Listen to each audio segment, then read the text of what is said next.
Sup, my fellas. Don't forget to leave feedback, and enjoy the story.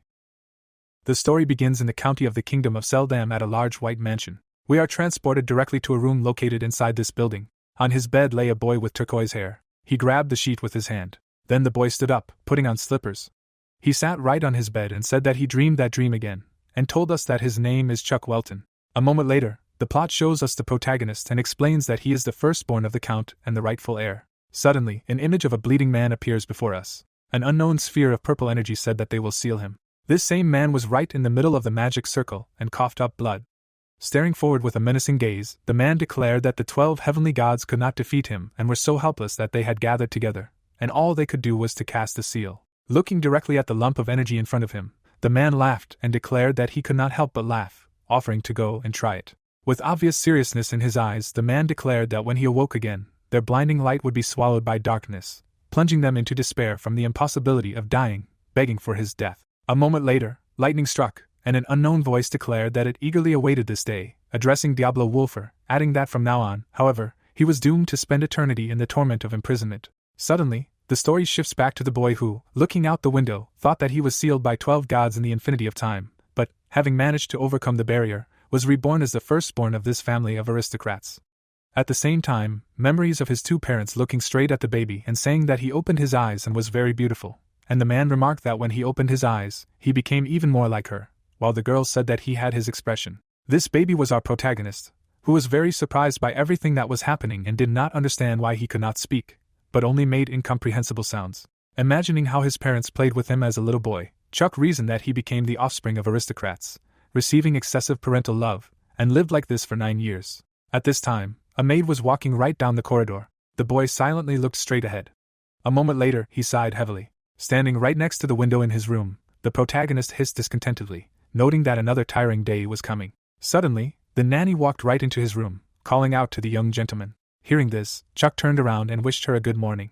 The maid walked right up to the boy, noting that he had gotten up quite early, and asked what he had been doing, to which he replied that he had been looking at the beautiful morning sky.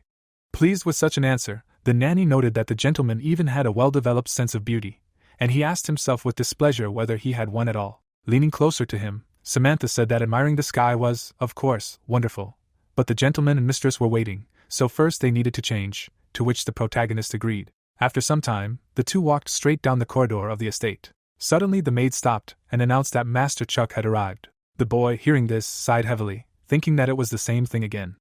A moment later, the protagonist saw his parents sitting at the table, who asked him to quickly pass and sit at his place. Smiling widely, looking at them, Chuck agreed to this. Immediately after this, the boy approached his place at the table. Looking straight at her children sitting at the table, the mother noted that they were very beautiful. Holding her face, the only daughter of the great Bell family, Annabel Welton, assumed that perhaps they were so cute because they looked like him, while Chuck thought that this was his mother. At the same moment, the head of Welton County, Sword Master Count John Welton, with a smile on his face declared that they were like angels because they took after her, and the boy reasoned that this was his real father, the head of the county and one of the 5 sword masters of the kingdom. Watching his parents sitting at the table and complimenting each other, the protagonist thought that maybe this was too much, but in his eyes he was a fool, obsessed with his family. At the same time, the second child and daughter of the Welton family, Sarah Welton, extended a fork with food towards her brother, while he was thinking that this child was his sister. Without thinking at all, he took this meat into his mouth. Stroking his sister right on the head, the boy thanked her for sharing her goodies with his brother. Sitting right at the table with his family, the protagonist noted that Sarah loved them the most. Suddenly, Chuck's expression changed to tired, and he thought that he already wanted to be alone. After some time, the boy found himself right in his room. A moment later, he fell right on his bed. Putting his head on the pillow, the protagonist said that he still hasn't gotten used to these calf tendernesses. Continuing to lie in his bed, Chuck noted that at least he grew up a little, because at an earlier age he also lisped so much that he wanted to die. But he still loves this house, because he has many opportunities there, and he likes the Count's personal library. Suddenly, out of nowhere, a little demon in the form of an eye with wings appeared. He sat right on the boy's head and began to squeal loudly, while he reasoned that now his level is damn low. Removing his pet right from his head, the protagonist thought that everything was not so bad, because reincarnation itself became a new chance for him. A moment later, Chuck squeezed the little demon with his hand, realizing that the 12 stupid gods still exist. With a smile on his face, looking at the black mess in his hand, the boy thought that they are supported by believers, who are like blood-sucking parasites. Summoning his pet again in a different form, the protagonist reasoned that magic wasn't even developed in this era, and with his powers, he was only capable of this much, but time was certainly on his side. Gritting his teeth in dissatisfaction, Chuck thought that the 12 gods should continue to sit arrogantly on their thrones while they still could. Suddenly, the door to his room was opened by the nanny, who distracted the master, saying that it was time for the mistress to read him fairy tales. At this time, the boy stood right in the middle of his room and simply remained silent. Suddenly shining as if wrapped in flowers, the protagonist told the nanny that they should go quickly. A moment later, his expression changed to displeased, and he thought that he was pretending to be nice every time and wanted to be sealed again, while the maid asked him to hurry up. Immediately after this, the story moves to another room, where his mother and sister were, asking him to come to them quickly. Hearing them, the protagonist walked straight to his family. Suddenly, Chuck smiled innocently, asking his mother what book she would read to him today. Seeing this, Sarah and Annabelle were very embarrassed. A moment later, they both hugged the boy and said that he was very cute and charming. After some time, the protagonist's mother, showing a book with a wizard depicted on it, said that today they would read a book about the archmage Hans, and clarified with her son that he liked such things. When her children sat on either side of her, the woman began to read. Closing the book with her hands, Annabelle said that this is why Hans lived happily ever after.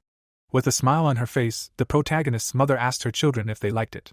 As if beaming with joy, Chuck declared that he also wanted to become an archmage like Hans, to which the woman replied that her son was smart, so he would definitely become a great wizard. Looking straight at her child, Annabelle said that he had already surpassed 3 wizard teachers, and he, hearing this, wondered that this was sarcasm, because he asked to replace the magic teacher. A moment later, the protagonist's mother stroked him right on the head. Smiling broadly, the woman said that this time Dad called the most outstanding wizard, and the boy, hearing this, realized that, apparently, this was not sarcasm, and said that it was very cool, calling his father the best. Continuing to sit right on the blue couch, Annabelle asked her son that he was really going to the library now, to which he answered positively. Holding out her arms for a hug, the protagonist's mother told her son not to stay too long, because sometimes it's okay to have a little fun. Seeing this, Chuck was very unhappy, because he just wanted to leave. A moment later, the boy hugged Annabelle, which surprised her greatly. Immediately after that, she was very happy, hugging her son, and said that he was very charming and better and there was no need to go to the library, but to play with her. At that moment, the entire Welton estate seemed to shake from Chuck's internal scream, asking his mother to control herself. Then the story moves to the library, where the boy was sitting on a chair and reading. Suddenly, he slammed the book with his hand. Closing his eyes, the protagonist declared that he had read this newest book on his mother's breathing technique, but it was mediocre, and wondered if there were really no books left from which he could learn something. Sighing heavily, Chuck noted that it was already mealtime again, and it was very tiring to eat 3 times a day, but he had to go before a nanny was sent for him. Walking straight down the corridor of his family's estate, the boy noticed an unknown person. An old man with a long beard was looking straight at the statue and asking if it was really the Earl of Welton, using such an artifact only to decorate the entrance to the dining room. Looking straight at him menacingly, the protagonist wondered who he was. At that moment, the unknown man in the white robe raised his hand and greeted Chuck, and Chuck, looking at his mana volume, noted that he had a lot of strength, because it just splashed out like a huge blast wave. Continuing to seriously look straight ahead, Chuck reasoned that he was at least a 7th grader, and did not understand how he got there without a guide, and whether he really teleported. Clenching his hand into a fist, the boy realized that he had intruded without an invitation and looked too relaxed for someone who would break into the house of a sword master. Suddenly, an old man with a long beard used his magical gaze. Then the protagonist, with a look of complete calm, asked who he was. Looking straight ahead with confidence, Chuck asked how he got in there and explained that it was not easy for an ordinary person to do, while the unknown man in the white robe looking straight at him noted that the son of a tiger was also a tiger, and that was very unusual. The boy continued to stand silently right in front of this old man and thought that before, he would have made him kneel down without hesitation, but just talking wouldn't work, and this was destroying him, and this casual look with which he was trying to evaluate him was also annoying. Releasing energy from his fingers, the protagonist realized that he did not like it, and was going to show him what his rash actions could lead to. Seeing this, the old man with a long beard was very surprised, remembering that he was told about less power, and could not believe that a 9-year-old child had such mana, so he became curious. At the same time, the unknown man in the white robe released his energy outward, going to test what he was capable of. The protagonist was very angry when he saw this. He couldn't believe that he dared to test him. Imagining himself as Diablo Wolfer and releasing his energy, Chuck thought that in the past, he almost defeated the gods themselves. Chuck sent his purple-blue magic forward. It was heading straight for the unknown man in the white robe. The purple-blue energy lightning moved forward quickly, when suddenly an unknown sound was heard. Standing right in front of his opponent, the boy thought that he knew it wouldn't work. Looking forward with displeasure, the protagonist thought that he would at least cause some damage. Smiling widely after everything that happened, the old man with a long beard thought that it was amazing that a 9-year-old child actually had such magic. Then, the unknown man in the white robe put his hand in front of him, using magic, and declared that it was his turn. Seeing this, Chuck was very confused, because it was quite good. A moment later, the orange energy moved forward at great speed, while the boy was thinking about this magic. Menacingly looking straight ahead, the protagonist understood that it was not directed at him, and did not understand why he was playing with him.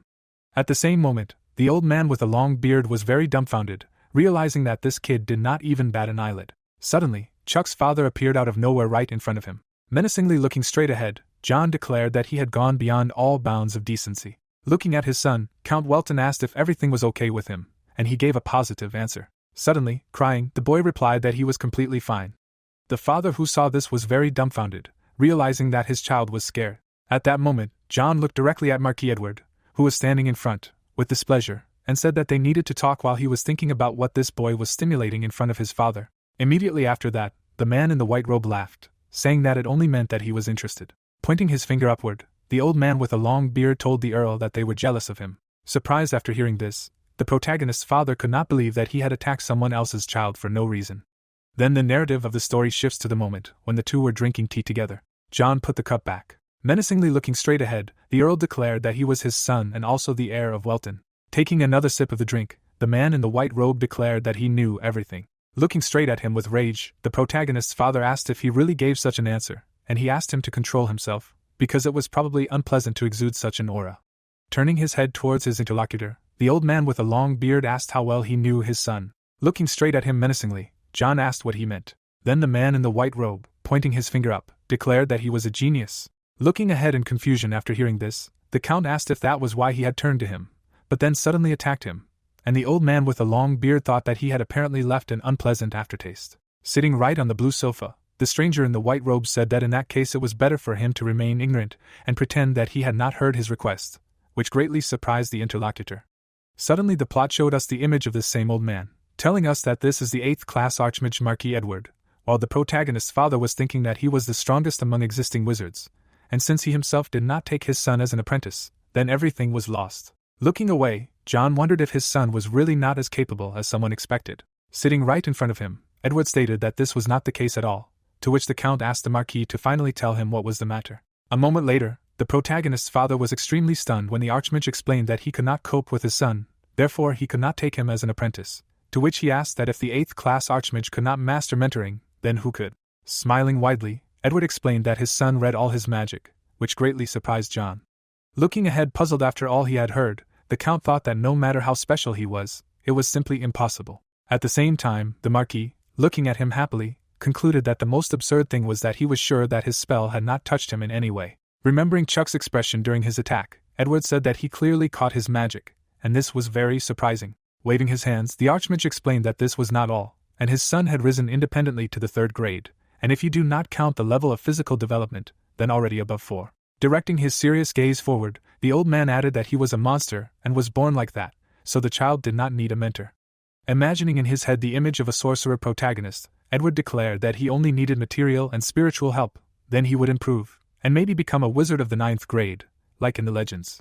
Sitting in his chair and listening to all this, Chuck's father was simply silent. Suddenly, he clenched his hand into a fist. Dumbfounded, looking straight ahead, John could not believe that his son could become a legendary 9th grade wizard. At the same time, the Marquis, getting up from his seat, apologized for attacking his son.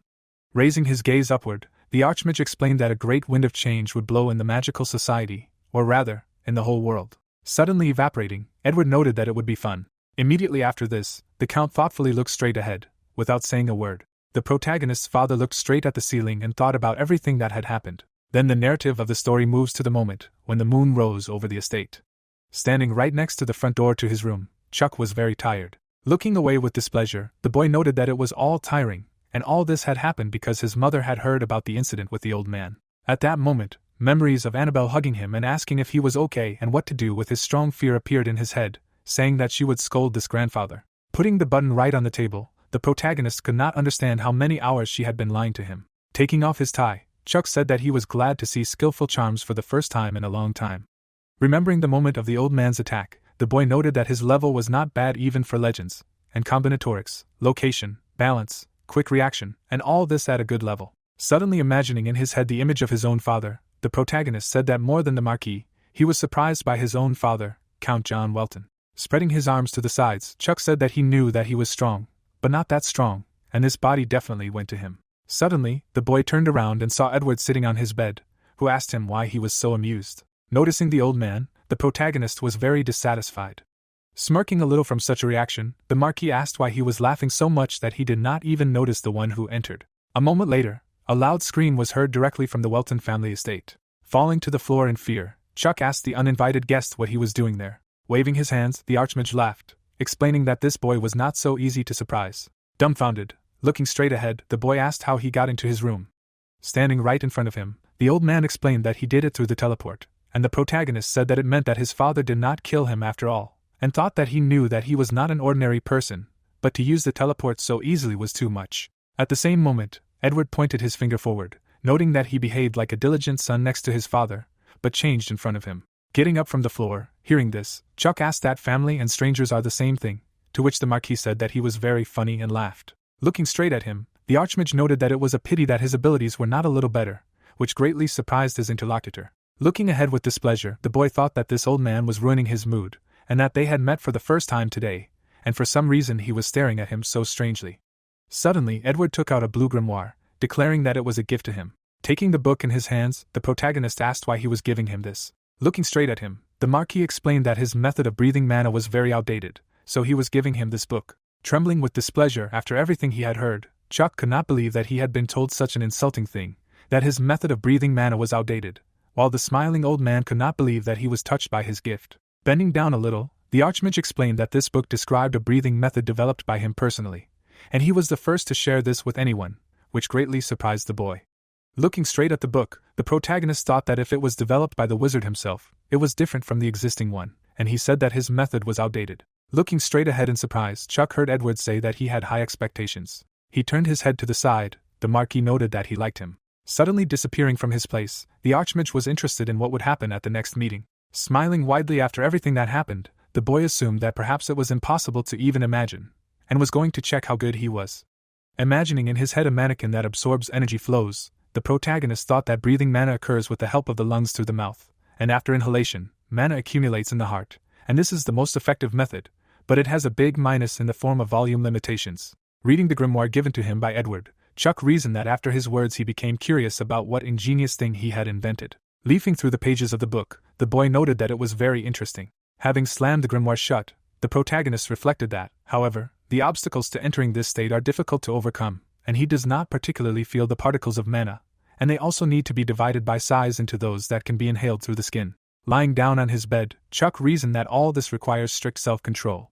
Looking straight ahead, the boy wondered how many people are capable of doing this, because it was almost impossible to learn the old way of breathing, and now he learned about two disadvantages. Here, visibly grinning, the protagonist realized that this body belongs to Diablo Wolfer. A moment later, Chuck stood up a little. With a wide smile on his face, the boy noted that he taught him useful things. Opening the grimoire, the protagonist stated that they needed to gradually master this body.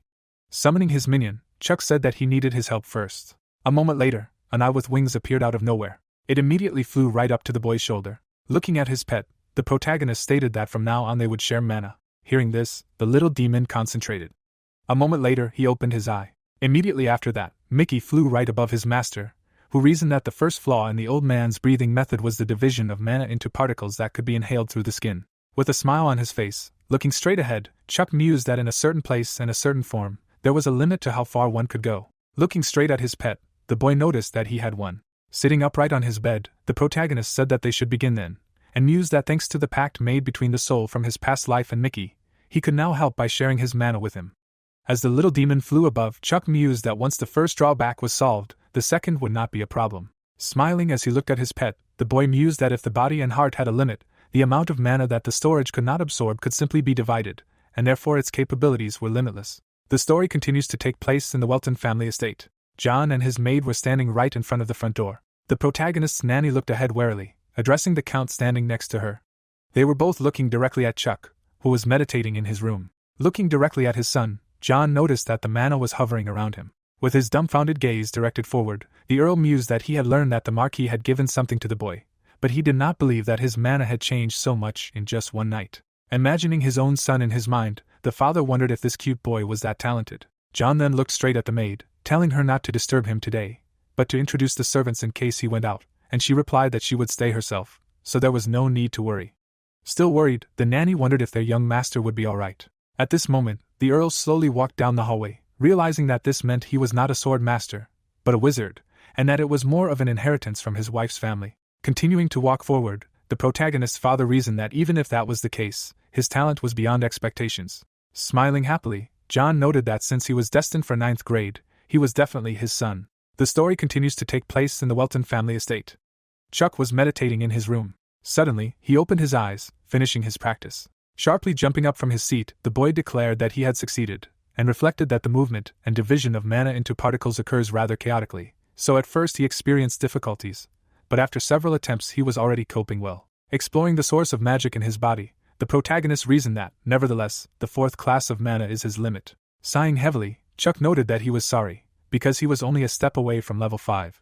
At that moment, Mickey sat right on his head, making some sounds, and the boy explained that this body is still too young and weak, so he should hold off on excessive load. Then the little demon fell right on the shoulder of his master. Smiling widely, the protagonist stated that there was no need to rush into improving, the sight was disgusting, and the gods weren't going anywhere, and besides he had already been through this, so it would be easier the second time. Pointing his finger forward, Chuck ordered Mickey to use invisibility. Looking straight at his pet, who was surprised that he had become transparent, the boy explained that he was going to his father, so it was imperative to hide his mana, because if he found out about his existence, nothing good would happen.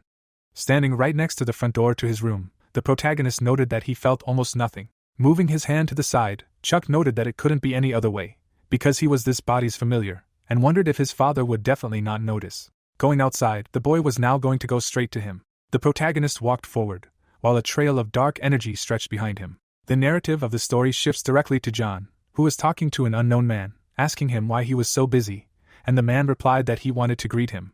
Smiling widely, the brown-haired man said that he knew that the faiths were not widespread in the territory of Hayes, so he expressed gratitude for approving of Janice's religion. Looking directly at him, the Earl explained that he thought it would have a positive effect on the inhabitants. Very upset by this answer, Thomas asked what he meant. Continuing to smile widely, the protagonist's father said that since he always strives for the best, and since Janice is now on his lands, he hoped that he made the right decision, and the priest understood that. Therefore, he outlined the hierarchy. Looking directly at his interlocutor with displeasure, the representatives of the religion of Janus thought that this was a warning not to treat the inhabitants as subjects of God, and he had already heard rumors, but it turned out that he was not a simple opponent.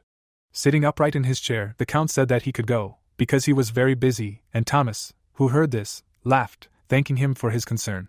Joyfully looking at his guest, the protagonist's father wished him a safe journey, and he wished that the god of Janus would patronize him. John continued to see the priest off with a smile on his face. When he left, the Count suddenly changed his expression to displeased. Chuck, hiding around the corner, silently watched as a man came out of his father's office. Gritting his teeth from displeasure, the boy thought that he thought so. Looking straight at the robe of that same priest, the protagonist reasoned that the symbol of the new moon, describing the yellow sphere, and this disgusting divine aura that he felt from the old man. Fixing his menacing gaze forward, Chuck did not understand why and how this happened, and how dare Janus do such a thing on the land where he lives. Biting his finger in anger, the boy wondered why his father suddenly decided to allow the religion to be preached on their lands and why it was Janus. Sharply biting his nail out of rage, the protagonist thought that he could not allow this and watch it take root on his territory, and since he was now limited in many ways, there was only one way out. Chuck walked straight down the hallway of his house, reasoning that since this religion was going to be spread with the permission of the Count, it was necessary to ensure that his father changed his mind. Coming right up to the front door of John's office, the boy would tell his father that it was him and understand that they had to meet him first and then begin their investigation in the evening. The story then shifts to the Welton family living room where the father and son were drinking tea. Looking happily straight ahead, John would ask what it meant that he was free. Smiling broadly, Chuck would give a positive answer. Putting his hands together, the Count would remark that he seemed to really like magic, to which he received a positive answer from his son. At that very moment, the protagonist's father would silently look straight ahead. Happy, Chuck would look right at him and ask what was so special about it. Sitting upright in his chair, John would explain that he simply thought that he would grow up to be an ordinary boy. Staring seriously ahead, the Count would reflect that his abilities were truly outstanding. Closing his eyes, the protagonist's father would reason that the life of a genius is not easy, and when a child grows up revealing his talents, those around him admire him. Imagining his son surrounded by many black entities in his head, John realized that as they grew up, everyone who used to admire him would want to tear him to shreds, and he didn't understand if it was really good for Chuck. Then the Count placed his hand directly on the chair. A moment later, he squeezed the armrest with his hand with great force. Looking straight ahead, the protagonist's father told his son that if he wanted to give up sorcery, he could do so whenever he wanted, but as long as he was interested in it, he would fully support him. Smiling widely after hearing this, Chuck asked him not to worry, because he would never give up magic. Hearing his answer with relief, John noted that this was really his son. Looking straight at the circulation of mana in the protagonist's body, his father wondered if this was really the magic of a 9-year-old child. Looking straight at him warily, the Count felt his mana energy from his body, and he continued to absorb it. Looking ahead in shock, John could not believe that it was really from his entire body, and wondered if it could accumulate anywhere other than his heart. With a look full of incomprehension, the Count asked Chuck about the magic book that the Marquis gave him yesterday, and whether he was able to master it. Looking straight at his father, the boy gave a positive answer and explained that he not only mastered it, but even eliminated his shortcomings. Very surprised after such an answer, John mentally asked himself what this Marquis had done. Continuing to sit with his son in the room and drink tea, the Count wondered how much this child had improved in just one day. Visualizing the image of Chuck emitting light, the protagonist's father realized that he could really become a legendary 9th-grade wizard. John closed his eyes and laughed, thinking that he was completely untalented compared to him. Noticing his father's reaction, the boy asked in surprise what was going on. Smiling widely, the Count replied that he was proud of him and happy about it, especially because of what had happened today. Then the protagonist's father stood up from his seat while he laughed happily. A moment later, John began to stroke his son's head. At that moment, Chuck gritted his teeth in displeasure and thought that he should stop stroking him already. Suddenly the Count, pointing his finger straight at Mickey, asked if this was really his familiar. From such a surprise, the little demon and his master were all scared, and the boy asked if he could really see him. Frightened, looking away, the protagonist thought that this could not be, because he had perfectly cast the invisibility spell, so he did not understand why his father sensed him anyway. John put his hands out in front of him and asked if it was a bat, though he noted that it was too round for one, while Chuck didn't realize how strong his father was. Sighing heavily after everything that had happened, the boy wondered if he also realized that it was made with dark magic, and explained that he had shaped it into a bat, but didn't say so because he thought he would be surprised. A moment later, the Earl hugged his son, admiring that he had made it himself, and stated that of course he was surprised, but because he was very happy with his abilities, because his son was a genius, and he was very proud of him. After some time, the protagonist silently left his father's office. Looking down with displeasure, Chuck thought that he was very tired, and did not understand why this family was so loving. Immediately after this drawing, the story moves to the Welton family estate, when it was already late at night.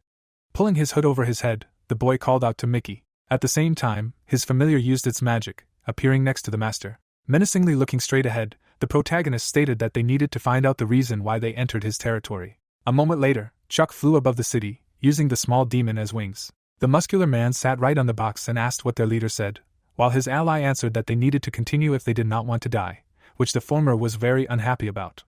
Folding his hands together, Philip, a mid-level manager of a criminal organization, did not understand that they had even gotten together. Looking straight ahead with displeasure, Janice, a member of a criminal organization, stated that he was sacrificing half of the organization for his own benefit. Standing right in front of his friend, the scarred man explained that Hayes was a place where Count Welton could turn a blind eye even to criminal organizations if they did not cross the border, but human trafficking was beyond all bounds. Looking down after hearing this, Philip noted that, however, with luck, they could get away with it. Looking straight ahead in surprise, Janice concluded that it was as unreliable as a candle flame in the wind, and they would definitely be caught someday.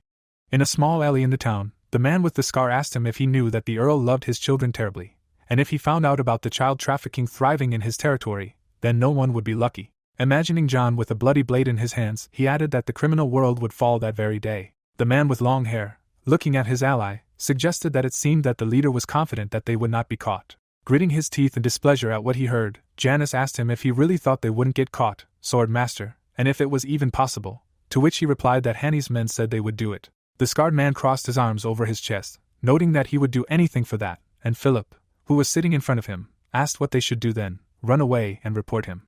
Looking straight at his ally, Janice stated that it was better to run away than to become a traitor, because the code of the criminal world said that it was possible to shift responsibility to the person involved, but snitching was forbidden, as long as the man with long hair agreed to this idea. Sitting down on the ground, the scarred man asked if he had a plan, and explained that no matter how big this territory was, the organization would search every corner, to which his friend replied that now they should try to do everything possible, because it was better to suffer a little and die later than right now. Still in the small alley of the city, Janice asked if there was another way out, to which he received the answer that it was worth making every effort. Standing just around the corner, Someone overheard their conversation when the man with the scar asked who came up with this idea of human trafficking in the first place. It was Chuck, who was peeking out from behind the house while Philip was explaining that someone had suggested something before, and the main one is easy to convince of something, but still difficult to understand. A moment later, the two bandits were very stunned, noticing something in front of them. Abruptly jumping up from their seats, the guys asked who he was. Staring menacingly ahead, the protagonist declared that he was curious, and asked that they really wanted to know who he was. Clenching his hand into a fist, Janice said that since he did not want to talk, there was only one thing left to do. Swinging his fist, the man with the scar wished death on his opponent. At that moment, Philip took out his blade and also rushed to attack. A moment later, these two were very dumbfounded. Looking around, they did not understand where their opponent had disappeared to, because he had just been there. Immediately after that, the bandits were very scared when they heard Chuck's voice, calling them brats who were talking about something very interesting. Levitating right above them, the boy asked to tell them more.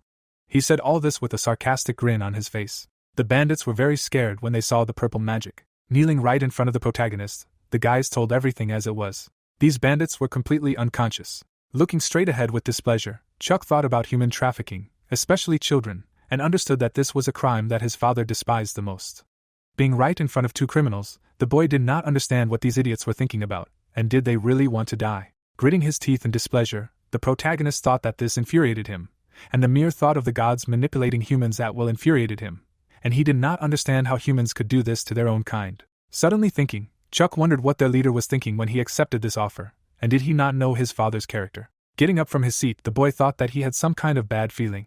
Immediately after this, the protagonist created a magic circle right above Janice's head. Hypnotizing these bandits, Chuck told them to run to the Count's estate and tell him everything they were going to do, and they immediately obeyed. Then the criminals got up from the ground. Watching them, the boy assumed that it seemed like there would be a commotion at dawn. At that moment, the two people slowly walked forward. Seriously looking straight ahead, the protagonist told Mickey that they were coming back. Hearing his master's order, the pet created wings behind his back. A moment later, a human body flew right next to Chuck. Noticing this, the boy looked away in surprise. It was Philip, who was bleeding profusely. The man with long hair was slammed right into the wall of the building with a hole in his torso. The protagonist silently watched the dead bandits he had just sent to his father. Suddenly, Chuck shuddered when he heard someone laughing and saying that they were just empty-headed bastards. Right in the small alley ahead, the boy saw an unknown man with his subordinates, who were telling him that there was too much noise, so the guards might come. Menacingly looking straight ahead, the protagonist asked where this man came from. Chuck raised his hand, not understanding how he dared to do such a thing to the people he had given orders to. At the same time, the boy created a magic circle of purple energy right behind him. He then used his magic on the corpses of the people, saying that their death was delayed, they must follow orders and then die. At that moment, Jens's bodies were enveloped in a blue glow. Hanny, a mid-level leader of the criminal organization, was watching all this from the side, telling him to just look at him and asking to bring those two people along with that black guy. Looking straight at Chuck, who was using his magic, the man with white hair asked what he was making noise about and did he really want to die. Hearing this, the boy looked back sharply. At the same time, the mid-level leader's subordinates were taking the corpses of the two bandits, while they were ordered to drag these ones away first to kill them again. At this time, Philip, with tears in his eyes, begged to save him. The protagonist was silently watching everything that was happening. Fixing his menacing gaze forward, Chuck called them worms. A moment later, a hole appeared in his face made by Honey, who laughed and asked him what he was mumbling about, wishing for death. Then the man with white hair attacked his opponent even more, telling him to die. Looking straight ahead furiously, the middle manager laughed, saying that this is just fine. Releasing his flame magic, Honey asked to let him listen to his dying screams. A moment later, a charred body lay right in front of him. The white-haired man's subordinate looked straight ahead dumbfounded, asking why he did this to Finn. Looking straight at him with displeasure, the middle manager asked what he was even talking about, and explained that he finished off the little guy. Suddenly appearing right behind him, Chuck asked if he was calm now. Honey suddenly fell to the ground, greatly frightened. Standing right in front of his opponent, the kid asked if he was having fun. With a mad expression, the protagonist asked if it was fun to kill one of his subordinates. The white-haired man stared straight ahead in fear, not understanding who the bastard was, why he hadn't died, and if the pile of ash was really his subordinates. Looking straight at the protagonist in front of him, the middle manager didn't understand what kind of sinister energy was emitting from his body. Suddenly approaching him, Chuck remarked that he didn't think he should act like a lunatic when his mana was only class 3. Gritting his teeth in displeasure after hearing this, Honey called him a brat. Releasing that class 3 explosive magic, Exploder, the white-haired man wished for his death, thinking that even though it couldn't compare to the striking power of class 5 magic. Looking straight ahead with a menacing expression, the middle manager knew that he could burn the puny body of this kid to ashes, and once again wished for the boy to die. A moment later, everything around him was illuminated by a bright yellow glow, and suddenly Hanny found himself in an unknown subspace. While Chuck was saying that when it came to the human mind, when faced with powerful opponents, people become incredibly insignificant. As if directing magic needles into the white-haired man's body, the boy explained that this is why he loves to brainwash brainless idiots. A moment later, the middle manager would kneel down. Then he would completely fall straight to the ground. Hanny's subordinates were very scared and could not believe that he had defeated their boss so easily. With fear on their faces, the bandits called him a monster and were about to run. Then Chuck put his hand straight in front of him, saying that they could just consider themselves unlucky. A moment later, the criminals were enveloped in dark purple energy. At the same time, the boy clenched his hand into a fist, using annihilation. He watched everything happen with a smirk on his face, while his opponents screamed in pain. After finishing with the rest, the protagonist walked up to Henny's corpse. He grabbed the white-haired man's head with his hand. Squatting in front of him, Chuck told his slave to answer all the questions. Looking straight at him with a blank look, the middle manager accepted the master's order. While Chuck held Hanny's hair, he talked about the boss and the little children. Looking straight ahead with a serious gaze, the boy noted that there was nothing new, and he wasted his time, thinking that it meant that human trafficking was not just rumors, and in that case, through these two, he could denounce his father. Looking straight at the lifeless body of the man with white hair, the protagonist did not understand what to do with him, because he only slightly taught him a lesson, but the soul of this idiot was completely destroyed, and even if the body was fine, he would still die soon. Looking straight at the middle manager lying on the ground, Chuck reasoned that if he was a third-class wizard, he should have turned into an undead, but even in this case, because of his soul, he would begin to decompose. Imagining Hanny as a living dead, the boy thought that perhaps on the battlefield she would be perceived differently, but the sight of rotting undead would put such a quiet place. The protagonist smiled happily and said that there was nothing to be done and that they needed to consider other options. Chuck grinned maliciously and said that a third-class wizard simply had to have a ton of mana. Using his magic directly on the white-haired man, the boy wished him a bon appetit. After some time, the middle manager's body was completely dry and the protagonist noted that it was not bad.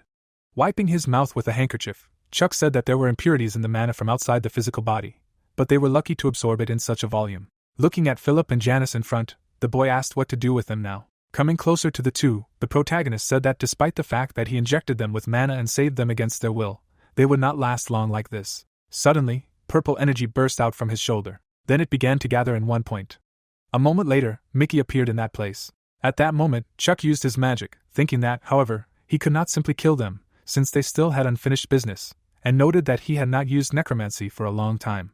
Imagining a mannequin bound by energy in his head, the boy explained that necromancy is a force that controls the bodies of corpses, and it is similar to bringing the dead back to life. But it is not the same thing, because corpses resurrected by necromancy no longer live, but they exist in spite of fate, reject the laws of nature and contradict the divine plan. Using his magic directly on the bandits, the protagonist declared that the undead are the living dead. From this moment they are his loyal servants. Releasing his energy outward, Chuck ordered them to live in spite of death. Then the boy directed his magic at Mickey and asked him to help. Hearing the master's command, the demon child flew above him. Staring menacingly ahead, the protagonist declared that they would begin now, ordering them to abandon their lives and rise up. Immediately after his words, Philip's body began to tense up. Gritting his teeth in frustration, Chuck thought that he was still clinging to life. Continuing to use his magic on the two, the boy declared that an immortal body awaited them. After a moment, the two began to roll their eyes in pain, and the protagonist commanded them to be unaffected by death. Staring menacingly straight ahead, Chuck told the sinners to come to him. At the same time, the man with long hair screamed loudly in pain. Janice also felt pain spreading throughout his body. At this time, Mickey was flying in the air right above them, helping his master. After the ritual was finished, the boy was enveloped in dark energy. Bowing before their master, the two criminals said that they were following the master's orders. The protagonist stared straight ahead, dumbfounded, and asked if he had made a mistake. Looking at the dark energy surrounding the two, Chuck wondered why black smoke was pouring out, and if he had forgotten something. At that moment, Mickey, who was sitting on his head, began to squeak. The boy became very angry at this and asked him what he was making noise about and asked him to stop doubting himself. Holding his familiar in his hands, the protagonist explained that he had done everything perfectly, so he didn't have to worry. Stretching Mickey in different directions, Chuck stated that he had missed something and assumed that he might not be able to handle it, but it was unpleasant to see. Continuing to torment the little demon, the boy said that they were holding on to their past reputation, but it was a little depressing. Standing right in front of his new subordinates, the protagonist asked if since he couldn't use them, he should just get rid of them. Suddenly lost in thought, Chuck said that if they were to emit black smoke, they would not be able to sneak into Janice's church, or even just into the tavern. Hearing this, Mickey began to nervously look around. Then, he suddenly flew right up to his master. Looking directly at his familiar with displeasure, Chuck asked how he dared to bite his master's cheeks so brazenly. Immediately after that, the little demon landed right on Janice's head. Then he spread his wings, absorbing the black energy. Watching this in surprise, the boy said that it turns out he can do this too. At this time, Mickey was silently chewing the power he had just swallowed. Suddenly, he was greatly stunned by the amount of energy. After some time, the dark energy disappeared from the undead bodies, and Chuck declared that he could now use them. Then the boy quickly looked to the side. There he saw a very tired Mickey lying right on the ground. Stroking his head, the protagonist told him that he had done a great job. Looking happily straight ahead, Chuck said that now it was time to give them names and give them intelligence, ordering them to wake up. While Janice looked straight ahead seriously, the boy said that he would now be called Sam. At this time, Philip had the same serious expression on his face, and the protagonist said that his new name was Kevin. Chuck grinned maliciously and told them to wake up. A moment later, the two woke up from hypnosis. Noticing this, the boy extended his hand towards them. At this time, Kevin silently looked straight ahead and did not understand anything. The criminals were very stunned by what had happened and could not say anything. Looking straight at them, the protagonist thought that they must be confused now, so he needed to wait until they came to their senses. Then Chuck simply waited for the two to come to their senses. Suddenly raising his head, Sam asked if he had created it. Looking straight at him, the boy gave a positive answer. Very scared after hearing this, the man with the scar did not understand who he was, because he did not look more than 9 years old, and wondered why then he felt such a powerful and scary energy. Looking straight at Chuck, who was emitting ominous energy, Sam reasoned that he seemed to have come from the pages of a book he read as a child, and this is evil in the flesh, which should not exist in their world. Continuing to look straight ahead, he came to the conclusion that it was disgusting. At the same moment, the boy, grinning maliciously, asked who he was in his eyes. Releasing his dark energy, the protagonist asked if he looked like the king of demons. At this time, Kevin looked straight ahead, dumbfounded. A moment later, he clenched his hand into a fist. With a look of fear, the man with long hair stated that he did not know if he was the demon king, but he certainly did not seem human to them. Looking straight at him in surprise, the protagonist thought that it was curious that they were resisting so much, because subordinates did not look at their master with such a look. Pointing his finger forward, Chuck understood that this was all his fault, but he was not going to leave it like that. Immediately after that, the boy lowered his finger down. At the same time, Kevin's face was pressed directly into the ground. The man with long hair was shaking in pain. Looking straight ahead, the protagonist said that he forgave only this once, and if he dared to look at him like that again, he would erase him from the face of the earth. Frightened after hearing this, Kevin said that he understood everything. Menacingly looking at Sam, who was nearby, Chuck told him to remember this too. Looking straight at his new subordinates kneeling, the boy reasoned that this is how it is, this is how enslaved souls are, and it does not matter what they want. Throwing a large shadow in front of him, the protagonist thought that as long as the contract is in effect, their lives belong to him, and this is dark magic. Looking straight ahead, Chuck suddenly remembered something. Putting his hands on his hood, the boy explained that nevertheless, he is not the king of demons. Kneeling right in front of him, Sam asked if it was okay to ask who he was then. Removing his hood from his head, the protagonist explained that he is a dark mage and thought that he tried to kill the gods and has not backed down from his intentions to this day. Smiling widely, he said that all that was required of them was to observe Janice's church and gather information. Bowing to their master, the two bandits obeyed the orders. Standing right in front of his subordinates, the boy added that they also needed to find the person involved in human trafficking and bring him to him, because he had to testify instead of them, and they accepted the order. Then these guys bowed. A moment later, Kevin raised his head. Then he noticed that the protagonist was no longer in the same place. Immediately after that, the criminals sighed with relief. After which they silently exchanged glances with each other. The guys walked straight along a short walk, saying that they must definitely carry out his order. Suddenly, the narrative of the story shifts directly to Mickey, who was squealing with displeasure. Chuck walked along the city street, explaining that everything would be fine, and he had tightly tightened the knot of subordination on them, and they would not be able to disobey his orders. Looking straight at his familiar, the boy added that in this case, his father himself would solve the problem of human trafficking.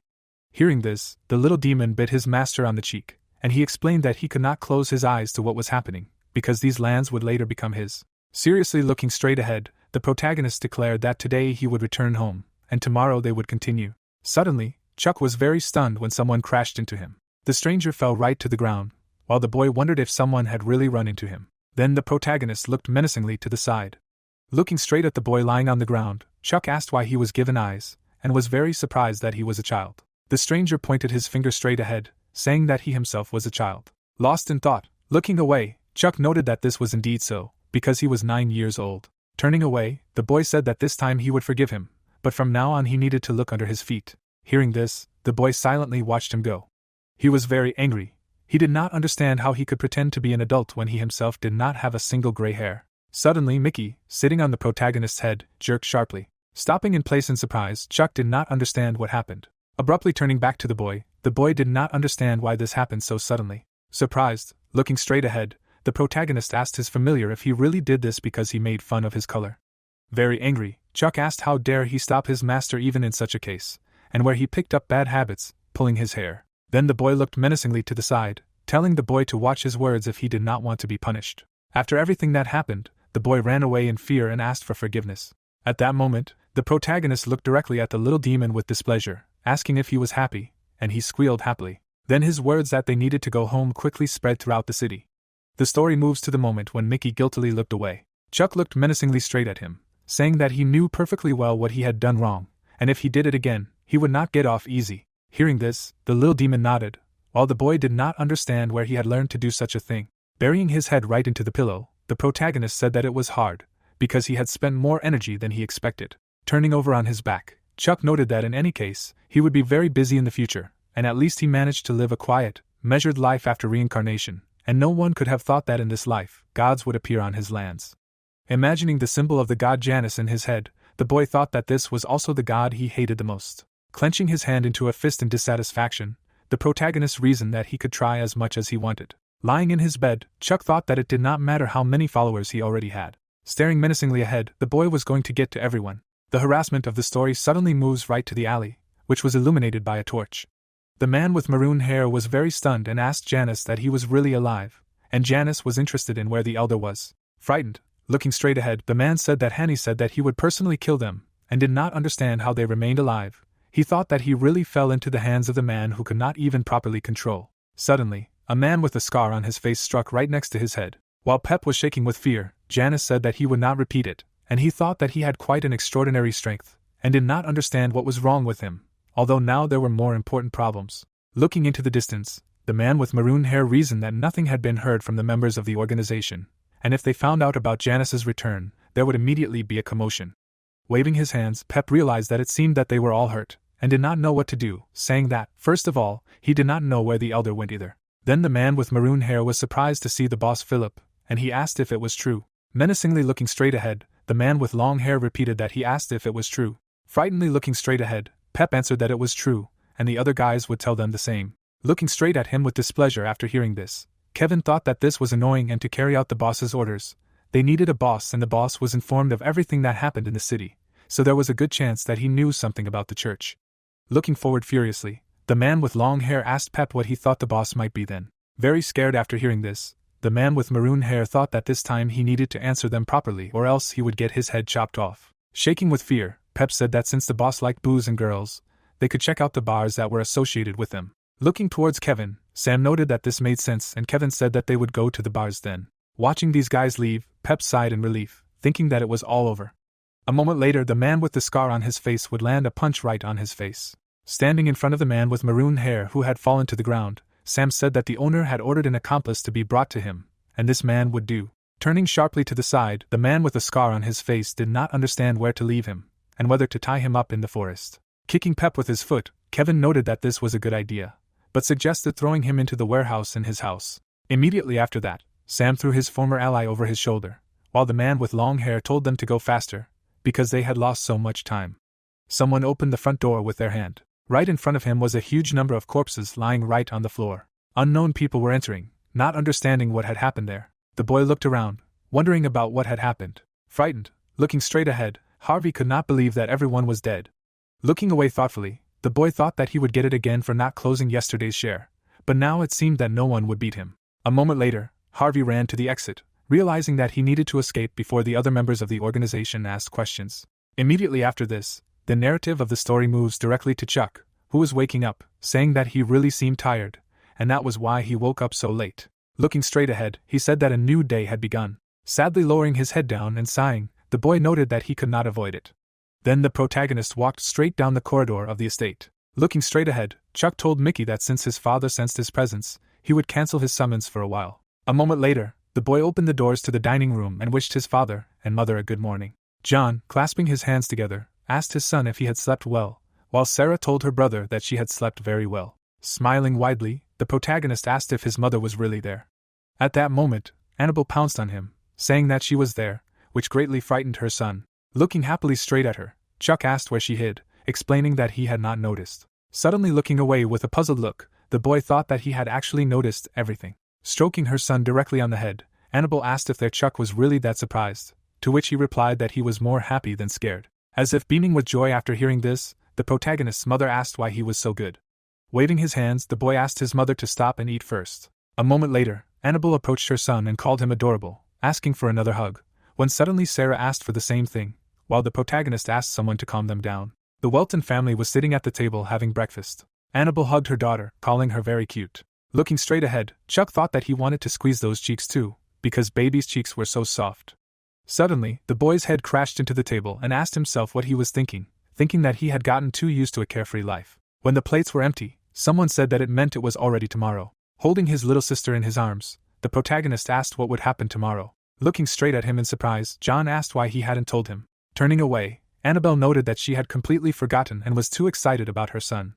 Remembering how he had meditated inside his room, Chuck realized that she seemed to be talking about the day she saw the whole body breathing technique, and given his mother's character, she had held back a lot. Lowering his guilty gaze downwards, the boy asked for forgiveness.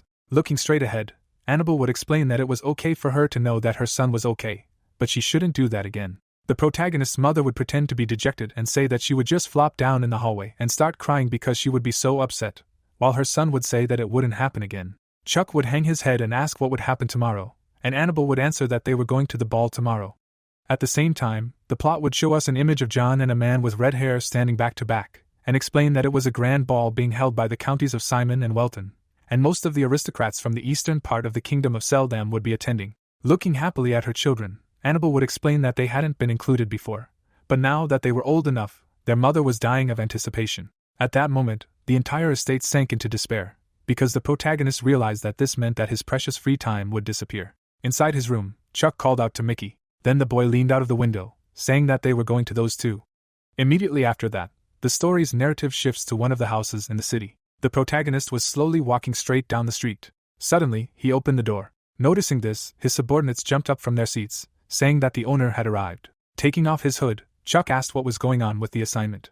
Frightened, looking straight at him, Kevin apologized, explaining that they had not yet been able to find out anything from Janice's church, but now the church would be rebuilt. With an emotionless expression on his face, the boy thought that even the leadership of the group would have a hard time getting information in a day, and said that he understood everything, asking what about the second assignment. Pointing straight at the gagged man who was mumbling something, the boys explained that he was there. Pep looked straight ahead in fear, wondering why his hair was an unusual color, and whether the Welton family had figured everything out. Kevin looked straight at his former ally, explaining that he was one of the leaders of the criminal group and he knew that Hanny was trying to kill them, and Chuck, who heard this, noted that then he would make an ideal informant. Looking at his master, Sam declared that he knew nothing, which the latter replied that he would check it himself. Seriously looking straight ahead, the boy asked to remove the gag. Immediately after that, his subordinates freed the criminal's mouth. Kneeling right in front of the protagonist, the man with maroon hair asked to save him, because he really had nothing to do with it, and if he left him alive, he would find out everything. A moment later, Pep was very stunned when he was asked why he was shaking.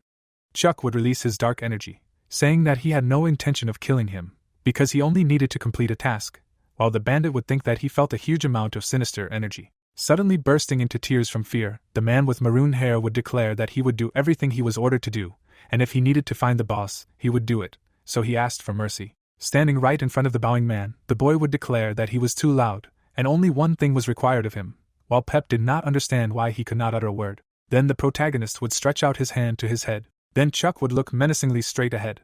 Using his magic on him, the boy would order him to go to the Count and report on the affairs of their organization. Having received the order, the man with maroon hair would get up from the floor. At this time, the protagonist's subordinates silently watched him move towards the exit. Looking straight ahead with a serious expression, the protagonist said that there was no point in sympathizing with him, because the organization would not pursue him anyway, because the Count would not let it go that easily. Standing right in front of his servants, Chuck told them to leave the city and hide somewhere, and they disobeyed the order.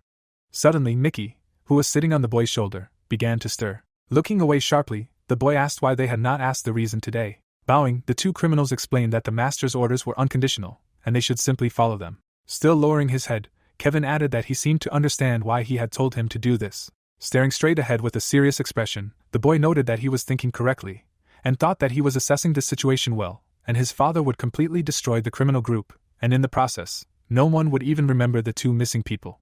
Turning away abruptly, the protagonist stated that he would be gone for several days, and they should lie low until then.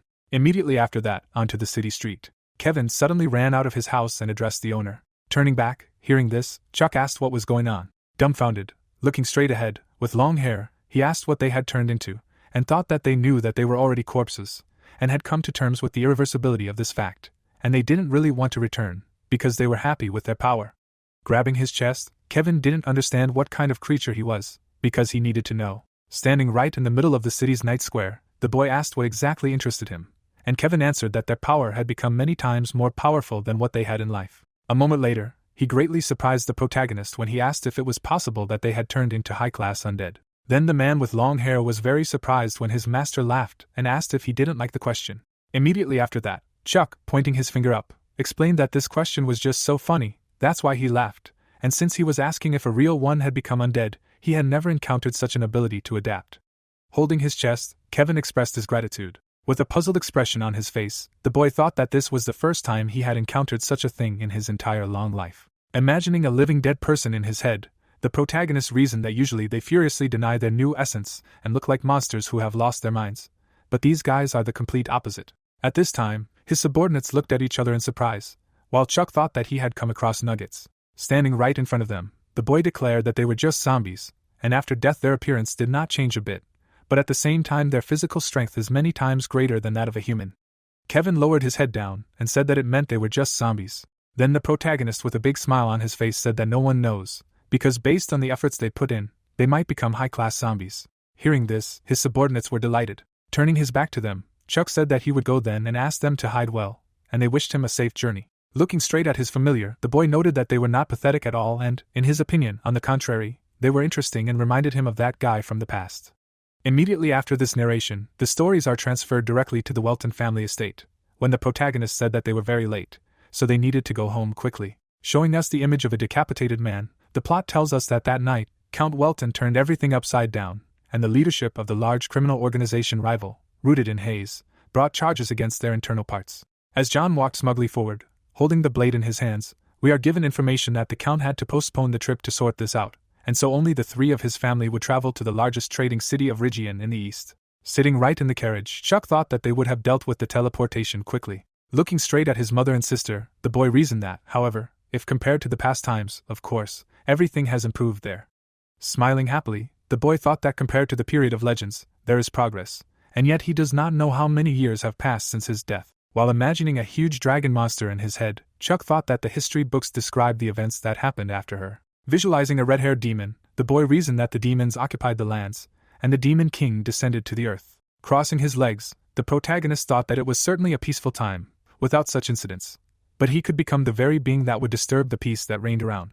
Menacingly looking straight ahead, releasing dark energy outward, Chuck thought that the stupid 12 gods that for this long time could not even unite, and compared to last time, now he can easily overthrow them, so countless living beings will die, but this is no longer his business.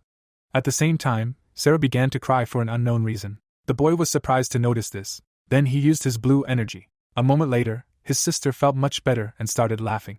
As the carriage drove right into the huge city, the protagonist hoped that this evening would end without incident. Several carriages drove right into the city. In this very city, there were a huge number of houses and even a large market. There was also a huge church on one of the streets. Chuck looked out of the window, saying that Rigian was incredible. Smiling widely, Annabelle explained that because it was the best trading city in the kingdom, and there were not many centers on the entire continent where so much money was circulating, while her son continued to admire the incredibleness of this city. Continuing to lean right out of the carriage window, the boy thought that it was thanks to this city that the kingdom of Seldam was flourishing. The carriage drove along the street of the city, when the protagonist's mother said that they were almost there. Looking straight at her, Chuck said that his heart was beating so fast because he was about to see Count Simon.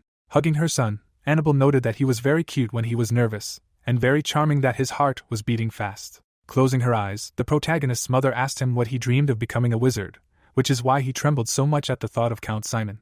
With an exhausted expression on his face, the boy gave a positive answer. Sitting next to her dejected son, Annabelle declared that Count Simon was magnificent, because he was a 7th-class archmage, despite being the same age as their father, and they were both the most influential aristocrats in the East, and the Count was also the feudal lord of Ridge. Imagining a flower sprinkled with blood in her head, Annabelle said that the Count's magic fully justified his nickname of the Red Lotus Sorcerer, and they said that he could take thousands of lives. Surprised, he looked to the side after hearing this, and asked what he was like. After such a question, his mother suddenly became thoughtful. Looking menacingly straight at her son, Annabelle declared that he was spectacular, with blood-colored hair, which scared him greatly. Lowering his gaze downwards, Chuck thought that the magic of the Red Lotus of the 7th class, he was not interested in this, but in its power, capable of taking many lives. As the carriage approached the gates of the estate, the boy reasoned that he was curious, thanks to what such a difficult matter becomes possible, and would like to talk to him, but it was a pity that he could not talk longer with Marquis Edward, and did not understand how to start a dialogue with Count Simon. A moment later, Annabelle stepped on the step, getting out of the carriage. The woman held her dress, telling the children to follow her, because they were getting out.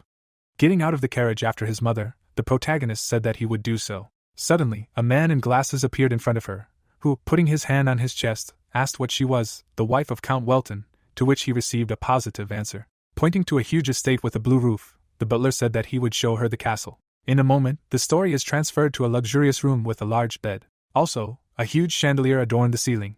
Having brought Annabelle and her children to these chambers, the man in glasses said that they could stay there for the entire ball, and also called the servants if any problems arose. Smiling broadly, the protagonist's mother noted that Count Simon took care of them, with which he agreed. Opening the door, the butler told the young gentleman to follow him, and he thought that there was reason in this, because he did not even want to think about living in the same room with his parents at such an age. Abruptly turning to the side, Annabelle told them to unpack their things and return immediately. Then the story's narrative shifts, but some time later, when the maids were helping the protagonist's mother get ready for the ball, saying that she had very nice hair. Suddenly, Annabelle noticed someone off to the side. It was Chuck, who was noting with an admiring expression that his mother was very beautiful. Smiling widely after hearing this, the woman could not believe that she was beautiful even in the eyes of her son. With a joyful expression on her face, the protagonist's mother declared that she was very pleased to hear such a thing. Looking straight at her son with a crazy look, Annabelle noted that he was also very charming today, and wanted to hug him, while the maid told her to be careful, because her makeup could smudge. Very angry after hearing this, the woman asked if it was really impossible to hug him very tightly even once, to which she received the answer that it was impossible, because the dress would wrinkle. A moment later, Sarah came out to them in a luxurious dress, while the maid said that the young lady was also ready. Admiringly looking straight ahead, Annabelle noted that her daughter was very cute, and the boy said that she looked like a doll. With a brilliant smile on her face, the girl asked her brother if she was really cute. Bending down to her, the protagonist answered that she was very cute, and asked her to be patient, because he understood that she was uncomfortable, when suddenly the maid told the master to quickly change his clothes. A moment later, they all walked straight down the corridor together. At this time, many aristocrats were already in the banquet hall. At the same time, Chuck and his family found themselves in the reception hall of Count Simon's estate, and he himself wondered if aristocrats always dressed so elegantly for banquets. Taking his place at the table, the boy asked if Earl Simon really liked such extravagance, and his mother answered that he would be surprised. At the same moment, several girls came straight to Annabelle, saying that they had not seen each other for a long time, and she was very beautiful, and her dress was of excellent quality, which would be suitable for the mistress of the county of Welton, and offered her a coat woven from cotton, which they had prepared for her for the winter. As the protagonist, he watched with displeasure all this happening, while his mother thanked her for her concern, and thought that she was trying to curry favor with the Welton family, and he had met her like that before. Imagining in his mind the hands reaching for the sign of the god Janus, Chuck reasoned that long ago, in the period of legends, about which there are no records, there were people who shamelessly sucked up to the gods. Turning his head to the side, the boy thought that it was disgusting, and his mother communicated well even with such people. Suddenly, a man came out right to the center of the banquet hall and asked if he could be heard. Putting his hand to the side, the man greeted the honored guests invited to the Simon family ball and introduced himself as Robin, saying that he was responsible for managing the Rigian region. At that moment, all the nobles in the banquet hall turned their gaze to him. Smiling, Robin announced that the banquet would begin soon, so he asked everyone to remain in their seats. Pointing his hand to the side, the manager of the region asked to greet the family of Count Simon, who would arrive any minute. At that moment, a man with red hair appeared, looking menacingly straight ahead. He slowly walked up the stairs. Noticing his appearance, Chuck was very dumbfounded. Then Count Simon calmly said that they had not seen each other for a long time. The boy looked straight ahead in surprise, listening to him. The red-haired man looked straight ahead, greeting everyone, and asked them to have fun, while the protagonist could not believe that he was in 7th grade. Looking around the banquet hall, Chuck thought that this was all nonsense, and his strength was similar to Marquis Edward or even higher. Sitting at his seat, the boy was talking about the Red Lotus Mage. Smiling maliciously, the protagonist realized that he exceeded all expectations, and this was very interesting. At that moment, Count Simon, along with his wife, walked straight up to Annabel and noted that they had not seen Mrs. Welton for a long time, and declared that she was even more beautiful than last year. Bowing to him, the protagonist's mother replied that he flattered her, and said that she was glad that he was in good health. The red-haired man looked away sharply and asked if Count Welton was not coming this time, to which he was told that he would be coming tonight because he had business in their lands. Immediately after, Count Simon looked straight at Chuck and asked if this was their son. At this time, the boy calmly looked straight ahead while his mother answered that he was and said his name. Pointing to the slightly embarrassed Sarah, Annabel announced that this young lady was her daughter and asked the children if they shouldn't say hello. Then the protagonist, bowing, introduced himself as the firstborn of the Welton family, Chuck Welton, and his sister also said her name and said hello. At that moment, Count Simon's wife, looking straight ahead with admiration, remarked that the children were very beautiful, and Annabel thanked her, saying that they were very smart. While the boy was exchanging glances with the Count, his wife declared that they were good. The man with red hair silently looked straight ahead. The protagonist looked back at him, smiling widely, and thought that he was looking at him from under his brows. Abruptly clenching his hand into a fist and releasing energy outward, Chuck thought that he could look as much as he wanted. At that moment, Count Simon grinned maliciously. Looking straight ahead, the man with red hair asked what that meant. His name was Chuck. Smiling widely, the boy gave an affirmative answer. The two met eyes, and the 7th grade Max said that they would see him a little later, to which the protagonist agreed. Then Tyler abruptly turned away and left. Grinning maliciously after everything that had happened, Chuck thought that the Count had definitely exceeded his expectations, and was looking forward to their conversation. The story continued to take place in the banquet hall, where there were a huge number of aristocrats communicating with each other. The boy with red hair looked away with displeasure. His gaze was attracted by Chuck, who with a calm expression asked when his father would arrive, to which he received the answer that, apparently, it was still late at night. A moment later, the Simon family took their place at the table. The Earl's son looked straight at his father, asking how the son of the Welton family was doing, and he asked why he needed a 10-year-old boy. Staring menacingly ahead, Stephen declared that although he was young for now, he would lead the Welton family in the future, and since they were from the same generation, there was nothing wrong with getting to know him better. Hearing this, Tyler looked away with displeasure and simply remained silent, thinking that he was trying to demonstrate leadership qualities by oppressing the offspring of aristocrats. With a wave of his hand, the red-haired man reasoned that he hoped to get his confession, but it was no use, but he could still push him in the right direction. A moment later, the red-haired boy smiled widely as his father declared that he was a smart child and asked if there was anything else he could say besides that. Sitting at the table with his family, Tyler paused for a moment and asked for an aperitif drink, and the servant obeyed the Count's order. At that moment, Stephen's mother took his hand. Countess Simon hoped that they would get along, since they had a long-standing friendship with the Welton family. Smiling widely, the red-haired boy told his mother that of course they would get along, and she should not worry. Happy with what her son had said, Monica remarked that this was excellent. She then asked the servants to bring drinks, and Stephen watched silently. Looking straight ahead, the red-haired boy begged his mother for forgiveness. Staring straight at Chuck, who was sitting at his seat, Stephen reasoned that he had no intention of getting close to this idiot. Imagining the boy kneeling in front of him, bleeding, the red-haired boy wanted him to kneel obediently in front of him. Suddenly, someone put a hand on his shoulder, distracting him from his thoughts. It was Earl Simon, who was smiling and declaring that he was his son, while he was thinking that this would earn his father's approval. At this time, the other son of the Earl was watching his brother. Understanding his intentions, Bruce smirked maliciously. The story continues to take place in the banquet hall of the Simon family estate. Standing right in front of her son, Annabel was telling him that he should make many new friends, and he was agreeing with her. Then his mother was leaving, and Chuck was waving his hand at her. Looking straight ahead with displeasure, the boy thought that he would rather enjoy the time alone since he was given such an opportunity, and was not going to find a quiet and deserted place. A moment later, the protagonist found himself in the inner garden of the estate. Looking around, he saw a greenhouse. There was also a gazebo on the other side. Walking through the inner garden of the estate, Chuck said that, apparently, he had a talent not only for magic, but also for trade, and he developed his abilities to the highest level. Suddenly, hearing something behind him, the boy noted that he was looking forward to their conversation, when suddenly someone asked who he wanted to talk to. At that moment, the protagonist used his magic. Chuck created a blade and was about to attack his opponent. With great speed, the boy directed his magic forward. He pointed his magic blade straight at the frightened girl. Looking straight ahead, the protagonist hissed with displeasure. Immediately after that, Chuck put away his magic sword. At this time, the girl was swaying from fear. Suddenly starting to cry, she asked how dare he threaten her out of the blue. Standing right in front of her, the boy asked who suddenly spoke behind his back, and the unknown girl stated that it was tactless towards the lady. Looking straight ahead, the protagonist noted that she was lucky that he did not pierce the lady, and asked who she was and how she snuck up on him from behind. Then the girl smiled widely, asking that he really wondered who she was, and wondered whether to tell or not, because she was so scared that she had no desire to talk right now. Looking menacingly straight at her when she said that she was not in the mood to play with him now, Chuck thought that what irritated him was that she managed to hide her presence, and the manner of speech was also annoying. Then the boy released his magical energy again.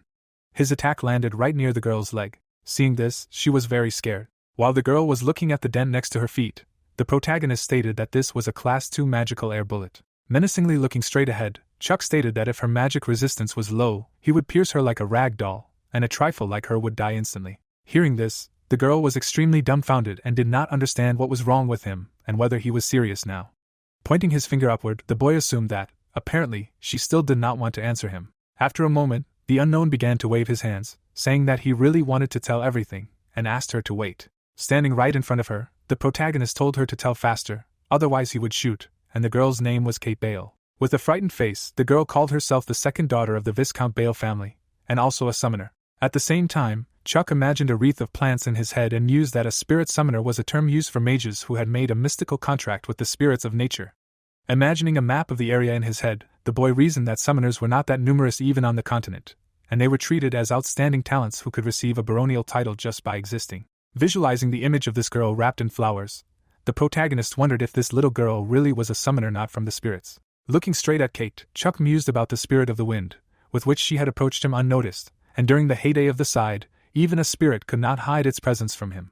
The yellow-haired girl looked straight ahead in surprise while the boy was arguing that it was surprising that they were about the same age, but she had already made a contract with a spirit, and usually training to become closer to nature was done after reaching 10 years old.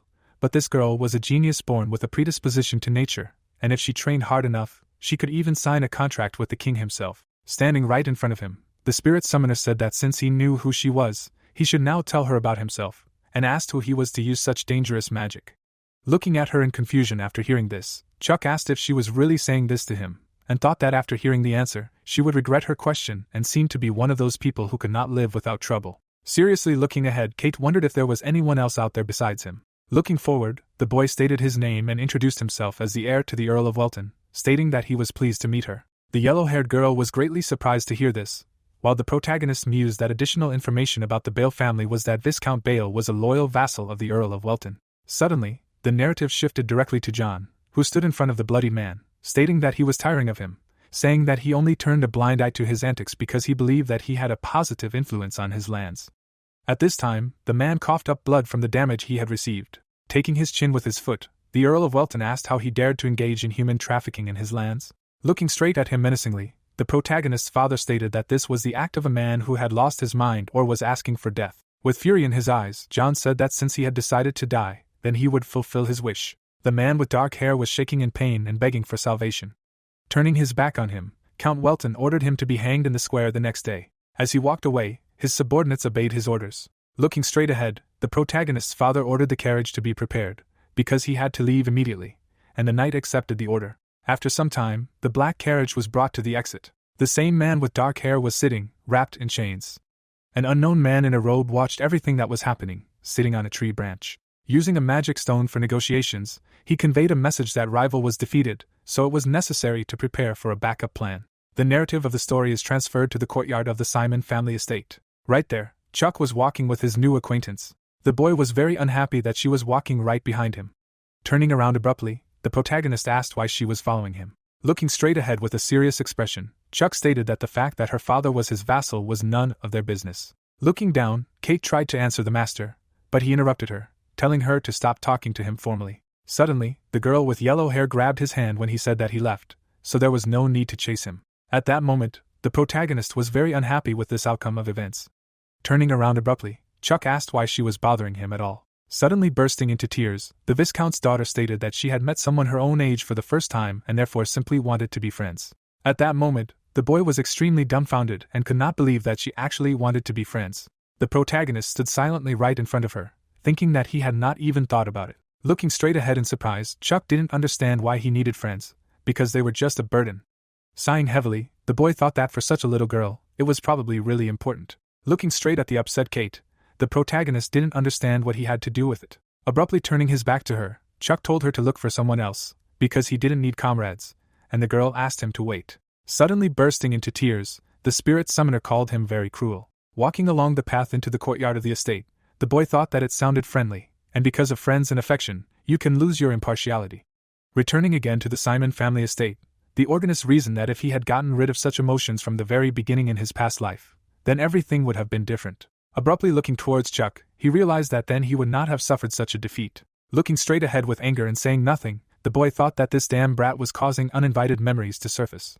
Suddenly, the protagonist was very surprised when someone called out to him from behind. It was Stephen along with his friends, who was grinning maliciously. Turning around, Chuck thought that he had bloody hair, and it seemed that this was the son of Earl Simon. Looking straight at him, the boy asked what he wanted. At the same moment, Woody, with a displeased expression, asked why this little brat was talking to an elder like that. Then Harry, pointing his finger forward, asked if he even knew who was in front of him, and stated that this was the eldest son of Earl Simon. While Stephen nodded his head smugly, his friends added that he was the heir of the family. After listening to them, Chuck grinned maliciously and ordered them to shut up. At that moment, the two boys were very dumbfounded. They tried to say something, but they couldn't do anything at all. Looking scared straight ahead after what had happened, Stephen asked if he really had just cast a silence spell on them. Smiling widely, the boy asked if he really knew anything about magic, and said that he was a chimpanzee compared to those monkeys. Standing right in front of the protagonist, the red-haired boy declared that this was impudence, and asked if he knew that he was actually older, to which he replied that there was no need for that, and asked to get down to business, moving, which he would do to him in the same way. Then Chuck pointed his finger straight up. Noticing this, Stephen suddenly coughed. Spreading his arms out to the sides, the heir of the Simon family explained that he had not come to argue, and just wanted to talk, noting that his youngest was really cool, because he used silence magic. Looking straight at him with displeasure, listening to all this, the boy said that he was talking some kind of nonsense, and he was not interested in listening to him, so he could go where he was going. Hearing this, Stephen was extremely dumbfounded, asking that he really did not know who he was, and the protagonist answered that he was the son of Count Simon. Smiling a little after his answer, the guy with red hair declared that he knew, and said that he was the son of Count Welton, so he wanted to talk to him. Throwing his hands to the sides, the heir of the Simon family explained that he was embarrassed that he suddenly spoke informally. That's why there was a misunderstanding, while Chuck, standing in front of him, thought that he was laughing, and if he hadn't shown his abilities, they would have used force. Looking smugly straight ahead, Stephen concluded that in the future they would become the top of the Eastern aristocracy, and asked that then wouldn't it be better to be friends now. The boy looked at him with displeasure, reasoning that he was beating around the bush, hinting that he would be under his command, and that this little bastard could only talk. With a look of complete seriousness, the protagonist refused to explain that he was not interested in his games and did not want to know anything about it, so since the matter was over, he could leave, thinking why he had to listen to this pathetic babble. Very angry from what he heard, the boy with red hair asked that he really had just refused his offer, and stated that he would regret it, so now he should look at it and compare it with his pathetic charms. A moment later, the heir of the Simon family took out a magic sphere. Smirking smugly, Stephen declared that from now on he would tiptoe around him and treat him with due respect. At this time, Chuck just stood silently in place. Then he grinned maliciously. Looking straight ahead, the boy said that this meant that he had intended to make a show of brute force from the start. With a smug look, the red-haired boy explained that he had wanted to use magic, but changed his mind, because he was more comfortable following his own method. Looking straight at him with displeasure, the boy thought that it was disgusting that he was so small, and already so much hypocrisy. Remembering the meeting of their parents at the banquet, the protagonist asked if he was worried that the adults would not stay away. Standing right in front of his opponent, Chuck declared that if there was a commotion, he would be the one in trouble. Smiling confidently, the heir of the Simon family explained that he could not worry. Taking out a magic stone, Stephen said that thanks to this, no one would know what was really going on there. A moment later, something flashed under his foot. A blue magic circle appeared on the ground right around him. Chuck, remaining in his place, asked if this was really an illusion magic artifact, and the red-haired guy who heard this remarked that he probably understood magic. Looking straight ahead furiously, the heir of the Simon family concluded that it was nothing to worry about, and that he would soon weaken and crawl at his feet. Looking sharply to the side, the red-haired guy said that these two should not sit on the sidelines either. At the same time, with the help of his magic, he managed to remove the protagonist's spell from his friends. Under the cover of illusion magic, Stephen declared that he thought he would die of boredom because of this bastard, and asked if he was really so crazy that he decided to die, and had not yet realized that it would be worth running back to Welton with his tail between his legs. Looking around, Chuck noted that it was a great artifact, while his opponent asked if he had gone deaf and said that he would not leave it like that. Grinning maliciously, the boy noted that he was interested. Looking directly at him with displeasure, the red-haired guy said that since he had not yet realized the situation, from today on his family would be subordinate. A moment later, the protagonist released his dark purple energy, using spells more. Then the guys began to bleed, and Chuck ordered them not to turn off the artifact. Smiling maliciously, the boy said that otherwise their ugly faces, shaking with pain, would become public knowledge. A moment later, all 3 boys fell to the ground and began to scream in pain. The offspring of the aristocrats lay right on the ground and prayed for salvation, saying that their heads felt like they were about to explode. Stephen vomited from the intense pain. Water was spurting out of his mouth due to the damage he had received. Sinking into the abyss of rage, the red-haired boy was going to kill him and was not going to let this go, but he did not understand how, since he was not strong enough because this bastard was a Class 4. Trembling in pain, the heir of the Simon family realized that he was only a Class 2. With a look full of hopelessness, Stephen did not understand why this happened. Imagining the image of John fighting in his mind, the red-haired boy wondered that he was not just a child from a knight's family, since the Welton family was only famous for their swordsmanship, and did not understand where he acquired such magical abilities from. Suddenly bursting into tears, the heir of the Simon family wondered where he got the talent that he did not have. Then Stephen placed his hand directly on the ground. Standing up, the red-haired boy declared that he would not forgive him, and he would not let this go so easily. With a look full of hatred, the heir of the Simon family thought that this talent should be ruined so that he could no longer use magic. 3 boys were standing in the middle of a wide corridor. The younger brother glanced nervously at the older one and asked anxiously that everything would definitely be okay and that stealing a magical item was serious. The older brother, Stephen, looked irritably ahead of the corridor and shouted that nothing could go wrong and that he needed to shut up and follow him. The young man suddenly turned around at his name. The boy waved to his friend from around the corner. Stephen turned to his brother who had suddenly appeared and asked him again, perplexed, what Bruce was doing here. Bruce smirked and answered offendedly that his own brother was asking what he was doing here and that it was somehow sad. The boy decisively took an item out of his pocket and said that he could not stand aside when his beloved brother was injured. Stephen looked at the dangerous weapon in shock and exclaimed where he got such a dangerous thing. Bruce held out the object and answered flippantly that they should take it and that it didn't matter where he got it from, adding that they would definitely deal with the Welton boy.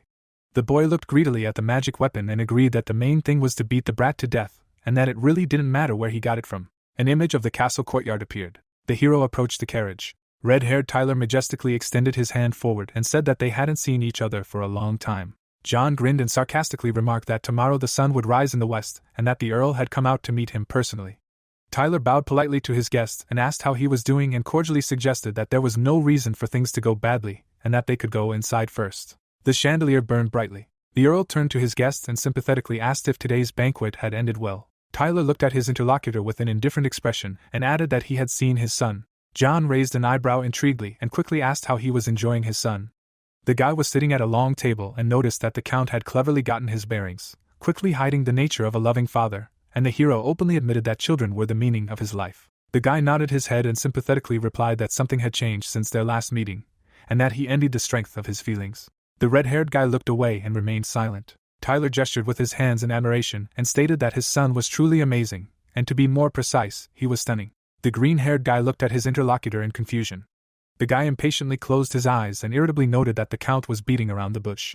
John turned to his friend and frankly asked if he considered his son capable. Tyler looked at the hero with disdain and objected that capable was nonsense. An image of the Earl's son appeared, and the hero enthusiastically proclaimed that his son was the best of all those he had seen, and that there was no man stronger than him in history. The Earl leaned forward with interest and noticed that Stephen was speaking in the words of the Marquis of Rinmall, and the boy replied that Rinmall had personally met Chuck.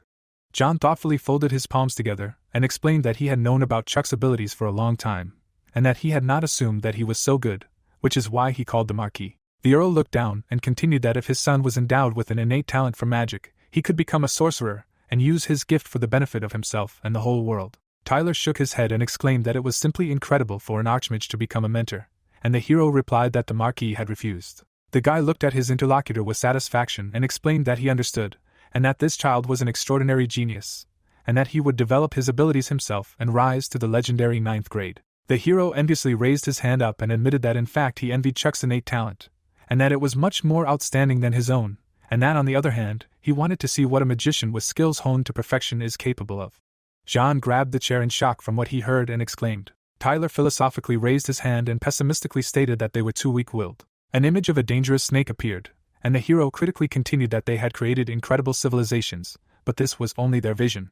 The guy stretched out his hand forward and declared that magicians were too weak compared to dragons and high elves. The Count looked at his friend, who gratefully added that their world was only held together by sword masters like him. The guy looked at his interlocutor and hypothetically asked what would happen if a 9th-class mage appeared. John looked at the hero, puzzled. Tyler put his hand on his knee and explained that even dragons, being at the top of the magical world, would not dare to lose sight of him. The hero looked into the eyes of his interlocutor and ambitiously proclaimed that he really wanted the human race to begin to prevail in this world. John looked at the hero and skeptically objected that he was too vain. The red-haired guy put his hands on his knees and answered in principle that being vain was not bad, and that he knew better than anyone else about the erased and forgotten history of their lands.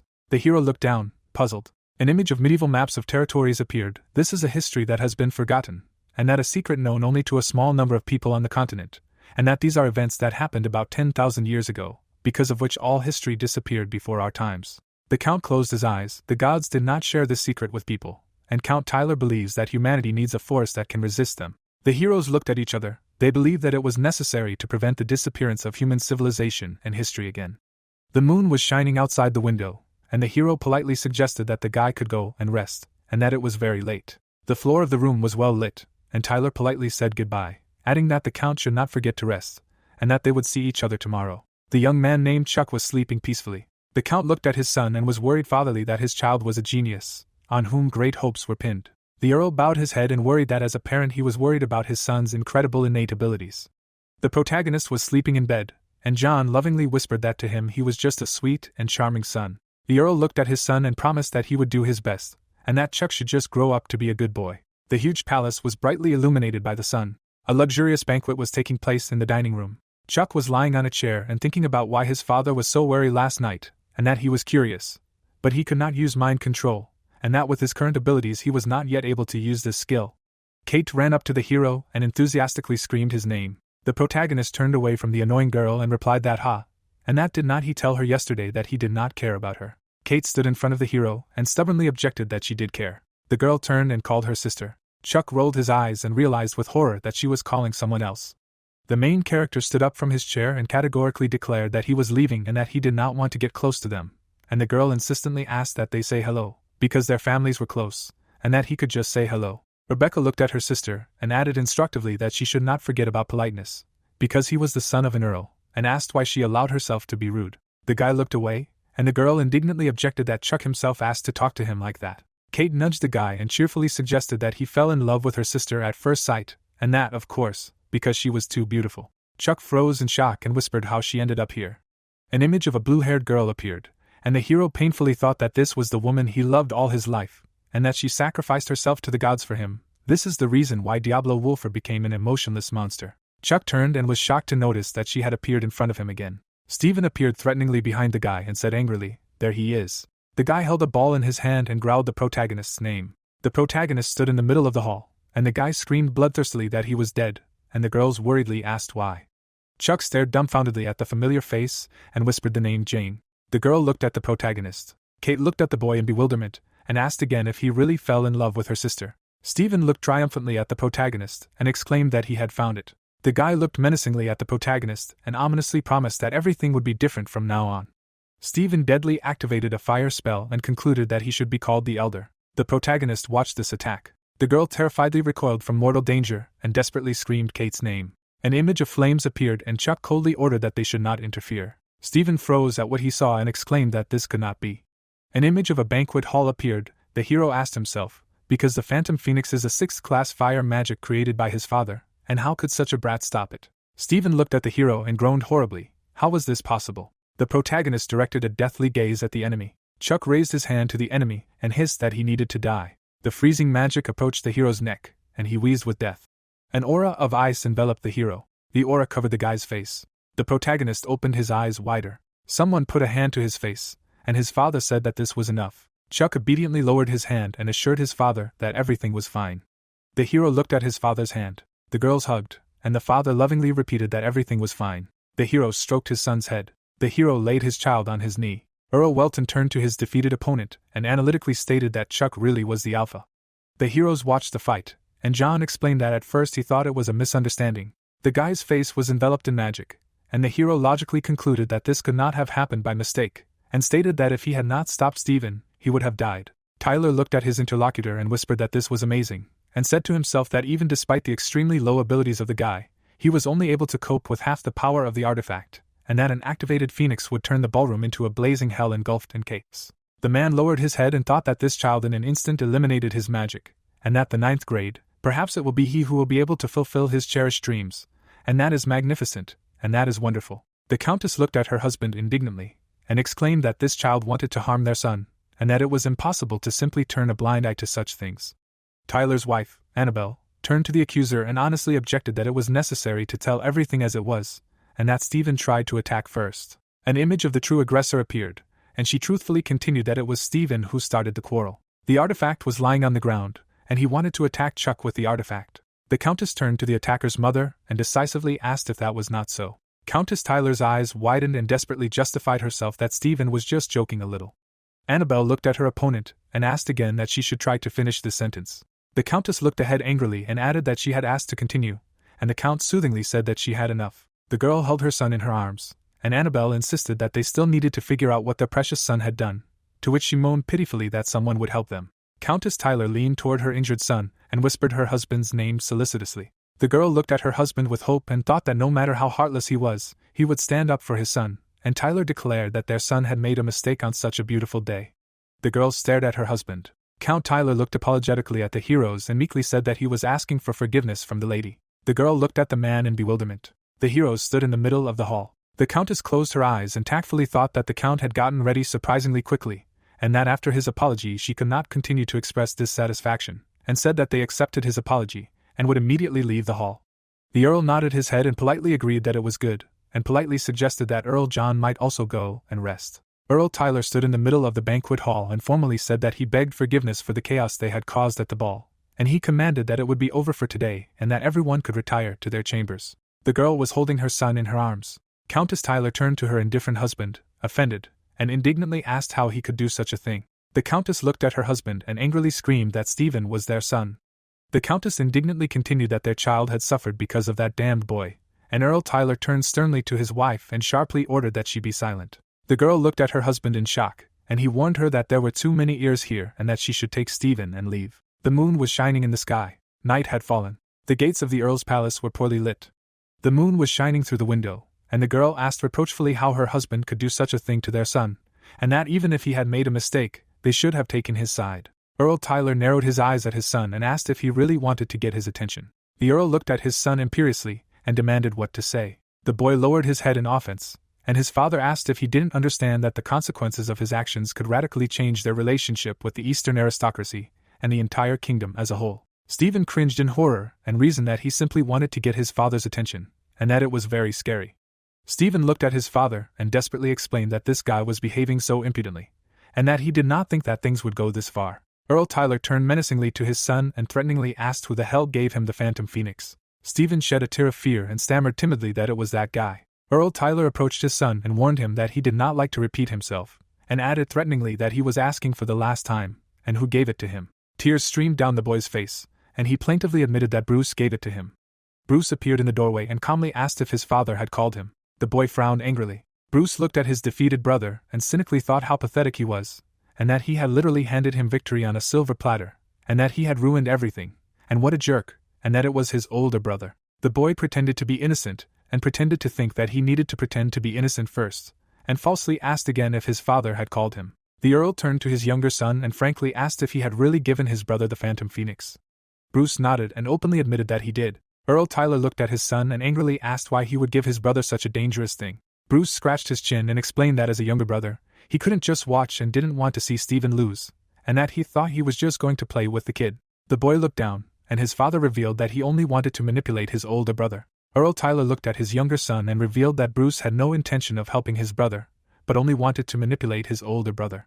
The boy looked away in shock and babbled in amazement at how he could know about this. The brother turned to the exposed boy in confusion and called his name in bewilderment. Earl Tyler turned away from his sons and ruthlessly stated that although they most likely already figured it out, he had no interest in any of them. The Earl looked at them with disdain and asked why they wanted to know. Tyler shook his head in disappointment and explained that although they had his blood, they did not have the abilities he desired, adding cynically that even if they had them, it would not have changed anything, and mockingly asked if they really thought he did not know their thoughts. Earl Tyler looked ahead and demanded that if they wanted to get his attention, they should do something different. The Earl looked at his sons and advised that instead of these stupid pranks, it would be better to prove that they were of the same blood as him. Tyler put his hand on the door handle and firmly stated that he was not going to interfere in their affairs anymore, but they must clean up the consequences of their actions themselves. The Earl turned away from his sons and inexorably ordered that tomorrow afternoon they would apologize to Chuck Welton until he forgave them. The boys were dumbfounded with surprise.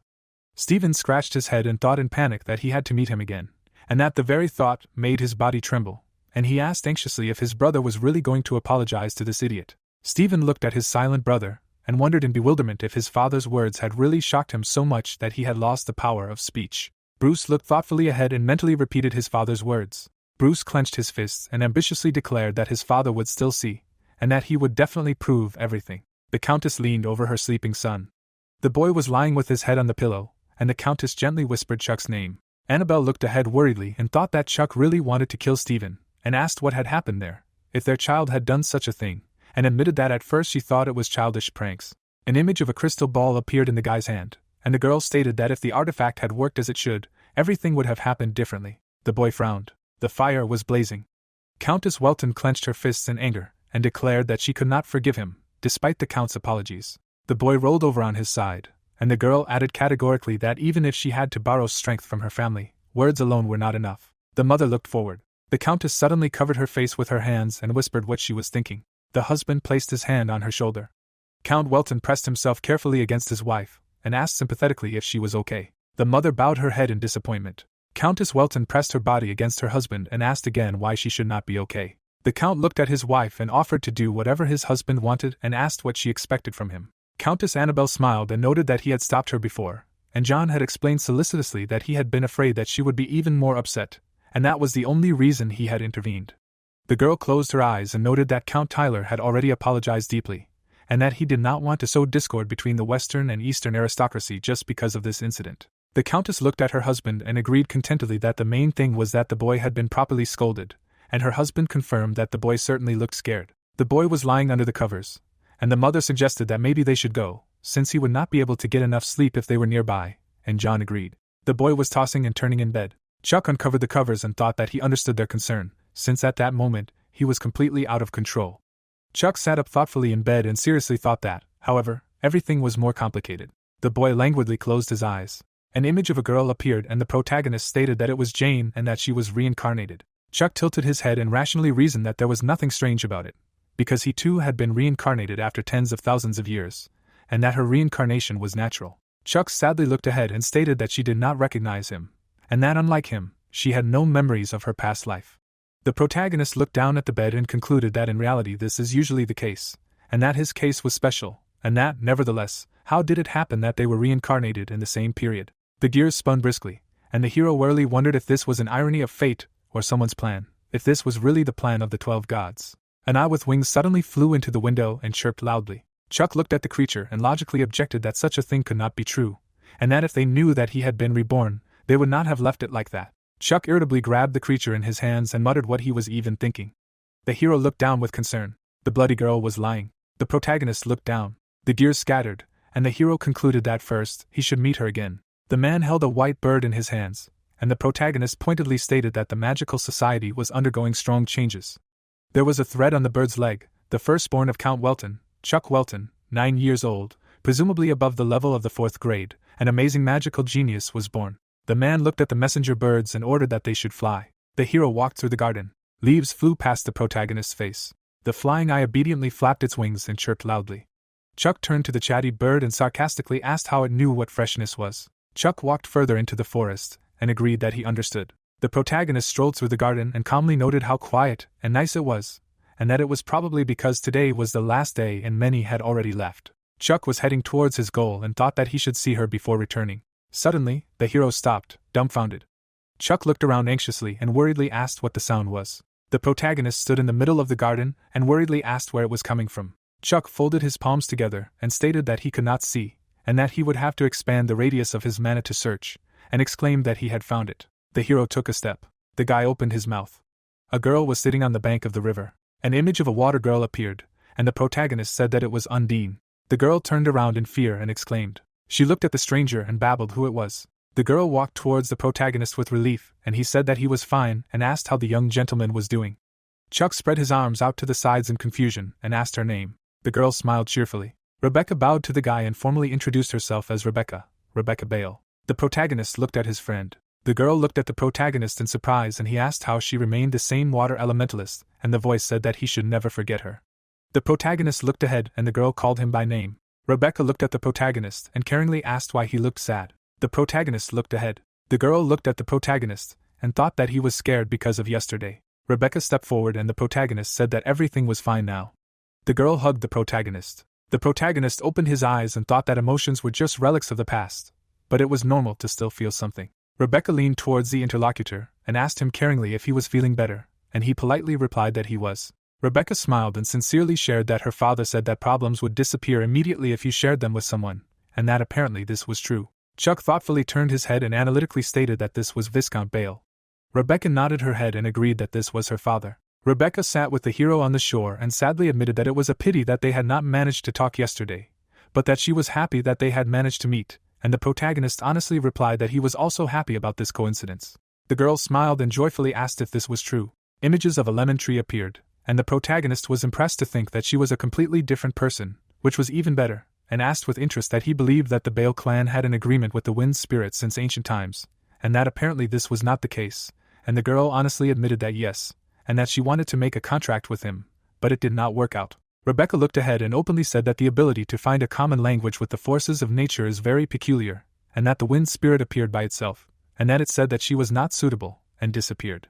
The girl grabbed her head and happily continued that one day Undine came to her, and that it was fate, and that she said that they should definitely make a contract. Rebecca sat next to the protagonist and admitted that since the matter was serious, she should have consulted with her father first, but unexpectedly for herself, she immediately agreed. Chuck, shocked, opened his eyes, exclaimed, "What does this mean? The god of spirits knows." An image of the magicians appeared. The contract of the king of spirits, unlike the usual one, is a contract of souls, and that the pledge of which is the lives of both parties who have concluded it, and when Jane's soul was reborn into Rebecca, the king of spirits should have known about it too. Chuck sympathetically turned to the girl and asked what was clear, and asked if the Viscount was really not angry, and the girl sadly answered that he was not angry, but upset, and that she was too. The guy looked up and philosophically noted that but still this case is special. Rebecca looked excitedly at the protagonist, and he enthusiastically told that the spirit came personally and offered to conclude a contract, and added that he heard about such a thing for the first time. Chuck turned to the upset girl and said that he was sorry that everything did not turn out the way she wanted, but that the choice of the spirit of water fell on her, and supportively added that you need to believe in yourself. Rebecca looked at the hero and whispered gratefully. The girl smiled and confidently agreed that it was good. The guy quickly got up from his seat, politely said goodbye, because it was time for him to go. The girl, confused, extended her hand and said goodbye. Rebecca turned to the leaving boy and sadly noted that she wanted to talk more. The girl grabbed her knees and asked discontentedly what was wrong with her. Chuck looked at his pet and noted that he was talking to her politely, and logically reasoned that don't children usually communicate informally, but that Rebecca had an aura of an adult, and that therefore it was difficult to talk to her familiarly, and discontentedly shouted that his pet was objecting to him. The guy entered the palace. The protagonist turned around, and someone called him by name. Two brothers were standing in front of the protagonist. Chuck turned to the uninvited guest in surprise and asked what was wrong. Stephen winced from awkwardness and repentantly exclaimed an apology. The protagonist looked at the unexpected visitors and was puzzled that they had come so suddenly. Chuck smiled shrewdly and assumed that the Count had ordered them to apologize to him, and that was why they were here. Stephen opened his eyes in fear. Chuck looked at the second visitor and asked suspiciously that he could understand his presence, and asked who he was, and the hero answered that he was his younger brother. The protagonist squinted and asked why he brought him, and asked if he was really afraid to apologize alone, and the hero openly admitted that he was the one who gave his brother the artifact.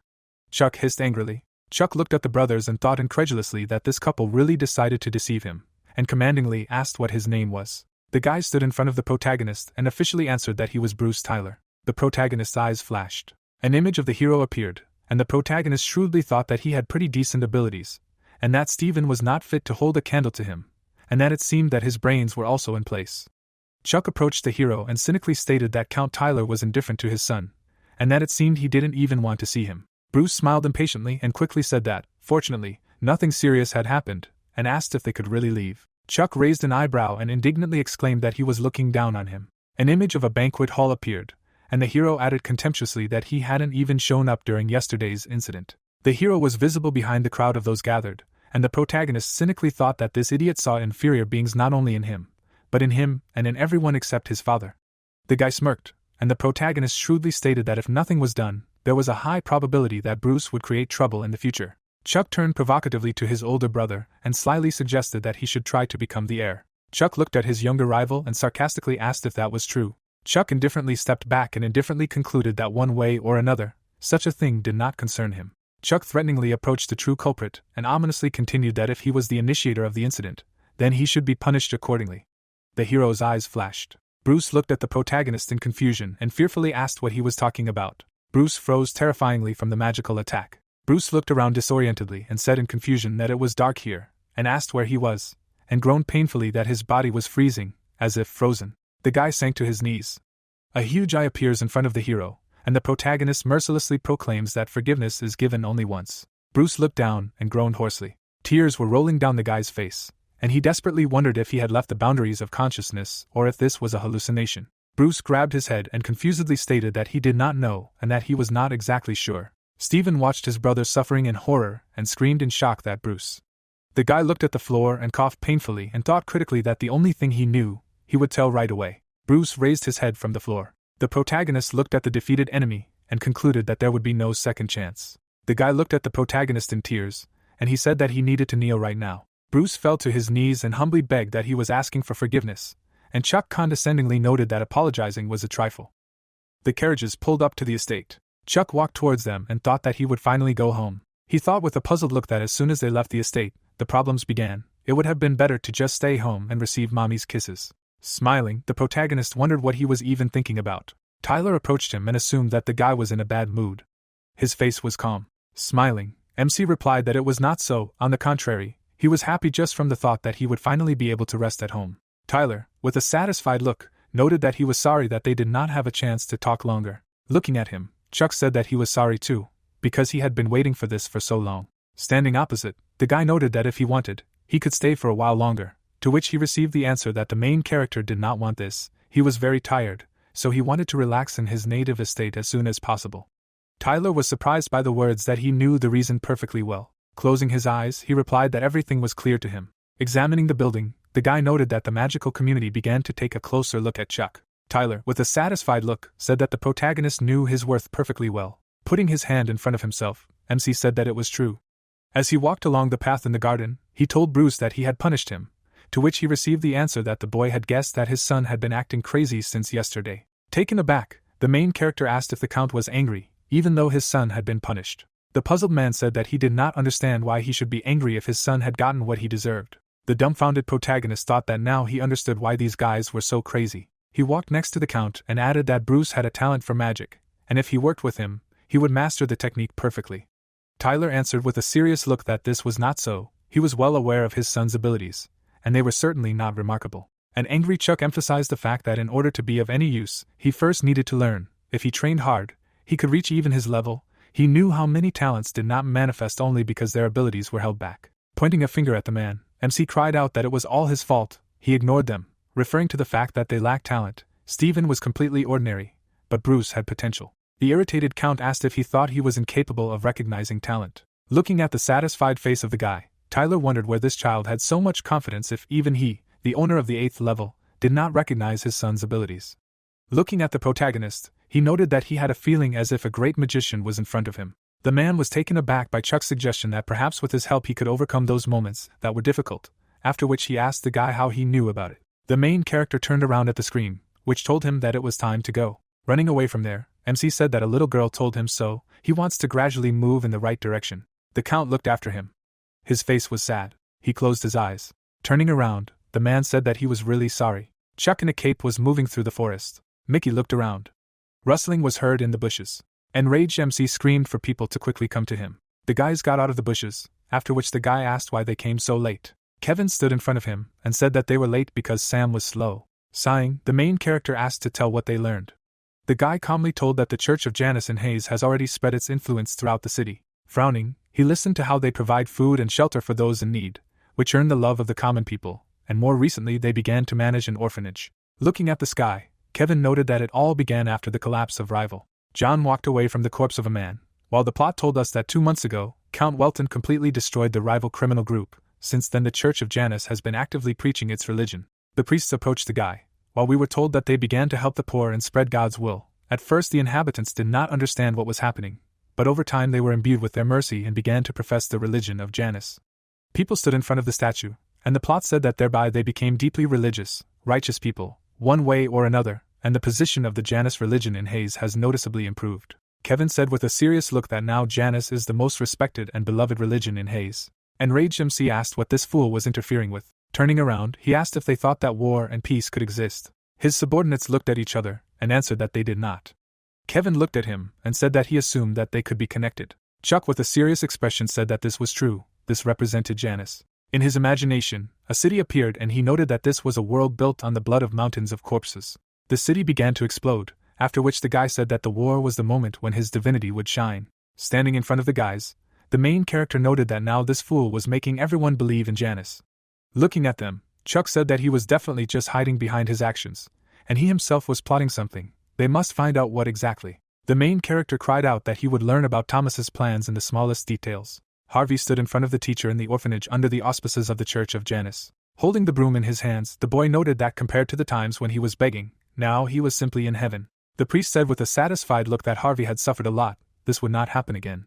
Entering the room, the boy thought that a month and a half had passed since he ended up in an orphanage. This place was a ray of happiness in his life. If he had not ended up in an orphanage, he and his sister would have already disappeared on the street. Sitting at the table, the girl asked if her brother had returned. Harvey answered her positively with a satisfied look. Coming up to her, Harvey told us that his sister Anna was blind. When her parents found out about her blindness, they threw them out and ran away. In order to protect their sister, they had to take on the dirtiest work. There was no choice, because this was the only way they could survive. They were sitting in the alley while the guy was telling us that life on the street was hard, and the adults there were indifferent. It was a hopeless situation, and there was no one to help. Someone extended a hand to them. Standing in front of the priest, Harvey said that it was the hand of God. That day he and his sister had found a new life, happiness itself, a miracle that God had favored them with. Now he too would become a participant in God's and tell the whole world about it. The stranger ran up to them and asked if they had heard the news. He imagined the guy folding his arms and telling us that God had chosen Shin, that he was leaving for the main temple next week to become a priest. Surprised, Harvey asked if Shin would become a priest.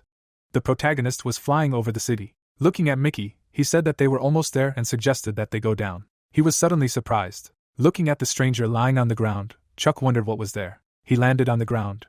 Looking at the guy, MC clarified that it was still energy. Looking at the man's emaciated face, he reasoned that it was bad divine energy, after which he asked if this was really the abbot. Noticing the stranger's blade, the guy came to the conclusion that this was a high-class cleric, a holy knight. The puzzled protagonist asked why the holy knight was lying on the street. Standing in front of the wounded man, he assumed that he would bother him further. Stepping on his head, Chuck asked if he should just kill him. The priest grabbed his leg. The main character was shocked by what happened. His look was dumbfounded when he spoke of Ed. The surprised guy asked again. Looking at him, the protagonist clarified what kind of Ed. The guy lost consciousness again. Scared MC thought that this was some kind of madness, and the priest should just die of hunger. He and Mickey started to leave from there. Sunlight enveloped the building. Chuck was shocked by what he saw. A priest was sitting in front of them and saying that it was nice to meet him, after which the protagonist wondered why this nasty man was in their house and eating at the same table with them. The cheerful stranger said that if it weren't for the Count's mercy, he would have already died on the street. John extended his hand and noted that one should not forget about the soldiers who helped bring him. Smiling, the man replied that the soldiers were his people, so it was all thanks to him, after which the Count asked if it was often that holy knights die of hunger on the street, to which he received the answer that it was not often, but they were also people. If you reach a high level, you can last longer than an ordinary person.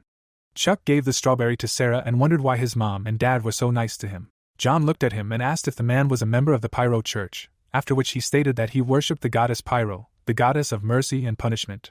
Annabelle said with an excited look that they were very surprised at first. She asked him with a smile on her face if he knew the Bishop of Sapphira. The surprised priest asked if she was from Uton, to which he answered that she was from the Bell family.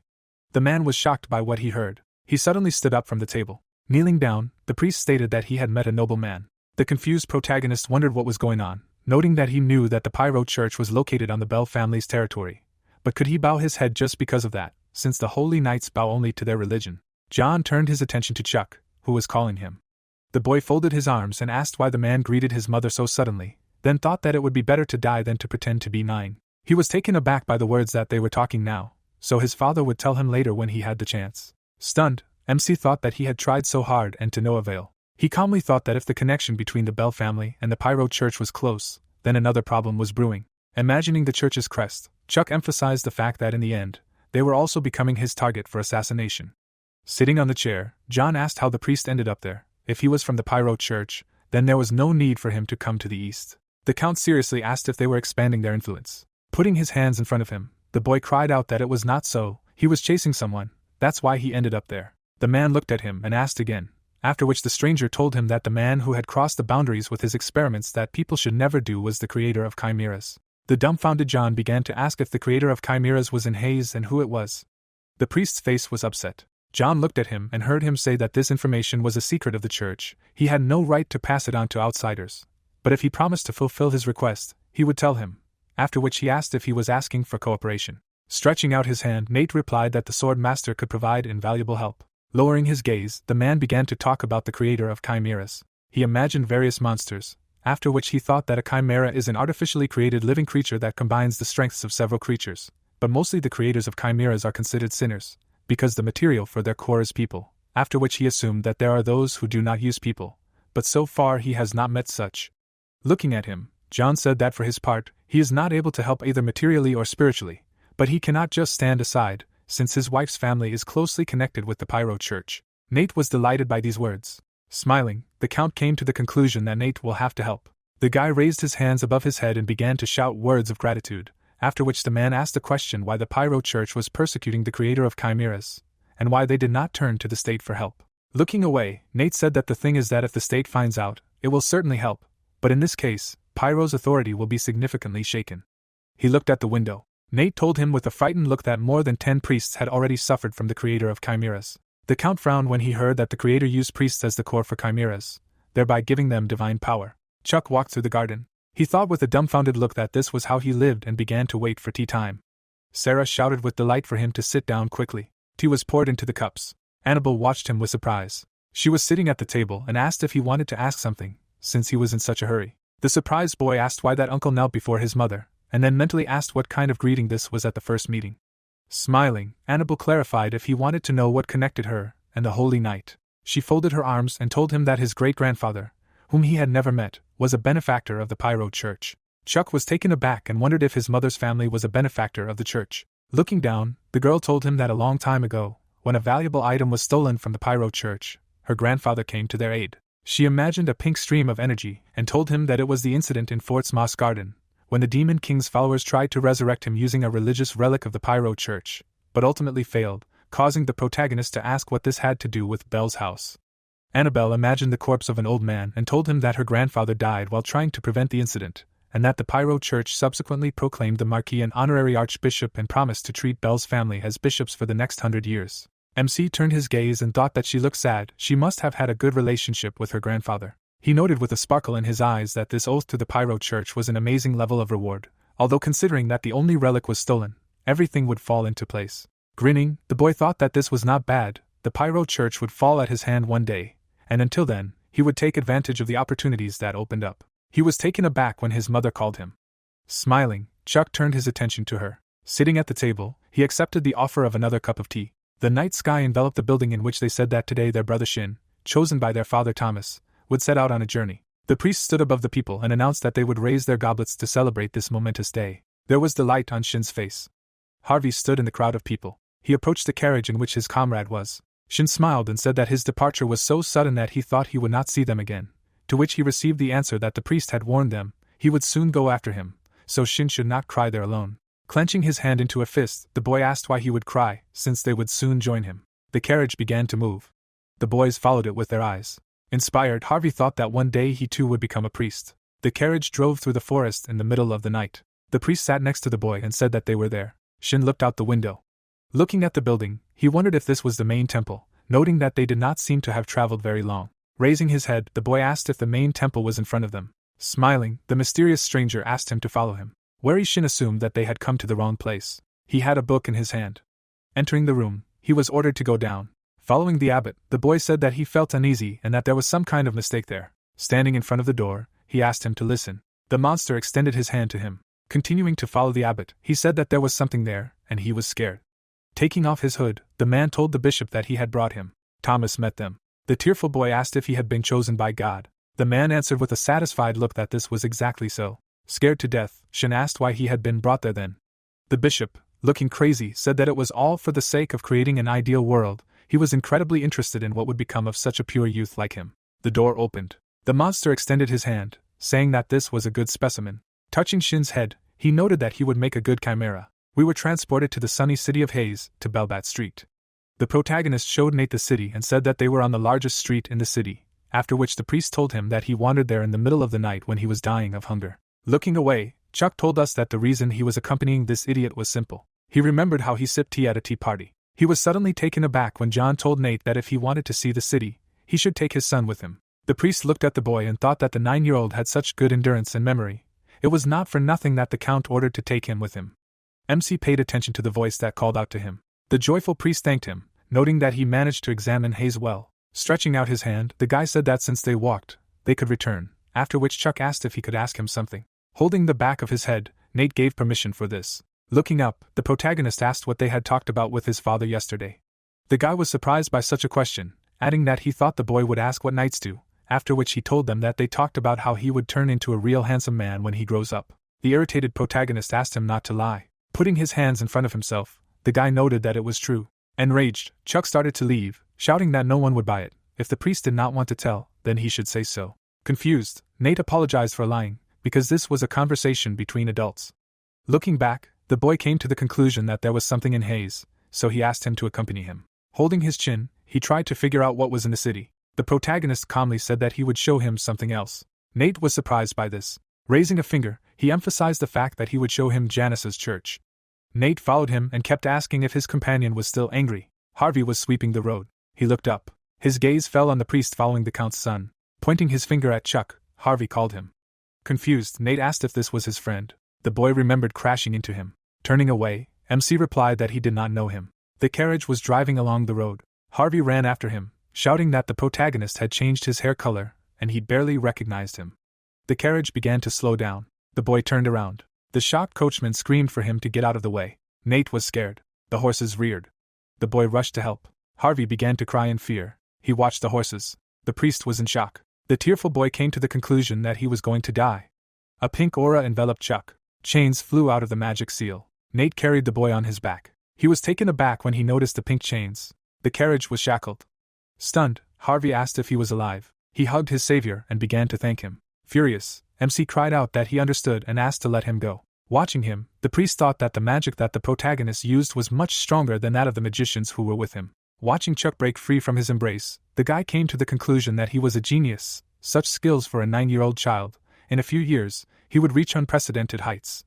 His face was displeased. Nate was surprised when the main character said that they should go. Sighing, the boy reminded that they were going to Janice's church. Harvey led them to the church, saying that he was just going there. It was a coincidence. Turning around, he said that there was an orphanage for children like him who had nowhere to go. The nun folded her arms and asked where the guy went. She turned her attention to his companions and clarified who these people were. Standing in front of her, Harvey said that he almost got under the carriage, and they saved him. The woman closed her eyes and thanked them, noting that he had almost had an irreparable battle, to which Nate replied that there was no need to thank him. As a follower of the Pyro Church, he was just doing what he had to do. The nun was taken aback by what she heard. The priest stood over Chuck and said that in fact, this guy had done much more. Standing in front of the woman, the main character said that he was the son of the feudal lord of these lands. He calmly said his name. Smiling, the woman replied that she should have recognized him by his emerald eyes and hair, but the news of the incident with the carriage shocked him so much. Confused, Chuck wondered what kind of reaction this was, because if she was born in Haze, she should have recognized him right away. She was too confused. The nun looked at Nate and asked if he was there to pick up Harvey, to which she replied that he had heard that Janice's church had taken root there, so he wanted to see it. She looked at Harvey and asked to show them around. The protagonist, with a serious face, wondered if she was trying to separate them from Nate. It was unlikely that the old woman could harm him, but it was better to be safe. Smiling, the boy said that then they would meet at dinner with his parents tonight. The priest was surprised by these words. Smiling, he said goodbye. Pointing his finger to the side, Harvey began to tell that his house could be seen there. Looking at him, MC asked him to relax. Standing in front of him, he noted that he did not attach much importance to manners, so his companion should behave as before. An enthusiastic Harvey asked if this was true, and Chuck cried out so as not to be forced to repeat himself. The boys started running, screaming for them to follow him, and he would show them everything there. Standing in front of the door, he said that he lived there with his younger sister. Opening the door, Harvey cried out that he had found a friend. The girl was sitting at the table. She stood up and asked if it was true. MC was surprised. Harvey took her hands and asked to say hello. Chuck was scared. Looking at the girl, he thought that an aura of an adult and sacred power from her eyes emanated from her. He imagined Anna as an angel and noted that she was a messenger of God, descended from heaven, the one who most freely controlled the power of God. One of the parts of the messenger's body emits powerful sacred energy. It turns out that while she is blinded by the power of God's power, but when the power of an adult awakens in her, she will be able to see all the flows of the world through the eyes of God. Frowning, the protagonist emphasized the fact that she could become an unpleasant opponent for him in the future, and then wondered if he should finish her off. Looking away, MC noted that he shouldn't do it. If he noticed the hidden power in her, then the top brass of the church even more so. It was dangerous to kill her right now. Harvey was surprised by this. He asked with a satisfied look if he really fell in love with his sister. Anna hit her brother on the back of the head, saying that she wanted to ask him something. She stood over him and asked him to help her read an excerpt from this book. Watching the guys, Chuck tried to figure out whose power prevailed in her, and then noted that in any case, it was better to keep an eye on them. He watched as Harvey read to her. Opening the door, the protagonist thought about sneaking away unnoticed. Looking up, the guy asked if his new friend was heading to the bathroom, to which he received the answer that this was not the case, and that it was time for him to go. Closing the book, the guy replied that in that case he would walk with him. Walking ahead, Harvey asked if the main character would come again. Chuck looked at him, and asked if he wanted to become someone. Touching his shoulder, the guy emphasized that it was unexpected and pleasant that MC showed friendly sympathy. He said with a satisfied look that he thought that it was enough for him to spend time with Anna. But when he got there, he realized that he wanted to be chosen by Janice and become a priest. His cheeks turned red. Looking away, he told that yesterday his friend was chosen and went to the main temple. He was so jealous of him. Chuck was taken aback by what he heard and in his thoughts asked about the main temple. Memories of the church, human trafficking, Rivali and the election appeared in his imagination. The startled protagonist loudly asked where Harvey had been before arriving there, to which he received the answer that he had been outside. Frowning, the protagonist asked to tell him even earlier. The frightened guy said that he had been a small fry and rival. A smile appeared on the guy's face. Nate stood in front of the woman and said that it had been a pleasure talking to her. Watching her go, he wondered if the local priests could be trusted, because she was very careful with her words. Perhaps they were somehow connected with that incident with the chimera. She approached Harvey and clarified if he had shown the young gentleman everything. He suddenly turned his gaze. Thomas had come there saying that important guests had come to visit them during his absence. He greeted the young gentleman with a satisfied look. The protagonist introduced himself with a calm look, after which he mentally noted that now everything was clear. Janice's church was using children. Nate stood in front of him and said that he was a follower of Pyro. Thomas looked at them and said that he was very sorry that he could not meet them in person. MC noticed the knight behind him and wondered what this strange feeling was. He saw a dark aura around the warrior and noted that he felt the power of a holy knight, but Nate's reaction was alarming. The priest was scared, and Chuck came to the conclusion that something was clearly wrong with this knight. Thomas and the protagonist exchanged glances. He walked silently and glanced at the priest. Turning around, MC said that Harvey told him that his friend was chosen, after which he went to the main temple, and how he envied him and was going to become a priest. Nate was surprised by these words. He said with a satisfied look that Harvey was a nice guy. He would definitely succeed. Frowning, the protagonist came to the conclusion that he did not understand anything at all. Standing in front of him, he asked if his father had told him. The guy was surprised by the words that John had suppressed the criminal organization, Rival, 2 months ago, which was engaged in the kidnapping and sale of children. In addition, Harvey was also in the organization. Taken aback, the priest asked again. Grinning, Chuck mentally clarified if it finally got through to him. Turning around, he asked if Janice's church did charity. Clenching his hand into a fist, Nate thought that Janice's church never did charity if they organized an orphanage in order to use children. Evening came. Sitting on the couch, the priest told that in the orphanage there lived a boy named Harvey, who used to be part of Rival. The count with a serious look said that Janice's church had a positive effect on his lands, so he was just watching, after which he listened that there was something else. He saw a knight who came with the bishop. Frightened, Nate noted that he could not understand. Recalling the image of the warrior, the priest said that he felt a powerful aura, but could not understand whether he was a knight of the Church of Janice. Looking at the man, he added that it was a disorderly and chaotic sacred power, after which John asked if he really thought that a chimera using sacred power stood in front of him. They looked at each other while the priest said that they needed evidence. Clenching his hand into a fist, he said that he would definitely get it. Watching him, the man emphasized the fact that it was dangerous to do this alone, to which he received an answer that he was ready for anything. He asked with a serious face what the chances of success were. Sitting on the couch, Nate assumed that they had an advantage. Waving his hand, John said that he would give him 3 people. The warriors appeared behind the priest. Turning around, the guy mentally noted that he did not even feel them. Looking around, he heard that in front of him were shadow knights, whose existence boils down to protecting their home. They are professionals in their field, so they will be useful to him, after which he thought that they have long swords, although their appearance and movements are more reminiscent of hired killers. Looking at the guys, Nate clarified whether they are really knights. He said with a serious expression that he would definitely reveal the suspect's identity. John looked at him and said that he was counting on him. Holding Mickey in his hands, Chuck remembered the chimera with sacred power and the children who were used as material. Sitting on the bed, the protagonist said that they were pure as a white sheet. Children were good for experiments, but God could not allow himself to do such things. Holding his hands behind his head, he suggested that there were reasons for Thomas to walk around with an unfinished experiment. He looked at Mickey. The boy handed him a letter and ordered him to go to Nate. The monster flew out of the window. Looking at the open window, MC noted that it was time for him to start preparing, after which he thought that the next battle would require stronger magic. The guy, covered in a blue aura, said that he would become Thomas's headache. The night sky enveloped the building. Kevin stood by the window and said that they needed to be there until they noticed any suspicious activity.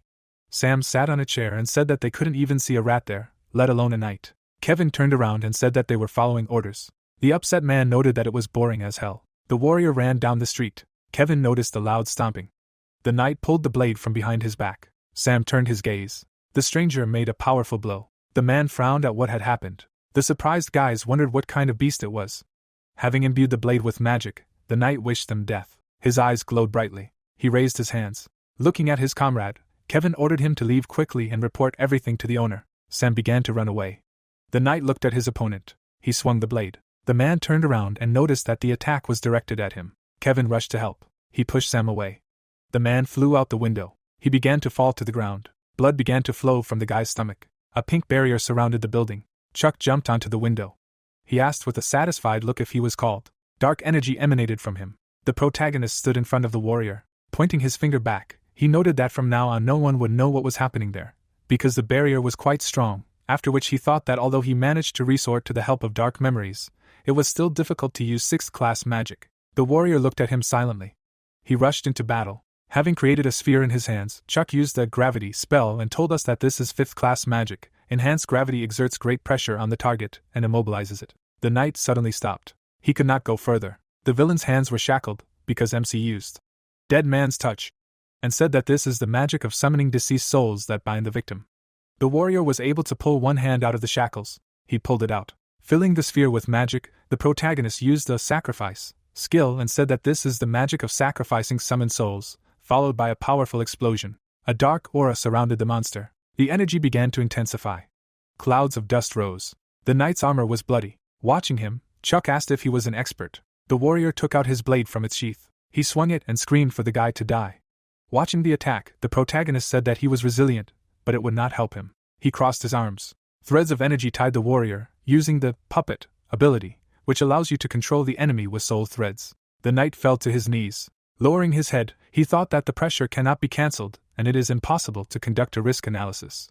Chuck began to walk towards him. He suggested with a smirk on his face that the chimera did not understand what was happening, adding that after the explosion, he placed soul fragments into his body. Standing over the monster, MC noted that from now on fate was not subject to him, and he belonged to him. The trembling knight reasoned that he had lost control over his body. Black magic could not be undone, so there was no point in continuing the battle. The core in his body began to release naked mana, while the warrior thought that the best choice was to flee. The protagonist rushed at him, screaming that it would not work. He extended his hand, shrouded in darkness magic. A powerful blow hit the knight. The blue aura continued to spread and the guy clarified if he could not stop it. Streams of wind swirled around them. Stunned, Chuck thought that he could not dodge. He tried to tear his hand from the knight's chest. He tried to jump back. A powerful explosion was heard. A roar was heard in the building. MC thought with a serious expression that if it weren't for Mickey, he would be in danger. The knight used his divine power to the maximum and broke through the black dimension, but he still couldn't escape. Dark mana hovered around him as he commanded Mickey to absorb the light. The warrior was running away from there. The guy folded his arms and screamed that the chimera wouldn't leave. The laser hit him in the back. Tentacles emerged from the armor. Stunned, Chuck wondered if this was his true form. The chains bound the monster. The chain flew past his face. They tied the chimera. The main character with glowing eyes used Death Explosion. Blood began to spurt from the monster, while the protagonist told us that this was an explosion of darkness that could tear apart even the strongest armor. The stunned knight thought that he had multiple injuries. The limit was reached, further actions were impossible, after which he said that he would activate the last process. A red clot jumped out of the chimera's body. The guy was taken aback by what he saw. The creature flew away from there. Looking out the window, the main character emphasized that he had missed it. Dumbfounded Kevin called the owner. He approached him, saying that it was a great job. The puzzled guy asked if he was going to pursue him. The subordinate listened that it was offensive, but there was no need for it, after which he wondered what he was talking about, and whether he had ordered them to conduct surveillance to catch him. Standing opposite, Kevin said that he did not quite understand and wanted an explanation. The protagonist, with a serious look, said that it was not easy to get rid of dark mana. He remembered how he pierced the knight's body and noted that after he pierced him with the hand of darkness, dark mana spread throughout his body, which meant that he would easily find him. Thomas was sitting at the table and signing documents. The window opened. The chimera climbed in. Taking the monster in his hands, the man asked if he had lost. Looking around the building, Kevin said that in that case they would understand that a dark magician had intervened. His face was scared. Looking at him, the main character replied that he understood his train of thought, but they would not learn anything. Smiling, he emphasized the fact that his power was now very different from dark magic, after which he thought that he did not understand why black magic was now so inferior to sacred magic, when it was originally created to destroy divine power. Mana began to emanate from his hand. Energy surrounded him, after which Chuck said that he had destroyed sacred power. Darkness is capable of destroying sacred magic without a trace. This is what he uses. Furious Thomas wondered who it could be. MC stood in front of his subordinate, and said that his dark magic was originally created to destroy divine power, so there was nothing to worry about. The door opened. Dumbfounded Sam asked if they were okay. The man smiled and said that it was good that the owner came. He said with a satisfied look that he thought that this knight had already finished off his brother, but fortunately he figured it out, after which Chuck asked where he had been hanging out. Holding his head, Sam said that he had fallen out of the window and lost consciousness, and as soon as he came to, he immediately got up. The surprised protagonist asked if the zombie had lost consciousness. They stood in a circle in silence. Sitting on Sam's back, the main character told them to stop following him. They would quickly understand everything and could follow him. They only needed to watch from afar. Kevin looked at him and replied that he was listening. The guy raised his hand. He sent blue mana to his subordinate. Chuck healed his wound, saying that he had taken measures so he would feel better. Getting up from Sam, he ordered him to look after Nate. Leaving from there, the protagonist said that he was leaving, and they needed to be careful. He flew away from there. A scream was heard in the building that it was impossible. Sitting at the table, Thomas said that someone had managed to defeat the night chimera of 4 creatures, endowed with divine power. The chimera was locked in a tank. The man was suddenly surprised. He imagined John. His face was sad. Holding the bottle in his hands, the man came to the conclusion that if the Count had intervened, there would have been nothing left of the night. Looking down, Thomas noted that at one point the connection with him was broken, blocking magic. It could only be a barrier. There is a mage of this level in these lands. He remembered how he met the young master. Shaking his head, the man noted that no matter how genius Chuck was, he was only at the level of the 4th class. At least the 5th was needed to fight the chimera. A blade was put to his throat, and he was asked if the second plan had failed. The mysterious stranger added that he could not answer. Looking back, Thomas said that it was not so. Smiling, the stranger asked what it was then. Blood was flowing down the blade while the man was shouting that the plan was not finished yet. There was an obstacle, a couple more experiments, and they would get what they wanted. Smiling, he noted that the man was throwing around such words, although he did not even know who exactly intervened, after which she clarified if he wanted to be a test subject. The guy disappeared and said that he would watch him. If the Count himself intervened, then everything would end. Thomas opened his mouth in fear. Frowning, he thought that Charlie was watching him. In his imagination, a coat of arms appeared, after which he noted that this guy is one of the 7 swords of the Janus Church. He and 6 other swords are the strongest warriors, almost at the level of masters who protect the archbishop. Pounding his fist on the table, the man asked how Charlie dared. Gritting his teeth, he noted that if possible, he will take the place of the archbishop. The moon illuminated the estate. Chuck examined the knight's armor, and assumed that he had overdone it. He said with a puzzled look that they had created a sacred chimera. Touching the armor, he added that he would see who they had placed there. There was blood on his face. Examining the creature, the guy said that these were the limbs of an insect, organs with immunity to fire. He drew attention to the eyes of the insect. Examining the corpse, the protagonist said that all this was in a human body. Holding the lens in front of his eye, MC emphasized that such a combination allowed this creature to develop great speed. The core was a sphere with divine power. It is what makes a chimera a knight, but he does not understand why they are created. Examining the corpse's hand, he wondered if they wanted a war. Frowning, Chuck said that whatever the purpose, it was disgusting. They have not changed a bit. People are still just insects to them. His eyes began to glow. The main character gritted his teeth in anger. Having created a magical barrier of dark mana around himself, he noted that he was reborn after so many thousands of years to stop them. He would not allow the stupid 12 gods to do this a second time. The guy was furious. A scream was heard in the church. Sitting in front of the magic ball, Thomas said that he also did not think that this would happen, but they were able to return part of it. after which he was asked how he still managed to justify himself when all their efforts went down the drain. Looking at the ball, the man clarified who could have guessed that they would be interfered with. Oliver slammed his hand on the table and asked what to do now. Grinning, Thomas replied that another one was needed. He listened attentively to Oliver's words that if he provided that child with the power of the Holy Maiden, then he would work on her properly. Thomas slammed the table and shouted that Oliver shouldn't even think about it. They can't use a child with the power of the Holy Virgin to create some kind of chimera.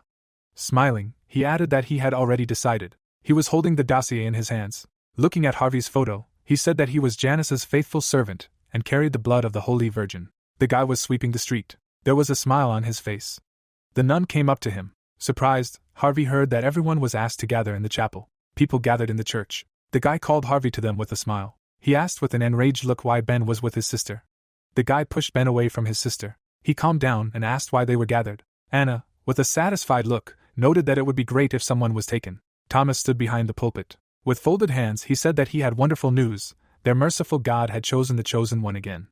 The boys listened to him attentively. Smiling, the man said that they were right, that God had chosen a man like Shin. Harvey's mouth dropped open in surprise when he heard that Janice had chosen one of them again. Looking at them, Thomas thought that they were fools who knew nothing and wanted to be chosen with all their hearts. Watching the boy, he reasoned that for an orphan to be chosen was a blessing. The man smirked and asked them to rejoice even more. He stood quietly and asked them to be quiet. Thomas pointed at Harvey, noting that he had been chosen, and then thought that he was his next ingredient for the chimera. It was raining. Annabelle put her book on her feet, saying that the rain had almost stopped. Smiling, she said that she loved drinking tea on a cloudy day and enjoying the cozy atmosphere. Looking away, Chuck replied that he liked the smell of rain and that he also loved spending time with his mother. The girl hugged him and exclaimed that his son was nice. The butler knocked on the door. The man closed his eyes and apologized for disturbing him. Guests had arrived to see the young master. Turning around, the protagonist asked if anyone had come to see him. The butler introduced Harvey and said that the commoner had said that he was his friend. The guy calmly thought that it was neither Rebecca nor Ash. He was suddenly taken aback. Getting up from the couch, MC asked to bring him. The boy's face was calm. Annabelle happily noted that it was great that her son's friend had visited them. He stood in front of Chuck's mother and told her that he lived in Janice's church. She asked with a satisfied look how they had met. The delighted Harvey noted that he would tell her now. The protagonist covered his mouth with his hand. He contentedly asked his mother to leave so that they could chat. Embarrassed, Annabelle wondered if he was embarrassed in front of his friends. And the main character thought that he couldn't be found out, otherwise another torture would not be long in coming. Folding her hands, the girl asked for a farewell kiss. Chuck was shocked by what she heard, and we were told that this was the hardest test for him. He kissed her on the cheek. Harvey was shocked by what he saw.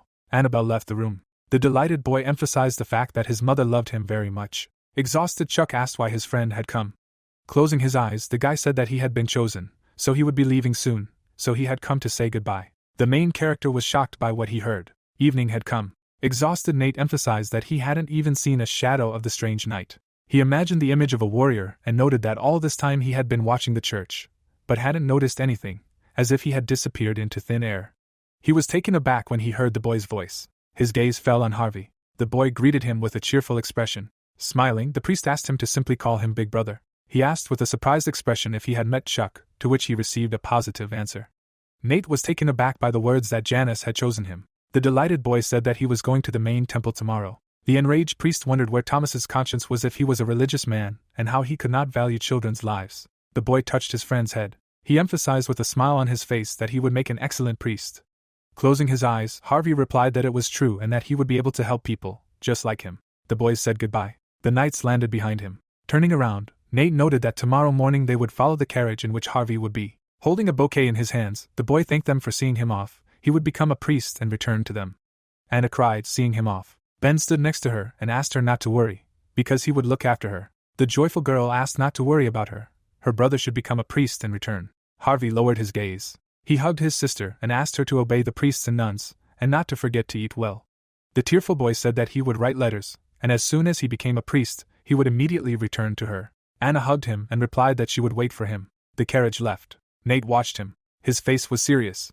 A powerful aura enveloped the protagonist. Frowning, Chuck said that they left, and now, mana sparkled from his fingers. Pink energy enveloped the estate, after which MC suggested to see how the hidden insect was doing. A diagram of the structure appeared. Looking up, Chuck said that he knew it. The traces of black mana belonged to the Guinness Church. The guy looked straight ahead. It was said that to create a holy chimera, 3 things are needed. The first is a sacrifice, the second is the creator of the chimera, leading the experiment, and the last is a high-ranking priest pouring in holy power. Looking down, the hero thought that there was only one high-ranking priest in this area. The man closed his eyes. The thought occurred to him that it was the Bishop of Guinness. The forest appeared. It was heard that even the knights were quite capable. The carriage moved forward. It was said that he would deal with the creator of the chimera on his own. Looking at the pet, the protagonist said that he also needed to take care of the bishop. Smiling, he added that it would be checkmate. A view of the buildings opened up. Standing in the middle of the room, the man said that it was time. He stretched out his hand, thinking that the little orphan would become a holy knight, but it was still difficult to receive a divine blessing. The boy stood in front of the mirror, thinking that they would see if he could pass this test, this despair. Suddenly, someone stretched out a hand towards him. The man touched his shoulder. It was heard that he would play with him. The man looked at him in surprise and asked again. Suddenly he began to be pulled into the portal. The bishop began to fall down. Frowning, he asked how dare he, who he was. Standing in front of him, the man said what a rude man, but a priest, to which he asked that he was a warlock. The hero smiled, hearing that yes, he understood, he must be the one who defeated the holy knight. Thomas looked angrily and asked how dare he stand in his way. A bright glow appeared. It was heard that let him know the wrath of God. A symbol appeared under them. It was said that being in a blessed sanctuary, the priest increases his strength many times over. Frowning, the protagonist thought that if this sanctuary was created by the bishop, then his strength would increase so much that he would be able to smash a boulder with one hand. Looking at him, the bishop said that they would sort this out quickly. Suddenly, he rushed forward. Clenching his fist, Thomas shouted that he would tear off his limbs. He struck sharply. Chuck looked away in amazement. Frowning, the man asked what he thought. The hero opened his eyes in surprise, hearing that it was good. They were using him as a sacrifice too, to which he asked that this was all he could do. The protagonist silently looked forward. Gritting his teeth, the priest asked again. Beams appeared around his hand. The bishop froze and asked what it was. Chuck smiled, hearing that why he could use black magic in the sanctuary, to which he asked again. The man screamed in pain. It was heard that he should look around more carefully. A blue light appeared around them. The thought appeared that the sanctuary was being consumed by darkness. The bishop looked angrily and shouted that it was impossible. The protagonist closed his eyes and replied that everything was possible. Lowering his head, the priest wheezed. Suddenly he flew into the wall. Blood flew out of his mouth. The man was sitting on the floor. Standing in front of him, Chuck said that he had accumulated questions here that he needed to answer. Smiling, Thomas asked what he thought. He would tell him something. The hero, wide-eyed, replied that he should not misunderstand. Stretching his hand forward, he added that he did not need his permission. Touching the man's head, the protagonist said that he would open his brain. The man clenched his teeth. The man stood next to him. He clenched his teeth, hearing that he was a useless bastard. Lowering his head, the magician asked what the hell he was doing. The experiment was delayed. Turning around, the guy replied that he would go and take a look. Suddenly, a blow flew at his head. Stretching his hand forward, the man said that the fucking break, each of them is moving too slowly. Raising his head, he added that it looked like they had guests. Suddenly people ran into the room. It was heard that there was a tail behind him. The warlock stood still. The man raised his finger up. Looking to the side, he said that he felt a gust of wind from there, to which the guy replied that there was something behind the bookshelves. The young man looked in surprise and thought that only this book did not have a layer of dust. He pulled the book off the shelf. Standing behind him, the magician said that it opened. Frowning, the guy said that there was a nasty smell in the air. Let them be on guard. Suddenly a chain flew out of the darkness. The guy parried the blow and wheezed. He looked angrily and asked what was with this force. Suddenly a blow flew at him. The young man slid along the ground. With his eyes wide open, the magician turned. The man froze in bewilderment and said that he was fine. It looked like they had come to the right place. The monster was holding a mace in his hands. It was heard that it was a chimera. Lightning flew in the air. It was said that at any cost to create a powerful army. Standing in front of the man, the hero asked if such a prediction was received, to which Thomas replied that it was. Turning around, the protagonist said that he should tell the Count all the information that he had just told him, to which he replied that he understood. Suddenly, Chuck shuddered in amazement. He cast a spell and said that just in case, and then added that he should go now. The hero watched him silently. Standing still, the protagonist thought that he had strengthened the brainwashing. Now he would definitely not remember about it. Stretching his hand forward, he added that so. Chuck looked away in surprise. His face began to transform and he asked that it was time to go. Punching his fist, the man shouted that perhaps death was already coming to him. Gritting his teeth, the man asked where the hell he was. If not for the experiment, he would have blown his head off long ago. Suddenly he looked away. Standing in front of the flask, the magician said that it was a pity of course, but he had no choice but to send it. A broken flask appeared. It was heard that it should take care of the rest. What was he doing? What a useless bastard. Looking at the body, the man said that if only the most important thing had holy power and a body. The guy was lying unconscious. It was heard that he should quickly drag the body to him. The man looked away, hearing that he should forgive. He was late. Turning around, he asked where he was. The hero closed his eyes, hearing what happened to him, to which he replied that he was attacked by a strange man, and he was delayed while he dealt with him. Standing in front of him, the magician asked again, to which the protagonist replied that he thought it was the one who killed the holy knight. It was not possible to take him alive, he was too strong. Looking down, the man asked that he was working with the people who had invaded them. If they were delayed at all, it would interfere with the experiment. Stretching his hand forward, he asked where the body was, to which Chuck replied that he had said that they had been invaded. He still planned to continue. Frowning, the magician shouted that in any case, it would end soon. Everything was fine, he had already sent that sample, so let him drag the body here. Closing his eyes, the hero thought about the sample that he had sent there. Smiling, Oliver said that he would finally be able to confirm the results. Touching the body, he asked that it was interesting how great this chimera would be born, how strong it would be. Looking away, the man added that what do you think? Raising his eyebrows, the protagonist thought about what he was asking him about, what kind of hemorrhoids, and then said that well, probably it would be stronger than that failed one. Oliver looked at him in confusion, and asked why he was saying something so obvious. Holding the syringe in his hands, he added that now was the time to put the finishing touches. The monster's eyes appeared. Grabbing them with his hand, the man shouted that he should merge faster, like this. Lowering his head, Oliver asked that he was also happy, right? He widened his eyes, hearing that of course, to which the man thought that he had definitely gone crazy. Frowning, the magician asked who he was. Smiling, the hero answered what kind of sudden questions. It was him, Thomas, and then thought that what the hell, there was something between these madmen that united them. Waving his hand, the man shouted that who was he trying to deceive. The protagonist looked in fear, hearing that he was not Thomas. The monster's head was cut off. It fell to the floor. It was heard that this was the last creature. The boys were walking forward, and someone said that they were going down. Suddenly, one of them received a blow. The young man looked to the side in fear. The monster grabbed the boy. Frowning, the man shouted that he should let go. Suddenly, he struck the monster. The creature stood still, and the thought came that it, in comparison with the others, was on a completely different level. The boy opened his eyes wide and said that this place was too narrow for his attacks. Suddenly, he rushed forward and thought that he needed a wider place. The young man began to run outside. He looked to the side. Suddenly, the boy used the sword of justice skill. He struck the monster. The creature cried out in pain. Its eyes were glowing purple. Nate looked to the side in surprise. The monster was looking at him furiously. With wide eyes, the boy thought, damn, he was careless. It was too late to dodge, he would die. Suddenly, a blow flew at the monster's hand. The creature raised its head and cried out. Standing in front of him, the men asked if he was okay and that they should retreat. The man was sitting on the rubble, and he heard that he understood and that he should be picked up, to which he was told that they would leave him there. Looking straight ahead, the man said that they had been ordered to help him complete his mission. Tears appeared in Nate's eyes when he heard that they should ignore the interruptions. Suddenly, the man rushed towards the creature. He raised his weapon and shouted that he would open the way for them. Standing next to Nate, the man said that while he was distracting them, they should leave, to which he replied that he would die fighting alone. The young man's eyes widened when he heard that he understood, but that they were ghost knights, acting in order to obtain the most optimal results. The thought arose that absolute loyalty to their master was the only purpose of the ghost knights' existence. Their own lives were just a tool in the hands of their master. Looking away, Nate thought that completing the task at the cost of his life was madness. He would never accept such an approach. The knight fell to the ground and shouted that it was faster. A room appeared. The roof began to crack. The guy froze in amazement. Suddenly, the roof collapsed. A hand of the creature appeared from the rubble. They looked at it in surprise. The monster was holding a man in its hands. Taking Nate by the shoulder, the knight said that they needed to run away from here, to which he replied that he could not leave him to die. Suddenly, the creature squeezed him in its hand. The young man looked furiously and shouted that he should let him go immediately. He grabbed the weapon. The guy's gaze was filled with rage. Looking at him, the knight turned, to which Nate replied that everything was fine. Looking straight ahead, he said that he served the goddess of mercy and justice. The young man closed his eyes. Frowning, he said that he should disappear.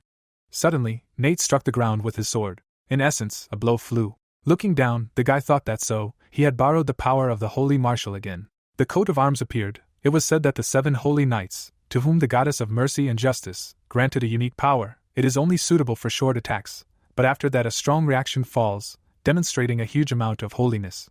The knight looked surprised and asked that he was alive, to which he was asked again that he was okay. Smiling, Nate said that this power serves as punishment for the wicked and endless mercy for the righteous.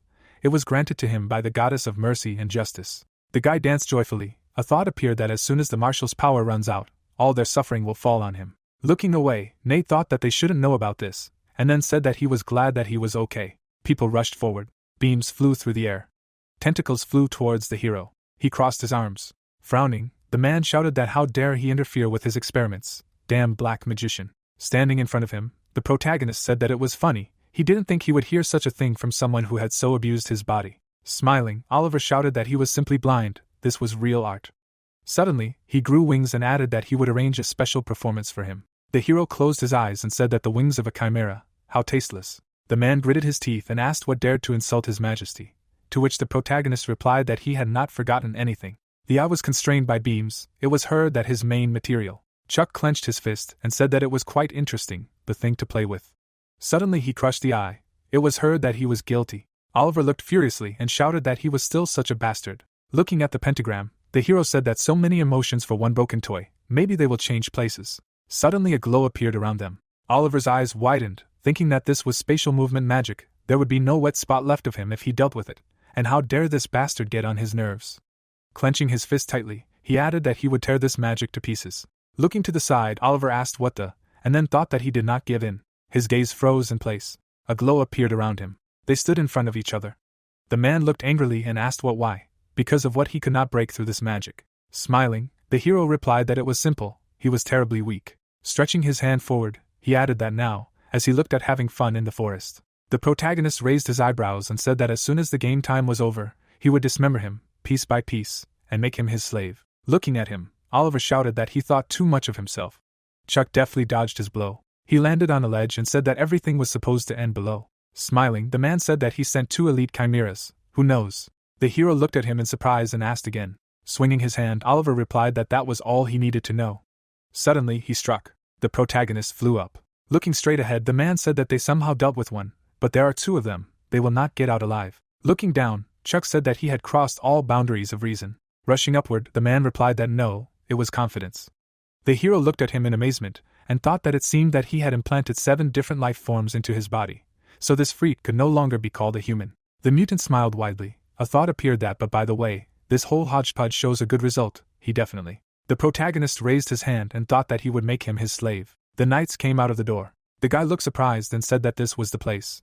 Looking at him, Nate replied that first he needed to find the child, and then thought that he had about 20 minutes left. He needed to find the guy before the marshal's will was released. The knights turned around. The guy took hold of the door handle. Suddenly, he looked away in amazement. A bright beam rushed forward. Frowning, the knight exclaimed. Suddenly the man jumped aside. He heard that he should be careful. Nate froze in fear. The monster stood in front of him. The thought occurred that it was an armed chimera. He mumbled, his eyes wide open. The knight looked to the side and said that he should look there. The monster stood still. He heard that there was another one. The thought occurred that it was a chimera that combined an ogre and a demonic horse. The young man looked in fear and thought that even he could not cope with monsters that even experts could not cope with. The guy smiled. The thought occurred that it would not work. Nate grabbed his weapon and turned.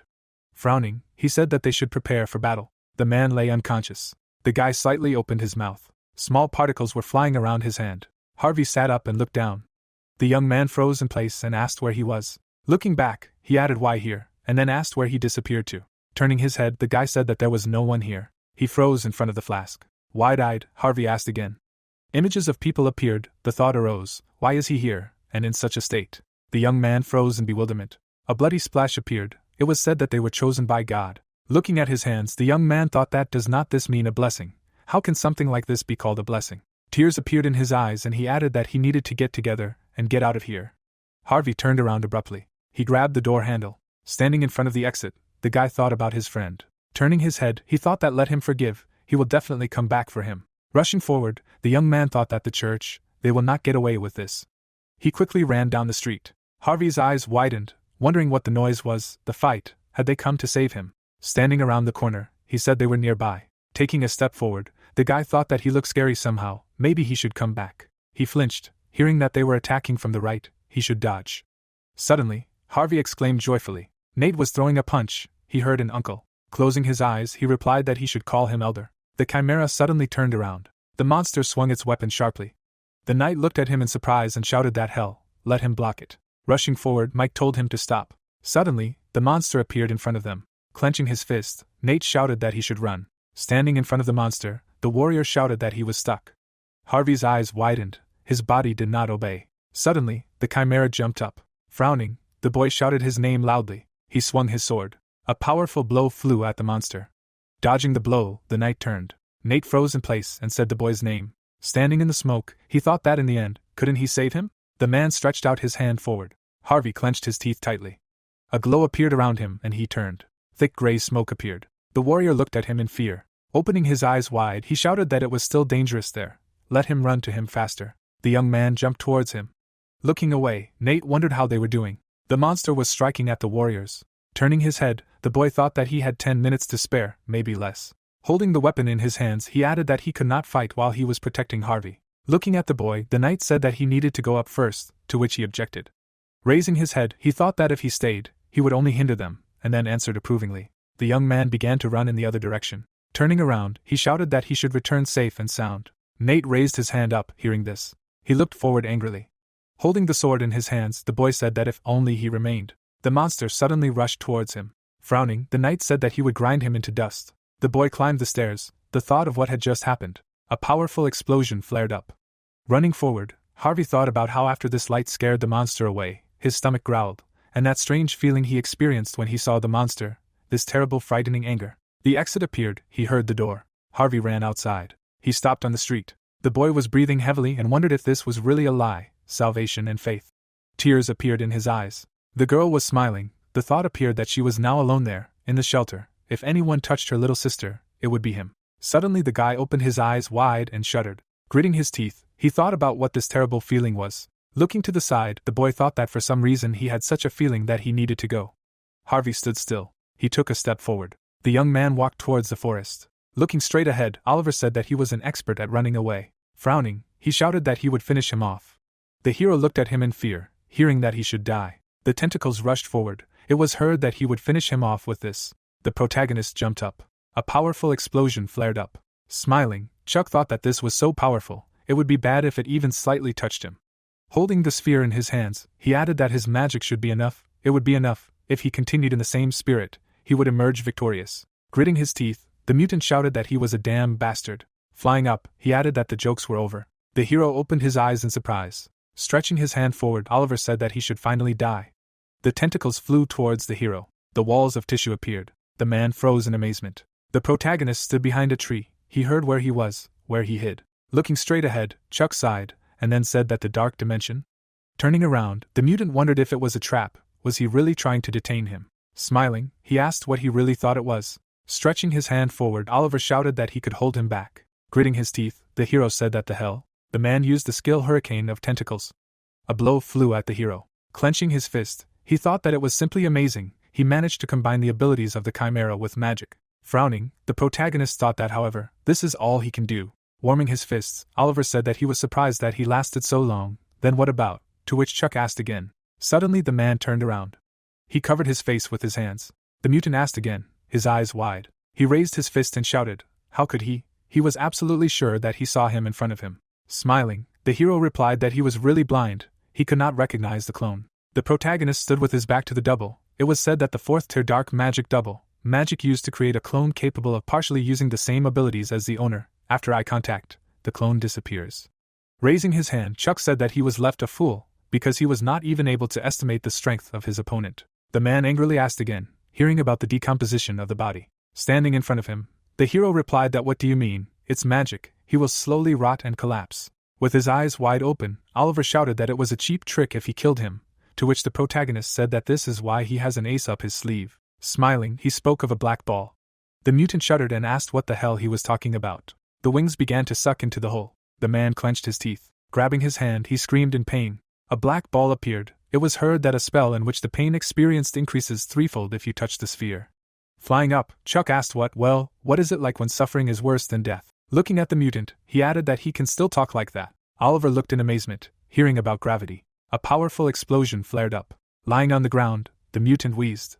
Turning his head, the hero said that he was good, he can rest. The pet began to evaporate. The man tried to get up and said about the bodies inside him. Looking away, the protagonist said that such an amount of pain would have killed a man. That's why he had to expound on his body like that, diluting it with chimeras. Putting his hand to the mutant's head, he added that it was so destroyed that he wasn't sure if he could use it as an undead. Well, at least he could use its knowledge. Chuck looked away in surprise. Turning around, he asked again and thought, damn. Standing in front of the man, the hero thought that there were more chimeras there. He miscalculated. Frowning, he added that he had spent too much mana. A beam suddenly flew at the man. It was heard that he would not get off with an easy death anymore. The mutant grabbed his wound and wheezed. Closing his eyes, the protagonist said that if he died right away, there would be less trouble, so maybe he would die already, he would be a friend. Looking away, he began to think about how he didn't think he could withstand this, how he was going to kill him. Holding his hand, Harvey thought that the closer he got, the more sick he was starting to feel, but he thought he had to go. Suddenly, an explosion thundered behind him. Turning around, the guy said that he knew it wasn't worth it. The boy's eyes widened in amazement. The man fell to the ground. Gritting his teeth, Chuck thought that even with no mana for a shield, he wouldn't be able to dodge this attack. Looking at him, Harvey wondered what he was doing here. Oliver stretched out his hand and said that he should just die already. A sphere appeared above his hand. The guy rushed forward and shouted that no. The hero looked at him in amazement and turned around. The sphere began to glow brighter. Suddenly, Oliver launched an attack. Frowning, the boy shouted the hero's name. Sitting on the ground, the protagonist shouted for him not to come closer. Stretching his arms out to the sides, the guy said that he should forgive, but his body moved on its own. A devastating explosion thundered. Looking away, Chuck exclaimed. Crawling on the ground, he turned. With his eyes wide open, the hero said that he was asking. Harvey was unconscious. Raising his hand, the protagonist said no. His gaze froze in place. A thought appeared, that again because of him. Chuck began to cry. There were corpses around him. A thought appeared, that he should live. The hero grabbed his head. It was said that everyone else died. With his eyes wide open, he added to save him. Sitting on the ground, the protagonist said that he was asking, just not again. Smiling, the man shouted, what a touching scene a simple test subject gave. The protagonist froze, hearing that now he would finish with him and his friend. The girl stood in front of him and turned. Standing in a circle, the students asked not to forget them. Chuck opened his mouth wide. The thought appeared that he should not leave them. They will not leave him even after death. A glow appeared around the hero. The mutant froze. The man shuddered in amazement and thought that his aura had completely changed. His hand trembled and he added that this was bad. It was necessary to finish with him.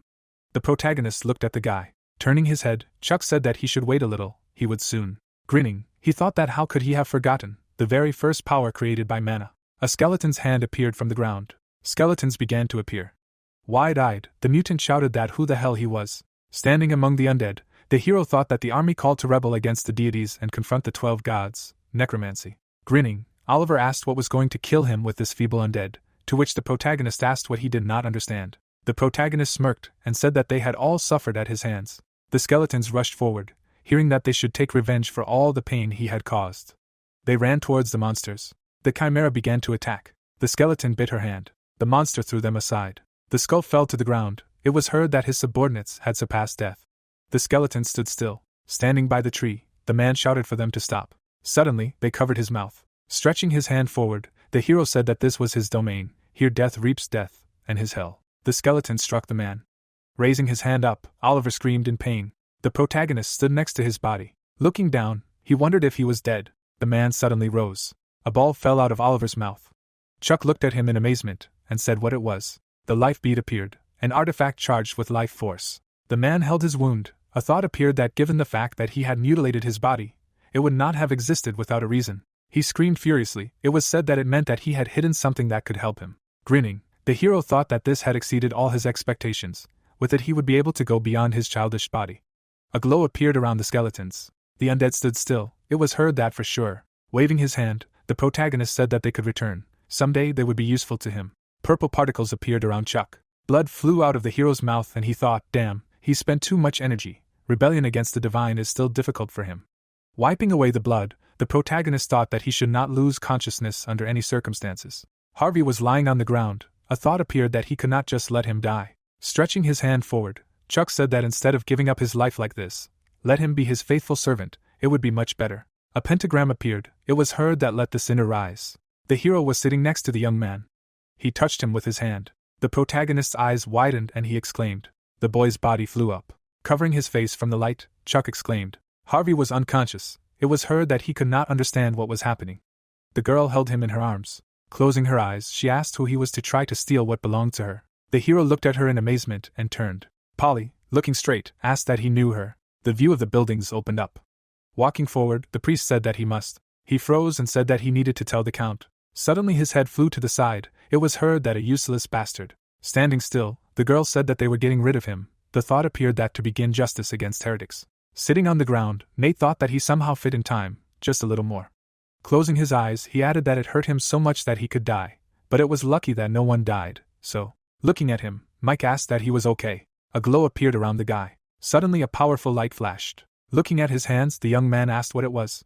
The girl looked at him. The thought appeared that the goddess Polly. Lowering her head, she asked that he knew who she was. Gritting his teeth, the hero thought, oh shit, how did she get down? The problems with the law of causality from just one illusion would be huge, so. He grabbed his head, hearing that he could not hear her voice.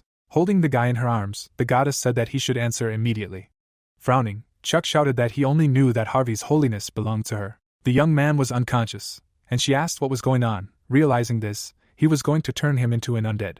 Looking straight, the hero said that he just did not want him to die. Flying up, the girl asked what, in his opinion, being undead means being alive. It is an act of disrespect for the dead. The protagonist gritted his teeth, hearing that how could he not understand the value of life.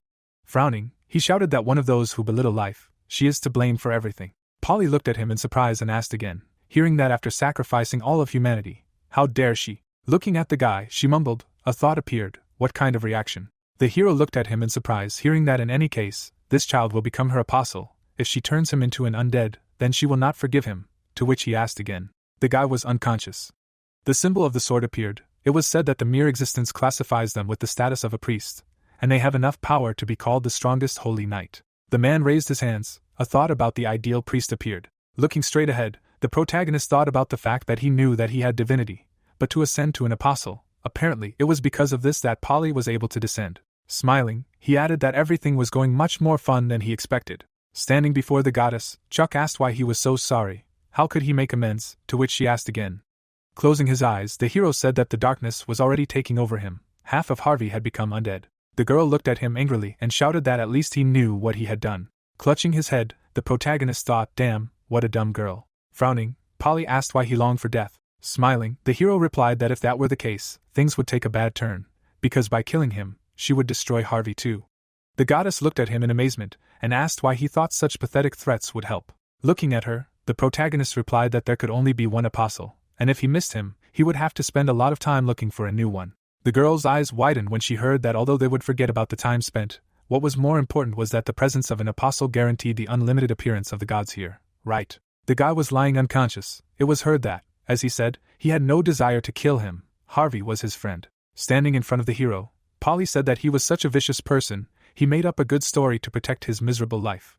Looking up, Chuck asked what but why she made him her apostle, said that now there were no such reasons for which an apostle was vitally necessary, because the world exists, as the 12 gods planned calmly. The girl gritted her teeth when she heard that the system they had worked on together was correct, to which she asked what and how much he knew. Raising his hand up, the hero replied that the holiest of the 12 gods, whose love reaches absolutely everyone, is so overwhelmed with this feeling that she received the power to destroy evil. Smiling, he added that perhaps she had been banished. The goddess frowned and exclaimed. Looking at her, Chuck thought that this argument was final. She could not lie, because Vrain was against holiness, so she needed to remain silent. The image of the hero appeared. His name from his past life was heard. Polly looked at him in surprise and asked how he knew this name. Putting his hand to his chest, the protagonist answered that he was this man's legacy. A corpse appeared. A thought arose that it was impossible. He had existed. With wide eyes, the goddess thought, damn, why now? Stretching his hand forward, the protagonist asked how about shaking hands. Suddenly she disappeared, saying that he should come to her in Afton. They would discuss everything in detail. The guy was lying on the ground. Standing next to him, Chuck thought that if things went well, he would have a very useful tool. Suddenly Harvey woke up. Looking at the hero, he turned. The young man stood up and shouted that he was fine. He was in pain. He was bleeding. What was wrong with his eyes? Why were they purple? He had some strange sensations in his body. Looking down, the hero asked that even in such a state he was worried first of all about someone else, and not about himself, when he was an apostle of the goddess, and at the same time undead. A dark sky appeared. Standing next to the guy, the protagonist said that he made him like this with his dark magic, and then thought that he was sure he would hate him after this. Smiling, the young man answered that everything was clear. Standing in front of him, Chuck asked that and that's all, to which Harvey replied that if he was a dark magician, it didn't mean he had to be evil, right? Looking at him, the hero said that he knew, but still sent him to a dangerous place, and even tried to kill his sister. Closing his eyes, the guy said that but he saved him, and did not touch Anna, so he was good. Frowning, the protagonist said that he was a simpleton. A glow appeared around him, and he thought that the incurable wounds on his body were fading. Holding the hero's hand, the young man said that he thought it would work, so he tried it, and it really did. Turning around, he added that he should wait. Brother Nate was on his way here, to which the hero replied that he understood, then it was time for him to go. The protagonist turned his head and said that by the way, what they were just talking about, to which Harvey asked if he really seemed so stupid. Smiling, the young man said that he would see him later. A branch of the church in Hayes appeared. Lowering his head, the man said that they were judges associated with the church, asking for forgiveness, but due to certain circumstances, they could not give their names. Frowning, John asked what the judges were doing here. Standing in front of him, the judge said that by order of a superior, they came to hunt down heretics. The man looked at him in surprise, hearing that after doing everything they could, they had found this, Father Thomas was a heretic. People were looking at his head, and it was heard that after he confessed, he was executed. Nate gritted his teeth and thought that these bastards, they were using him as a scapegoat. Frowning, the guy shouted, "What nonsense," hearing that it was an important matter, which was in the church in the strictest confidence, so they conducted an investigation. Looking straight, the man said that it was enough. Smiling, he added that he should praise their courage, or maybe sympathize better. He looked angrily and added that they dared to kill someone in his lands, they wanted to share his fate. Falling to his knees, the man shouted that they were simply punishing sinners in the church. Looking at him, John said that he was a judge in these lands, no one dared to harm people in Hayes without his permission. The judge bowed his head and said that he wanted to listen.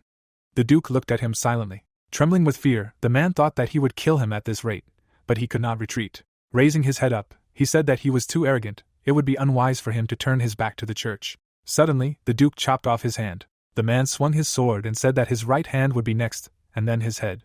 Looking down, the judge heard that if he wanted to keep his head on his shoulders, then he should get out of Hayes, to which he thought that this was not at all what the girl had said. The guy looked amazed and thought that he had not said a word about chimeras. How skillfully he had distracted attention, showing this minister his true place. If this continued, then for sure. Nate smirked and thought that they would win. The minister was shaking with fear. Bowing his head, he shouted that he apologized. Their church would pay compensation, so he asked to forgive them for this oversight this time. Looking down, the man thought that he should remember that Hayes was an opportunity for the expansion of the eastern lands, and then shouted that he was asking him to reconsider. Taking a step forward, the Duke replied that he would not change his mind, he had lost his trust. Looking straight ahead, he added that he would therefore sever all ties with the Guinness Church. Standing in front of the minister, the boy wondered if this was how the Duke did business. Sitting on the floor, the man said that he would leave. Closing his eyes, Nate thought that he almost felt sorry for these creatures. A view of the house opened up. It was said that after this, the Guinness Church paid a huge compensation and disappeared from the land. With her eyes wide open, the girl asked who it was. The thought appeared that the guest had also come for Harvey and Anna. Running into the building, the boy said that he welcomed them again. He was Nate, the marshal of the Poly Church. Harvey looked surprised, hearing that they would become the symbol of the Poly Church, in the role of the apostle of the goddess. The girl looked straight ahead. It was heard that one day she would wake up as a saint. When that happened, she would begin to watch the world with her holy eyes. Closing his eyes, Nate said that Afton would do everything possible to greet her. Well, he thought there was no reason, to which he was asked that it was true. Stretching his hands forward, the guy said that his sister, The girl clenched her teeth. It was heard that yes, she would soon be able to open her eyes. Hugging the girl, Harvey said that this is cool, very true. The guy grinned, hearing that the simultaneous appearance of an apostle and a saint is a sign of impending troubles, to which he thought that if misfortunes come, people smiled. The thought appeared that let him allow him to protect these two. It was said that, and so these two were under the full protection of Polly's church, and he came face to face with the test of fate. The hero walked forward. Cracks appeared. The thought arose that now the 12 gods were divided into factions. Most likely, this prompted the creation of their chimeras of holy knights. It can be assumed that Polly was in some way isolated. The goddess held the boy in her arms. The thought arose that if he wanted to make sure of this, he should go to Afton.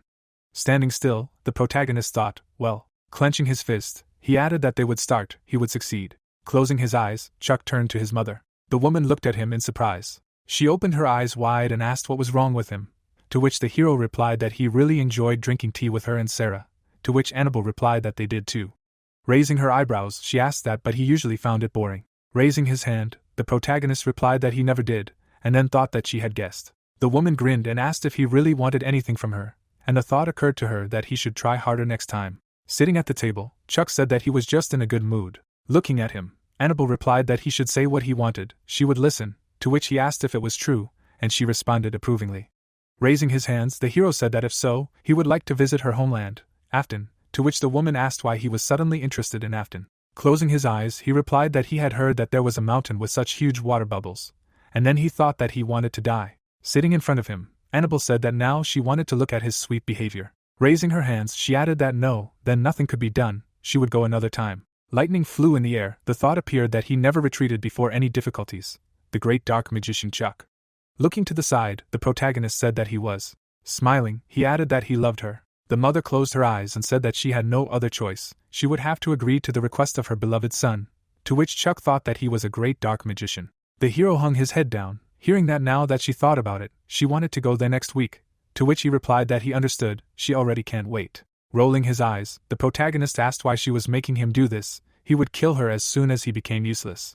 Winking, Nate asked what happened here. Standing in front of him, Chuck replied that he was with his mother and Sarah, to which the knight asked what and why so sad then. Frowning, the hero said that something had happened, and then thought to let him go. Thumbs up, Nate replied that he didn't know what it was, but he was sure everything would get better soon. A thought occurred to him that he could kill him. Gritting his teeth, the protagonist asked what he was doing, to which the knight replied that he needed to discuss something with the Duke.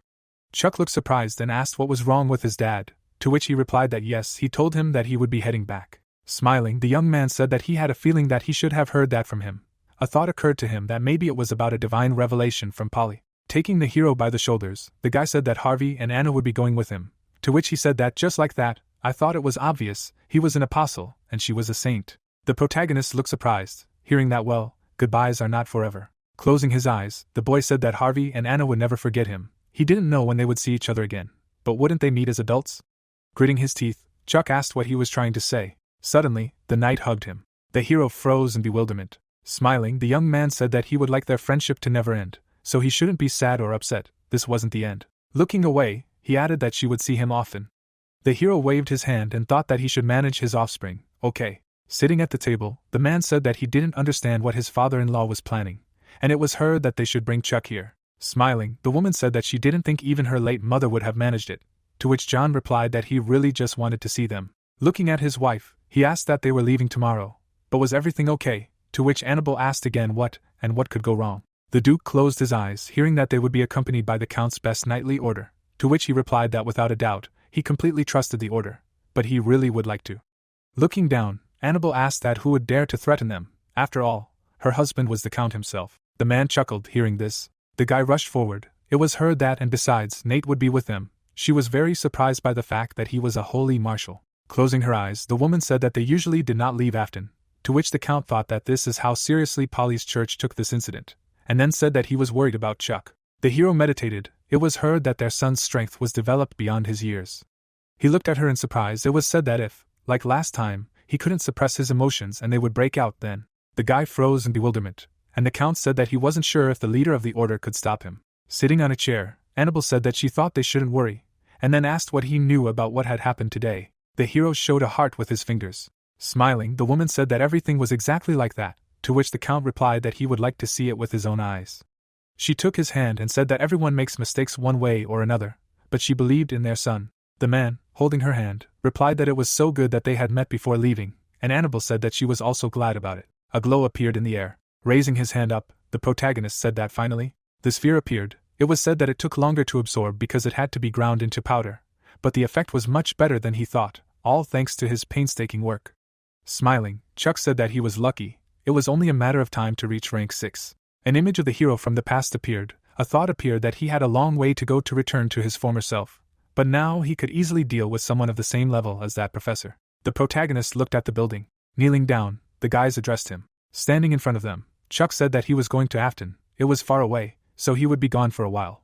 The guy looked at him in amazement, and said that Afton was on the northern border. A round trip alone would take about a month, to which Sam asked what he meant, that they would have to slog with axes.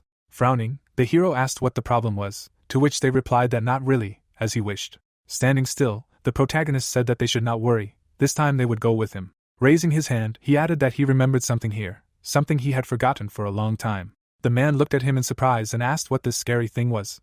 Kevin froze and asked again. The hero stretched out his hand to the side and said that it was his undead vault. Turning his head, he added that, to put it simply, their new home. Standing behind him, the servant replied that he did not really want to live in such a scary place. The protagonist looked at him in surprise and thought that no one had objected yet. He kicked the guy and said that they should stop chatting and come in, to which Sam replied that they should do as he ordered. The guys entered the portal. Chuck smiled and thought that these two were very interesting. It was funny that they had such clearly expressed emotions. They would be very useful if they were raised well. Sam looked at the guy and said that the owner called it a storage room, so he did not expect much. But it was not so bad. Yes, it was much more spacious than he expected. Standing in front of the hero, Kevin said that while they were there, it seemed that something was filling them from within, to which the hero replied that everything was correct, it was the primal power. Lightning appeared in the air, and it was heard that there was a rebellion against divinity. The servants looked in surprise when they heard that this place was created only from his power. The undead participating in the rebellion against the gods absorbed this power, and are strengthened by it. Looking at the hero, Kevin said that wasn't it too hard for him, to which the protagonist asked if he was really worried. Bowing, the young man said that he was wrong about him, asking to forgive him, to which Chuck replied that everything was fine. If it were a burden, he wouldn't have shown it to them, and Sam asked that if so, he couldn't make them stronger at once. Kevin closed his mouth after he said that it was much better there than it seemed, but there were a lot of bones. Closing his eyes, the hero said that he should die. A view of the palace opened up. The protagonist looked in bewilderment, and turned to his father. The man lifted him up. The thought appeared that he was not a toy to him. Smiling, John said that he must protect his mother, sister, and friend. Chuck lowered his head, hearing that he could be relied on, to which he responded approvingly. Closing his eyes, the man said that it was good, let them return safe and sound. Looking at him, the hero responded approvingly. The flags went up. Looking straight ahead, the man said that he was Jack. They were moving out soon, so now he would tell them their plan. Turning her head, Anna said that she really wanted her brother to go with them, to which Harvey replied that after all, he himself had volunteered to accompany them. Closing his eyes, the hero thought that it meant they wanted to go the safe route, even if it would take a little longer. Smiling, Annabelle said that as soon as Sarah got into the carriage, she immediately fell asleep. The carriage was moving forward, and it was heard that, well, it was time to go. Walking on a horse, Nate said that he would guard the rear, to which Jack responded approvingly. The protagonist looked at him and thought that he wondered what Polly had planned. Looking out the window, Chuck thought that since nothing happened after Chuck was mentioned, this woman had not told the other gods. He smirked and added that or she simply could not. The carriage drove through the forest. A thought came to mind that whatever it was, a lot would change as soon as he returned. Sarah, lying on her knees, moaned. Smiling, Harvey asked that she was Sarah, and then introduced himself. Suddenly, he froze in awkwardness. Squeals were heard in the carriage, and someone shouted that he should calm down. What was she doing? It was not fair. 2 days passed, a view of the mountains opened up. People were sleeping in the carriage. The guy looked away. Nate smiled and said that he was watching, they were tired. Looking down, the hero asked how long he had slept. Sitting by the window, Harvey answered that about 2 hours. Looking away, the knight asked that sitting in a carriage must be terribly boring, they wanted an interesting story. Mountains appeared. It was heard that there was a legend about these mountains. The guy closed his eyes and said that he should tell, to which the protagonist replied that it didn't sound very good. It was heard that he knew what they would want to hear. Sitting on a horse, Nate said that a long time ago, when dragons soared in the sky, and elves wandered through the forests, the Maitre Mountains were originally one rock. The hero looked in amazement, hearing that but one peaceful day, 2 winged lizards appeared here, to which he thought that dragons appeared. It was said that the evil black and magnificent blue dragons of Maitre. The man reached out to the creature. It was heard that there was a girl, a sorceress, who was loved by the blue dragon, but they were not destined to be together. The dragons, sick of watching all this, sent the black one to finish off the sorceress. Mountains appeared. It was said that in the midst of this fierce battle, a rock split into pieces, and a raging stream gushed through the valley. After it was all over, the black one was of course banished, but the blue girl died. Having lost her, the dragon hid deep inside the mountains, where, as legends say, he remains to this day. Harvey shuddered in amazement, hearing what was said. After that, heavy rains began. Yes. Sitting on his horse, Nate said that it was true. Apparently she had already heard this story. That is why musicians call the rains here dragon rains. Frowning, the protagonist thought that the legend, it could be a true story, but dragons were considered mystical creatures even then. Sitting in the carriage, he asked what this story was by any chance. Suddenly, lightning flashed in the sky. The girl raised her hands and screamed.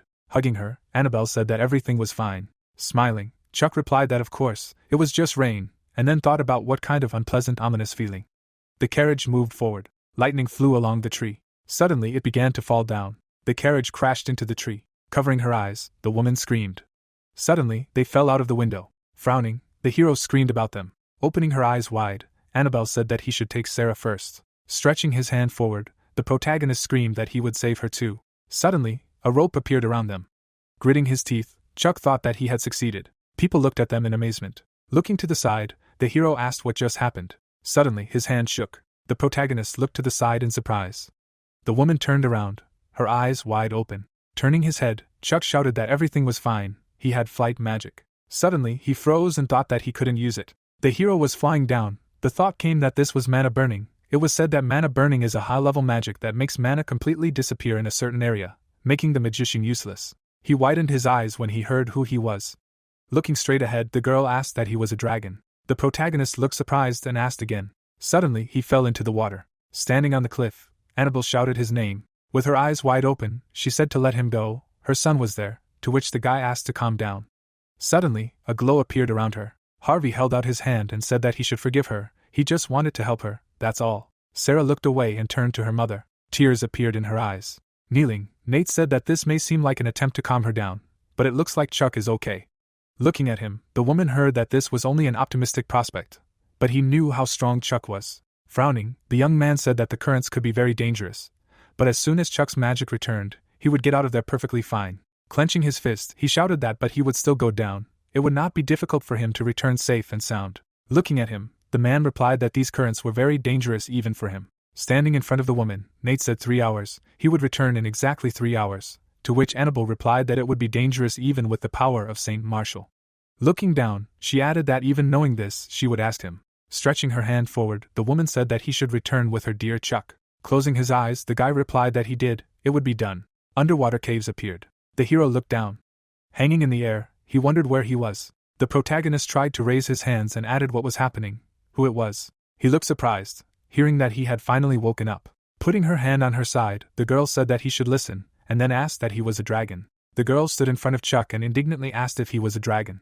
The protagonist was chained in magic chains and asked if he was like him, to which he received the answer that he was not. She put her hands on her belt, and said that as soon as she saw him, she realized that he was far from him, but that did not mean anything. The young man opened his eyes wide and realized that he was now feeling some hostility. The girl looked at the guy and asked how he, an ordinary human, had such potential, noticing the shape of his mana. Its use is very reminiscent of dragons. The protagonist sat in the lotus position and wondered about the fact that the breath of his body was similar to a dragon's.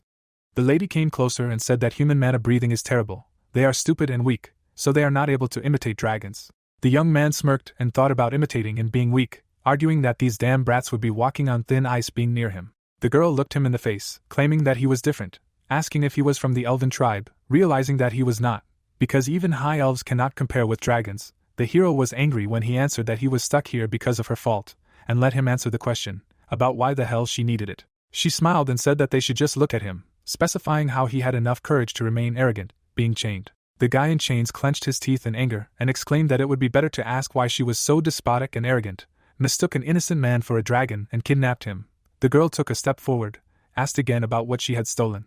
Chuck recalled the events of a sudden downpour, then lightning striking near the carriage, and finally the burning of mana, concluding that this was far from an accident. The lady turned around, closing her eyes, and said that she had to admit that he was right, and she just wanted to drag him here to see for herself. The young man screamed in horror that because of her prank his sister and mother. The hero looked away, wondering why he was so angry. She turned around, listening to him say that he didn't care, he still doted on her.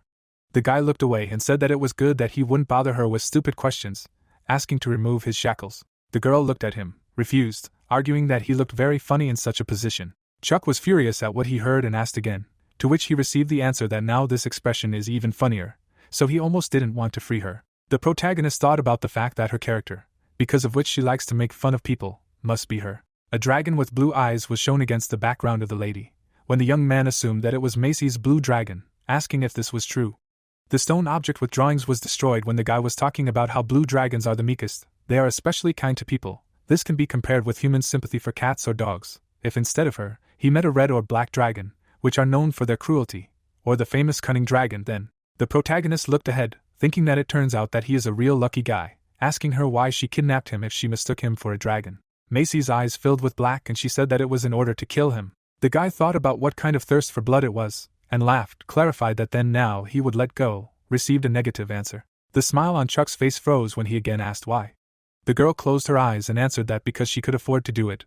The young man did not understand in his thoughts what she was talking about. Macy looked up when a dragon appeared in her background and said that if she used it as an ingredient then, she thought, she would be able to make a master-class Sparta. Chuck looked at her with a serious face and thought about the master, that it would be above this, and if she had such a valuable specimen. The guy closed his eyes, wondering what he was even thinking about, being on the verge of death. The hero raised his legs at the knees and asked her why she wanted to kill dragons. The girl tensed up, asking why such an address, and it was none of his business.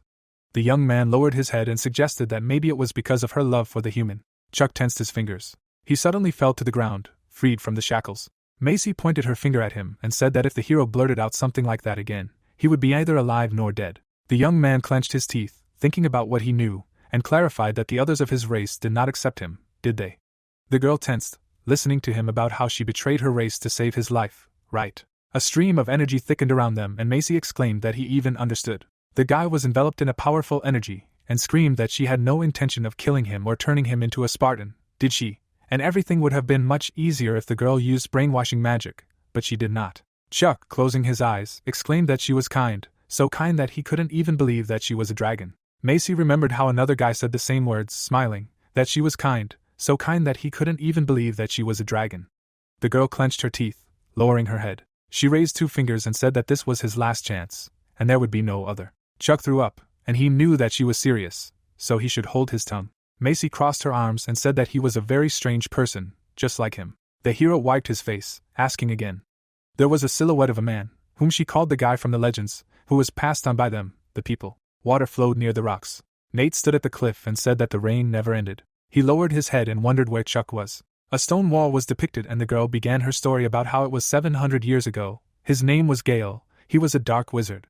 The young man looked at her and asked again. She was upset, saying that she knew. It was quite strange that a creature of holy magic, a dragon, fell in love with someone like that. He smiled and confirmed, thinking that it was really amazing. The hero opened his eyes wide, hearing that Gale decided to use dark magic to know the truth of this world. Being a human, but a virtuoso sorcerer, he managed to reach the 9th rank, and in his thoughts he was surprised about the 9th rank. The young man noticed, exclaiming that for thousands of years no one from people could. The girl stood with her back and interrupted, saying that now, she will tell him why. The lovers stood by the waterfall when she told about how Gale began to look for answers long before meeting her, and the girl joined him, and after overcoming many obstacles, after a while they fell in love.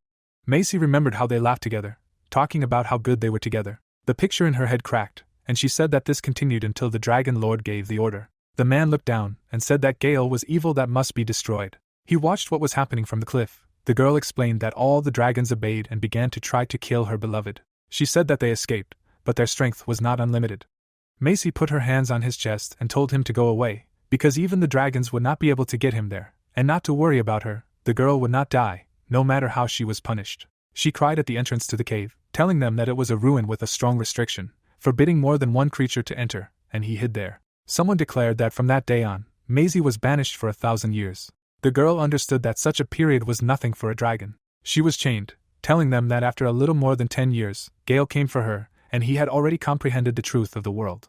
The man held her in his arms and screamed furiously about how she dared to continue to look at it like that, clarifying whether they were really creatures at the pinnacle of magic, the strongest of all living. The Dragon Lord smiled and said that he was crazy. They answered him that this was the truth that the human mind was not given to understand. The blue dragon flew over the forests and water. Maisie said that the man saved her, and they hid in this huge mountain to escape pursuit, and then the young man silently looked at the girl and thought about Gale's death. She lowered her head, said that she thought it would be better, he would be calmer. Maisie clenched her teeth and said that, but his image gradually fell apart when she said that her gathering began to erase everything that was somehow connected with Gale, all records about him, and even people who met him died. The main character silently looked in front of him, reasoning that this is the truth that the dragons wanted to hide, and is it really that? Macy looked into his eyes, adding that therefore, to protect the remaining memory of the man, Gale's grave was shown when the girl said that she would stay here. Chuck looked ahead and thought about what it meant that the dragons really did this, and now it was clear why nothing was preserved about his past life. The guy reasoned that after realizing his reincarnation, the first thing he did was start looking for something related to him, Diablo Wolfer. He sat in a chair and thought about the fact that the records could be forgotten. There was nothing in them at all, no folk tales or epics. The young man looked down and thought that all this was meaningless, as if someone had deliberately covered up all traces of his existence. The dragon logo was shown, and it was said that they carefully erased all mention of Gale, doing the same as with him. 12 gods. This was done by the dragon god Brahman and his relatives. A man was depicted, and it was said that Gale was a sorcerer who raised his level of magic to the 9th in order to find the truth of this world, and asked why he went so far. Chuck looked to the side and wondered if his tomb might be here. Macy looked at him, and asked again. The hero looked down and explained that as a person connected to magic, he would like to salute him. The girl looked at him silently, and then told him to follow her. The characters approached the tree when Macy said that here, in this place, was Gale's back. Chuck opened his eyes wide, thinking. He noticed his bracelet on the cross. It was about absolute immunization, the perfect cell. The guy told about one of the 3 divine mechanisms created by Diablo Wolfer to confront the 12 gods. He looked at his hand and bracelet when he spoke about the artifact, endowed with the ability to protect from all diseases and curses, and drove away in his head that he did not think that he would find it here. Chuck froze, looking at the familiar thing and understood why Gale was looking for the truth of this world, because he learned about the existence of Diablo Wolfer, putting it on. The young man looked away and wondered if he asked for the bracelet back, she would kill him, right? Macy approached the grave and, closing her eyes, told her lover that she was here. The guy looked at her, asking what kind of bracelet it was. The girl crossed her fingers and explained that it was endowed with great power and belonged to Gale. This thing saved his life countless times. The hero folded his palms and thought that she did not even know that this was a treasure filled with the magic of purification and protection. Chuck smiled and clarified that this was all that was left of Gale. The dragon looked at him, not understanding, and asked what this question was about. The guy gritted his teeth, raised his palm and made it clear that it was so, just curious, because she said that Gale had comprehended the truth, and he wondered if there were any records of it. The girl looked down and said that he had a diary. Chuck smiled and asked again if he could take a look. Macy, crossing her arms, replied that she did not want to do him such a favor. The guy opened his mouth and asked her to tell him. He looked at her and asked if she, and the hero, knew about the truth of this world. The girl tensed up and noted that he was already crossing all the boundaries of what was permitted. This was not something that should become known to a person like him, to which she received the answer that she was wrong. The main character saw a grave in front of him and said that while searching for the truth, Gale risked his life for humanity. Even though he failed, she protected his legacy. The boy was worried, asking why he should be left as a museum piece, and was sure that the man would want him to be passed on to future generations and used to carry out Gale's will. Macy looked away and noted that this child was smart, but wrong in one way. She did not need any souvenirs. She imagined the man next to her and said, because she remembered every little thing about him. Behind the hero's back, the girl said that Diablo should not forget about her. Chuck looked after Macy and clarified that he did not quite understand yet. She answered, because he was still small. The hero exclaimed that she should wait.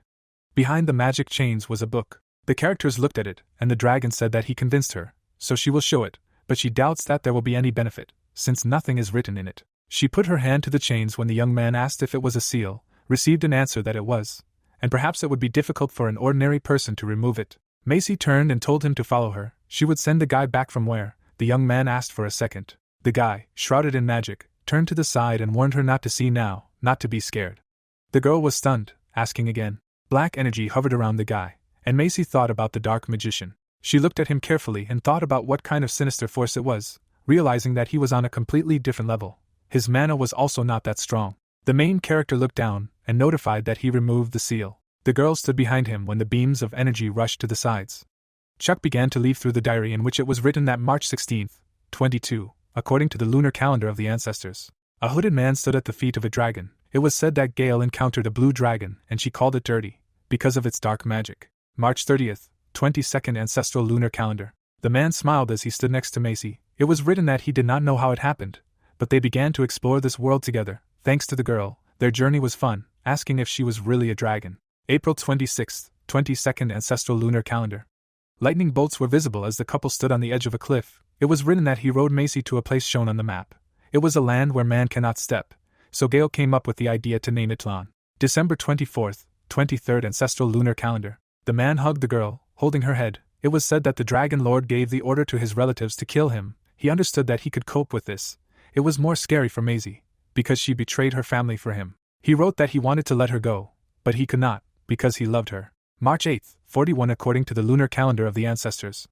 Gale stood at the grave and wondered what kind of battle it was in which he participated. The date was carved on his tombstone. A stone was shown on which 65,966 years ago was carved. May 1st, 41 according to the lunar calendar. The dark magician hugs the dragon. The notebook said that they settled in a certain mountain, where it is safe and you can hide from pursuit for some time, and then they should go to the north, to Garmin. Gale looked down and was told that in a place written at the very bottom of someone's tombstone, although this land no longer exists. The protagonist looked into the book and read that there must definitely be something there. Macy put her hands on her chest, exclaiming the name of the magician, saying that he was her love. The guy closed the diary and thought about what he thought. He knew what tombstone he was writing about. The magician in the hood reached for the stone, and it was said that before the last war begins, he, Diablo Wolfer, to strengthen his resolve, must pour out his sorrows of the past and hopes of the future here. The young man held the book in his hands and reasoned that he wrote this 65,966 years before Gale's time came and 700 years later he was born. 66,666 years have passed since then. Chuck handed the notebook to the crying Macy, wondering where this Harmon is. He looked ahead and mused that he had declared victory and left everything as it was, and did not remember writing about Harmon anywhere, wondering who found the tombstone before Gale. The young man smiled, realizing how wonderful it was. The boy turned back, looking at the bracelet and mused that with only one perfect cage, he was able to learn the hidden truth about the 12 gods. Many hands reached out to an unknown symbol, when it was said that although he did not learn the truth about the enslavement of mankind by the 12 gods 60,000 years ago, it was told that they needed to gather. Above Chuck's head was an image of Diablo Wolfer when it was explained that he came to Earth in this form to incinerate the 12 gods. It was said that mankind would one day be free again. Macy was in tears and hugging the book. She said that the man said that he loved her, although he never said it in person, and it also pissed him off when she clung to him. The main character closed his eyes and said that the girl realized this. Let her remember, because Gale will always live in her heart. Macy imagined him behind her back, listening, so that always, as long as she remembers him. The dragon lowered her gaze, smiling, noted that the guy can also say nice words, even being a brat. The young man smiled, thinking that he is not a brat. She pressed her nose to the diary and asked about whether it would be wonderful if it was possible to return to those times. Chuck put his hand on her head and replied that such thoughts befall everyone, thinking that at least he had gone too far to think about such things. Macy suddenly grabbed the guy by the hand. The girl looked into the hero's eyes and asked a question about what his black mana was. She was interested in whether he really was a dark mage. The guy, embarrassed, smiled and began to say that it was ordinary dark magic, but Macy interrupted him, telling him to stop talking nonsense, clarifying whether he thought that the girl did not try to use dark magic to remove the seal. The hero was dumbfounded, asking if she had figured it out, to which he received an answer, whether he had gone crazy. Macy clapped her hands, saying that she had brought someone who understood it. The guy noted that she had kidnapped them. She remembered the mage lying at her feet, begging her not to kill him, saying that their views were quite similar, and if he didn't want to die, then he had to go after her, so he was very accommodating. It was said that this was usually called kidnapping with threat. A book was shown, when the girl continued about how no matter how hard they tried, they couldn't remove the seal, and that was until the hero appeared with his mana. Chuck was shown in front of Gale, when the girl said that she didn't want to admit it, but it was true, the power he was striving for was not of this world. The young man opened his mouth, thinking about how it didn't look like he could stand aside and began to talk about telling the girl the truth. He called himself a mage who fulfilled Gale's dying wishes. Macy was calm, saying that all the man's inheritance was here, clarifying how someone who had never met him could fulfill his dying wish. The guy replied that although they did not have to communicate directly, they still managed to find out. He said that they were pursuing the same goal. Chuck pointed his hand and explained that this is why he was not exaggerating, saying that he was fulfilling his dying wish, calling out to Macy. The girl stood with her back and suggested, asking a question, that the hero was also going to fight the 12 gods. He was stunned, clarifying whether Gale mentioned anything like that. The dragon answered that no, but with the help of the diary, she was able to find out about it. Macy held the notes close at hand, listening to the man who was angry at the 12 gods and hated the dragons for cooperating with the first. She said that if he pursued the same goal, then in the end it awaits him. Chuck raised his fist in front of himself, and noted that Macy was right. He was going to challenge the 12 gods. The dragon lowered her head to the diary and noted that it was impossible. She also hated the 12 gods and dragons, and soon the young man would be able to gain power comparable to the dragon. She squeezed the book in her hands. The girl, gritting her teeth, said that there was not one, but 12 creatures with similar abilities, and asked him to live like a commoner, for his own good. She told him to give up.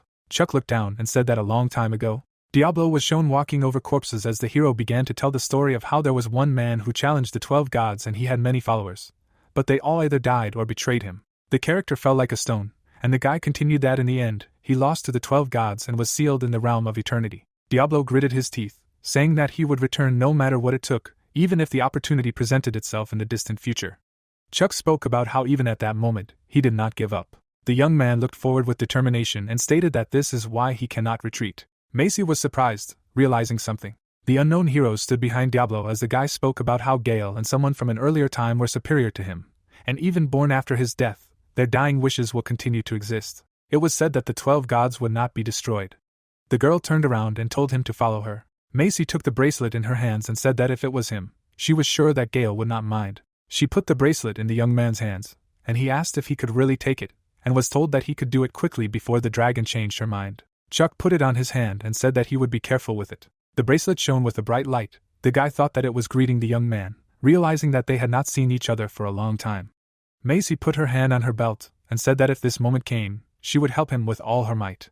Chuck smiled, touching the bracelet, thanked the girl, arguing that the dragon's promise was certainly a wonderful result. A portal appeared behind the young man and Macy kicked him out, saying that now he should get lost and be careful and all that. The dragon held a magic flower in her hands, her eyes closed. She stood at the grave of her lover. The girl said that his dream continues to exist. Nate looked at the sky and noted that it looked like rain. Chuck looked down and exclaimed about what a meeting, asking what he was doing. The guy looked up, exclaimed, saw the main character. They took each other's hand and decided to go back. The girl ran as fast as she could, shouting the young man's name. Harvey opened his eyes wide, exclaiming that he knew he would return. Anna closed her eyes and told her brother what a relief. The man bowed to Nate and said that they were forever in his debt, and let him accept their gratitude. The guy replied that he really did nothing. Nate talked about doing nothing, and thought about using the power of the Holy Marshal, the Empire of Seldom, the County of Pierre Nesmin. People could be heard talking to each other in the corridor. There was a loud scream as the rats ran away from the girl and the boy. She put her hands on her chest and listened in surprise as to why she wasn't holding it properly, and was told to catch it now and not let it go, because it couldn't be allowed to get in here. Outside on the street, screams could be heard that the rat had eaten the zombie drug and they couldn't let it bite. The girl apologized. She picked up a mop and looked at the mess, wondering how much longer she could do this nonsense. Wendy's eyes widened as she heard someone say that she wondered when that dumbass would disappear. The lady, smiling, told the stranger that she was shaking just from looking at her, asking why the school principal was protecting this ugly girl. The boy replied that they looked like geniuses compared to her. The girl stood with her back, thinking how rude it was of them.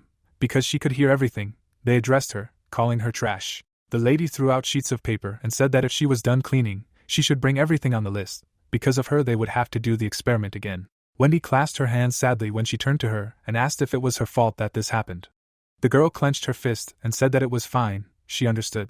As Wendy walked away, the two continued to discuss, noting whether he had seen her face. This creature could not even say anything properly, and she was no better than a lab rat. Wendy cried, lowering her head, and wondered why she was always like this. The estate of Count Pierre. People were sitting at a table covered with food, and someone said that he thanked them for the journey they had made.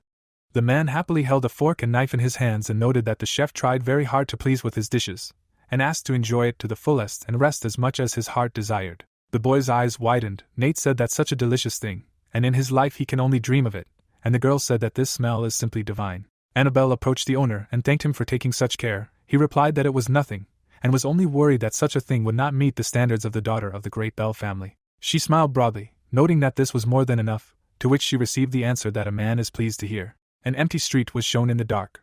The hero turned around realizing that there was nothing to see here, wondering if it might be worth going back, because if it was somewhere close, then he was sure that Harvey would not bother him. A little earlier, the boy looked at the guy's back and asked where he was going. Let him tell. Mickey was flying next to Chuck, when he, waving, asked if he wanted to enjoy a pleasant walk. A bracelet appeared on the young man's hand. Two men in cloaks were watching him, discussing the bracelet artifact. One of them, standing around the corner, said that it was a wonderful item and some brat shouldn't have it. The second answered, suggesting that wasn't he a nobleman, and was sure that his parents had given him the bracelet without suspecting anything. The scoundrel looked ahead, asking his partner if he thought the director would like it, to which he received the answer that he might even reward them. The guys came to the conclusion that everything was decided. Mickey looked at the hero, telling him something, and he asked why. Chuck walked further down the street, and realized that two bastards were following him behind his back. The hero looked at the demon, and said that he didn't care why they came. The young man, smiling, looked away and said that, but with their help he would get rid of boredom. The villains lost sight of the guy, realizing that at this rate they would miss him. Chuck snapped his fingers and said that it was time to have some fun. The attacker turned around, hearing a noise around the corner. He called the second one, saying that the guy was here, to stop. The hero clapped his hands in anticipation, saying that they should go, asking a question about whether it might be worth conducting a test. Suddenly, a portal opened behind him and hands stuck out. Chuck, scared, looked away when he was grabbed. Someone exclaimed, apologizing. The villain looked around the corner. They looked into the darkness, saying that this bastard had run away. The young man teleported into some room, throwing the girl aside. He cast a spell, stretching out his hand forward and said that how dare he doesn't know who she is, but she doesn't have long to live.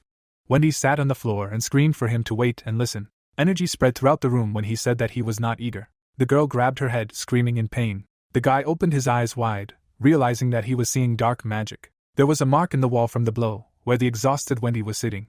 The hero came closer to her and said that she possessed dark magic and let her tell what kind of sudden attack it was. The girl began to cry and quietly said that he was too cruel. Wendy wiped away her tears, saying that even too much, she was only trying to save him, because there would be trouble if he fell into the clutches of a dark magician, so she wanted to help. Chuck closed his eyes and, imagining the men in his head, thought about the fact that those two were also sorcerers. The girl cried loudly, saying that he threw her away after she pulled him out, and even accused her, asking what she did to deserve such an attitude. Because she did nothing, she just wants at least a drop of respect.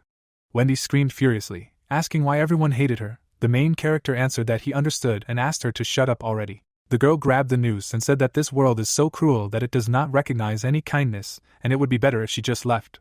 The guy got angry and exclaimed that she should stop this whole circus already. The young man sat down on a barrel and started asking her what she wanted to say. The girl was from the same school as those guys, and since they were chasing him, she either kidnapped him or saved him using the warp gate she stole from the school. Wendy replied that it was true and his death would not be easy if those two caught the guy. The girl looked him in the eyes and said that even if you are a child, it would be sad if they experimented on him. But now she is confused if he is really as old as he looks. The hero raised his finger and asked again that she was sad and not to make fun of him because she is a dark mage and this is just a guess. Wendy's eyes widened when she heard the question about whether she has to take part in cruel research or something like that. Chuck smiled and noted that it was only because she had saved him, wondering what she was asking him to see in her, a person who stood on the side of justice. The girl looked down and replied that she did not want to become a dark mage. The guy poked his finger at her head, telling her not to bother herself with excuses, because she was the same scum as they were. Wendy clenched her teeth and said that she was not like that. She did not like to condemn living creatures to torment. She asked with horror whether he could imagine how much pain she was in, looking at what was happening, and each time, staining her hands with blood, such a feeling as if she was cutting her heart out of her chest. Chuck turned his back and said that he understood and that she should listen carefully. The girl opened her eyes wide, listening to him say that he did not care about it. Wendy jumped up from her seat and asked if this was all, and if so, then said goodbye. She abruptly hit her head on some obstacle. The girl fell to the floor and asked about what now, when the hero clarified what this meant. Wendy was kneeling, realizing that there was an invisible wall in front of her. Chuck smiled and said that he still had many questions. She was shaking with fear, having listened to the question about where the girl was in such a hurry to run away, begging to spare the young man. A man came into the lab, and talking about tombs, pies, asked if anyone had seen Wendy. They answered that no. Hector turned around and did not understand where she could have gone, because there was not much time left until the end. From the street, a scream was heard about what kind of nonsense this was. The young man looked at the girl sitting on her knees and asked what she was devoted to which Wendy replied that he did not understand at all, and it did not matter how angry they were, she had spent more than 10 years with them. The guy was enveloped in black magic when he declared that it meant there was no other way, and he would act using proven methods. Wendy opened her eyes wide, seeing black mana in front of her. She put her palms in front of her and thought about how this was nonsense, asking herself how this was possible, because such black magic did not have any kind of discomfort, or soul-killing feelings that spoiled life. The guy brought his hand to her head, and she thought about how black mana could awaken such blissful feelings. Chuck cast a spell at her head and asked if she changed her mind, let him know if she understood, because if something went wrong, her brain would turn to mush. The girl looked up and slowly spoke, clarifying about this black mana, how he managed. Wendy abruptly grabbed his hand and said what she wanted to understand. The hero clenched his teeth and asked what she was doing and thought he would let her go if she behaved like this.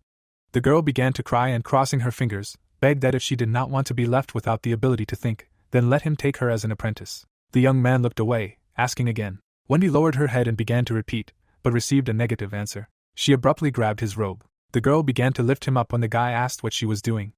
Wendy pressed herself against him and tearfully begged, saying that her parents died 10 years ago due to a disaster, so she had to become a dark mage and she had no other choice. The girl stood against the wall, listening to insults, telling that experiments in which living creatures were sacrificed were simply terrible, and the guys condemned her for pity and treated her like trash. She said that even after that, she didn't have the courage to run away. The guy lowered his head and listened to the girl know that she is a brat and a hypocrite, but let him help her end it all now, because she really wants to end it. The hero opened his eyes, looking at her, and clarified how this is related to learning from him. Wendy opened her mouth and said that his black mana is not created through sacrifices, and she needs such power. Chuck's eyes lit up pink when he thought about her words about sacrifices, thinking that sometimes the purest darkness can grow into existence. The young man abruptly raised his hand to her forehead and said that she was wrong, and more importantly, the hero grabbed her head and said that he was not eager. In response, the girl asked to take her. Chuck stood on the roof of the building and said that the student. Memories scrolled through his head in which people interacted with teachers, saying that they had created new magic, or asking to fight him. The young man raised his sword, asking for the teacher to die in their place. The guy stood with his back, thinking that according to Wendy's memories, there were more than 20 students in her school, and Principal Hector's specialty was curses. The hooded man spoke on the roof, saying that now that he was gone, it was interesting how much had accumulated. The young man wondered if it was time to take a look, right? The girl's head, begging for help, asked for someone to save her.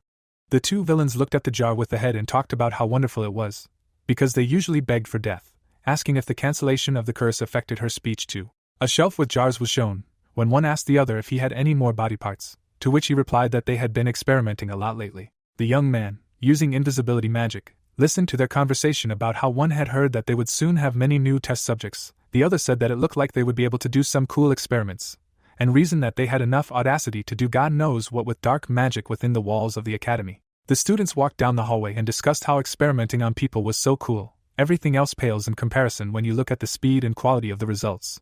Someone remarked that they do it purely for fun. The protagonist looked away and thought about how he now understands how low dark magic has fallen. Diablo was enveloped in dark energy when the guy discussed how he sacrificed countless lives in the past to challenge the 12 gods, and therefore he has no right to judge them. Chuck thought about it, wondering what dark magic was designed for. The knife was stuck into the printed mark when the guy thought about how if you don't go too deep, everything is obvious. Above the hero's head were the outlines of a crown. When he spoke about destroying the gods, he abandoned his humanity and bore all the sins on himself. An invisible young man walked down the hallway and reasoned that if you want to sacrifice lives, you must be prepared for such a fate. Mickey followed the boy when he said that now there was something else to do. The protagonist looked away and said that if the seeds he sowed sprouted and turned into monsters, then apparently that was what he needed to do. The demon asked again, not understanding. The young man said that he had to reap them himself. The students were shown below. Wendy closed her eyes and wondered where he had gone, because she needed to find him and bring him out. Someone suddenly grabbed her hair, causing her to scream. The boy pulled her braid and asked where she had been, and that she was barely dragging herself. Hugh continued to hold her, saying that she was fast enough to be thrown away. Asking if she had done it, the girl apologized in response, saying that she forgot.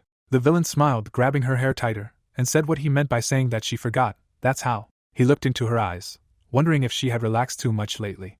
A scream was heard down the hallway. Hugh threw Wendy aside and asked if he really looked like a clown. The girl asked why he would do that. The villain smiled maliciously and said that at least once such a pathetic bug should be crushed in order for it to behave properly. Wendy opened her eyes wide, and asking him to stop, apologizing to Hugh. The guy raised his hand, starting to cast a spell, asked if he should get rid of the trash that harmed him, activating the test of pain. Wendy, frightened, threw herself at his feet and begged him to forgive her, assuring her that this was the last time and she would not forget his words anymore. The girl was crying, begging. When he asked what was wrong with her, she heard sounds, opening her eyes wide. The hero was standing with his back to her, and a question was heard about how he got here. Chuck looked forward and turned to the girl. He turned his head and clarified if she was seriously afraid of someone like him. In response, she said something. The guy's eyes were glowing pink. Wendy's eyes widened, hearing the decree that she needed to get up. She looked at his lips when he asked how much longer he was going to endure this. Hugh's hand was on the cracked floor when he said that he did not know. He looked at his hand and, smiling, said that he did not know who this guy was. But he was clearly not very smart. Although this is even better, he did not think that the girl would bring a stranger here, threatening Wendy that he would kill her later. He exclaimed for the girl to choose. Tears ran down her face when she began to say something. Hugh exclaimed for her to die. The villain attacked the girl with a burst of dark energy. Wendy said that she did not want to. The angry girl jumped up from her seat and exclaimed that she did not have the slightest desire to be part of a society in which there was a place for people like him. Chuck looked to the side and wondered what it was. The girl screamed that she did not want to live like this anymore. When Hugh asked in surprise about what she had just done, Wendy looked at her hand with admiration. The villain smiled evilly and said that he didn't care and didn't know what had just happened, but she should be prepared for what would happen to her if she laid a finger on him. The boss looked at his opponent and told the girl that she had made the first move. The young man raised 2 fingers up. The magic in Hugh's hand evaporated, and he didn't understand what had happened. Chuck turned his head to the side and said that the first step was the hardest, but the second would not be. The villain screamed furiously, asking who he was and what kind of strange mana he had. Dark energy hovered around the guy's face as he used the razor. Wendy watched in horror, kneeling. The director put his hands on the table and exclaimed that finally. Hector smiled and said that Valkyrie had awakened. A frightened girl was shown, and he reasoned that the situational conditions needed to control the personality were too extreme, and therefore, the director was afraid that she would never wake up. Hector, smiling, looked ahead and said that therefore he did not need to be in this boring place anymore. The director exclaimed that the power of Valkyrie was now his. Chuck approached the girl, calling out to her. She closed her eyes, begging him to forgive her. The hero looked away, wondering why someone so timid was a Valkyrie. The girl's symbol was shown, and it was said that Valkyrie is a high-ranking angel known as a battle angel, and their immense power is enough to wage war against the gods. However, this led to their extinction, and fortunately, they managed to avoid extinction and hide in places inaccessible to the sight of the 12 gods. The young man looked at her and assumed that it must be the work of that Hector. To make her easier to handle, he suppressed her personality for a long time. The guy frowned, arguing that the Valkyries are a race of terribly unruly creatures, and this must be done so that she could be easily restrained after awakening. Chuck looked at the girl and said that he did not like it. She replied that she did not understand what was wrong, apologizing. Wendy turned around at the sound, claiming that it was a red alert, and they probably realized that the guy was an intruder, The hero replied that he had a name Chuck, and in any case, they did not catch him. Something occurred to the girl. Information appeared that this was a task for everyone. It was necessary to bring Wendy to the director, and at the same time, he allowed minor damage to be done. The girl looked up and did not understand why Hector was doing this. When the guy realized that he knew it, the stranger pointed to the side, running out into the hallway, and shouted that they needed to follow here. The student opened his mouth and shouted that he heard something. Wendy crossed her fingers, remembering the past, heard a question about what she would do now. She opened her mouth, radiating energy, and shouted that she was different now. The hero looked back and said that he didn't care. The energy spread throughout the room. The characters followed the funnel of magic, when the girl exclaimed in surprise. The young man cast a spell with his hand and asked if he had told her. He walked forward and said that the second step would not be so difficult. Shouts were heard about Wendy daring to resist him. The girl walked next to Chuck. When people crowded in front of them, shouts were heard for her to come here. The students with dark energy around were shouting. The boy raised 2 fingers and told Wendy that she was brainwashed. She asked him again in surprise. The students fell to the floor from his attack. The girl was lying on the floor. Blood was pouring from her eyes. The young man said that she had no will of her own. Perhaps she was the principal's errand girl a long time ago. Wendy looked at her and said what it meant. Hector, smiling, looked down when the boy added that it was true. The way they treated her was ordered by the school principal. The stiffness curse was used.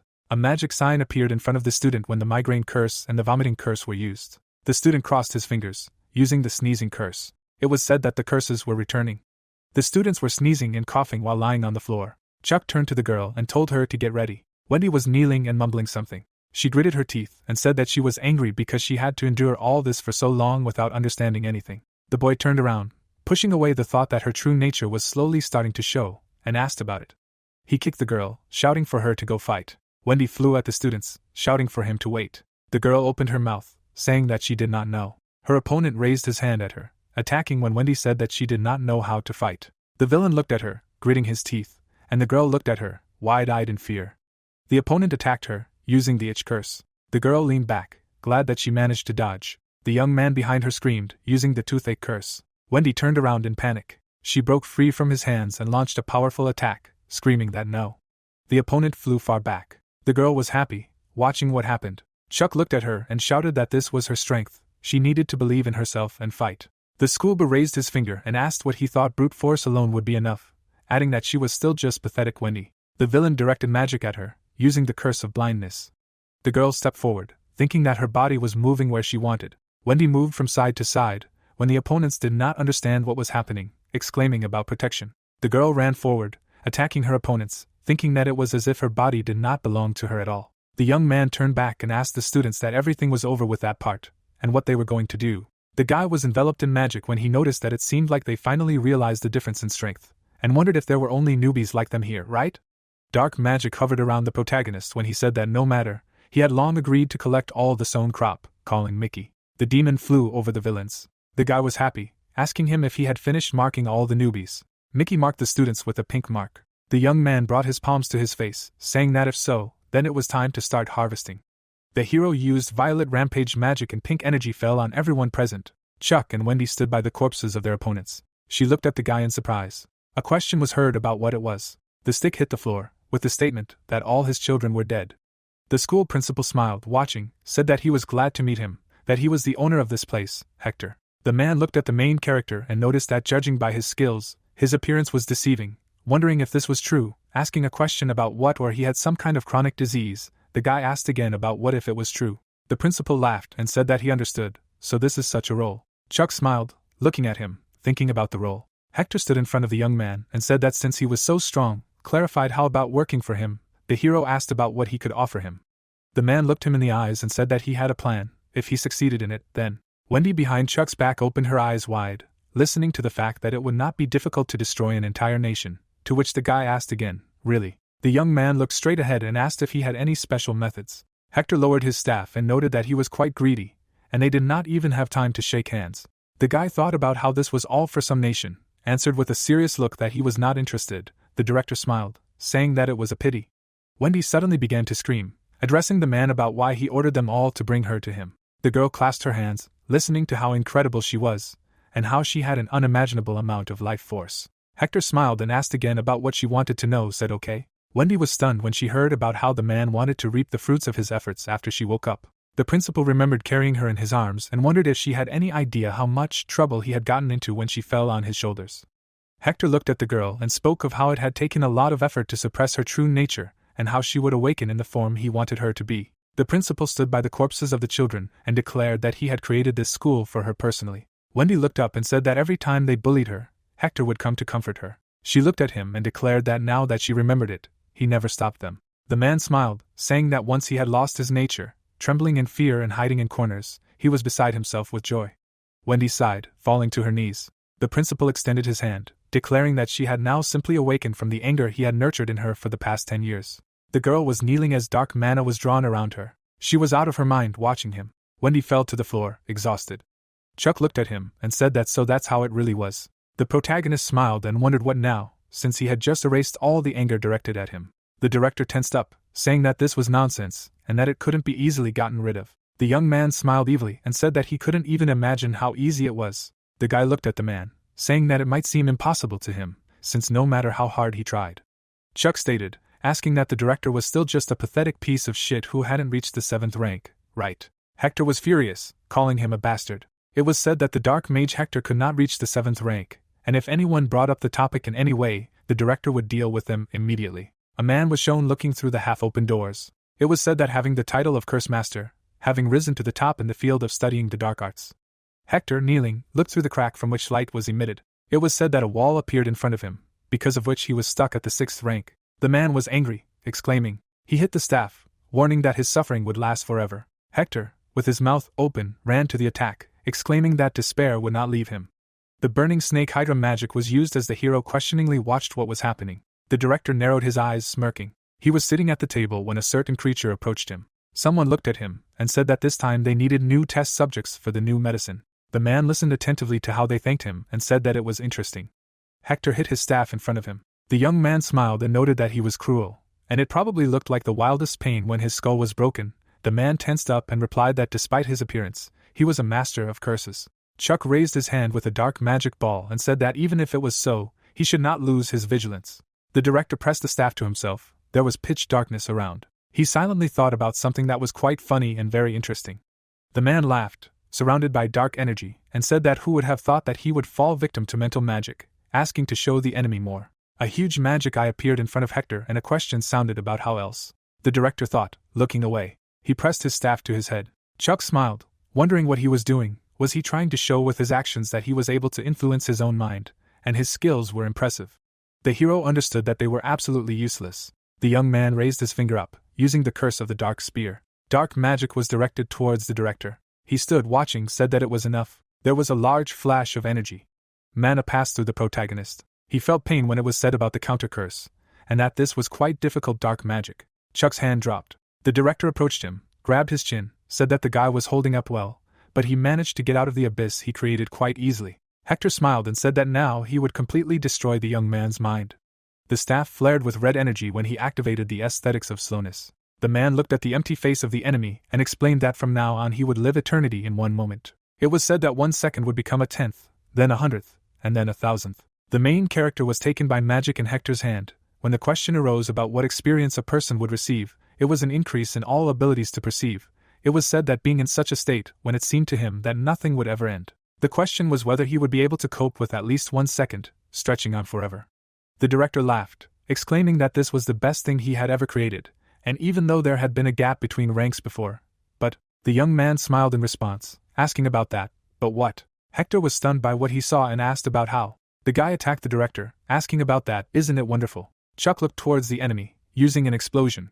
The man flew away from the powerful attack. He held the staff in his hand and groaned in pain. The hero held his hand out, saying that he hoped he was strong enough. Hector screamed, wondering how he could break his curse. Chuck looked at his opponent in anticipation and asked what he had decided now. Right, casting a magic arrow, a rock crusher, a rock wall, a chain whip and a spark bomb in an instant. A powerful explosion occurred after the hero's attack. The young man approached the man lying on the ground. Hector, exhausted and bleeding, asked how he had freed himself from the aesthetics of slowness. The guy lowered his hand down and said that he had an artifact of absolute immunity. He showed the bracelet and said that it was an ideal cage.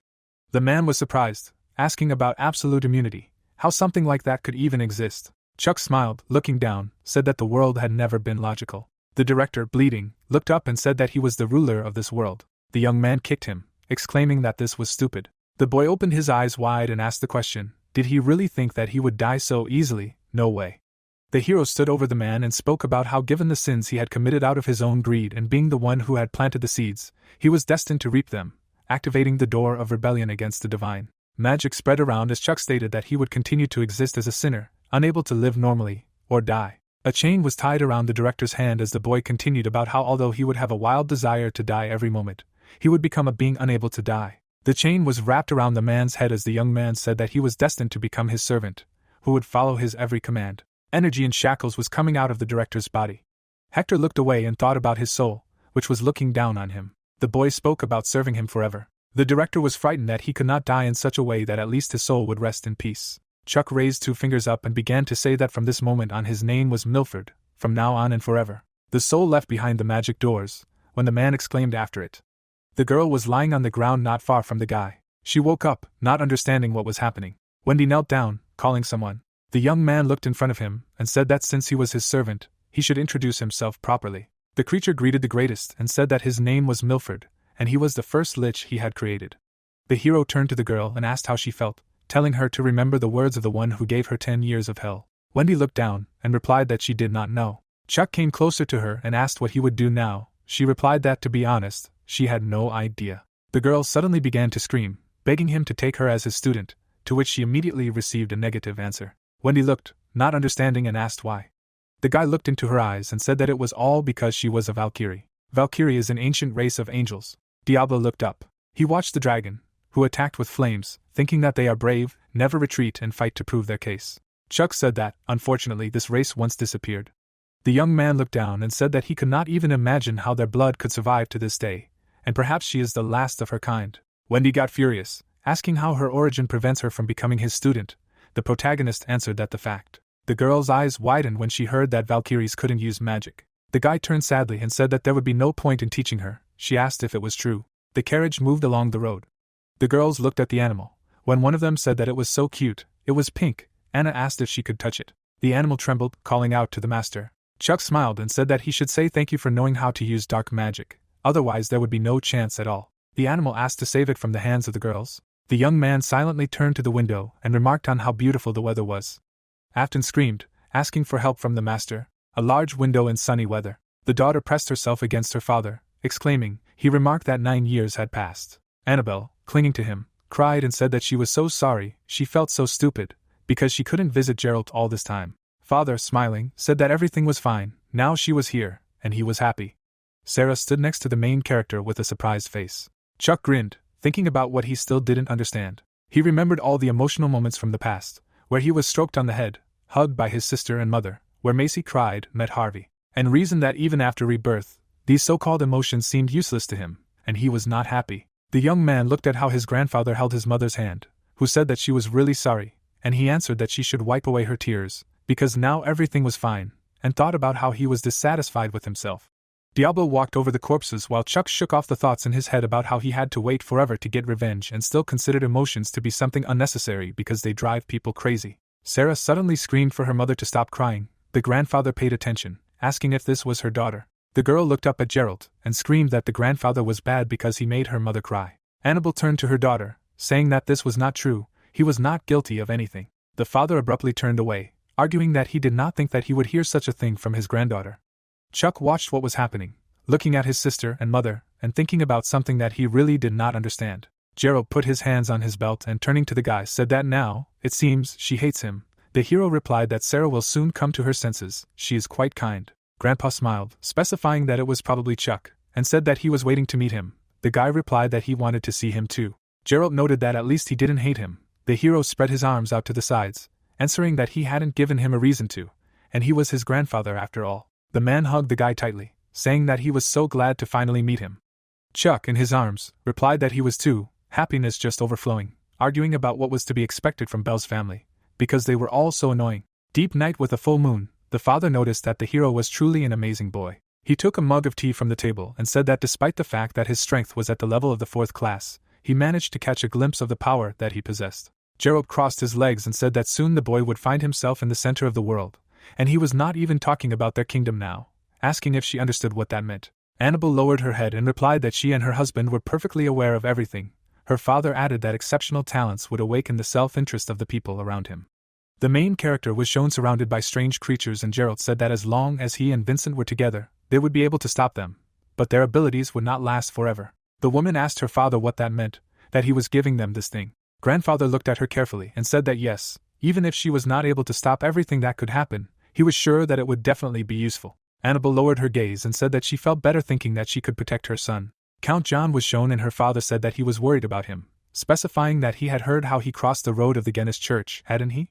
Gerald crossed his arms and noted that these monsters with distorted morals let nothing and no one get away with it. The daughter sat opposite her father and asked if everything was so serious. He answered that it was, because the Church of Pyro was in danger because of them. The grandfather lowered his head and said that it seemed that the Church of Guinness was trying to finally destroy their patrons. The door to the room opened. The young man, crossing his fingers, thought about something. He saw Wendy in front of him, who was sleeping. She suddenly woke up screaming from the magic he used. The hero stood next to her by the bed and said that didn't he tell her not to take her true form. The girl bent over in pain. Wendy turned around crying, asked if he could imagine how unpleasant it was to be in a transformation. Chuck pointed his finger menacingly and asked what he would do if she was caught. They imagined a scene where the hero turns away from the tied-up Wendy, who is condemned for using dark magic, and who would have thought that she would hide, turning into a rat, and said that he had nothing to do with it, despite her screams. And then she was thrown off the cliff. She was tied to a cross, realizing that she would soon be burned. The young man clenched his teeth and asked again, ordering her to quickly transform back. The girl lowered her head and agreed. The hero reached for the pendant, wondering what it was. He looked at it, lost in thought. The animal climbed onto the guy's shoulder, and he shouted whether she had heard the question. Afton grabbed her head and exclaimed with a request not to hit her on the head, because at this rate she would be left without brains. Evil Chuck looked away, asking whether she even had any. The young man stared at the pendant and thought about what was interesting to him, and said that he was sure that this thing was an artifact, but he was interested in what effect it had. The hero suddenly heard something. He thought that this was an incredible amount of energy. The young man hurried to the exit, realizing that this was the intent to kill and it was coming from where his mother was now. The guy ran as fast as he could, wondering if this was a hidden attack. Chuck was enveloped in energy, realizing that he needed to hurry. He immediately jumped down. The protagonist quickly looked down and thought that here he is.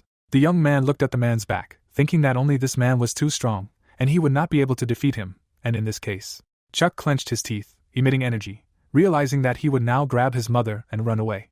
The man felt something. Gerald turned to the side when he heard something. The stranger turned around, seeing in front of him, attacking the boy. The young man attacked using mixed magic, an erasing discharge. The hero looked ahead and thought that he would use the chance and save his mother. A hand suddenly reached out to him, and the man said that it was a good trick. He lifted the boy up by his clothes, above his head, when he realized that he couldn't do anything. The young man closed one eye and asked to let him go. Chuck grabbed his hand and thought about how he had no choice, even if he had to use dark magic. Someone called out to the boy. Grandpa and Mom were surprised by what they saw when they entered the room. They opened their eyes wide when the boy called out to his mother. Gerald laughed, saying that well, his grandson's abilities were truly amazing. Annabelle ran up, hitting her son on the back of the head, telling him to show respect. Grandfather continued talking about how it seemed that her family's future would be so dazzling that it would be impossible to open your eyes. Mother was furious and asked how he got it into his head to do such a thing to someone he didn't even know, and what did she teach him. Annabelle held the young man by the neck when he replied that she had misunderstood everything, to which she asked what she had misunderstood and whether she was such a bad teacher. In response, Chuck apologized. The man looked at them and heard how the guy noted that he was a complete disappointment, butted into the conversation, asking to stop, because he himself provoked this situation. Annabelle opened her eyes wide and asked him in what sense. The protagonist lowered his head and, thinking that this was really unfair, said what he had said. Ray said what he had heard. The successor of the Welton family has exceptional abilities, and so he decided to test him. His nickname was the Storm Swordsman, one of the 5 swordsmen of the Seldom Empire. The girl is perplexed until someone says that they heard something about a certain heir of the family. Chuck is horrified and someone continues that the same heir has exceptional abilities. The brunette looks at him attentively and explains that this is why he decided to give this guy a little test. Annabelle looks at him in surprise and asks him again what he is talking about, because she does not understand what he is talking about at all.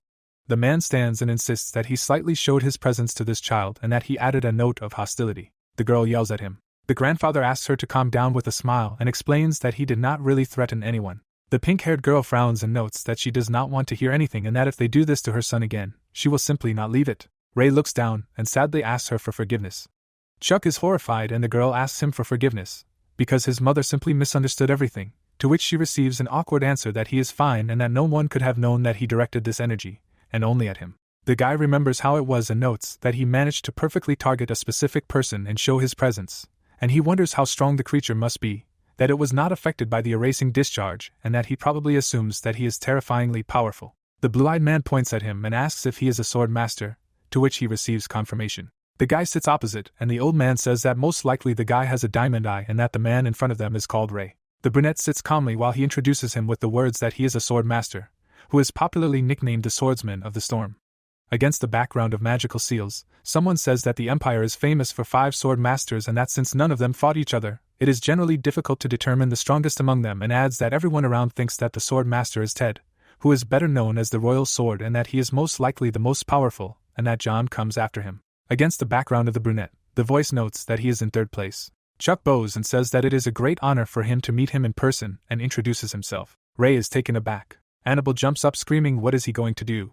The brunette looks straight and dryly answers that he is going to teach her son how to wield a sword. Chuck, horrified, asks himself again about wielding a sword. Ma'am sat down and discontentedly clarifies whether she misheard, because he is currently learning magic. The 3rd sword master squints and notes that he already knows this, but nevertheless he assumes that her son will succeed in this direction of combat. The brunette imagines his father, and explains that he thinks so because the guy has his father's blood in his veins. Gerald lowers his eyebrows and notes that he will agree with him, because if the sword master says this, then it means that it is so, and that he agrees with the fact that the guy has an unheard of talent for magic. The brunette closes his eyes and gives him confirmation of that, and he knows this too, and explains that he knows that he is the one who will be able to become a 9th rank mage in the future, and that he asks them to believe that he has heard about something like this more than once. He remembers the bearded man, how he tells him that Chuck will continue to improve his skills, even if he just breathes. Ray looks straight ahead and retorts that with the sword the story will be a little different. The blonde looks down and hears that this art is quite difficult to master, and that it is especially difficult if you miss the right moment. The guy imagines someone and notes that it would be nice for him to learn how to use it, but nevertheless, restoring his strength is his first priority. Chuck scratches his head and replies that he himself really wants to focus on magic at the moment. The man takes the mug and clarifies whether this is true. The swordsman closes his eyes and notes that he understands him. The sun has long since set. A guy is walking down the street and thinking that this is why a certain family's garden is so great, because it is very well managed. He hears a squirrel asking him if he has met the master of the sword, if he is here to take it away, and asking him what he should do, to which he receives in response that he should just go to sleep. Blue-Eyed closes his eyes and declares that it is quite nice here, and the most important thing for him is that it is quiet. He imagines Ray and remembers that he felt like there was a huge wall in front of him, and that he was very lucky that he recovered his breathing technique and the ball of life, and that it is also good that he got his ideal element back. Chuck looks at his hands and notes that this is not enough for him, and that very soon he will be marking time because of this. The guy thinks about the 7th rank and reasons that at this level a person is called an archmage. Against the background of the cards, he continues that this cannot be achieved by training skills alone, and that only when the magic item that the mage masters reaches its limit, then the door that will lead him to the path of the archmage opens for him. The guy continues that this is called access to magic. He walks and thinks that achieving this was quite easy for him, because it is worth considering that he still has knowledge from his past life, but there are some problems. The guy looks at his reflection and thinks that he will not be able to defeat those bastards, because he acts in exactly the same way, and that because of his strategies, such a failure awaited him at the end of the path. Blue-Eyed sat down and reasoned that he understood everything perfectly well, and that is why he needs to become even stronger. The blonde thinks about the master of the sword and wonders what he has in common with his mother, because he noticed how that person lowered his gaze. Some creatures burst out of the water right in front of him. He frowned and used the shield. Blue-Eyed smirked and wondered how he could even dare to disturb his rest. The guy stands still and uses the lightning element. He was taken aback by something. The blonde sees someone above the barrier. The man delivers a slashing blow to the creature. Chuck looks at the blood splashes and realizes who it is. The man landed. The blonde threw the sword over his shoulder and asks if he is okay. He also smiles and continues that he heard that important guests from his father's house arrived, but due to his busy schedule, he was unable to meet his family properly. The blue-eyed man frowns and thinks that he will destroy such a huge monster in just 1 second, and that although his strength is not comparable to the power of Ray, he is still not a slouch. Sean puts his sword in the sheath, saying that he apologizes for the late introduction and says his name, and that he holds the post of assistant to the Marquis of this family. The boy is taken aback by the fact that the assistant has such power. The blonde smiles and notes that he should not be afraid of him, because he swears that he is a faithful servant of his grandfather. The blue-eyed man sits opposite and asks if he knows his name, to which he replies that he is the Marquis's assistant. The guy looks at the corpse of the fish and asks in that case to explain to him why such a huge monster appeared here. The blonde awkwardly replies that this is the Marquis's hobby. The blonde looks puzzled and asks again what he means. Geralt looks straight and asks if there has been any progress. Sean stands opposite and replies that he supposedly found a group of demons, but something happened that unfortunately he missed them. The old man looks at something and continues that it is incredible that only the followers of the Demon King have appeared again, and adds that he heard rumors that they are on the borders of their territories. Against the background of people, he notes that he has something to say in opposition. He looks at the map and explains that the only place where mass murders occurred is this city. Geralt crossed his fingers and notes that he does not think that something like this will happen, and that he has an assumption that they return to take revenge. Against the background of divorces, the voice explains that about half a century ago, or a little more, the blue-eyed man's father killed one of the demon kings and that he tried to make them pay for his actions with their lives. Sean smiles from behind. Starkey looks forward and turns to him. The white-haired man still stands and replies that he is listening to him. He hits the table and declares that the demons will be wiped off the face of the earth again, and it will be done by the hands of the family they serve. The long-haired man raises his eyebrows and notes that he is waiting for his further orders. The old man sits at the table and retorts that they will stop there for now, to which he replies that in that case he will go. The guy stopped and declares that he forgot something and turns to him with the words that he could not tell him about it earlier, but today he met the young Master Chuck on his way to him. Geralt looks at him in surprise and clarifies who he saw and where he saw him at such a late hour. Blinn awkwardly continues that he was attacked by a large monster from the lake. The doors are closed. Annabelle bursts into the room and calls out to her son. The girl flies up to him with questions about whether he is okay and whether he is wounded somewhere, to which the guy is taken aback. The blonde's entered with her, and he comes to his senses and replies that Sean saved him and that everything is fine.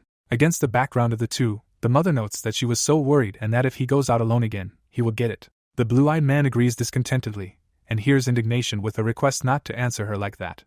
Geralt smiles awkwardly and adds that although it seemed to him that he told the people not to let anyone into the territory, he believes that they still made a mistake. Annabelle yells at him, asking if he really is still doing this nonsense with collecting monsters and notes that didn't they say that it is so dangerous all the time, to which Sean asks to go inside and greet everyone. The blonde bows and notes that it is an honor for him to meet them, and introduces himself. The girl waves her hand at him and introduces herself in response and replies that she heard that he saved her son and that she is very grateful to him for that.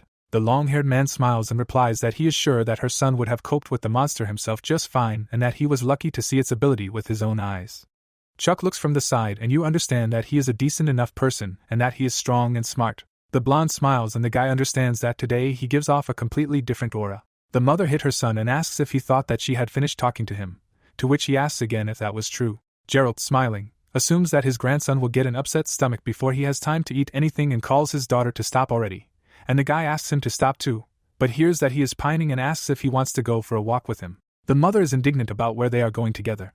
The plot shifts to some building. The brunette looks around and notices that he barely got out of there, and wonders why there is not a single soul on the street. He asks a passerby how to get to the church, to which she asks him again. The passerby does not look at him, but answers that he needs to go in the direction she is pointing. The woman turned around and wished him well, while the guy apologized and asked to wait for her for a minute. Someone shouted that a murder had been committed. The brunette looked at the shouts that someone had seen a demon, and he was indignant about where the murder and demons came from. People were alarmed. The man in the cloak made his way through the crowd and asked to let him through. The blonde was lying in his own pool of blood. The guards were standing and shouting for everyone to step aside. The first one looked at him and asked if this was another corpse without a heart, and asked which one it was, to which he received the answer that he would report this to the Marquis, and he agreed. Someone said that he thought this was the work of demons, someone else said that it was terrible, and a third one said that he felt uncomfortable just walking down the street. The man in the cloak looked ahead and said that hearts were usually used for rituals involving summoning demons. He remembers his family, thinking that now he is not surprised by the fact that the adults in the house are uncomfortable, and that one way or another they just think that he did not notice anything in their behavior.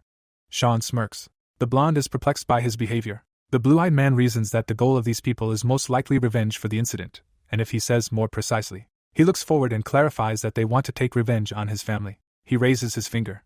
The blue-eyed man frowns and notes that the church is also on alert, and that it is not surprising that there is no word from them. The guy remembers how the man left with the words that he will contact him. He casts a spell and says that it seems like it's time for him to intervene in all this and uses invisibility. Energy rises into the sky and he uses flight magic. The plot moves to another building and he asks if this is the place.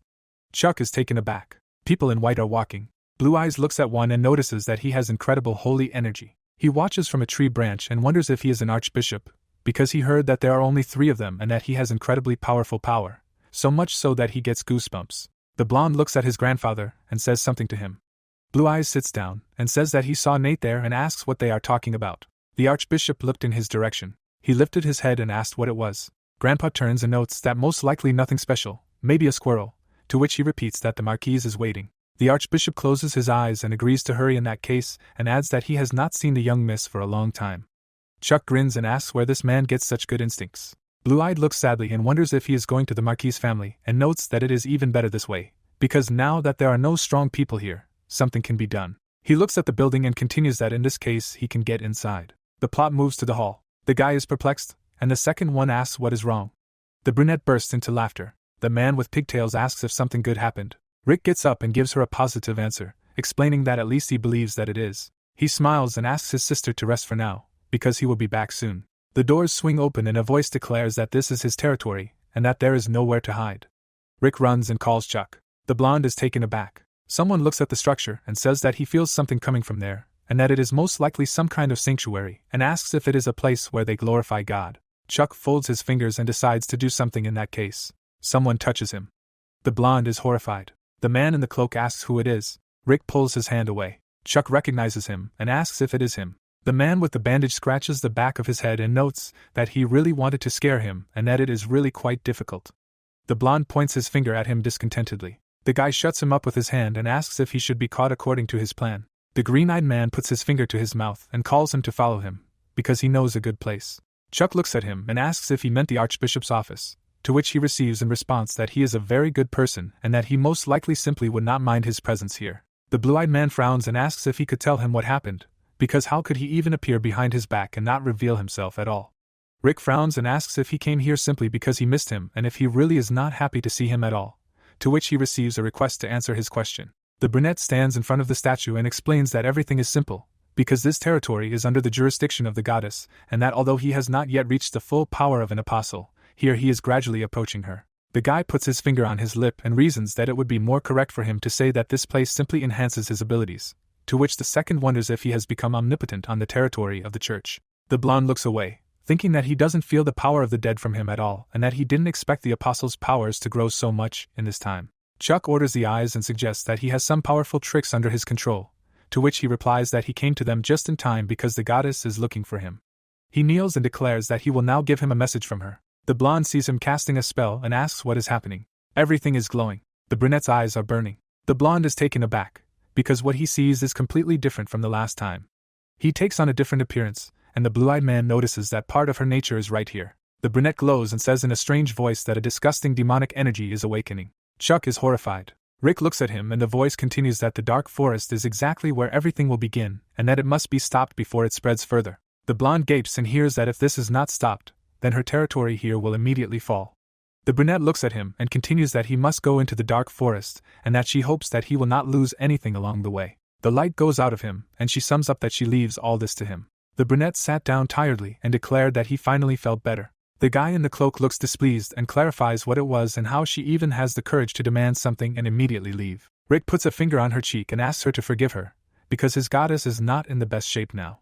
He imagined her and explains that when she had to go down during their last meeting, it caused much more damage to her than was originally expected. The blue-eyed man looks down and asks why in any case she asked for his help, because in their church there are a lot of believers and thinks that he would never have thought that God would ask for help from a person. Rick points at him and explains that everything is simple and that he is the only one who can do something like that, and that the goddess said that as that man's successor he is given to understand everything. Chuck stands in front of him and asks if there was anything else, to which he replies that she is not connected to him now. The guy turns around and notes that this is so selfish, and he asks if he is leaving.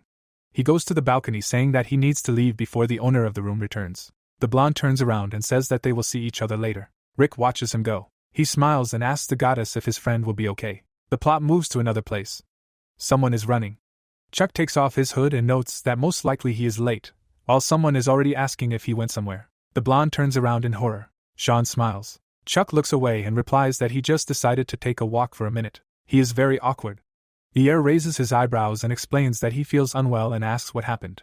The Marquis' assistant puts his hands on his hips and explains that an important guest will be coming to them today, namely the archbishop of the church, Mr. Serge. The boy is embarrassed and notes that he is an amazing person, to which he received in response that his mother was looking for him. The blonde looks at him with fear and says that this is expected, to which someone asks him again. Against the background of the carpet, The guy answers that nothing like that and clarifies where the man went, because he does not see him anywhere here, to which he receives in response that he does not know either. Sean smiles and turns to him. The Marquis' assistant notes that it is better for him not to be interested in that person. He smiles and hears the question why so, to which he explains that this is being done for his own good. Chuck listens to him that he hopes that he will have a good rest, and that he will come for him when the archbishop arrives. He turns around and remembers another moment that if he is going to go for a walk, he should not go towards the forest. The blonde smirks and continues that this is an extremely dangerous place. The plot moves to a dark area. Someone is walking through a clearing. Something red is lying on the ground. Nate smiles and asks someone to wait there a little longer, because soon he will be able to get out of there. He looks satisfied and sets the day of his awakening. The man puts his hand on the ball of yarn, saying that this day will be the moment when they complete their summoning. Chuck sits opposite his mother and asks if he can ask a question.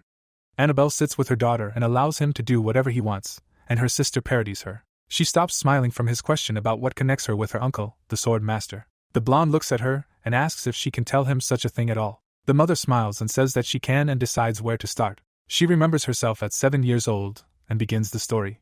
Young Ray looks at her and she notes that this is the first time they met.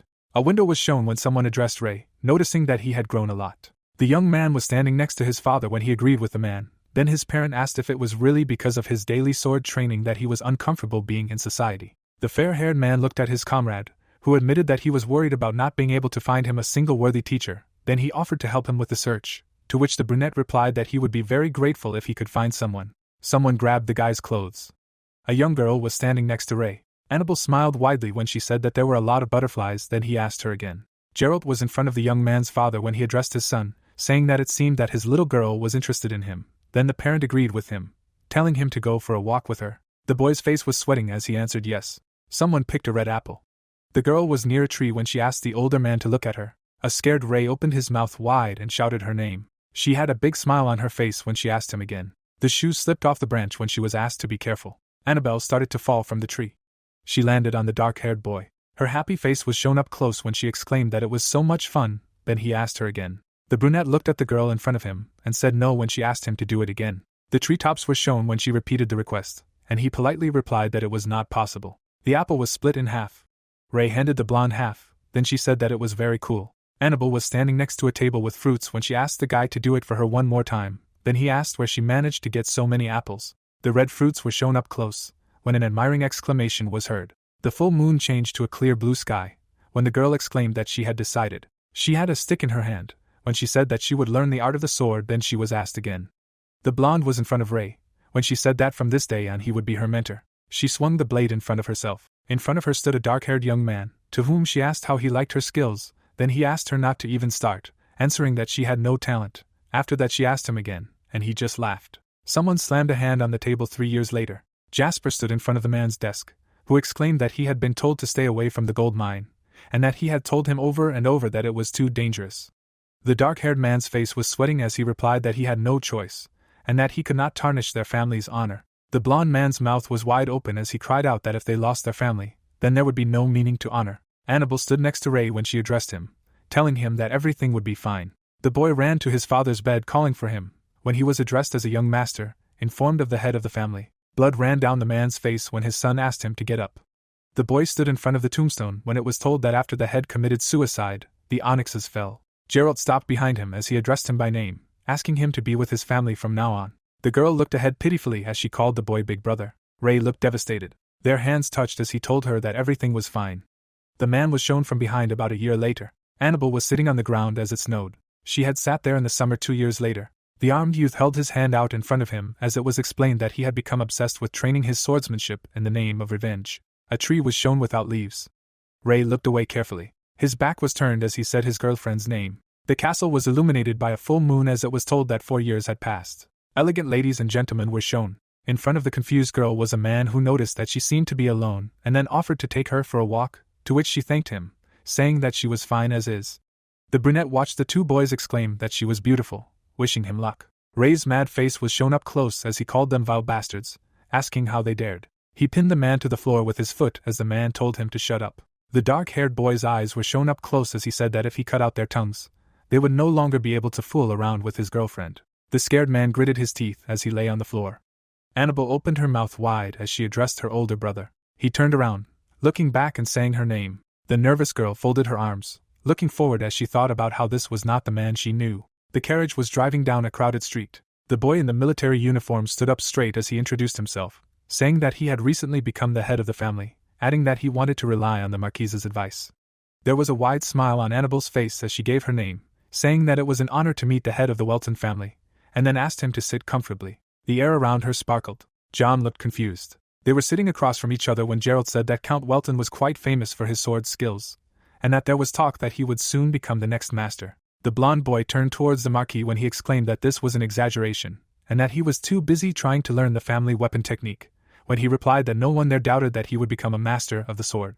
John smiled nervously, looking ahead as he began to stutter. Annabelle smiled charmingly, closing her eyes. The Count in front of her hit his head on the table when he said he was flattered. An empty hallway was shown when a loud scream was heard. Ray walked behind the girl when he approached her, asking her to talk, to which she replied that they had nothing to talk about. A luxurious chandelier was shown under the ceiling when an old friend suggested that she was going to meet that degenerate again. Then she reminded him that he was the head of the Welton family, and replied that he had no right to talk about him like that. The dark-haired guy looked surprised when he asked if she didn't like him, saying that before she only had eyes for him. Annabelle turned around, her mouth slightly open, when she replied that the man she treated like a brother didn't act like that, and that he no longer listened to her, and was trying to tie her to himself. A shocked Ray looked forward when she asked him to stop. He grabbed the girl by the shoulders when he shouted at her about whether she knew how he was, but did not finish. Someone grabbed his wrist. An angry John opened his mouth wide as he asked what he was doing. The brunette looked furious as he told his opponent to go away. The Earl looked ahead tensely as he replied that he could not afford it. He grabbed the man by his bandaged arm. An angry Ray was shown in profile as he called him names. A horrified Annabelle watched the scene as John told her friend to apologize to her right now. The brunette gritted his teeth in anger as he addressed the Earl, informing him that he was challenging him to a duel. The blond boy stared ahead, his mouth slightly open. The girl's eyes widened as she stared ahead. The two men stood opposite each other. John's face was shown up close as he replied that the challenge was accepted. The setting sun illuminated the estate as someone asked if this was really what had happened. An agitated Annabelle's mouth was wide open as she turned to her father, asking him to calm the two down. Gerald looked ahead sympathetically as he answered that he didn't want to lie to her, and that he had thought about marrying her off to Ray. His daughter was in front of his desk as she exclaimed that she would never do that. The brunette's distraught face was shown as she added that he was the older brother she had known for a long time. The girl stood up straight as she imagined the events of the past and asked her parent to believe that either the demon wielding the sword or the man who had been following her to see if she had been seeing another man. Gerald's mouth dropped open, looking ahead as he answered that he simply loved her. Annabelle slammed her hand on the table as she screamed that it was not so. Tears fell next to her hand. The girl gritted her teeth as she said that the kindness and care of Ray's past was gone. Her upset father was shown in profile as he asked if she knew anything about Count Welton. The blonde looked at him when she asked for forgiveness, asking him again, to which he replied that it did not matter and that he understood what she wanted to tell, so he asked her to leave. The doors were closed when she agreed with him. The man stood up from his desk. He was standing in front of the window when he asked Onyx to forgive him. Drops of rain were falling from the sky. The dark-haired guy was lying on the ground. John was standing with his hand outstretched when he said that he won. A crying Annabelle was shown in profile when she asked if he was okay. Ray turned his head to the side when he said her name, answering that he was fine. Then she turned to Sir Welton. The blond man hugged his beloved when he said that he was much stronger than she thought, and then asked her not to worry. Tears flowed from the eyes of the injured guy when he said her name. Clouds floated above the manor building when someone addressed Marcus. A young man stood before the Marquis when he informed him that Sir Ray had left in the middle of the night, to which he replied that he understood, and that it was best for everyone. A pregnant Annabelle sat by her husband's portrait 3 years later. The door was opened when her name was called. A man in uniform approached his wife, saying that he thought she should know something about her old friend, and that he had become a master swordsman. John was shown in profile as he continued speaking. He introduced his dead father when he said he believed he wanted revenge on the 3 families that had brought the Onyx family into bankruptcy. The blonde looked down thoughtfully, saying that it might be so. She touched her stomach with her hands when she said that she, too, had something she wanted to share with him. Her husband was in front of her when he asked what it was, saying that he was ready for anything. John looked at his smiling wife, who explained that after some thought she had decided that they should name their baby Chuck, to which he replied that it was a beautiful name, asking what they would do if it was a girl, to which she replied that in that case it would be Sarah, to which he again exclaimed that he liked it. The protagonist was sitting next to his sister, when someone summed up that this was how they met again. Annabelle's eyes were closed when she turned to her son, asking him if he was really that interested in her past. The protagonist stared blankly ahead as he answered in the affirmative, thinking that it was a very long story. Sarah looked at her grinning brother who was thinking that he had no idea that Welton was capable of defeating such a strong man, Then he was called master, noticing that he had a strange expression on his face. The luxurious decoration was shown, when the miss was addressed, apologized for the interruption, and informed that Archbishop Kurt had arrived. The man smiled widely, turning his head to the side when someone called him, then he exclaimed that she really had come there. The sweat was running down the confused girl's face when he inquired that this was not their little brat. Then she asked about what he was talking about, and about how it was worth remembering such things when they had not seen each other for so long. Geralt looked at his daughter and the Archbishop, who called her a toddler, asking how she liked it, and saying that he thought it was just right. Then the Marquis reminded her that she was already a mother of 2. Chuck looked ahead with a smile when he introduced himself, saying that it was an honor to meet him. Then his sister told him her name. Annabelle hugged her daughter when she asked how the kids were doing. Then someone asked her to come more often, because they missed them. Kurt's eyes were half closed when he said that the apostle had told him a lot about this young man, and that he had heard that the two were best friends. Nate had a wide smile on his face when he turned to the protagonist, saying that Ricky had asked him to tell him that he wanted to see him soon. The protagonist smiled irritably, reciprocating, and thought to himself that they had already met. Sean was at the side of the Marquis when he said he would take them there now, and his master replied that unfortunately they would be going there later, and that he wanted to talk to the Archbishop. Kurt was in front of the group when he said he prayed for the goddess's blessing to fall on Annabelle and her children, and she thanked him as she said goodbye. The blonde smiled, hugging her daughter as she asked what they should do now. She had a soft smile on her face when she turned to her son, reminding him that he had said he wanted to go there, to the place where the big drop of water was. Chuck looked ahead carefully when he asked what kind of place the Marinade Forest was, explaining that his assistant had told him not to go there. His mother's eyes were shown close up when she asked how he knew about it, and if he had ever been away. The protagonist's face began to sweat as he replied that of course not, and then they asked him why Sean had told him about it. Annabelle looked sternly at her son, who explained that he only wanted to warn him, and then she asked him if he remembered that she kept repeating that he should not go anywhere without her knowledge, reminding him that even though he was a good wizard, he was still a child, and then the young man agreed with her. She pointed her finger into the distance when she said that if that was the case, then the Marinade Forest was there, and then asked if he could see it. The girl and the protagonist looked in the same direction when she explained that it was over there, and then the boy noticed that it looked like an ordinary forest, and asked if it was dangerous. A map was shown as it was explained that this was one of the 6 forbidden areas in the entire world, and that one of them was the Great Forest of Ari Jada, which was beyond this area, summing up that, simply put, Marinade was part of it. A shadow fell on Chuck's face as he replied that he understood, thinking that the probability of this being the forest that Polly had spoken of was high. His mother glared at him as she asked if he understood, and therefore should not go there. The satisfied youth licked his lips as he replied in the affirmative, mentally addressing her with the words that he would definitely visit there. A dark, dense forest was shown. The 2 travelers turned their backs as one of them said that this was indeed the place. The protagonist was shown smiling contentedly, adding that there was a truly terrifying aura there. From within the forest, pairs of red eyes were watching them.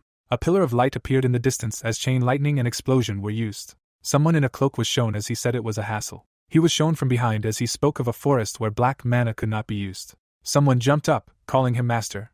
A hand touched his shoulder. Wendy appeared behind the dumbfounded boy, warning him of the danger behind him. She pushed him back, telling him to stop looking around with his mouth open. The angry protagonist's mouth widened as he asked about what she had just done. The girl turned her head to the side, curious about what he had said. The hooded boy smiled tightly, saying it did not matter. Silhouettes of treetops were shown as he said her name, suggesting that he was unable to use black magic. A carefree Wendy was in front of him when she answered in the affirmative, adding that she felt better than ever and that she couldn't explain it, but her body was like a feather, and she felt a flow of power going through her, and that she seemed to be floating in the air. Chuck looked away when he replied that in that case it was good, thinking that it was okay, because she was one of the tribe of forest valkyries, and that she, like the elves, was nourished by the energy of this place. The girl was behind him when she asked how he ended up there, then he reminded her of what he had already told her.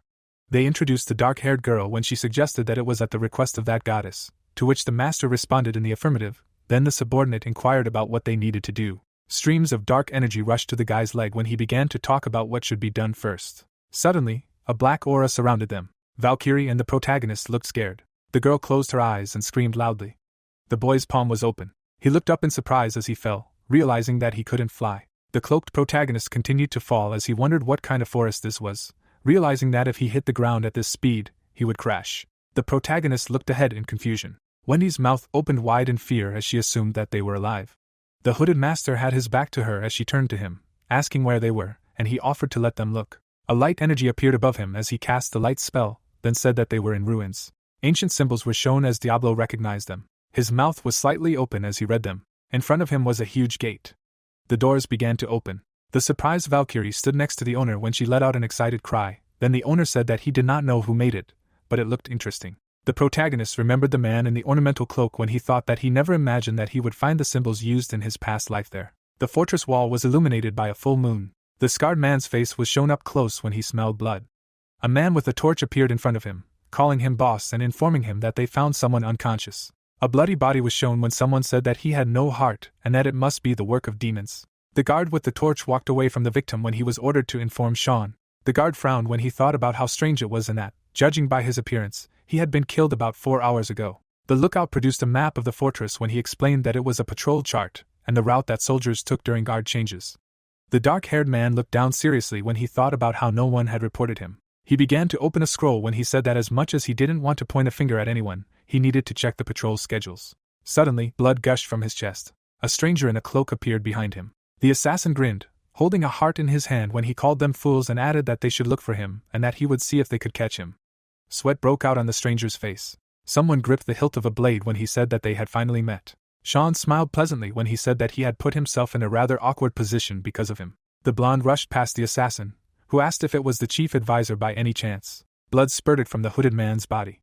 He gritted his teeth, turning his head to the side as he cursed. Sean unsheathed his sword as he responded that of course, bodies infected with demonic energy should not be let off so easily. The stranger's mouth was wide open as he asked him to stop. Crimson blood spurted onto the wall. A path of stone was shown as the master asked if he was okay. The protagonist bent his index finger as he answered yes, thinking about how he felt like he could really die. Then it was told that healing was happening with the life bead. An exhausted girl was in front of him when she said that she had thoughts in her head that everything, their life will end. Then the owner agreed with her. A warrior in armor was shown when he mentioned giant armored soldiers equipped with anti-magic. Many arrows flew in one direction when the protagonist remembered the automatic speed traps. Black scorpions were shown when he spoke of a whole horde of them that had no end, summing up that it was not very pleasant. In front of Diablo was a locked gate.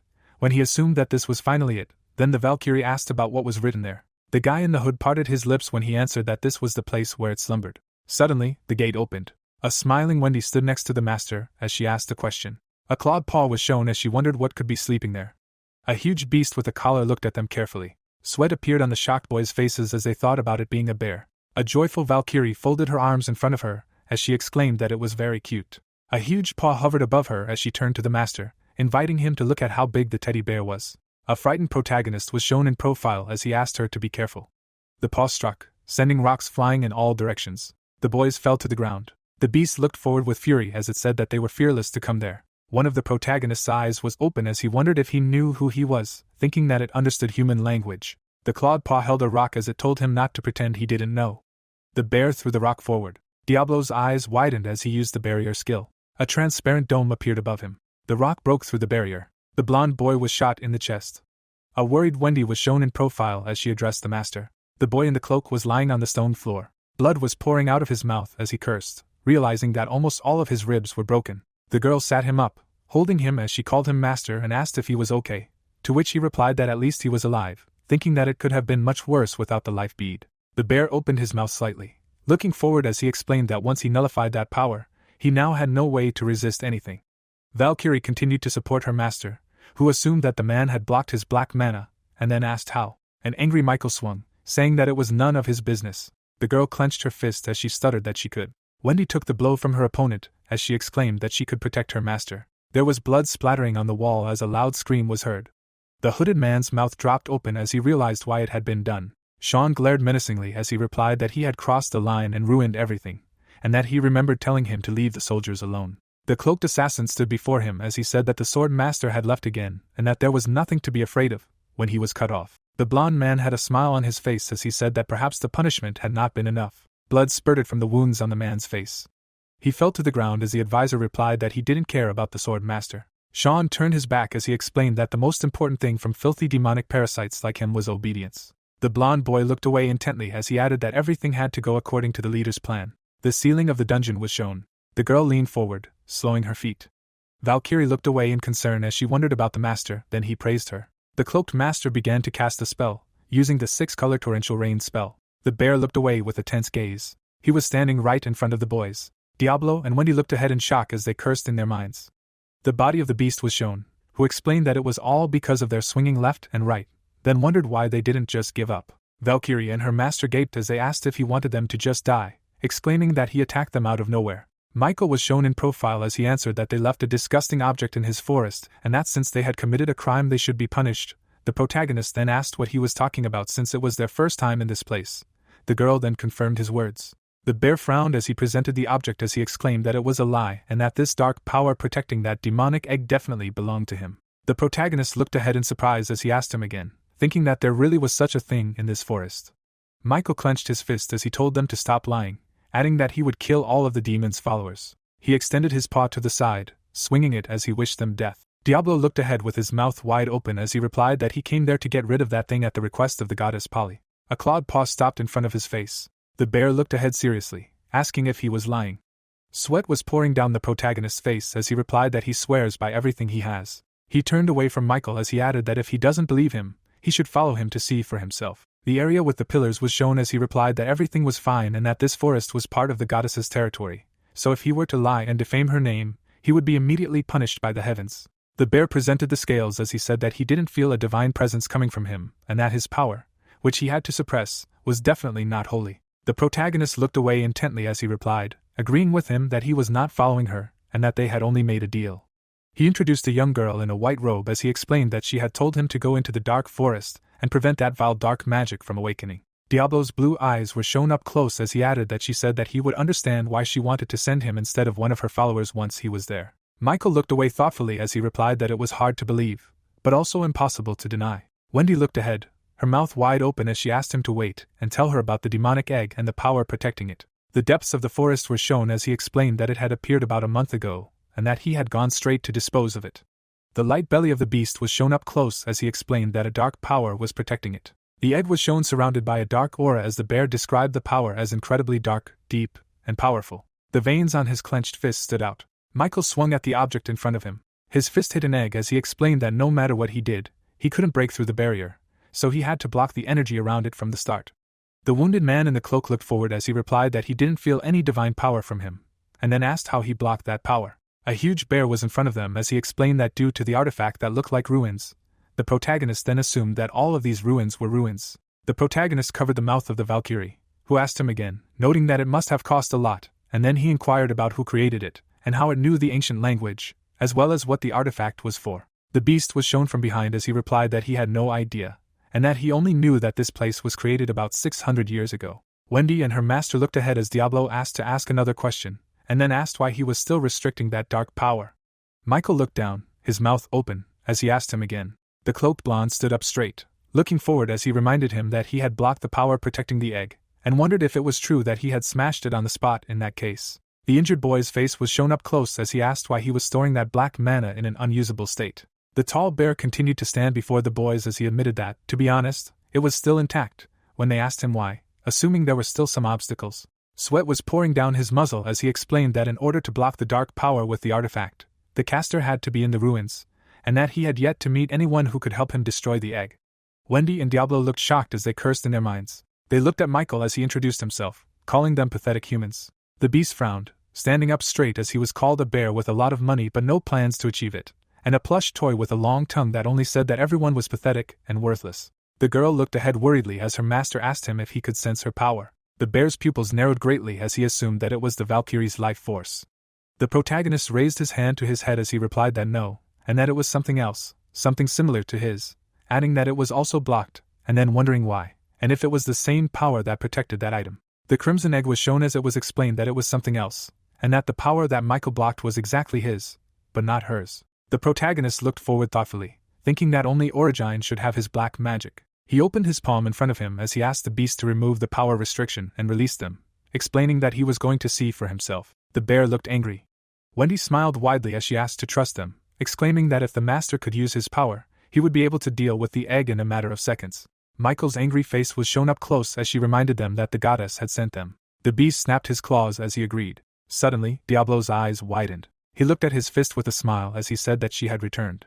His foot hit the stone floor. Streams of dark energy rushed towards the cloaked boy. The bear looked ahead in confusion as he asked what it was. The terrified Valkyrie looked away as she addressed the master. His fingers were curled as he began to answer. The protagonist smirked, looking ahead as he exclaimed that absolutely no one dared to bully him. Michael's mouth was wide open as he inquired about what he was doing. The protagonist's cape fluttered in the wind as he exclaimed that it was perfect. Diablo had a smile on his face as he decided that he would take control of everything. Suddenly, he started coughing up blood. The bear swung its clawed paw at him, calling him a scumbag, so he asked him to stop. The blonde boy smiled madly, warning him that if he didn't stop, there would be nothing left of the ruins. The beast's paw was shown close up. The frightened girl was behind the protagonist when she noticed that he was bleeding, to which he replied that it was fine, thinking about the mental barrier, and that it was not bad, and that even so, he was not going to stop. Michael frowned forward as he said that his connection to the ruins was lost, asking if it was his doing and how he was able to do it so quickly. The protagonist smiled, looking straight ahead with determination as he answered affirmatively, explaining that he had appointed him as the master's assistant, and that unfortunately for him, the previous master was not the only one who was well versed in artifacts, and he thought to himself that for a third rank, all this was easy work. Diablo crossed his arms when he said that he couldn't just leave the item blocking his powers alone, although it was hardly a real limitation. The bear looked upset when he asked him again, and he then asked him how he was able to block his power in the first place, a power capable of absorbing holy energy. The beast looked ahead with tension as the boy said that it was complete nonsense, and that he had used some kind of trick, lowered the mana accumulation level, tilted the original space coordinate to obtain a specifically mutated active energy field, and then mentioned the activation obstacle due to an undefined dispersion, summing up that the fact remains as such. The young man grabbed the student's hand. He looked away, his mouth slightly open, as he said that this was why he didn't need to follow him. The protagonist winked as he exclaimed that he had completely forgotten that he couldn't leave the ruins even if he wanted to. Michael looked outraged, looking straight ahead as he called him a stinking bastard. The area in front of the estate was illuminated by the sun, as someone shouted that they had 9 corpses in one night. The servants were standing in front of the marquis's table, who asked what the hell was going on. He looked scared as he opened his mouth, asking who did this, to which they began to answer him on the matter. Gerald gritted his teeth as he inquired about Sean and where the inspector was. The men in uniform stood straight as they reported that no one had seen him since midnight yesterday. The older man's pupils narrowed significantly. A tower could be seen in the distance. Sean was on the roof of the building when he said that they should arrive very soon. The attic of the estate was shown. The Marquis looked serious when he asked if he had received a call from the superintendent. Kurt lowered his eyelids, saying that it was true and that the sacred guardians of order had already been sent, and that they would most likely arrive tomorrow at noon. The two men sat opposite each other when the archbishop added that they would also be visited by one of the gentlemen, to which he was told that the priest had made a difficult decision.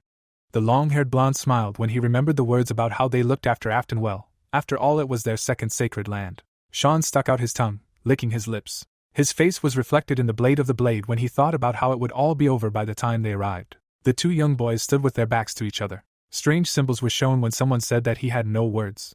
The protagonist looked at the Valkyrie who addressed him, speaking about this aura. Then he interrupted her, saying that it was his energy. Wendy looked at the master in confusion, who was thinking about not understanding what his black mana had forgotten there. Then the girl asked what these symbols meant. The guy in the cloak extended his hand to them when he answered that the dead one was stretching, hands up, see water. His fingers touched the barrier when he spoke about the moonlight, and that one starlight was shining in the wavy sea, the only glow in the dark sky. The protagonist's eyes widened.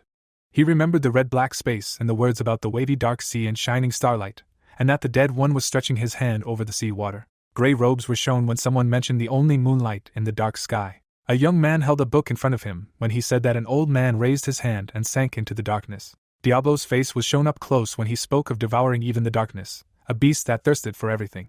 A tome fell from his hand.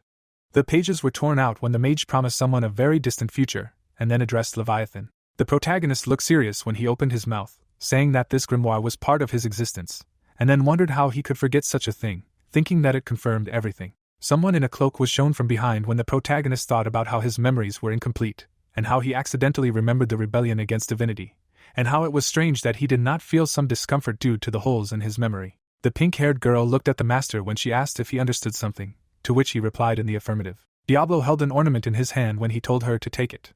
The girl had a ring on her hand when she asked him again. The master then explained that it was an artifact that he had taken from the ruins, then told her to fill it with mana to use it later. A hammer appeared in the hands of the Valkyrie. She was behind the stern protagonist when she exclaimed that it was wonderful and that she liked it. Then he replied that it was great, adding that she should take it and continue to watch. Both of the boys' hands were shown, who said that he thought he would be staying for a while. Suddenly, the protagonist opened his mouth wide when he ordered someone to return to their owner. A dark aura enveloped his hand. Someone gritted his teeth in anger, calling them scum and asking what was going on there. Someone waved something over the boys' heads. Diablo looked away worriedly as he turned to Wendy. The shocked girl held the weapon in her hands when she was advised to defend herself. The girl tightly squeezed her weapon in her hands. The heroine repelled the attack of a huge bird. A terrible shock wave swept through the forest. The girl leaned on her weapon and groaned painfully. Chuck carefully analyzed the enemy's magical energy and analytically stated that it was a holy force, Beginner's Church. The dark-haired girl named Louise mockingly turned to the young magician and noticed that he had good intuition. Chuck turned suspiciously to the hostile guy and asked what the Guinness Church was doing in such a place, and whether she had come to destroy the egg, or, on the contrary, to protect it. The Inquisitor looked ahead thoughtfully and whispered that it was interesting. The guy narrowed his eyes warily. The girl looked ahead puzzled, and Louise dismissively addressed her, that by the way, here she is with pink hair and a hammer in her hands. The Inquisitor grinned maliciously and stated that she had managed to put together a combo, and that he hated such hair and weapons the most. The guy quickly jumped up from his previous place. The Inquisitor threateningly swung his arm for an attack and promised that he would finish her off first for this reason. Wendy recoiled from the blow in fear and groaned painfully. The Inquisitor grinned smugly and commented that she was good. The girl barely dodged the blows. Chuck opened his eyes in despair and shouted that the girl should be careful. The fist landed right on the pink-haired girl's temple. Tears welled up in her eyes. The Inquisitor triumphantly swung his sword and asked if that was all. Wendy was getting up furiously to counterattack and shouted that the enemy should shut up already. The Inquisitor held his weapon out in front of him and dismissively remarked that it was somehow weak. Wendy swung at the enemy again and resolutely objected that she was not finished yet. The Inquisitor smugly rubbed his hands and agreed contentedly that it was great.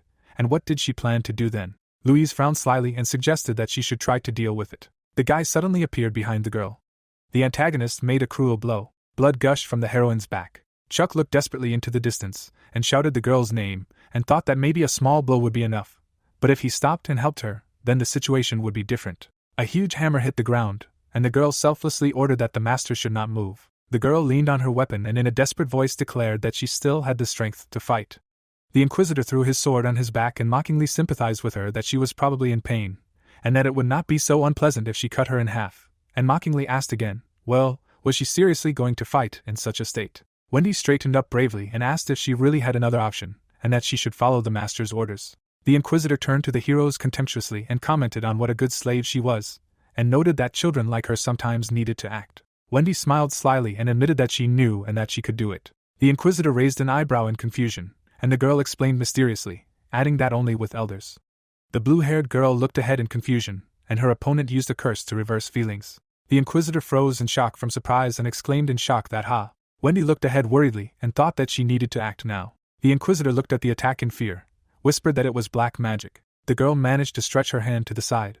The heroine hit her opponent with her sword. Wendy looked down painfully and stated that the curse had stopped working, and that this was her last chance. The Inquisitor furiously raised her sword to attack and growled that she, a small brat. The blow hit the object. The girl Louise raised her huge weapon into the air. The bloodied heroine watched the events. Her mace vibrated. The weapon began to emit magical magic. An explosion fell to the ground. The forest was ablaze. Wendy fell to the ground, exhausted, and groaned weakly. Wendy lay on the wet ground and asked in confusion what just happened, and said that her strength had left her. The girl desperately tried to open her eyes and thought that she needed to get up and protect her master. The Inquisitor looked at her defeated opponent and indignantly exclaimed how she dared to scratch her. Louise looked at the ground and cruelly promised that she would kill this bastard, whom she was so protective of, in a matter of seconds right before her eyes. Chuck grinned defiantly at the threat and asked again, what was she talking about? A dark silhouette in a cloak soared into the sky, and the hero calmly noted that he had not done anything yet. Chuck clenched his palms and commanded imperiously that Lepsafan should devour her. The Inquisitor recoiled in shock from the monster's sudden attack and exclaimed that gluttony was black magic that turned everything and everyone into food and then devoured it. The protagonist stuck out his tongue and growled furiously that he did not like holy power. The monster bit the girl's hand. The hero explained in a threatening voice that it would devour her entirely, and that she was a damn parasite. Chuck approached the wounded companion and gratefully said that she had done well, and that thanks to her, he dealt with the egg. Chuck leaned soothingly towards the exhausted girl and caringly added that she could no longer worry, and the protagonist's girlfriend weakly whispered that she was so glad. The monster's huge mouth opened wide. The Inquisitor spread the fingers of her right hand behind the protagonist's back and giggled slyly that she wanted to be gentle with him, and that he had such a cute face. Chuck cautiously tilted his head and stated that, as he thought, she was not a simple priest at all. The girl raised her hand with a magical blow. The Inquisitor majestically activated a bright holy power and solemnly said that this was a sanctuary. The protagonist anxiously crossed his arms and anxiously thought that the atmosphere was heating up and that there was more holy power than the bishop had, and it was still combat ready, and that it would cause quite a lot of trouble. The Inquisitor narrowed her eyes suspiciously and noticed that the magic he used, although a simple copy, managed to absorb her completely with its help. The female opponent approached the protagonist and sternly asked if he was also a black sorcerer, to which the protagonist defiantly asked again, what if so? The Inquisitor resolutely clutched her weapon and fanatically declared that she would act differently then. The Inquisitor raised her holy weapon threateningly and declared that she was forced to finish him off. Chuck indifferently flashed his eyes and agreed that there was no way out. Chuck solemnly stood under the huge doors and ominously added that these were unholy gates. Chuck mysteriously grinned and promised that he would have to introduce her to someone. An image of a monster with glowing eyes appeared and imperatively called for Nebro to appear. Chuck commandingly pointed to the portal and authoritatively ordered that Nebro should appear. Rival respectfully materialized and asked if his master had been called upon. An image of a skeleton in a cloak appeared, and the hero declared that this was the 6th rank of Rival. The Inquisitor frowned indignantly, and screamed that how dare he summon the undead right in front of her nose. The girl swung her sword fiercely. A pillar of energy struck the ground. The girl dodged the explosion. The undead were approaching the heroine. The guy took a step forward. The guy made a sad face and asked how this was possible. The hero looked at the egg in shock and wondered how it got so big. Chuck smirked smugly and remarked that he was sure he would not have had enough of those sacrificed hearts, and shrewdly added that he knew he liked all that dark energy. The hero suddenly appeared in front of his opponent, and terrifyingly asked who he was. The guy suspiciously approached the blonde man and assumed that he was the same follower of the demon, and asked who he was and what happened to the keeper. Chuck waved away the questions indifferently, and answered indifferently that she didn't need to know, and that they needed to finish what they had started. The guy threw his weapon forward and agreed that it would be done. The man's body was cut into pieces. The Inquisitor desperately reached out to the egg and croaked that it was his child. The man put his hand to the relic and stated that there was still a little left. The hero fell lifelessly to the ground. A light aura enveloped the egg. The hero turned back in confusion. The hooded body jerked in shock and screamed that it was necessary to retreat back. The young man's body was thrown far back. The Inquisitor froze in shock and asked what the hell. The boy's body was enveloped by the creature, and the hero concluded that it was inevitable. The boy turned to the owner, and he stated with satisfaction that he should now have enough life force. Chuck looked resolutely at the opponents. The shell began to crack, and the hero warned that the demon would soon appear. The hero hit his opponent with his weapon and contemptuously shouted that he needed to die. The skeleton looked at his opponent, and said how stupid it was to wish death on a dead person. The Inquisitor looked furiously at her hands and indignantly screamed that he was a damned skeleton. The girl ran forward and anxiously asked what happened to the egg, and that the master would not like it if everything did not go according to plan. An image of a red aura appeared. The heroes stood opposite each other. The skeleton grinned maliciously and exclaimed enthusiastically that this was the energy. The girl looked solemnly at the owner and declared that the bastard had finally shown up. The hooded creature approached the heroes, and the girl panicked and prayed that the master must save himself, and that this monster could suppress even death itself. Louise frowned and courageously declared that if she was destined to give up her spirit here, then she would take him with her. The girl raised her hand to strike. The skeleton looked forward in fear and selflessly prayed that the master must try to save himself. The guy growled terrifyingly. The girl looked at her interlocutor and anxiously asked if something was wrong, and Rick replied that everyone would soon come to an end. The guy lowered his head and desperately stated that if nothing was done, then everyone would die. The character ran up to the heroine anxiously and warned her that the apostle had to leave immediately. The guy turned decisively towards the exit and suggested that they should go. Rick scratched his chin and rationally concluded that they would be a burden if they stayed here. The office was dark. The hero slammed his fist on the table and asked if there was anyone outside. The guy flew into the room and shouted that he had noticed them in the forest. Gray-haired Cole frowned and shouted in a menacing voice that they needed to move quickly and prepare the troops. The girl in the red dress flew into the office and shouted her father's name. The hero turned to his daughter and said that she shouldn't worry, but should take the children and leave, to which the girl shouted that Chuck was missing. The hero stared at the girl in shock and asked how this could have happened. The girl's eyes widened and she definitely stated that she thought he had gone to the Myrnic forest. The shell was cracking. Chuck grimaced disgustedly and explained with disgust that this was why he hated demons, because they were a species that scared weaklings and despised them. An image of a snake appeared, and the hero wisely added that it was something that harmed all living things by its very existence. The guy was trembling with fear and declared that the master had to save himself, and his comrade asked in horror what the hell this was, because even the dead were chattering with fear. Chuck lowered his hand and realistically admitted that if the demon were to be completely freed, even he would have a hard time without an ideal cage. The guy turned to the protagonist and exclaimed in panic that they would die like this. Chuck rolled his eyes back and ordered that she be taken away and carried as far as possible, where the demonic energy could not reach, to a safe place, and the servant obediently agreed. The protagonist turned back, and the hero mockingly asked if he really thought he could handle it alone. The demon approached the protagonist and slyly added that it would not be so interesting if he gave up so easily. The demon irritably put his paw forward and discontentedly stated that it was necessary to appear on the surface like this. The monster turned its torso and stated that this had long been expected. Revette's demon contemptuously winced from the coercion and concluded that this was incredibly annoying. Chuck looked at the opponent and dumbfoundedly said that this was a noble demon. The demon turned to the enemy intriguingly and asked again in surprise, did he really know anything about them, and that since he was so well informed, he would eat him a little later. The demon Revetta majestically straightened his back and proudly announced that his name was Revetta, the Baron of the Great Devil's Domain.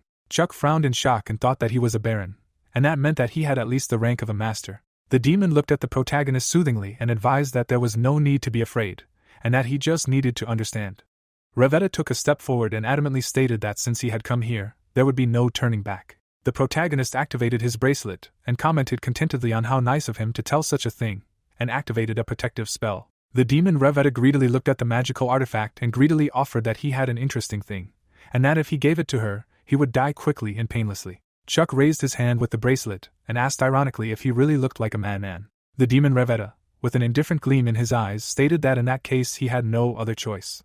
The demon transformed into another form and sadistically promised that they would see how long he could hold out. The hero rushed from his place. The hero jumped high above his opponent and imperiously called out that Leviathan should appear. The guy disappointedly stretched a smile on his face and sighed contemptuously. What a great annoyance it was.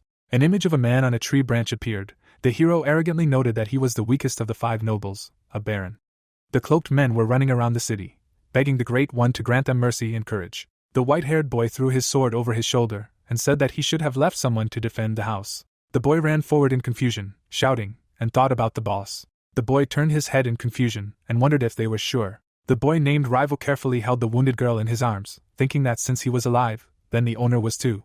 Wendy weakly opened her pink eyes and mumbled in confusion what had happened. Rival leaned over the girl who had regained consciousness, asking if she had really regained consciousness, and quickly explained that the boss had ordered him to take her and run away, and that the demon had awakened, and the girl desperately cried out that he needed to stop and let her go. The hero put his hand to the tree. Wendy looked at the battle site with concern and anxiously asked if her master was there, and the boy explained that he was going to fight that monster now. Rival looked ahead and practically objected that if she went there, she would only get in the way.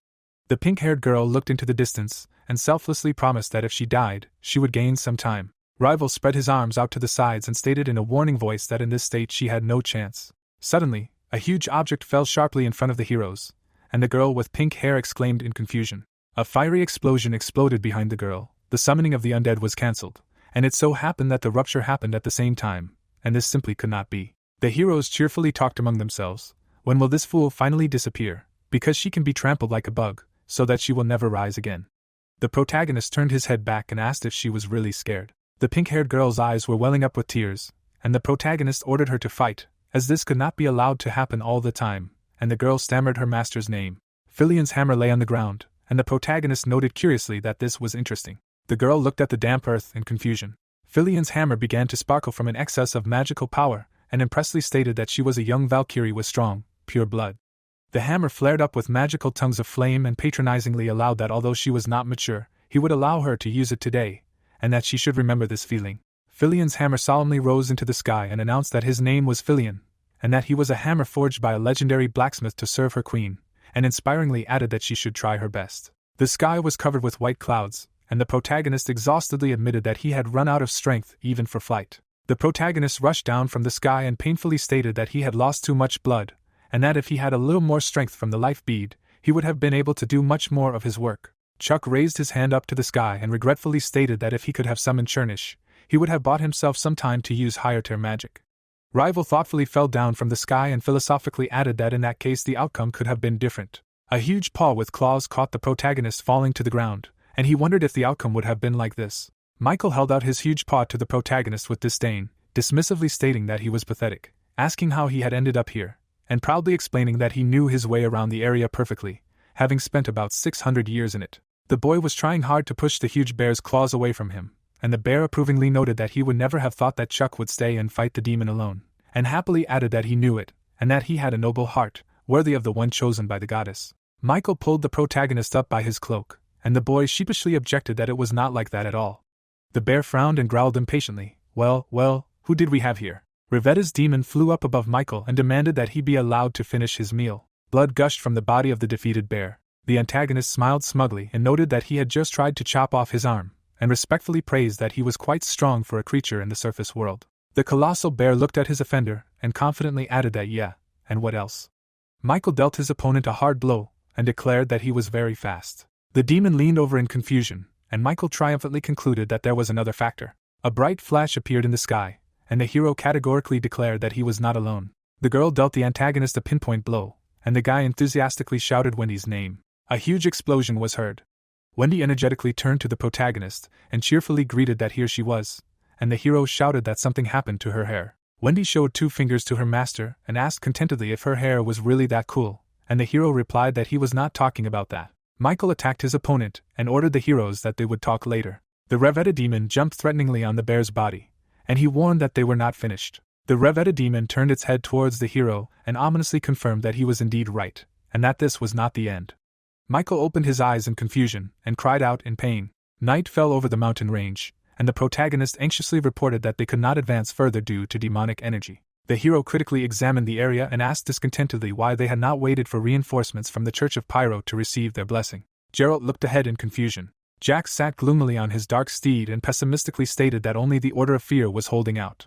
An image of the protagonist's mother appeared, and the man added anxiously that if they lingered any longer, terrible things would happen.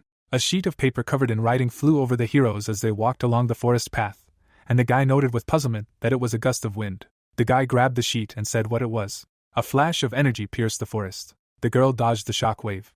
The girl leaned over and commented with disgust that it was so disgusting. The antagonist retreated into the depths of the forest and indignantly stated that it was damn demonic energy. The Inquisitor smirked smugly and declared that in any case she had summoned that horned devil, and that her job was done. Lightning cut through the girl's head, and she anxiously hoped that the boss would not punish her. The head flew off the Inquisitor's unfortunate head.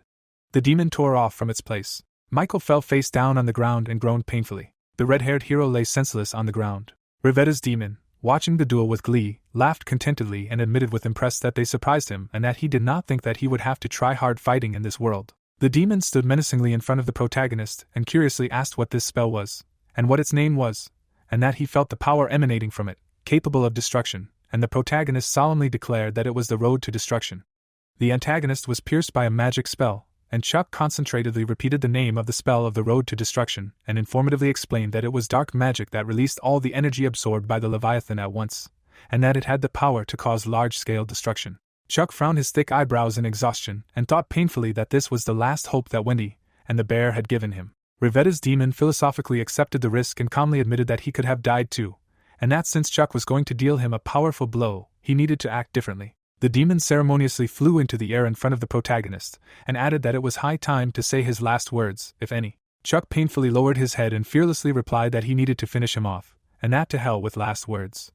The protagonist opened his eyes wide and asked in confusion what was wrong with the wind. The hero of the light side appeared on the battlefield. A dark-haired guy with a scar on his face looked menacingly at the antagonist. A piece of paper emitted a green aura. It said that the respected Marcus asked him not to let anyone into the forest, because this would lead to unnecessary losses, and that he would take care of the demon, Ray. A huge palace stood under a gray sky. The silhouette of the antagonist appeared in the doorway, and the man said that he had a bad feeling, but he was not expecting guests. White-haired Sean grinned menacingly and asked if he really was not expecting anyone, and added if it was true that the apostle had left. Kurt folded his hands together and said that if he respected the goddess, he should leave the room. The antagonist grinned maliciously and asked if he really could fully stay here if he did not respect the goddess. Kurt looked at the hero decisively and said that in that case he would have to take action. The guy with white hair mockingly looked at the self-confident opponent and contemptuously asked if he really thought he would be able to withstand Genis's first sword. The man's eyes widened in shock. The boy raised the sacred weapon and proclaimed that let eternal peace be engraved on the tip of his sword.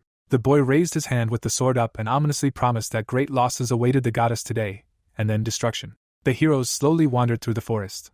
The boy looked into the distance in confusion. The green-eyed young man abruptly turned around and admiringly stated that this was the archbishop. The night sky was dark. The hero dug a crack in the ground with his sword. The boy looked into the distance and shockingly admitted that he did not have time to follow such fast strikes with such a strangely large sword, and that this was still combined with a terrifying level of power, and terrifiedly asked that this is really what the power of the wind looks like. Ray bewilderedly turned to his friend and asked puzzledly why he was here. The guy scratched his head in embarrassment and honestly explained that he became interested because everyone kept telling him not to come here, and that he didn't think he would meet someone here. Ray looked at the protagonist seriously and frankly stated that he had seen everything. The protagonist frowned angrily and said that he wanted to see a demon. The protagonist's friend with a scar on his face turned away and kindly assured him that there was no need to worry, and that everyone had some secrets that they didn't want to tell anyone about. Chuck looked down with concern and thought anxiously that Ray had managed to see a lot. The hero respectfully turned to the arriving warrior and asked why he was here, and that certain information had reached him, and the guy professionally replied that he had taken this task because he was perfect for it.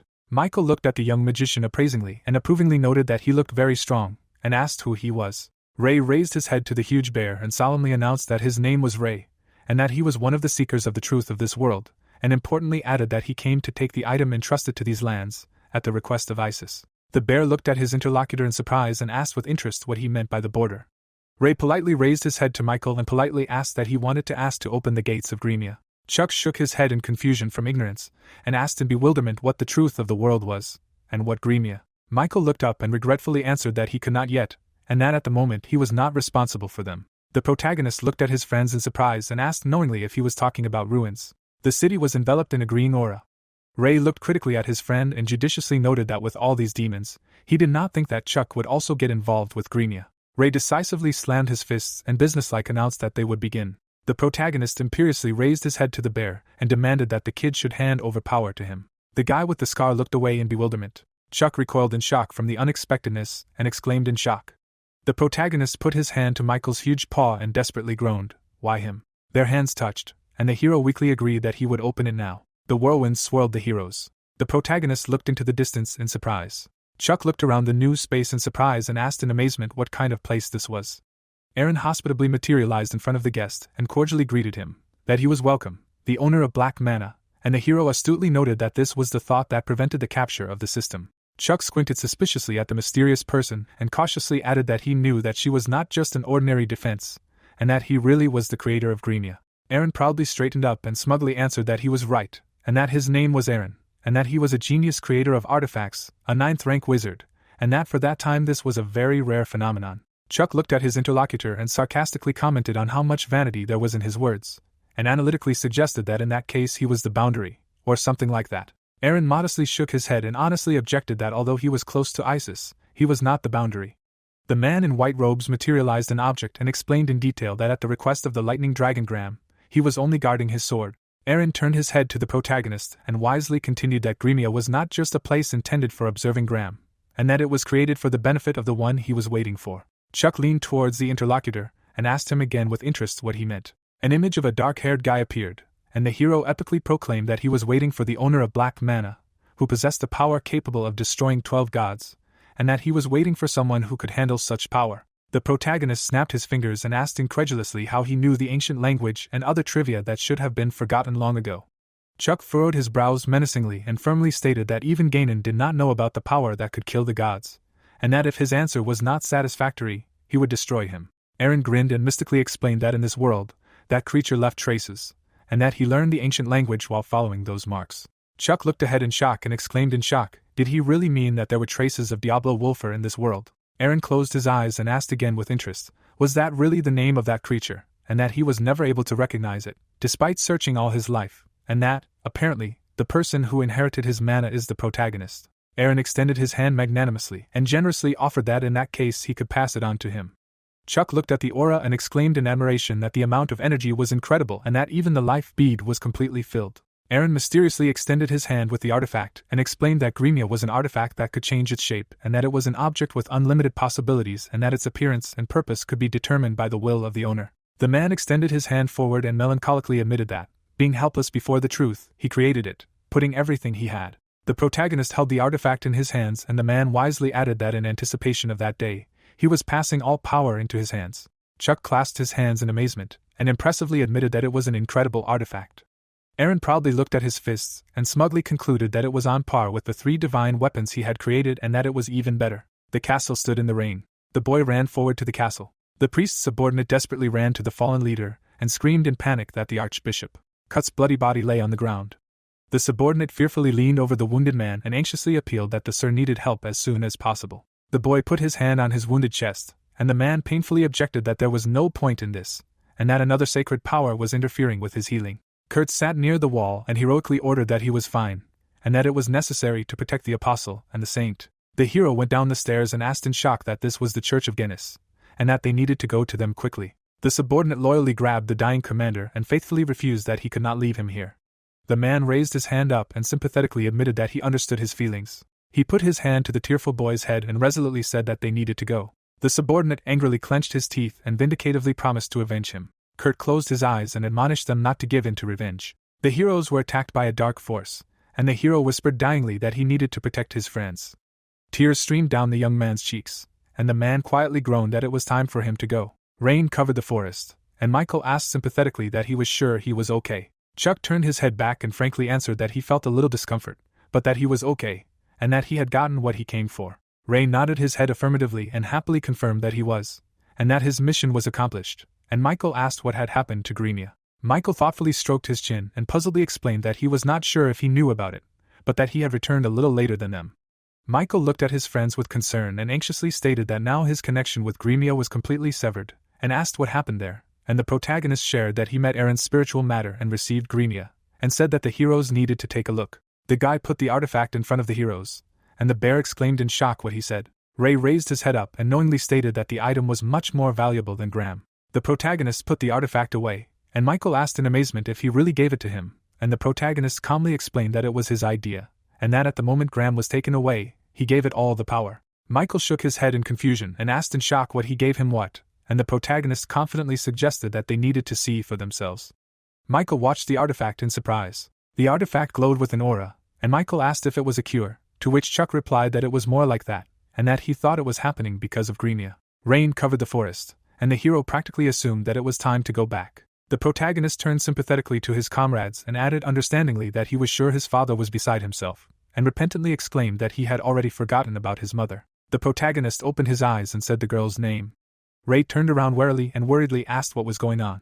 The protagonist grinned and desperately reported that the goddess's apostle was in danger. Ray looked at the protagonist and asked with interest if he meant his friend by the goddess's apostle. Chuck angrily turned his head and hastily exclaimed that they had no time for this now, and that they needed to go there urgently. The hero grabbed his comrade by the clothes.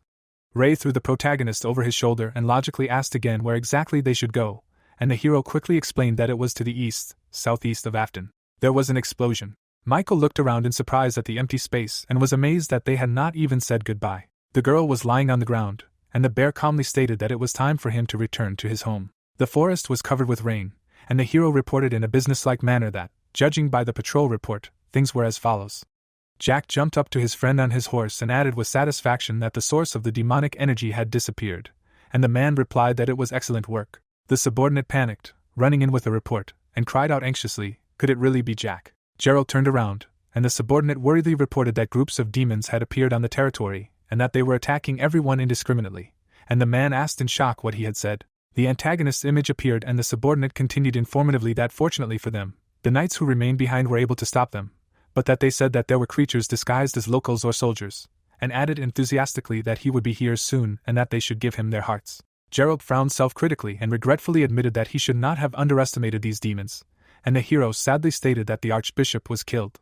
Jack recoiled in horror from the news and exclaimed in shock what he had said, and the subordinate formally reported that, based on eyewitness testimony, Sir Sable was there at that moment. Rain covered the mountain range. The hostile priest stood confidently in front of the protagonist, and arrogantly declared that he could not stop him alone. The boy with blonde hair stood in front of the enemy, and surprisedly admitted that he did not think they would be so strong. The guide turned to his injured comrade with concern and asked sympathetically if he was okay, and the hero steadfastly replied that everything was fine and that there was no need to worry. The antagonist named Sean clutched his sword in his hand and asked warily how long they had been planning this. The hostile priest closed his eyes mockingly and mockingly admitted that, frankly, they did not expect that the opportunity to get rid of the goddess's apostle would arise. The hero stepped towards the protagonist. The hostile priest gleefully threw his sword forward and slyly concluded that it would be served on a silver platter. The boy with blonde hair looked forward in shock and exclaimed in shock, was he really striking from the right? Blood gushed from his shoulder. The comrades looked at the hero and shouted his name. The boy leaned over and panically warned that they needed to stop there. The hero looked at the wounds in confusion and thought in bewilderment that he was again sure that he had dodged, but he was wounded again. The hostile priest stepped forward smugly and arrogantly repeated that he could not stop him. The blonde boy looked at his opponent in bewilderment and asked in amazement if he was really a sword master. Sean sneered at his victim's slowness and sarcastically asked if he had just realized this, and activated his special ability to change causality, and smugly explained that his power was to change causality, and that if he hit him, he would be injured. A schematic image appeared, and Sean slyly added that he could delay his receiving damage, and that after he injured him, he would feel pain after a while. The protagonist looked ahead in shock. The girl shook her head in shock at the absurdity, and indignantly exclaimed that this was nonsense. The hero pressed his hand to his wound and thought that he did not believe that there was a power that could deny logic. The hostile priest sheathed his weapon and gloomily stated that, unfortunately, this world was full of monsters. The antagonist beat the hero to it. Sean smiled and arrogantly proclaimed that he considered himself one of the highest-ranking monsters. The guy fell painfully from the fatal blow and groaned in agony. The girl desperately rushed to her fallen comrade and screamed his name in panic. The guy fell to the ground. Sean rolled his eyes angrily. Lightning cut through the air. The girl clenched her teeth.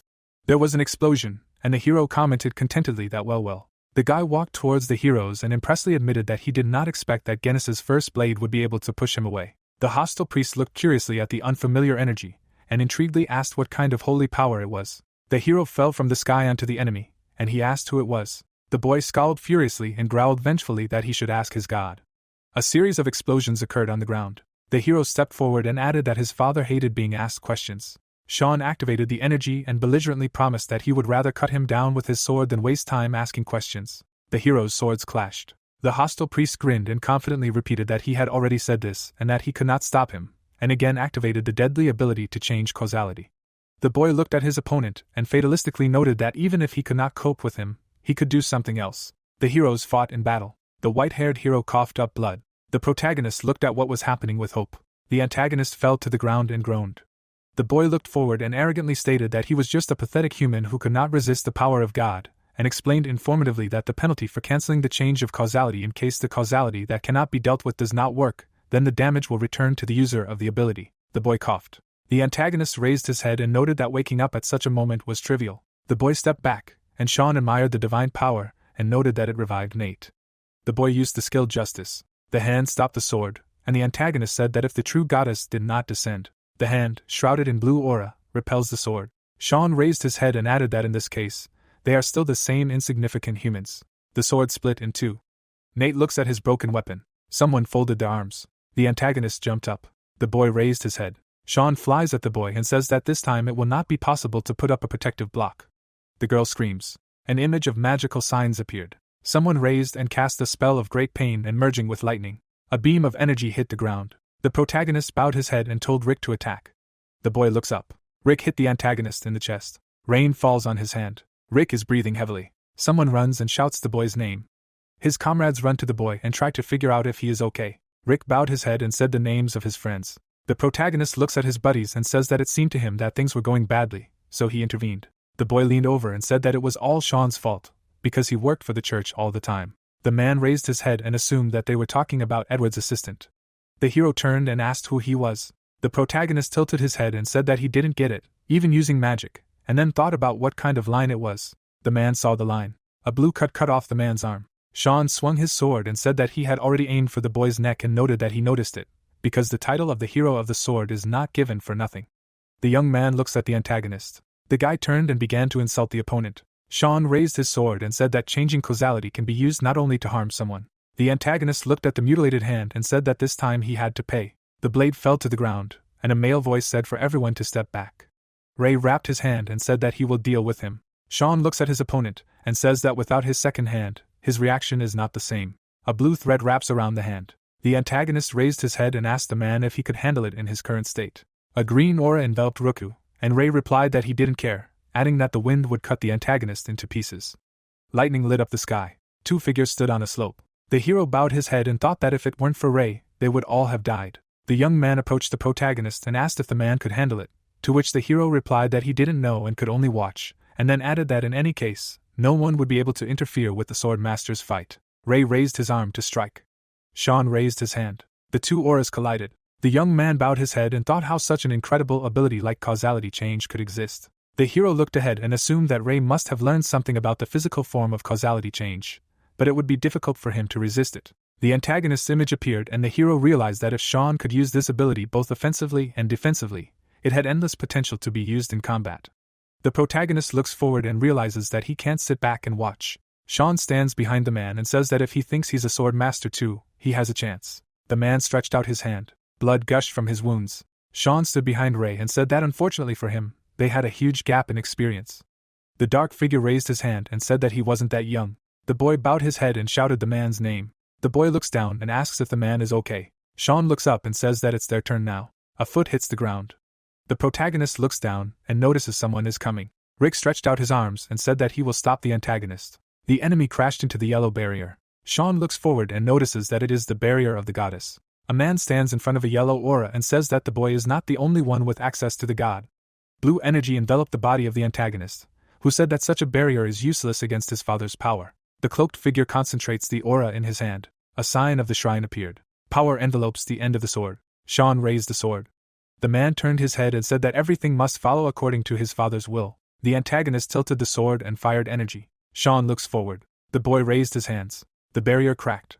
The man swings the blade and says that resistance is pointless. The boy shouts the name of his comrade. The blade pierced someone's body. Dark clouds covered the sky. The hand lies on the ground. The man lies on the ground and asks for forgiveness. Ray looks up and tries to say something, and the voice asks that he was not remembering someone's mother. Energy surrounds the body of the man, who does not understand what it is. The image of the antagonist appeared, and the voice replied that it was some kind of healing magic. The antagonist looks at the barrier, and the unknown person added that he would keep the man's secret and asked him not to die and not let them die. The antagonist looks down. Sean gathers energy for an attack, and the voice says that now only a wet spot will remain of them. The blade pierces the body. Ray stands behind Sean, who does not understand what is happening. The man smiled and said that in his heart he himself does not know how it all turned out like this. Ray began to fall and told the antagonist to ask this boy. Sean looks away. The protagonist used the Greenia spell. 2 spheres appeared. A huge purple one fell on the antagonist. The beam plows the ground. Sean crossed his arms and said that such tricks will not work on him, and he himself tried to understand what kind of power this was. Purple light illuminates the man's face. The hero looked up and said that the enemy should not underestimate him, because this power is to destroy him. The energy eclipses the antagonist, who understands that his divine power is dissipating. Purple energy exploded. The sun peeks out from behind the clouds. The man is lying on the ground. Rick got up and tried to understand what happened. The young man is holding his friend and asking where the protagonist is now. Sean bowed his head and said that he was very happy. The man is standing over the protagonist, and says that he can finish him off now. The guy looked to the side and shouted the hero's name. The comrade runs towards the hero. The protagonist is lying on the ground and understands that he cannot move. Sean picked up the blade and began to say goodbye to the hero. Chuck opened his eyes. The woman looks at the young man and shouts his name. The mother hugged her son and said that if he ran away like that again, she would kill him. The hero looks to the side and tries to understand what happened there. The barrier covers the hero's body. The pendant glows, and the voice from the memory says that one day the moment will come, and this artifact will serve him. The guy looks down and understands that the old man's thing did something. The boy hid under the blanket, and his mother said that he was all like his father, and the hero was curious about what the pendant could do. The hero turned and asked his mother where his necklace was. The woman held out the artifact, and the protagonist noticed that there was no blue glow. The woman looked at the necklace and said that it was a gift from his grandmother, and the hero replied that she died before he was born. An image of the protagonist's grandmother appeared, and a voice said that she could see the future. An image of the southern Bryan Desert appeared, located more than 10,000 kilometers from Afton. Someone runs along the sand and notices that some light cast him from the northern region to the southern. An image of the hero appeared, and a voice told the antagonist to hurt her child. The light illuminates Sean's face, who remembered the voice. A hand touched the antagonist's body, and the woman told him to disappear as far as possible. The man began to fall and tried to understand who was in front of him. The girl stands in front of Sean and says that no matter how strong he is, he cannot escape this fate, because it has already been paid for. The antagonist runs past the wall and understands that this is his region and he needs to run away quickly. The man bowed his head and greeted Sean. A squad of people stands on a hill. The antagonist said the name of the man in front of him. Ben, the high priest and captain of the Knights of the Church of the Sun God Ra, raised his sword and asked why such a busy man like Sean decided to come here. An aura enveloped the blade. Yellow energy enveloped the people, and Ben added that if the antagonist does not hide the truth, he will die quickly and painlessly. The man raised his head and insulted the priest. A branch sways in the wind, and a voice notes that this is like a dream. The funeral of Archbishop Sapphira. Someone holds a flower and says that he was kind and polite to everyone, and then added that a large star fell from the sky today. The man lies in a coffin, and the unknown person continued that whoever did this will not be forgiven. The hero bowed his head and thought about what would happen if he tried to turn the archbishop into the undead. The guy began to smile. An image of the hero's family appeared, who noted that he was no longer who he used to be. The young man approached the protagonist, and said that Polly wanted to see him. The guy grabbed the handle and said that no light can be let in from here, because this is the law. The protagonist entered the room and asked what happened to Sean. The guy goes down the stairs and says that the antagonist disappeared along with the glow of his necklace and asked if it was an artifact, to which the protagonist replied that he himself did not fully understand and added that he got it from his grandmother, who could see the future. The statue, illuminated by the sun, stands in the water, and the young man said that they had arrived.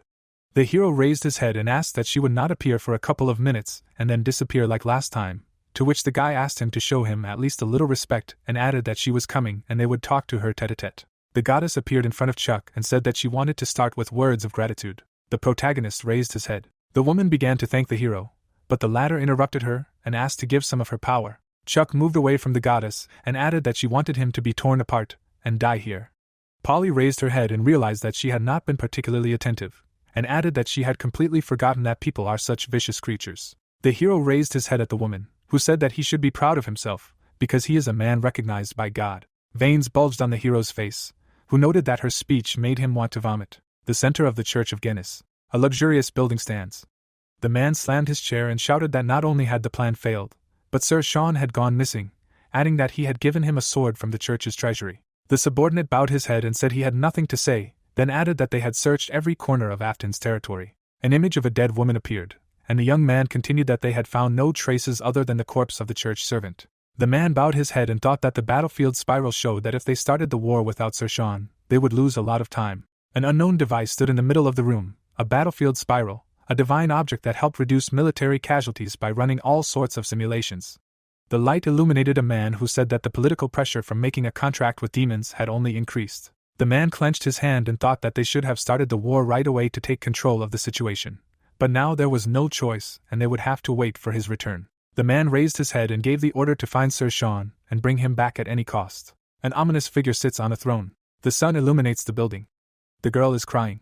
Light enters the room. The hero raised his head, and when the goddess asked him if he had accidentally gotten Diablo Wolfer in the mountains, he replied that he had nothing to say, since it had happened by accident. The woman leaned over and said that she had to believe this nonsense, and the hero replied that he did. The goddess looked away and said that there were more important things.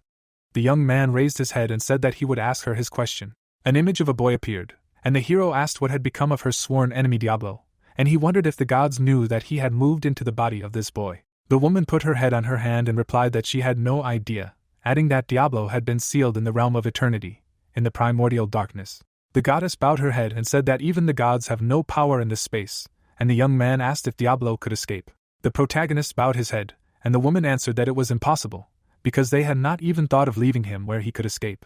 The hero hid his smile and realized that they knew nothing, that he had died and been reborn. The goddess raised her head and said that she had not seen the bracelet on his hand for a long time and added that it had reappeared in this world because there had been considerable trouble because of it. The boy turned and said that he was looking for the remaining two objects. An image of cards appeared, and the hero said their names. Polly turned away and told him to do what he wanted, and she would pretend that she knew nothing. Light penetrated the sanctuary, and the hero asked the woman about her exile, to which she noted that he was not mocking her and would answer his question. An image of figures appeared and the goddess began to list the alliances of the gods, and in the end said that only she and Ra were on their own. The hero looked ahead and repeated to himself once more that the sun god was alone. The woman raised her hand and added that the Emperor of Flames had always been alone, and Ra ruled more as an absolute god than alone. The young man raised his head and said that she should worry about being alone. The hero felt pressure, and the goddess angrily said that it was because of Guinness, because he thought that he was the hunting dog of the sun god, and it seemed to him that Ra had abandoned him, and according to him, it was her fault, and added that he wanted to steal her power and rebel against the sun god. The woman bowed her head and said how dare he cross the line. The boy raised his head and realized that this was why she needed his power, despite the fact that he was a black magician. The goddess leaned towards the protagonist and replied that his black mana was primordial and added that it was pure, unlike the evil power of these pathetic creatures. Chuck turned his head and reminded him that he was Diablo Wolfer's successor. Polly raised her head and replied that she could still cooperate with her, one of the 12 gods. The woman's hand touched the young man's shoulder, who added that they would not be able to fully trust each other. The goddess looked down and said that they would probably have to earn each other's trust. The young man grabbed his head and asked how. After the goddess's words that he should look at his palm, the protagonist took off his glove. A sign appeared on the young man's hand, and the woman replied that he had received a symbol of a promise. The young man bowed his head. The bespectacled man closed his eyes. The young man folded his hands in prayer. The protagonist rolled his eyes, and the goddess said that the holy servants paid their respects to the newly elected saint, to which Chuck replied that he was certainly looking forward to working with her. An image of a symbol appeared. A saint is someone chosen by a god, who received a mark on their body, because of which they begin to be treated as a bishop, although such people do not have power in the world, but they are not affected by any influences, since they are untouchable. The sun illuminates the benches in the room and someone apologizes for being late and adds that again his servant got in his way, but with his help in a moment of danger, he was able to protect the sacred territory. The young man bowed his head and said that he would visit them another time. Chuck smiled and said that as a bishop, he can choose where to live and not sit in one little church. The girl bowed her head and said that she cannot believe that the protagonist became a saint. The girl raised her hands and asked her mother who the saint was. The old man sat down and said that he would tell the girl who he was. Someone turned to the old man and said that Ray had woken up. The woman ran and said that she had to go to him. The mother hit her son on the head and said that she had to thank the man because he had saved his life. The sun was shining in the hallway, and the man said that they could come in. Ray sat up and said the woman's name. The girl looked at the man. People looked at each other. The hero was standing in the hallway. An image of young Ray and the girl appeared. The protagonist closed his eyes and noted that he knew nothing about emotions. Chuck sat down on the bed and said that he couldn't imagine that his arm would grow back normally, and the man asked what kind of nonsense he was talking to the victim. The young man raised his head and said that he was still a baby after all. After the man's gratitude, Chuck looked at him in bewilderment. The guy got out of bed and said that there was nothing to thank him for and asked what Ray wanted to tell him. The sun's rays penetrated the room, and the man asked what Chuck knew about the frontier, to which the hero replied that it was a suspicious organization hunting for the truth of the world. The man looked at the young man and told him to come with him, because there was a 9th-rank wizard in the frontier who could teach him. Standing in the middle of the room, the protagonist asked that this wizard was not a human. Yes, to which the man responded approvingly. Gritting his teeth, Ray added that but with his help he would develop his talent. What do you think? Chuck's eyes widened, thinking that he could not believe that he was asking someone more disgusting than him to learn magic. What kind of stupidity was this? The man looked at him in surprise, hearing that he could do it without him, to which he asked if he was serious. He was a 9th-grade master. His hand reached for the sphere, and it sounded like such a chance to learn from a great being who could change the world on his own. Looking at the man, the hero said that being a 9th grade was cool and all, but he didn't think he was that strong, to which Ray asked what he said. Smiling widely, the protagonist replied that he didn't think he was that much stronger than him. Raising his hand, he added that thanks anyway for the offer, they could meet up and have fun when the opportunity arose, and by the way, he was interested in learning about his leader. The man gritted his teeth. Closing his eyes, he said that yes, let him come to him and have fun, and about the leader, he was amazing, he would introduce them. A view of the palace opened up. The pet started crying and shouted that it was too much. Why did he leave without him? It was a big mistake. Looking at him, Chuck said that he didn't abandon him, to which she asked that she was sure he had already forgotten about her. Putting her hands on her hips, the pet asked that he tell her honestly, he forgot, right? Looking away, the hero answered that no, of course not, and then thought that if she was so angry, it meant that she had managed to fully recover. Looking down, he added that the scarf on her neck, from which mana could be felt, was most likely an artifact received from him. The protagonist put his hand to his face, hearing that he could at least imagine how long it took to limp here, to which he asked that he couldn't fly. She was fully awake. No. The pet looked at the glow and mumbled. Standing in front of her, Chuck heard that it would be better if he explained. The hammer appeared. It was heard that at that time her blood was temporarily awakened to save him. It happened as a result of a strong desire and his help. The hero frowned, hearing that he would have thanked her. If not for them, the demons would have killed him. Grabbing the hammer, the protagonist asked what was wrong with him. Holding the hammer in his hands, he added that he was possessed by a spirit. Why did the hammer suddenly command him on its own? To which he replied that he was not some third-rate spirit. Chuck looked surprised, hearing that maybe he was her master. Lightning emitted from the hammer. It was heard that only she could hear his voice. No. A building appeared. It was heard that so. The squirrel held the crown in her hands. It was heard that this quacking sound came from this weapon, but he did not hear it. Looking up, the hero said that the previous awakening was temporary, and if she wanted to awaken completely, she needed to train. Frowning, the protagonist added that he also managed to find a secret base of surviving Valkyries. Squirrel looked at her in amazement, and asked what place there were Valkyries. Looking away, he answered that yes, it was in the deepest part of the great forest. A crown appeared, and it was heard that it was spring, in which time flows. Standing in the middle of the room, Chuck said that it would not be very easy to go there now, because in the great forest even sword masters have a hard time. He needed to train. People got into the carriage. It was said that after that time went much faster. The guy stood near the carriage. An idea appeared that in order to protect the personalities of Harvey and Anna, as well as the fact that they were studying with priests, they moved to the Great Order of the Poly Church. A view of the palace opened up.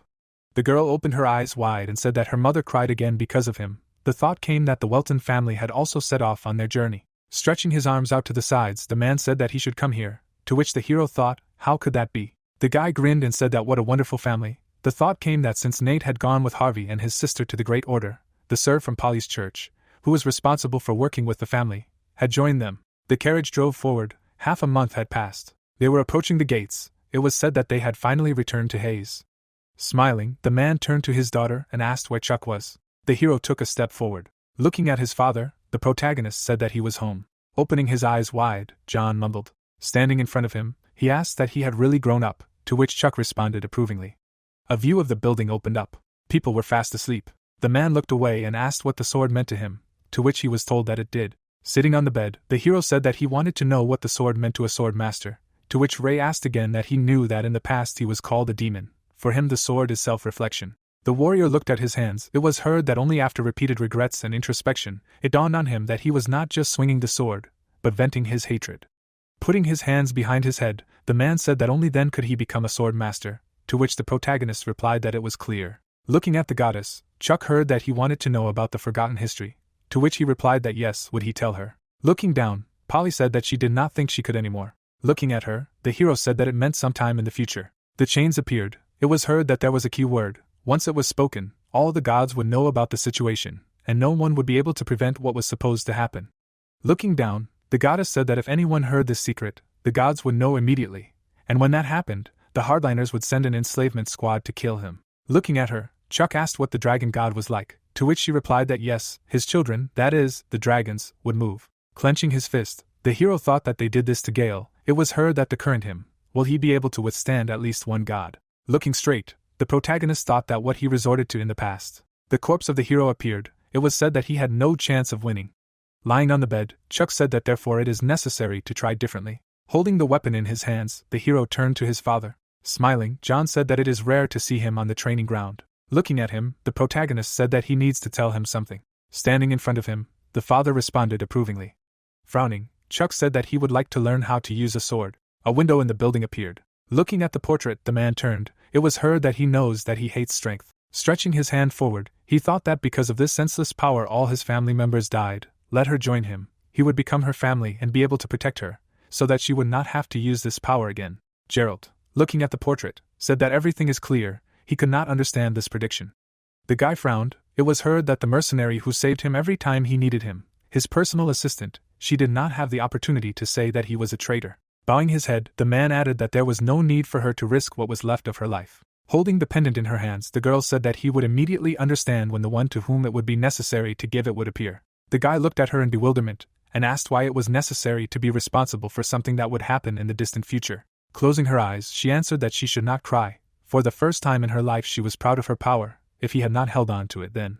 Holding the pendant in his hands, the man heard herself asking him to trust her and look after that child, the child who would continue their bloodline. He stood in front of the bed, heard herself asking him not to let him become a disaster for this world. The view of the Count's palace opened up. Closing his eyes, the guy said that it was a great honor for him to meet him. Sitting in front of him, the man replied that he was grateful for coming all this way. It was unfortunate that the archbishop had passed away. Frowning, John asked that who would have thought that the Guinness church would involve a demonic clan. Grinning, Luke replied that he was grateful for the concern. Their church would not forget the Count's help.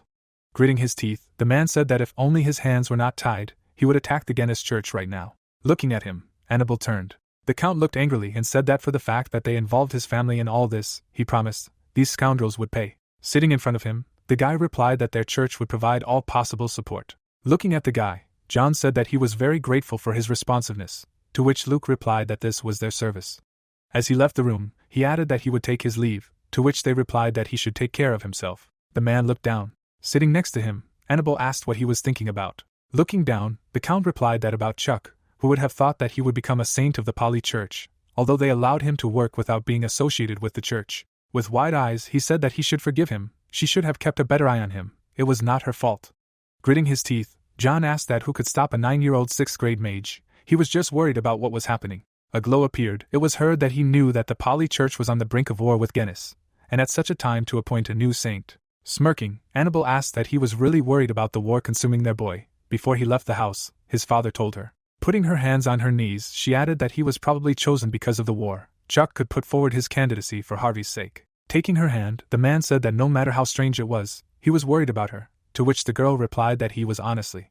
Opening her eyes wide, she said that she was so scared if something happened to Chuck. Looking at her, the Count said that she should not cry, he would definitely return him. To which Annabelle replied that it still scared her, and even despite the fear, she should believe in him. Looking down, she added that her mother told her that she should believe in him until the very end, but she was still worried. Looking at her, John replied that she should rely on her husband, no one would harm their child, not even God would dare. The hero frowned and said that he wanted to learn the art of wielding a sword. John looked at him in bewilderment, and asked what he said. Standing in front of him, the protagonist replied that he should teach him the family sword techniques. People were training, it was heard that what about magic, he would do both. Closing his eyes, the man asked what he meant, he would learn to wield a sword, for self-defense, to which Chuck replied that he did not. Holding the weapon in his hands, the hero said that he wanted to fully master the family sword techniques. The Count frowned. Turning around, he said that he did not take the sword seriously, to which the protagonist replied that it was not true. Walking forward, the man said that their sword techniques could not be learned at the same time as magic, to which Chuck objected. Frowning, John said that the sword must be approached seriously. The hero looked in amazement, hearing that he did not have such an attitude, he simply would not be able to learn it, to which he shouted that he sincerely wanted to. Stretching his hand forward, the man replied that then, pointing the sword, he added that he should show his determination. The protagonist froze, hearing that he would not use aura. Holding the weapon in his hands, the Count said that he should use whatever he wanted and accept the blows of his sword. Raising 2 fingers up, Chuck asked, that is, magic too, right? The pet looked ahead. Frowning, John said that magic, a sword, anything, if he could block at least one of his blows, then he would take up his studies. The crowd stood behind the hero, discussions were heard, to which the protagonist thought that he actually heard everything, he did not expect anything else from his father. The man raised his weapon up, it was said that his level of skill could be compared to Sean's abilities, if not higher, but he did not feel his energy, which makes it even more scary. The pet watched him, a thought appeared that he would break the wooden sword, since he does not use aura, it is possible. Rushing forward, the father said, okay, let him hold on, to which the protagonist wondered if he was seriously going to kill his child. Frowning, Chuck turned to his pet. Looking at him, Mickey exclaimed. The father looked forward angrily. He deftly dodged the attack. The hero flinched, and John said that the sword was not that simple. Frowning, he added that it would hurt. Stretching his hand to the side, the protagonist replied that he said he was serious. Suddenly, he broke the weapon. Looking to the side, the man thought, damn, a sword. Swinging his fist, Chuck thought that he could not stop there. Biting his lip, he added that this was the only way to prove to him that he was determined. Suddenly, the man grabbed his hand. Smiling, John asked where he learned this magic. Looking at him, the hero replied that he created it. Looking down, the father thought that this child did not need a teacher, so that's what he was talking about. Standing in front of his son, he said that he already had incredible talent for magic, but he still wanted to learn how to wield a sword. Frowning, the protagonist replied that yes, he never underestimated him, he didn't need training to be cool. He added, widening his eyes, that it was for his future. The man looked at him in confusion and asked what future he was talking about, to which Chuck replied that he probably already guessed. Images of people appeared, it was heard that he understood a lot after that time, magic alone was not enough, he needed to become stronger in order to be ready to face what fate had in store for him. Looking straight ahead, the hero said that he understood this too. The man gritted his teeth, hearing that he may be young, but he was no longer a child. The protagonist opened his mouth wide and shouted that he was determined. His father let go of his hand. Turning around, John said that the classes would start here tomorrow at 6 in the morning. Chuck looked at him happily and exclaimed. The carriage was moving forward. Someone put their hand to the window and said that they couldn't wait to meet. Smiling, they added that they were with the young master. Dawn appeared outside the window. The hero was standing in the middle of the room. Frowning, he said that he couldn't believe that he had to bother with this. The squirrel was fast asleep, and he thought that he could drag her in and wake her up. Looking down, the protagonist thought that no, it was better to let her sleep anyway. Today he had to pay for yesterday. He put his finger to her face. Sarah was sleeping next to her. Chuck left the palace. Looking straight ahead, he thought that he wondered what kind of training would be. The hero pursed his lips. A thought appeared that he hadn't thought about immediately starting to learn secret techniques. He might be the youngest patriarch of the family, but it would still be difficult for him to learn something without knowing the basics. Holding the weapon in his hands, he added that everything was fine. The protagonist walked into the training room, thinking that he was sure that he would succeed with the sword in no time. Frowning, Chuck thought that more importantly, the physical abilities of this body are extremely clear, the blood of a famous family of swordsmen in the veins, and also the power of the life bead. This time he will surprise his father. Leo frowned and said that starting from today, he will train him. Closing his eyes, the hero asked that shouldn't his father teach him. With wide eyes, the man asked that how could a child who had just begun to comprehend the sword think of training with the master of the sword himself. Standing in front of the hero, he added that for now he will deal with it, to which the protagonist thought that he did not look cheerful. Holding the sword in his hands, Chuck said that but he did not have a wooden sword, to which Leo replied that he would not need it today. Pointing back, he added that he would have to run around the training field. Grinning, the hero said that he was here to learn how to use a sword, to which the man shouted at him to shut up. Putting on his hat, Leo said that from now on, he was not his master, but his instructor. Chuck opened his eyes wide and asked again, and then thought what the hell was going on. Why did he feel like he would have to obey him? He heard that he was now answering only so precisely. The man looked angrily and asked if he understood everything. Lowering his head, the hero answered that he was exactly so, to which the instructor asked that that was all he could do. Closing his eyes, the protagonist repeated loudly. Smiling, the instructor said that it was good, just great, and the thought occurred to him that where the sunglasses came from. The training field appeared. He heard that he should begin. It was 9 in the morning. The hero was running around the field. John smirked and said that he knew Leo was the best at training. Looking at him, Annabelle said that he was too strict. Looking straight at him, the man said that he had to be like that if they didn't want to tarnish their name, and besides, it wasn't strict yet. Touching the window, he added that this was just the beginning. When he began to master the sword, he wasn't going to let him get away with anything, despite the fact that he was his son. Standing next to him, his wife asked what could be gentler, to which the Earl replied that his father hadn't been gentle with him. He thought Chuck could handle it too, because he was their son. Smirking, he added that he forgot to say something. Annabelle frowned when she heard that the Viscount's family would be arriving tomorrow, to which she asked what and why he was only talking about it now. Raising his hand, the man replied that there was still a whole day, and the Viscount was his adopted brother. They would prepare a formal reception. Looking away, the wife replied that this was precisely why they needed to prepare even better. Clenching her fist, she added that she would go first. She didn't even know where to start, to which the Count replied that he should wait. The man froze and sighed. Closing his eyes, he said that it was worse for him. He would have to go easier on him if his mother asked him again. The view of the towers opened up. The clock said 11 in the morning. The hero ran forward at a rapid pace. Frowning, the instructor thought that it was impressive, so much endurance at 9 years old. The protagonist ran forward. The thought occurred to him that he was ready if something went wrong, but so far he had not had to use mana or holy energy. He ran only thanks to his physical strength. Smiling, the Count said that to be honest, it was a little disappointing, but since Chuck chose magic, he would help him in any way he could. Pursing his lips, Leo thought that it seemed that the young master was talented not only in magic. Frowning, he shouted that he could stop. The hero exclaimed in bewilderment. Taking him by the shoulder, the instructor said that he should stop. The protagonist's eyes lit up. The man looked at him in fear. The protagonist turned in his direction. Breathing heavily, he asked that they were finished. The coach looked at him in amazement, and replied that yes, they were finished, that was all for today. Smiling, Chuck said that it was a relief, he could rest. Suddenly, he fell to the ground. Taking off his glasses, the man said that he did not know what to write in the report about this. The sunset appeared outside the window. Lying on the pillow, the hero asked where he was, and then thought that his room. He passed out, so training. Standing next to him, Sarah turned to him, to which he asked when she arrived, why she was crying. With her eyes wide open, the sister replied that she thought he was gone. The protagonist took her hand and replied that well, he sees he is fine. Looking at him, the squirrel said that it was an incredible test, now she wants to rest. Smiling, Chuck replied that seriously it was much more difficult for him, let him suffer a little more, and then asked that maybe he could play with the squirrel to calm down. Closing his eyes, the man asked that it seemed he was okay.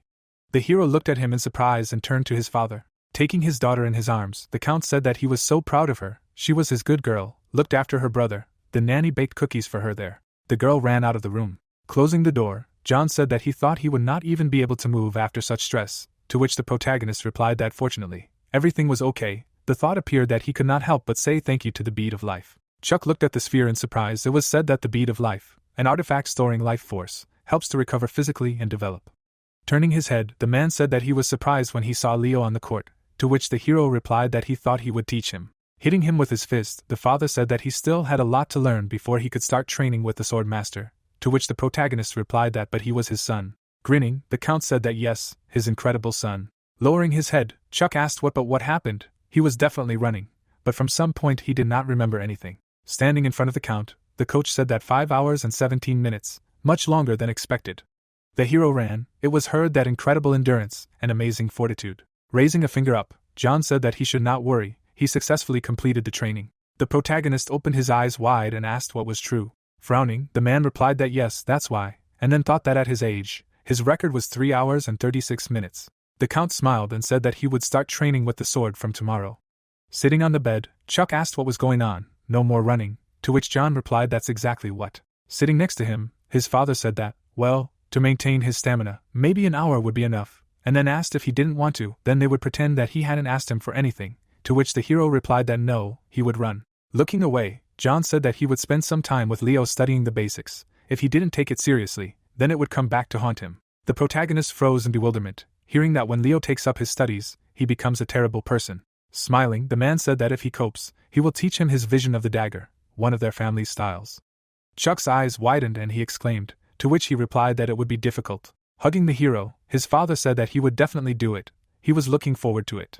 Standing in front of him, Leo asked him that he was upset that he was his instructor, to which the hero replied that he was not, and he added that he had a great opportunity to learn from a sword master, but he only got some expert, and wanted to say that everything was fine, to which the protagonist replied that it was. Chuck smiled widely, hearing that looking at him, he did not think so, to which he thought, damn, he overdid it at dawn. A view of the city opened up. It was heard that to think that she was able to create a training center. How convenient.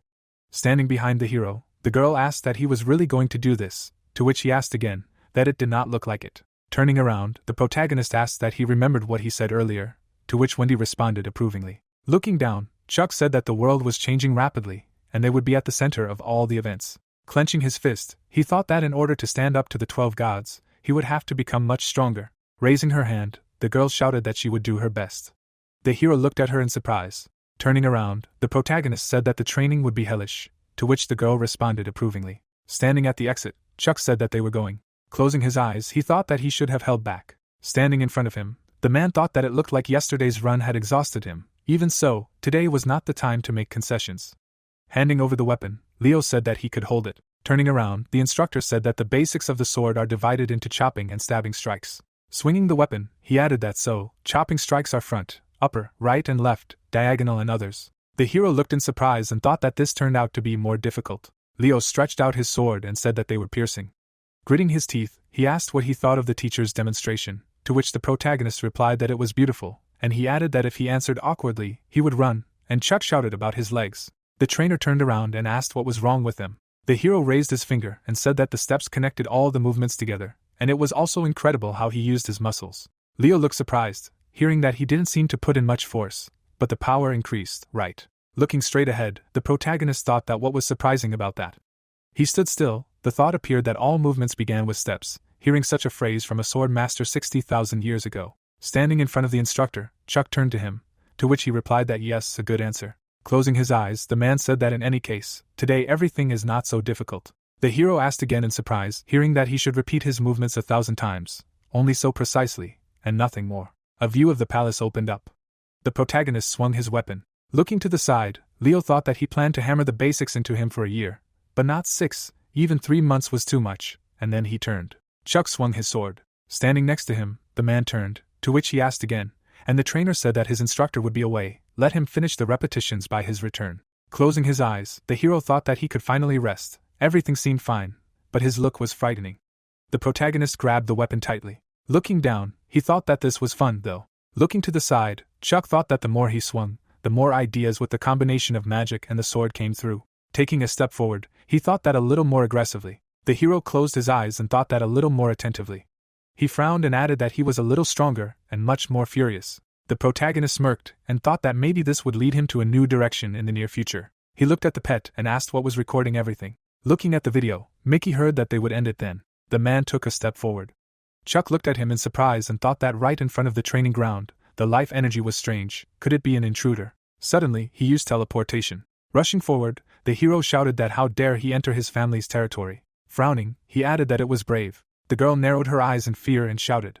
With wide eyes, she said that he scared her. Kate sighed and said that she thought she would die, to which the protagonist asked that she was a wind spirit. Looking away, he thought that if she could maintain a spirit in the current world, then she was at least a mid-level summoner. The girl smiled, hearing that it seemed she hadn't been messing around at home, to which she asked that he remembered her. Raising her hands up, Kate said that she had been training hard, and a high-level spirit had appeared to her, to which he asked again. Closing her eyes, the girl responded approvingly. The spirit appeared. It was said that he was a high-level wind spirit assisting the king of wind spirits. Kate turned her head, hearing what he said, to which she replied that nothing, he just looked and disappeared, and the next day she was able to summon a sylph. Frowning, the hero thought that she was just a child, and the girl said that but her older sister was much cooler. He looked surprised, hearing that he could already summon high-level spirits, to which the protagonist asked again. Closing her eyes, Kate said that she knew he would be surprised. Dad was also amazed, even speechless. Looking down, the protagonist thought that it was not surprising, at her age to summon a high-level spirit, which meant that she was talented like him. The girl looked at the spirit. It was said that because she was a reincarnator, the king of spirits was attentive to the soul of the one with whom he made a contract. Clutching her head, the girl screamed, to which Chuck asked what was wrong. Opening her eyes wide, she said that she forgot, but Dad asked not to tell anyone. The hero closed his eyes and sighed. A window appeared in the room. It was heard that there was no news from the Genist church. Looking straight ahead, the guy said that yes, but they will soon make a decision. Lowering his head, the man said that to start a war or disband their religion. The man took the cup. Sitting at the table, John asked that the leader of the 7 knights was still not there, to which the young man answered approvingly. The symbols of the organization appeared. It was heard that according to the information from the tigers, they had not yet returned to the main temple of Genist. Gritting his teeth, the guy said that something might have happened. Looking down, the count said that something was wrong with that monster. Frowning, he thought that Ray could not become his opponent. I wonder if he were in his place, what would have happened? And the man said that the war would begin when he returned. Chandeliers appeared in the room. It was heard that he should forgive the late greeting. The girl looked down, hearing that everything was fine. I heard that she was studying the art of the sword. Sitting at the table, the man said that he should try. Great hopes were pinned on him. Smiling, the hero replied that he thanked him for his words. Raising his hand, the man addressed. The girl opened her eyes in amazement. Lowering her head, she mumbled. The protagonist looked in bewilderment, and wondered what was wrong with her. Rebecca looked confused. A thought occurred to her that she was a little strange. Frowning, Chuck thought that he was seeing her for the first time since the ball. What was wrong? Why was she seeming to avoid him? Standing on his head, the hero heard that he asked him to clean himself.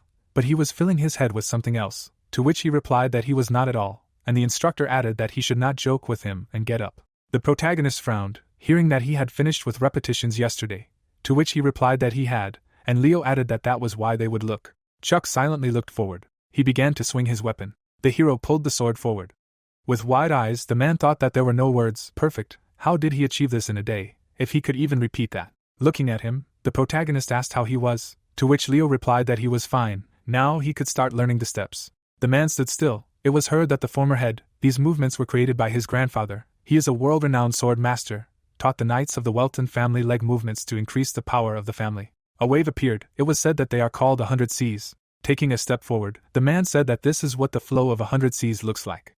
Chuck looked away in surprise and exclaimed. Gritting his teeth, the instructor said that he probably wondered if they were really like that, to which the hero replied that he understood him. He used to be like that himself. Raising his leg, the man said that but let him be more careful. A glow appeared around his legs. The protagonist opened his eyes wide.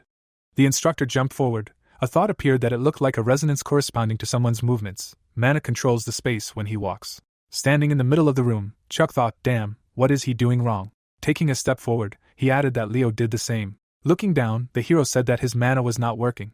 Raising his fingers up, the man said that every knight of the family was able to use 100 Cs, but it seemed that he would be the first who failed. Lying on the floor, the protagonist said that he was going crazy, and then thought that for the first time he was so stuck on something, including his past life. The mana used for martial arts was different from that used for magic. He knew that. Chuck's eyes widened, thinking that they were drops of water. The man stepped forward. The girl smiled, hearing her name. Looking to the side, the hero said that come on, he can see her. Rebecca looked out from around the corner and grinned. The protagonist began to drink water. Sitting on a bench, he said that thank you, it was so refreshing, to which the girl responded approvingly. Chuck looked in bewilderment, and wondered why she was acting like this. Suddenly, the hero moved closer to her. Frowning, he said, well, let her talk, it's obvious that she wants to, it's hard to say. Looking down, Rebecca replied, well, no, she just thought about him so much. The protagonist looked surprised, hearing what and how it seemed to him. Why? Begins to feel embarrassed when he sees him, and his heart seems to be racing, to which he replied that he is not sure. Putting his hand to his face, Chuck thought that during that short conversation, she fell in love because of the soul. Changed the topic. The hero looked away and said that he heard from Kate she summons high-level spirits, to which the girl asked that she told everything. Well, it's true, but she only manages to summon them for a short time. Gritting her teeth, Rebecca said that she heard rumors that he practices with a sword, to which the protagonist replied that yes, magic alone is not enough, but with a weapon it is quite difficult. Taking off his gloves, Chuck heard that it would be unpleasant for him to move like that, to which he asked again, and she answered that the spirit said so, she can talk to it without calling it. The spirit symbol appeared. Raising her finger, the girl said that although spirits do not know much about human techniques, he says that the movements should be natural, like the right hand goes in rhythm with the left leg, and he, it seems, does it through force. Looking up, the hero asked if it was true. Closing her eyes, Rebecca said that he should try to trust the flow, follow the direction of the wind and water, he will succeed. Looking straight ahead, the protagonist said to trust the flow, and then thought that it was clear he was too clever. Suddenly he stood up. Sitting on a bench, the girl turned. Walking forward, Chuck thought that he finally understood. Frowning, he added that it was not at all like with magic, he cannot control his mana. A glow appeared around him and the hero thought that he should trust the natural flow. How easy it was, he felt like he was dancing. The hero took a step forward. Waves appeared around him. The protagonist waved his hand and thought that it would be interesting to do the same with magic.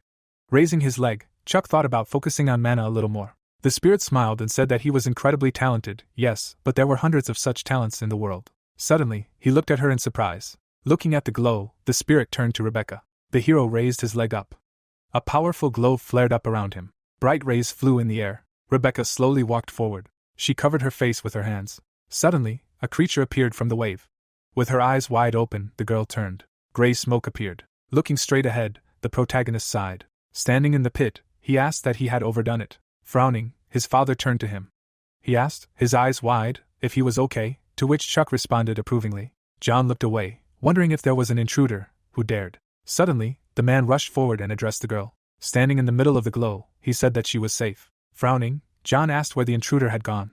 Smiling, the hero replied that he should wait. It was his doing. He had used 100 Cs and unknowingly. The man looked at him in surprise and asked, "What? Wait, what?" He had used 100 Cs, but even so. Standing in the pit, the father thought about the fact that the training field was made of a special alloy that could withstand the aura.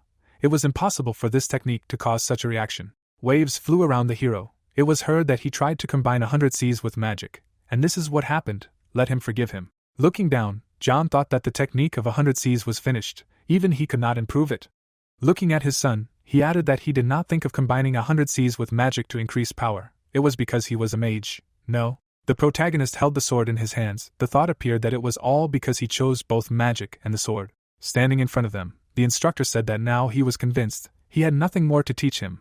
Let him teach him the sword that splits the dimension. A bright beam appeared. It was said that this was the secret technique of the Welton family, with which it is possible to split space, having reached a certain level. Because of the incredible power, a person who has not mastered the basics may not even try to master it. Chuck looked surprised and asked what already. He was just starting to study the base, to which he was told that only a couple of selected knights have the technique of 100 Cs. Turning his head, the hero said that all the Welton knights know it, to which his father said that when they fail to master this technique, they often just leave the order. Frowning, the protagonist thought that he told him something completely different. The instructor raised his fingers up, hearing that it was not surprising that the technique was difficult, to which he asked that their order is truly incredible. Really? John looked down and wondered if it was a coincidence that such a talent was born in such unstable times. No, he would not worry in vain. He grinned and said that he had done a great job, and that he would be training him starting tomorrow. The protagonist looked at him happily and asked if it was true. Standing in the pit, the instructor addressed him. Frowning, Leo said that although he did not know how to teach a dimension-splitting sword, it would be incredibly difficult for him. Standing in front of him, Chuck replied that there would be no problems, to which the man replied that he was in a great mood. Giving him a cap, he added that this was his gift, a sign that he had completed his training with flying colors. The protagonist smiled broadly when he heard that he hoped he would be able to become a great knight, to which he replied that he thanked him. He had learned a lot from him. Leo closed his eyes and said that he had also managed to note something for himself. A view of the palace opened up. Gritting his teeth, the protagonist thought that maybe he didn't want to distract him from his training, but he couldn't believe that his father kept quiet about such a meeting until the last minute. People were standing in a circle. It was said that for everyone, this was the Viscount's welcoming banquet.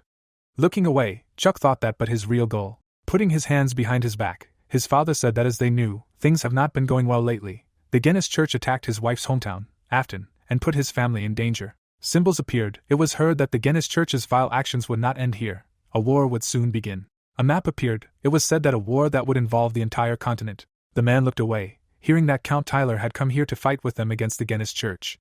Looking at the people, John said that they, the nobles of the East, will participate in this war, and today's banquet will be a stumbling block of this future. It was heard that for the glory of the empire, let the county prosper, they will drive away evil. Looking down, the hero thought that the real goal, a meeting to prepare for the war with the Guinness Church. Frowning, he asked why she was without Rebecca. Turning around, Kate asked why he was talking to her like that, but not to her, to which the protagonist replied that it was because they had not yet discussed such communication.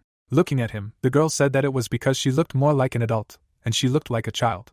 Looking away, Chuck asked that she envied her. With her eyes wide open, the girl shouted that who said that he should talk about it, he likes her sister. The girl suddenly exclaimed in amazement. Frowning, the hero replied that nothing of the sort, and then thought that he was a dark mage who had returned after 60,000 years. He would never like a child, right? He looked down, hearing that he was not joking. He really did not like it, to which the protagonist responded approvingly, and Kate said that it was a relief. Looking away, Chuck thought that he knew something was wrong, both of them, and then asked, "So, where did Rebecca go?" Standing still, the hero thought about her suddenly feeling ill. Clenching his fist, he added that he did not think that the day would come when he would use holy energy. The doors to the room opened. Rebecca looked surprised and turned to him. Frowning, the hero thought that everything was fine with her. She was suffering from love. Standing in front of her, the protagonist said that he heard from Kate she was already better, to which the girl replied that yes, she was already better. Raising his palm, Chuck asked what would give her hand, and then thought that she was just like Ray when she tried to calm him down. Smirking, the girl asked again. Taking her hand, the hero said that she was feverish. This would make her feel better, to which Rebecca thanked him. Looking down, the girl said that she missed him, kept thinking about him, wondering why. Looking down, the protagonist thought that he was also worried about her more than about the others, but that was all. An image of a girl appeared. It was said that he would not be able to return those feelings from the past. He was not capable of something like love, so it was such a pity. Chuck opened his mouth and turned. Stretching his hand forward, he said that they would not be able to see each other for a while. He did not even know when they would meet again. Smirking, the hero said that but he would not forget her, no matter how many years passed. Sitting in front of the girl, he added that he would always remember, so he shouldn't get stuck in the present. Lowering her head, Rebecca asked that she would be able to write to him. Yes, to which the protagonist responded approvingly. Closing her eyes, she added that he should promise her. Standing in front of the carriage, the man said that until the next time they met, to which John replied that he should be careful on the way home. Waving her hand, Kate said that they would see each other, to which he replied that they would see each other. Smirking, the girl said that they would definitely meet in the future. She would write to him. The carriage began to leave. The hero waved his hand at them. Smiling, Annabelle asked that he was sure that he was not popular, and John added that it was surprising when he was able to charm both of the Viscount's daughters, to which the protagonist replied that he did nothing of the sort. Looking away, the father said that in any case, they were delayed for a day, but he could finally take care of him, prepare for what was to come. The man stamped his foot, for months had passed. Chewing food, the guy said that the bread was so dry, he needed some milk. The man frowned, hearing that, and what did he think? To which he asked again that how dare he do such a thing to his guys. Rushing forward, he shouted that he would get it in full now. The man snapped his finger. It was said about spatial magic. A glow appeared around the man. Suddenly, the man screamed in pain. Standing still, the magician said that he had wasted so much time, he had to hurry. Smiling, he added that he was so excited. Looking straight ahead, the elder said that they would meet him soon. A view of the Welton family arena opened up. The man held a weapon in his hands. The hero suddenly swung the weapon. He opened his eyes wide and said what it was.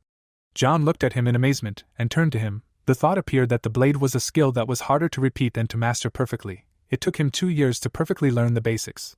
But Chuck managed in just 4 months. Closing his eyes, the man said that he could only acknowledge his growth. He had nothing more to teach him. The protagonist looked at him in amazement and replied that but he just repeated it. The man held the weapon in his hands. It was heard that the blade was a sword that cut through futility. If it could cut space, then he had mastered the basics perfectly. Now there were only new discoveries ahead. A glow appeared near the coat of arms. It was said that having mastered the basics, it was possible to cut space, and the higher the level, the greater the form. Instead of an initiation ceremony, they pass on 10 forms of the Welton blade. This is the technique of the Welton ghost sword.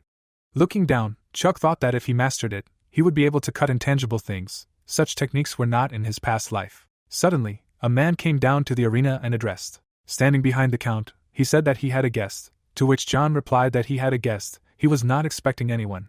The hero looked away. Hearing that about this, the 7th elder of the magical world arrived, to which he thought that they arrived when he reached the age at which he could enter the magical world. If this is the 7th elder, he is a much greater genius than him. The protagonist closed his eyes and asked if he could too.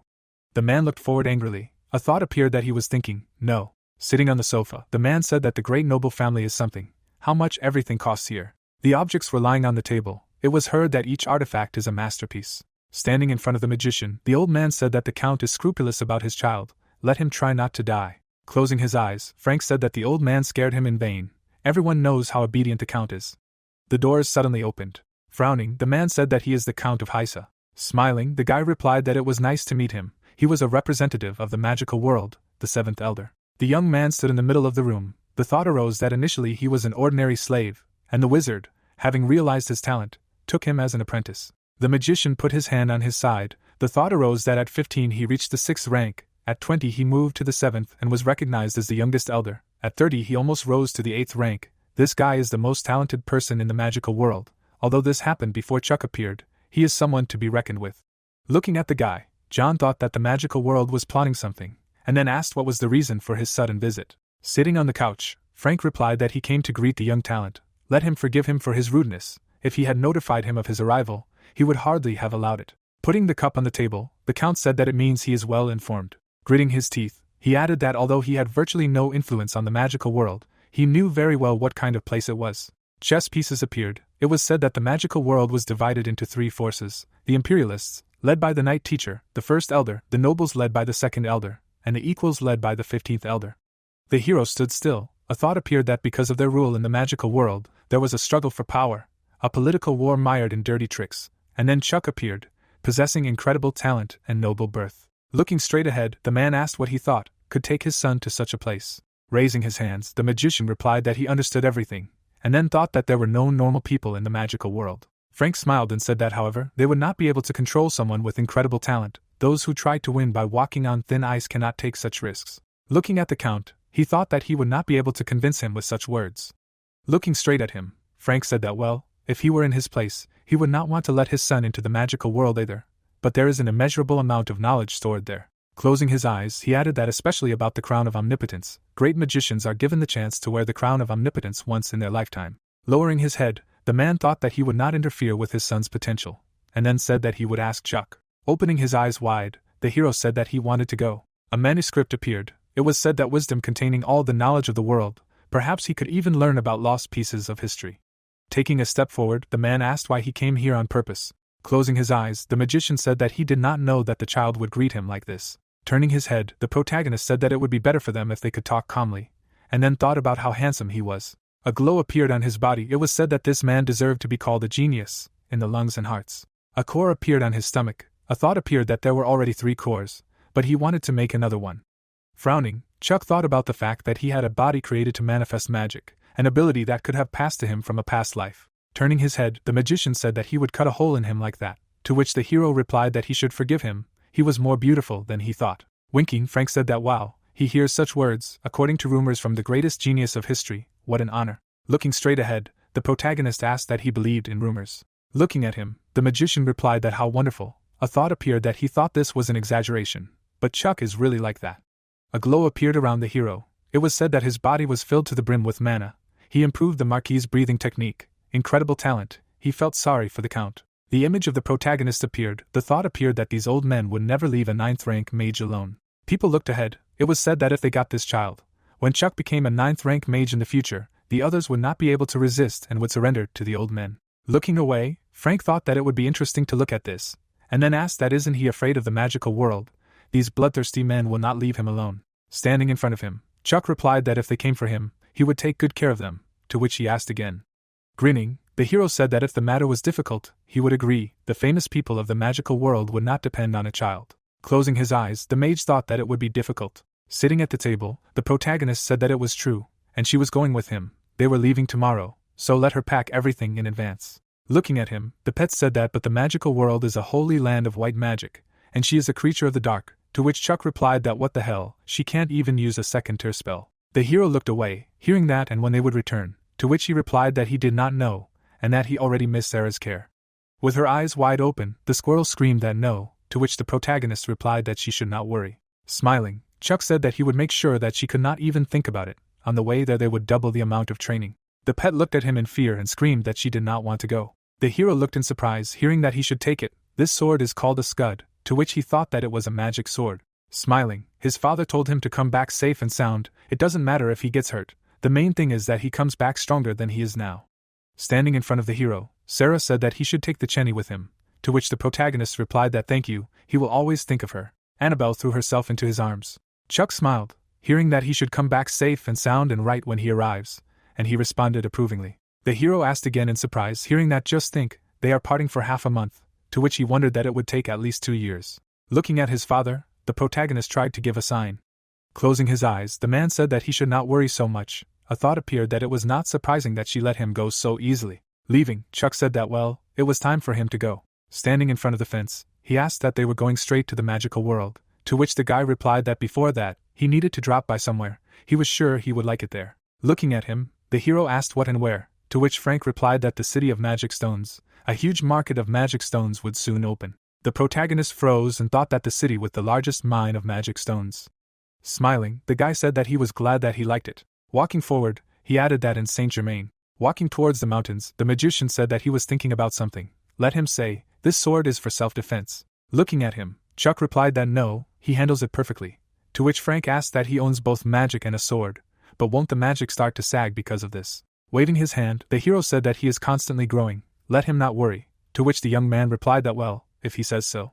Looking straight ahead, the protagonist added that he was looking forward to getting here anyway, because it was rumored to be the center of power in the north, but it was kind of empty here. Magic stones appeared. It was heard that even if it looked like that, it was the artery of the north, the local crystal deposits, the Mineral Alliance, provided 6 families. Saint Germain, where the crystal mines are located, is known for its influence. Closing his eyes, Frank asked if he wanted to tell something interesting about these mountains, to which Chuck responded approvingly. A volcano appeared. It was said that 3,000 years ago, there was a huge constantly erupting volcano. Lava covered the nearest villages from time to time, and nothing could be done about it. The man held a staff in his hands. It was heard that one day an unknown magician appeared and went to the volcano alone.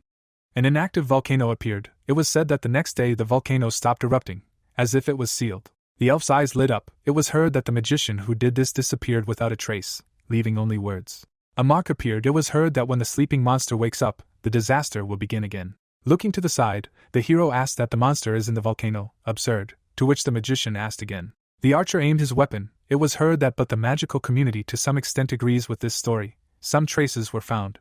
Suddenly, arrows rushed forward. The magician looked in surprise and shouted about the danger. The protagonist jumped up and thought that an ambush. Looking at the rock, they heard that he was a bastard. Pulling his weapon forward, the man shouted that he came to avenge his elder, swears he will finish him off.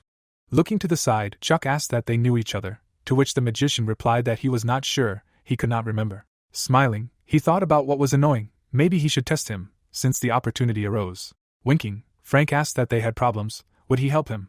To which the hero asked again, why should he clean up after the 7th elder, and he added that he should not be so rude. Stretching his hand forward, the magician said that he could use the sword. Looking straight ahead, he politely asked, the thought arose that he wanted to look at his abilities. Taking out the weapon, the protagonist thought that they would quickly figure it out. Looking at the bandits, he added that it was a pity to use the blade that cuts the sky on them. Frowning, the villain shouted that he should not blame him for his death. A glow appeared around his leg. Chuck abruptly took out his weapon. The magician looked in surprise and thought that he instantly gained control over the environment. A glow appeared around the hero. The thought arose that his mana was raging. The weapon was covered with bright particles. The protagonist's eyes widened. The man received a blow. He wheezed in pain. Lying on the ground, the bandit screamed that he was a bastard. Raising himself, he added that he wanted to spare him, but it looked like he would have to. Chuck suddenly struck him again. Bright lightning appeared. The hero stood still. Putting away his weapon, he asked what questions. Grinning, Frank thought that a real mage swordsman, and also a ruthless one. Closing his eyes, he thought that in 10 years there would be no equal to him, and then said that as if they had never existed. Truly incredible. Looking to the side, the protagonist replied that he was only throwing words around. Closing his eyes, he asked what in general, were they finished here, to which the mage replied that he should wait. Sitting down by the corpses, Frank asked that maybe they would collect some goodies. The view of Saint Germain opened up. It was heard that a strange but beautiful city. He hoped his thing had already arrived. Looking at the magician, the hero asked what and where this store was, to which Frank replied that it was here. Smiling, he asked that it was a little shabby, however, to which the protagonist asked again. Entering the building, the magician said that he should come in. Why was he so surprised? He knew. When he was a slave, he usually slept with pigs. He was listening. The entrance appeared. The thought appeared that he could not breathe because of the dust, and did not feel anyone. It was empty here. The protagonist looked in surprise, hearing that he was here again, to which he thought that he had not felt anyone before. Smiling, Frank said that he said he would come. His thing had already arrived, to which he was answered that not yet. Turning around, the guy said that it looked like not this time, and Chuck thought that he looked like a magician, could not see. He flew up and added that if so, it was heard that flight magic is prohibited here. The staff rushed towards him. The hero opened his eyes wide, thinking that he was a dwarf. Covering his face with his hand, he added what was going on. A blow flew to his head. Crossing his arms, the magician said that this was an anti-magic artifact. It would dispel even a 5th-rank spell. Frowning, the protagonist thought that anti-magic. He could not believe that an artifact of the level of a national treasure would be with the owner of such a hut. It was heard that it seemed that the process could not be accelerated. It would come next time. To which the old woman replied that he should wait. She was not finished yet. The guy smiled and asked again, hearing that he would come in 2 days. Sitting in front of him, the magician replied that she would not give it up just like that, to which Frank said that she would give it up as soon as she found it. Looking at her, Chuck asked what the condition was. Smiling, the old woman said that what a smart child, she wants him to return the heart of the shadow sheep from a secret auction starting after tomorrow. She will pay as much as it takes. The animal was standing on a stone. It was said that the shadow sheep lives in the shadows and appears only on a full moon, a rare material for alchemy. The guy closed his eyes, hearing that if he could bring it, she would give his thing away cheaply, to which he replied that it was better for her to keep her promise. Walking through the city, the protagonist asked what kind of thing he was looking for, to which the magician replied that it was a secret, to which he added that then what kind of granny is this? The image of the old woman appeared. It was heard that Miss Kira is known as a great alchemist, and she also has shops all over the world, and all her shops are connected by warp tunnels created by her personally, to which Chuck asked that she created tunnels all over the world. Smiling, the guy replied that she was an 8th rank mage who did not cooperate with any of the countries, so she could go wherever she wanted. The thought arose that who would have thought that she was so incredible. Walking to the building, the guy said that today they would stay here, to which the hero replied that it looked passable. Looking to the side, the protagonist asked that they would sleep in different rooms. Raising 2 fingers up, the mage asked again, what was the problem with living in one? The people in cloaks were discussing something. It was heard that a secret auction would begin in 2 days in the basement of the Lydium Museum. Looking straight ahead, the man asked that he was sure that this thing would be there, to which he was told that the list of goods was kept in the strictest confidence, but most likely yes. Lowering his head, the mage asked that everything was definitely going according to plan, to which the stranger replied that to think that old book led them here, it was all God's will. Looking at them, the man said that they should cool down a bit, they should not lose their heads, they should get him even at the cost of their lives, for the sake of their goal. The man suddenly jumped out of the window. He was standing around the corner of the house. The squirrel jumped out, hearing that she could get out, to which she replied that it was freedom. Looking at Wendy, the hero said that he should use the wind on him, they should hide in Gremia until tomorrow, to which she asked what again. Walking forward, the protagonist said that not again, but again, if Frank catches them, to which Wendy said that he should look at these magic stones. A thought appeared that she took and interrupted him. Looking at the man, Chuck said that these people so openly transport stones because they are of low quality. He closed his eyes, hearing that while they move high-quality stones, he replied that who knows, probably a little more secret. Taking a step forward, the hero said that they hide it so that no one would understand what it is, or drag it somewhere dark and remote. Suddenly, the protagonist's eyes widened. A glow appeared on his hand. A thought arose that this was an excellent reaction. Turning his head, Chuck thought that the bracelet had reacted to something nearby. The man was holding a box in his hands and he thought about it. Pentagrams appeared on the box. It was said that there were at least 3 seals on it, although there could be even more than 6. Clenching his fist, the hero thought that if he had reacted like that when passing by, they should just not tell him if one of the 3 great divine weapons was really there. Walking down the street, the man asked what the hell was lying there, so heavy. Standing around the corner, the protagonist heard that they said that the contents would be put up for sale at a secret auction, to which he thought that a secret auction. Frowning, Chuck added that it was none of his business, so he just wanted to know, but he needed money. Sitting at the table, the old woman said that she was bored more than usual today. She looked at the portrait of the guy. Smiling, the young man said that he should not cry, he would always be with her, she only had to play this, he could listen to it at any time. The woman sobbed. A thought appeared that she could not save him, no matter how hard she tried, but now everything was fine. Stretching her hands forward, she said that if she gets the heart of the dark sheep. Looking at the sphere, Kira asked what this child was. Entering the room, the hero said hello, to which the old woman asked what brought him here late at night. Smiling, the protagonist replied that nothing like that, he just wanted to borrow some money. She looked at him in amazement and asked again. Chuck closed his eyes, hearing that how much, to which he asked again, that and how much is not a pity. The old woman threw her staff at him and shouted for him to go away, to which the hero replied that he just needed to pay her back somehow, and then thought that he had no one else to borrow from.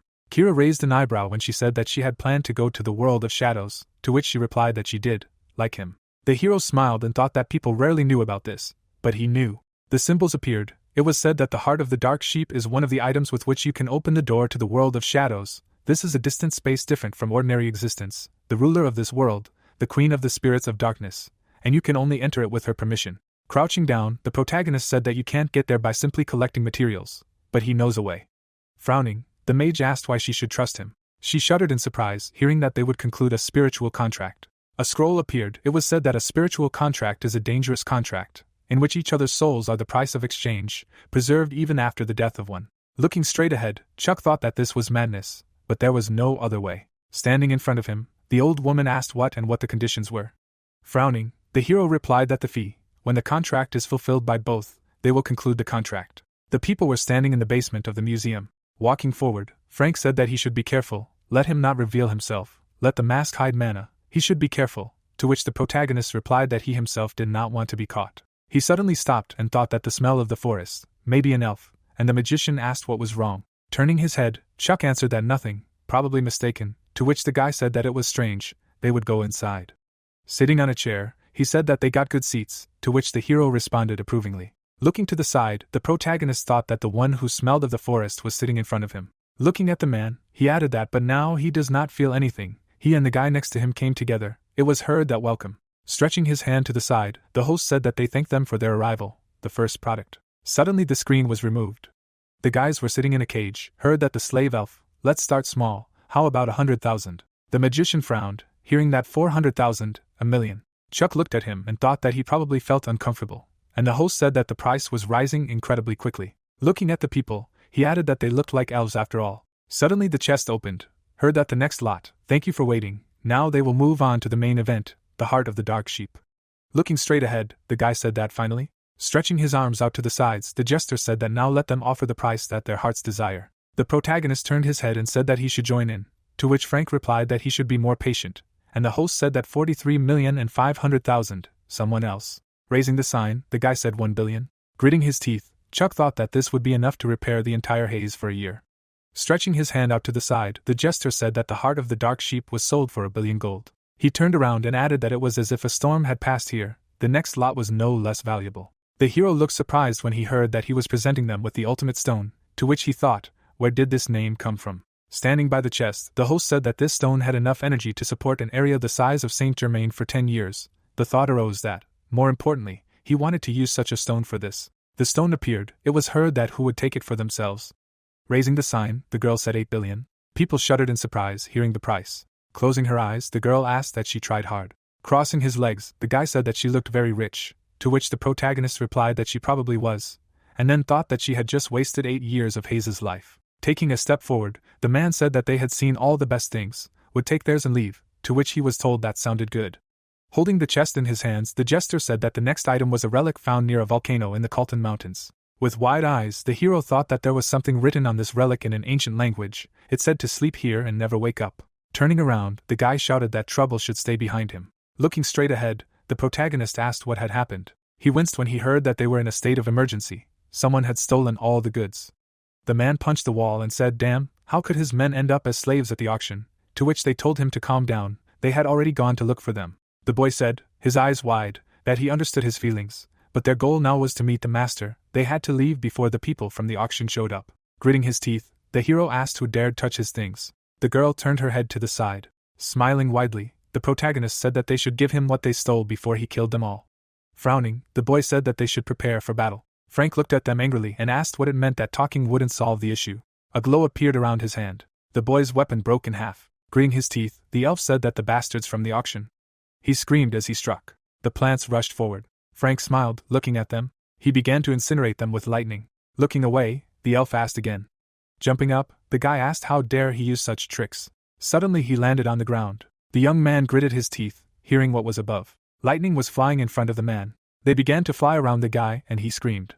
Rushing forward, the young man screamed that he should stop right now. The hero blocked his attack and replied that he was weaker than he thought. The protagonist swung his weapon sharply. Sliding along the ground, the guy exclaimed, "It was heard that how dare such scum touch his things." Suddenly bright rays rushed towards him.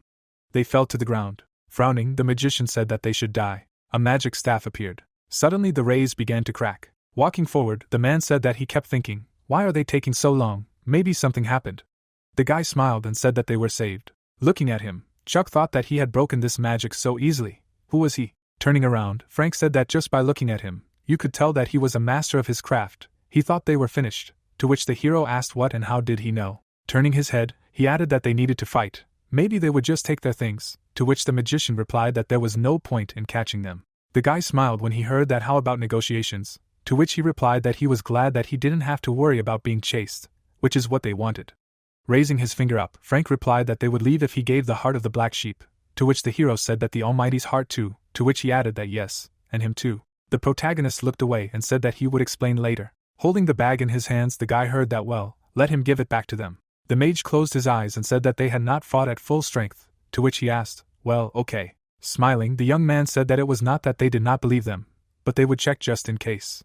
Opening the chest, the hero heard that his hair. Gritting his teeth, the protagonist thought that the magic had been released, but the mana streams did not move, so how could it be? He heard that it was Emerald. Smiling, the guy asked that he was Chuck. The hero looked down, hearing that he knew him, to which he replied that he had never seen him before. The mage widened his eyes, hearing that how did he know him, to which he asked again. Looking at him, the protagonist said that he would repeat it again. He knew him. A thought appeared that he should not pay attention. After all, he was the most talented of all, capable of at least this. Raising his head, the mage replied that yes, they were both frontiers. Frank looked in surprise and asked again. Taking a step forward, he said that it was dangerous here, let him move away, to which Chuck asked what was happening so suddenly. A map appeared. It was heard that there were rebels who wanted to conquer the entire kingdom on the western continent. People looked angrily. It was said that their leaders were called frontiers. Looking down, the hero thought that harmony. He heard that the rebellion arose because of corruption, so the frontiers were their leaders. Closing his eyes, the guy asked that maybe they would leave here first. He would explain everything. Looking at him, Frank replied that he should try to explain everything. Looking at the guard, the jester asked that he really couldn't catch the violators. Standing in front of him, he added that he said that he was a master of battles. At least he knows how much they paid for him. The man stepped aside and said that it was time. Leaving, he added that he would fulfill the contract. People appeared in the middle of the pit. Archie closed his eyes and said that it was incredible, such teleportation without a magic circle, to which he was told to stop chatting. Gritting his teeth, Frank asked what brought the rebels to Seldom. Let them just not say that they were planning to do the same thing here. Smiling, the magician answered that they were not rebels, but the forces of freedom. They came to Seldom for something. Why else would the manager return to his hometown? Looking straight ahead, the guy heard what and what kind of thing it was, to which he replied that he was responsible for it. They were being watched, so he thought it was okay to tell. Holding the box in his hands, he added that for this. The hero's eyes widened, hearing that a monster had been sealed by the frontiers under the Colton volcano a long time ago, and this was the key to releasing it. An image of a monster appeared. It was said that the black supporting technique, the monster controlling the ocean and Walter the Great Beast, the demons of which Chuck created to fight the 12 gods. Looking down, the protagonist wondered if Walter was really alive. He thought he died on the battlefield. A cross appeared. A thought appeared that this was somehow strange. Traces of his past life were constantly found in Seldom. A magic stone appeared. Frowning, Chuck wondered if it was a coincidence. Standing in front of them, Archie asked that this was enough, they could go, to which the magician responded approvingly. Smiling broadly, he said that they would see each other again.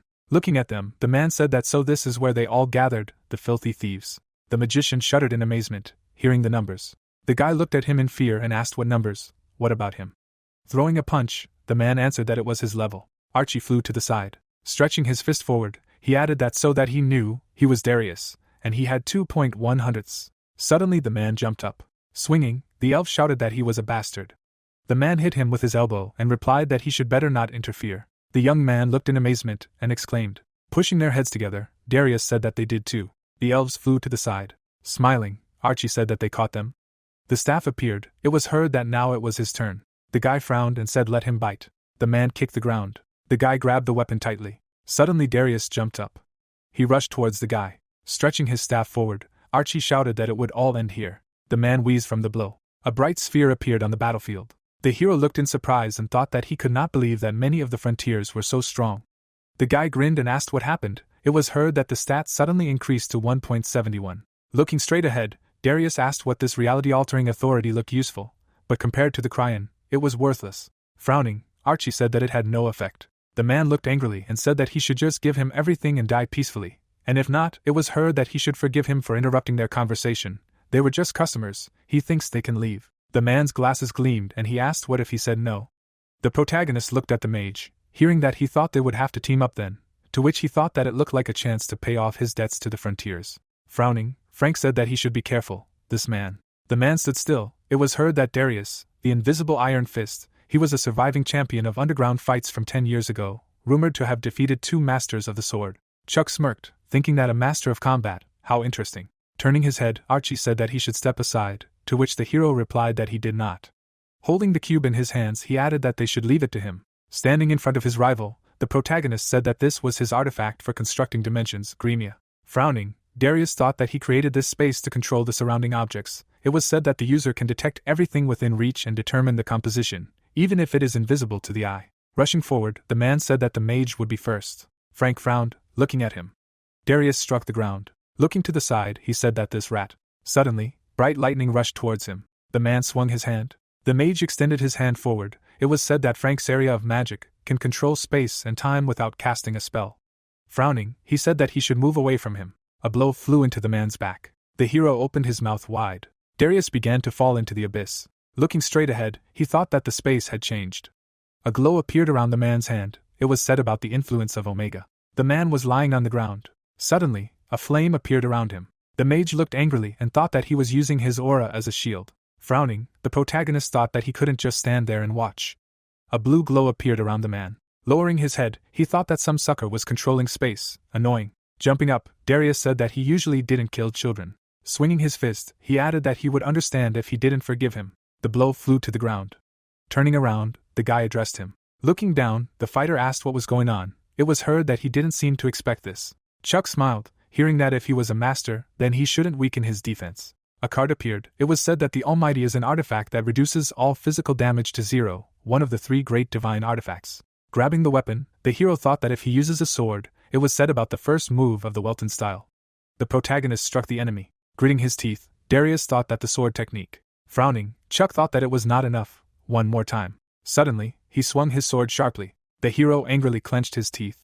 The man grabbed the blade of the weapon. Standing in front of the protagonist, he said that they would end it here. Suddenly, they moved out of space. Wide-eyed, the protagonist thought that he was able to deactivate the Gremia with pure force. Rushing forward, the mages turned to him. Grinning, the man said that he never thought that he would meet him like this. Putting a finger to his face, he added that it was nice to meet him. He was a friend of his grandfather. Chuck froze in bewilderment and asked again. Crossing his arms, the fighter said that 10 years ago he met Geralt in Lang's bar, where the strongest fighters gathered together. The man looked ahead. The bar appeared. Darius looked at it. They began to fight. It was said that instinctively, they understood each other's skills, so they met every day and sparred almost to death. But there was one technique that he never used. Sitting on the ground, Darius asked if it was time to show him this. Looking straight ahead, he heard that yes, he could trust him, to which the man asked again. Smiling, Geralt said that he would soon have a grandson. This technique was intended for him. Standing still, he added that he should watch carefully and pass it on to him. Suddenly a bright beam hit him. It was said that the technique was called creation. The man silently looked forward. A glow appeared in the air. The thought arose that he had removed space. Lowering his head, the master said that even if it was an imitation, it was incredible. The hero looked in surprise, hearing that the world did not know about this. But Geralt with her help reached the level of a grandmaster. The symbolism appeared. It was said that the Grand Master is the final stage of the martial arts master, the blazer of the Church of the Sun. The Sword of Space is almost achieved, but there was no known person who would reach the Grand Master. Standing in front of the hero, the man asked what he was beginning to understand, to which the protagonist replied that he did not. Clenching his fist, he added that but if he continues the path of the sword, he will definitely be able to step behind the mastery of his grandfather. Smiling, Darius answered that it is true. He is looking forward to seeing how much he will grow by their next meeting. Frowning, Archer asked that and that he thought that he came for them, to which Frank asked again that he was crazy. Why say something that is not? To which he replied that everything is fine. Waving his hand, Darius said that he will forgive them for this. Because he managed to meet with Geralt's grandson, they will see each other. Looking at the rebel, the mage said that thanks to him, the opinion of the frontiers only got worse, to which he asked again. Standing with his back to them, Chuck thought that he was sure that they were talking about wanting to destroy Walter. Stretching his hand forward, he added that while they were distracted, he would take the opportunity and heal. Looking at the guy, the hero said that he should allow him. Looking away, Archie asked that he was healing him. Thank you, to which the protagonist said that words were empty if he was truly grateful. Looking at him, Chuck added that he should show him Walter. Gritting his teeth, the young man thought that he definitely did not, and then answered approvingly. He frowned and thought why the hell he said that, and then said that if he wanted to go with them, fine. The hero smiled and answered that great. The thought appeared that he would soon see Walter. Turning her head, the elf asked what but he had not received any news, to which the guy replied that he had forgotten about him, he would contact him now. Holding the ball in his hands, he heard why he had only just now contacted, to which the young man replied that something had happened. They had found the souled elves. It was heard that he would call back later. Gritting his teeth, the protagonist said, "Stop, that voice, Wendy?" The view of the city opened up. It was heard that they were able to escape. Looking to the side, the girl asked where the master went, abandoned her again. She opened her eyes in amazement, hearing that it was an elf. Well, what kind of a Valkyrie is she if she can't sense an elf? The guys were sitting in a cage. The thought arose that if it was an elf, probably those from the auction. Wide-eyed, Wendy thought that she was sure they were being mistreated. Rushing forward, she said to let him help, they will save them. Standing in the middle of the street, the girl shouted for him to let them go. The magician looked at her in amazement, and replied that she should be the one saying where she put the elves. Suddenly, drops began to fall on her face and she asked again. Behind the girl was a huge dog, to which Wendy asked what kind of mongrel. Looking straight ahead, she said that she was rushing at the man. Swinging her weapon, Wendy shouted that she needed to be taught some manners. Striking at the beast's head, she added that she should sit. Standing on its head, the girl asked what it was. Someone else was here. The mage froze in amazement and asked that she knock out the hound with a blow, who she was anyway. A view of the dungeon opened up. Standing behind the cage, the Valkyrie asked what was locked. Looking at it, the mage replied that she should move away. It was a seal. The thought appeared that they were on the same side. They looked in surprise, hearing that someone was there. Frowning, the man shouted that he should bring him the heads of these violators. The swordsman suddenly rushed forward. The girl parried his blow and thought that they were not strong enough. He was too powerful. Sticking out his tongue, the man said that she was weak. Wendy looked in fear, hearing that he should die. Suddenly, an explosion thundered behind him. Grinning, the hero asked why he still couldn't handle them. Looking straight ahead, he turned to the girl. Wendy looked surprised when she heard that he would take care of everything. Let him take the elves from here, to which she asked how she could leave him alone. She turned sharply and answered approvingly, and the man said that Emerald Hair, a magician, could not be. He looked frightened when he heard that he knew him, would reward him for being quick to grasp. Smiling, Chuck said that he should be proud. A purple glow appeared in the air. It was heard that he would fill it with nutrients. With her eyes wide open, the girl screamed about the elves. Smiling, Wendy replied that she was one of them. Everything was fine. Closing her eyes, the magician said that thank you very much, she does not know how to repay, to which the Valkyrie replied that she did not need anything. She looked at him in surprise and asked what but where the Valkyrie was from, to which Wendy asked again that she knew who she was. She shuddered, hearing that she had red hair. Let her just not say. Taking her hand, the elf said that she was alive like that. Her gaze froze in place and she added that she thought she had died, having disappeared 10 years ago. Let her go with them if she returned to her hometown. Frowning, the hero replied that she was his subordinate. Let her not dare steal, to which the girl said that this concerned the fate of an entire race. A person should not interfere. Having hit the ground with his staff, the guy said that it was enough. Archie, looking at them, said that they could no longer postpone the mission. Let them take the elves to the shelter. Turning around, the protagonist told Wendy to go home. Holding the sphere in her hands, the magician said that she should take it. Putting on the hood, she added that if she wanted to see her family, she should contact them through the sphere. The girl sat down on the floor and asked again. The guys were standing on the mountain. The guy was holding the golden cube in his hands, while Chuck was watching his actions. A glow began to emanate from his hand, while he thought that he would finally meet Walter again. A powerful beam emanated from the top of the mountain, after which the spirit asked if someone decided to wake him up. The little bull, with a satisfied look, clarified who was waking him up. The guys, with a puzzled look, asked if they really woke him up. Archie stood in front of him and said that they came to ask for help according to the contract with their ancestor, after which Walter asked if they woke him up, but they themselves did not know anything. He, with a stunned look, said that they were supposed to wake him up in 66,666 years, after which he clarified if Shirora had told them anything. Smiling, the protagonist noted that they had not seen each other for a long time and he returned. The bull was delighted. The guy took the spirit by the ears and said that he was so cute. Archie watched this and asked to let him go, because he needed to talk to the calf. Closing his eyes, Chuck asked his old friend to hold on, because he could not get caught and the spirit should play along with him. Frank, smiling on his face, asked if the protagonist had seen everything, if they could go, after which the guy said that the calf should wait until night. Smiling, Walter replied that the master had to do so. The sky turned purple, while someone was saying that Walter had woken up.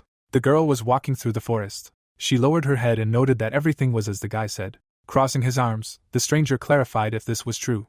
The girl was sitting by the window. She lowered her head and said that she had a master. He saved her from this hellish school with scum. MC entered the room and turned to Wendy. She happily declared that they were leaving Saint-Germain tomorrow. The girl was taken aback by the order not to follow him anymore.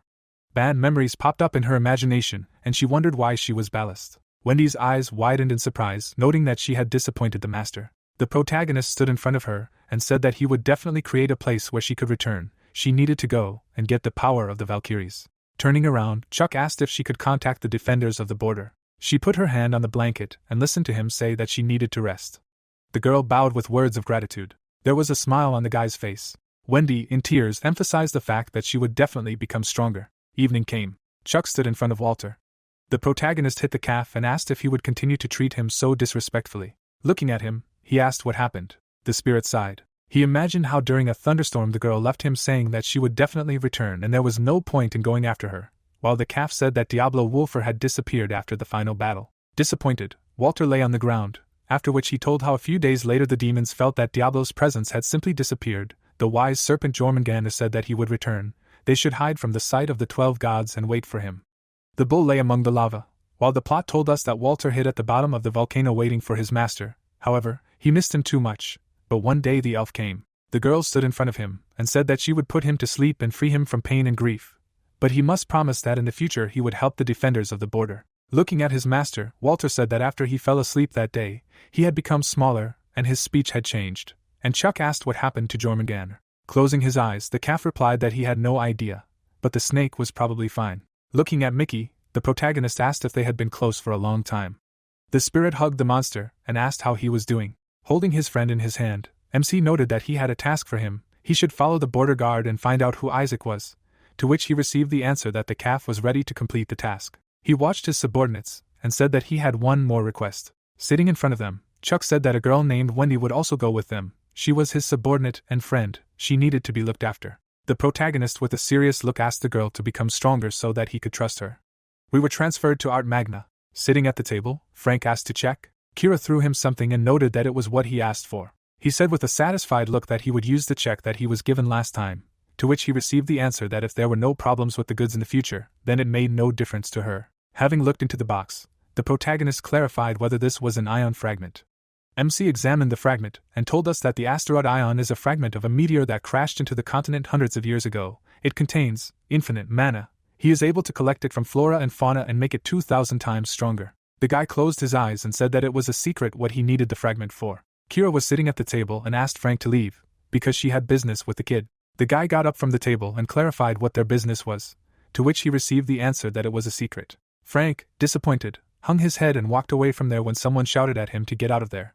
Turning around, the woman said that everything was ready and he could lead her. They stood in front of the portal while the witch said that with that, the preparation was finished. Standing in front of him, Chuck said that he would begin then. The protagonist held out his hand, saying that the reverse was the other side of the world, the opposite of the light, different from theirs, a world of ink. Looking into the portal, the boy asked the queen, ruling from the shadows, to give him her permission to open the door to this world.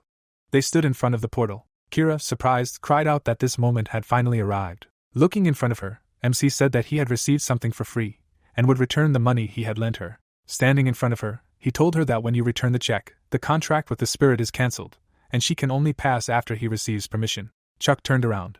He entered the portal. The girl looked at him and said that this energy and power. Smiling, she asked if Diablo had returned. The army ran into battle, and the plot told us that long ago Venus traveled the world. In human form she met Diablo, the sworn enemy of the 12 gods. Energy glowed, while the girl said that this is a rare person, a real hero in the flesh. It's wonderful. Diablo lay among the corpses of people, while we were told that, however, in the end he lost the Fourth Great War, and all his comrades died. Venus escaped the attention of the 12 gods and took him to her world. The guy held a cloud of energy in his hands, and we were told that she allowed him to control part of the shadow world. Examining the mana, the main character said that he brought it to perfection, and the plot said that this is a new source of power, so black mana was born into the world. Sitting in front of him, Venus said that in the end, she heard that he died at the hands of the 12 gods and asked what was with this cute appearance. Looking down, Chuck said that he was not killed, he was sealed, and when he woke up, he was already in this body, after which Venus clarified what would happen this time.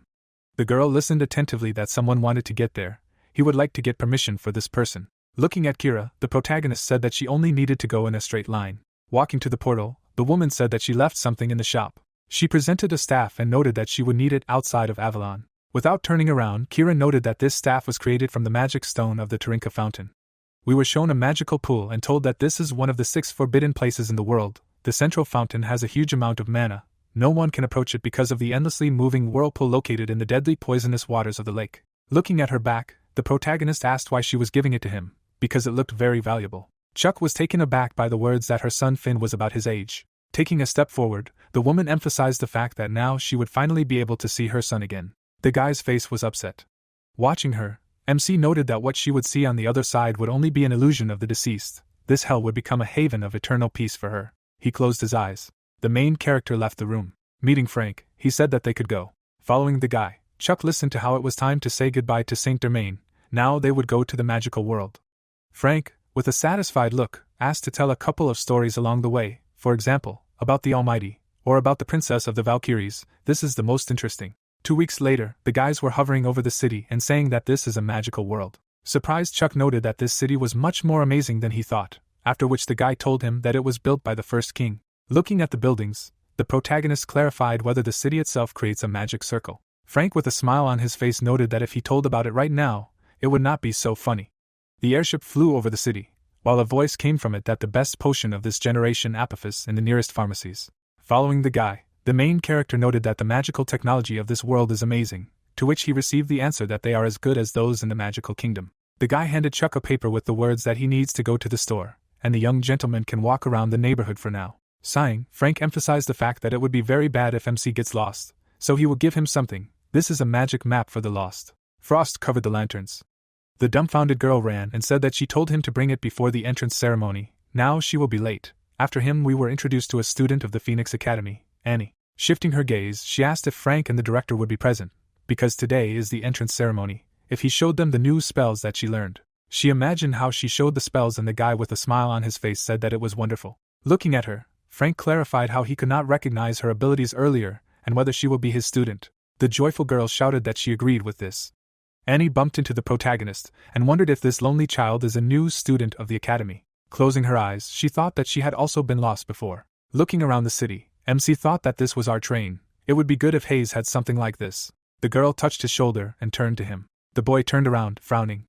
She was scared by this. Looking at her, Chuck asked what she wanted from him. Annie, dumbfounded, mentally asked what this chilling energy was. Closing his eyes, the protagonist noted that if she didn't want anything, then he would move on. Taken aback, the girl asked if he was a new student at the academy. She grabbed his hand, shouting that they didn't have time for fooling around, the entrance ceremony would start soon. Annie began to drag him along. The guys came to the academy. While the protagonist was telling us that she dragged him away like that, he had nothing to do anyway, after which he wondered if this stupid girl was studying there. The picture depicted a man. They entered the auditorium, after which Annie told him that the Umel Hall was where the ceremony would take place. She asked with a smile if it was cool there. Folding her arms, the girl congratulated him on his admission. She was taken aback and remembered that she had a task. Annie ran away from there. Closing his eyes, the main character noted that it was time to meet the seventh elder again. Dumbfounded, Bruce pointed his finger at him and asked what he was doing there. Turning around, Chuck asked who he was. Dumbfounded, the guy wondered if the protagonist remembered him. He imagined the purple eye and emphasized the fact that he was still tormented by nightmares after that incident. Tyler stood in front of him and said that he would teach him magic. He watched as his son created a magic circle. Bruce was taken aback when his father told him that he was not bad and could now go to the academy. Stretching out his hand, MC noted that he asked who he was, to which he received the answer that it was Bruce. Looking away, Chuck asked if this was that impudent boy. The protagonist noticed a burning core in the chest of the interlocutor and thought that he told the Count that he should be taught magic. He already has the 3rd rank, it's not bad. The frightened boy asked not to say that the main character also entered the academy. Frank came there and asked what the young gentleman was doing there. Annie noticed him and called out. The guy was shocked by what he heard. Touching MC's shoulders, the guy asked him to go already, because they were waiting for him. The girl ran after the guys who teleported.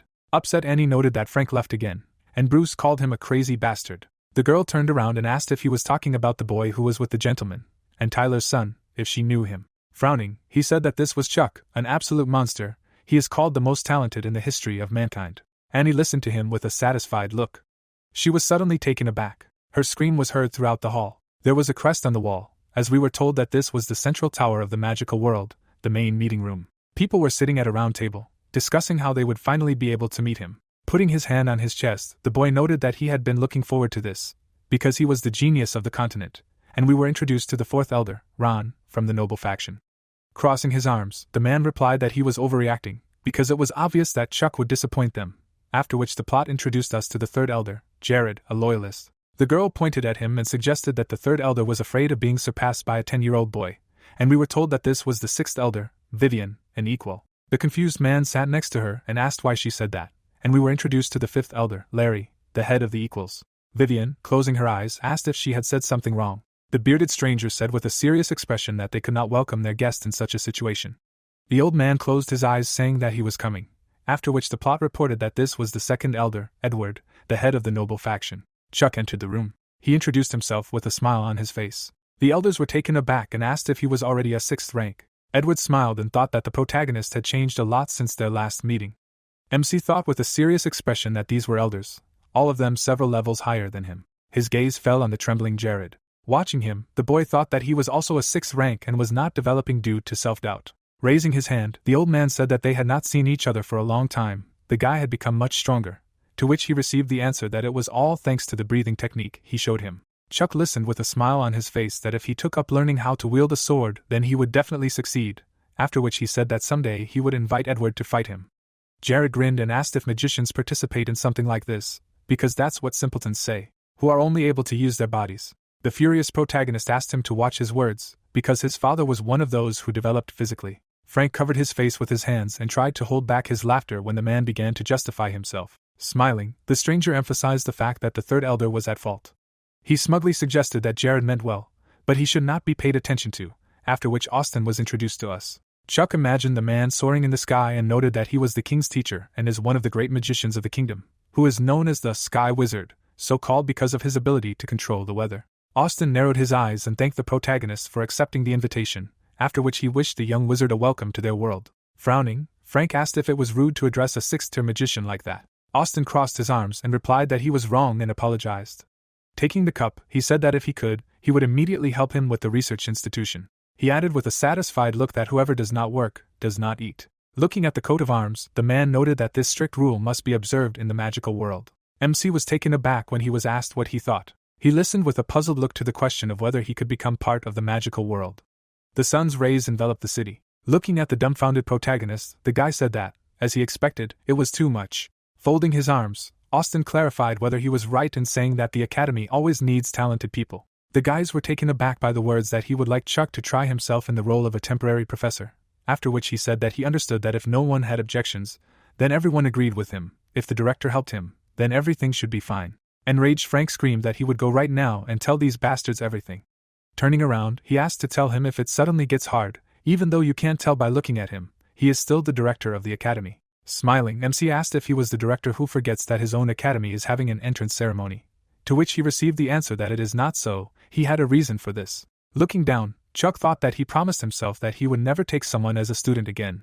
A glow emanated from his hands. Diablo was sitting in front of the guys. The happy guys asked the teacher to look at it. One of the students was not succeeding. Night fell. Sitting at the table, the girl said that she knew she would not succeed. The protagonist touched her shoulder. Stretching out his hand, he noted that there was no need to rush so much, after which he suggested trying to do everything slowly. She gathered mana in her hands and emphasized that she could do it too. Chuck remembered how he played with the students in his past life. He thought with a serious expression that in the end, these children had to see him leave them. He walked through the city and thought about the students. Passing the guys, MC noted that he only had to teach for 1 month and it was better not to think about it. A scream was heard in the girls' dorm. A girl was sitting on a bed and asking how Annie could not recognize Sir Chuck, because his eyes were emerald. The puzzled student said that she took his hand and pulled him along. The red-haired girl was taken aback by the question why she called him Sir, because they were about the same age. She imagined the image of the protagonist, and told that he was a star, a genius of all times and peoples, the holy goddess Pyro and the only son of the Welton family. Sighing, Annie noted that she would go to study. Her friend asked with a satisfied look if she had heard that Evan's grades from the beta class had improved a lot, all because of taking supplements, after which Annie asked if this was the one who said that he would be expelled if he did not show any improvement. Holding the vials in her hands, she said that she had bought them for herself, and was ready to share with her friend. After drinking the potion, she listened to Annie say that she was fine without it. She put the bottle on the table and called the student to the cafeteria, to which she received the answer that she said that she would study. We were shown the coat of arms and told that the Phoenix Academy is an educational institution for magicians, created by Amelfest, a great magician who helped found the kingdom of Seldam. A magic circle surrounded the city, while we were told that it is considered the most famous in the magical world. With a history of several centuries, it is the best academy that produces thousands of magicians worthy of its name. The man said with a satisfied look that they had finally met. He was the vice principal Dustin. He walked next to Chuck and said that it was an honor for him to accompany such a famous person. Smiling, the protagonist replied that it was mutual. He followed the vice principal. Introducing himself to the people, the guy said his name, noting that he was a temporary professor. The boy with a satisfied look asked to take care of him, and we were told that this is how the youngest professor appeared. Closing his eyes, he listened as the teachers asked him his name again. Standing by the door, Dustin noted that he would first take him to the counseling office. They sat in the office opposite each other, while the man said that they sorted students into classes based on their skills. Smiling, he noted that this happens not by age, but by ability. There are only 3 schools, elementary, middle and high. They, in turn, are divided into classes, alpha, beta and gamma. Chuck will teach at the elementary school of the alpha class. Lowering his hand, he added that now he needs to choose a subject to teach. It would be great if he stopped at a difficult subject. Looking at the documents, The protagonist thought that he was most confident in black magic, but it cannot be taught.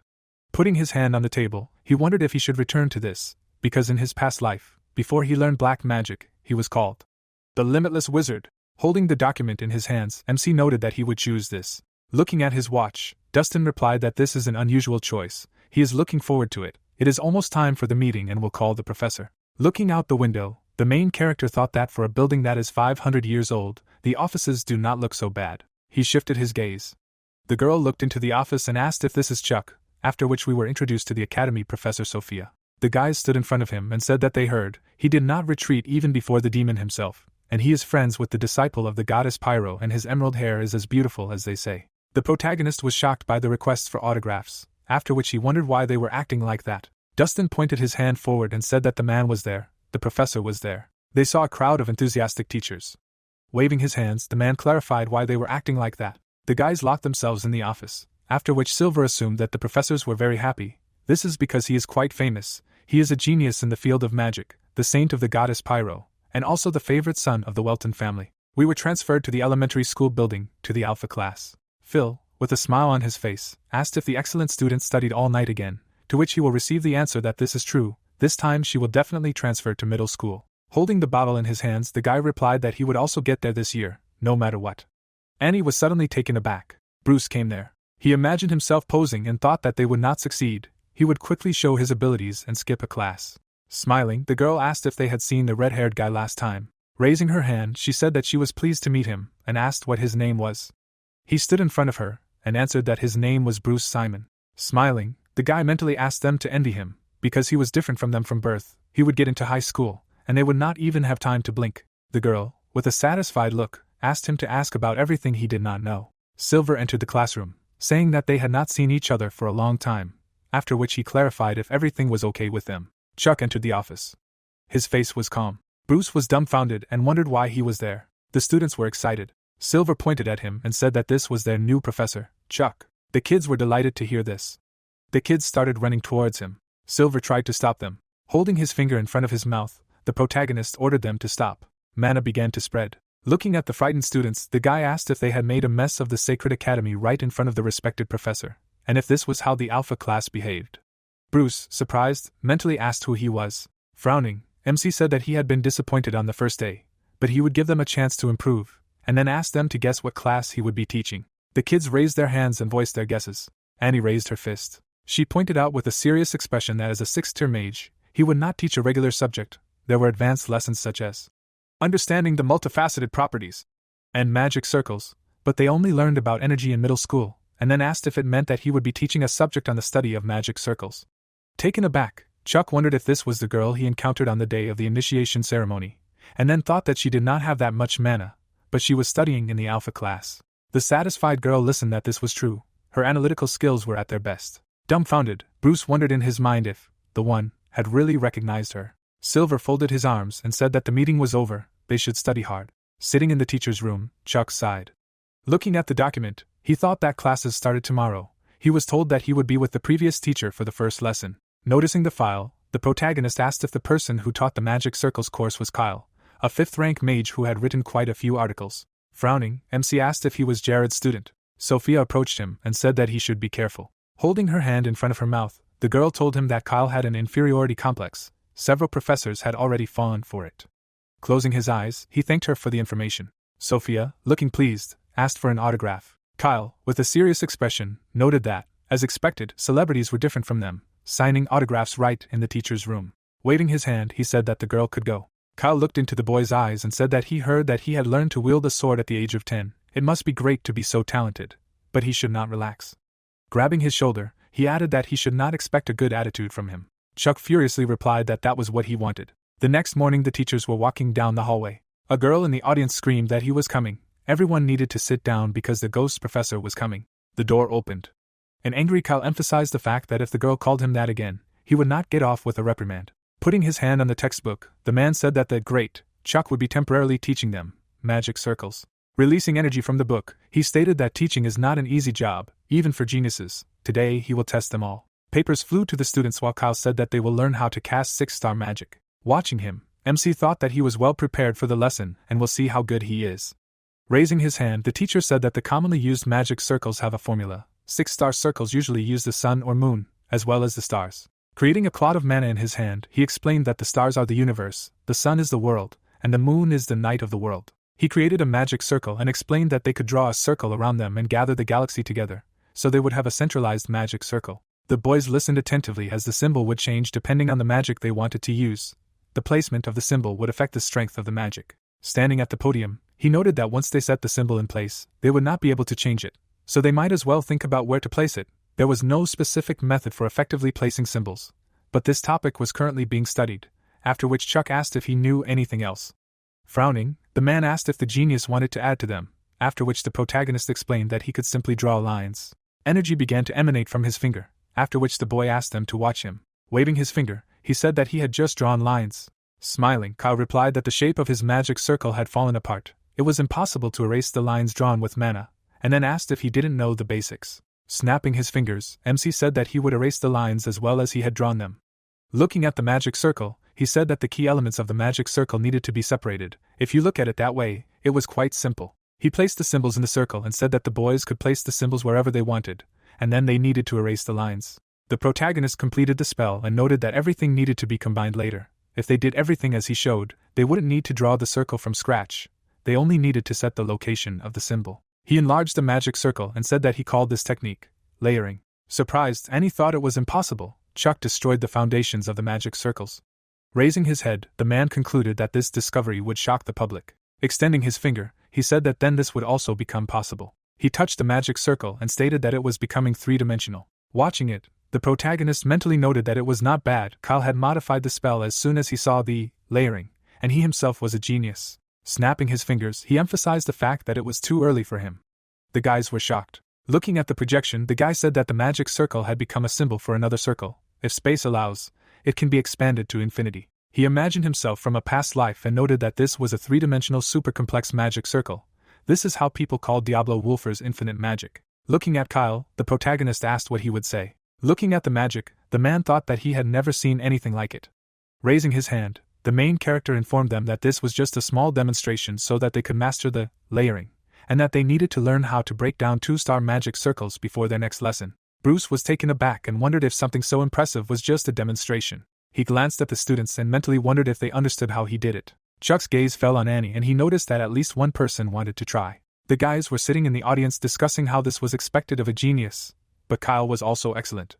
Bruce created a red magic circle. The surprised student asked if it was layering. The guy turned his attention to the excellent student. Watching her, he wondered if she was trying to create a complex magic circle, skipping the layering. The magic went out when Bruce touched it. She asked with a disappointed look why she was not able to do it. Bruce touched his cheek, dumbfounded. He was shocked that he was ignored. In the hallway of the elementary school, Dustin met the professors. He asked with a satisfied look how their first lesson went. Chuck was taken aback when the man replied that it was great. Kyle passed by the vice principal saying that he had something to do. Dustin started to catch up with him, shouting that he had to attend a meeting today. Confused, MC thought that he did not seem to have an inferiority complex, and that he had done a good lesson. Annie was walking behind him and called out to him. She looked at him and said that she was trying to create the same circle as he showed, but she could not combine them. The girl pointed her finger at the symbols with the words that the moon there collides with the moon in this magic circle. She created projections and clarified if it worked, that she needed to erase one and make the circles match. She shouted with a satisfied look that she could. Chuck and Bruce were surprised. The magic circle suddenly fell apart. The boy touched her shoulder and asked what she had just done. He asked with an angry look how she had managed to do it. Confused, Annie replied that she had simply repeated everything the professor had shown in class. Confused, Bruce asked again, then mentally clarified if there was anyone better than him. Crossing his arms, the main character thought that it was not perfect, but she had indeed copied his voluminous, super-complex magic circle. Looking at the girl, MC came to the conclusion that it was impossible that no one had yet recognized her talent. He needed to talk to Frank. He came to the principal's office. The guy with a smile on his face asked the young gentleman to come through. Looking at the lamp, the boy asked what he was going to do with the ion fragment, to which he received the answer that for now he was just experimenting. The more unusual the material, the more difficult it was to work with.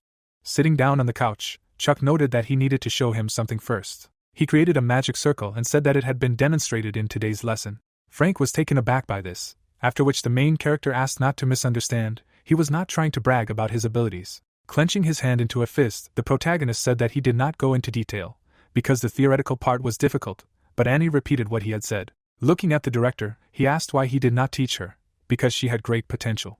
Looking down, the guy said that she was really insightful, but she had no talent for magic at all. He advised her to realize herself in the faculty of magic researchers. Frank presented the image of the girl and emphasized the fact that she wanted to become a mage and was looking for someone who could help her become the supreme sorceress. But everyone refused, because she had no talent or potential for success. Disappointed, Chuck came to the conclusion that she was chasing Frank so that he would accept her as a student. Folding his arms, the director said that it would sound rude, but the Society of Mages is the core of Seldom's power. They are not ready to invest time and money in a student whose future is unknown. Sighing, the protagonist replied that he understood everything and was grateful for the time spent. The guy left there. The main character stopped when the director turned to him. Smiling, Frank offered to teach her since he was so worried. Slamming the door, MC asked to forget about it. He stood by the wall.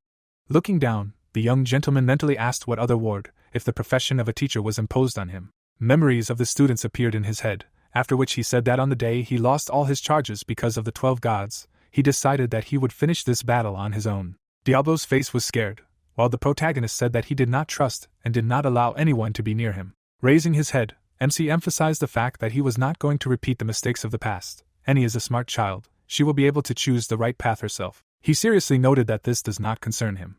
A week later, on the training field, Silver stood in front of the guys and said that now they will evaluate the amount of their mana. Smiling, he said that it turned out that many students from the beta class became stronger. Now he is interested in what their class is capable of. Phil whispered in the ear of the excellent student that most likely Silver is speaking on behalf of Ivana, after which the girl clarified whether this is the one who took the last place last year. Smiling, the guy said that now Ivan is the leader of the beta class. Bruce walked up to the dummy.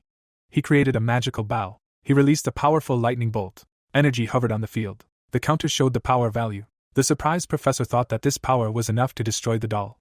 The surprised guys thought that they had never seen such indicators. Turning around, the guy mentally noted that he would see what the stupid girl was capable of. Puzzled, Silver emphasized the fact that they should change the training doll. Phil stepped forward and asked to watch more closely, because lately he was quite good. He noted with satisfaction that he also drank Apophis this morning.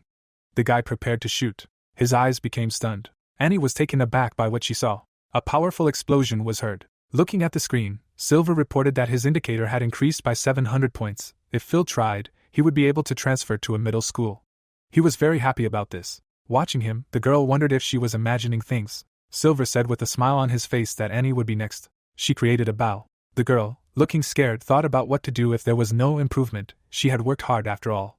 She shot an arrow. Annie, dumbfounded, noted that she had 247 points, the same as last year. Bruce watched her. In the teacher's room, someone called out to Chuck. Caro approached him and asked if he was finished for the day, to which he received a positive answer. The man hugged him, saying that he was glad to see him joining their team. Light began to emanate from his hand, while he said that the protagonist could call him if he needed anything. Walking away, he assumed that the third elder was calling him. MC watched him go. The boy passed him. Turning around, the young master mentally asked if this was Ivan from Class Beta, noting that he looked bad. His gaze was dumbfounded. Chuck closed his eyes and decided that it was none of his business. Dustin knocked on the door. Kyle opened the door.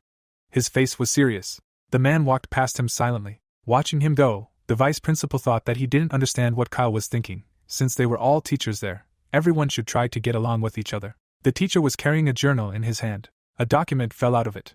A photo with Annie's face fell to the floor. The girl was standing alone. Her face was sad while she was reasoning that everyone had become stronger except her. She tried her best, and that was all she could achieve. Looking down, the straight-A student asked if she really should drink the drink Phil was offering.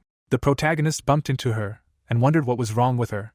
Walking away from there, he came to the conclusion that it was better to ignore her and pass by. He eventually approached her, and asked if something was bothering her. Annie closed her eyes and replied that today was the mana assessment, and that her mana had not changed since last year. The puzzled guy emphasized that she really had no talent for magic. The inspired girl said that she would not give up anyway and promised that she would become a great sorceress and restore the honor of her family. Listening to her, the protagonist thought that she was serious. Looking down, he asked why he did not try again, even if the past could repeat itself. He suddenly turned around. Closing his eyes, MC said that if her determination was not just words, then she should stop by his office tomorrow. Chuck approached the blue magic tower. Opening the doors, the protagonist asked if Edward's research lab was on the top floor. The girl met him and asked what he was doing there, to which she received the answer that he needed to meet the tower master. Smiling, the girl said that she was very sorry, but he was not the kind of person that could be easily met. She listened that she just needed to tell him that Chuck had arrived. The girl bowed her head and noted that this was Edward's office. He was surprised. Looking around the office, he asked what it was. He heard a voice asking if it was a mess. Stopping, the protagonist mentally noted that he could not understand where the voice was coming from. It seemed that he controlled the entire room with mana, and then replied that even this had its charms. Edward looked at him and asked why he had come. Chuck was standing nearby and assumed that the old man was busy researching, after which he heard that even if that was the case, he would always have time to see him. Looking at the notes on the table, the protagonist asked what these magic tomes were about. The old man said with a serious look that he was studying military magic, long-range magic that would destroy the followers of Genis, the god of war. MC watched him closely. He imagined the guy and came to the conclusion that as soon as this magic was completed, a war with the Genis church would begin. Sitting on the table, Edward asked why he wanted to see him so much. The old man listened carefully to Chuck wanting to teach Annie his breathing technique. He imagined the girl and replied that he understood why the guy was asking for it, but he could not pass on his secret technique to someone who would become a 5th-tier mage at best. Smiling, the main character asked what if he made her the supreme sorceress. The old man said with a serious look that it was very impudent of him. Magic theory is not an occupation for everyone. He acknowledged his talent, but he was still a 6th-tier mage. MC with a satisfied look, the magic theory was already completed. Closing his eyes, he added that he was not satisfied with it, so he decided to create another one. The guy remembered himself from his past life and thought that now a super complex volumetric magic circle would not be enough to defeat the 12 gods. A different force was needed. Edward frowned and asked if he was going to create a second magical theory, noting that even dragons couldn't do that. Looking at the boy, he wondered what kind of pressure it was, noting that this child could even do that. Getting into a fighting stance, the old man said that if Chuck was so confident, they should fight. If the protagonist could satisfy him, he would pass on the breathing technique to him. The boy grabbed the blade. Standing in front of him, the old man noted that he would allow him to attack first. The main character grinned and asked if he would regret it. He was preparing to make a dash. Water energy surrounded him. He rushed into battle. Putting up a barrier in front of him, the old man thought that the young master instantly appeared in front of him. The attack bounced off the shield, after which Edward noted that he could not break through this defense. Chuck created a clot of mana in his hand.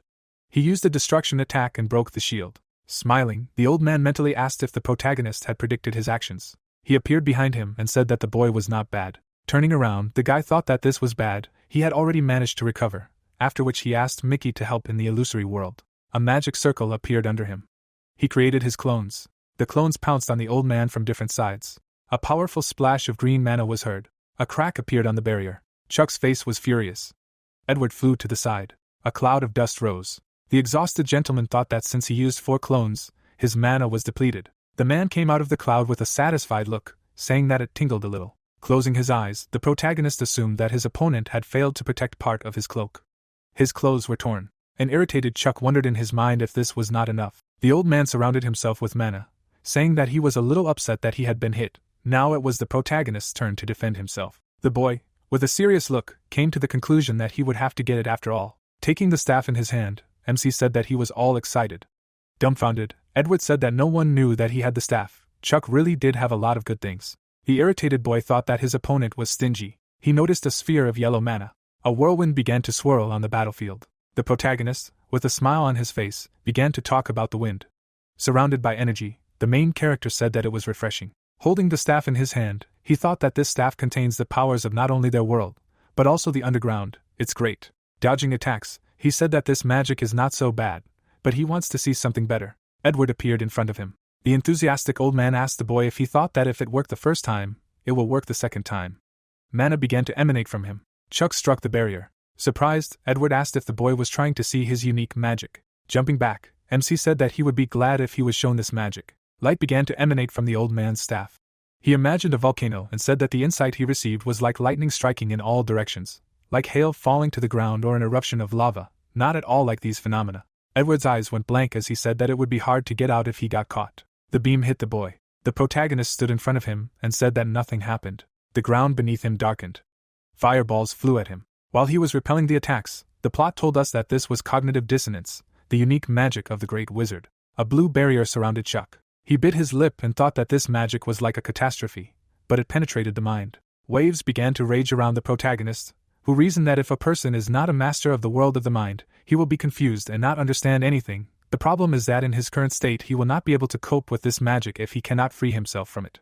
Taking a step forward, MC came to the conclusion that he needs to find Edward's mana, which is the root of all this. Water surrounded him. The guy with glowing eyes declared that he will absorb every particle. Energy was coming from his legs. The old man watched him and thought that he might look calm, but inside there was a storm raging.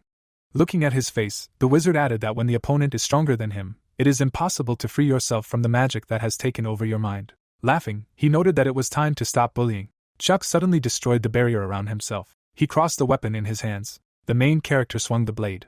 The old man was shocked by what happened. Looking at the destroyed ground, Edward said that this time the guy caught him by surprise. No one knew that he was able to redirect his magic. The wizard approached the enemy and asked how he did it. The guy's blade was shrouded in an aura. He noticed this. Chuck, puzzled, said that he thought that by absorbing mana, he could free himself from the illusion, but then his power also began to be absorbed. Taken aback, the old man asked if he wanted to say that it was just a coincidence. Looking down, Chuck thought that if he said that he was right, no one would believe it. Putting the sword back in its sheath, MC stated that his magic had assimilated with the sword. A smile appeared on his face when he came to the conclusion that he had found new magic.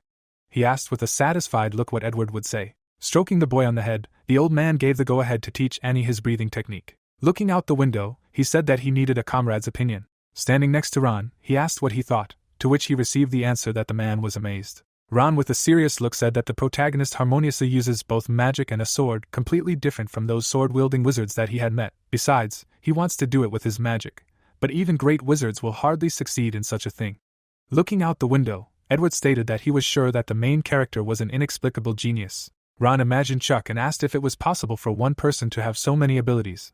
Because he was so magically gifted that he could fight a great wizard, was an excellent swordsman, and was also chosen by the goddess Pyro. Frowning, he clarified whether the protagonist was really an ordinary child. It looked more like he was an artificially created superhuman. Continuing to look out the window, the old man asked his comrade to be more careful in his expressions, because the walls had ears. The protagonist left the tower, and the old man emphasized the fact that for now they would just watch and see how this boy would change the world.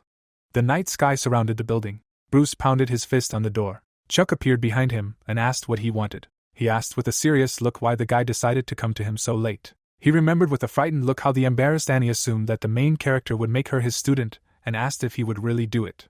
MC hit him with magic and clarified why he was being familiar with the professor. Standing opposite, he emphasized that it was not yet certain. Putting his hand on his chest, Bruce said that he also wanted to be his student. Opening the door, Chuck answered that he wondered why he came to him so late, and clarified if Tyler knew, to which he received a negative answer. Turning around, the protagonist said that he did not need someone who did not think ahead, because he did not know what people would think when they found out that he was studying with him, and not his father. Bruce was shocked by the request to leave. There was knocking on the door again, which made Chuck angry. He opened the door. The young master was surprised. Bruce was crying in front of him. The boy was upset, exclaiming that he did not want this girl to bypass him, asking to take him as a student. Chuck spread his hands and asked about whether he had reserved a place for his student. It was incredible. The young man scratched his chin, looking at him, and thought that the boy was not bad for his age, and was ideal for carrying out orders.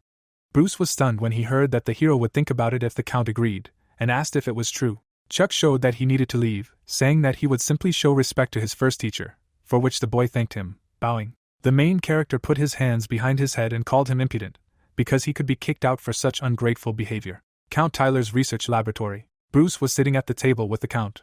The man, looking menacingly, asked why he so suddenly wanted to see him. The boy looked at him guiltily and said that he would like to become Professor Chuck's student. Tyler narrowed his eyes and asked again. The boy's hands were shaking when he grabbed the cup and told him that he had already talked to him and asked the hero to teach him, wondering if it sounded rude. The Count looked at the boy silently. He imagined a smirking Bruce and reasoned that he never thought that this impudent man would lower the bar for the sake of learning magic. Tyler realized that it seemed that he had matured. The boy blushed, opening his mouth when he heard the Count giving his permission, saying that he should not dare to disgrace their county. Alley of the magical world. There were two people in the alley when one of them said that the professor had high hopes for Apophis X. The stranger in the hood leaned over the professor and said that he was very sorry when he asked for more. Silver's mouth was drooling when he heard that his veins would rupture. He asked for just one bottle, one more, but they told him that his heart wouldn't take it. The man held the bottle in his hand and asked if he still wanted to drink the stuff. The professor reached out and begged for it. The stranger smiled and said that he had done a good job of spreading it among the students. Silver reached out with a shaking hand for the bottle and heard what happened now. The man swung his foot right at his head and said that he was now useless, calling him trash. Professor Silver received a powerful blow to the head. The guy clenched his teeth and muttered that who knew that such a scumbag as he, a teacher, apparently, the magical world had already begun to rot. An unknown person appeared behind him and asked if he really had to be killed so cruelly. The man turned around and asked if he was aware of his methods and now he shouldn't say that he felt sorry for him. The stranger's eyes lit up when he asked him to stop. The guy started to walk away, reporting that he was leaving and should call when he needed to kill someone else, leaving the cleanup to him. The stranger looked after him and said that he was an indecent bastard. He put his hand in front of him, directing green magic at the professor's body. The teacher's room. Chuck entered the office, wishing everyone a good morning. Sophia saw the young man and asked if he had seen Professor Silver by chance, to which he replied that he had not, inquiring about what had happened. The woman said that he was not at his workplace and could not be contacted. The protagonist was surprised, asking what was so sudden, thinking that this was not like him. Dustin grabbed the young man by the shoulders and said that he would go look for him. He looked at the girl and asked Sophia to watch the Alpha class today, to which she replied that she understood, asking to leave it to her.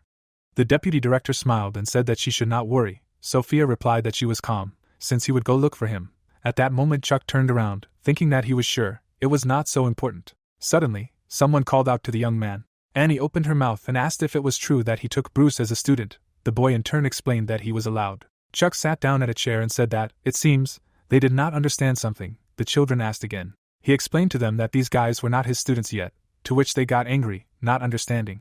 The young man waved his hand and explained that he would test them, let them come to him after school, and remember that everything is fine if they fail. Annie said that she would try, and Bruce said that he would do his best. The hero looked tired, asked them to leave already. The guy looked through the documents, thinking about today's lesson. Professor Cow came up from behind and called out to the young man. He screamed, saying that he was scared.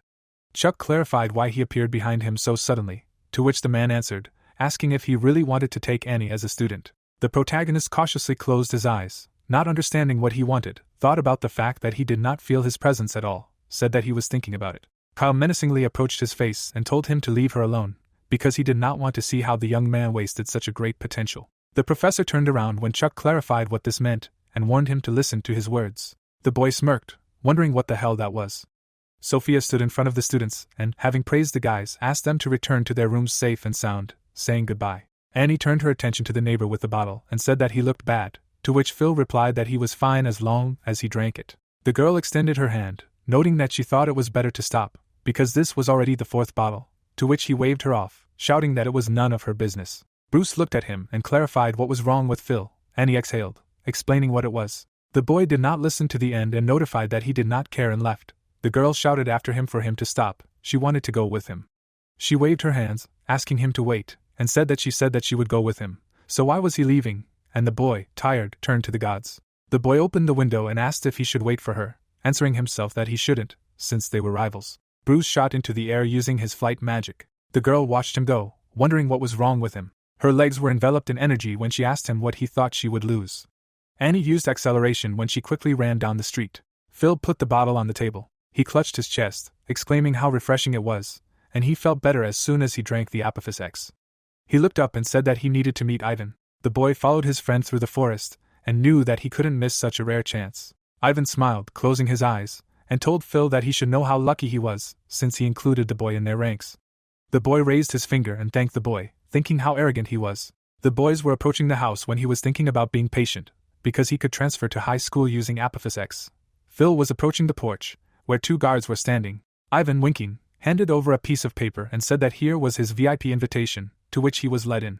The boy, entering, looked around, realizing that this was where he was being created. The man smiled broadly, greeting the young clients, introducing himself as the manager of the Trinity Research Group. The guy folded his palms and said that his name was Owen. Professor Chuck's house. From the street came a loud conversation about how this was unfair. Annie followed Bruce in the room and said that she asked him to wait, and he took and left on his own, who walked ahead and declared that he did not want to have anything to do with her, and as he had already said, they were rivals. The boys were hit on the head with books. Chuck crossed his arms and said menacingly that he didn't care what kind of relationship they had, but they shouldn't dare swear right in front of the professor, to which they replied that they understood. A question was asked about the technique of breathing with the body. Bruce was sitting on the couch opposite the hero and talking about what he was hearing for the first time. The young man explained that it was a breathing technique created by Marquis Limel. The guy closed his eyes and asked to master it by the end of the day, wondering why it was so easy. Annie opened her eyes wide and clarified that it was by the end of the day.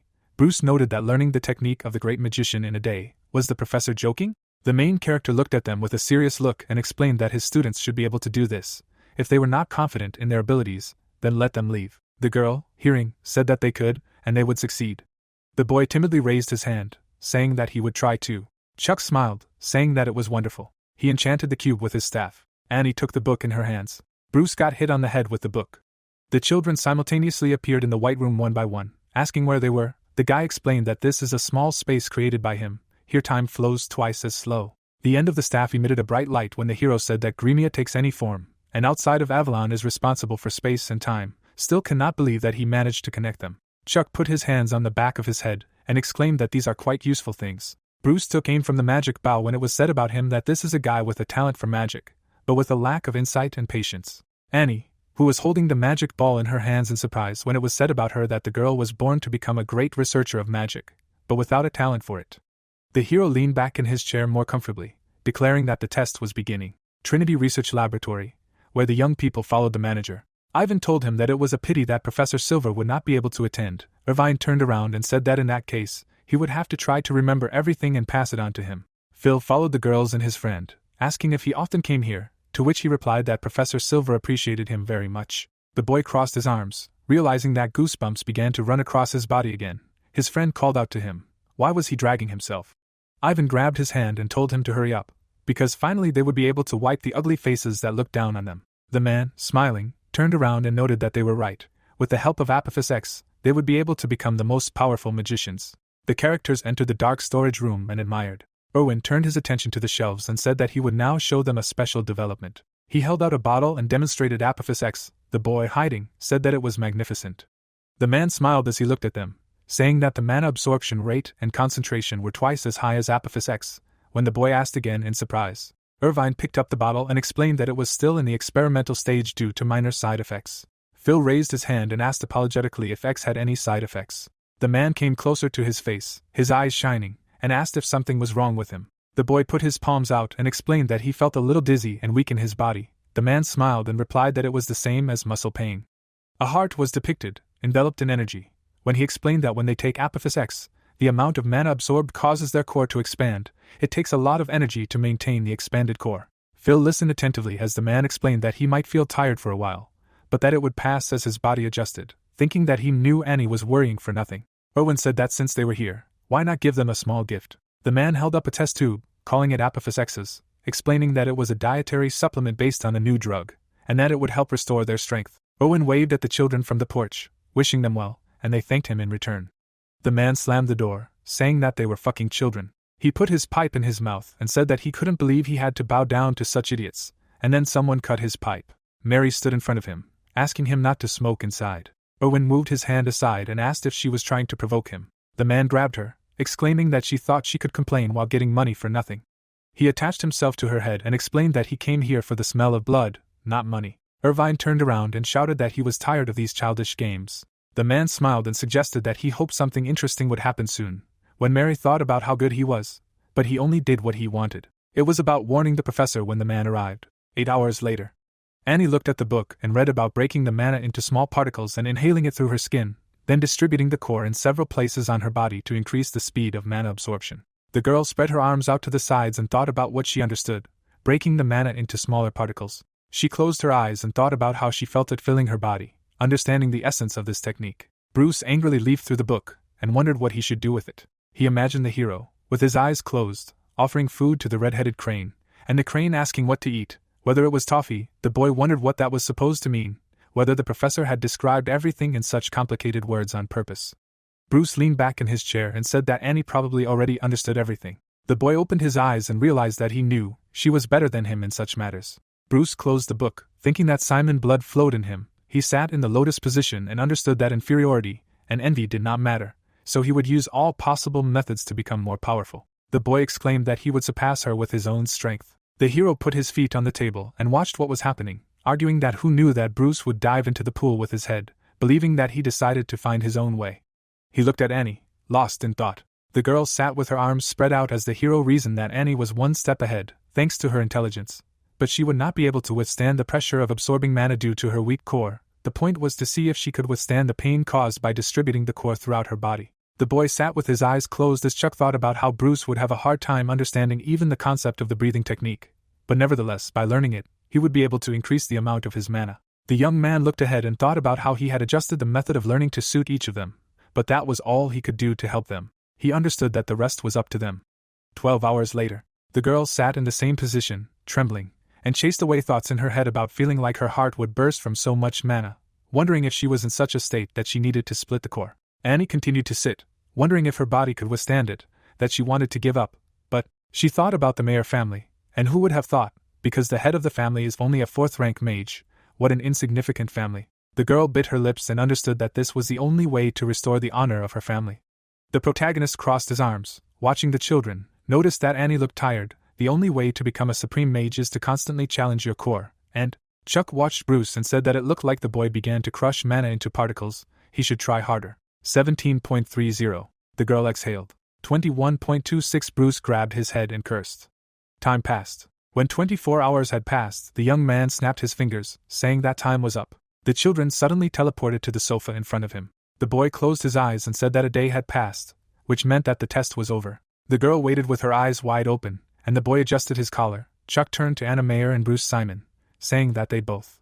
The young man opened his eyes wide and said that they had failed the test. The girl's eyes were filled with tears as she apologized, saying that she promised to do her best, and the boy replied that if he gave them a little time. Chuck opened his eyes wide and asked what would change. A thought clicked in Bruce's head, but he had nothing to say. The young man looked down, thinking that he had stopped bullying the kids. They were surprised, asking again when they heard that they both passed the test. The boy raised his finger and said that it was a test to see their determination, and now they were both his students. Annie rushed to hug her opponent, screaming that they had passed, and the boy congratulated her in return. Bruce asked her to let go, after which the girl was perplexed, and Chuck thought with a smile that they should enjoy it while they can. The main character put on his cap, arguing that the hellish and tearing apart training would soon begin. Mary sat at the table and leafed through the documents. When someone wondered how the subjects felt, she looked at Ivan's case and said that although she was able to spread Apophis X's, they would not last long, due to the side effects. When the professor suggested trying to use better subjects next time, the girl looked at the documents, agreeing. Someone asked a question about the side effects of Apophis X. Kyle took off his hood and said that they were researching this issue with the doctor, but there was no progress yet. Words came from the ball that it was clear and something would arrive soon, asking to pass it on to the doctor. Mary and the professor listened attentively to the information that they had sent it, and were expecting good news. The girl raised her head sharply and said that she needed to bring Annie as soon as possible. Kyle strained his gaze and noticed that she understood everything quickly, so Mary would not be able to get to her easily. The girl approached the professor and asked him a question about just not saying that she would fail because of personal feelings. The girl patted the interlocutor on the shoulder, declaring that she had been stupid and asking that he could not think so, could he? Mary asked not to put it off any longer. Kyle silently looked ahead. He found Annie Meyer's file, putting his finger on it. The girl was lying on the bed, having just woken up.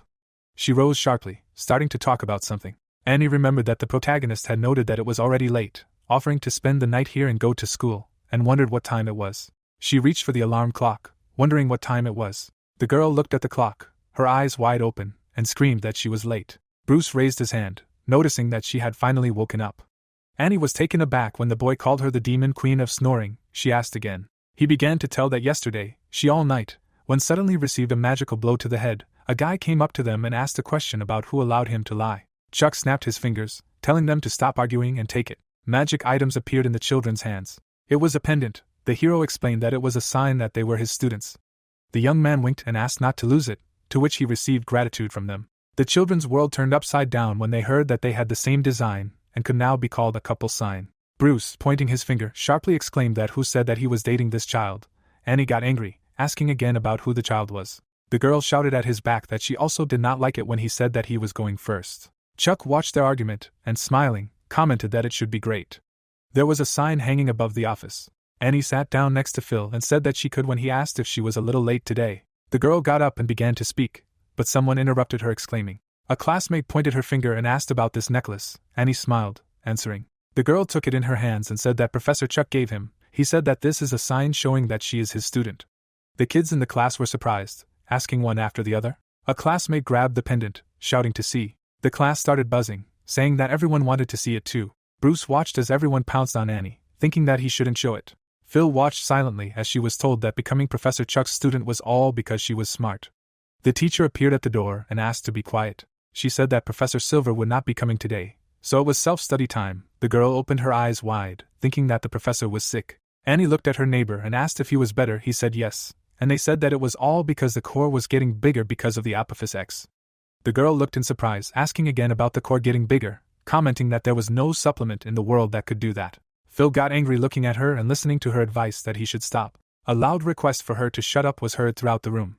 The students were shown from above. Phil suddenly jumped up from his seat and exclaimed that he had been at the bottom for 6 years and finally became a better person, asking why she was trying to stop him. Annie looked after the boy and said that she did not mean it. He replied that everything was fine and did not want to listen anymore. The girl was surprised and did not understand what was wrong with him. Phil stood by the window in the hallway and swore.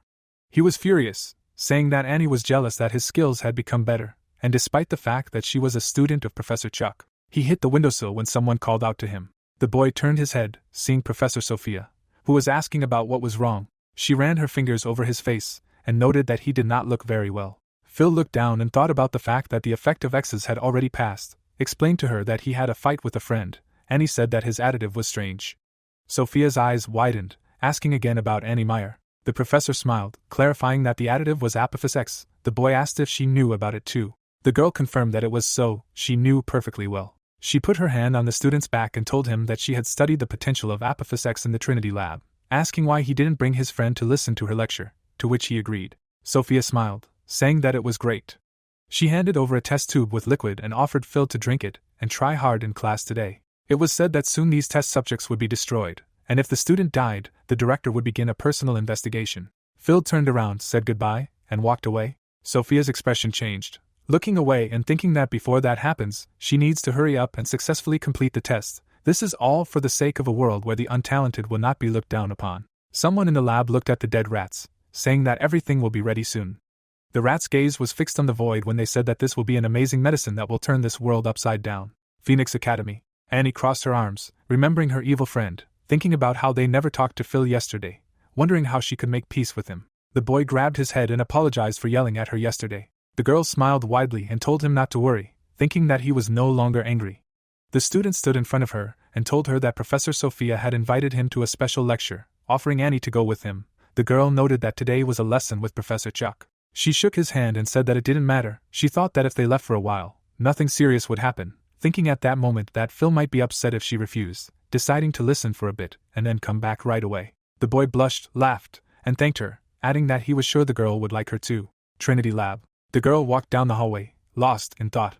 Professor Kyle called out to her, asking if she really called Annie. Mary turned and said that it was true. She clung to him closer, noting that he should have brought her a long time ago, because she was material for experiments, to which Kyle objected that the side effects were still there. A man was shown with glowing red eyes, and it was said that the current Apophis was closest to the ideal, and this time they sent them the highest quality test subjects. Thanks to this, the doctor was able to compensate for the existing shortcomings. The children came to the porch when it was said that now they will be able to show their success to the whole world, and this is an honor for them. Professor Kyle imagined the main character in his head, noting that Annie became a student of Professor Chuck, and thinks that she understands the risks it carries. The man looked at Mary, suggesting not to touch the girl, and that he will tell the doctor, to which he received a negative answer. The girl tensed up and said that it was too late to stop. Mary looked at him, stating that the side effects appear a week after taking the drug, and there will be no problems if they find a solution before that moment, right? Kyle looked into her eyes, thinking that she was crazy. Ivan and Phil were shown reaching for a test tube, and it was said that greedy people who try to achieve incredible results with drugs will eventually become addicted to them and perish. But Meyer. The girl called Professor Kyle and, opening her mouth, said that she did not understand something from today's lesson, asking him to explain it to her. Annie bowed to him and thanked him. The professor looked away, thinking about how someone was still practicing at this hour on the playground. The girl aimed her magic bow. Kyle looked ahead, saying that it was annoying. Mary held onto the ball, thinking that the professor seemed suspicious. She touched the ball, telling Owen to be on guard, because he would probably have to come out of the shadows. The manager looked away and clarified that she saw what he said she would need. Someone knocked on the door.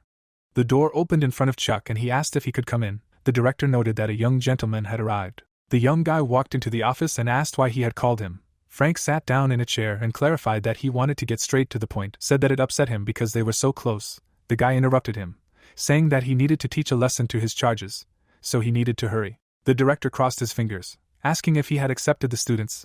The hero replied that he had accepted Annie and Bruce. Frank closed his eyes and began to say that he understood that it was he who had sent him on this path. But he could not believe that he had actually done it, calling the guy impudent and arrogant, and also a terrible curmudgeon. Chuck asked again that was all he wanted to say. The director put the documents on the table and said that, in fact, he wanted to ask for something. Frank held his hands on the case with the photo of Silver and Ivan, clarifying that in truth, Dustin is in charge of the school, and therefore he is not aware of everything that is happening, but he thought that this time he will have to personally intervene. The director put his hand under his robe and told that Professor Silver had disappeared before. He often met with lagging students from the beta class. The man raised the bottle and added that former students on the verge of expulsion began to show good results after drinking it. He said that these students were also absent from classes today. The main character was stunned when he realized that Annie's friend was not accepting it. Chuck listened to the director about how his intervention would be too noticeable, so he would like to ask him about. The pendant on the guy's neck lit up with a bright light, and he thought about how he had a bad feeling. The young man looked ahead with his eyes wide open. He jumped up from his seat and shouted that he urgently needed to go. The hero ran out into the hallway, a bright blue spot in front of him as he thought about giving this pendant to Annie and Bruce so that they would notify him when they were in trouble. Chuck hoped it was nothing serious. Sophia stood in front of the students, telling them that they had been working hard for the last 3 years to change the magical society. Moments before, in the small auditorium of Trinity Labs, the professor pointed to the side and said that it was to give a chance to those born without talent and hope to the alienated. Annie's eyes widened, thinking that Professor Sophia was extraordinary. Phil looked at her, feeling worse.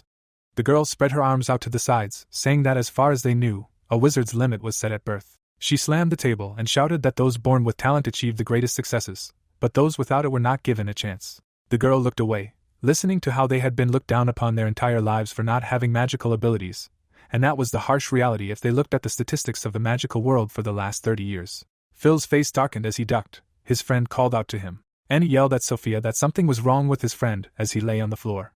The girl smiled and finished saying that was why they. She watched as the girl ran up to Phil, saying that they had created a drug that could change the world. The professor leaned over to the student and said that its name was Apophis. Annie looked at the girl in horror, trying to pronounce her name. Sophia towered over the girl and continued talking about how the answer to everything was this drug. A person could become a higher mage by expanding their core, even if they were not born with magical abilities.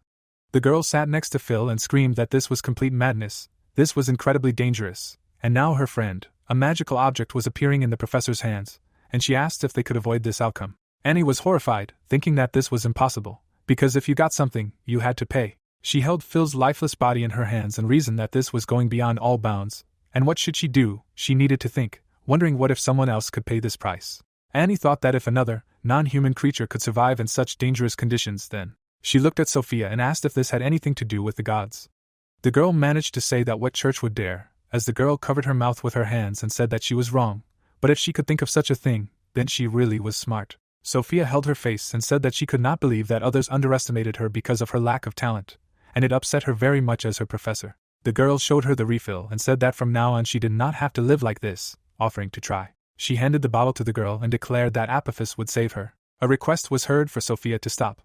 The professor looked away questioningly. Kyle extended his hand forward, starting to cast a spell, and ordered Mary to let her go. The girl was sitting next to the children when she screamed that he had finally become an obstacle in her way. The professor directed the magic using reverse. The green stone was collapsing in front of him. A vortex was swirling in his hand when Kyle declared that the girl could not defeat him, so he should stop. Annie removed her hand from herself and screamed at the professor about the danger from behind. The hooded man attacked the man from behind. The villain struck, cutting the professor with his sword, saying that he thought he would have to wait forever. Mary tried to hold back the girl, who rushed towards the man. Kyle was lying on the floor, exclaiming in pain. Owen looked down at him and said that since he had to wait so long, he simply had to entertain him. Phil opened his eyes and wondered why he was on the floor. Owen noticed the boy from afar and saying that here was the same annoying guy. The student was surprised to see the manager. The villain narrowed his eyes in anger and said that it was perfect because he was defective. Owen stepped forward, but was stopped by someone's magic. He turned around, looking back questioningly. The wounded Kyle held the manager on a leash and told him that he was his opponent. The professor held a magic rope and said that he should not turn his back. Owen asked Kyle again. The man received a powerful punch to the face. The manager kicked the professor in the head. He smiled and noted that if he wanted to die first, he would gladly fulfill his wish. Annie held Mary when she screamed at the professor. The girl hit the student's head on the floor, adding that she did not finish speaking. Mary stood over the crying Annie, clenching her fist and asked her to be a good girl, claiming that she would gain new abilities by drinking the drug. She put her hand on the girl's head and urged her to be happy, and no one would look down on her anymore. Chuck watched what was happening, saying that he did not think that anyone would dare to touch his student. When he looked at them, enveloped in energy, he assumed that they were probably ready for any consequences. Mary turned around and, noticing the hero, clarified how he ended up there, saying that he did not need to know. The young man attacked the girl with magic, shouting that she should shut up. The professor flew away, her mouth open from screaming. Chuck's staff lit up with light when he spoke about Annie resting in the gremia, but the girl screamed for him to stop. The young man turned to Phil and noted that he did too. Owen turned around and shouted that he was disappointed with Mary because some boy beat her. The manager flew up to the hero, swinging his sword. The boy dodged his attack. He jumped away from Owen's blows. The villain stuck out his tongue and noted that the young man was an excellent runner. Chuck narrowed his eyes and asked again who he called a boy, thinking that it was annoying. The hero raised his staff higher and called out to Kevin.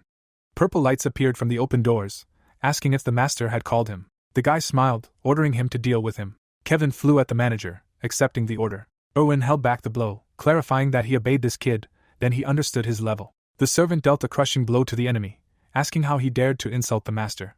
The scoundrel flew to the side.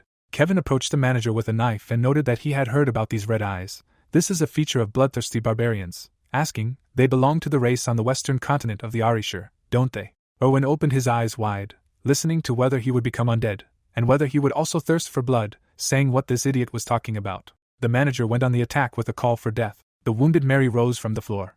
She grew an energy ball in her hand, calling Chuck a fucking baby. The girl ran to attack, shouting that she would kill her opponent. The young man asked her if he would kill her. He smiled, asking with her pathetic abilities. Mary's face changed, not understanding what the hero was talking about. The girl stood rooted to the spot, starting to tremble. She thought about what it was like, because she couldn't move when Chuck asked her to be a good girl. Mary fell to her knees, listening to him say that she shouldn't move. The guy brought his hand to her head with dark magic, and said that when the professor woke up, she would become his lackey. The hero looked away and asked Kevin not to deprive Owen of his head. The servant held the sword to the manager's neck and asked whether he wanted to save his life. The young man answered that he did. The manager clenched his teeth, hearing that he would be useful. Chuck looked back and asked to be educated. Kevin exhaled, accepting the order. He grabbed Erwin, who shouted to get his hands off him. The servant picked up the scoundrel, who exclaimed to be released.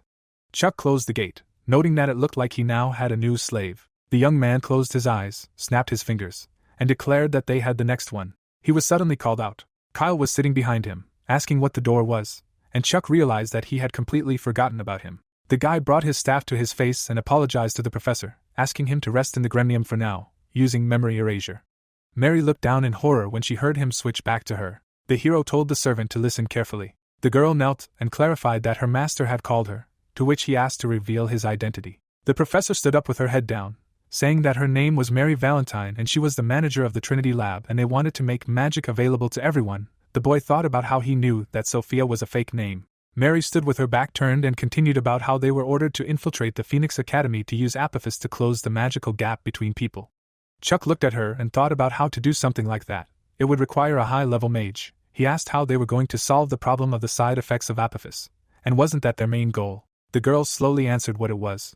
The professor went wild, looking at her. He thought about what kind of restriction it was. The guy wondered who they took him for and touched Mary's head with magic, using the perfect shell. It was said about the complete inviolability of the perfect shell, as one of Chuck's 3 great divine items, which allows you to neutralize all painful conditions, including those caused by curses. The girl grabbed her head when he erased all restrictions except brainwashing. The young man stood next to Mary and realized that he spent quite a lot of mana on this. The distraught girl looked down, listening to the question about how they planned to get rid of the side effects. She stated that they united with demons. Chuck looked at her in surprise and realized that if we were talking about the side effects of the drug, then it was clearly a complex demon that was involved, and it was definitely a top-class one. Mary raised her head, having listened to the hero's question about what specific demon, answered that it was the demonic king of greed. The young man looked ahead and thought about the fact that he had never heard of No. Here is proof of how much time has passed, and he may well be a fake demonic king. A symbol was shown and a question was asked about whether the Guinness Church was somehow involved here. The guy ordered to name everyone who participated in this. The professor was kneeling and, remembering people, began to say that Erwin got rid of all the distributors, including Silver, and Kyle was doing research. The main character thought about Silver and Kyle, realizing that they had gone crazy. The guy clarified who was in charge. Flashbacks were shown of the man standing watching the rats and the magic sphere as she responded that the doctor was considered the boss and he was completely dedicated to developing the Apophis. But the professor was the one giving the orders. Chuck looked at the magic sphere in her hands in surprise and wondered who they really were. Mary explained that low-level subordinates were allowed to contact them through this sphere, so he did not know their true identities. The guy lowered his head, reasoning that this sphere was a great artifact with which one could avoid surveillance, and as he thought, someone from high society was involved. The young man turned around and said that he could go and act as usual, and let her notify him when she was contacted. The professor accepted the order. Chuck teleported to the characters, thinking that it looked like he would have to find out the rest from another person. Annie ran up to the mentor, asking if he was okay, to which he asked if she doubted. The hero looked at Phil and understood that in any case, he clearly needed help. A bright light appeared above the boy's head when the young man told him that he would live, thinking that he could no longer become a magician, because his core was destroyed. But Kyle was sitting behind Chuck, and he asked Annie to take his friend to the room and let them rest there. The girl agreed and, taking him by the arms, led him away.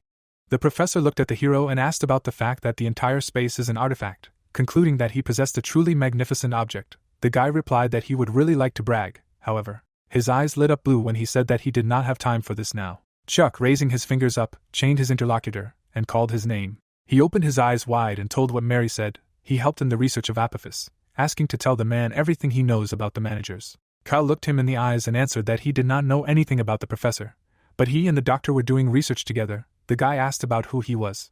Chuck looked at the chained professor and thought that it was strange, because it did not look like he was restricted. The young man touched his head and made it clear that if he did not tell, then he himself would find the information in his memory. Kyle said that he would not be able to do this. The guy put his palm on his forehead. He pressed his fingers harder. The hero cut his forehead, asking a question about what he was a homunculus.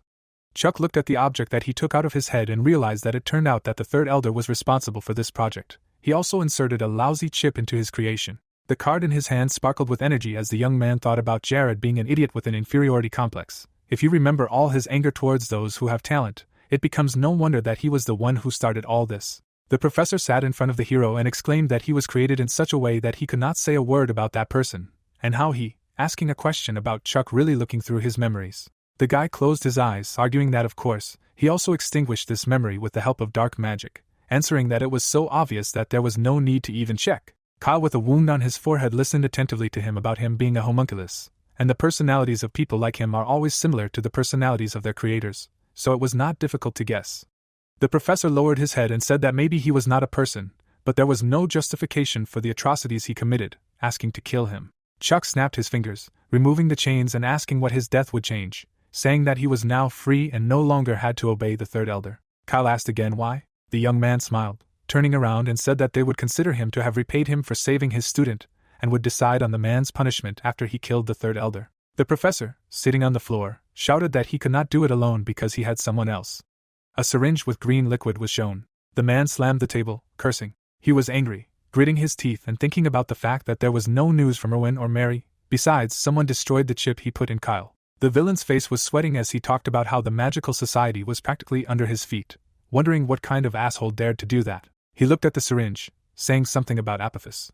The man reached for it, saying that there was nothing to worry about, everything was under control, because as long as he had it, it would not be difficult to deal with some brat. He picked up the syringe, looking at it, exclaimed that he would rule the magical world. The director's office. Chuck was sitting in front of Frank and finishing talking about why he needed his help, asking if anyone else could join. The director asked again, because he did not know the professor's identity. He looked closely at the hero and said that since he still hides his identity without any problems, then you can't trust anyone, and the matter might not end with the third elder. Chuck looked ahead and thought about what it meant that he could rely on Frank, since he was always with him, away from the magical world. He imagined the elder, thinking that he could not trust anyone from the royal faction, since the third elder was in it, and the equals had a motive, since their goals were similar to the creators of Apophis. The young man sat on the couch, closed his eyes, imagining a chessboard and reasoned that Lin-Mel could perhaps be trusted.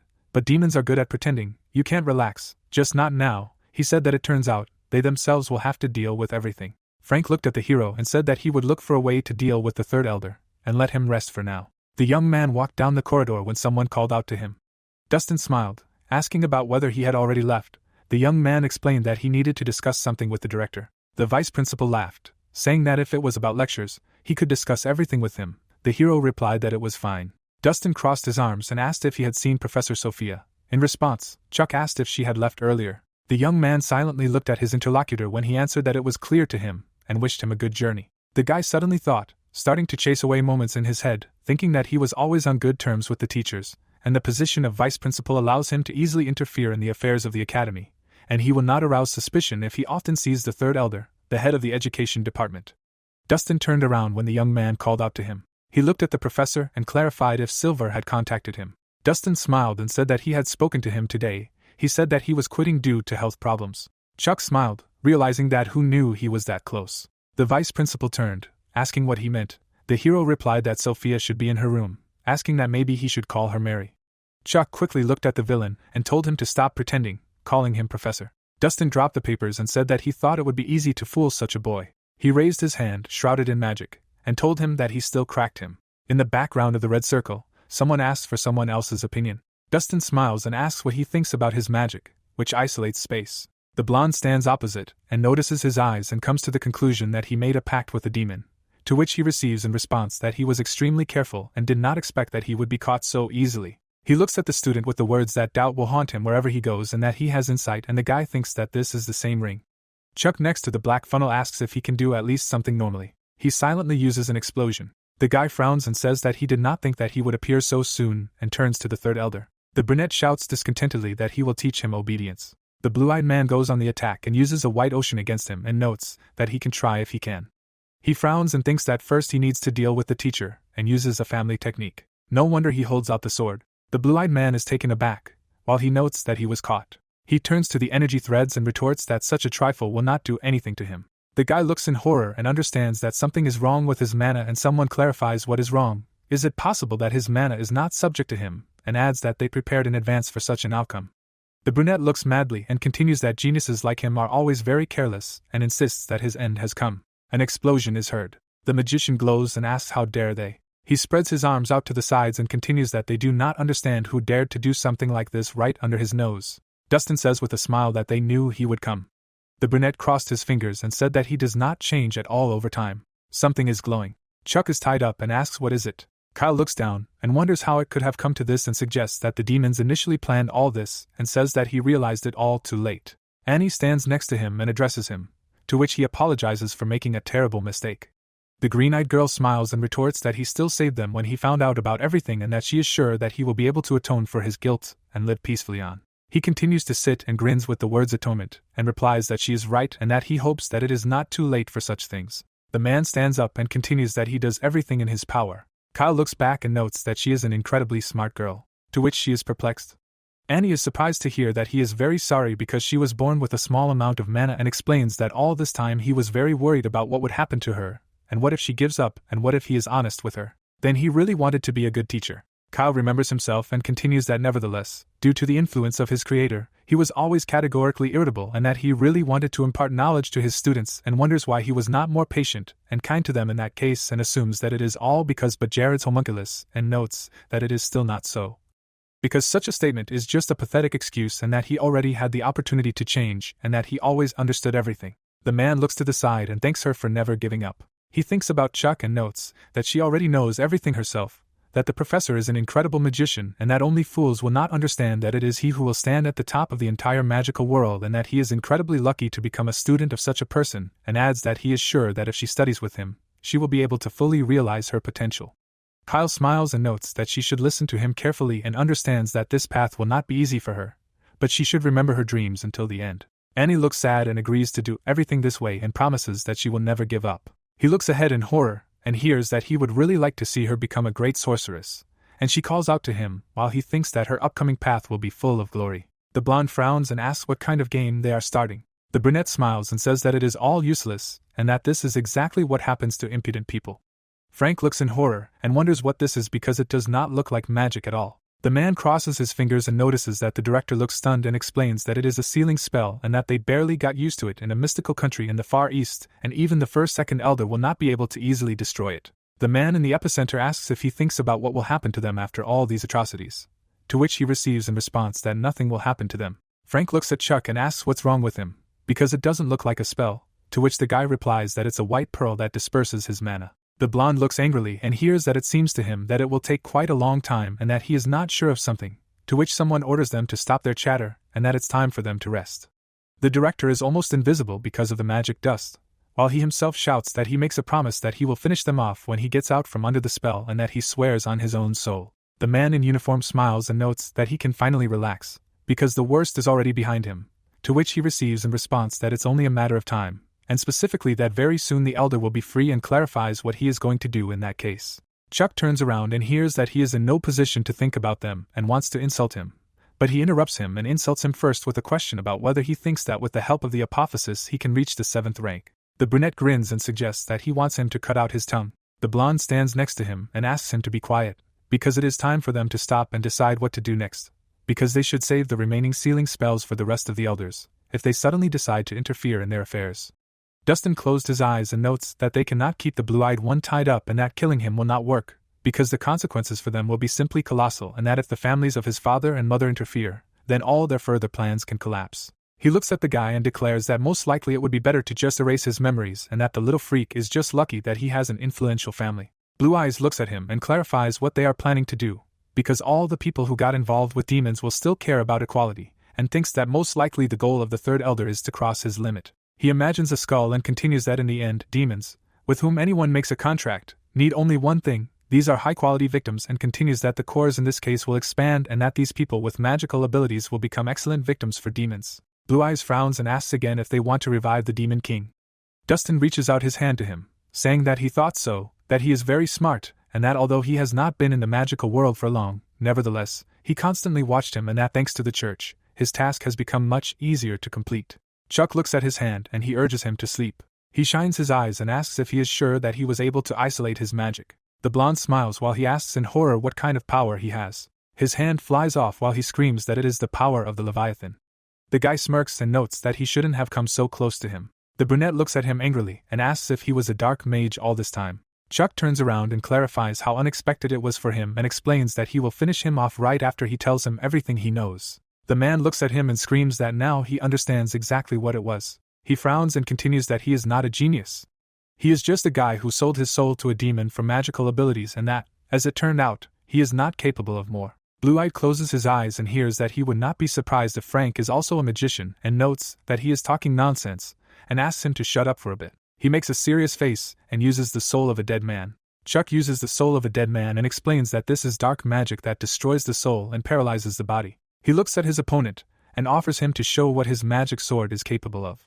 The brunette goes on the attack, shouting that he is the devil's spawn and that he will grind him into dust. Blue-Eyed smiles and asks if he really believes in himself so much and dares him to try with such statements at least to touch him, because he has already begun to doubt that he is a 6th-rank magician. Jared is taken aback and asks how this is possible. He emits a magical beam and asks what he did and calls on him to die. Chuck gets hit and notes that the radiation, attenuation, dissipation and fusion are all particle magic and notes that he realized that he wants a theory that is related to particle magic and notes that he does not see any difference between dust and this little thing. The brunette attacks him, insults and uses light oxidation. Chuck is taken aback. He frowns, uses white ocean and clarifies if he is not going to finish him off with this. The guy goes on the attack with the help of 10 movements of the art of fencing of his family, and specifically with the 8th movement called Shock Wave, to which his opponent puts up a shield. The brunette looks at him and notes that he can tell him the same thing. Chuck shines his eyes and asks him to stop and clarifies if he knows what kind of technique this is. Jared receives a slashing blow with the help of Shock Wave in combination with the soul of the dead man, and he tells him that it's over. Blue-Eyed attacks him with the help of Leviathan. Something glows and the brunette notes that things are very bad and that he can't let everything end like this for him.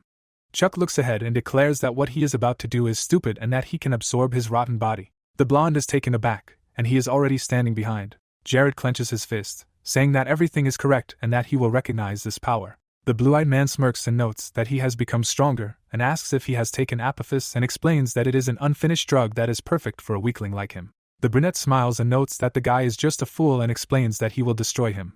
And he says that he did not reach the 7th rank, but he clearly crossed the 6th with such manipulations.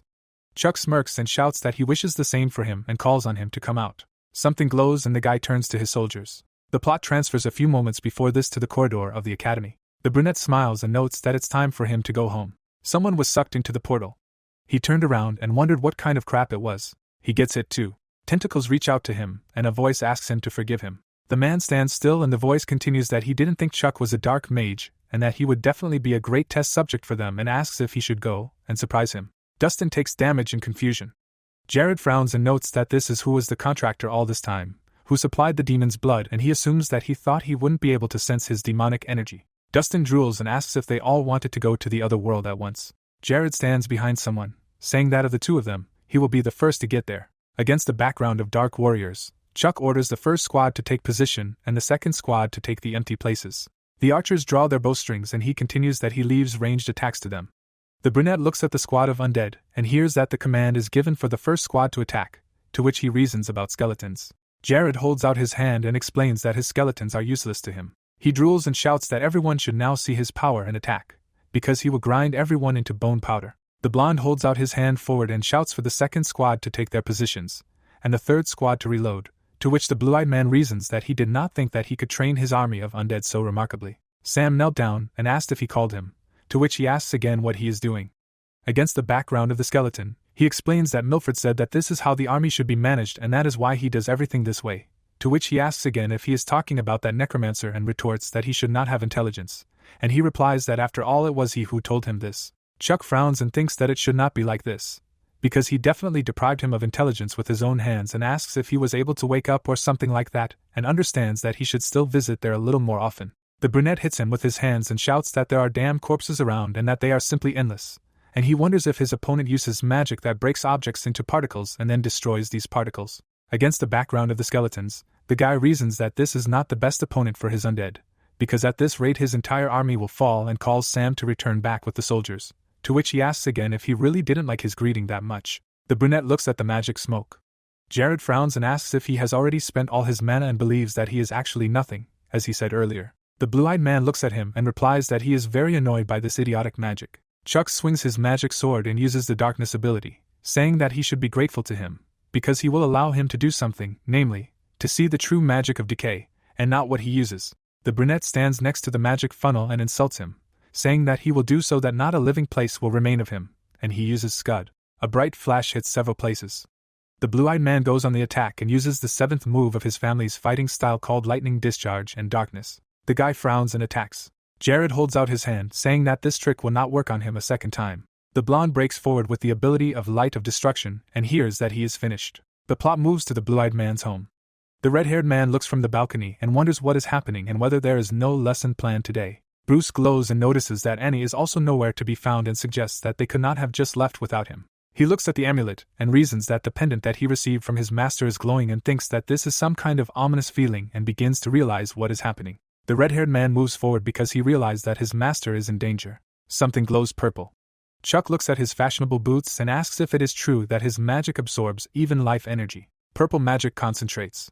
The blue-eyed man frowns and says that he is able to reflect even his most desperate attacks. Chuck looks at his sword and continues that the Leviathan has wrapped itself around the tip of his sword and orders it to absorb it. The guy goes on the attack and calls on it to completely destroy its victim. Jared smiles and shouts that everything is in vain, because he will finish him off eventually, and that he will then sell his soul to the Demon King, and thus be saved. A purple flash obscures everything. Against the background of energy stains, someone notices that he is using his second power, and releases it. The blue-eyed man holds a magic sword in his hands and uses darkness. Someone takes a strong step. The creature attacks and the guy wonders what it is and assumes that it was a simple illusion, but nevertheless he is stunned why everything here seems very familiar to him. He looks at the sword and asks if this is a god killer, and why he is holding it in his hands. Someone in a cloak stands in front of the monster, and wonders how they even dare to call themselves gods if they drive people into a corner, and he himself realizes that everything is clear to him now, because this is his past. Diablo shines his eyes and continues that in order to destroy those who do not obey them, they create these disgusting creatures. He goes on the attack shouting that he will not ask them for this, and Chuck understands that this is a memory he has forgotten. Against the background of a tornado of energy, a voice reasons that everything is true, because his dark power is capable of destroying everything that exists. But nevertheless, this is far from all, and that he has a gravitational force that attracts everything around him, and he realizes that this is the source of the Leviathan's power. The brunette glows and shouts for them to remember him, and fear his darkness. The blue-eyed man looks forward and uses the second force and releases it. Against a black background, he uses the ability Pitch Darkness. Jared grins and wonders why his magic is acting like this. The brunette looks at the sword and is perplexed by the fact that most likely his magic is being held back by his sword, to which he wonders if he will be able to understand everything at all if he explains it to him. But nevertheless, he can tell him one thing. Chuck's eyes shine and uses the fusion sword and convergence, saying that it was thanks to him that he was able to just increase his rank. The guy swings at his opponent and calls for him to disappear. The brunette receives a half-cutting blow and screams. Against the background of a blue cube, someone says that while the third elder was busy with such an important thing as Apophis, he created space to become stronger, and notes that the apple does not fall far from the tree. Cal smiles and notes that this is so human. The brunette stretches his hand forward and someone says that he would never have thought that he was a homunculus, to which he receives in response that because of him, his students will not be well. The blonde glows red and interrupts him by saying that he has become so strong that he can match the knights of the demon kingdom, and that in this state the five-horned mage is no obstacle to him. He attacks him and notes that in this case, his option is to simply give up. The brunette frowns and thinks that their strength is far from equal and that he will not be able to defeat him on his own. In the depths of his mind, he hears the voice of his student. Ko is sitting on his knees and hears that one of his students notes that it is time to repair the teacher and thinks that he hears a voice that comes from the shadow of his opponent, and wonders if this could be some kind of spell and if someone on the other side knows him at all. He imagines Frank and assumes that most likely it is him on the other side. Someone punches the floor with a shout that he hopes for their help. Something glows around him. Dustin reaches out to him and insults him. Against the backdrop of a beam of light, Kyle reflects that he is just a puppet created by Jared and that he doesn't even need to look at his origins because the people around him had something to teach him. He remembers his students and understands that they taught him things like growth and freedom. The brunette gets furious and asks why he decided to entrust the fate of children into his hands. Someone creates magical seals and the second asks what he did. The brunette gets a direct hit and parries that he was not going to dodge and uses a cube explosion and the ability Cube Destroyer. The cube cracks at the seams. Something exploded. Someone notices that the professor worked very hard. The blonde sullenly asks him to rest in peace. Someone stands in front of him, and he continues that he now owes him. The dark-eyed man looks and wonders if this is the same image of the battle mage who exterminates his enemies, and he asks if he told him earlier that he would kill him when he returns. The blonde looks up and hears that he has no chance of winning against him, and that he urgently needs to run away. Frank shines his eyes and asks where he is going. He strikes him through. Dustin flies away and you understand that the distance has finally increased, that he needs to open a portal to the demon kingdom as soon as possible. The man is bleeding and asks to open something. A strong swirl occurs. The blonde looks down and says that he will not see a peaceful death. He points his finger at the cube and continues that he will now die very slowly and painfully. He shines his eyes and insists that everything he listed is just the beginning. Drops of blood fly out of the cube. Chuck looks at the magic blade and talks about the ability to absorb the enemy's strength with the sword and use it as his own. This is his new magic. The sword glows purple and the voice notes that it is now a true magical sword. He thinks about Dustin and reasons that after he increased his rank, all his senses began to feel everything with an unknown force and that Dustin, according to his assumption, survived, and notes that he simply cannot believe that everything that happened before is a lie and threatens that he will be in agony beating worse than death. Blue-eyed looks in front and feels the presence of someone he knows, but cannot understand who exactly. Red-haired stands in front of him, and that sign of the Count, and hears that he was finally able to find him. Chuck looks in horror and wonders how he ended up here, to which he receives instead of an explanation a question about when he managed to reach the 7th rank. Blue-haired looks straight and replies that he just did it, to which Bruce came to him. The father frowns and the magician interrupts him, saying that he has no time to talk to him and confronts him with the fact that demons have appeared, to which he is perplexed. Something glows red and both understand that this is sinister magic. Someone holds out a hand and swears. The man holds his hands in front of the creature, and someone asks if it is taking on its final form, and that at this rate something awaits his students. The blue-eyed man looks at him and calls out to him as the 7th elder and asks if this is the true essence of Dustin, to which he explains that he only wanted to make it smaller, but it only grew. Tyler looks at the blonde and wonders what he means, to which he asks again if the 8th elder is here too. Someone looks down and notes that if they continue their fight here, they can inadvertently injure the children and that they should move to another place. Something glows and someone casts a spell of movement on them. They fly towards some flash. Tyler is taken aback and you understand that he uses magic characteristic of the 7th rank without any effort, and the second agrees that it is also difficult for him to believe in it. Chuck fries his finger and says that they have no time to open their mouths. Against the background of a fiery tornado, he uses the ability of the Palm of Ifrit, and the voice explains that this is a high-ranking flame spiritualistic magic. Tyler frowns with the words that he still continues to surprise him and insists that with all this it is he who specializes in fire magic here. Against the background of a tornado, he uses the ability of the Flame Emperor and the voice notes that this is the magic of his family, and that this power allows them to control fire, and that this is how he was able to get his nickname, namely, everyone calls him the Red Lotus. Chuck is taken aback and you understand that he picked up the flame that he created with his own hands earlier. Tyler's eyes shine and you understand that this is exactly the magic of the 8th elder, and he orders someone to burn to the ground. The flash hits someone. Against the background of red stains, he uses the ability Red Lotus. Tyler sullenly asks the 7th elder to intercept everything that can fly away, to which he states that he knew in advance that he would tell him to do so. Blue and pink magic merged into one vortex. Pink smoke weaves around the blue barrier.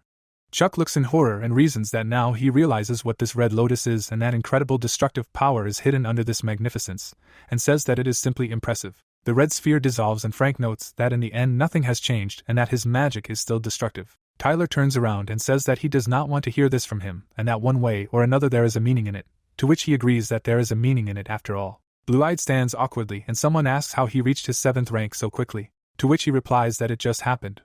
The blonde smiles and says that when the other elders find out about this, they might die on the spot from surprise, and the red-haired one asks him not to laugh carelessly at the table, because he should not forget what position he holds, and he wonders what the difference is in status, because he was a slave anyway. Tyler stands with his back to them and notes that they should go back anyway, and the blue-eyed one asks if they should check his body. He looks at the red clots and hears a question about whether he doubts the level of abilities of a fire mage, and he also explains that it is quite difficult to get out of such an attack alive if he is not at least a marquis. The man gets out of the fire and says that there is still a little time left, and that they would give him the power of the Demon King, and asks if this is really how it will end for him. His eyes glow red and he says that it is not bad.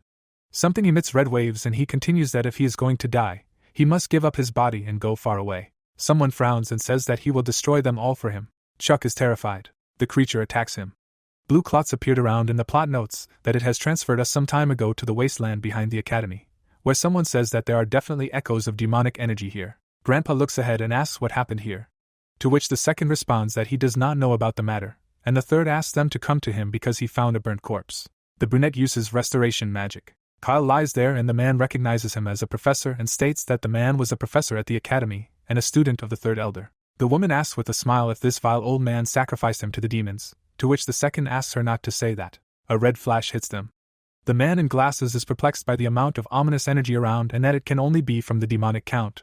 Austin holds out his hand and notes that he will go ahead and that he advises her to strengthen the defense of the magical world as soon as possible, and the brunette notes that they should still go with them. The man in the fur coat turns around and says that he trusts this task to them and that they will probably have to use the Dimension Destroyer. Something stands in the trench and is surprised at how quickly they responded to him. Chuck looks forward and he clarifies why they do not answer him in such a case. The demon's eyes shine and someone notices that he is under the command of the Demon King of Greed and that he is half dragon and half demon. Chuck frowns and thinks that he will be up against a class Earl AI, that he has a feeling that there will be a dragon in front of them, and that the elders even froze in place from this, and that the one they have already met before is not even fit to hold a candle to him. Willie rushed forward shouting that if they do not approach him, then he will do it first. Chuck was taken aback. The demon attacks. Blue-Eye jumps back and realizes that his attacks are very noticeable and even with the use of Almighty, which reflects damage. Willie goes on the attack saying that it seems to him that he is a little better than those guys behind him. He smiles and notes that he was able to reflect his attacks. UI praises him for this and suggests trying his other ability. Blue-Eye leans back, and he asks him to reflect this attack. Blue Eyes looks forward as he flies back and realizes that even though he is not being physically damaged, there is still a problem with his demonic energy, and he realizes that he will have to use his dark magic here. Chuck frowns and tells the two to keep what they will now be able to see with their own eyes a secret, to which the blonde asks him again what he means and what he wants to do. The demon looks forward and asks how much longer they are going to talk among themselves and declares that he wants to see even more of their abilities. Blue Eyes glows and orders him to stop demanding, because from now on he will be playing with him. France looks in horror and realizes that this is dark magic, and the other agrees. He flies like a bullet at the enemy and uses an ability called Convergence. The guy is going to cut him. Willie smiles and suggests that they see if he can also reflect this. Flashes of different colors merged. The demon prepares concentrated mana and wonders how he even dared to absorb his power. The demon shines his eyes and decides to show him something else. They flash opposite each other, and he notes that he will give him so much energy that he simply will not withstand it. Chuck smiles and replies that he expected this from him, and asks if he has ever lost to someone weaker than him. He attacks him and uses darkness redirection. The demon blocks the blow and wonders if it was the Protoss who absorbed his power like that. He clenches his teeth and notes that this excites him very much. Willie spreads his hands and declares that this will no longer work on him, and that he will smear him with just one blow. The cube forms over his hand. Frank conjures with the words that they will listen to him later. Tyler looks displeased and compliments his colleague by saying that Chuck will have to explain himself to them well for such tricks. Willie looks at his hand and the two of them use a golden flash. Chuck's eyes shine and asks his colleagues not to worry about this, because he will definitely tell everything exactly when they are done with this. Blue-Eyed strikes and someone explains that he uses the ability of the sword, which cuts through changes, and that he is in his omnipotent version, and that he also adds the convergence of the energy of the demonic dragon, and the demon is perplexed by what this man allows himself. Chuck stands in front and asks the seventh elder to isolate this space so that nothing leaks through it, to which he clarifies whether he is going to fight him in this way and urges him to call all the other elders as soon as possible. Tyler looks in horror with the words that he understands that his mana is different from the other dark magicians. However, he insists that the three of them will definitely not be enough to defeat this demon, to which he receives a negative answer with the explanation that even if all the elders of the magic circle gather here, they will still not succeed. Blue Eyes frowns and notes that everything will end in laughter. Besides, the devil will strike him when all the sword masters do not strike him at the same time, and that the magical world will fall. Tyler looks at the blonde and asks if he has a plan, and that then he has no choice but to follow his instructions, and asks his colleague what he thinks about this, and he decides to just agree to do so. The blonde closes his eyes and reads the spell. The demon looks at them and notes that the demon king will take out all their brains when he returns to him. He shines his eyes and continues that he does not know what they are up to, but he will still kill them. He emits smoke and uses the breath of the demon dragon. Flash flies at them. Chuck looks at him in horror. Blue Eyes sticks out his little finger and thanks his colleagues, to which someone calls out to the seventh elder. In the background of the map, someone got crazy with the words that but a bird that sings alone, and that he is a traveler who stands alone on this dark land, and that there is someone who is trying to get rid of the darkness. Frank stretches out his hands and shouts that he also usually does not ask for help and uses space overlap, while someone notes that ATM is a false lord of destruction. The demon counterattacks and the blonde declares that this freak is going to break through his space. Tyler glows and makes a remark to him while using his family's technique. In the background of the flash, the voice continues that someone must step into the darkness boldly and that they are not able to take the darkness, while someone screams that he can't cope, and the second clarifies if Chuck has finished yet, and someone says that he should achieve everything he can. In the background of the map, he calls for someone's death and uses personal territory, namely, an ability called the Ocean of Chaos. Smoke flies from it. The demon hits him and you do not understand what is wrong with his breath. Willie flies away and does not understand how his darkness can be the same level as the King of Vengeance. The demon looks in horror and wonders how this is possible, because it is impossible. Something breaks out of him, and someone orders him to move. He squints and denies what is happening and calls out to his majesty, because if the 12 gods notice his revival, then everything will be bad. He explodes. Someone takes a step. A demon in armor appears, who orders something to close. Grandfather looks forward and notices that only echoes are felt nearby. Then this energy truly scares him, and he assumes that this is a demonic count, or even someone much stronger than him. While the second one clarifies what happened to the other two elders, and the bearded one hypothesizes that they isolated the space. The brunette looks at his back and he asks if he is hinting at the magic of the seventh elder, and that he assumes that he spent all his strength on such a trick and that this spell reminds him more of a barrier. The brunette is taken aback and asks to wait, because could this colleague be ready for certain death there? The bearded old man is taken aback. The fair-haired bearded old man is also taken aback. The fair-haired one is casting a spell, while Austin states that in this case they should also be prepared for any outcome, and that even if they have to use something like that. Against the background of the flash, someone notices that he asked those two to prepare everything just in case. The girl is standing near the telescope and he continues that he really hopes that they will not have to use what he is talking about in practice. Lightning strikes and someone wonders what happened there. Chuck frowns and clarifies how the demon was able to get into his territory. He remembers what happened and uses the Ocean of Chaos with reasoning that in order to confront the enemy, who is stronger than himself, Diablo created deadly magic that changes space, and that in it dark mana assimilates with itself, and that allows him to use his own power, and that it goes beyond all boundaries and becomes a suitable weapon. The guy stands near the lightning and notes that now everything is clear to him, and that this is why it took the demon's persuasion, which will be stronger than the count, and still wonders how Toto managed to penetrate his territory. Chuck looks ahead and continues that even 12 gods will not be able to get here if they descend to them from the heavens. He turned to someone who noted that he does not understand anything, and the guy himself understands that this creature has incredible power. Blue-Eyed sees a soldier in armor in front of him and clarifies whether the demonic king of Ash is him, and understands that it is difficult for him to believe that he really woke up, and wonders if all this is risky. He imagines a scale and understands that his revival will certainly cause a general imbalance, and that is why the gods safely decide to wake up from their vessels, and that, nevertheless, he does not notice any reaction from them yet. Chuck looks down and thinks that even the hysterical woman did not react in any way, although she herself claimed that she destroyed all the demons. Against the background of the Demon King, the guy continues that of course they can be deceived with the help of his mana, and understands that only he can do such a trick, and that at least as far as he knows it should be so. Chuck looks at him and notices that he is asking the question again, and asking if he is the Demon King. The guy shines his eyes and notes that you do not understand what he is. Blue-Eyed frowns and understands that he almost kicked his ass from this, and whether he is right in front of him.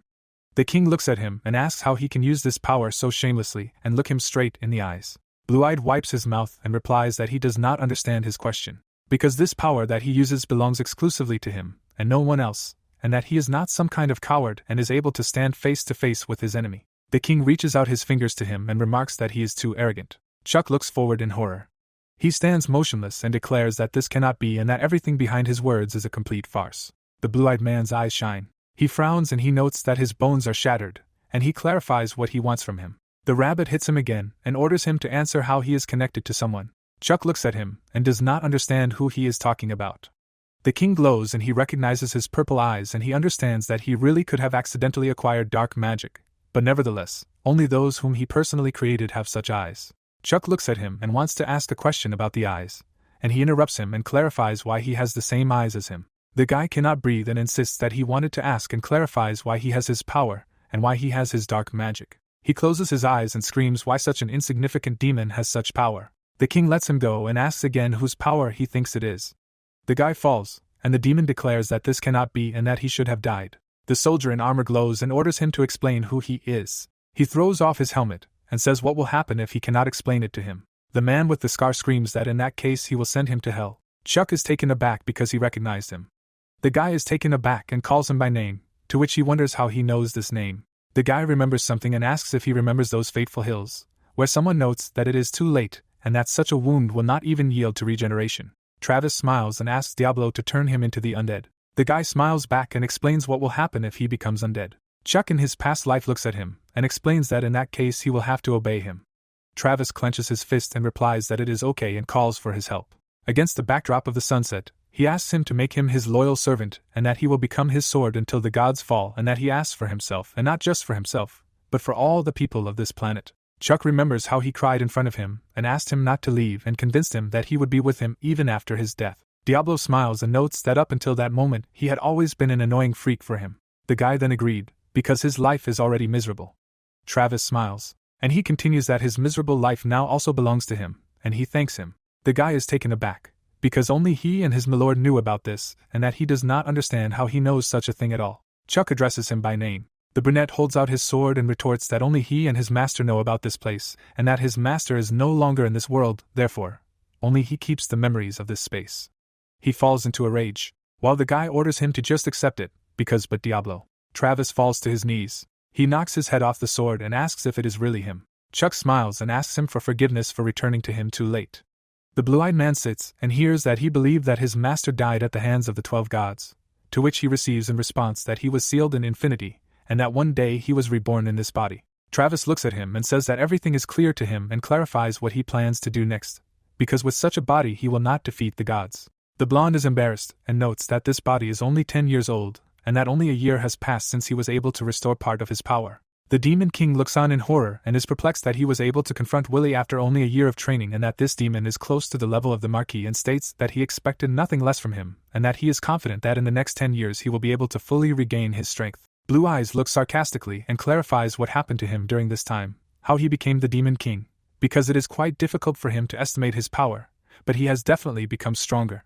Travis scratches his head and replies that more than 60,000 years have passed since his death. He stretches out his hands to him and explains that it will be easier for him to see everything in real life. Waves crash against the cliff and someone says that he orders all familiars and undead to leave him, and the voice explains that before the last battle, all of Diablo's subordinates suddenly evaporated. Against the background of these two, the voice notes that only one knight remained with him, because he disobeyed the order and called out to him. Diablo turns around and hears that he is going to help him until the very end, to which he notes that this is his last order. He extends his hand to him. Trace cannot break free and hears the order to leave. Diablo leaves, and he is perplexed by what this all means. Against the background of a black dot, the voice tells that this is how he got to hell and that the first 100 years were full of suffering for him, where he wondered why my lord sent him to such a place, and that perhaps it was all because no helped him little or was useless to him, but nevertheless, for some reason he left him his dark magic. Travis kills everyone left and right, and the voice notes that No spent 1,000 years filled with madness, and that the dark mana that gave him life should have already run out. But over time it could transform into demonic energy, and continue to feed his body in this way. The brunette looks forward in horror. Against the background of the guy, the voice notes that when he finally came to his senses, he had already become the count of the demonic world, and that only 10,000 years later he learned something from his subordinate.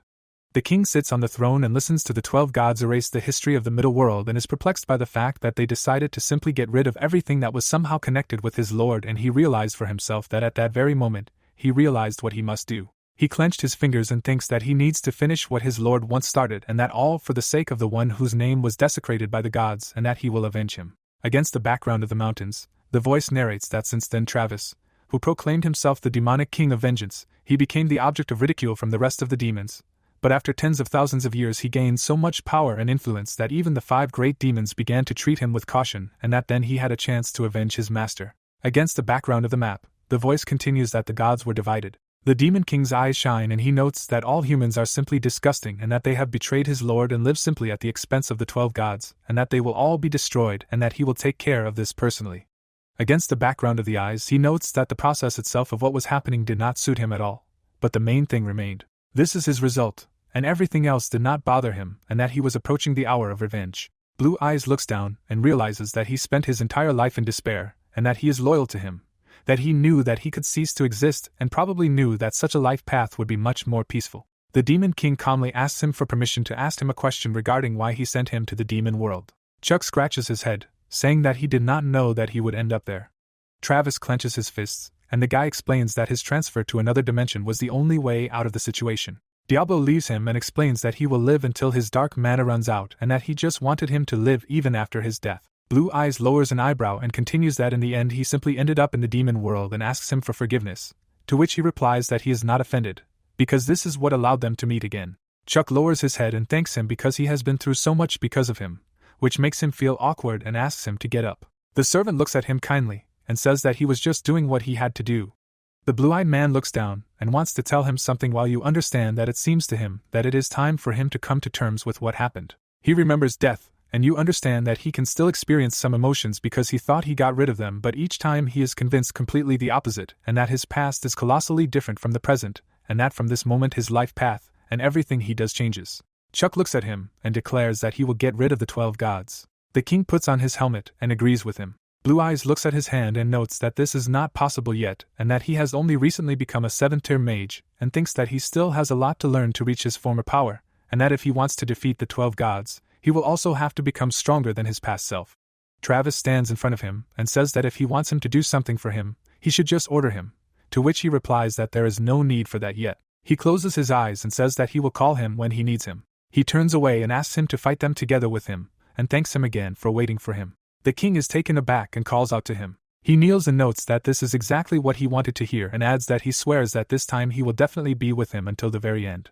The plot is transferred to the same time outside the Ocean of Chaos, where Tyler notes that this is simply amazing and wonders if this is dark magic. The blonde frowns and understands that he is not sure about this, because this is very different from what was known before, and that there is also space inside.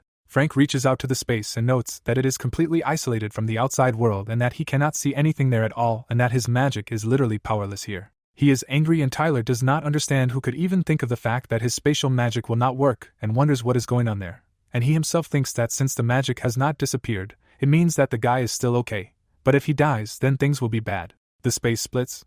The red-haired one activates the magic and calls on the 7th elder. The blonde one conjures with the words that he understood him. The sphere splits. The light one frowns and thinks that if it is not Chuck who comes out. The red-haired man frowns and continues that they will have to activate the red lotus immediately.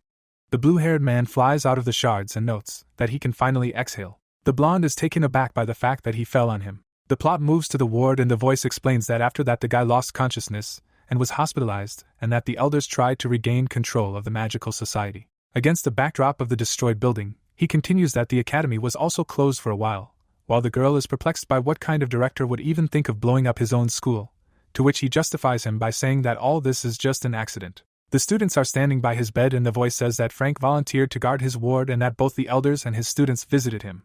The plot moves 3 days forward, where the blonde fell asleep. Chuck opens his eyes and wonders if he is in the hospital. He gets up and calls the elder, and he is taken aback. He tries to put him back down, and asks him not to get up because his body needs about 3 months to get back to normal, to which he asks if everyone is okay and what happened, and he replies that everything is fine and that it is all thanks to him, and that the elders are now dealing with the magical community, and blah blah blah.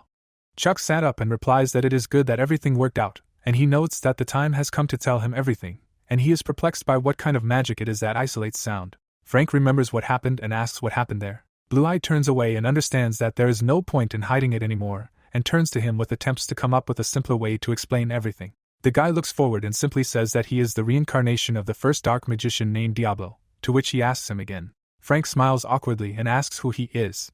Chuck looks ahead and understands that he just met an acquaintance from a past life and therefore made a big mistake, because he completely forgot that Diablo does not exist in this world, and that he is a dark magician. He already understood, because he saw everything with his own eyes. Blanchin frowns and notes that they should simply discard the personality of this man, because he does not understand the very fact of his reincarnation. Blue-Eyed smiles and thinks that everything he says sounds absurd. But if this is really so, and remembers that he now has magical abilities that simply have no equal, and that he has excellent swordsmanship, and that he kills in cold blood already at the age of 10 in London, based on these facts, understands that everything in this case falls into place. The guy grabs his hand, and you understand for yourself that his colleague is too good to just lose him, and that he will not betray him even if he finds out the whole truth. Blue-Eyed pulls his hand to his head and offers him to look through his memories. He closes his eyes and declares that he is ready, and he announces that they are starting.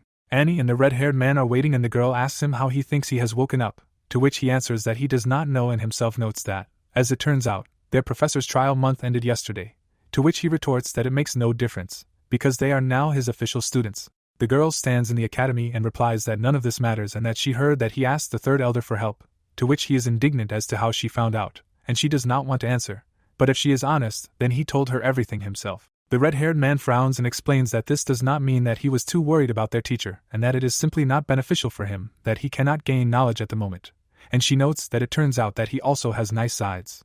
The guy gets angry and retorts that he is very selfish, to which she agrees, because you do not understand how important this is to him. She touches his shoulder and asks him to relax because she understands everything. Tyler looks at them and asks if they came to see their teacher. The red-haired man hid, and his father suggests that in that case they all go together. The man in green saw the elder and says that he just wanted to contact him, and that Chuck came to his senses and that he is currently talking to the seventh elder.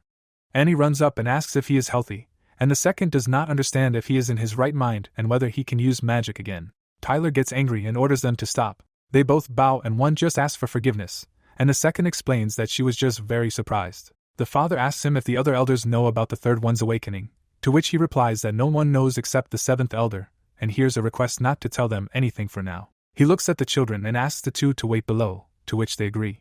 The blonde sees lightning in his head. Diablo stands in front of the monsters and calls them to attack, and Frank realizes that these are the blue-eyed man's memories. A flash appears and someone shouts his old name. The divine army arrives. Something moves away. The god of war smiles and shouts that he is unbeatable since he dared to appear before him after such a grandiose failure. Diablo glows and hears the question of whether he knows that his calling is to hide in dark corners. The dark magician gets angry and shouts that he came to him to restore the honor of humanity, and that this is his calling. The god of war smiles grimly and replies that it doesn't matter because his diligent efforts to change the fate of humanity are already useless, and fate has long been predetermined. The brunette looks grimly and declares that the fate of people cannot be subject to such deceivers as they are.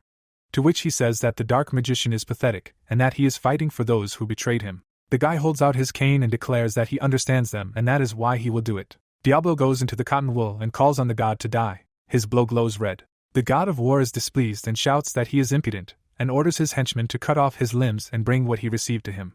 The divine army goes wall to wall against the army of the undead. The two types of magic meet face to face. Red lightning is heard and the god of war orders his opponent to die, and Chuck then thought that this is how it will probably all end. Against the backdrop of a magic circle, the god orders him not to even try to use his tricks, because he told him from the beginning that he would lose. Diablo sits on the seal and thinks that he has already been on the brink of death several times because of his mercy, and that he so stubbornly continues to hide behind another god and laugh at him, and that he is pathetic. The dark magician smiles and continues that he is no match for the 12 gods, and that all they could come up with against him was to seal him. Against the backdrop of sparks, Chuck screams that he cannot help but laugh, and the god asks him to try to seal him, and if he awakens again after that, then their blinding light will be swallowed by the darkness. Diablo bleeds and continues that he will turn to despair from the impossibility of dying and that in the end he will simply beg him for his death. The magician sits on the seal and hears that the god is looking forward to this day. Frank, horrified, denies what he sees. The dark magician lights up and he denies it. The blonde broke free and the guy wonders what's wrong. The blonde looks at him sullenly and asks if it's all a dream, to which he receives a negative answer. Chuck looks away and says that these are memories of events that happened to him almost 70,000 years ago and that people were slaves of the gods back then, and he simply asks everything he just said. Against the backdrop of the city, the guy denies this and explains that this is not true because they were not slaves, but they are still slaves of the gods, and notes that the 12 gods destroyed and restored civilization many times and changed people and satisfied their desires in this way, and that even now they are just watching them. Frank is taken aback and asks if this is with the help of the Great Order, to which he receives in response that the assumption is correct, but there are a couple of deviations. Chuck sits against the backdrop of the dragon emblem and explains that the minions of the dragon god were created to watch people. The blonde hid them in his space, and the guy explains to him that the problem is that they do not know the past that happened while he was sealed, and he displaces whether TT means the world that was 10,000 years ago, to which he agrees, because the information about it was simply hidden. The blue-eyed man continues that when he tries to find out something, it simply says that the dragon will come, but then Tyler kills them and wonders if this is true. Against the background of the map, he insists on asking if this is true, to which Chuck gives him a positive answer with the explanation that humanity is imprisoned on the continent, and that they are under the supervision of dragons here. The red-haired man clenches his fist and shouts that he knew that people could not fall so low and that they were right. The blonde is perplexed, and he apologizes for not telling him about this earlier, and that he thought that he would not believe him, but assumes that now everything will be fine. He looks at the guy contentedly, and says that he would like to introduce him to one group. Blue Eyes looks on with displeasure, and hears that the members of this group want to make humans the rulers of the world, to which he thinks that in this world there is a group that has come close to the truth. He thinks about dragons and explains that humans are being pushed out because they are weaker than other species, and someone wonders why humans are so weak in that case. And Tyler replies that it is because stronger creatures were afraid of their potential and took their power from them, and that they were able to find confirmation of this by chance. He continues that 10 years ago there was such a project codenamed Dawn, and that it was created for expeditions to a cave that belonged to the 6 forbidden places. A man stands in a cave and a voice says that a sword master, a great mage, and 20 high-class rangers were hired for the project, but nevertheless, all the results were disastrous, and that the only ones who survived there were the sword master. The swordsman cries, and he continues that this does not mean that there is no well-being, but no results, and that the expedition in this case saw with its own eyes a wonderful civilization of the past. He inserted something into the cube, and Tyler notes that the sword master also returned from there with one thing. Against the background of the pillars, the system announces that this is the arc plant, and he continues that this item was the memory compartment of a majestic ship, and presumably it existed before their civilization. Chuck is taken aback, because the Ark is a ship that existed during his time and that it should have been destroyed in the Fourth Great War. Frank is simply horrified, and Tyler says that they received many records from it, and that there were many technologies there that are superior to what they have now, and clarifies whether this is considered proof that humanity was stronger than dragons and elves. The red-haired man looks at him madly and declares that this 10-year-old boy is the coming of the past of humanity, and that he was called to save their species, and that he is the man that everyone was waiting for. Chuck looks at him and hears that. Then it's all him. Against the background of the statue, someone tells the story of the savior of humanity, and that the man depicted on the statue had been waiting for such a person for many years, and that on the one hand, humanity was the most prosperous race in its time and that much had been granted to it. In reality, people were afraid of stronger species, and even despite all the actions they took, people of the past remained a miserable race without a hint of freedom. Against the background of people, someone continues that one day people had to rediscover their former power and thereby balance the world, and that this man was waiting for this moment more than anyone else, because he was the one who could make it a reality. Chuck frowns and then notes that in addition to his incredible abilities, he has his mystical dark side, which is completely different from the one that exists at the moment. The red-haired man looks at him with satisfaction and exclaims that this must be his power from the past, and that, in truth, he does not know where he got it from. The guy looks at him and replies that he is mostly right, because humanity used to prosper, but it was not at the helm of this world. Tyler listens with interest and replies that he knew it, and that most likely there was a war, and the Ark was the ship that was used in that war. To which he receives a positive answer. Against the background of the ship, the guy explains that it was built together with his colleagues to intercept the gods, and that he took up weapons of mass destruction. The red-haired one was taken aback by the mass destruction, and the blonde one notes that everything is correct, because it was needed to catch the gods and grind them into powder. Chuck gets to his feet and says that he does not know how much he managed to overhear from their conversation, but he decided to introduce himself again. He introduces himself as Diablo, and that he was the commander of the Human Liberation Army, and that during the final battle he was left all alone, and in order to kill the 12 gods he created such a thing as dark magic. The guy pokes himself in the forehead and hears a question about whether he is left completely alone, and about the Human Army of Liberation, because he does not understand what they were trying to free themselves from, and he replies that it is a long story. He touches his head and says that it would be better to just show him everything. Tyler trembles and clarifies if these are really events from the past, and that this outrageous view really resembles a fallen world. The red-haired man looks at him and understands who this Diablo is, and that he is the first dark wizard who created this kind of magic. Chuck looks at him, and he is simply horrified by all this, and that he was reborn in this boy. He falls to his knees. Frank is taken aback and asks what he is doing. Tyler kneels and declares that he officially welcomes the King of Humanity. Chuck, horrified, asks what he, as a Garf, means by the title of King of Humanity. The red-haired man looks at him calmly and explains that he took everything into his own hands exactly at the moment when he was left completely alone, and that he stubbornly fought for the side of people back then, and that when he was dying a terrible death he was still thinking only about saving them. The guy looks at him and realizes that only he is the true King of Humanity, and that he swears allegiance to him on his own behalf from now on, and he asks him to get up off his knees, because he is not a king. Chuck smiles and insists that he especially does not want to start such a relationship with him, because it always ends badly. The guy smiles and says that now that he has told them all this, they will simply help him in any way they can and address him without familiarity, and that this is all he wants. Frank smiles and notes that he just remembered that the position of the third elder is now empty and that if this guy takes this place, he will take all its glory and become the youngest bearer of the title. The blonde smiles and states that from now on they should support each other as colleagues, and the younger thanks him and hopes for their care. The red-haired one came closer and insists that he also promised to help him, to which he receives a request to stop talking to him so ridiculously. The guy climbs back into bed and notes that he previously mentioned that he wanted to introduce him to someone, to which he replies that everything is correct and that they are always with him. Chuck frowns and suggests that they will be the defenders of the border, against the background of the creatures. Tyler gives him a negative answer with an explanation that the defenders of the border are a multiracial association that has no clear motives and that they are just terrorists whose goal was ambiguous from the very beginning.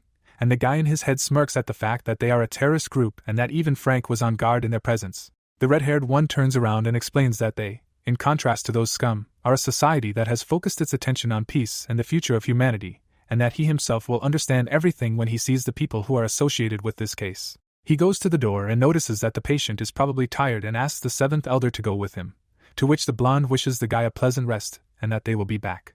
Annie shouts that the door has opened. The blue-haired one is already standing at his bedside and asks how he is, to which he raises his hand and answers that he is fine. The red-haired junior states that it was obvious, and his teacher thinks that he should first wipe his tears, and then tell him something like that. Chuck awkwardly looks at them and understands that he made his students worry as soon as he acquired them, and says that everything is fine and asks to walk hand in hand in the future. Both look embarrassed and answers that they agree and that they hope for him.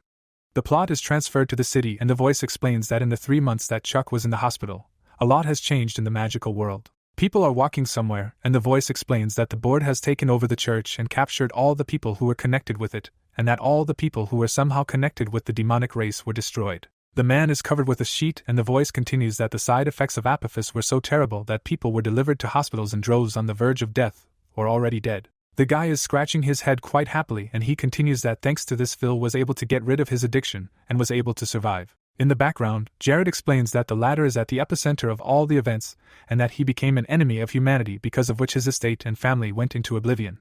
Kyle dies and the voice explains that he could also be recorded as a criminal, given his part in that plan, but nevertheless he was found innocent after trying to protect the academy. In the background of the tombstone, the voice still does not shut up that Frank was able to use his powers as director and held his funeral within the walls of the academy. People are standing in cloaks and someone continues that those who knew him accompanied him on his last journey. An article in the newspaper with Chuck's face describes how the magical society is in despair after the shocking events a few days later received wonderful news that the palace recognized the guy as archmages and that he was temporarily given the position of elder of the magical world. Someone looks out the window and says that it's all so good. Chuck stands and realizes that he has finally recovered. The blue-eyed man clenches his fist and understands that nothing can stop him from using mana anymore. He takes the door handle and decides that it's time for him to go. The red-haired man conjures and talks about the parallel use of water and fire, and that there is still a little left. Someone pours water on him, and his reasoning is interrupted. The girl smiles while he urges her to do everything normally, because he no longer counts how many times she poured water on him, and she apologizes. Annie looks at the sphere and asks what is happening, to which he scolds her for doing something wrong. Chuck goes to them with the words that they, as his students, should be more friendly, and they run to him with the question of whether he has really recovered, to which he gives a positive answer and clarification whether they have mastered the use of several elements at the same time. The guy shows them an example and explains that this is fundamental knowledge and that if they cannot do it like him, then they are finished, and they decide to try again. The red-haired man says that the director asked him to tell him to visit the central office of the magic tower upon recovery, to which he believes that now he will work ATM, and calls on them to do his homework while he is gone. He goes, turns around and explains that if they fail, then they will have to wear a red cap, and they are perplexed. The plot moves to Frank's office. The blonde is sitting behind papers and wondering where his freedom went. He exhales and continues that all he wanted in his life was to be a playboy and that he can't do anything about it now because he also wants to be useful to the young master, and someone approaches him. The man smiles and says that Chuck has arrived, and he asks to tell him to come in to him. Blue Eyes sits down and asks if he called him, to which he gives him a positive answer and a request to sit down, and asks about his well-being, and he replies that he is doing fine and he just does not understand why he could need him. The blonde holds out his hand and explains that most likely the news has not reached him yet and explains that they contacted him from the palace, and that he asks what is going on, because if he means what he thinks. The blonde opens the scroll and asks him to show respect and accept the royal order. Blue Eyes is taken aback. Frank reads that the letter is addressed to Chuck. He reads that he should take part in the great ceremony of anointing the magician tomorrow at noon in the capital of the kingdom in the palace. The blonde slammed it shut and notes that that is all he has, to which he is perplexed about the anointing ceremony in the palace. Frank imagines the tower and notes that everything is going as he thought and thought that he just hates such events and that he should not worry because he will go there too, to which he receives in response that this is even worse. Frank claps his hands. He asks Chuck not to worry, because he will go with him. The protagonist says that this is even worse. The elder is indignant. The guy exhales. He ignores him and asks if these ceremonies were always important. Frank waves his hand and says that magicians are the strongest support of the nation. He adds that since such a person has appeared, a national event will be held. The guy jumps up. He asks if the celebration is part of the ceremony. The man replies that it is, and that an aristocrat like Chuck is more knowledgeable than him. A crowd of people stands among the columns. The man asks to stop mocking him, because he is serious. He says that as he remembers this, his blood boils. Frank looks to the side and notices that the young gentleman is different from the old man like him. The man holds an envelope in his hand. He says that he forgot to tell him that the count sent a letter. He adds that given that the incident happened 3 months ago, he was asked not to come, so he sent letters from time to time. The hand hands over the envelope. Frank says that he will close his eyes so that the protagonist can read the message. The guy remembers that a month has passed since the last package. The man sits on a chair. He asks in the letter if his son has recovered, and says that as soon as his mother thinks about him, her handkerchief immediately becomes wet. The girl waves her hands. She calls her dad a liar and orders him to return her brother. She asks why he has not returned yet. Because 15 nights have already passed. The father writes that Sarah also shed a lot of tears. The man is standing on the balcony. He wrote to his son that he also misses him, but he understands how Chuck feels after the fight with the demon, and why he does not want to bother him and his mother. He adds that he cannot interfere with his decision. The girl, pointing to the newspaper, sees her brother on the page. Dad writes that he feels relieved and proud of his son. He believes that the guy has been awarded a great honor, and that they will soon be able to meet. The protagonist looks at the paper. The hero finishes reading what Dad tells him, that they will see each other at the ceremony. He understands that he does not even know what to tell the family when they meet again. The young man holds the paper in his hand. He notices the phrase that the sisters of the Bale family will also be there. He does not understand why his dad laughs at this, and says that they will not be forgotten. A tear flows from the girl. The guy believes that she is the reincarnation of Jane. The girl raises her hand. The hero believes that she is restless. The guy exhales. He says that despite the fact that he interested them both, these children could not fall in love with him. He adds that they will probably be happy to meet after a long separation. Frank called the hero. He looks at the protagonist and asks if he believed that he would close his eyes.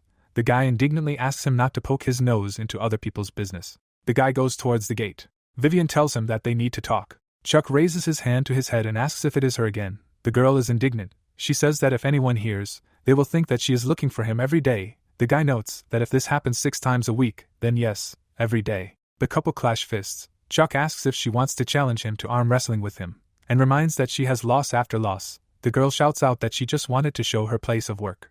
The guy is amazed and asks if she meant the Equal Lab and asks if she came to him every day to recruit him. The girl grabs the protagonist by the hand. He says that he thought she was trying to win because her honor was hurt, but it turns out that it was all a show. The man in glasses closes his eyes and tells Chuck that she really rushed to him at full speed without any unnecessary thoughts and asks to do without misunderstandings. The girl is indignant and asks what classes. The guy asks the 5th elder if he needs anything. He says that he would like to get to know him better before he rises in the hierarchy again. 3 characters are sitting in the office. The elder says that he probably drank tea at the 7th, and offers him to drink a popular drink called coca and with a delicious taste. The guy is embarrassed. They ask him if he will drink the drink. The hero agrees. Chuck is holding a glass in his hands. He opens his mouth and asks if there was anything added to it. The boy remarks that the drink is delicious. He says that delicious food is addictive like a drug. The girl smiles and asks him if he can drink the whole bottle. The protagonist asks him why he was invited here. The mustachioed man looks to the side and says that he called him to talk about power. The guy asks him again if he wants to talk about the 3 tables of the magical world. There is a king from chess, the king's teacher and the 1st elder, Austin, leading the royal faction. The chess queen, the 2nd elder and a high-ranking nobleman, Limmel, leads the nobility faction. There is a red officer figurine. This is Larry, leading the common people, the head of the equal faction. Chuck sits with his hands folded. He asks if he wants him to join them. The man replies that it would be great, but it seems he will not do this, because he is from a noble family. The elder closes his eyes. The boy asks him if he is from a noble family. He replies that his family fell a long time ago, and calling him a noble is too much. The protagonist turns around. The man says that he does not intend to force him to join the equal faction, but if he does not want to come to them, then he should not interfere with the other factions. The boy notices that he is asking him not to join the royal and noble factions. 3 silhouettes stand in the darkness. The magical society consists of 3 factions. but 3 months ago they began to distance themselves from each other. Saliva flows from the man's mouth. The reason for the distance was Jared, the former third elder, who governs the royal faction sector, due to an incident involving a pact with a demon. This faction suffered serious damage and became less influential. The guy smiles. Larry tells him that if he joins the nobility, the balance maintained between the factions will be disrupted. The hero glows with a purple aura. He tells his interlocutors that they are fighting for a piece of influence, not even really imagining what is happening in the world. He notes that it is ridiculous. Vivian slams her hand on the table and orders Chuck to keep his mouth shut. Larry asks the guy what he means. The protagonist replies that he does not care what ideology they adhere to. He closes his eyes and says that such trifles are not interesting to him. The elder looks in his direction and says that he treats the problems between classes as trivial.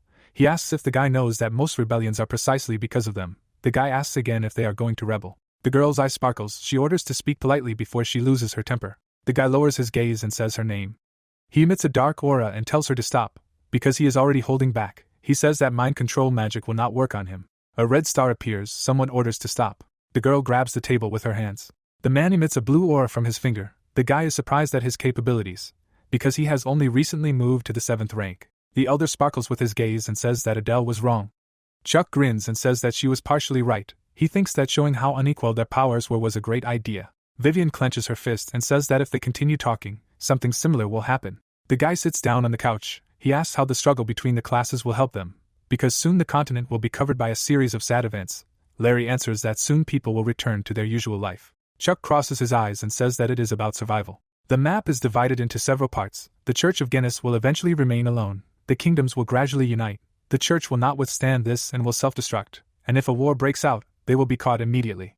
Chuck leans on the table. He says that they are deeply mistaken, and asks if they are sure that Guinness has no allies. The elder asks again what he means by this. The protagonist leaves, telling the magician to show his own quality of curiosity. The guy turns around and says that he will add one last thing. The two exchange glances. Chuck tells them that if they do not unite, then they will all end. The hero's cloak flies in the wind. He reflects on the fact that for the last 3 months he thought that the magical society got a lead and finally took hold of its head. He considers this a great disappointment.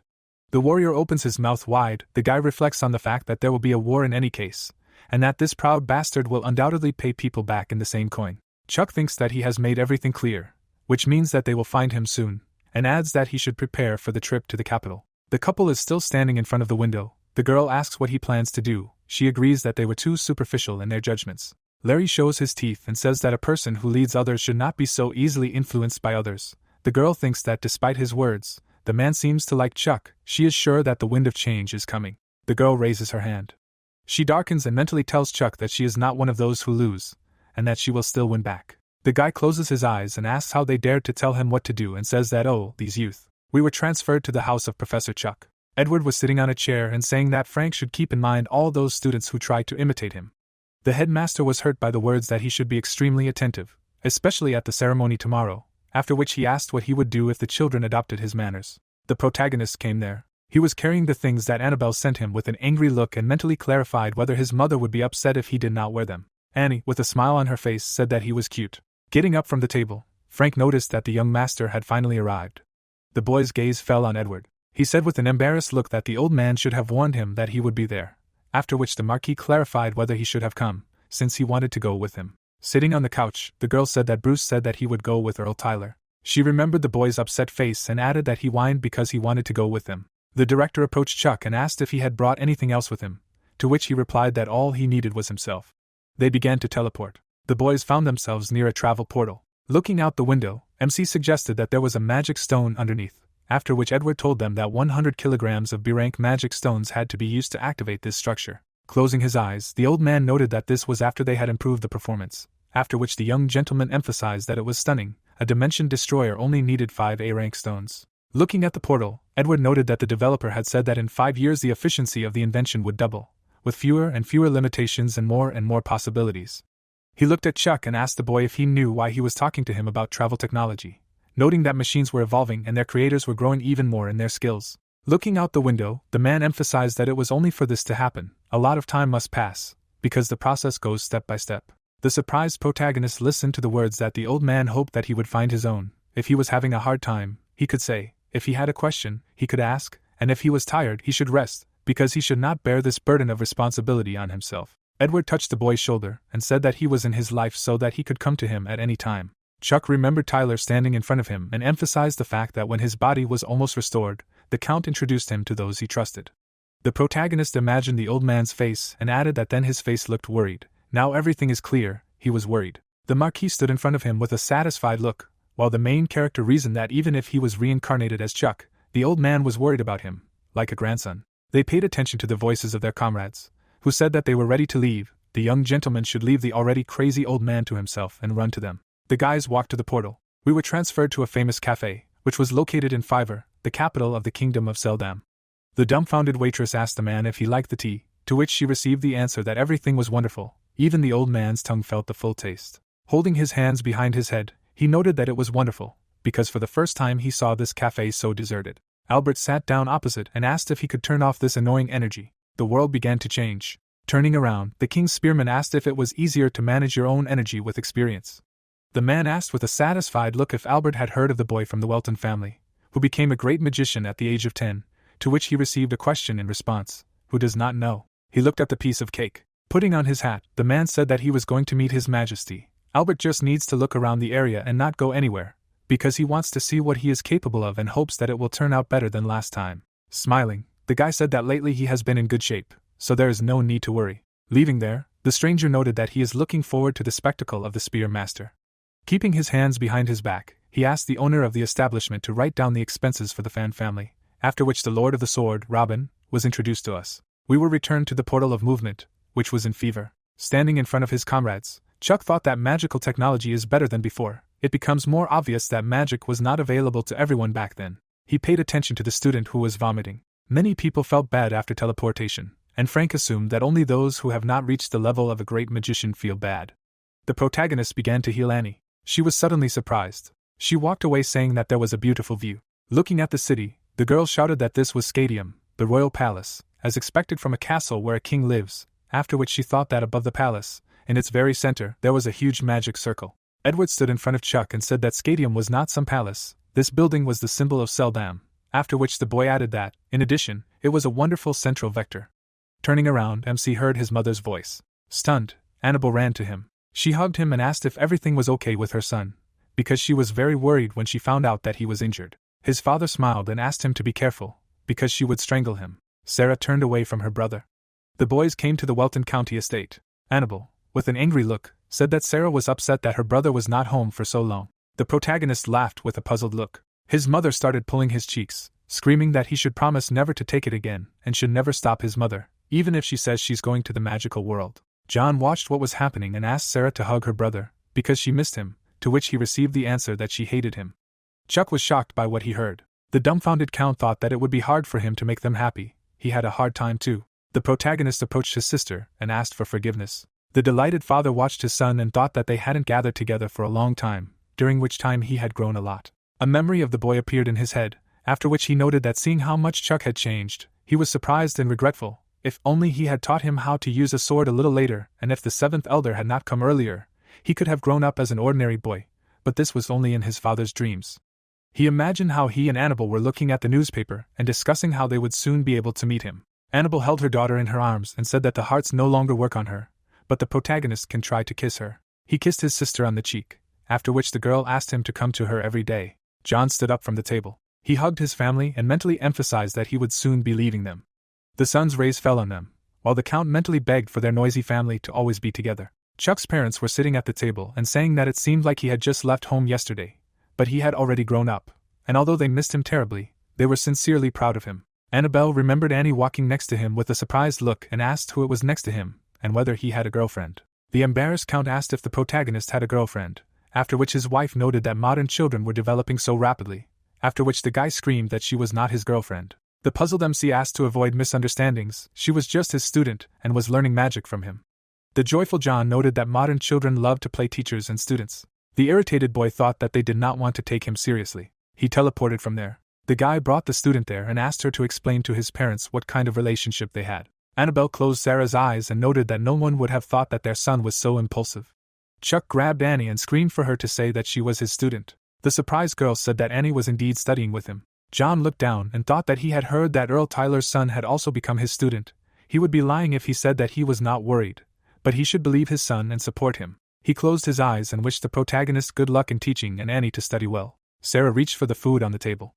His sister began to feed him, while he told us that evening they gradually came to a reconciliation. The Earl came to the teachers saying that he wanted to talk to them. Kneeling, the girl thought that this time she would beat Bruce to it. Annabelle fell asleep over her daughter. Going outside, Chuck thought that he had finally slipped away to freedom.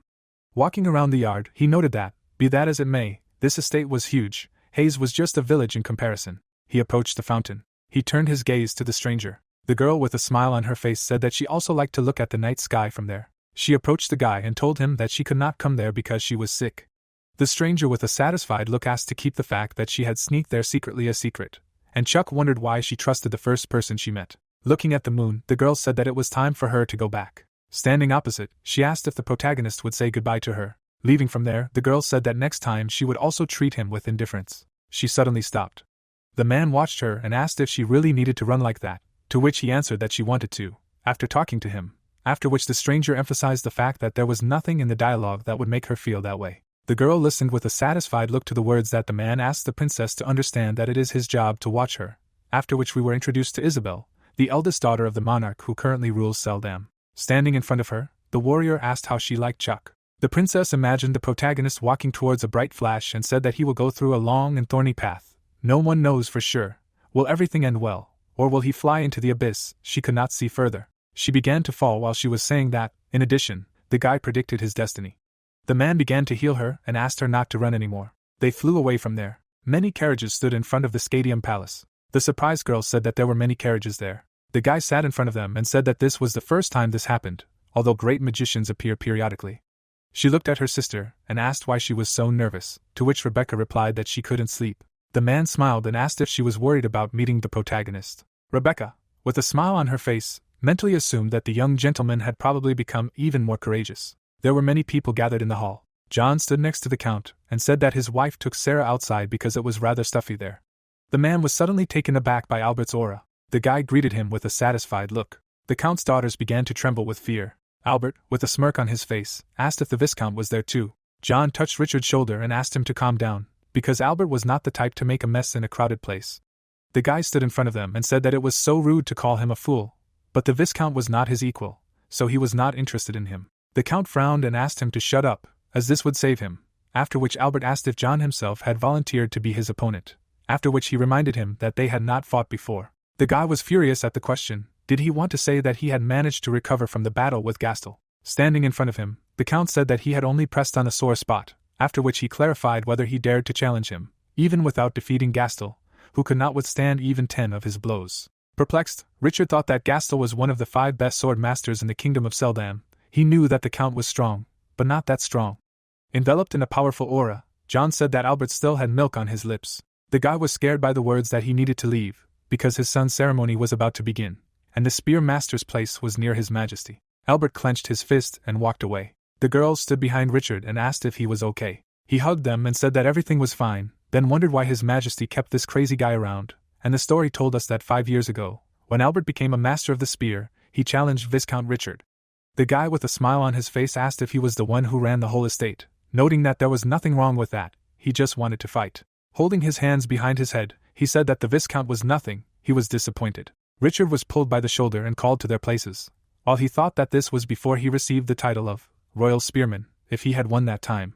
The boys were delighted when they heard that His Majesty had arrived. The king was walking to the throne. He extended his hand and thanked the people for making such a difficult journey to get there, after which we were introduced to Gustav, the reigning king of Seldam. Sitting on the throne, he noted that today was full of joy. The protagonist's parents were happy to hear that the king was asking to bless the future of their kingdom, and the new great mage. The guy held a scroll in his hands and said that the anointing ceremony was beginning. He imagined the boys' battle and said that he was from the territory of Hayes and was the eldest child of the county of Welton, a hero who saved Afton and received the symbol of the goddess Pyro herself.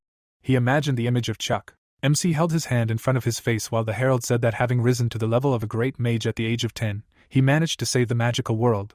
The protagonist should open the door and enter. The gate opened. The main character knelt down and said that he welcomed His Majesty the King. Smiling, Gustav asked to raise his head. Looking at Chuck, he noted that the rumors were not lying. He really was still a child, after which he mentally noted that no one would have thought that such a baby would take up all the space. The girl was sitting on a chair, and MC noted that they had seen her yesterday. Remembering how they met, the protagonist came to the conclusion that she asked not to talk about their meeting, because she was a princess, after which he clarified who allowed her to wander the street at night. His gaze fell on other people with the king. While listening that Gustav had heard about him, he managed to stop the demons and thus saved Afton, and the magical world is also indebted to him for maintaining its integrity. With a smile on his face, he emphasized the fact that he had met many great masters of wizards of the master rank, but the world had never seen anyone like Chuck. The guys said that he had an amazing grandson. No one from the Bell and Welton families had magic yet. The old man closed his eyes and said that at first he thought it was all just rumors and that the protagonist was famous for his sword skills. The man grinned and added that it was understandable, but the boy was also quite good with the sword. They looked at John and discussed that his son had mastered the secret techniques of the Welton family, which was impossible. The last time they met, he hadn't been able to do anything like that. The king approached Chuck. The boy looked up and heard that he had received the title of a great magician when he was very young and that Afton and the magical world had been saved by his hands. The boys smiled when Gustav noted that by becoming a saint of the goddess Pyro, he had strengthened the bonds between the kingdom and its faith. Bruce and his father listened as Gustav congratulated Chuck on his achievements and appointed him the 11th master of the Seldam kingdom. The story told us that the title of master is an extraterritorial right that is given to those who have received recognition from the ruling monarch, although this title has no detailed description, but the people who received it are above the nobles on the social ladder. After closing the scroll, Gustav shouted for the boy to dedicate his life to the kingdom. Smiling, MC replied that he was ready to carry out the order. The spectators began to shout enthusiastically. The king handed him the scroll and wished him luck. We were transported to the southern continent of Brian, where the exhausting rays of the sun fell on the building. Ben extended his hand and ordered it to open, and we were told that this was the chief priest of the Church of the God of the Sun and the commander of the Sacred Order. A portal appeared in front of him. Entering the concentration camp of criminals, Ben asked how he was, to which he received the answer that he had not said a word yet. He asked with a serious look to show where to go. Standing in front of the gate, the guy noted that this was the lowest floor of the catacombs, an abyss. Turning around, the man noted that the door needed to be opened, so it was worth moving away.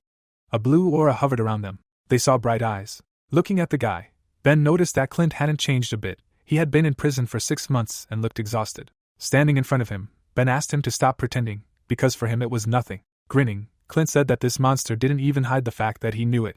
Looking at his interlocutor, he asked whether Ben had come to let him go or for something else. He contentedly emphasized the fact that he would get out of there eventually, to which he received the answer that he would get out when Gennis himself freed him, but for now he apparently had no time for him. Ben seriously said that he hadn't come to mock, but he would do so. He created a fire sphere in his hand. The papers fell at Clint's feet. The stunned guy read that the news introduced the youngest great magician, the heir of the Welton family, who was an excellent swordsman. Enraged, Clint started screaming to be let out right now so he could kill the protagonist. Ben watched him and thought that he had never seen him so angry before. He imagined the guy holding the blade above his head and noted that the Church of Gennis had ruined the great plan and that was why Clint was now locked up there. He had to give credit to Chuck. If it weren't for his intervention, the Church of Gennis would have probably already started a war on the northern continent. He turned his attention to the papers and added that he was also surprised. At the age of 10, MC became a great magician. It really wasn't a coincidence that Clint was defeated.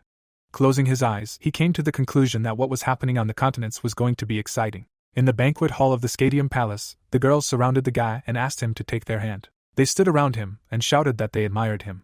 The woman said with a satisfied look that his daughter was crazy about him. She would like to arrange a meeting between him and her. Annabelle sat opposite her husband and said that they should treat him differently. He was already a great magician, to which she received the answer that she was right.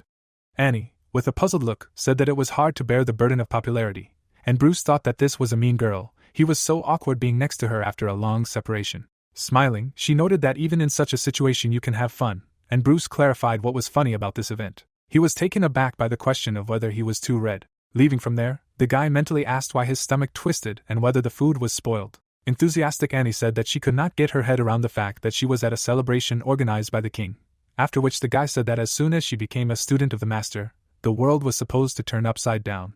He calmly added that she met him. Bruce suddenly left there, saying that he was going to bed. Smiling, the girl noted that her friend was still embarrassed. She was also glad that they met. Lying in the garden, Chuck said that he was very tired and asked who this banquet was for. He emphasized with a smile on his face that he could now move freely around Seldam. Upon returning, he would ask for the crown of omniscience. MC presented the crown and told that it was a treasure to which only great magicians were allowed and did not know what was hidden in it, but even the smallest hint would be enough in his search. Energy began to hover in the area. Taken aback, the main character said that this was hostility, after which he mentally clarified who would think of showing such a thing within the palace. Looking at Albert, he asked what he needed from him. Holding a spear in his hands, the guy said that the boy was still at the amateur level, after which he clarified whether his father would bury him in the ground if he pierced him through. Chuck smirked and replied that it wasn't because he could do it faster, and Albert asked if he thought he could kill him. The man waved his spear and asked if the protagonist learned to bluff from his dad, to which the protagonist replied that his dad didn't bluff and he didn't need to. The boy added with a satisfied look that he was afraid that his count would scold him if he burned the king's spearman alive. A magic circle appeared under Albert's feet. Isabel looked at them and asked them to stop.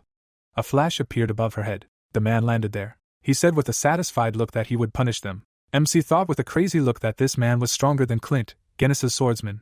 He had heard of him but didn't think he was that powerful. Frowning, he asked what Albert was doing and how many times he had to repeat that the challenge required an official request, after which the guy asked if his interlocutor thought that he had started it. The man raised his blade. Pointing the sword at the guy, the man emphasized that he should shut up, because he was now happily cutting his filthy mouth. Albert frowned. The princess, with a smile on her face, asked him to be vigilant, because he was in the royal palace of Scadium after all. Turning around, the man ordered him to turn off the sarcasm if the spearman wanted to live. Chuck, looking pleased, thanked the guy for amusing himself. Turning around, Albert replied that he did not want to be thanked, noting that he was looking forward to their next meeting. Isabel ran up to him and asked if he was okay, to which she received a positive answer. Folding her hands, she apologized, because she had checked on him yesterday. She asked him with a puzzled look if she should speak more respectfully since he had become a master, to which the protagonist replied that there was no need. The man extended his hand and asked how he had the courage to confront Albert, since his current level would not allow him to defeat him. The boy smiled and said that he knew the guy would come. Extending his hand, he said that there was such energy in the air, and he thought that someone would definitely come. The girl laughed at him and said that it was not on purpose, he was just so serious. She added with a satisfied look that even if it was true, many masters are too proud and rarely ask for help.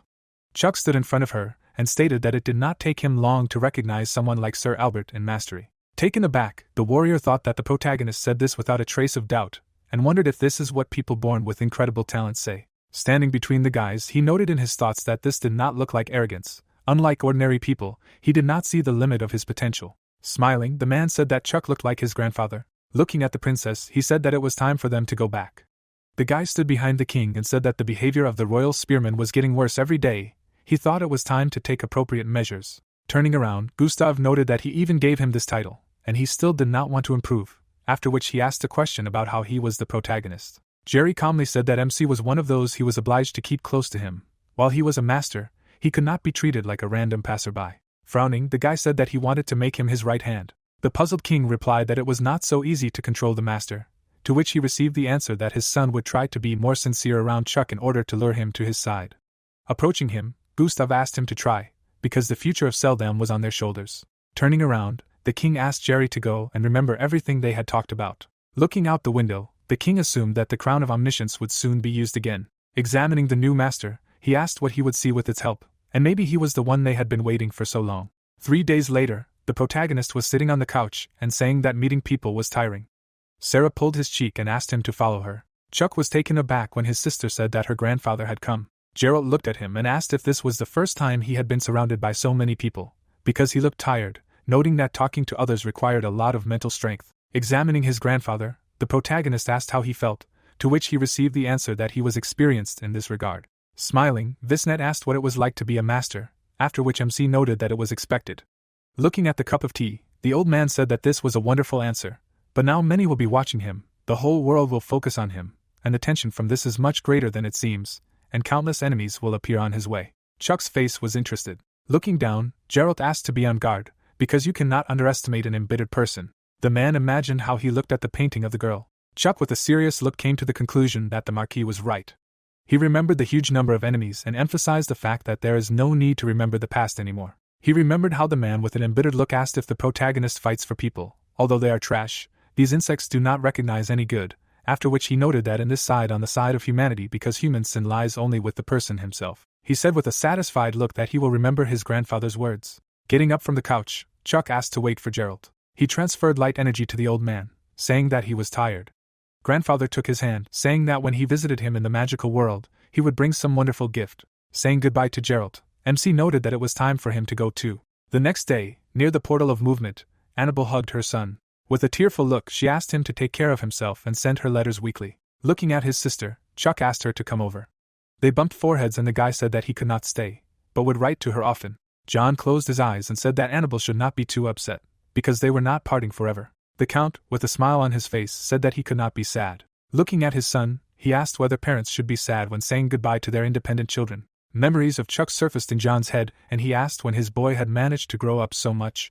The protagonist turned his attention to his father, who turned to him. He handed him an envelope and asked him to take it. Looking at the envelope, the main character heard a question whether he said that he saw a terrible catastrophe, adding that it was left by his grandfather. He wrote everything he could understand. The guy was taken aback by what he heard. Standing in front of him, John said that he went a different way than his grandfather, so he did not encounter such things. These nonsense did not leave his thoughts. He thought that it would be better to pass it on to him. In no case does not force him to read this. He can even burn the manuscripts if he understands that they are not for him. Looking up, Chuck asked again. The Count stood looking at his son and emphasized that it is better to get rid of someone else's delirium than to keep it in his memories. It is desirable that only they themselves know about the Weltons' affairs. Closing his eyes, John wished him good luck in everything, noting that he hopes that the next time they meet, he will become even more mature. Chuck said with a satisfied look that he wished them all the best too. The girl dived under the water.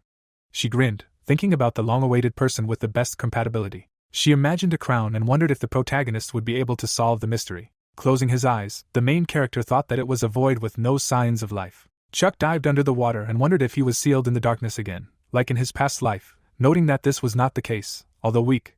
But the light fell on him, and his movements were not limited. This place was different. He looked up at the voice that was calling him. The rays of the sun were breaking through the water. Stretching out his hand, MC called someone an arrogant bastard. He clenched his hand into a fist and screamed that they should not dare to order him around. Getting up from the bed, the boy clarified whether he dreamed it. Sitting on the bed, the protagonist came to the conclusion that it was too clear for a dream. Looking at the floor, Chuck assumed that someone had gotten into it. Standing in front of the crown, the guy asked who could penetrate someone else's dream and distort reality. His gaze fell on the crown. Bending down, the guy touched a puddle of water. Frowning, the main character asked if this was the crown of omniscience. A week later, in the central magic tower, in the meeting room, Edward said that as they all knew, he was responsible for the royal faction, and now he was taking responsibility for the third elder, isolating him. Stretching out his hand, the old man noted that the rest should share the responsibilities he left behind. Larry held the documents in his hands and added that the very fact that he alone did so much work was incomprehensible. This was a real monster. The guys listened to Austin treat his tasks very responsibly. He was responsible for the entire magical world. So now they would be very busy. For the elders who had nothing to do, this was an opportunity to learn. Edward looked at Chuck and said that their newly minted third elder should take his duties seriously, and then asked when he would use the crown of omniscience. The guys looked at him and thought that it showed what the person who put it on wanted to see. Tyler's face was calm. Sitting at the table, Chuck said that he planned to ask for it. Closing his eyes, the protagonist thought that he had not been deliberately delaying this moment. He remembered how the voice in the water told him to come, after which MC noted that this voice had appeared in his dreams all last week. Sitting on the bed, he noticed that today it happened too. Covering his face with a pillow, the guy screamed for him to get lost. Smiling, Edward noted that if he wanted, he could use the crown right now, and Chuck asked to prepare it for him. They went down to the lower floor of the central tower, where the main character said that he was not nervous. Frank sighed and asked him to be a little excited, as is typical for children, to which he received the answer that the seventh elder was the only one who considered him a child, after which he stated that everyone saw Chuck as an adult, so he was obliged to consider him a child. They approached the gate. Opening it, Edward emphasized that only the protagonist could enter. Smiling, the boy noted that he would be back soon. He was left alone in the room and thought that it was cool there. The room was filled with powerful mana. The closer he was to the glass garbage, the more concentrated it was. Looking at the crown, he heard a voice that said that the young master had finally arrived. Raising his head, Chuck heard that they were waiting for him impatiently. Taking the crown in his hands, the protagonist heard a request to put it on. The guy put it on his head. He thought with a dumbfounded look that the information flow was overflowing his consciousness. Standing on the field, the guy said that he was glad to meet him. He was the creator of civilization, who appeared 10,000 years ago, as well as the crown of omniscience, and the founder of the current era, the first King Illidan. Stretching out his hand, he said that he had been waiting for a long time for the one who was most compatible with him, and it turned out to be Chuck. Frowning, MC mentally noted that he thought it was an artifact with its own consciousness, which stores records of different times. In addition, such an amount of information is very difficult to sort. Standing opposite, he asked why this is the first king in the crown of omniscience, after which he clarified whether any of the elders knew, to which he received the answer that this is not so. Putting his hands on the shoulders of the protagonist, Illidan noted that this is because he is unique. They are very suitable for each other. Annoyed, Chuck asked if he can get more knowledge since his compatibility is higher, because that is what he came for. MC frowned and listened to him say that if he was curious, he could ask. Usually everyone asked him about the birth of the world, after which he asked if they would answer him. Smiling, Illidan said that he would give him an answer, because he was all-knowing and would show him how this world appeared. They saw a memory of a guy walking on the ground with bloody feet, after which the main character noted that he thought that they would show him the time of his past, but this was just the birth of the current civilization. He sat on the throne and said that he ruled this village. Maybe they rejected him because of his blue skin. Illidan released streams of flame and noted that he owned magic, with the help of which he spread his influence, and soon people began to consider him a god. The boy imagined himself tying the necks of the people and telling them that the village had grown into a country, and then a 1,000-year empire. But it would be a shame if his ageless body was discovered hundreds of years later, so he used puppet emperors to rule and thought it would last forever. But in the last few years the emperors had been incompetent. The nobles had done whatever they wanted and the common people had risen up against them. Blades crossed. Streams of flame began to spread as Illidan said that this was how the empire began to crumble. The people stood before the statue as the king explained that around this time the Church of the 12 Gods had been founded, reducing the suffering of the citizens and preaching religious doctrine. He imagined a map and noted that over the next 100 years, the empire had split into 5 continents. Turning around, Chuck wondered if there were originally 12 gods, and Illidan noted that this was unexpected. As if they had existed since ancient times, they suddenly appeared and drove him out. He remembered how the stranger ran after him while the king said that the god's disciple began to pursue, but he changed his appearance and escaped death. Imagining a crown, he noted that in the end, he had to hide in it. The embittered protagonist thought that it was strange that he easily changed his appearance. Standing in front of him, he listened to how when Illidan was hiding, he somehow miraculously ended up in the hands of the first king Seldam. Yes, he was a truly skilled mage, but their compatibility was low, so the king saw only a part of the story. He was shocked, so he called it the Crown of Omniscience. Closing his eyes, he added that after him there were many wonderful mages, but none of them were compatible with him. Chuck seriously thought that something was fishy when Illidan summed up that this happened. The 12 gods are no longer looking for him. He looked closely at the king and emphasized the fact that he had a feeling that the king told everything, but did not mention anything important. He was surprised when MC asked why they removed him from the throne, because it would be more profitable for the 12 gods to cooperate with him. Showing the mark on his hand, the guy said that if the king does not want to tell, then he himself will ask them. Pointing his finger at Illidan, the protagonist said that he knows what happened 10,000 years ago, and he is one of those parasites that existed before the appearance of humanity. The guy was furious at the words that a coward like him could not become any first king because from the very beginning he was a puppet of the 12 gods. They entrusted him with many things, including the mission to create a civilization, and because of his own mistake, they deprived him of everything and kicked him out. Crossing his arms, the main character asked if he was right or wrong about something. Having endowed his hand with purple energy, the king asked why they chose such a fool and why their compatibility was so high. Waving his hand, he screamed for Chuck to shut up and give up his body. Taking hold of the blade, MC came to the conclusion that this was indeed a cursed creature. It was said that he saw the end of the world. It was said that for the sake of the 12 gods, everything was destroyed. The man looked at the bright light in the city when it was said that not even a fire remained, and all living things ceased to exist. The world turned to ashes. A bright light shone around when it was reported that even in his worst nightmares he had never seen anything like this.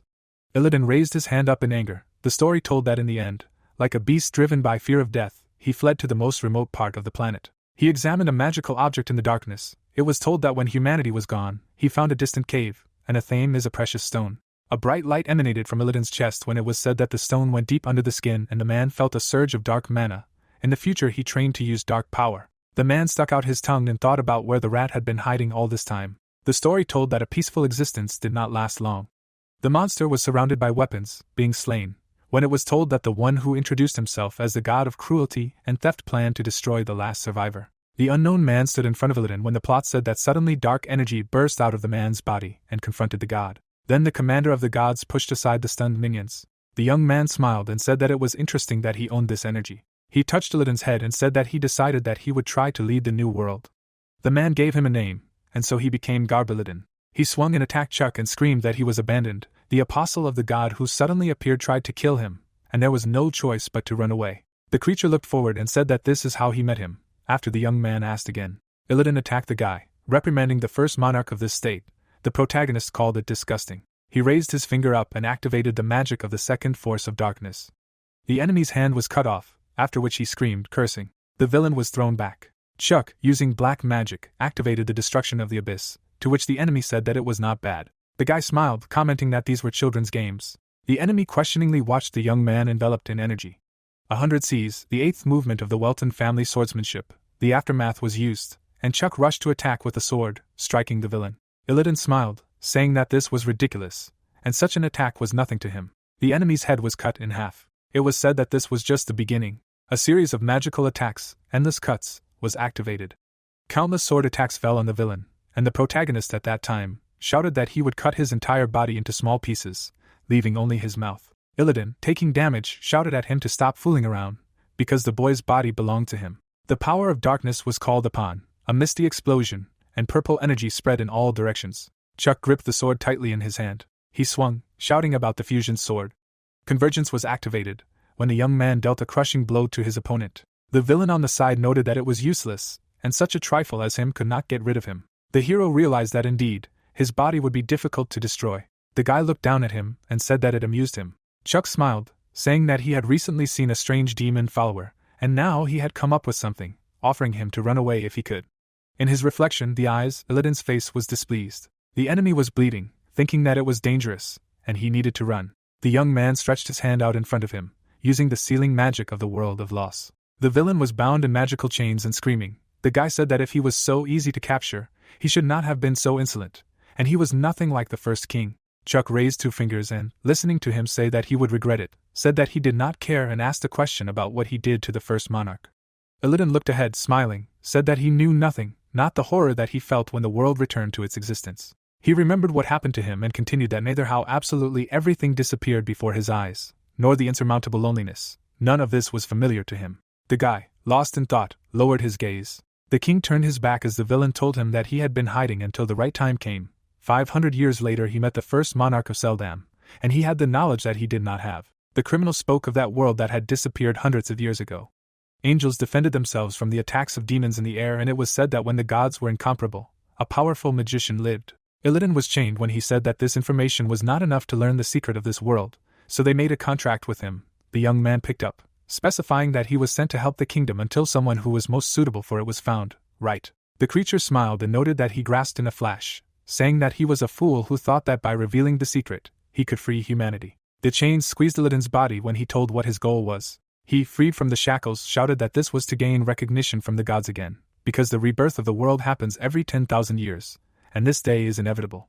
There was a powerful surge of dark magic around the villain when he exclaimed that his body would turn into food for him, and he would be able to rule the new world. The young man asked if he had finished his chatter. Illidan looked around and wondered how and why his power so abruptly. The guy noted that it was not his. Chuck stretched his hand in front of him, forming a magic ball, said that this power was his, and he was the most powerful dark mage of all who ever existed. The armless opponent rushed to attack the hero. Illidan looked around in the darkness and did not understand, wondering what happened, noting that his ability to control the darkness cannot be taken away. The man shouted questions about what he did to him, and how a child was able to take his power. A large energetic glow appeared in front of the creature, and a voice spoke about how it seemed like it didn't know where its place was, and couldn't see the true owner of its power. The hero remarked on how amusing it was, calling it a fake when the enemy viciously denied it. The boy floated in the air with glowing eyes as he spoke of how the 12 gods chose him only because of his heroic strength. Illidan looked up, muttering under his breath. The young man spoke of hoping he realized how useless his life had been. Large doors were shown. Frank stood with the men and spoke of how too much time had passed. Edward added that he should have left by now, and Larry asked a question about what could have happened. The director kicked the collar, saying that he could not wait any longer, when the man exclaimed that he should stop, because only one person was allowed inside. The old man watched the scene and remarked that it was strange that the hero had not yet left, offering to go in. Larry replied that if something happened, he would pretend that he did not see anything, agreeing to go. The men approached the void and someone asked about when this trap appeared here and where Elder Chuck was. A bright blue light was shining ahead and someone warned them to be careful. The bright glow caught up with the characters, after which Frank noticed that the room was collapsing. The light blinded everything around. The guy exhaled when someone called out to him. The young man looked at the director and asked why he was here. The elder asked what happened here and where the crown of omniscience was. Chuck said that the crown was gone, and Frank immediately rushed exclaiming at the hero. Edward grabbed the director by the shoulders, offering to go upstairs and talk there, because there was a complete mess here, when he was furious, asking why the crown of omniscience. Larry asked to go upstairs first. When Frank asked questions incessantly, the guy closed his eyes and answered that it was good, thinking why he needed to justify himself. The protagonist followed the men and thought about what made him happy, that no one noticed. He looked at the glowing stone and thought about the dark fragment of Diablo Wolfer's mana. The young man thought about the power he had left behind 60,000 years ago. 10 minutes ago in a world of loss. Illidan looked up, shedding tears, and asked how he had kept his sanity, trapped in a complete void. The hero was surprised that he was still alive, wondering about how he had existed for 10,000 years. The villain exclaimed, asking how it was possible to stay in the pitch darkness. It must have been lonely, and how he did it. The man asked Diablo to tell him, but the boy shut him up, asking him to be quiet. Chuck's eyes glowed purple as he said that it was funny, and wondered who told him that he could understand him just by looking at the fragment of the young man's memory. He approached the enemy's face, saying that Aladdin was wrong, since he was constantly losing his mind and only the understanding of how to overcome it helped him. In response, he asked not to kill. The hero explained that he would now take what was his, using crystallization. Aladdin screamed in horror, begging that he still wanted to live. The young man looked at the fragment of Diablo Wolfer's dark mana, thinking that this was the power of the 60,000th past. Mickey looked ahead, listening to the fact that he could absorb it right now, but he still did not have enough, after which he called out to the demon. Chuck looked at him and asked if he should absorb it, but now he did not need so much mana. Mickey attacked the owner, saying something in his own language, and the guy cursed at him. The young man watched him fly away and screamed about where he was going and to come back quickly. He remembered Sam and Mickey and reasoned that such things have been happening since he created the undead. The demon helps support his techniques. He has a limit to the amount of mana he can withstand at a time, but it will be too much. Mickey flew away when they shouted after him not to do it. The hero looked at the bright glow and thought about what it was. The demon's wings grew white feathers when the owner reasoned that he did not have such a skill. Mickey appeared in a new guise, white. Chuck covered his hand from the bright light and told himself that at the peak of dark magic a bright light appeared, thinking that he no longer understood what was happening. The hero went up from his place, realizing that this was his chance. The young man was approaching the ball of light. He reached for it with his hand, saying that he could not miss this power. The guy's eyes were bleeding when he noticed his core was shaking and his pulse was racing. The hero looked to the side and called out to Mickey. The big demon hugged him, holding him with his wings, and Chuck thanked him in return. The demon protected its owner with its wings when he grabbed the energy in his hands, thinking that he couldn't imagine how such light was born from dark magic. The guy reasoned that he would try to get this power again. The hero squeezed the energy in his hands and shouted that it should become the root of something new. The top floor of the central magic tower. The characters didn't understand what was happening, and Larry noticed that it was a strong earthquake, and not only the tower but the entire magic world was shaking. The old man hit the floor with his staff and exclaimed that everyone should calm down. The seventh elder found the cause of the earthquake, and the fifth evacuated the residents. Edward raised his hand forward and said that he would try to stop the shaking. The old man asked the director to call the first elder, to which he replied that he would do it now. Frank looked back as someone said that this should not be done. The elder looked at the young man, realizing that he had seen him in those memories and this was Diablo Wolfer. He thought that this was incredible, and what was this tension in the air? The director pointed his finger, and was surprised to see the young man, asking about his appearance. Larry looked at him and noticed that something was wrong with his hair and that it had also grown. The hero replied that they would soon regain their original color. The guy raised his finger up and said that this was a coincidence. The secret library. Gustav stood by the portrait, saying that the crown of omniscience was destroyed. He held onto the frame and added that the secret was revealed. The man opened the hiding place, in which lay the black book. Gustav opened the book, arguing that the first monarch had passed on a secret book to his descendants. It contained the history of Seldam. It was about the devil's notes. He said that in his wanderings around the world he had accidentally discovered the secret of their world.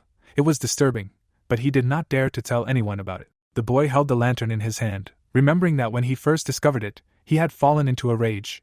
Then a shudder of anxiety had run through him. Gustav, waking up, jumped up in bed, seeing a stranger in front of him, telling how one day, when he was building up power to outgrow his own impotence, he was found by someone who could not hide his greed. Someone asked if he was the strongest in this tavern, offering to lend him his strength. The man said that thanks to his unusual abilities, they were becoming more and more powerful. The characters towered over the people when the new friend suggested the king to take over Sodom, soaked in vices, and create his own kingdom, to which he replied that it sounded good. Gustav spoke about how he gathered troops and Sodom became his, and thus the kingdom of Seldam was born. He sat on the throne, head down, telling how only being king he was still powerless against the world's secret. A magical spiral swirled above the crown when it was said that at that moment the friend whispered to him that the darkness of the world was much deeper than he imagined. His life was like a flash of light. He asked to be let into the crown, and he would be able to live a long life. Chuck put on the crown when it was narrated that he would pass on the knowledge to the heirs of his choice. The king's friend spoke about wandering in the darkness until someone was found whose compatibility with him would be the highest. He leaned over Gustav and asked if he would accept his offer, to which he was asked what he would gain from it. The man said that when he offered such a good deal, he realized that the guy was a devil hiding under the skin of an innocent lamb. But since the king knew that he was hiding his incredible power, he had to accept his offer. Gustav recalled how he sat at the table with a book, talking about how this is why he leaves these notes to his descendants, future kings, emphasizing that they would trust and protect the one whose compatibility would be the highest. The magic stone emitted energy when the king explained that the source of the devil's power was a fragment of the power of someone who existed a long time ago, and the devil is not able to cope with the one who has the greatest compatibility with him. Diablo looked away when he added that the latter, in turn, will become a key person in protecting the world. He slammed the book shut, saying that in the end everything turned out as he described. The king walked away from the portrait and said that he thought he was already complete on his own, and therefore did not need protection. Gustav added that he was looking forward to what would happen to Seldam in the future. A week later, the Limel villa. The men were sitting at a round table when Edward said that it seemed the emperor would turn a blind eye to what had happened. The man noted that something had really happened in the Fredmore dynasty. The director looked at Ron and asked who knew that the person of the crown was the first King Darb, to which the man replied that he had managed to fool the entire kingdom, and they were to blame for this. Chuck smiled, listening to the elder being glad that everything was over, and saying that the young master had tried his best. He replied that he had only returned her the state of the jewel. He was asked about what he planned to do now. The hero said that for the next few years he planned to fully concentrate on training. Edward looked at him, clarifying whether he wanted to cut all ties, to which he received an answer that this was not so, but he really needed to focus. Chuck put his hand on his chest, saying that 5 years was exactly how long it took him to become a 9th-rank mage. The guy with the determined face practiced the movements, talking about how only then he would be able to stand at the starting line of this race, and he intended to hone his newly acquired skills to perfection and strengthen his body. He imagined the man, thinking that he would kill Guinness first, and they, the liars, would come to an end. Pero Temple, the main church of Mount Chanbong. The young man was sitting on the floor by the steps when Nate noted that he had arrived. The boy turned back and clarified what brought his older brother here. The guy replied that they were under the gaze of the goddess. The student turned forward and noted that she was lenient, asking the goddess if it was true. Nate said that she would forgive him. The boy lit up, asking if he had come to tell about Chuck. The young man confirmed that it was so. The student watched attentively, listening to the fact that the hero was appointed master of the Seldam kingdom, and was surprised. He smiled and said that Chuck gives. The boy thought that they were about the same level, but he, it turns out, has already surpassed him. The student clenched his fist and said that as Nate said, he should make more effort. The young guy shone with magic, smiling, exclaimed that he would become stronger, and the next time they met, he wanted to be worthy of fighting side by side with him, thinking that his sacred power was already at the level of a bishop. Nate watched this scene with a smile and thought that since he trained under the commander of the sacred forces, he was qualified to become a holy knight, noting that it was incredible. The boys were talking about how one of them had no time to talk and needed to stretch, and the other one needed to teach a lesson. The boy turned around and said that he had already left and that the next time they met, he would definitely be surprised. The boy replied that he was such a diligent student. Nate looked down, thinking that it was good that he was trying so hard, but weren't their fates too cruel? The mark was shown when he was discussing how the people of the East, supported by the Guinness Church, were trying to blame the Seldam for what happened in Afton, saying that they were lying left and right, increasing the tension. Because of this, several skirmishes had already occurred on the border with the East. Nate stood by the sculpture, thinking that it was only a matter of time before a full-fledged war broke out, and asked the goddess. The guy folded his hands, closed his eyes and asked her to protect the children. 5 years passed. A month after leaving St. Domain, Walter sat on the girl's head and asked if she was nervous. She laughed, answering that there was such a thing, the elf noted, because they had not seen their people for 10 years. The great forest of Ariajada. The girls were on the path leading to the forest. When Wendy asked a question about whether they could enter there without preparation, they say that this place is extremely dangerous. Beatrice replied that nothing threatens them, because they come from here. The girl extended her hand and asked about whether they could already enter it, to which she agreed. Green magic appeared around Wendy, and she asked what it was, receiving an answer not to be afraid. It was the spirit of the wind. The elf exclaimed and pulled her along, telling her it was fun and she should enjoy it. Walter closed his eyes and clarified that she couldn't stand it either, as Wendy held onto the tree, and the elf apologized for that, wondering if she was flying too fast. The girl turned her attention to the bull and asked what he was eating, to which he replied that he had just picked it up. The other one noted that they shouldn't pay attention. Beatrice asked how the girl was doing, who replied that she was already better. The girls approached the tunnel, and the elf said that in that case they should go, clarifying that everyone except the Valkyries needed the queen's permission. Wendy opened her eyes wide. She walked into the darkness, saying that she understood, and would be back soon. Orange beams of energy appeared behind the girl. Wendy entered the Valkyrie forest, saying about this place, and realizing that it had been a long time ago. The girl was looking ahead when she heard shouts that she had finally returned. They were talking about the princess returning. Wendy was standing by a huge tree, as if remembering something. The woman was hurrying, reaching out with her hands, shouting for her daughter. Wendy froze, watching her carefully. A picture appeared in her mind, where she stood with her mother and talked about making a wreath of flowers for her. The girl realized that she was starting to remember. She saw in her mind how she was lying in her mother's arms, when her mother wished her sweet dreams, wondering why she had forgotten. A tear ran down her cheek, and then she spoke about her mother. The woman hugged her tightly, calling her by name. She looked at the girl in horror, asking if she knew how long she had been looking for her, and how she left the village. Wendy realized that she remembered that fateful day. A bright light was coming from the cliff was in the performance when she started to talk about how she wanted to surprise her mother, so she secretly learned to fly, and then fell off the cliff. Wendy, injured, asked for help. The girl remembered the director, thinking that after that, she was kidnapped by Hector, but it was better not to tell her about it. Wendy smiled and noted that everything was fine now, because they were reunited, and besides, she wanted to introduce her mother to someone. The elf bowed to the woman and greeted the queen of the Valkyries and introduced herself as from the Serpent Forest, to which the mother noted that since she was from there, then her mother was Mulan, and thanked her for being able to see her daughter again. The bull looked at the woman and said that she was exactly like Nades. The queen was surprised and asked how he knew the name of the first queen, and who he was. Walter lowered his head and said that he had no right to speak of it, but his master would have a chat with her. Chuck's eye blazed brightly when he spoke of the time for new battles, and to see how brave she was, like Nat his, or just a coward. The woman looked up when he spoke of the choice being hers. The bull pointed his hoof at her and reminded Wendy not to be lazy and not to forget her main task. The girl laughed and agreed. Walter turned and said that it was time to go, when Beatrice clarified that they had to go already. The elf turned towards the forest and exclaimed that, saying goodbye, she told Wendy to have fun, but the girl, in confusion, tried to stop them when Beatrice shouted that fate would definitely bring them together again. The girl watched them go, not understanding why they left so easily. Her mother consoled them, saying that they would meet again. Wendy fell silent. She watched them from afar and shouted that the next time they met she would be much stronger, promising. The bull, thinking, noted that she was good at chatting. The elf said that they left quickly, as he asked, asking if it was worth leaving her like that. Walter said that it was not that they would not see each other in the future. When you date someone, parting is inevitable. Besides, the main character smiled when it was said that even after parting, they would meet again in the future. 2 years after the ceremony of Chuck's appointment as a master, the middle class of the Alpha Academy Phoenix, someone entered the office. Annie turned to the door in surprise. Bruce entered the classroom, shining with magic, and the children did not believe their eyes. The girl approached him, noticing that he had grown up, asking how it had happened, to which he replied that she would say so, because he had become more courageous. The day before, the children were walking down the hallway when the boy was talking about how he hadn't gotten enough sleep because of their teacher, because he had to give children so much homework during their growing period. Annie countered that he helped them with their training from time to time. The girl laughed, noticing that he had grown a lot, then realizing that Bruce was quick to react to the topic of height. The girl raised her hand and exclaimed that it was because he was a great mage and the boy was not that short, to which he replied that he didn't care. Tears welled up in Bruce's eyes when he thought about becoming taller than him. The boy's lab. He stood at a table with objects. Bruce mixed a green liquid with a purple one. The glass exploded from the chemical reaction. The boy slammed his fists on the table, wondering how many times it had exploded already. He looked at the book and wondered if this was complete bullshit. The boy thought about finding a way, and some other way. Bruce leaned his forehead against the table.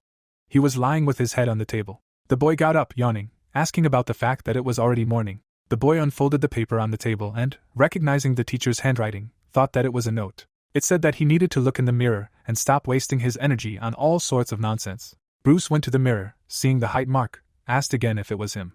The boy shouted that Chuck was a real god. Annie looked at how her friend was surrounded by children, thinking about what had happened. The girl chased away images from the past, where Phil and Mary were, realizing that these were bad memories of the incident with Apophis. Wondered if he drank anything strange akin to Apophis. Annie reasoned that she needed to find out everything. She watched the boy from around the corner. Bruce came to the door to get a reagent for the next lesson, indignant that the hero makes him do all sorts of trivial things. A bright light was visible through the bars.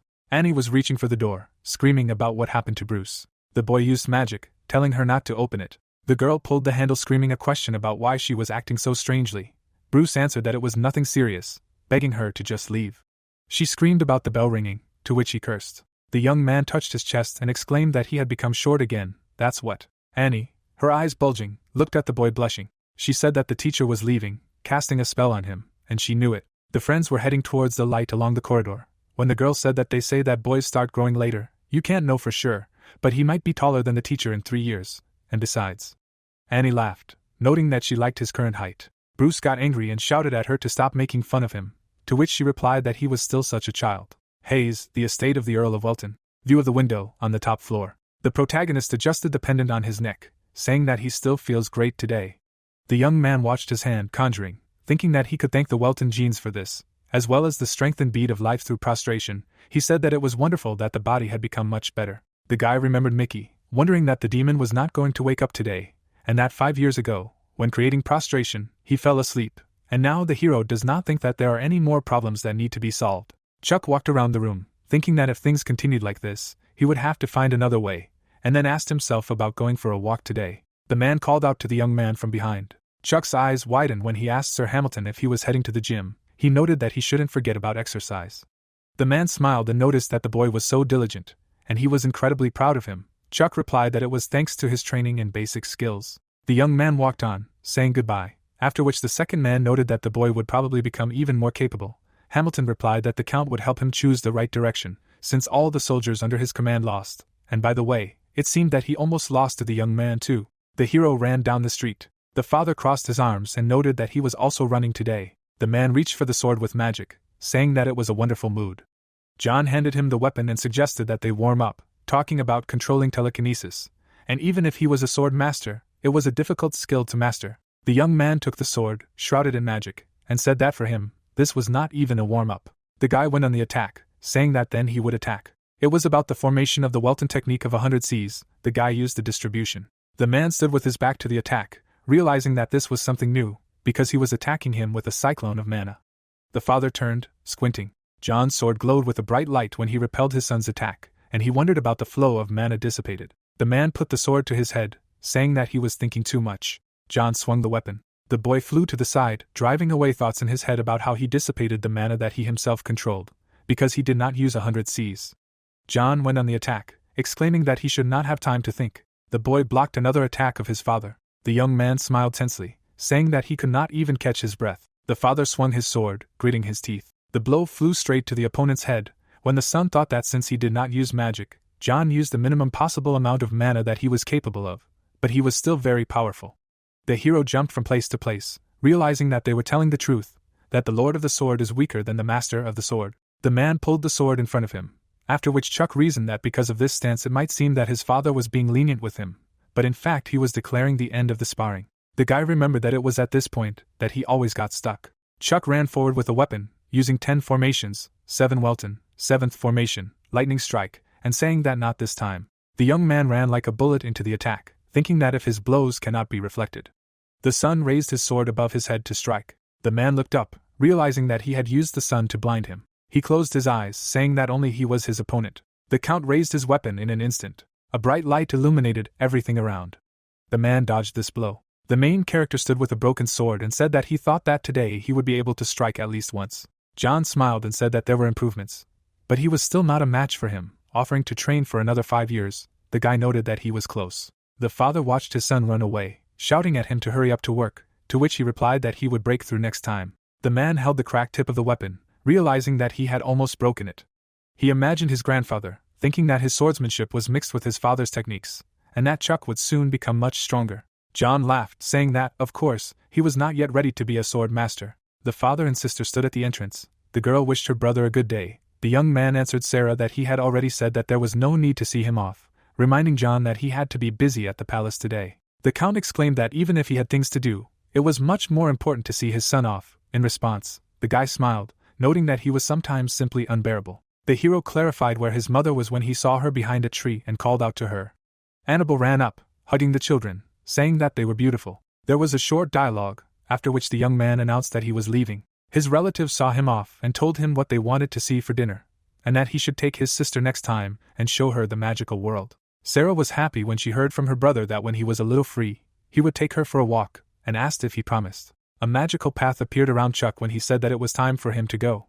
A beam of light went into the sky when he activated ultra-long-distance travel. The central tower of the magical world, Chuck's office. Elvira approached the hero, greeting him. She held documents in her hands, announcing today's report. The guy opened his eyes wide, listening to the fact that the Kingdom of Harmony from the continent of Alicia is asking for help. They are asking to send them a master, wondering about Harmony. The fat ruler sat on the throne as the young man explained that the liberators had been trying to overthrow the greedy king for 5 years now, and that the defenders of the border had come to their aid. The hero looked down, saying that considering that the eastern continent of Carrion was being watched by masters who did not possess magic, a request was sent to the magic world. He was told that this was indeed the case. Several swords were stuck in the ground, when it was said that Carrion could be considered the headquarters of the Church of Genis since most of the fighting had died down. Many sword masters were sent away, and for this reason, The father was called to the palace. The director was shown, when it was said that the magician Frank was also sent there.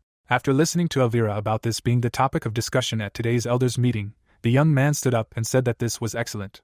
The central magic tower, the meeting room. The elders were sitting at the table. When Edward noticed that the room was empty, someone said that it was because the 8th elder was not with them today. He needed to decide something in his territory. They remembered Vivian, saying that the 1st elder would soon return, asking about the 6th one not being released yet, because she might soon become a 7th rank mage. The guy entered the office and said that they had come so early today. In response, Edward said that with age people sleep less and less, and Larry replied that he was still young. The hero sat down at the table, starting the conversation with what he had heard. Harmony asking for help from a master. The man replied that it seemed to be urgent and the liberators had already recaptured half of the territories with enviable zeal.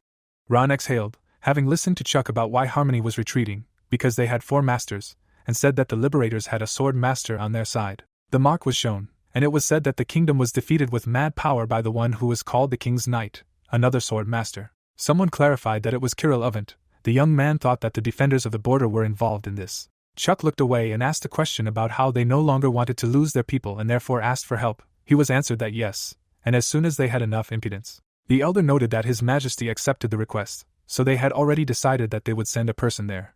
The hero imagined the elders in his head, thinking that without Austin in the spotlight, the main pillars of society are now Lin Mel and Edward, and Larry needs to protect his position as the head of equals, and it only works. The young man exhaled, clutching his head, and said that he was the only one left. He wondered why His Majesty accepted their request, because he could refuse, since their country is so small. A box was depicted when they said that they promised to give the music box of Venus, their national treasure. The description of the box said that it was an object with which a new universe was born as soon as the music began. Larry crossed his arms, saying that the dirty bastards would do anything to survive, and Chuck, closing his eyes, thought that it would be easier to get rid of Harmony, and he would also have to help them. Edward looked forward, narrating that the offer was very tempting, but they would not be led by them. The old man narrowed his eyes and quoted that you need to personally assess the situation, and do whatever you think is necessary. That was the king's order. The guy asked a question about what, in other words, as he says, that they can ignore them. The protagonist silently watched, listening to how it would be against the rules. But Seldam is a powerful kingdom, so it can refuse them, and reason that Seldam is simply profitable.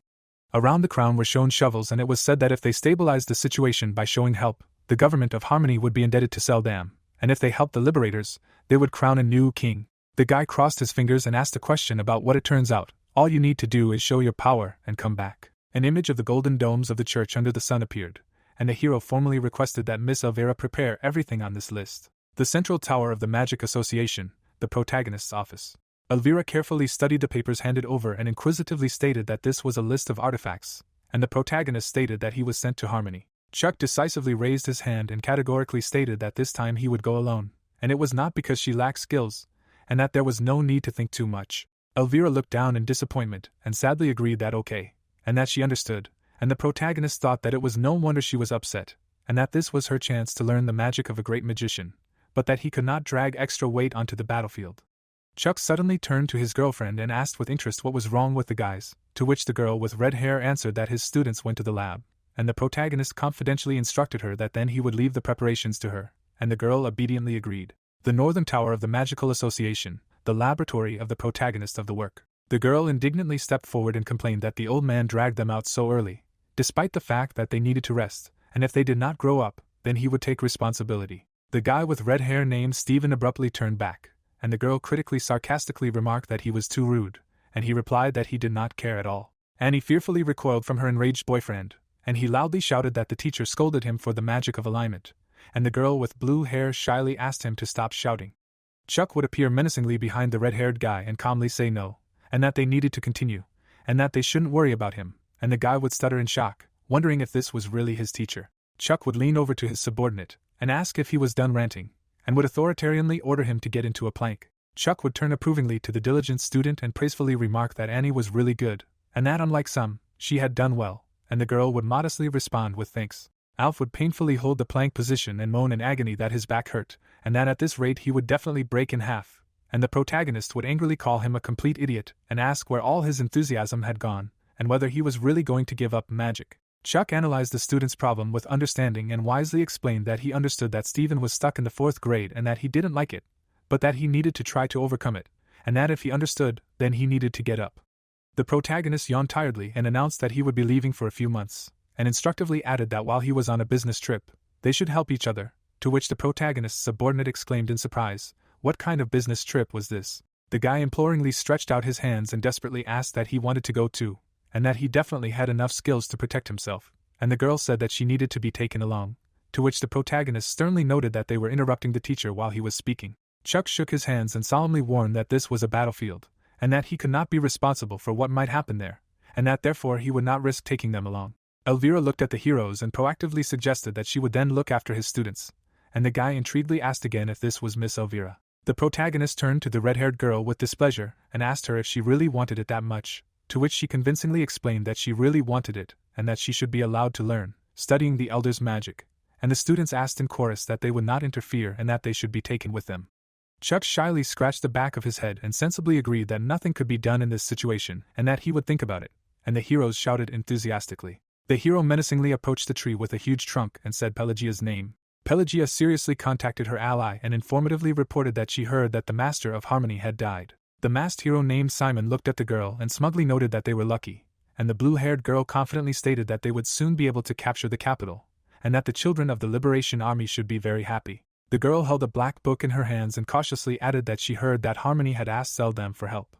The girl turned to her friend and asked if he knew who they would send, to which Simon replied that they would definitely send Chuck. The hero bowed his head menacingly forward and wondered what they would do if the protagonist tried to interfere with their plans for the future. The girl looked ahead puzzled. Pelagia pulled her knees up and said that he should decide for himself, because no one in the whole wide world knows what will happen in the future, and the masked guy agreed with her. The guy with a scar on his face appeared behind the heroine, and she asked if he liked the protagonist, because he was very strong.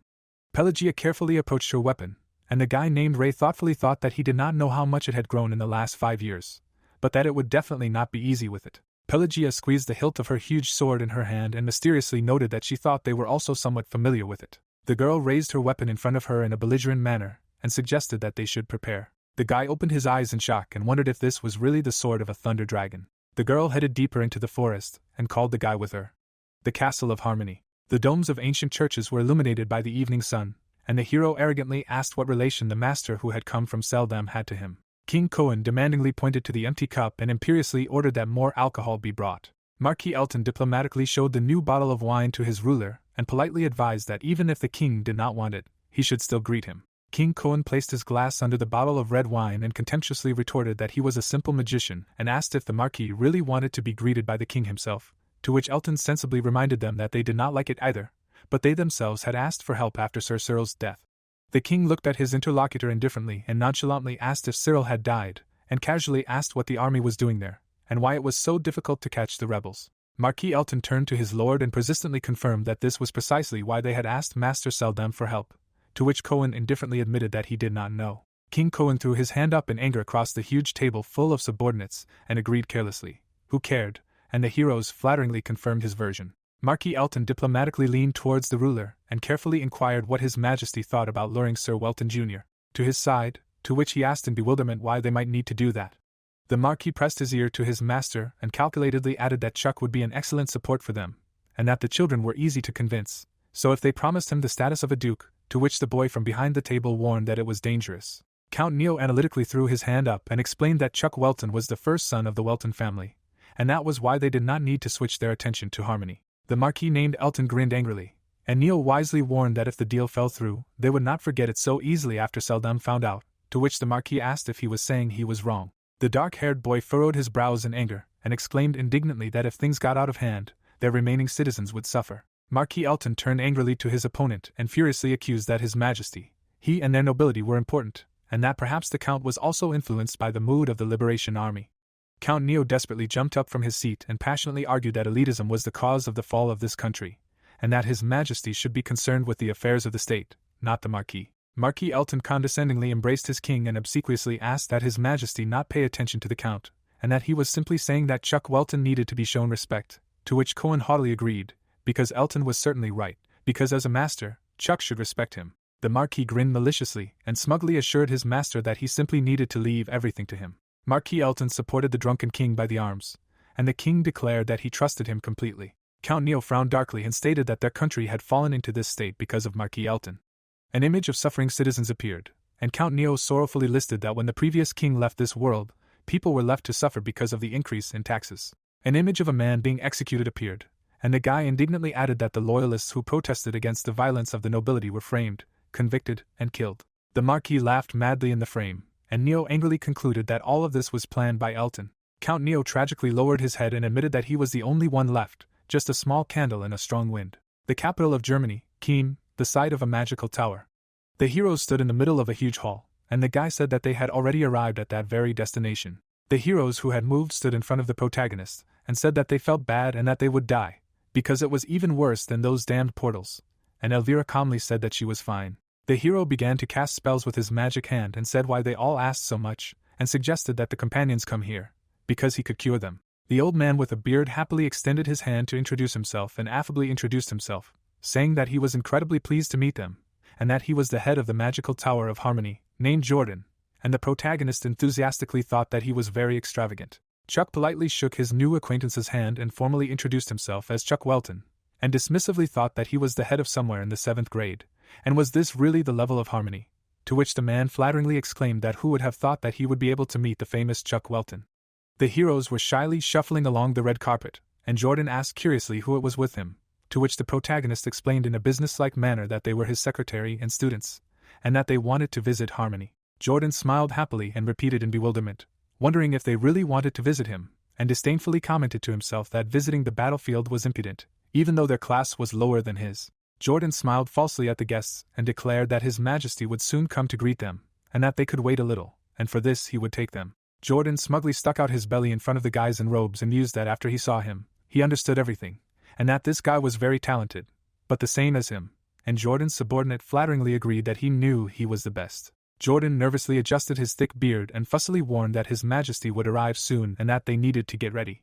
Bright rays of the sun sparkled in the sky. The sun was setting. The heroes entered the luxurious palace, and Jordan hospitably offered that Sir Chuck Welton could use this room, and the protagonist thought dismissively that there were expensive useless decorations everywhere. Chuck put his hands on his hips in displeasure and expertly noted that the amount of money spent on research was not at all large, but everything here sparkled with cheap shock value. An image of a gray-haired man appeared, and the protagonist disappointedly concluded that the magical Tower of Harmony was just a joke, and the man thought that His Majesty told him to evaluate the situation himself and act according to the information received, and the protagonist thought that now he understood why His Majesty told him to do whatever he wanted. The hero turned his gaze back, and the servant officially announced that His Majesty was here, to which Chuck said that they would take a look. Chuck opened the doors of his apartments, and categorically concluded that everything here was rotten. The heroes walked through the luxurious gardens of the royal palace, and the protagonist checked on the radio to check how he could be heard, to which Elvira responded approvingly that it was excellent and that everything worked. The protagonist put his hand to his ear and informatively explained that this was high-ranking telepathy magic created by Chuck, a virtual connection with which one can mentally connect with selected people. An image of a wide tree trunk appeared, and the hero dismissively commented that he did not understand what such pomposity was for, and that even at his home, where the largest deals in the East are decided, there is nothing like this, and everything looks as if it was deliberately put on display. Annie looked away in confusion and assumed that they simply loved everything bright and flashy here, to which Elvira expertly noted that in its early years, Harmonia was a rather poor country, and that probably only the capital was distinguished by such pretentiousness. The crowd of heroes climbed the wide stairs, and the master of ceremonies officially announced that they were welcome to the audience hall. The heroes walked along the red carpet of the huge hall, and the herald epically proclaimed that the greatest and most talented magician from the kingdom of Seldam, Chuck Welton, had arrived with his companions, and Annie modestly noted that this was too much, to which the protagonist explained that they just wanted to show off in front of them, and that they needed to relax. The musician solemnly hit the cymbals. King Cohen was asleep in his chair, and the protagonist worriedly asked if he was really the king, and that they needed to check his pulse. Marquis Elton turned diplomatically to the monarch and carefully informed him that their guests from Seldam were already here, to which Cohen asked confusedly, "Seldam? And why they were heroes?" Chuck leaned politely toward the drunken king and formally introduced himself as Chuck Welton, and he drunkenly mumbled that yes, that was it. King Cohen looked at his marquis confusedly and asked what he was doing there, and why there were so many people, to which Elton tactfully suggested that His Majesty did not seem to be feeling well and that he should rest. King Cohen staggered and exclaimed that they needed to leave and that he did not understand what all the fuss was about, and the guy in red suggested that he had brought a large shipment of alcohol and that they should go get it, to which Cohen enthusiastically exclaimed that it was booze and that he liked it. The Marquis addressed his drunken ruler, and Chuck thought analytically and astutely that the king was completely incapable of holding an audience, and that Marquis Elton most likely wielded absolute power.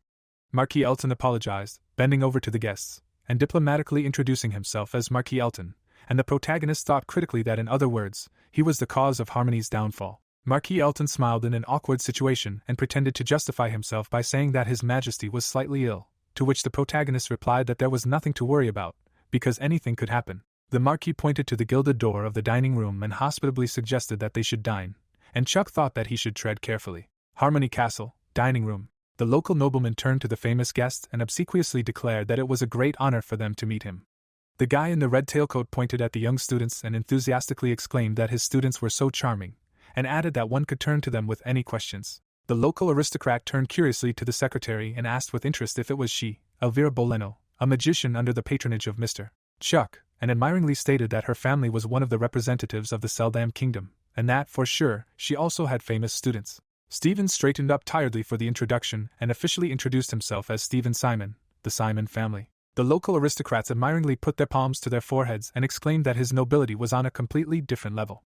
Annie modestly bowed and shyly introduced herself as a mayor, to which the local nobleman confusedly asked again about the unknown surname, and puzzledly repeated that mayor. The hero gritted his teeth angrily, and the nobleman scornfully admitted that he had never heard of such a name, and Stephen thought that they were arrogant bastards. Chuck closed his eyes and explained authoritatively that he was training her, and the nobleman announced in a cheerful voice that she had every prospect of becoming an outstanding sorceress, to which his companion pretended to agree. Marquis Elton hurriedly appeared in the refectory and said that he apologized for being late, but that he saw that they had already found a good topic for conversation, and the servant added that food would be served presently. The Marquis hospitably pointed to the treats and cordially suggested that they should help themselves, and that all these dishes were prepared by their best chef, and that he hoped that they would be to their taste. Elton smiled flatteringly and asked curiously if young Mr. Welton had really lived in isolation for 5 years and that he probably had no equal now. Chuck modestly bowed his head to the table and replied that he had worked hard. The Marquis frowned angrily. The servant awkwardly dropped the dishes and apologized in a panic. The local nobleman furiously attacked the servants and shouted cruelly at them, how dare they make a mistake, and that he is a useless brat, just like his parents. The guy indignantly jumped up from his seat and rightly objected that they were allowing themselves, and the protagonist sternly ordered them to stand. The protagonist frowned angrily. The Marquis carelessly sipped his wine from a glass, and the hero thought critically that, apparently, such things happen here often. The aristocrats laughed merrily at the jokes at the table, and the guy wondered if all the nobility was corrupt. The aristocrat, furiously grabbing the frightened servant, aggressively growled that he still dared to look at him, and whether he was also going to join the Liberation Army, to which the guy fearfully whispered in apology. The guy in the red tailcoat, pretending to scratch the back of his head, falsely admitted that he seemed to have gotten a little carried away and should not have behaved like that in front of the guests, to which the protagonist sternly noted that this was not the point and asked if he would remind him of his name, to which he replied that his name was the Viscount. The protagonist, pointing with his fork at the dish, falsely exclaimed that the dish was so excellent and asked for more, and the Viscount sarcastically asked if he was asking for it personally. The hero enjoyed the meal. The guy ate the dish. The protagonist wiped his lips with a towel and said that the dinner was incomparable. The hero smiled falsely and added that the Viscount's service made it even better. The Marquis jumped up from the table and said that they had come a long way and they should rest, and suggested starting negotiations tomorrow, to which the protagonist agreed. Chuck turned to the aristocrats and said that he hoped that the waiter was okay, because they worked very hard, unlike some. Elton respectfully leaned over and told the protagonist not to worry.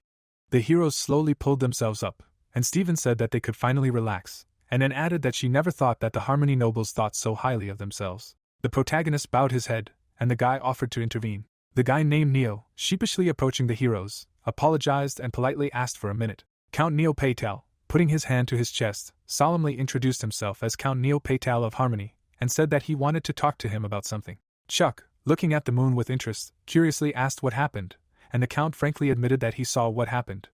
Count Neo, admiring the moonlit sky, noted with an impressed expression that it was astounding to see someone humiliate Marquis Elton. Chuck, innocently turning to his interlocutor, pretended to deny that he had done anything like that, and the guy sheepishly justified himself by saying that perhaps it was all due to nerves, since this was their first meeting. The Count frowned darkly and carefully warned that if anyone reported this to the Marquis, Chuck would be in trouble, and sadly admitted that he was already in deep trouble, and the protagonist thought to himself that it meant that there was someone who was willing to go against that pompous old man, even if he did not have much power. Count Neo, turning delicately to the protagonist, politely asked permission to ask what he thought of Harmony, to which the protagonist critically responded that it was a complete mess, and that it was not a state, but rather a pseudo-democracy. The Count, desperately clenching his fist, bitterly stated that he was powerless, and therefore terribly angry, and pessimistically added that Chuck was right, and frankly, it would be better for this kingdom to disappear from the face of the earth, and imploringly begged Chuck to help him destroy Harmony. Chuck looked at his interlocutor in bewilderment, and he prudently added that if Chuck agreed, as payment he would be able to subjugate all of its territories to the kingdom of Seldam. Chuck, resolutely leaving the building from the traitor, categorically stated that he would pretend that he had not heard anything, and the guy named Neo panically begged him to save people from suffering, claiming that this was not the worst decision. An image of the puppeteer appeared, and the guy explained that the current king was just a puppet in the hands of the Marquis. Count Neo looked after the protagonist and darkly warned that if this continued, their country would have no future, and again begged for help, to which the hero sarcastically commented that this was low. Chuck, grabbing the count by the scruff of the neck, growled that he, due to his own impotence, wanted to destroy an entire nation, and asked if he was sure that he had tried to do at least most of what he could, and whether the count wanted to become dependent on them, and why he even thought that Seldam would not humiliate his slaves. The protagonist held Neo by his yellow scarf and concluded that the count should be very ashamed of himself now, and he recklessly objected. Count Neo, desperately opening his mouth, screamed that even this would be better than enduring this hell. Chuck, finally turning to the exit, resolutely declared that he was no longer going to listen to such nonsense. Count Neo, threateningly looking after the hero, promised that today Chuck would see his determination. The interrogation room. The iron door was stained with blood. Elton, furiously attacking the defenseless servant, cruelly screamed that because of this bastard he was humiliated, and the servant pleadingly screamed to be forgiven. The victim fell to the floor, and Elton, sadistically ordered him to die. A guy ran into the room and screamed that they had a problem, and the man vengefully swore that he would not leave it that easy. The hero turned around angrily, and the guy excitedly reported that the participants of the Liberation Army had penetrated the capital, to which the Marquis asked in shock what was happening. The capital of Harmony Keem, southern wall. The moon was shining on the wall of the fortress, and the guard complained irritably that the guard's shift had become much worse because of the damn rebels. The second guard, looking indifferently at the dinner boy, carelessly agreed that the real problem was the damned nobility. There was nothing to do there, and he was very bored. The guy was sneaking under the wall, and the first guard playfully suggested that they play something, and that the winner should go to bed. The hero made a jump on the guards. Henry, stepping past the heroes' bodies, contemptuously commented on their carelessness. Henry, holding nails in his teeth, strategically thought that since they had only 2 guards on duty, it meant that they were clearly up to something, or they still underestimated them. Having jumped from the roof, the guy categorically concluded that it did not matter, because today the king's head would fall from his shoulders. The protagonist turned at the knock on the door, and someone desperately begged for Sir Chuck Welton to let him in, and the hero asked worriedly what had happened. The guard, breathless with haste, excitedly reported that they were under attack, that a special detachment of the Liberation Army had infiltrated the capital and was heading towards the castle, and that General Melvery had asked him to accompany Chuck. Chuck, looking resolutely ahead, agreed to go, and thought with satisfaction that the chance to meet the Liberation Army had come much sooner than he expected. The hero walked along the wide corridors of the castle, wisely stating that he would soon figure out what each side was like, and what to do if he decided that both sides were wrong.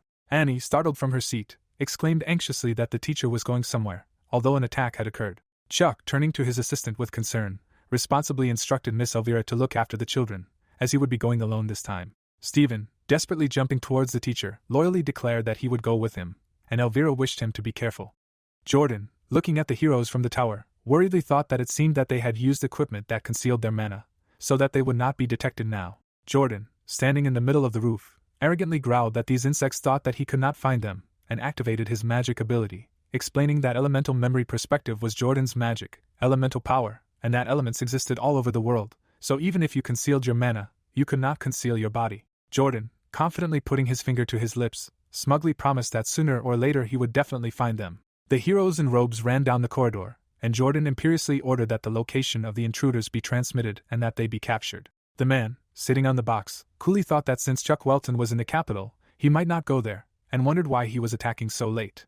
The man's face changed abruptly, and the boy sarcastically remarked that he looked relaxed. Jordan, turning to the enemy in shock, exclaimed in shock that he was an intruder, and thought in confusion that although he was looking directly at him, he could not sense his presence even with the elements, which meant that this was the one who killed Sir Kirill. Simon stood against the moon, and the hero thought horribly that he was a sword master, and that with his 7th grade skills he would not be able to cope with this monster. Jordan, desperately trying to escape, screamed in panic that he remembered so much, and it was enough for him to escape, to which Simon coldly stated that it was too late.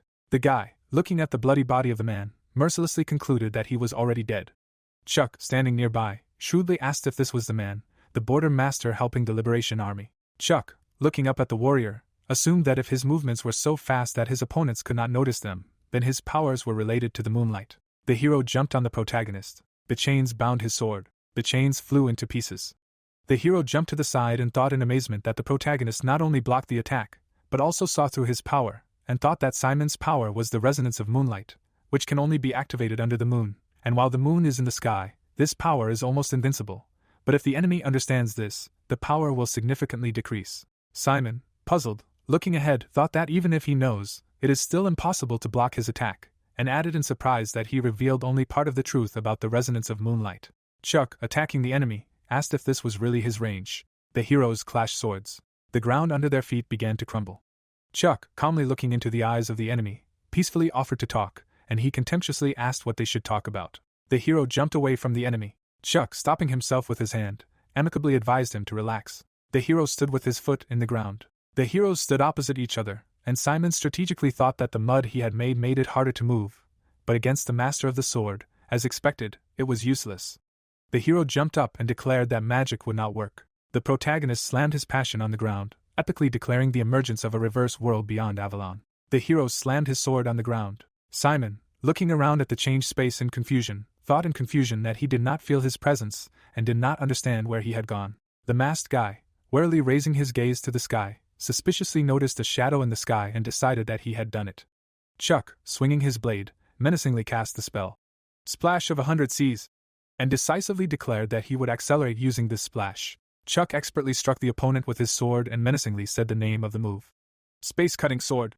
And Simon thought that it was a perfect melee attack, but even a perfect melee attack would not reach him. Simon immediately stopped the strike and explained that the sword master was perfect, and desperately activated the final technique, decisively saying, Moonlight Resonance, Moonlight Slash. The hero threw the protagonist back, describing how the moonlight resonance can be used as a weapon, and that it is pointless to try to block the moonlight, smugly proclaiming that when the moon is in the sky, he is essentially invincible. Simon, looking at the opponent, honestly stated that he handles the sword much better than he thought, but if he is not a master, he will not be able to win, and Chuck realistically admitted that it will be difficult to defeat him with a sword, although he may be quite close to it. Chuck bowed his head decisively, confidently declaring that they would then move on to the main course, activating light magic, brightly uttering, Flash of light. Simon looked at the invisible attack in confusion, and thought in confusion that he did not even feel him use his magic. Chuck grinned wickedly and slyly explained that he had summoned the magic that he had previously sent to the reverse world, and that even a sword master would have a hard time parrying it. Many flashes surrounded the masked guy. An explosion thundered. Simon jumped back onto the roof and thought tensely that he was able to block it using the moonlight, but he still took some damage and would have to retreat. The fiery hand stopped the guy, and the protagonist epically activated the fusion of 3 types of magic erasure, whirlwind and lightning, and explained with admiration that it was an 8th-class magic spell that combined wind, lightning and reverse attributes together. The protagonist appeared high in the sky, and Simon activated a counterattack, decisively saying, Black Knight Chase. Many arrows flew at the protagonist, and he respectfully stated that this was not bad. The hero swung his sword, and the protagonist activated Moonlight Resonance Moonburst. A shockwave passed through the city. The heroes stood in the middle of the funnel, and Simon groaned tiredly. Simon, disappointedly looking down, bitterly explained that Moonburst is an ability where he collects moonlight into his body and then spews it out in all directions. This is his final attack when fighting strong opponents, but he failed. The protagonist looked at the opponent and rightly stated that none of them could win, and maybe now they could talk. Simon, irritated, turned to the opponent, displeasedly asked what the hell he wanted to talk about, and Chuck explained with interest that he was interested in why the border was helping the Liberation Army, because depending on the reason, he himself could help. Looking at the protagonist, the guy in the mask passionately told that they were going to liberate this country, that they united with them to make the people here free, as well as the land that the Church of the 12 Gods cannot step on, and arrogantly noted that Chuck still would not understand. Chuck sarcastically chuckled, honestly explaining that he was given freedom of choice. The masked hero looked at the protagonist, and he added that if he helped the Liberation Army overthrow the government, Seldam should also get his share, and Simon angrily accused the protagonist of coming just to seize this land. Simon firmly put his weapon forward and categorically declared that the head of the King of Harmony would fall from his shoulders tonight, and he would not be able to stop them. The guy put his sword to the protagonist's head, and he explained that the Dryan Church had begun to support this country, and added that on the way here he had seen priests of the Dryan Church, the god of cruelty and robbery. An image of people in masks appeared, and Chuck warned that if they helped the nobility, the war would continue. Simon turned to the Flash with distrust and suspiciously asked how he could trust the protagonist, looking at the dark energy in horror, panicked and exclaimed to himself that this was the black light of Dryan, and what would happen now? An image of a seal appeared, and the protagonist declared it to be the god of cruelty and robbery, Durian. An image of a bloody dungeon appeared. Back in the days of Diablo Wolfer, he was the second to meet him after Genis, and yet, out of the 12 churches, Durian had a small number of followers, and all of them were ordinary barbarians. Durian fanatically twisted his face and aggressively proclaimed that only the strongest would survive in this world, but no matter how much power he had, he would still be weak because he was alone, and the hero thought that although he was possessed by the power of the 12 gods and had a bad reputation, his level of power was still worthless. The protagonist looked at the interlocutor and asked in confusion, was this really the black light of the deity Durian? And he replied that it seemed like it somehow affected, because if he killed the king, everything would change. The guy looked ahead, puzzled, and Chuck wisely explained that the monarch was not the most important link here, and, as it seemed to him, he already knew it, and that Count Paytal also asked him for help, and the guy in the mask concluded that he knew it. Today's invasion was planned by Neil. The hero leaned over, confused. Chuck pointed an accusing finger at the hero and angrily protested, didn't they come to save the poor inhabitants living on the brink of extinction? And that all talk of freedom for the people was bullshit, and in the end they would just take these lands for themselves. The hero looked ahead, puzzled, and the protagonist analytically added that wasn't that why they decided to warn him, promising sell them a part of the territory in advance, to which he indignantly objected that the border guards did not pursue such goals at all. Chuck, shyly scratching the back of his head, asked peacefully if that meant they would limit themselves to a simple handshake, and added that frankly he did not want to waste time on pointless battles, and thought contentedly that he was a terrific actor. The king was asleep. Marquis Elvis looked out the window and noted with concern that they had already begun to act, and that it was beginning to irritate, and the hero behind him asked if it was not too early. The enemy figure looked discontentedly at the chaos, and complained irritably that there was complete chaos all around, and they still could not catch those 7 rats. An image of an execution appeared, and the Marquis cynically stated that everyone who was of any use had been successfully disposed of. The mysterious conspirator held a glass of red wine in his hands and added ironically that perhaps they should have been given a chance to live a little longer. Elvis raised his hand and strategically noted that, whatever the case, he was sure that he was among the rebels, and his interlocutor asked with interest if this was the guy who had killed the king's knight. The silhouette of the hero appeared, and the Marquis expertly explained that Kirill had been unable to defeat him, being the most excellent swordsman, and he believed that this man specialized in hired assassins, and if he were here again, he would undoubtedly come for the king's head. The king slept carefree, and Elvis responsibly stated that since everything had gone wrong, he would try to protect him. The high priest politely turned to his ally and diplomatically asked him to share his plan with him as well. The Marquis grabbed his face and said that nothing had changed. The high priest tore off his skin and said that they would force the divine beings to come down here. The high priest raised his hand in a decisive manner and assured them that everything was fine and that was enough. An image of a bloody battle appeared. During the 5-year civil war, the entire land was covered in an abundance of corpses and blood, so that the 12 gods could stand on the peak they were trying to climb right now, and for their survival. The high priest approached the ally and said that it was fair to call him cruel, but he was willing to do anything for this goal, and the other replied that this was their father's will. The high priest gritted his teeth, commanding them to begin and for Chuck Welton to regret his insolence, and ordered that Chuck Welton's students and secretary, who were in the magic tower, be immediately seized. The girl desperately tried to fight back with her legs and screamed in panic for them to stop. Annie turned to the sounds in alarm and asked worriedly what the hell was going on, and Elvira confidently replied that she had no idea. But they certainly shouldn't worry, because they were safe here. Stephen stood up impatiently and desperately declared that he couldn't wait any longer and needed to go outside, and Elvira indignantly reproached him for disobeying the teacher's order. The heroes looked at the door, and Annie was puzzled by the fact that everything had suddenly become quiet. The heroes were walking along the corridors. The guy looked around the empty room in confusion and worriedly asked where everyone was. Had they really gone upstairs? And Annie whispered in shock why. Annie looked up at the ceiling in surprise and asked in confusion if those were drops. Corpses were hanging from the ceiling, and the girl screamed in panic. Elvira fell down in shock from the sudden shock and exclaimed in shock, "What was that?" The enemy warrior licked his sword with glee and laughed sadistically that it looked like there were still humans left. The enemy pounced on the heroes and screamed for them to die and used a piercing shadow spell. The girl threw the enemy back. The room was filled with warriors calling for murder. The girl lay on the floor and thanked Elvira for everything, but now they would fight on their own. Stephen frowned and ordered her to continue analyzing. Annie frowned and said that they would win. Chuck leaned over worriedly and noticed the necklace with concern. The necklace was glowing and the hero stated that it looked like his students were in danger, and Simon advised him to hurry, and the protagonist calmly retorted that everything was fine and even though they were young, they were capable of much.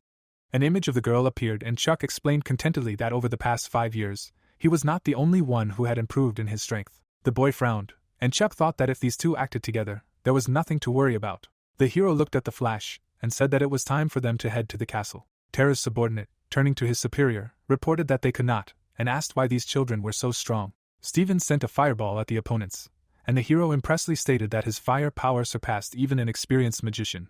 But the red boy was not their only problem, adding anxiously that it was a girl with blue hair. Annie warned her comrade that they would attack from the left, and the enemy noticed that she saw all their attacks. Elvira attacked from the side, and the hero carefully added that there was also a woman on the other side, and she would not be taken so easily either. Terra's subordinate turned to the commander in confusion and asked him in a panic what to do, to which he firmly replied that the archbishop's orders were unwavering, and no matter what, they had to follow them, and mercilessly ordered the use of berserker magic. Annie watched the enemy's behavior warily and strategically warned Stephen that the people behind were acting strangely and seemed to be plotting something, so there was no need to waste much power on the current enemies, believing that it was just bait. Stephen, irritated, created fireballs in his hands, and tiredly retorted that it was easy to say. Stephen, having attacked the enemy, indignantly complained that he could not see anything due to the curved corridor, and asked how many of them were there. Elvira looked at her companions analytically and wisely noted that since they did not know the number of enemies, the fight could not be prolonged, and Annie hopelessly asked if there was another way, to which Stephen irritably shouted for her to stop daydreaming and help him. Annie, suddenly turning to the side, enthusiastically exclaimed that there was a structure of the building. Annie pointed in the direction and imploringly asked Miss Elvira to destroy this wall, believing that there must be a hidden room here and they could escape through the window. The girl decisively sent dark magic to the wall and ordered them to retreat. Annie quickly looked at her companion and urgently shouted for him to come here quickly. The enemy desperately pursued the fugitives and shouted in order not to let them escape. The monster ran and laughed cruelly that he never thought that he would have to turn into berserkers to catch 2 children and 1 woman, and when they were caught, he would punish them properly. Elvira powerfully activated earth magic, menacingly saying, "Earthquake vibration," and turned to the teacher, and she asked what to do now. Warriors were running down the street, and the girl thought that the enemy of their enemy was their ally. The girl turned to her friends and offered to join that running guy. The girl raised her hand and used shadow link magic, and the enemy angrily growled that it was all that creature, and that his legs were tied. The glass cracked. The heroes flew out of the tower. The warrior caught up with the guy and furiously screamed for him to die. An explosion thundered over his head. The warrior exploded. The guy looked at what was happening and asked himself what was happening. Terra's subordinate watched what was happening in confusion and asked again in shock. The guy looked at his unexpected allies in bewilderment and astonishedly stated that they were a woman and 2 children, and Stephen angrily declared that he was no longer a child. An explosion was heard in front of the warrior's face. Then a girl with her partners appeared. The killers from behind began to run at them and shout that he had accomplices. They needed to kill them all. The girl with blue hair put her hand away and shouted that they would fight together now. Let them listen to her. Then she strained her gaze and added that Bruce was at 3 o'clock, Elvira at 8 o'clock, and Mr. at 10 o'clock. Elvira quickly walked forward and told him to stop commenting. They just needed to do what she said. An entire army of killers appeared in front of them. A battle using magic began. The man quickly turned his gaze, hearing him turn around. Then he fell sharply down. Henry turned his head, heard Bruce gather mana, and thought that he was just following her orders. But everything looked like they were fighting together. Annie leaned on his back and noted that they would be at a disadvantage if this fight dragged on. Did he have accomplices? And Henry replied that there were only 7 of them, and they were all acting separately. The undead began to quickly approach them. Bruce put out his burning hand. Then he shot a fireball into the crowd. Immediately after that, the squad ran away. Henry looked at the woman and thought that the skills of these children were simply amazing. Then he strained his gaze and added that, be that as it may, they were told that they would only fight soldiers. They were mistaken, but let them not tell him that Neo decided to betray them. At this time, Neo ran forward and looked for Helram, shouting that to think that he had also dragged the Church of Durian into this, which meant that his goal was not to seize power in the kingdom. A nobleman appeared behind him and asked where the Count was rushing to. Neo turned to him and asked the Marquis how he found him, and he immediately replied that he had seen how his invasion failed, and was now trying to escape to prepare the next one. The Count gritted his teeth, and realized that he knew everything. The Marquis held out his hand and told him that he was giving him one last chance to bow down before him, and then he would spare his life and that of his family. Neo opened his mouth and shouted that it was better to die than to submit to him. He would remain loyal to the state for the rest of his days. The Marquis began to approach him, and remarked that his stubbornness was indeed admirable, but now he had really made him angry. Then he opened his mouth and told him to go to the hell of the Durian Church, an endless and merciless swamp. He immediately held out his hand and told him to prepare to spend eternity in torment and suffering. Neo was covered in a dome. At that moment, the protagonist appeared behind him. Chuck smiled widely and remarked that it seemed like the 2 pieces of trash got along well. Let him finally fight someone of his level. The Marquis opened his mouth wide and shouted, "Isn't he on their side?" The protagonist opened his mouth and remarked that life is too unpredictable. Simon picked up the Count, heard that he was taking him and leaving the rest to Chuck, and replied that he would trust him. The protagonist raised his hand and noted that now there was no need to hide his power. He would show him the real cruelty that he loved so much. Dark energy suddenly appeared in front of the Marquis. The protagonist looked at the dark funnel and thought that usually people die immediately, but apparently he is not a simple noble upstart. The Marquis hunched over. At that moment, a pillar of darkness appeared. The man clenched his teeth and shouted that our hero was a traitor. Chuck stared at him and thought that, judging by his fierce thirst for murder, he was one of the 3 high priests who ruled the Church of Durian.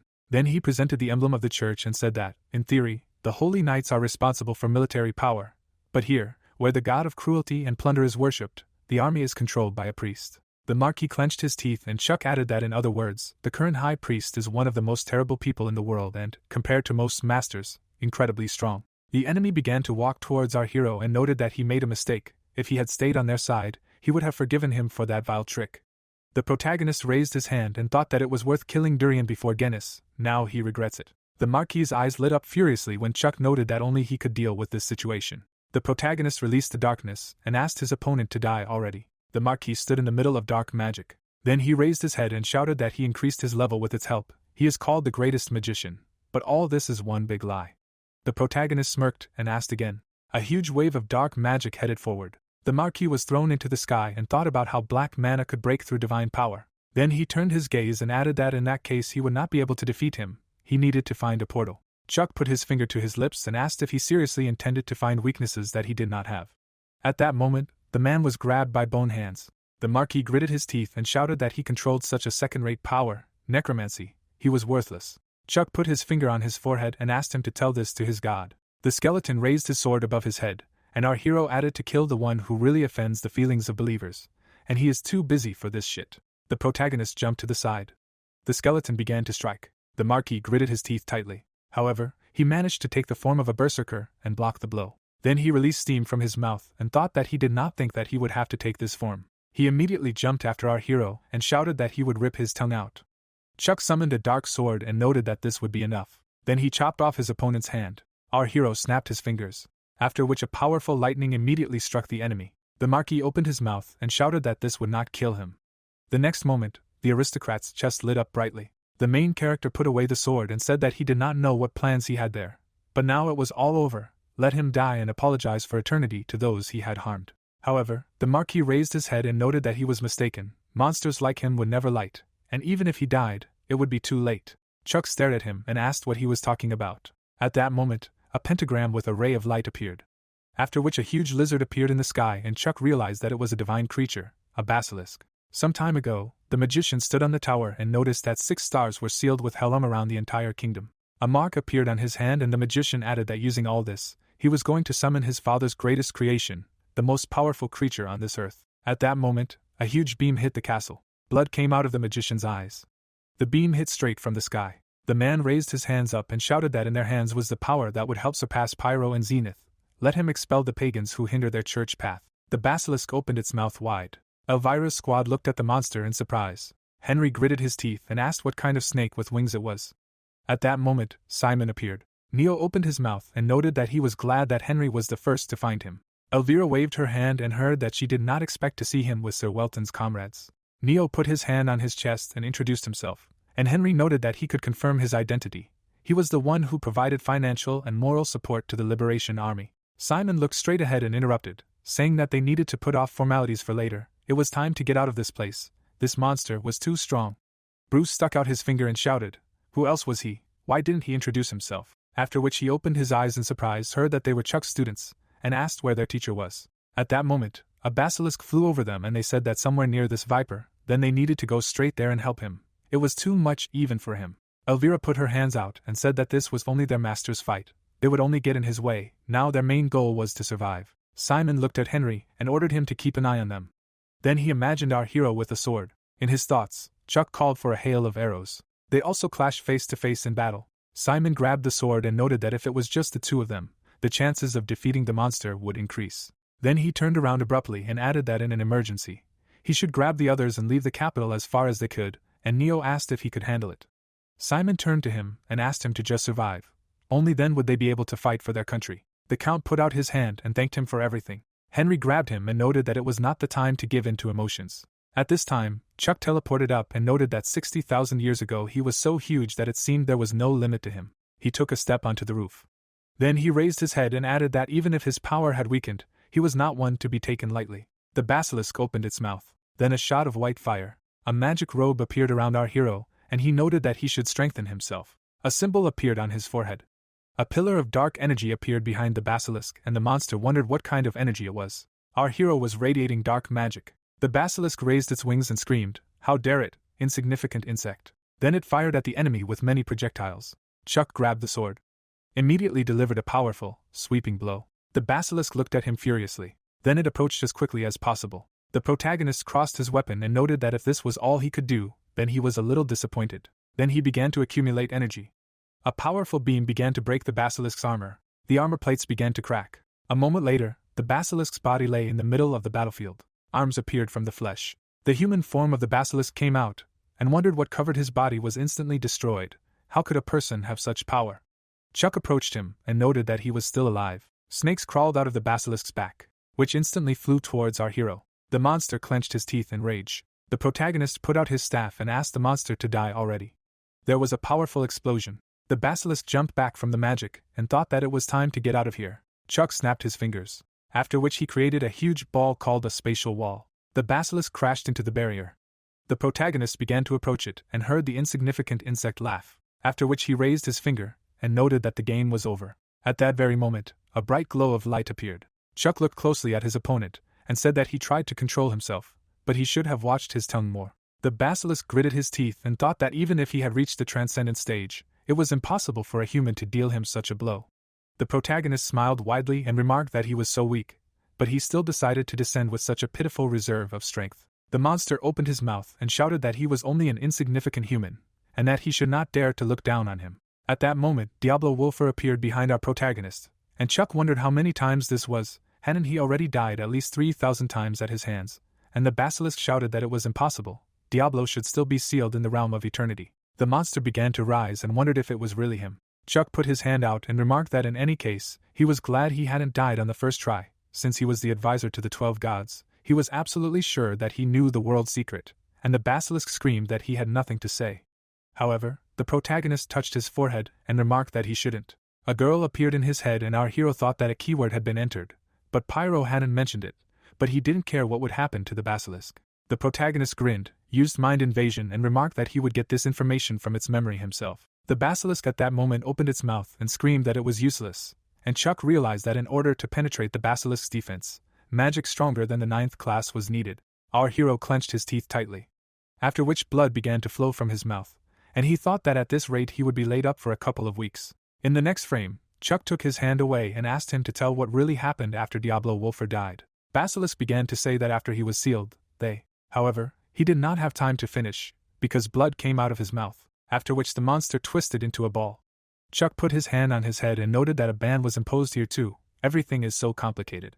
After which he looked at the remains and added that he would have to pull information from the gods themselves. Our hero closed his eyes and thought that he still had not learned anything, so much effort in vain. After which he introduced the red-haired guy and added that Durian should have learned about the death of Basilisk, but not about his condition. Since they are in another dimension, most likely he will retreat. You can't tell by him, but he thinks well. The main character snapped his fingers, after which he appeared on the ground and immediately turned to the scream. Simon ran towards him and screamed what was happening here. Then he grabbed our hero and asked what it was and where to do with that lizard. Chuck began to close his eyes and asked to talk later. Then he fell unconscious. Simon examined his face and realized that he had simply fallen asleep. The sun was shining on the estate near the Harmony Castle. The magician covered his mouth and thought that his connection with the basilisk had disappeared. How was that possible? Then he turned to the window and added that it was all because of that light. It was strong magic, but it was not enough to defeat the monster. The magician began to rise from the floor and shouted that they needed to return to the center and report this. At that moment, Simon appeared. The man rose from the ground and noted that he knew who Simon was. He was well aware of the guys who stood in his way. He was a sword master and a soldier of Rio. Then he turned his gaze and added that in Rio, a sword master is called the highest zenith. Simon folded his hands and heard what he needed, after which he strained his gaze and replied that he did not need to know. The magician immediately ran forward. The warrior quickly grabbed the sword and noted that he would like to correct it a little. After which he cut off the head of the enemy and said that in Rio, the master of the sword is not called the Supreme Zenith, but simply the Zenith. Then he turned and added that the Supreme Zenith hopes much more than him, he will not confuse him anymore. At the same time, our hero woke up on the bed. He immediately opened his eyes and asked where he was, after which he raised himself and thought that 9th class magic is still not easy, and since he used monstrosity, it took several times more energy.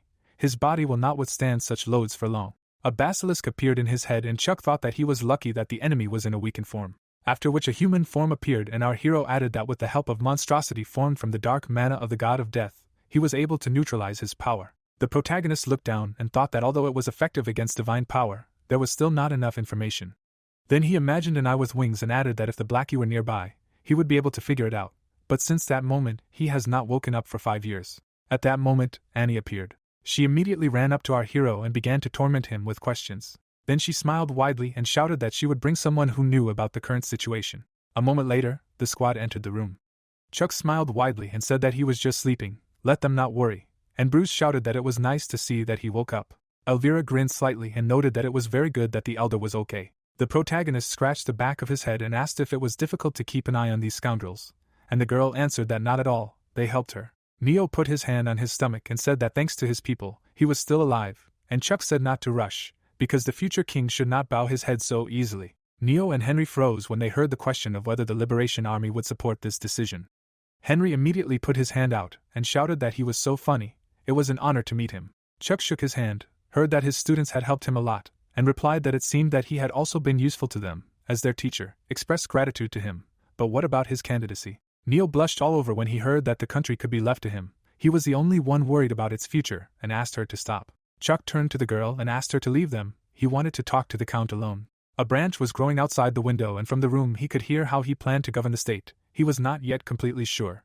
Neo, sitting on a chair, noted that first of all he needed to get rid of all the rotting parts. This was the most important thing. Then he clenched his teeth and added that Seldam would support harmony until it was restored. The Count squeezed his hand tightly and thought that this was expected. In this way harmony would become connected to Seldam, and gradually he would become a puppet in their hands. However, Chuck smiled broadly and said that Seldam would not interfere, let him go his own way. Then he strained his gaze and added that if he harmed harmony even more. Neo slightly bowed his head and interrupted, saying that he would not disappoint him. He saved their country. Both shook hands. Chuck sat down on the bed and thought that now he could meditate. However, at that moment there was a knock on the door and Chuck allowed him to enter. Simon entered the room and asked why he was so angry. He knew that elders should be respected. Chuck looked at him and asked what he wanted, and he replied that he was interested in one thing.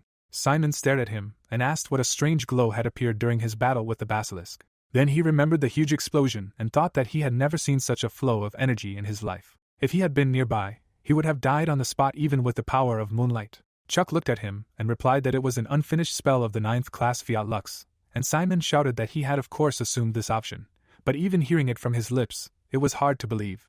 Zenith imagined our hero with a staff and thought that all magicians dream of reaching this level, but it often remains unattainable for them. Had he really reached it? Then he put his hand on his chin and noted that he still couldn't believe it. It would be a real sensation for the magical community. Chuck leaned on his knees, heard that it was unfinished, and replied that it was true, it was somewhere in the middle. After which he clenched his teeth and said that he wanted to keep it a secret. It was too early for the world to know about his power. After which he presented a map with illustrations and added that previously, when a 9th level mage appeared, all information about him was destroyed. I am sure that the 12 churches had a hand in this. Then he introduced himself from the past and added that they were most likely afraid of the arrival of the second Diablo Wolfer, who in the past had become a real nightmare for them. The protagonist folded his arms and thought that first he needed to take full control of the power, at least to be able to resist the dragon. Simon looked at him and asked what would happen if he refused. Chuck grinned and replied that in that case, one of them would die. Simon asked with a serious look what would happen if he spilled the beans. Smiling, Chuck replied that in that case, one of them would die. The guy crossed his arms and thought he was about to start shaking, then said he understood and would be careful. The protagonist extended his hand and asked if he and Han were from the same place, to which he received the answer that they were from the eastern continent of Rio. He introduced the warriors and thought that in Rio, people are not so developed in the magical arts, but their traditional weapons are very powerful. The country is full of skilled warriors and masters. Instead of magicians they have shamans who can create spells. Simon listened to the question of whether all the warriors in Rio are strong like him, to which he answered that this is not so. If all the warriors belonged to the Zenith, they would have conquered the entire continent of Loan. Chuck presented a pyramid of ranks and clarified whether he called military masters zenith, to which the guy said that he did. Besides him there are other classes. Grinning, MC came to the conclusion that it turns out that an improved zenith should be equivalent to a great master, and they still have people of a higher class, after which he said that it is difficult not to appreciate their strength. He imagined Pelagia and noted that Loan and Rio were of completely different ranks. At the moment there were only 2 advanced zeniths capable of defeating the girl, the border chief, the Grand Master. Sitting in front of Simon, Chuck clarified whether those who were about to become Grand Masters were called advanced zeniths, to which he received the answer that this was true. Holding his chin, the protagonist thought that he suddenly remembered that person.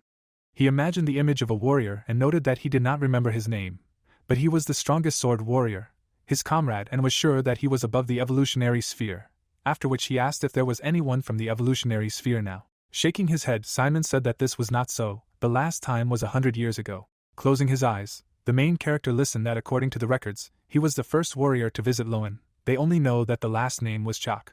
MC was taken aback by what he heard. He imagined the guy who asked if he was the mage who had reached the limit, after which he declared that he was challenging him to a fight.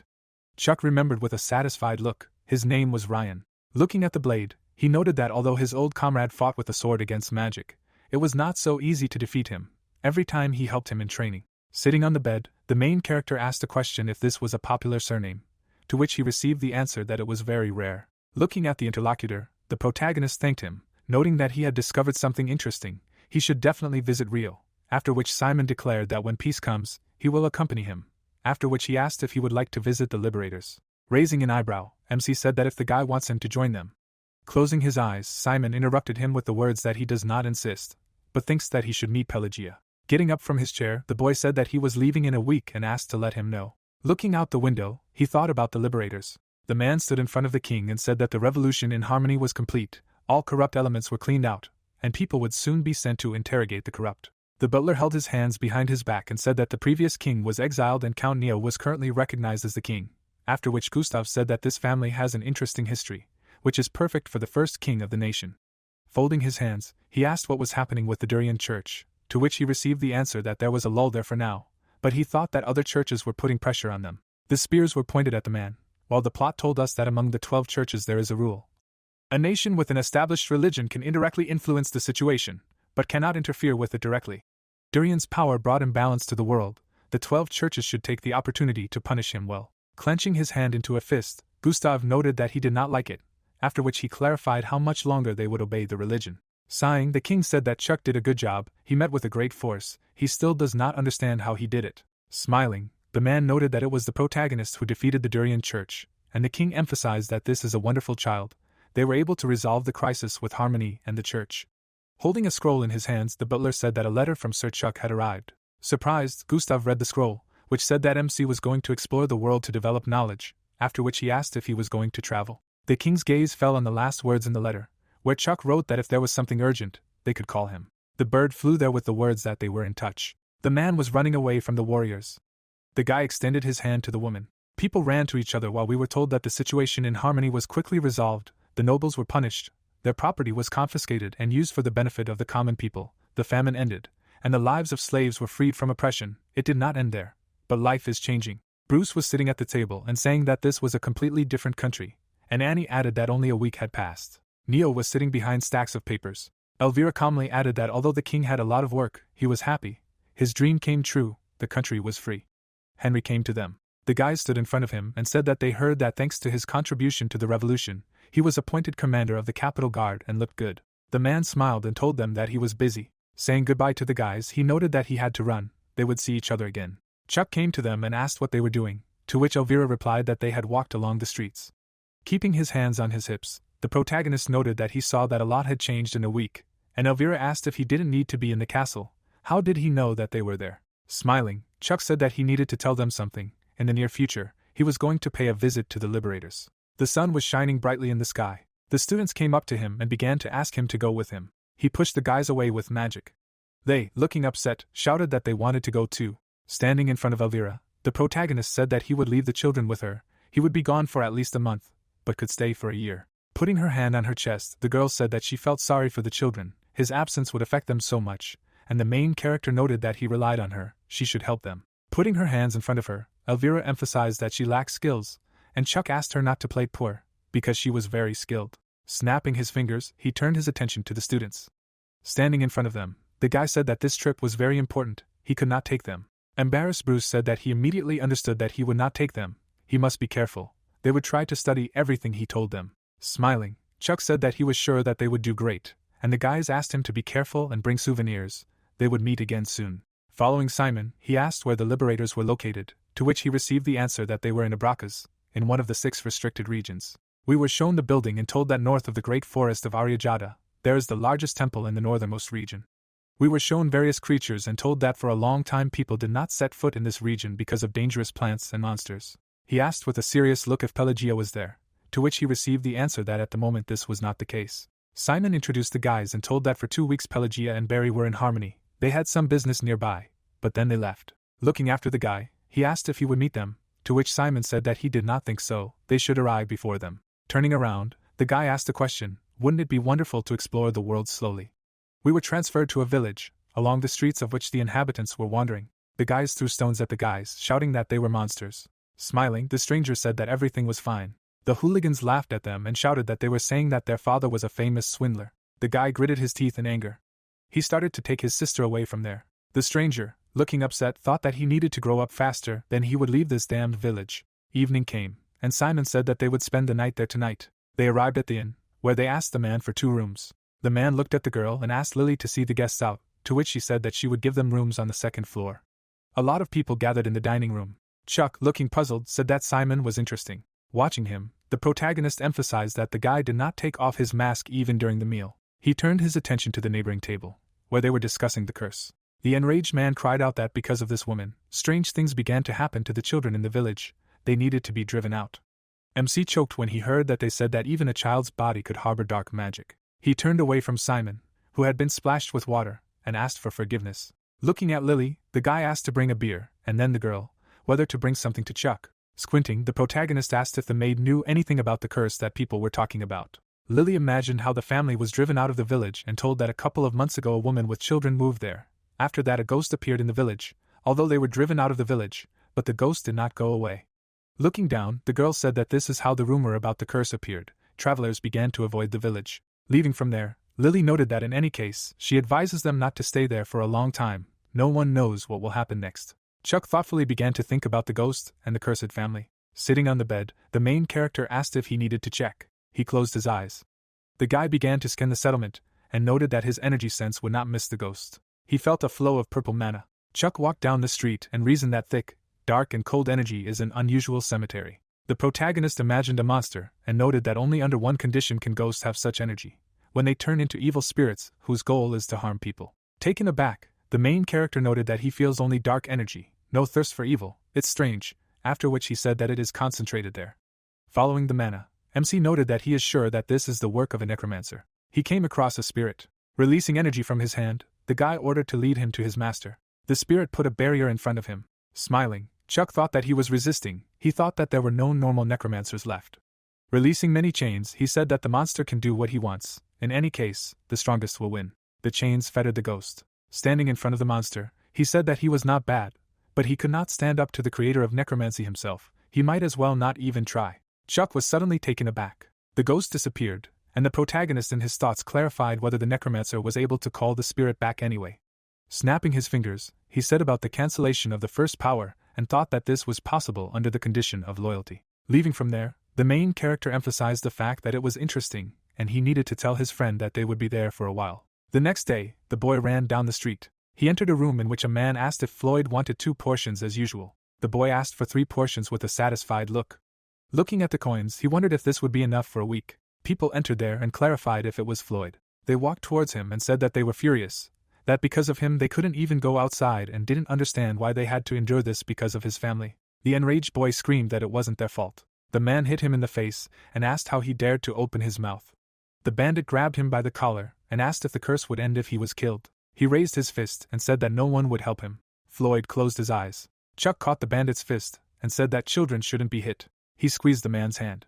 The boys flew to the side. The protagonist shook his hands off and asked if their parents had taught them manners, because they had made a lot of noise there. Walking towards them, the main character suggested that it was time to teach them a lesson. He sent mana into the boys and spoke of pain. The energy struck the boys, who lost consciousness. Floyd was kneeling and saying he was grateful for saving him, and Chuck wondered if the rumors were about him, noting that he had been wondering how he could find him, but now everything had become easier. The protagonist healed his face. Smiling, the boy told him that he was a priest, and with his power he helps people in danger. He returned his headdress and offered to help him with his family. Chuck followed him. Looking around the area around him, he thought that the dark energy was getting thicker, but people still lived there. Opening the door, Floyd asked to come in, noting that they had arrived. The boy ran into the house screaming that he was home. Smiling, the woman asked if he had returned, and we were introduced to Floyd and Fiona's mother, Irina. The delighted boy cried out that they had a guest. This priest said that he would help with the spirit. Smiling, the protagonist said that he was pleased to meet him, and his name was Harvey. Showing a sign on his hand, he emphasized that he was a priest from the Church of Pyro. Puzzled, Irina asked where such an important person could come from in this godforsaken place. Joyful Floyd said that Chuck had healed all his wounds. Bowing, Irina said that she was very grateful to him. She had heard that treatment at the church was very expensive, and he still spent his strength to help them. Holding his head, the protagonist said that he simply followed the covenants of the goddess. One must always be merciful to others. A glow began to emanate from his hand, after which the main character asked if he could check, because he had heard that this house was the reason for the spirit's appearance. Taking the children away from there, Irina asked them to leave them alone, because the adults needed to talk. The door slammed shut. The woman took out a box. Opening it, the woman revealed that it was a rosary given to her by a priest before she moved to the village, who said that it would protect their family from evil spirits. As Chuck examined the object, he thought he felt an unfamiliar divine power. Distressed, Irina noted that the rumors were true. Kneeling, he asked why they were being haunted by a spirit, to which she replied that she did not know for sure, but she believed it was related to the children's father. She imagined a man and said that he was the commander of the Royal Knights in Silcio, but there was a coup d'état there, and he died while defending the kingdom. Chuck imagined spears crossing and said that 3 years ago, the king of Silcio died of illness, and in order to fill the vacant throne, the last in line to the throne, the prince began a coup d'état. The prince succeeded, and how the new king organized his regime. He imagined a monarch and noted that he thought that was the reason. Touching his chin, the guy thought that the kingdom of Silcio is the westernmost region of the continent of Alicia, and this village is in the northernmost. Frowning, Chuck mentally wondered if there was any point in pursuing a woman with children for so long, even if they were the family of the commander-in-chief. Looking at the beams, he noted that he would return after he collected the seeds. Standing in front of her, the protagonist said that he was grateful that she told him her story. This was a rather unpleasant situation, but he would help. Smiling, he asked to serve as bait, and with her help he would be able to catch the spirit. They saw him off with the words that they would trust him. Chuck patted Floyd on the head and noted that as the eldest, he must protect his family, and no matter what happened today, he cannot go outside. Standing on the cliff, MC thought that the radius of the rosary was about 300 meters. He imagined the man's face and Illidan. Remembering the ghost, the protagonist noted that the black mana and dark magic that Diablo created, the seeds he planted in the past, were still in this world. He did not know if he would be able to collect them all. Creating a dark sphere in his hand, Chuck added that if he gradually began to do this, sooner or later he would collect everything, after which he wondered whether to carry out an attack now, while his powers were unavailable to him. He imagined a gate and thought that this was the door of rebellion against divinity. The protagonist imagined his subordinates and ordered that Kevin, Sam and Irvine should come to him through the power enchanted by rebellion against divinity. His look was puzzled. Clenching his hand into a fist, the protagonist clarified why they were waving weapons in broad daylight. Holding the back of his head, Irvine said that he had not gone out for so long that he even got carried away. He remembered the guy being pulled by the hood and thought that 5 years ago Irwin was the killer of the organization distributing Apophis, an illegal drug of the magical world. He threw him at the door of the rebellion against the godhood, and he became one of the undead. Sam began to sniff, saying that there was some strange smell, while Chuck said that he had a mission for them. They must guard this territory, and if the undead appear there, they must immediately report to him. Turning around, MC said that if he stayed there, this fool might not appear. He would leave from there and let him make his move. Bowing, Kevin replied that if they saw traces of the undead, they would immediately report to him. The spirit walked through the city and said that the order must be carried out. A horde of spirits appeared in front of him. A bright glow emanated from them. The undead put his hand on his chest. They jumped up. Simon sipped beer and said that dark energy was thickening and felt the dead. Putting the mug on the table, the guy noted that everything would be fine. After all, Chuck himself said that he would sort it out. Lily, looking pleased, asked if he wanted more beer, after which he answered that it was not so and asked how long she had been living there. The puzzled girl replied that she had been living there for about 2 years, and Simon emphasized that the inhabitants of this village were not well because of the dark energy, but this girl was special. Getting up from the table, the guy replied that he understood everything and she could go. The warrior stood near the building and said that the dark energy had thickened. Sam calmly asked if everything would be okay with the people. Kevin imagined how light mana was floating in the house and said that the master had cast sleeping magic on them, so everything would be fine. Frowning, Erwin said that they had appeared. The undead warriors were standing in front of them. Examining the monster, the guys discussed that these were vengeful spirits in an incomplete form. If they were controlled by a necromancer, they should be able to maintain their form. The guys frowned and said that they should not let them near the house. They rushed into battle shouting that it was time to finish them off. Irvine said with a mad look that it was time for the massacre. Standing in front of the monsters, the protagonist said that he was wrong. Looking at the enemy, he emphasized the fact that the Death Knight was behind this incident. Looking at the monster, Chuck thought that it was a strong, high-ranking undead. Shifting his gaze, the protagonist thought that the question was different. Why was he pursuing Floyd's family? Looking at the ghosts, he came to the conclusion that it would be difficult to resolve this issue quietly. Pulling out his blade, the guy asked why the Death Knight came to him, because his target was far from there. Having endowed the blade with mana, the main character noted that if the monster did not answer, he would have to use force. A medallion was burning on his chest. The monster rushed into battle shouting that those who stood in his way must die. The surprised guy thought that it was his black mana. He dodged the attack. A smile appeared on his face. Holding the sword in his hands, Chuck said that it was interesting and then he would take it for himself. Having repelled the attack of the undead, the protagonist thought that the monster had good control over dark mana and wielded the sword at an expert level. He swung the blade. The knight jumped aside. He summoned monsters, and the main character noted that he had many friends. Taking the staff in his hands, he assumed that this would work best. His eyes began to glow. Standing in front of the demon, MC emphasized that his low-ranking undead were useless against him. Smiling, the guy said that he suspected his lack of experience, but now he was convinced that the knight was not a vengeful spirit whose power had been accumulating for decades. He simply took possession of his dark mana and was able to take control of it. The chains flew at the knight, who tried to cut them. The protagonist pounced on him, saying that he knew he was good, but he was still too young. A powerful blow was heard. Chuck closed his eyes and said that it was a good attack, but, using his staff, he rushed past the warrior. The undead listened as he looked back, saying that if he was going up against a mage, he had to take all the variables into account. He stabbed him in the neck. Blue mana emanated from his blade. A powerful stream of energy struck him. The knight's helmet split, and a girl's face appeared underneath. She was sitting on the ground and screaming that the guy should not interfere with the execution of the order, after which the guy thought that if she were a high-ranking undead, she would be more conscientious. In fact, she looked like a vengeful spirit that had recently taken shape. Sheathing his sword, Chuck came to the conclusion that she just needed to be trained. The protagonist aimed his hand at her. Mana emitted from the girl while she screamed that she had to carry out the order. We were transported to Silthio Castle, where the warriors fought and listened that no one should be missed. The man was out of breath and cried out that there were too many of them. Holding the child in his arms, the commander cried out for them to spare the life of the crown prince's son, and we were introduced to Crane, the commander of the Knights of the Kingdom of Silthio. The old man said with a serious expression that the fourth prince had already beheaded the crown prince, so the coup d'état could be considered a success, and we were introduced to Pole, the deputy commander of the Knights of the Kingdom of Silthio. He extended his hand and ordered that the baby be handed over to them, and they would spare his life. Looking at the child, Crane thought that if the crown prince was killed, this child would be the remaining heir. He must save him at all costs. Frowning, he called for Bianca. The man handed over the child and noted that he must be protected. He was the future of their country. An enraged Pole cried out for Crane not to do anything stupid. They crossed their blades while the man screamed for Bianca to scream. They must live. She must give his wife the child and tell her everything. The frightened girl said that she could not live without him. She held the child in her arms. Bianca jumped out the window. The girl with a serious expression thought that she must find the commander's family and tell them everything. The archer aimed at her. An arrow pierced her body. The girl fell to the floor. Bianca turned around. The arrows pierced the child's body. Bianca crawled towards him and thought that she must carry out the order. Remembering the battle, the girl emphasized that she could not die. She stretched out her hand. A beam of dark energy flew out of the castle. It flew towards Bianca. The girl turned into a death knight. Streams of mana enveloped the child. A purple aura emanated from the medallion. Holding her hands in front of her, the undead said that she must carry out her order. Chuck stood in front of her and concluded that she did not want to kill them, after which the guy noted that her despair awakened dark mana in her.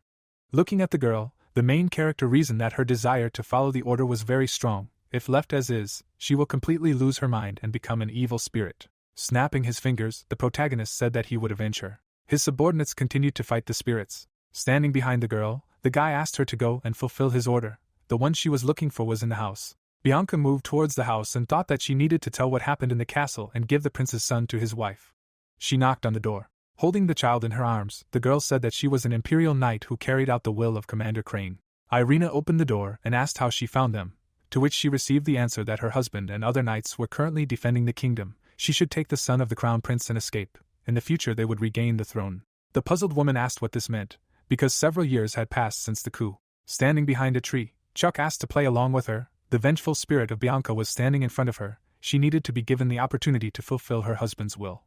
Irina's hands began to tremble while she said that the knight had arrived to leave the crown prince with her. The girl stood opposite and said that they were defending themselves from enemies. But then the commander instructed her to escape. The woman hugged her, saying that she had done a great job. Surprised, Bianca noted that she had left alone, leaving the commander and her comrades. Smiling, Irina said that everything was fine, they would understand, she needed to rest, they would all be waiting for her. The tearful girl screamed that she had failed to protect the commander, and died without following his orders. She disappeared, saying that after that she had only made Irina's life more difficult. The characters with blades in their hands. Sam exclaimed that the ghost soldiers had disappeared. Kevin asked if the master had defeated the necromancer. Chuck contacted them and told them to stay in position and that he would return for them when he had finished the job. The subordinate accepted the order. The foot stepped on the ground. The hero approached the woman and said that she had done a good job. She asked if he already knew about this, that Bianca's soul had tormented her family. The girl was holding a baby in her arms. Rena bowed her head. The protagonist replied that he had not known from the beginning, and a coincidence had revealed the full picture to him, and brought him here. She said that it was clear to her. Tears streamed down her face. She said that Bianca had dreamed of a future that would never exist, and that every day must have been hell for her. The palace was burning. She added that she was a little jealous, since the warrior did not see the fall of her family, the death of relatives and an enemy on the throne. The woman's hands were shaking. She thought about how Bianca's nightmare had finally come to an end, while she had lost her husband, her country, and was still living in this terrible world. She frowned and asked if she would be able to rest at least a little if she died. The hero opened his mouth and said that after death nothing awaited her. He looked at his interlocutor, and added that nothing would remain except eternal regrets. She closed her eyes and replied that he spoke as if he had already died. The children hugged Irina. The boy called her and exclaimed that she could not die and asked her to live. The girl begged her not to go. The woman began to cry and said that she was not going anywhere, and was not going to abandon her children. The hero scratched his cheek and thought that he should leave them alone. He looked lower and chuckled. The pendant glittered in the moonlight. The protagonist turned around and looked at the family. Chuck approached his subordinates. Kevin called him. Sam said that everything seemed to be resolved. The guy confirmed and added that the situation was actually quite sad. The fingers snapped. The gate opened. The hero said that they were great and could go and rest, they exclaimed. Chuck looked at the pendant in his hand and said that he thought she had already ascended. The object flared up. Bianca's spirit appeared in the sky. The protagonist asked why she was still in the world of the living and hadn't she already overcome her regrets. The foot stepped on the ground. She replied that she hadn't done everything yet. If she returned now, she wouldn't be able to look her comrades in the eyes. The girl clenched her fist and added that she would show what hell was, the enemy who had captured Silcio Castle. The hero's eyes reflected magic. Bianca was enveloped in energy. He thought that this energy would be enough to start a war. The warrior's image raised his sword. The hero said that these were immature thoughts and the undead had no freedom in this world, and if the 12 gods learned of her existence, then the holy knights would punish her before she reached the castle. She shouted that it did not matter if she could pierce their hearts with her sword. The girl shuddered. The protagonist offered her to join him, and he would help her bring her revenge to life. The girl frowned and asked again. She thought that she felt boundless and powerful power. Energy was pouring out of the hero. She reasoned that she could not for someone who uses evil power. Chuck raised an eyebrow and said that she thought he was a dark mage, but he was not. The girl frowned and asked what he meant. The hero showed his palm and said that he thought she knew what this symbol was. She exclaimed that it was the sign of Pyro. She recalled the battle and thought that if she thought about it, when they fought, he used divine power. Bianca turned away. Chuck said that he was Saint Pyro. She turned and said that a dark mage is an enemy of humanity, and who would have thought that there is a dark mage who is a saint of God? The hero snapped his fingers and replied that his power was different from insignificant people and her power was originally his. The girl raised her hands and thought that the black mana inside her was reacting to him. The guy raised his palm and told her to choose. He asked if she was ready to join him or not. The dead woman narrowed her eyes and thought that perhaps this was her last chance, and if she could avenge her comrades she would join even the devil. She replied that she would make a contract with him. Her lips curved into a grin. He said that the decision was made.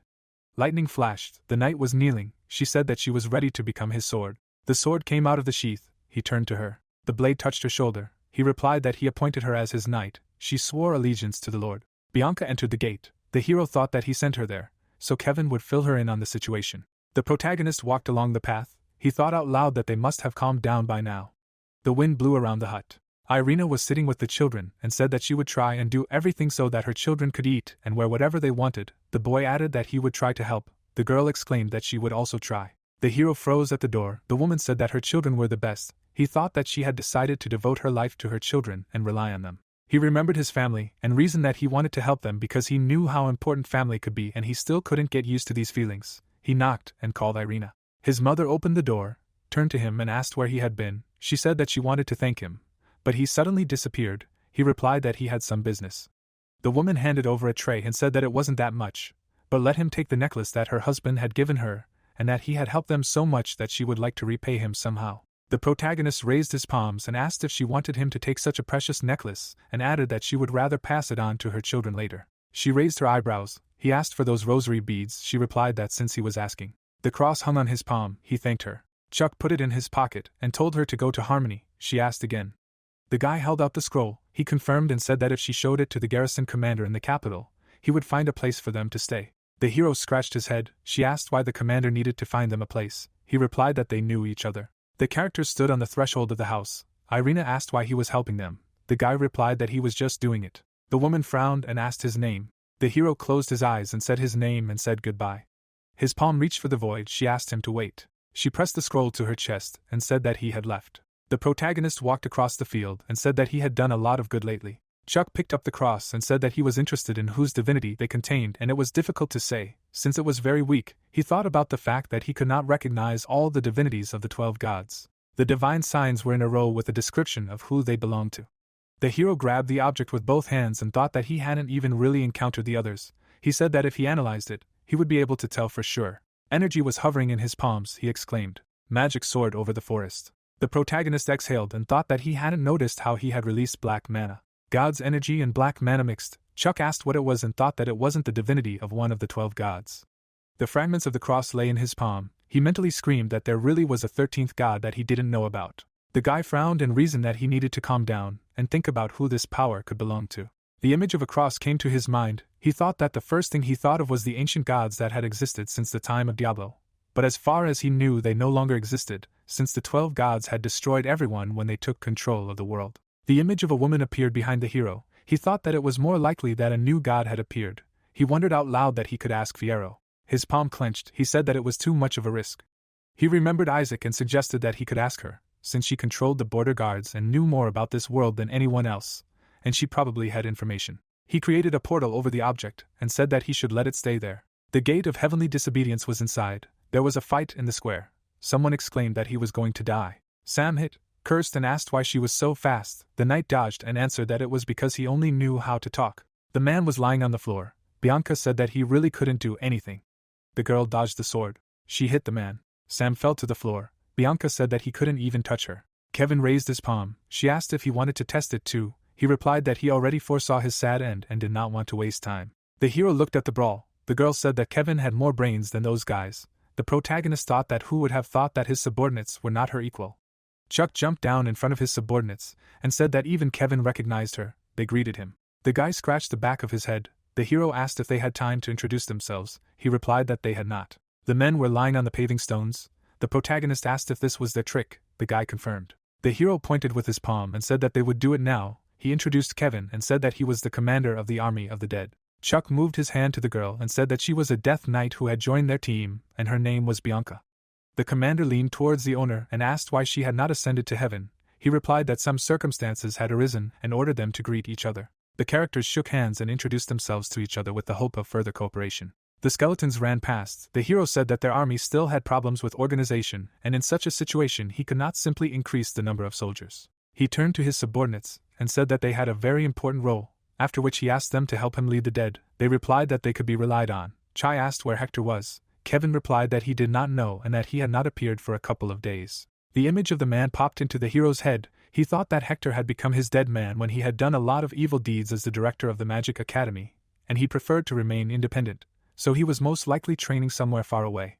The man bowed. The protagonist ordered him to introduce him to Bianca. When the old man appeared, he obeyed. The girl put her fist to her breastplate. Chuck said that he trusted her. She answered that he should not worry about her. The hero thought that he was more worried about the others. The protagonist teleported to the room and decided that while there was time, he needed to rest a little. He looked behind the door and thought that someone was standing behind it, after which he asked who it was. Lily entered the room and introduced herself. The hero smiled and asked why she was here so late. She said she wanted to ask him for something. She extended her hand and asked for the rosary back. They began to disappear. Chuck thought that the matter with the 13th divine power had unfolded surprisingly quickly. He said that they would talk outside. The characters appeared on the street. A piece of a cross appeared in his hand. He asked if she was talking about it. She answered positively and asked for it back again. She scratched her head. He said she didn't want it. She added that it would cause her problems. The maid smiled. The hero asked who she was. The clothes began to tear. The protagonist recoiled and exclaimed. A palm fell on his chest. The man said that he was glad to introduce himself. The man bowed, introduced himself, and said that he was one of the Jormungandr. The shadow of a stranger fell on the wall, she exclaimed. Anna exclaimed that he had finally appeared, and how long she had been waiting for him. Tubes were attached to her hand. The man told her not to hurry. He looked at the girl and asked if she wanted to ruin all her plans. She pursed her lips and replied that she had survived 10,000 years to meet again. Anna hugged herself and added that she could not wait any longer. The guy frowned and thought that he had become worried when his reincarnation appeared in harmony. The girl looked back. He asked if she wanted to lose her master again. She exclaimed, how dare he. The man looked at her and told her to think about why she had been carefully avoiding the gods all this time. He clarified that perhaps it was to protect Diablo Wolfer. She frowned. He said that it was only a couple of years and she needed to be patient a little longer. Blood flowed from her palm. She called out to her master. The characters stood in the wilderness. The hero asked if he was Snake. He confirmed. The image of Anna extended her hand. Snake is the name given to Anna's assistants, translated as Snake. The protagonist frowned and thought that he was not lying, and this immortal form, he granted Anna a similar ability. Figures of various creatures appeared in his head. The immortal form is the ability to transform into another form even at the cellular level, a power that causes concern even among the 12 gods. Chuck thought that this is what Anna is. The blade appeared in Snake's hand. The hero asked where she was now. He replied that he could not say, and if they met, their plans would collapse. The man brought the dagger to his neck. He said that instead, as an apology, he would give him his head. Chuck frowned and asked not to joke. He agreed. There was an object in his palm. He clarified whether she made it. The interlocutor answered in the affirmative. He grinned and said that the hero may have already understood what kind of divine power this is and this. The protagonist released energy and interrupted the man. He said that if he did not tell him about it, he would tear his head off with his own hands and get the information himself. Snake raised his palms and said that he seemed not joking. He thanked him for the offer and added that, to be honest, he was very important to the mistress. He pointed at the hero and said that this divine power belonged to Diablo Wolfer. The figures of Diablo and Anna appeared in his head. He said that the power was created with the help of his dark mana. The hero frowned and asked what he was talking about. He thought that the divine light really appeared when the dark mana was in full bloom, and this is possible, but crystal emitted energy. Snake said that he would explain in more detail. He said that at the moment, Diablo Wolfer's forces are scattered across the continent. He raised his palm and continued that they had received one of these fragments, and were able to transform it into divine power. The protagonist asked how they knew it was possible. The man closed his eyes and replied that since the Black Man, one of the great familiars, was able to create light from dark mana, then it was possible with his fragment. The winged eye emitted light. The guy frowned and asked how they knew about it.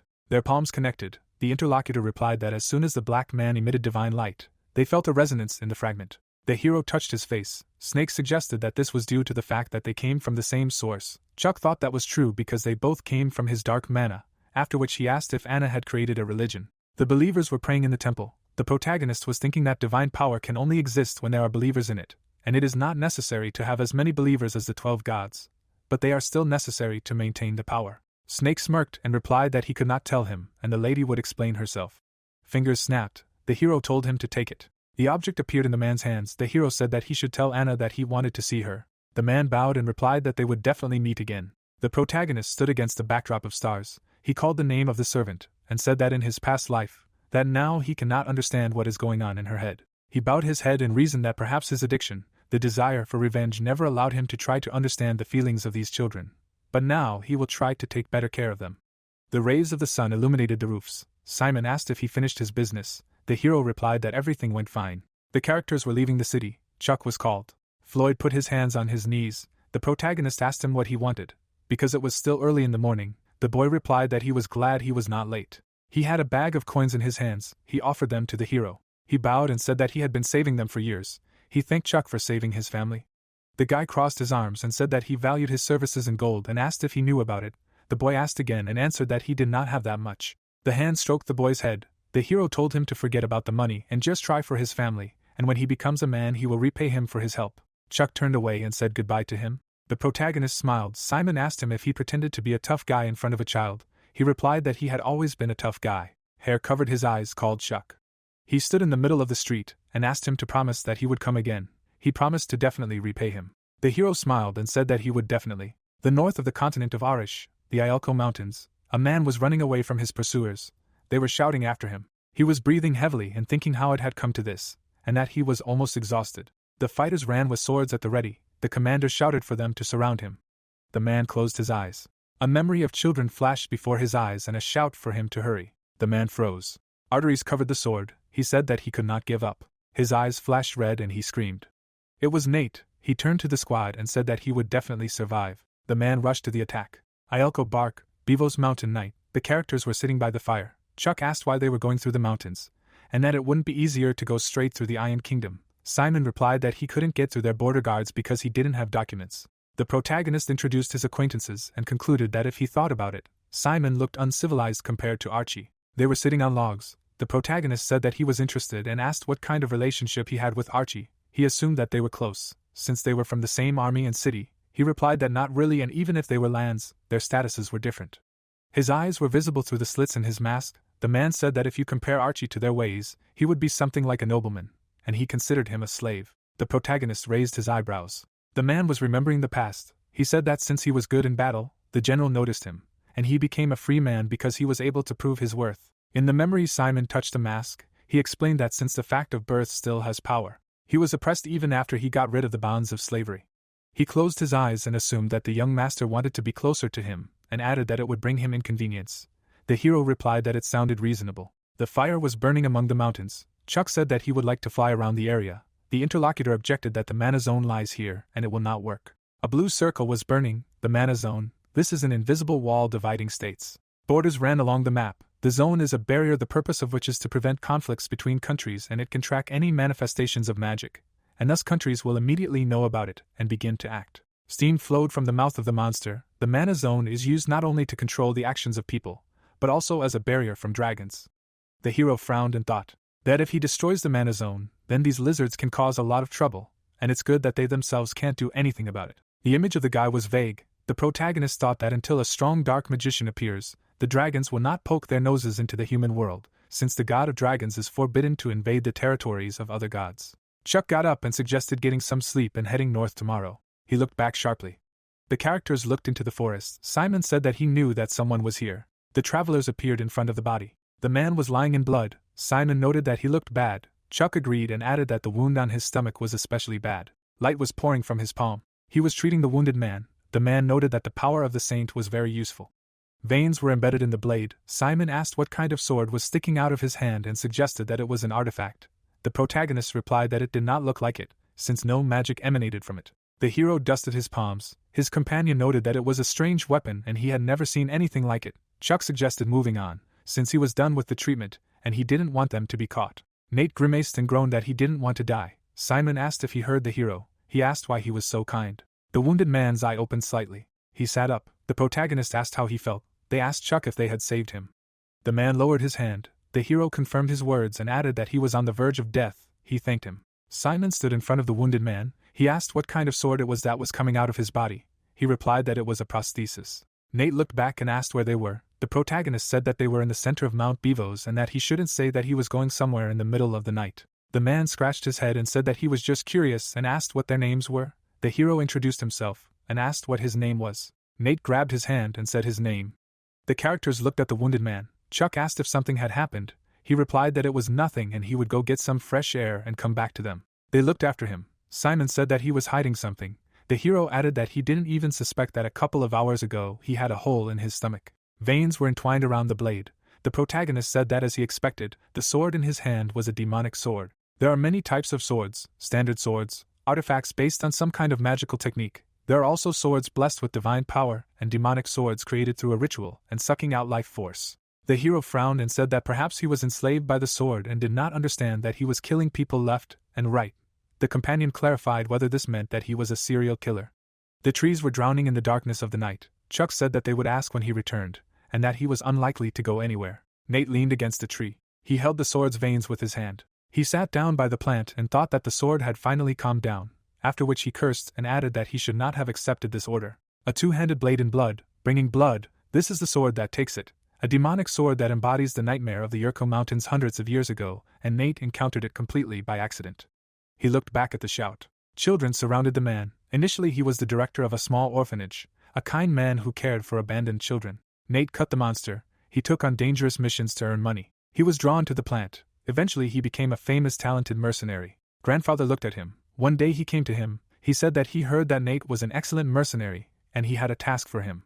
The man walked through the forest. He muttered about medicinal herbs that only grow here, and that the forest is so huge that it would be quite difficult to find. He looked back and asked what it was. The sword was stuck in the ground. He clarified if the blade was calling to him. His hand reached for the hilt. Tentacles rushed at him, he exclaimed. Nate stood in the middle of corpses. When he woke up, the demonic sword had already grown to his hand, and he was surrounded by the bodies of monsters. The man killed. The demonic sword continued to desire blood. It kept growing, and Nate sometimes lost control of himself, and one day, the man's eyes were glowing. He was sitting on his knees. Nate had killed the lord who was in charge of the Yerkod Mountains. He was wailing and thinking that it would be better to just die. The child was showing a drawing. She showed it to the director and said that she had drawn it with a friend. He replied that the house was beautiful and they had done well. The boy threw up his hands and said that when they grew up they would buy him a huge house. The man held his hand and thought that he could not give up and he had to live until the children could stand on their own feet, and he could not go to prison or die. He leaned against a tree and said that he could not even thank his saviors. He thought that if he stayed he could hurt them. Besides, he did not know when he would be overtaken again. He walked deeper into the forest and offered to go. The squad dispersed through the forest. The commander shouted that the criminal could not have gone far and ordered to search everything. They obeyed. Arthur frowned and cursed the phantom killer. He asked where he could be hiding. He was the leader of the pursuers and a high-ranking knight. His leg broke a branch. He looked at the cave and asked if it had always been there. He brought the artifact to his face and said that there was a cave and the criminal could be hiding there, so he would examine it. The knight stood among the stones. He was surprised at how huge it was. The ground shook. He assumed it was an earthquake. His eyes opened in the darkness. He was asked how he dared to wreak havoc on his lands. The monster looked below and said that he stank terribly of blood. Arthur grimaced. He thought that this could not be this cave either. The man was torn apart. The monster called him an insect. Draco looked at the blood and said that he was unlucky that he made such a mess just when he woke up. It was Cain, the red dragon, the strongest species of creatures on Earth. The monster looked around. He saw the energy of the characters and said that there are people here who do not look like insects, and one of them is very strong. His paw began to transform. The man smirked and said that the beginning promises to be interesting. Simon jumped up and exclaimed about the deadly energy. He thought that it was the first time he felt such a terrifying mana. He grabbed the hero by the hand and said that he did not know what was happening, but they had to get out of here. The protagonist freed his hand. He frowned and replied that they could not, and their enemy was a dragon. The guy trembled. He asked again and clarified why no one knew about it. The hero turned his head and replied that all the dragons were in different places, and he must have created a magical barrier so that people could not find his nest. The stars towered over the mountain. The protagonist said that they could escape with the resonance of the moon. Simon exclaimed that with his power working under the moon they could. The hero interrupted him and said that the resonance of the moon is an incredible power, but they are on his territory so they will not be able to escape. He imagined a white dragon and said that the real question is what color it is, and if it is white or blue, then they can handle it. Other dragons appeared in his imagination. He added that if it is black or red, then their lives are in danger, and judging by its features, it is definitely an ancient dragon. He clenched his fist and said that in the worst-case scenario they will have to fight. He thought that if it was a young dragon, then it could be defeated, but if it is an ancient one. Nate went down the slope. He was breathing heavily and thinking that he will run away, take the children and leave this country. Veins dug into the blade. He thought that a skilled magician would be able to remove this damn sword from him. The man froze. The dragon said that he was wondering why it smelled so much like blood. He looked back and thought that he was caught. Cain grinned and said that it was an insect with an interesting cargo. He hung in the air and looked at Nate. The man looked up. The dragon assumed that he was absorbed by the demonic sword. He asked if he knew about it. A sphere appeared in his palm. Cain ordered to absorb it. Veins stretched out. The dragon explained that, to put it simply, this sword is a parasite and it will do everything to absorb the host's body. Photos of children were bloody. The man fell to the ground. He said that he could not and asked to leave his body. Cain grinned and said that for an insect he had good willpower, but if he increased his strength, he would be finished. Nate bared his teeth and growled. He rushed at the dragon with a scream. Cain narrowed his eyes and assumed that the sword had taken possession of his body for the first time. He said that this was a great chance to test its strength. The space in front of the monster exploded. He said that he understood its feelings, but it was necessary to choose your opponents wisely. Nate was overcome with rage. Cain said that it was courageous to dare to attack him. The man's eyes were burning. The dragon said that his reckless attack would be the last, and he would not forgive him for a second time. He turned away and said that if he wanted to test his strength, then let him kill the insects that filled his territory. He looked back and said that among them there were not quite insects, and if he killed them, he would reward him. Nate grabbed his hand. The dragon ordered him to sow chaos like a bloodthirsty beast. Simon jumped up. The hero said that besides the dragon they had another enemy. He asked again. Chuck rushed and told his companion to be faster, and that he thought he wanted to repay their kindness with revenge. The soldier bit his lip. The possessed one was cutting up enemies. Nate hit the soldier in the back. The hero appeared behind him and said that he immediately seemed suspicious to him and turned out to be quite the villain. He looked back and said that since he decided to repay their kindness. He paused and thought that the dragon was nearby. Simon approached the enemy and said that he would kill him, and since they saved him, he had to do it so that the dead would die with honor. The protagonist said that he would look for survivors. Nate looked back and said that he was one of those who was not an insect. Simon took out his blade. He said that he would kill him painlessly and consider it an act of mercy. He attacked the enemy using the resonance of moonlight, the shadow of the moon. Blood flew out of his throat. It was everywhere. Simon said that he cut his throat with one blow, so there should be no pain. He looked at the drops and thought that the blood from the cut was gathering. It rushed to Nate's wound. He shouted that he would destroy the world. The man bared his teeth.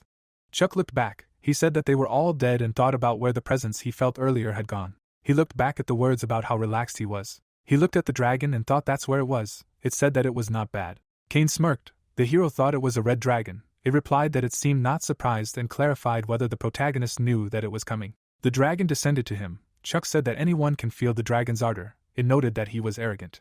The hero looked at it and asked that it turned out that he had only just entered the adult stage. Kane asked again and clarified that some human was trying to calculate his power level. He exclaimed how interesting it was. The dragon frowned at the suggestion that he was about 3,000 years old. He extended his hand and ordered him to fall down. Blood came out of Chuck's eyes. He thought it was the language of dragons. The letters were scattered among the stars. He thought it was one of the two weapons of the dragons, as well as the strongest spell of the language type, a spell of absolute manipulation that only dragons can use. Kane frowned. The hero said that it was about 2,700 years old. He asked again. The protagonist grinned and answered that the language of dragons becomes stronger over time, and he was able to determine its age by the power of this spell. He used a perfect cage. The ring is a perfect cage, an artifact of absolute immunity, one of the 3 divine weapons of Diablo Wolfer. After activation, a person gains immunity to all diseases and curses. Light spread around. The dragon cursed. The hero offered him to cross his battlefield. He stretched out his hand and said that they will see who of them survives.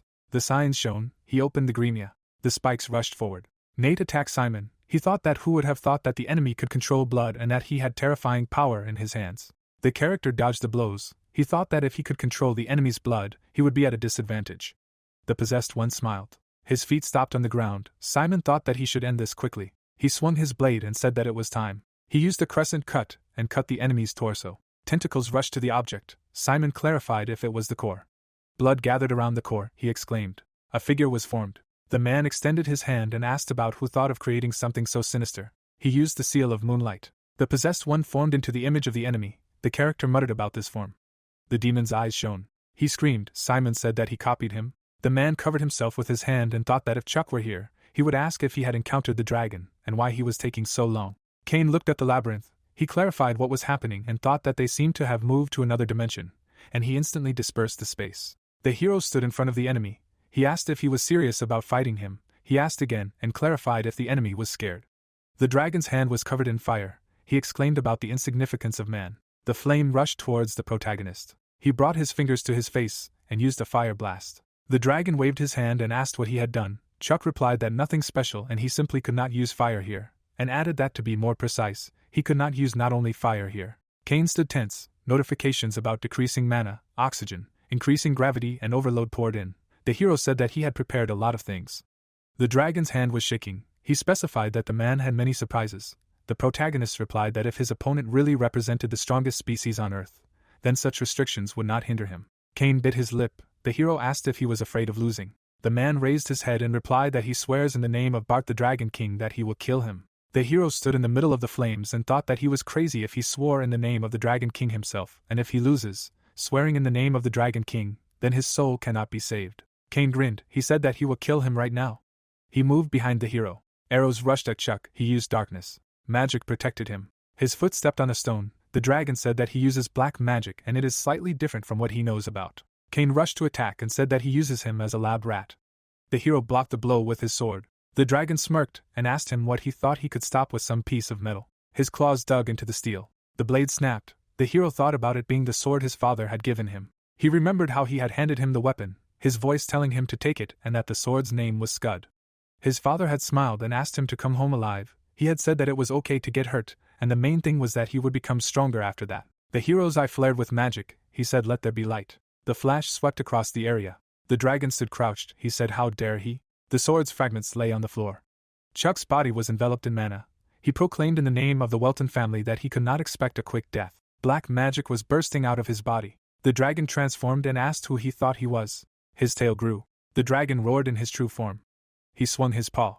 The magic pentagram protected the hero. The barrier cracked from the power. The dragon's attack raised dust. The protagonist appeared behind the enemy and asked if he thought he could scare him with his size. Kane opened his mouth and cursed. The sphere appeared in Chuck's hand. The blow generated an explosion. The dragon protected itself with its wings and thought that at this rate he would tear them apart. He raised his head and roared. AK was covered in dark magic. The dragon's eye focused. He said that his pathetic tricks had come to an end and used the dragon's breath. The hero joined his fingers and said that he was fluttering in vain. He used the second power of darkness. Hand of mana. Kane formed a stream of flame. The fire collided with the magic fist. It was snowing in the mountains. An explosion occurred on the ship. There was a hole in the wall. The chains burst from the hero's palm.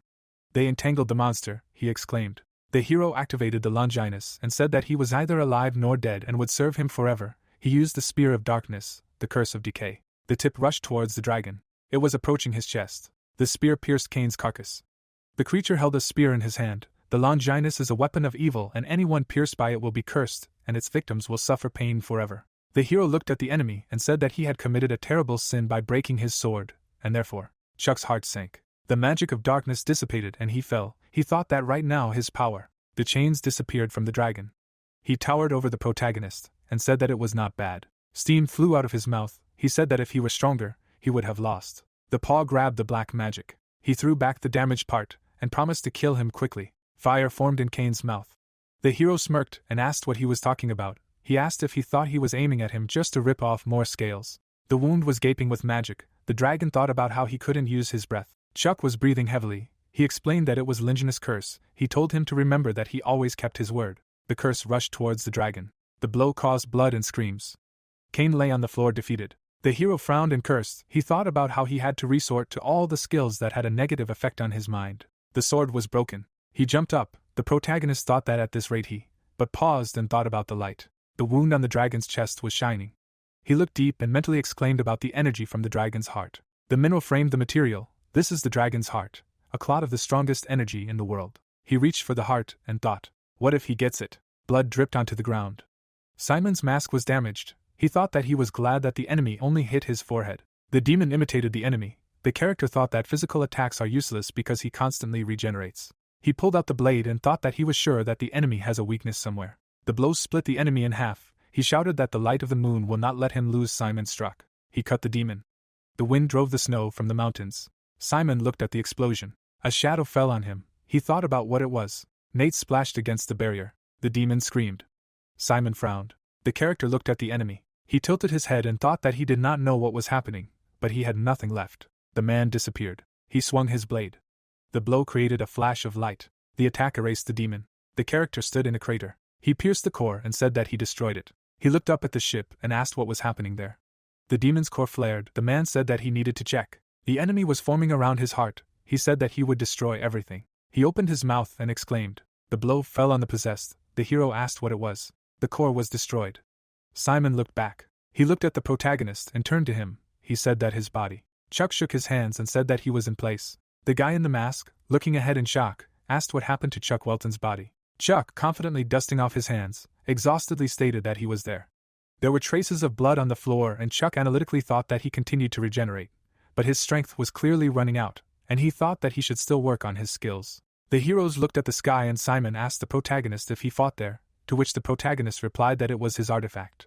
The ship flew over the mountain and the guy in the mask noted that, looking at this, it seemed as if Chuck was fighting a dragon, to which the protagonist confidently stated that he was already dead. Simon, looking at Chuck in shock, exclaimed in shock that, even though he was a 9th grader, he killed a dragon, to which the protagonist frankly admitted that he himself almost died. The protagonist narrowed his eyes and added that he himself had been on the verge of death, and Simon noted with bewilderment that he didn't look it, because he looked healthier than he did. Chuck, mysteriously tilting his head, mysteriously began by saying that everything had simply happened in an unusual way. Chuck, resolutely approaching his goal, persistently thought that if only he could get him. The hero extended his hand to the artifact. The shock wave dispersed. The hero extended his hand to the side. Chuck's body was ablaze with tongues of flame. Chuck held the artifact in his hands and informatively told that his body had grown due to the resonance of the dragon's heart energy and his life force. The protagonist, solemnly holding the mysterious trophy in his hands, proudly announced that he had absorbed the energy of the dragon's heart. Simon, shocked, looking at the artifact, horrifiedly exclaimed that this was the heart of a dragon. Simon, waving his arms angrily, desperately shouted that it was necessary to quickly remove it. Suddenly someone would see, to which the protagonist calmly objected that he was shouting here. No one could see him, and suggested to step back, because now he would just explode. Simon, admiringly not taking his eyes off the artifact, whispered in fascination that it was real, and it was simply incredible, this energy, and added that he had changed a lot from just a small portion of it. Chuck, looking down in disappointment, judiciously noted that later he would think about how it would be better to dispose of it, and his friend in the mask seriously warned that Chuck would not be able to sell it. The dragons would find out and destroy their entire world. The hero snapped his fingers. Chuck, hastily turning his back to the interlocutor, businesslike suggested that they should go already, because the ancient dragon could descend, and it was good that at least Gracia was working, to which Simon obediently replied that of course. Ephesian, anxiously flying after his companion, worriedly noted that the creature below was so strong, and Pappy honestly agreed that yes, they could not cope with it. Pappy, excitedly flying up with anticipation, enthusiastically exclaimed that Grandpa would really fight, and Ephesian confidently confirmed that he would. Pappy, admiringly watching his interlocutor, exclaimed impressed. The girl stood in the middle of an empty space. Ephesian, joyfully pointing forward, excitedly shouted that they need to look. Grandpa is coming. Senstrian the blue dragon, tiredly looked down. Kai the blue dragon, proudly walked forward, and Pappy enthusiastically shouted that it was Grandpa and Senstrian's brother. Pappy, admiringly flying up to the warrior, impressively noted that the man was so strong, and Grandpa would be able to defeat him, and Grandpa reproached her not to ask stupid questions. Senstrian, standing with his arms crossed, added peacefully that Grandpa would simply go talk to that man and there would be no battle. Pappy, clinging to the elder's hand, admiringly proclaimed that Grandpa was strong, and he calmly confirmed that yes, her Grandpa was strong, and ordered Ephesian to look after his little sister. The hero clenched his fist. Pelagia, standing in the middle of the icy desert, wearily admitted that it was hard to watch, but thanked Mr. Kaya for opening her eyes. Snow suddenly flew off the cliff and the man sternly reproached Pelagia for still coming. Kai landed in front of the girl and said that he refused her, and asked if his words meant nothing to her. Pelagia, smiling slightly, desperately begged that she really needed his help, otherwise they would not be able to confirm anything. Kai, frowning, respectfully noted that for a woman from Lan, she was too brave, and he was sure that she knew who he was. Pelagia, conjuring bright magic in her hand, frankly answered that, of course, last time she almost died, but this time she was well prepared. The man with the beard, looking at the legendary weapon in shock, terrifiedly exclaimed what it was. Pelagia, solemnly demonstrating the dragon's killing blade, epically proclaimed that it was Gram the sword of the dragon of lightning, and as he saw, it was a dragon's slayer. Kai, looking furiously at the girl, angrily growled that Pelagia had gone crazy and really wanted to die if she dared to bring something made of a dragon. Pelagia, smiling cheerfully at the threat, boldly suggested that they make a deal, because if she did not die, then he would listen to her, and seriously warned that he knew that this was impossible, not as a dragon ruling the middle world, but as a person. Kai, furiously turning into a monster, growled imperiously for her to be silent. The dragon furiously broke away from the ravine. The small dragons began to look down furiously. The girl named Pelagia, looking at the opponents with satisfaction, commented contentedly that this was delightful. The opponent rushed at the girl. An explosion occurred. The events took place 2 weeks later. The protagonist and Simon were having breakfast in the dining room. The hero put his cup on the table and asked his interlocutor how he planned to completely absorb the dragon's heart. The protagonist lowered the cup of hot tea and said that he did not know yet, because he needed enlightenment for development, and the dragon's heart was unlikely to give him this. Simon tilted his head in interest, and said that it made sense, to which Chuck replied that for now he only planned to absorb part of it to increase his mana level. The protagonist lowered his head and thought that he should also create a fourth relic, because if the artifact was made from the heart of a dragon, it would be of unprecedented power. An image of a magic staff appeared and the protagonist wondered where the god killer was now, because he had been trying to track him down for 5 years, but to no avail. The guy in the mask, thoughtfully rising from his chair, strategically thought that they seemed to be leaving now, and stated that Pelagia had arrived in Abraxas and was heading to the border guard center. Abraxas is the northernmost region in abundance, and one of the forbidden zones, home to a variety of poisonous plants and monsters. An image of terrible monsters appeared. Chuck, carefully turning to his comrade, worriedly asked if Abraxas was dangerous, to which he honestly answered that for foreigners it was simply a terrible place. It was a forbidden zone, so it was very unsafe here. An image of a forest appeared and the hero thought that 5 years ago he first entered the Marquis' territory, and could not even dream that he would be able to enter the great forbidden forest. But now it would not be difficult for him. The guy stood in front of the tombstone, and the hero resolutely thought that Garmin also needed to slowly start looking for this place, because the black magician Garmin was the lover of Maitreya, the blue dragon, and the one who managed to reveal the truth about the world. An image of a tombstone in a cemetery appeared, and the protagonist carefully thought that it was written in the diary that Garmin found a place called Garmin, and also wrote it on the tombstone right before the last battle of Diablo Wolfer. Chuck, carefully tilting his head, strategically thought that he should not be seen by the gods, because if he gets to Garmin, then the 6 forbidden zones are the best place to hide, and confidently concluded that Garmin is just in the great forest of Ariajada in Abraxas. The events took place 2 weeks later. The protagonist cut the monsters with weapons. This was after all the trials passed. Simon fought with terrible creatures. They reached the temple of Abraxas. The heroes walked through the green jungle. The protagonist covered his face with his hand and said that they were already there. The heroes looked at the center of the border guards. The protagonist admired the frontier and said that this energy impresses him, and Pelagia is already here. Companion Chuck, sighing tiredly after the battles, tiredly complained that there is no end to these monsters. The girl confidently looked into the frame, and protagonist said that she is from the Lan clan, which is considered one of the 3 great species, along with dragons and high elves, and added that she is the leader of the border guards. Simon turned to the protagonist named Chuck and asked him if he was worried. The protagonist smiled confidently and said that he was not nervous at all. The protagonist stood on the lawn. The hero looked ahead in confusion. The heroes looked at the silhouettes ahead, and the protagonist said that with the help of the dragon wall they cast restoration magic on the entire village, and added that for an old temple it wasn't that bad here. Chuck's companion, turning to the mage in surprise, asked admiringly how Chuck knew, and could 9th class mages really determine this so easily, to which the guy simply replied that any skilled mage would understand this at first glance. An image of a guy with a scar on his face appeared, and the hero judiciously added that although there weren't that many mages capable of such a spell, and Ray said that among the border guards there was a 9th class mage who could teach him, and the protagonist nostalgically added that Berries had most likely mentioned him 5 years ago. Simon, walking towards his interlocutor with interest, asked curiously who cast this spell, to which he replied that it was done by an elven mage named Nelsharan, to which the protagonist curiously asked if he was a high elf, and the guy in the mask explained that many people thought so, but she was just an ordinary elf. An image of a silhouette in a hood appeared, and the guy added that she was turning 130 years old this year. Chuck walked further into the village and commented with satisfaction that he understood. The protagonist looked at the blonde girl and thought that ordinary elves on average live to be 500 years old, and now she is a teenager. Chuck, admiringly looking around the diverse population, impressively noted that it was amazing how so many species coexist together, and Simon frankly said that he was also shocked the first time, because only one species lives in Rio, and when he appeared here, his head was spinning from such diversity. Chuck's companion, looking analytically at the unusual behavior of the inhabitants, was surprised to note that usually other species are hostile to people, but here, in the nursing home, they do not react to him in any way, and it is such a harmonious place. Various races of living beings were busy in the garden, and the hero thoughtfully asked if this was really the freedom that everyone was talking about.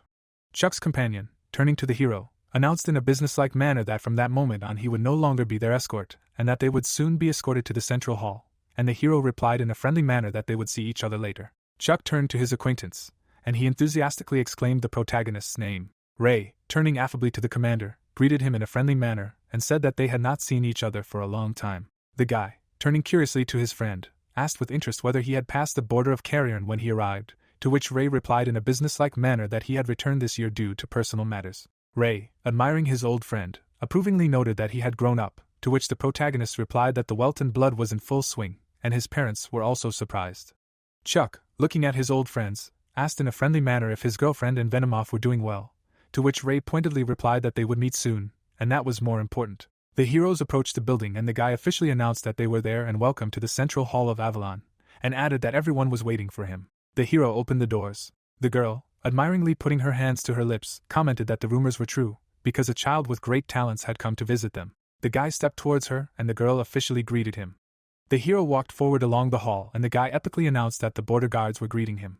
An image of a blue-haired girl appeared, and the guy solemnly announced that this was the leader of the border guards, Pelagia, the Lan race. Chuck, shocked by the assessment of those present, thought with admiration that they were all masters, and added to himself, "So that's what they are like, border guards, and it's amazing." An image of a guy named Clark appeared, and the protagonist was impressed to note that the man from the Lan race sitting next to Pelagia was also incredibly strong. An image of Rosemary appeared, and Chuck was amazed to note that there were races of flowers and birds here.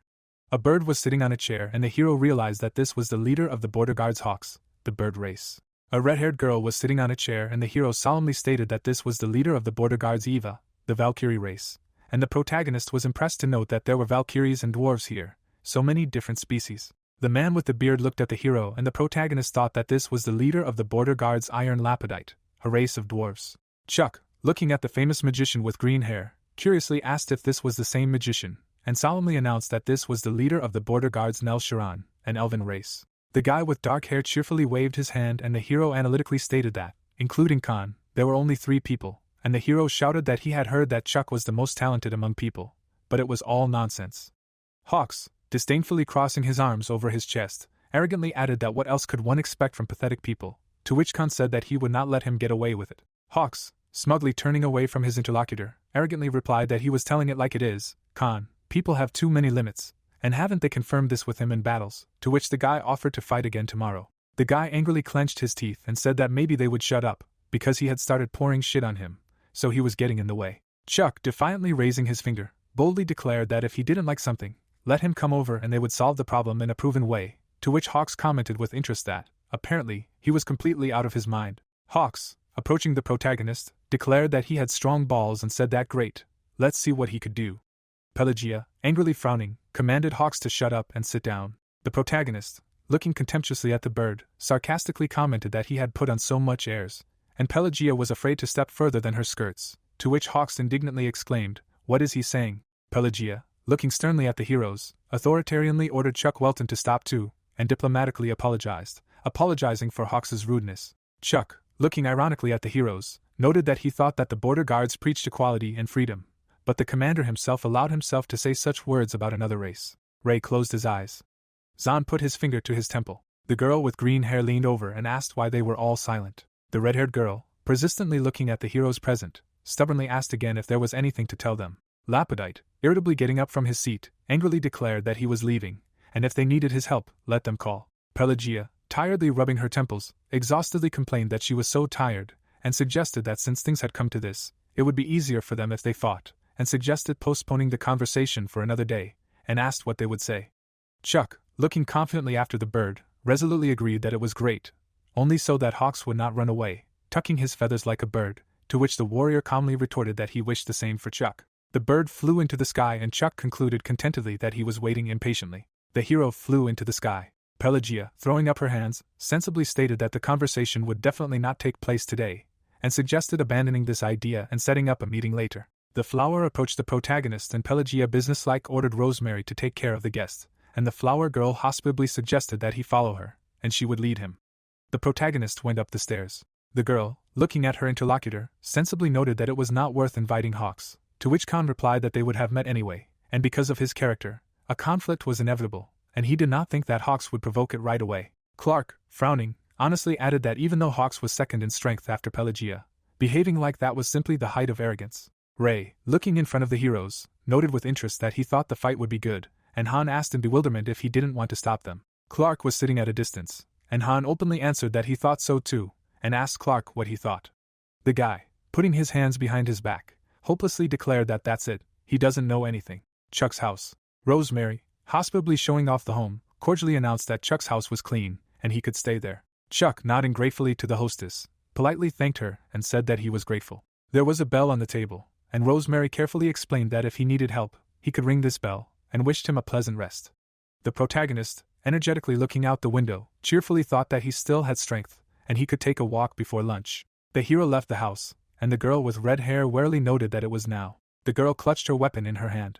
Wendy, jumping up proudly, proclaimed belligerently that this was the result of 5 years of her training. Wendy, resolutely attacking the owner, boldly declared that she would show him.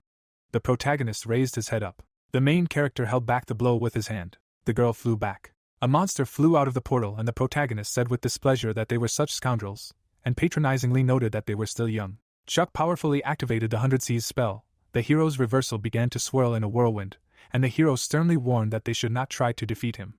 A column of water hit the ground. Wendy, painfully falling from the magical attack, painfully moaned the name of the master. Chuck, smiling contentedly at his friend, greeted her in a friendly manner that they had not seen each other for a long time. There was a strange object on the girl's head and she reproachfully complained that they had not seen each other for so long, and he immediately gave her such a bump. Wendy, looking at the protagonist with indignation, angrily exclaimed that he was so rude, Master, and Chuck arrogantly commented that they probably thought that they would catch him off guard so easily. Wendy, looking at the changed Master in surprise, was amazed that he had grown, because before they were the same height, and the hero replied that her hair had become much brighter. The girl sheepishly tilted her gaze to the side and said that they had become similar to her mother's, because such are the royal genes, and they will gradually become completely red. Chuck, looking curiously at his old friend, asked with interest what they were doing here, because he thought that they were with the queen, to which Wendy shrewdly replied that she knew that he would definitely visit the border. Wendy, proudly showing her palms, enthusiastically declared that he should watch, because he told her to become stronger. The protagonist looked at the girl's hands and she carefully added that that was why she had been training hard for the last 5 years. Chuck, lowering his head lower, contentedly noted that it seemed like he was not the only one who had improved. Chuck, looking approvingly at his friends, proudly praised that they were great. Wendy, shocked by the change in the protagonist's mood, shockingly noted that she saw him smiling for the first time and that he had changed a lot, to which the protagonist replied that it was even scary. The protagonist pursed his lips. Chuck, gently placing his hand on her shoulder, tenderly admitted that it was nice to see them again. The building was illuminated by the sun, and the heroine worriedly asked if he would fight Sir Hawk. The girl, leaning towards the protagonist in surprise, added in amazement, "Was he really serious?" And the protagonist smugly asked again why they were so surprised. Did they really think that he would lose? The girl and the beast looked to the sides and the protagonist asked why he thought so. Venomoth, turning seriously to Chuck, worriedly explained that he did not know how strong Chuck was now, but Hawk was definitely on par with the creatures of the mythical period and was a real veteran. An image of a bird warrior appeared and the hero expertly added that Hawk was definitely a grandmaster, and if he had a chance, he would calmly move to the territory of superhumans called grandmasters. An image of warriors appeared and Venomoth informatively stated that in the human world there were not many such strong individuals as the Sword Lord Talix Fan, the undefeated champion of the Arena of Darkness, and the genius of the Sword Clint. The protagonist, closing his eyes, and the beast honestly admitted that if they fought Hawk now, he could not guarantee their victory, but doubted that they would lose. Chuck, smiling confidently, smugly assured that everything was fine, he would win and bring the bird to its senses. The animal looked at the protagonist in shock, and he asked with interest what kind of character Pelagia had. There was a knock at the door. The messenger politely appeared in the doorway and diplomatically said that Miss Pelagia would like to talk to him, and if he was ready, he would take him to her. There was a cobweb on the walls. A cobweb hung from the ceiling. The girl with blue hair, looking at the old dwelling with satisfaction, asked with satisfaction if this was really an old house, and the hero added that he was glad she invited him. The protagonist bowed his head and said that, by the way, he needed to tell her some important information. The girl raised her cup and the protagonist asked what was wrong with her hand, if she had really fought with Laurie's dragon, to which she replied that he was very observant. The girl looked at her reflection in the water and asked why he needed to know about this. The girl slammed her glass down on the table. Pelagia put her hand to her chin and asked if the protagonist really needed to kill a god. Chuck, nodding approvingly to his friend, noted contentedly that he saw that she decided to omit the details, but he liked her words. Chuck, leaning towards his interlocutor, analytically asked what killing a god had in common with an ancient dragon, to which she meaningfully answered that it was all because of the ruins in the Dragon Mountains. An image of a tunnel appeared and Pelagia seriously explained that they say that 12 gods hide the secrets of the world in those ruins, and in order to give battle to the 12 gods, she needs to get into those ruins. The butterfly got caught in a web and the girl understandingly noted that he was more interested in this, to which Chuck replied that he simply knew that the dragons would not let other species in there. The protagonist examined the web. The girl, turning her head with interest, asked if he knew the story of the dark magician Ganon, to which Chuck frankly replied that he had heard it from Maitrai. An image of a girl and a guy appeared, and Pelagia solemnly announced that the dark magician Ganon was a 9th-class magician and the lover of the blue dragon Maitrai. The guy was leaving for the darkness, and the girl sadly told him that the dragons had driven him out and he had hidden in the lands of strong evil, where they say he had learned the truth about the world. The protagonist, frustrated, lowering his head, disappointedly stated that no matter how much he tried to find out, he could not find out where these lands were, and the girl replied that this was not surprising. Chuck, sensationally looking forward, heard the girl say that the entire place, including the Dragon Mountains, was the lands of strong evil, and the hero exclaimed in shock that this was why he could not find them. The dragon raised its wings and Chuck shrewdly asked if Brahman had ordered the dragons to protect them, which is why these mountains became Dragon Mountains, to which Pelagia honestly admitted that yes, she had fought the ancient dragon because she wanted to ask for help. Pelagia, putting her bandaged hand to her lips, prudently added that if the ancient dragon had heard her request, he would not have been able to ignore it, because the dragon god is essentially the master of all dragons, and sadly stated that this is why she was initially refused. Chuck, frowning in surprise, asked in amazement how so, because a representative of another species asked to enter the Dragon Mountains, and they did not kill him. The girl raised her head in surprise and Chuck analytically clarified whether she had really met a blue ancient dragon, and the girl puzzledly asked again how he found out, to which he replied that it was easy to understand. An image of the diagram appeared and the protagonist explained in detail that the Dragon Lord ordered his wards to kill Ganon, and his beloved Mayatri was declared a traitor because she helped him. Another image of the diagram appeared and the protagonist expertly explained that the blue dragons had very developed family relationships, and so they tried to help her, which led to increased tension between the dragons, and they were most likely banished, which is exactly what the Dragon Lord would do. The girl sat in front of the candle and the hero wisely concluded that she also decided to turn to the blue dragons with the idea of killing the god, because they hate the dragon god, and yet they have one goal, including the goal of the border. An image of a man with a horn on his forehead appeared and the hero categorically proclaimed that they need to kill the dragon god Brahman. An image of flying monsters appeared and Pelagia happily added that the blue dragons agreed with this. Pelagia stood in front of the guy and informatively explained that she went to the blue dragons to make them this offer. Pelagia, looking at her hand, frankly told that the first time she was not just refused, she almost died, and the hero asked with interest why she did not give up. Pelagia, thoughtfully lowering her gaze, thoughtfully began that it was because she was not like that. The ancient dragon, patronizingly leaning towards the young warrior, wisely noted that the girl from the Rand clan had grown a lot, but why set an impossible goal for herself? Pelagia, turning to the enemy, added that she wanted to bring back their world. Pelagia, solemnly frowning her eyebrows, epically exclaimed that this was their world. The protagonist looked at the girl with admiration. Chuck, suddenly clenching his teeth, worriedly thought that this was a familiar feeling.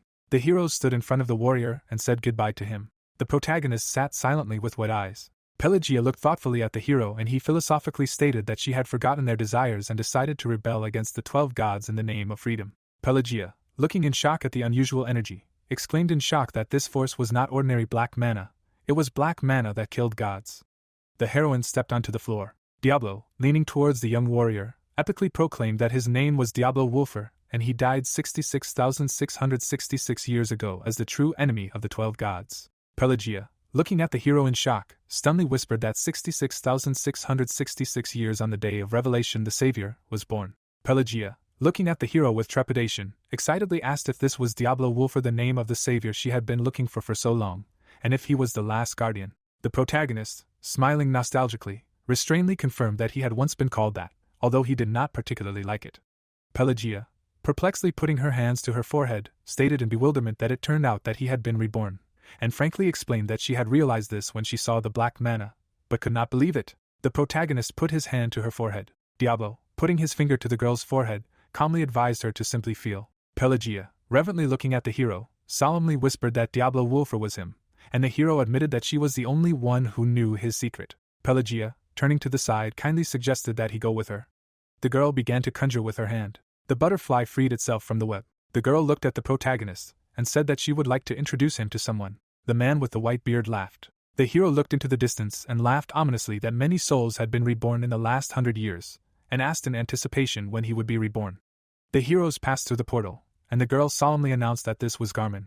Pelagia, passing through the portal, respectfully added that ancient gods live here, and Chuck exclaimed in shock that Abraxas is in Garmin. The guy stood in front of the grave and Chuck thoughtfully stated that Garmin was definitely mentioned in the diary of the dark magician Ganon, and Ganon discovered Garmin as his last hope. Pelagia, sadly turning to the interlocutor, sadly explained that yes, but he has no name, and who would have thought that Garmin was an ancient god? According to him, his name and memories were stolen. Pelagia, putting her hand to her chin, added in bewilderment that he should have known that Chuck had been reborn, and it was interesting why he hadn't noticed. Chuck, stepping into the portal, resolutely concluded that they would ask him themselves, and the girl hurriedly shouted for Chuck to wait for her, and she would take him. The man frowned and worriedly wondered what kind of energy this was. Pelagia, waving her hand at the man, complained discontentedly that sand, and she would have to clean it up when she returned home, and respectfully announced that she had come and with her a friend whom she would like to introduce. Chuck, curiously examining the hovering figure, asked with interest why the ancient god was hanging in the air, to which Pelagia pitifully said that it was because of some ancient sin, but he himself did not know anything for sure. The god was hanging on the wall, and the girl added with disappointment that he was so weak that it was even a little embarrassing to call him an ancient god, and the protagonist was amazed to think that who would have thought that the ancient god was still alive, because he thought that they were all destroyed by the 12 gods. The protagonist looked up and Pelagia hospitably said that her new friend's name was Chuck Welton. Pelagia, raising her hand up, politely added that this was an elder who did not remember his name, and Chuck politely said that he was pleased to meet him. The elder, looking at the guest in shock, asked again who he was in shock, and panically stated that this person must be in the Foundation of Darkness, and asked how he ended up here, because no one had ever managed to escape from there, and how he managed to do it. The protagonist looked up and the girl in shock clarified whether Diablo Wolfer was really in the foundation of darkness. The protagonist, looking forward, that it was impossible, and if his memories were to be believed, he had died in the previous war. Chuck looked into Diablo's eyes and thoughtfully mused that if he thought about it, he had received some of his past life's powers. But why could he so easily view memories from that time? The protagonist's eyes widened. Chuck, looking closely at the ancient creature, seriously asked how he looked in his eyes. The elder, mystically examining the guest, astutely stated that his soul did not belong to him, but he was made of it. Chuck, frustrated, lowering his head, analytically asked himself if it turned out that he had not regressed completely, but the memories were not so terrible that he had received them from the outside, and firmly stated that he was sure that he had been the strongest mage from the very beginning. Chuck looked up resolutely and categorically declared that no matter what he was made of, he was Diablo Wolfer in his past life and lives to kill the 12 gods. The elder, looking down at the protagonist, wisely stated that it was clear, because his strong desire to kill the 12 gods called Gaia, and the hero repeated this name in confusion. An image of a girl appeared and the man said that Gaia is the goddess of creation, and now she is in a deep sleep, but it was she who created the current world. The guy, looking forward in admiration, added with an impression that who would have thought that there was another ancient god, and no matter how hard he tried to find them in the past, he could not. The girl kept her arms crossed and the protagonist curiously asked if Gaia was involved in his reincarnation. The elder, hanging from the wall, replied that he was not sure, but if so, then his reincarnation did not seem so impossible, and politely asked his name, to which the protagonist said his current name. The man smiled and said that his name was Osiris, and he would grant his wish. The man leaned over and said that the hero would become a savior. The girl looked up at the elder and began to shout his name. The elder lowered his head and the hero was shocked to realize that his lost memories had immediately returned to him. Pelagia, carefully watching the weakened god, reassuringly stated that it seemed that he had run out of energy, but that he would wake up in some time. Chuck, looking away with satisfaction, contentedly listed that this was the ancient god Osiris and the goddess of creation Gaia, and smugly noted that he had come here for a reason, and admitted that now she knew another of his secrets. Pelagia, confusedly rubbing her temples, exhaustedly complained that she did not understand what was happening at all, and suggested that they talk later. Her head was already hurting. The protagonist looked at the girl and agreed. The guy bowed his head and said that he needed to think it over himself. Hawks rested in front of Chuck and said that he had been waiting for him. The bird flapped its wings and said that she did not need to wait for several days. Hawks, provocatively leaning towards the enemy, defiantly asked if Chuck was going to run away like a coward, to which the guy sarcastically replied that this was a funny joke for a bird's head. Hawks, looking arrogantly at the hero, dismissively noted that he admitted that Chuck was strong for a human, but still he was just a simple man. Chuck, frowning, wisely asked if Hawks would believe that a man had almost crushed 12 gods. Hawks, clenching his claws, frankly answered that he had not seen it, so it was hard to believe. Aggressively flying into the sky, he belligerently demanded that Chuck prove it to him right now. An explosion thundered. The bird rushed after the hero. Hawks, mockingly pursuing the protagonist, contemptuously added that he could only dodge. Chuck, confidently throwing his head back, calmly objected that, of course not. Resolutely raising his hand, the hero firmly declared that he would now show everything, and majestically said, "Let there be light." A bright flash thundered and the hero exclaimed in admiration that this was the power of a man, capable of defeating a god. Hawks, flying through the curtain of light, respectfully noted that Chuck had surprised him. Hawks, decisively activating a counterattack, belligerently declared that he could not be defeated by such a person. The hero stepped onto the ground. Chuck, deftly dodging the deadly feathers, carefully thought that he had not dodged in vain, because if these feathers had hit him, he would have definitely died. Hawks, threateningly pointing his weapon at the hero, categorically warned that running was useless. An explosion thundered, and the hero called upon the spell beyond Avalon, the reverse world. The bird flapped its wing. Hawks, mockingly flying into the air, mockingly asked if this was Chuck's best attack, to which he frankly answered that, of course, it was not. Hawks, looking at the hero with satisfaction, smugly noted that it was good, otherwise Chuck would not have had a chance to defeat him, and impressively thought that Hawks calmly moved after his attack and was stronger than he thought. Chuck, standing resolutely in front of his opponent, firmly stated that it was time to get serious. Chuck, demonstrating levitation, epically proclaimed that Hawks should watch closely, and he would prove to him that people have no limits. The perspective of Diablo Wolfer's magic is a power that earned him the title of 1,000 magicians. The hero levitated against the backdrop of a huge structure. It was a three-dimensional complex magic circle. Hawks, looking in shock at the scale of the threat, panically exclaimed, "What the hell is he doing?" Chuck, painfully feeling the blood flowing from his eyes, painfully stated that this was affecting his body, since he had not yet learned the perspective of magic, and mercilessly declared that he would destroy Hawks's raging ego, and used ultimate magic unlimited. A pillar of magic struck the enemy. The enemy opened his eyes wide. Hawks flew into the distance and passionately demanded that Hawks survive, because only then will he believe that they are not weak, and asked Chuck to show him this. Hawks, furiously standing in front of the enemy, furiously declared that he was not ready to endure the humiliation he experienced today, to which the latter sarcastically remarked that even if he did, he would still remain just a bird. The monster grabbed the protagonist, and he said that he was already a slave to the dragons. Hawks, proudly flying into the air, belligerently declared that he was the bravest warrior of Abraxas. The hero flapped his wing and activated the hunter's resolution spell. The hero aimed his spear at the enemy. A pillar of energy struck the ground and the hero furiously screamed that he would never lose to a human. Wendy, looking into the distance in fear, panicked and exclaimed, "What was that loud sound?" The explosion thundered very close. Simon, looking at the explosion in horror, worriedly stated that Hawk really is a son of a bitch. The guy blocked Wendy's path and worriedly exclaimed to the girl to stop, to which she objected that they needed to be stopped, and the guy replied that he heard that they were going to fight, and their fight would end right now, to which she said in a businesslike manner that she would do everything possible to deal with all the damage they had done, and he should try to minimize the harm to the citizens.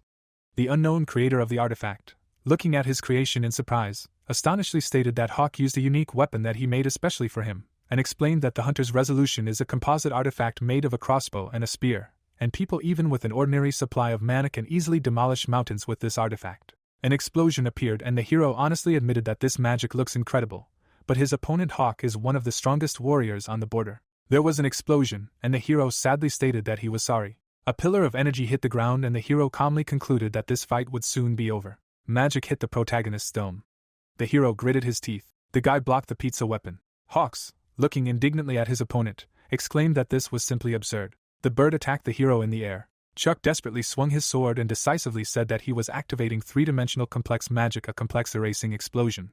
Hawks, contemptuously blocking the enemy's attack, arrogantly growled that it was useless. The protagonist, dodging the attack, desperately thought that damn, at this rate he would be blown away too. Chuck, hopelessly surrendering to the inevitability, obediently whispered, "Simple." Hawks, triumphantly raising his weapon, victoriously ordered Chuck to admit defeat. A spear flew at the protagonist.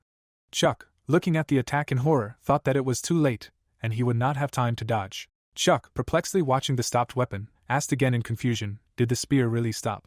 Chuck, hanging in the air in surprise, astonishingly noted that the flow of time was slowing down, as if time itself could not admit his defeat.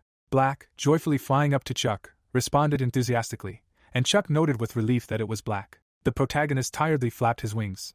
Hawks rushed forward and confidently agreed that they would do it together. Hawks, triumphantly throwing the weapon at the enemy, smugly shouted that he had defeated Chuck Welton. Chuck, bowing respectfully, honestly praised Hawks and said that he was strong. Hawks, shocked by what was happening, exclaimed in shock that the spear had broken. Hawks, looking around in confusion in search of a new opponent, asked him in bewilderment who he was. The hero was flying in the air. Chuck raised his hand up and gratefully noted that thanks to him his old friend had woken up, and philosophically proclaimed that he should open his eyes, clouded by the power of curses. The bird was thrown back. The guy directed his hand forward. The heroes held the enemy in their arms.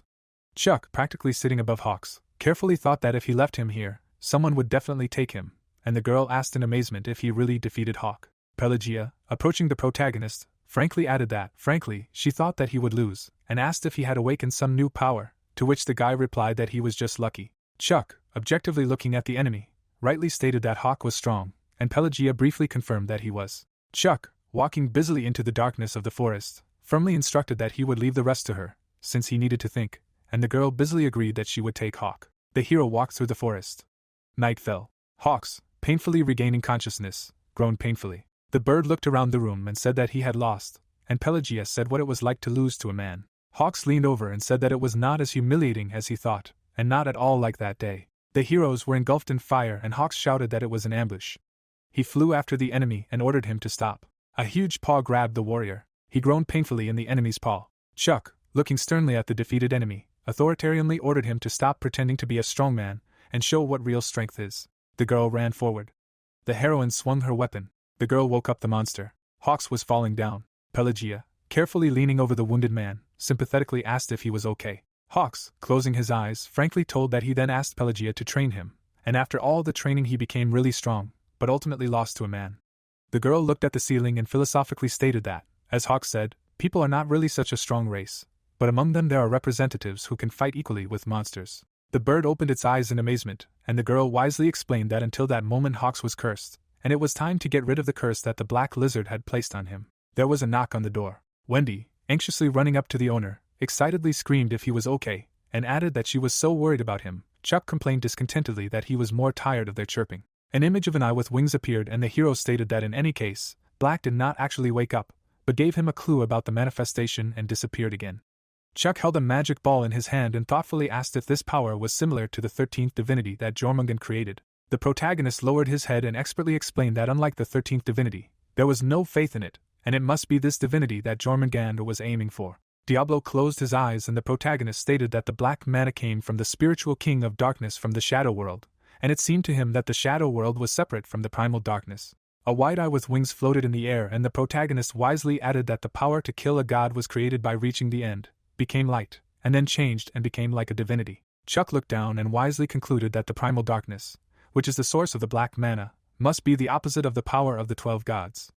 An image of a girl on the floor appeared, and the hero asked in confusion why they locked him in the primal darkness in the first place, and did they really consider it the most dangerous place. Chuck approached the bars and firmly stated that it did not matter that he had failed in his past life. The protagonist, confidently looking up, resolutely proclaimed that in this life he would bring everything to the end. The southern continent of Brian is the catacombs of a prison camp for especially dangerous criminals. The tower stood in the night. The bars were broken. The guy in shackles stepped onto the floor. The mysterious villain licked his lips impatiently and obsessively exclaimed that he had been waiting for this day, and militantly warned Chuck Welton to get ready. Guinness, boredly leaning back on the divine throne, sighed sadly. What a boredom. The guy lay on the couch and melancholically stated that the same thing had been happening in the world for tens of thousands of years, and it was so boring.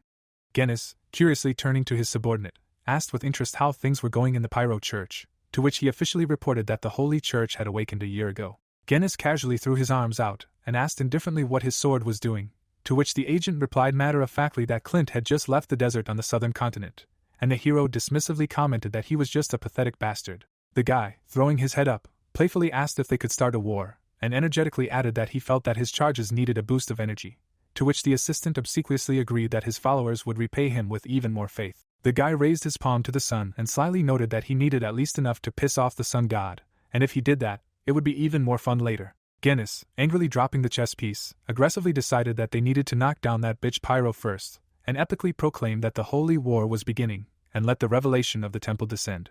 The guy in shackles named Clint, ominously holding a weapon in his hands, laughed maniacally. The unknown pursuer, threateningly looking at the fugitive, decisively stated that his escape plan would end here, because perhaps Clint had become stronger, he had come a long way. Clint, putting his hand on his forehead, ironically stated that he was completely surrounded, and he did not expect anything else from the holy knights of the strongest god of the sun.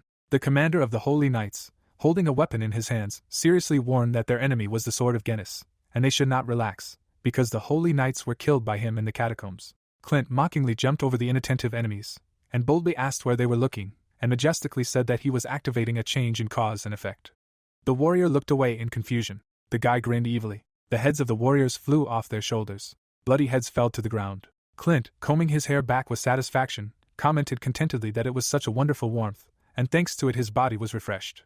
The guy looked ahead silently. The image of the main character appeared, and the guy thought bitterly that 5 years ago, if he had not gone to the southern continent, a militia of warriors stood in front of the hero. The guy sat behind bars and painfully added that everything could have been different, that he would have started a holy war according to his father's revelation. Clint, looking into the thicket of the forest, angrily growled that he would tear Chuck Welton to shreds.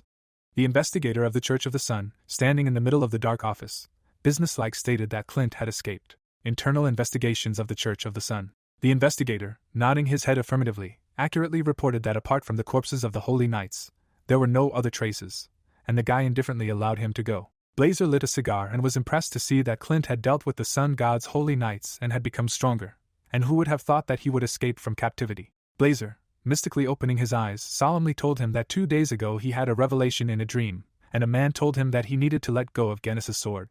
Blazer, putting out his cigarette in an ashtray, frankly explained that although he doubted it, he allowed Clint to escape, because he was sure that the god had a good reason for this. The hero looked away and shrewdly concluded that when Clint returned to the Guinness Church headquarters, he would most likely start a war with the northern continent, which he had failed to start 5 years ago. Blazer, looking at the divine relic with satisfaction, noted with satisfaction that it would be nice if this became the beginning of the world reboot, and epically announced that the god Slayer is one of the 3 divine relics of Diablo Wolfer. The next day, the hero looked at the drawing on the wall and asked what it was. Chuck, looking at the familiar workshop, cleverly asked if this was the forge of iron lapidite. The moon was shining in the sky, and the hero analytically thought that last night he spoke with Pelagia about a way to see Garmin, and the border has fragments of Diablo Wolfer. Pelagia, nodding her head affirmatively, informally answered that yes, there are as many as 5 of them, and their blacksmith is working on one of them. Chuck, resolutely heading towards the entrance, businesslike explained that he came to check the fragment and meet with iron lapidite, because this is an exclusive forge of the border. A hammer hit the anvil. Iron lapidite, looking cordially at the guest, hospitably greeted that the guest Pelagia was talking about was Chuck, and invited him in.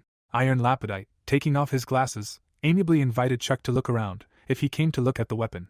Chuck, professionally taking the blade, expertly assessed that it fits perfectly in his hand, and it seemed that iron lapidite had worked hard to reduce the weight for a long time. The man, looking at the hero, smugly asked how Chuck assessed the blade, and the guy responded with an impression that not bad was an understatement, and the master thanked the guy and noted with interest that he had heard that Chuck uses a sword, but did not see one in him. Chuck, irritably recalling the unpleasant incident with the red dragon, discontentedly explained that some son of a bitch broke it. Iron lapidite, perplexedly looking at the protagonist, puzzledly clarified, which son of a bitch? Chuck smiled awkwardly and politely asked that he would like to order a sword, and the man mockingly asked if that was how Chuck was asking for a favor. Chuck, confidently putting the weapon back in place, assured him in a businesslike manner that he had good materials, to which the blacksmith proudly stated that he had worked with almost all materials. The man looked ahead in surprise, and the hero asked mysteriously, "How about a dragon heart?" To which the lapidite exclaimed in shock, "Where did Chuck get it?" Chuck, seductively showing him the artifact, slyly said that he would give iron lapidite a chance to work with him if he made him a suitable sword, and he enthusiastically shouted that it was a real dragon heart.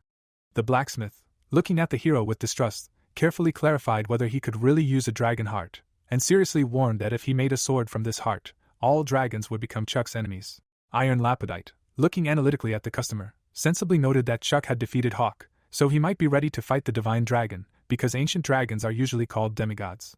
An image of the gods appeared, and the hero informatively explained that the apostles of the gods are demigods, agents created by the gods to directly transmit messages to the earth. The dragon ate through the dungeon, and the hero explained that the dragon god Brahman did not have apostles, because he spent all his energy on creating dragons, not apostles. The huge monster opened his mouth, and the guy scientifically added that there must be a certain number of dragons, because of this, they become stronger over the years, especially ancient dragons with incredible strength. Chuck, looking down, honestly stated that if the dragons tried to kill him, it would be problematic, and smugly added that he thought he could easily reach the 9th grade. The protagonist, smiling, seemed to agree that everything was fine, and lapidite added that Chuck was so persistent, and if he let him use the dragon's heart, he would not mind. The blacksmith, standing in front of the heroes, asked in a businesslike manner what kind of sword Chuck wanted, since he could make any, so let him speak. Chuck, thoughtfully closing his eyes, dreamily began that the sword he wanted was very special. Chuck, holding his father's gift in his hands, sentimentally told him that Scud was a sword dear to him, given to him by his father, but with such a sword he could not use that skill, and solemnly added that it was his grandfather's legacy, and majestically said that it was the extreme technique Genesis. Chuck, looking at the blacksmith, philosophically explained that the sword should be able to cut through space itself. There were many swords in front of the fireplace, and the blacksmith shrewdly asked again if Chuck really meant a sword that could withstand a large amount of mana, and the hero additionally clarified that yes, and the sword should not be too rough. The hero looked at the red heart of the dragon, and the blacksmith confidently assured that there was no need to worry, since dragon hearts have low sensitivity to mana. Iron lapidite, proudly straightening his chest, added importantly that you wouldn't say it by looking at him, but he was one of the 5 hands, and he described informatively that 5 hands in the dwarven world is a special title that is granted only to 5 blacksmiths, and all weapons created by 5 hands become famous. Chuck, looking at the master in surprise, admitted in amazement that he did not know that he was one of the 5 hands, and the blacksmith, smugly laughing at Chuck's modesty, carelessly advised him to simply trust him. Chuck, respectfully extending his heart to the old man, confidentially agreed that then he would rely on him, and the blacksmith epically promised that he would make a great sword. The protagonist, perplexedly looking at the glowing object, gasped questioningly. Chuck, looking carefully in front of him, noted with interest that he felt his strength, and this was a fragment of Diablo Wolfer, which Pelagia had spoken about. There was a sword on the table, and the protagonist asked in confusion what it was. Iron lapidite, putting the dragon's heart on the floor, frankly told him that the commander told him to examine the artifact, and he tried to figure it out, but couldn't, so he had no idea, and if Chuck figured it out, he would be grateful. The protagonist reached out to the glowing sword. The light illuminated the room. A dark aura moved towards the protagonist. The hero looked at the hilt. The sword glowed. The blade emitted a magical aura. The hero's eyes widened. Chuck, looking at his body in shock, whispered in shock that it couldn't be, that it was full body armor. Purple rays fly up to the hero. A purple sphere hangs in the middle of the decoration. The armor elements begin to glow. His hand is covered with a purple film. Diablo opens his eyes. He looks at himself and says that it can't be, and adds that it is full-body armor. The dwarf looks at him and states that it is a surprise. It looks like a power suit. The boy claims that it feels like a thin thread connects bones, veins, energy and blood with mana poison. The boy raises his palms and thinks that it seems that the efficiency of his body has increased significantly. Lapidite looks at Diablo and states that he used black magic and asks if he is a black mage. The boy replies that he is different from other dark mages. The dwarf lowers his gaze and says that it is clear to him. The boy thinks that, apparently, he is unbiased towards dark mages, because they rarely cross paths with dwarfs. Lapidite smiles and asks if the boy can take off the suit, adding that he wants to see what's inside. Diablo says that it would be cool if he figured it out. The suit begins to rise up his arm. It floats to a golden ring. The slime collects under the bracelet. The boy looks at his hands and asks if he absorbed the armor. The dwarf examines the boy and asks if the suit has fused with him, and clarifies if it is a parasitic object. Diablo says that he did not expect that. The boy clenches his fist. Lapidite states that he is sorry that he will not be able to poke around and asks if they will call it the black suit, and the boy says that he will squeeze the most out of it. The girl with green hair takes hold of the bars and asks what he is going to use to the maximum. Diablo says it is her. Nellie looks at him and says that she wants to show him something. Tweezers leans a button against a toy. Nellie's workshop. The boy looks at the girl and thinks that she has been fiddling at the table for an hour, and asks if she forgot about him. The girl comes in and greets Chuck. He says 5 years ago. He looks at Beatrice and says that they last saw each other at the magical auction in Saint-Germain, and the girl says that's true. They look at Nellie. The woman says that she kept muttering his name and eventually dragged him there, and it seems that his fight with Hawks really impressed her. Nellie holds up the rabbit. The girl says that the girl has a hard time forming relationships, but she was born with incredible magical talent. Chuck raises his hand and states that she is like that because her obsession with creating things has become stronger, and the interlocutor says that she has, and Nellie has become so immersed in inventing that she began studying magic. Beatrice looks down and thinks about savant syndrome, and he immediately remembers it. A man stands in front of the stone monster. He says that he made a golem. The girl thinks it is Maymil, her former comrade with autism.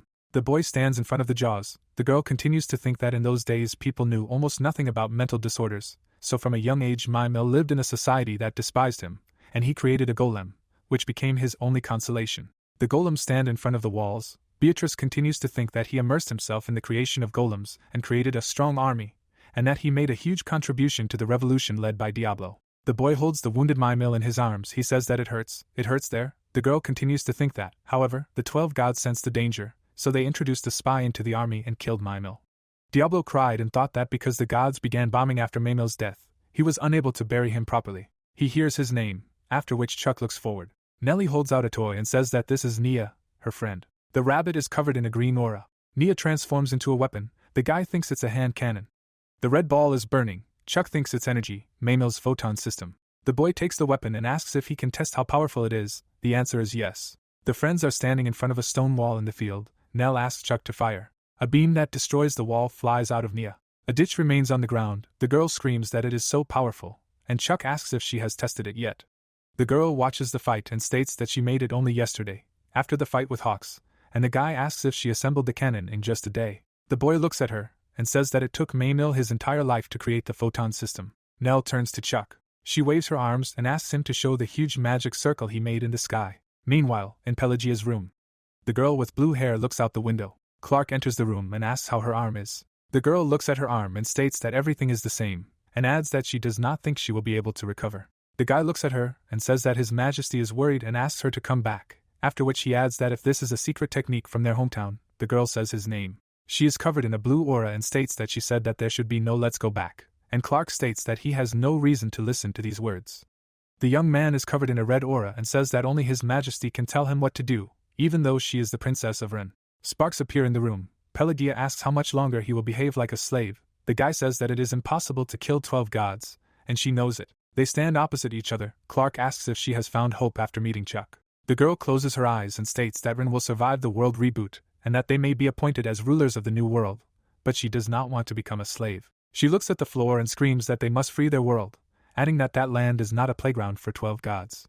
Clark looks at the princess and listens as Pelagia tells him that if he does not want to help, then fine, but not to tell her to go back. He turns and states that he will report to His Highness that she is fine. The girl looks at the closed door. She lowers her head and thinks about her father. Pelagia turns her head towards the glowing window and says that this light. A pattern appears in the sky. Chuck says that it is the layering technique. The guy looks up and says that with the technique you cannot sweat over the perfect magic circle, and adds that first they draw the circles separately, and then slowly connect them. Nell holds a magic circle in her hands and asks what it is like, and the young man says that he thought so, that the girl would cope the first time. Pelagia appears and asks what they are doing. The princess looks at Beatrice and asks why they are here. The guy says that he and Nell are exchanging knowledge about magic. Chuck shows the gun and says that the girl assembled the gun on the photon system, and Pelagia asks him again.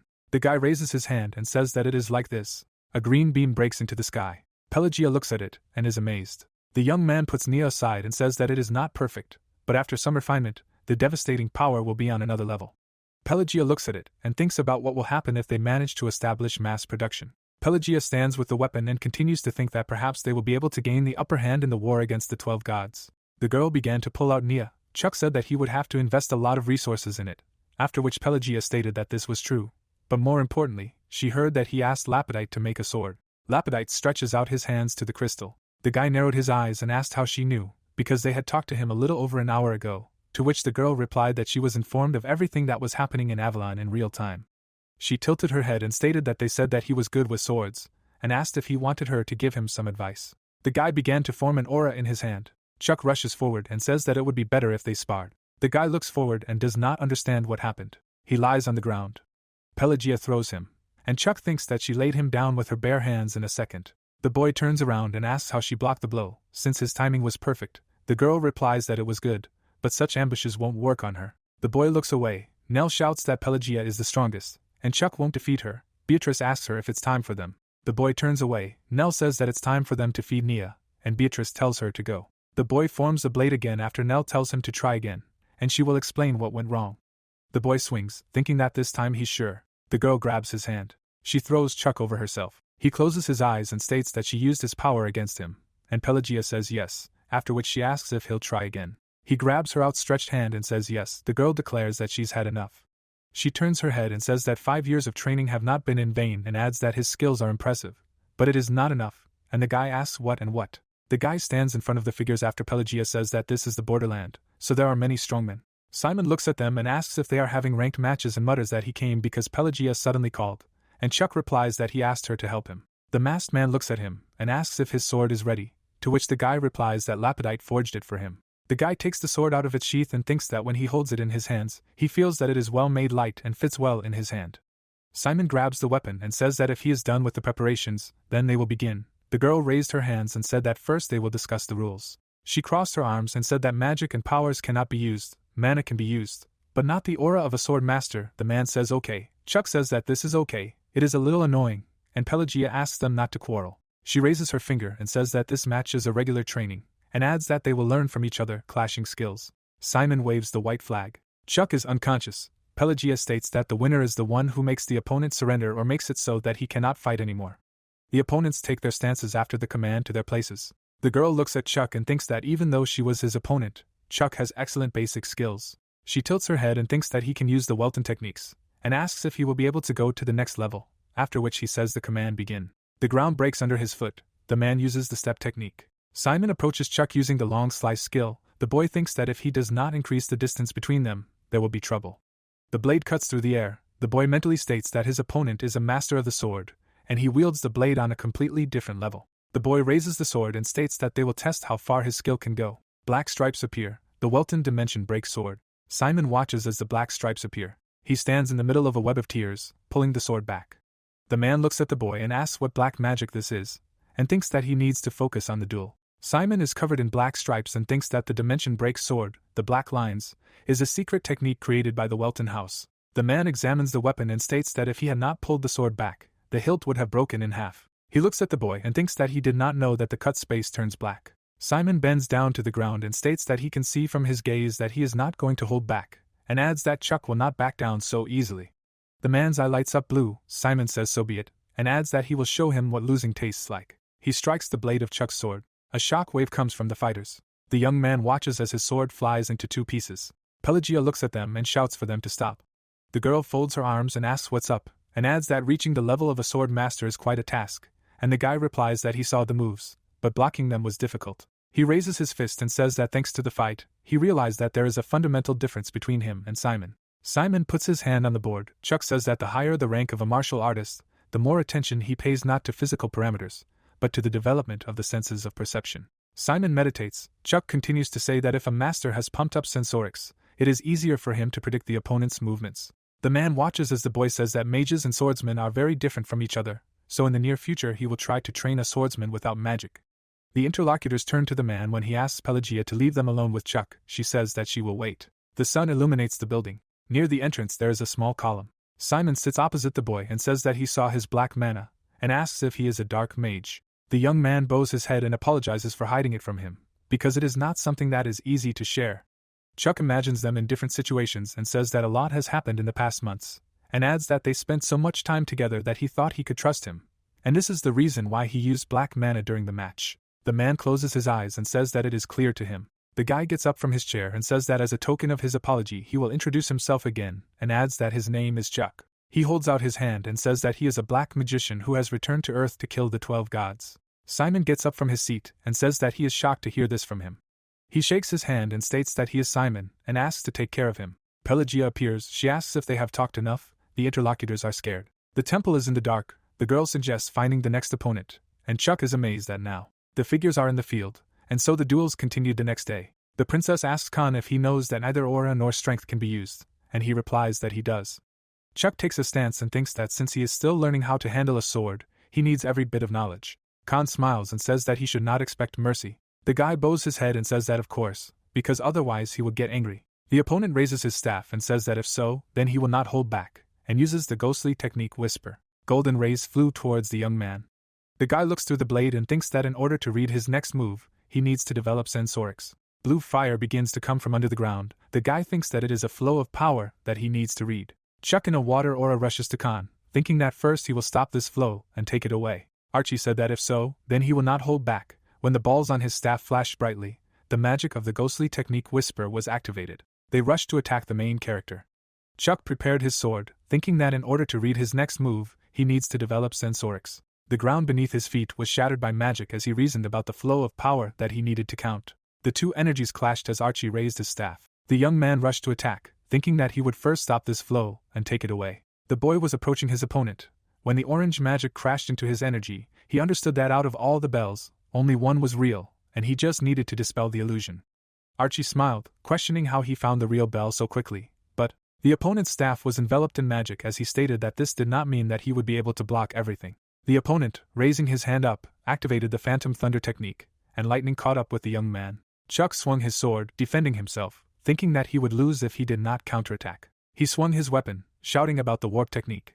A powerful blue stream rushed along the ground towards the enemy, after using 100 Cs of dimension cut. Archie gritted his teeth, wondering about the illusion being distorted and destroyed. He dodged to the side, realizing that if he hit, he would be finished. The opponent rushed forward, shouting that he would not get away with this. The opponents flew at each other to attack. Chuck struck when Archie defended himself with his staff. The opponents flew back from the collision. Pelagia frowned, saying that this was not bad, and arguing that she predicted Archie's actions and next steps, and then attacked. There was a magic circle behind the young man as she thought about how Chuck constantly thought about magic and developed it, so the speed with which he understands everything is on another level. The hero defended himself with his sword against the enemy's attack, when the girl chased away in his head that he was quickly thinking about how to respond to the enemy's strategy. Pelagia thought that she couldn't wait to see how devastating the power of a sword master was in him. The sun was setting in the valley. It was said that half a day had passed. The opponents lowered their weapons from fatigue. Archie looked at the guy, realizing that he was now unconscious because they both spent too much mana. The enemy's staff was filled with magic when he exclaimed that he intended to end this. With his current skill, he would not be able to resist this technique, activating the family technique Lyman Archie Frost. A powerful cold energy was directed towards the protagonist, and the man watched this picture. He looked ahead, thinking that he had disappeared when the young man attacked from above with a sword. Archie noticed, looking up, wondering when he had time. The man swung his staff, using phenomenon transformation, defending himself from the opponent's blow. Archie's power was spoken of as the ability to change all aspects of reality concerning him in any way desired. He smiled, thinking that he himself did not understand how he used the ability. Suddenly, the girl shouted that it was enough. Archie turned to her when she announced that the match was over. Pelagia put her hands on her belt and noticed that the hero had fallen asleep. The man was surprised and asked the girl if Chuck had used magic. The guy was lying on the grass with his eyes closed when the girl said that he had used force. Archie looked at her and asked if she could explain what had happened, to which she replied that, simply put, they were doubles. Several young people were shown attacking the enemy when Pelagia said that there were 3 Chucks. The fighter looked at her in surprise and asked again about the fact that he was not alone, and why he himself did not notice. The girl answered that perhaps they were not doubles, and until he woke up, she definitely cannot say anything. A golden sword sign was depicted when Pelagia said that it was important that Chuck had just reached the level of a sword master. The characters looked at the sleeping guy when she reasoned that although he was a child who had only owned it for a few years. An elf with a dragon was depicted when the girl reasoned that sometimes a 9th rank sword master is born among them, but this is only possible for those races because they live very long. Pelagia looked at the sleeping young man, wondering if he would remember his strength when he woke up. Chuck looked at the 4 and wondered what it was. He jumped out of bed, realizing that this was the infirmary, and did not expect that the fight would exhaust him so much. An old woman approached him and noticed that he had finally woken up. The guy paid attention to her. The grandmother opened one eye and said that he could call her doctor, when the guy thought about this being crazy number 2. She grabbed his legs and said that his body had definitely woken up while he was sleeping, the density of his muscles had increased. The doctor said that this was a sign of awakening, when the guy looked at her, not understanding what she was talking about. The old woman got angry and shouted that he was no longer a patient, and for him to leave. Pelagia, along with the bird monster, waved her hand, meeting Chuck. She put her hands on her belt, saying that it seemed that he was okay, and she was glad, asking if he remembered how the match against Archie ended. The young man answered that he was not sure and did not remember. The girl looked at the hero and said that she saw no point in explaining, and since she had already appeared, he needed to take up the sword again until he figured everything out. The guy asked again what it meant. He looked at the monster and asked what he was doing there. He didn't think he had come to visit him. He replied that he had heard that the hero was holding ranked fights. Hawks looked into his eyes and said that he had come to atone for his guilt. The sun was setting when the characters were standing in the arena. The monster was warming up when the hero asked if he needed a weapon. Pelagia noticed that they were trying different methods. The girl, closing her eyes, raised her finger up and said that they needed to corner him, and Hawks would use his abilities instead of weapons. The monster added that his fists, with black crystals, hit hard. Pelagia stood in the middle between them and said that they should get ready. Hawks flew to attack, after the command to begin the battle. The hero looked at what was happening in surprise and wondered what the hell. Several monsters were heading towards him, and he understood it. The enemy clenched his fist and remarked on how he dared to be in the clouds. He dealt a crushing blow to the hero. The young man flew back like a stone. He grabbed the ground with his hands, trying to stop. Hawks asked the hero if he would continue to pass out when he frowned. Chuck swung his sword, trying to reach his opponent. The guy clenched his teeth in the fight, cursing in his head. In the heat of the battle with the monster, he realized that he was seeing strange things. The young man opened his eyes wide. He struck with his sword, cutting his hand. Blood spurted from the enemy's hand. Hawks lowered his limb, bleeding, said that the hero awakened his power. Chuck looked ahead, not understanding what was happening, listened to how he was now a master of the sword, and let him accept congratulations. The guy looked at the reflection of his weapon and wondered about being a master of the sword. Pelagia leaned over and asked what he saw. The young man answered that he seemed to see several illusions at once. He recalled pictures of the battle, when he talked about how each showed its own course of events, and among them there was one in which the attack was successful. Chuck remembered how he dealt the final blow, and said that when he realized this, everything had already become reality. The girl put her hands on her belt and asked a question about whether this could be a possibility, because she had seen several of him. The guy, tensing up, asked again. Hawks looked at him and said that he had not felt anything like this, and he just suddenly appeared right in front of him. Pelagia remembered Archie's face when he said the same thing, and the enemy he was fighting was unable to see it. A battle was shown where Chuck had several shadows, and the girl suggested that maybe what looked like clones were just afterimages, and apparently he chose the best course of action. They looked at the hero when Pelagia told about how these shadows could originate from the multiverse, and maybe they were from a parallel world. It got dark over the city.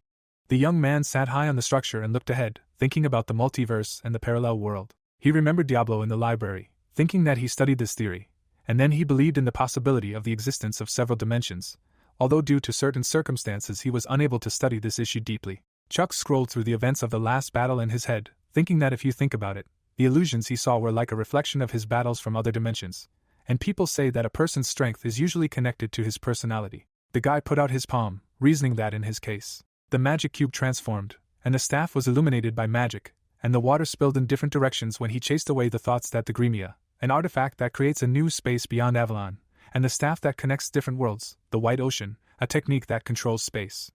Red and blue magic intertwined as he imagined a single cut with a sword, and a family technique that cuts through space. He realized that he had many powers related to this aspect. Chuck touched his fingers to the floor, thinking that perhaps his desire to manipulate space itself and strategic preparation created the power he now possessed. The young man looked up when he said what needed to be activated. He held the sword in his hands, seeing several images of himself from the side in front of him, and thought about the fact that this was an aura born from black mana, and it was clear to him. The protagonist held a sword in his hands that was blazing with magic, realizing that among all the variations of the future, he chose the best move that became reality, saying that the name of this force. It was said about the traveler of the future, this is the one who will be able to travel through the future. The doors of the house were shown when the girl asked questions about what was against her, and with the sword. The hero crossed his arms and said that after all, the final training should be against the strongest, to which she noted that he was brave. He looked at the interlocutor with a serious face, and said that it seemed to him that she was the only one who could fight his traveler of the future. The girl clarified that he had already named this technique, and it suited him. Pelagia lowered her head and said that she was not yet ready to be his rival, and there was a better candidate. Clark looked ahead and said that he didn't know why he had to have a training fight so early. Turning to the princess to watch carefully, he would show that the man she had high hopes for was worthless. They were standing in an empty arena when Chuck was surprised that she was a princess. Pelagia cleared her throat, declaring that the guy should use all his abilities, and if the fight got too serious, she would stop it, so there was no need to try to kill each other, and then a cry was heard that they had started. The opponents flared with energy and headed to attack each other, when Clark chased away thoughts in his head that one blow would be enough to show him that the young man was worthless. The hero's sword collided with his powerful fist, and he thought that if he were the same as yesterday, he would have already lost. But the guy activated the Traveler of the Future in flight, saying that all versions of him from different dimensions will become one. Chuck with a magic weapon quickly attacked, arguing that the aura he received with the Traveler of the Future is transformed into sacred light. Clark, frowning, looked back. Let there be light. The young man sent a bright stream of light towards the opponent. Clark calmly looked in his direction, saying that he admits that it was not for nothing that the princess was interested in him. The enemy flared up with powerful magic, shouting that he could not be defeated yet. The protagonist opened his eyes wide. His attack spread to all the shadows, and he thought that the Traveler of the Future was giving an alarm signal. Clark rushed to the attack, offering to show him his power. He activated a destructive game, sending his fist straight into the opponent, and calling for him to bow before him. Pelagia ran towards them, shouting that no. Chuck bowed his head, noting that the power was truly terrifying. He, angry, opened his eyes and declared that but. The boy raised his weapon above himself, cutting the red energy. He looked at his opponent with cold blood, striking, and declared that he would return it to him with interest. The convergent sword synthesis technique was activated. Clark smirked, looking at this, and declared that it was not bad and he did not expect this. A huge red beam rushed up from the arena. Clouds of dirt and were swirled in front of the young man when he thought about how he could not completely absorb the power, because its level was higher than his, but such destructive power. He looked at the fighter coming from the smoke and realized that the power was simply frightening. An object blazed in the opponent's forehead when he angrily explained that he had to use the wound stone. A pink artifact was shown, and it was said that the wound stone is a space in which all the power of the wounds collected by them throughout life is sealed, and when the power sealed in the stone is released, the wounds become several times stronger than usual. Clark passed by, saying that there was no need to check him anymore. Pelagia shouted after the man. Chuck stood silently with his back turned. He turned to look at his retreating rival, thinking that after he had felt it himself, and even though he had not become a sword master, the guy was not sure that he could defeat these two. The young man looked sadly in front of him, thinking that he needed to regain his former strength, and as soon as possible. Simon was drooling when he asked again about Chuck Welton becoming a sword master. Pelagia sat with them at the table and confirmed that he had acquired incredible strength. Archie yawned, noting that the guy was a talented guy. He was only 15, and he was already a 9th-class mage and a sword master. Simon clarified where he was now, to which the girl replied that she was discussing something with Ray. A man was walking through the woods with Chuck and started a conversation by saying that he heard that he had become a sword master. The boy replied that it looked like it. Ray closed his eyes, imagining how John would react, saying that if his father found out about this, he would be very surprised. The young man closed his eyes, remembering himself before, thinking about how when they first met, he looked like a child, and now a real adult. The man's legs were shown when he called out to the hero. He stood in front of him and said that he did not know how he saw him, but he always lived with the heart of a godfather. Ray put his fist to his chest, stating that as his godfather, he plans to continue to watch over his development and help the boy in the future, and when she gets tired, he is ready to offer him his back, and when Chuck moves forward, he will definitely push him. They stood in the woods when the man stated that he will support the young man's dreams, so you only need to move forward, to which he responded with gratitude. The man said that he was proud of the guy. The guards drew their swords, asking the stranger who he was and to stop and introduce himself. Clint scratched his head and asked that after so many years, he would still not be recognized. He cut all the guards after the command to kill everyone. The doors slowly opened. The man stood at the entrance, looking through the half-open doors, and wondered that when the leader of the 7 knights arrives, should he not be greeted. Clint was glowing with blue magic when he saw the man from above, who was talking about the Sword of Zenith making a bright visit after such a long break. He looked at him angrily, asking who he was. The young man pointed his finger to the side and notified the interlocutor to calm down, because this is the temple of the god Zenith. He snapped his fingers. Shackles appeared on Clint's hands, and he said that it was a pity that their acquaintance happens like this, but it is nice to meet Clint.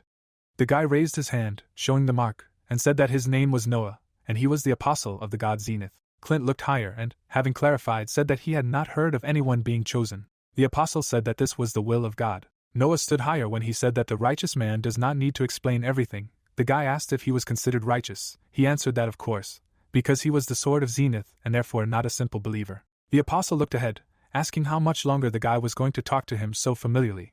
His father himself had chosen him as his incarnation. Clint remained silent, listening to the fact that he was now Noah's subordinate. The man smiled. He screamed, spreading his arms to the sides, and turning to his father, whether he decided to put such a test to his servant. The guy said that he understood when the apostle, looking at him, said that it was not too late to change his tone. The man prepared to attack, exclaiming that he was blabbering nonstop. Noah held out his hand in front of him, saying that he could not destroy him without his father's approval, offering to see the difference in their positions. The apostle raised his finger in response to the enemy's attack. Clint clenched his teeth, not understanding what was happening, having received the answer that he was an apostle, and had already spoken. Noah held the tip of the sword with one finger, noting that it was amazing how a mere man could repel such transcendental power with an ordinary sword. The apostle smiled, saying that he was the representative and incarnation of his father, the Messiah, the Savior sent by his father to this world. Clint lowered his hands, realizing that it was impossible. He dropped his weapon when Noah pointed out that the guardian's sword could not be aimed at the one he was protecting. It violated the divine law established by his father. The man knelt down, starting to say that this night. He sat at his feet when he said that he swears to dedicate his life to the divine representative. Noah came closer, smiling, replied that it was enough, addressing him as an apostle of God.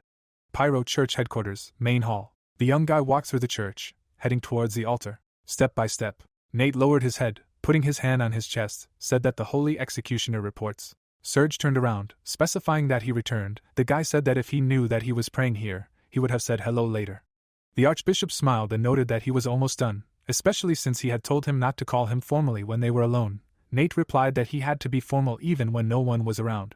The guy looked at him, claiming that he was no longer a child. Serge thought about the fact that he was only 15 and still a child. Nate looked ahead, hearing the question about whether he had seen Anna, answering that he had, but it seemed that the saint had gone somewhere. The girl was shown in the forest. When Serge told him that she was now at an age when people like to walk, the guy replied that she had regained her sight a year ago when she awakened her sacred power, and everything around her must seem extraordinary to her now. The statue was shown, when the guys talked about the border being there, as usual.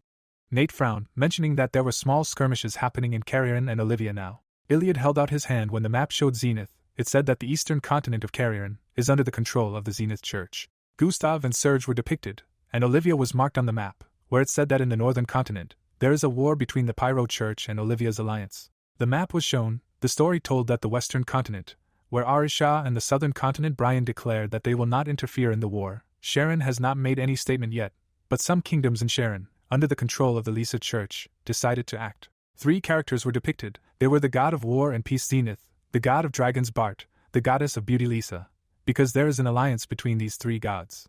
Dragons circled above the cliff when it was told that their god cannot send his wards to war, so the dragons are staying on the sidelines for now, but if a war breaks out, there is a high chance that the Lisa Church. A man in armor with a sword was shown when it was said that they would join Carrion.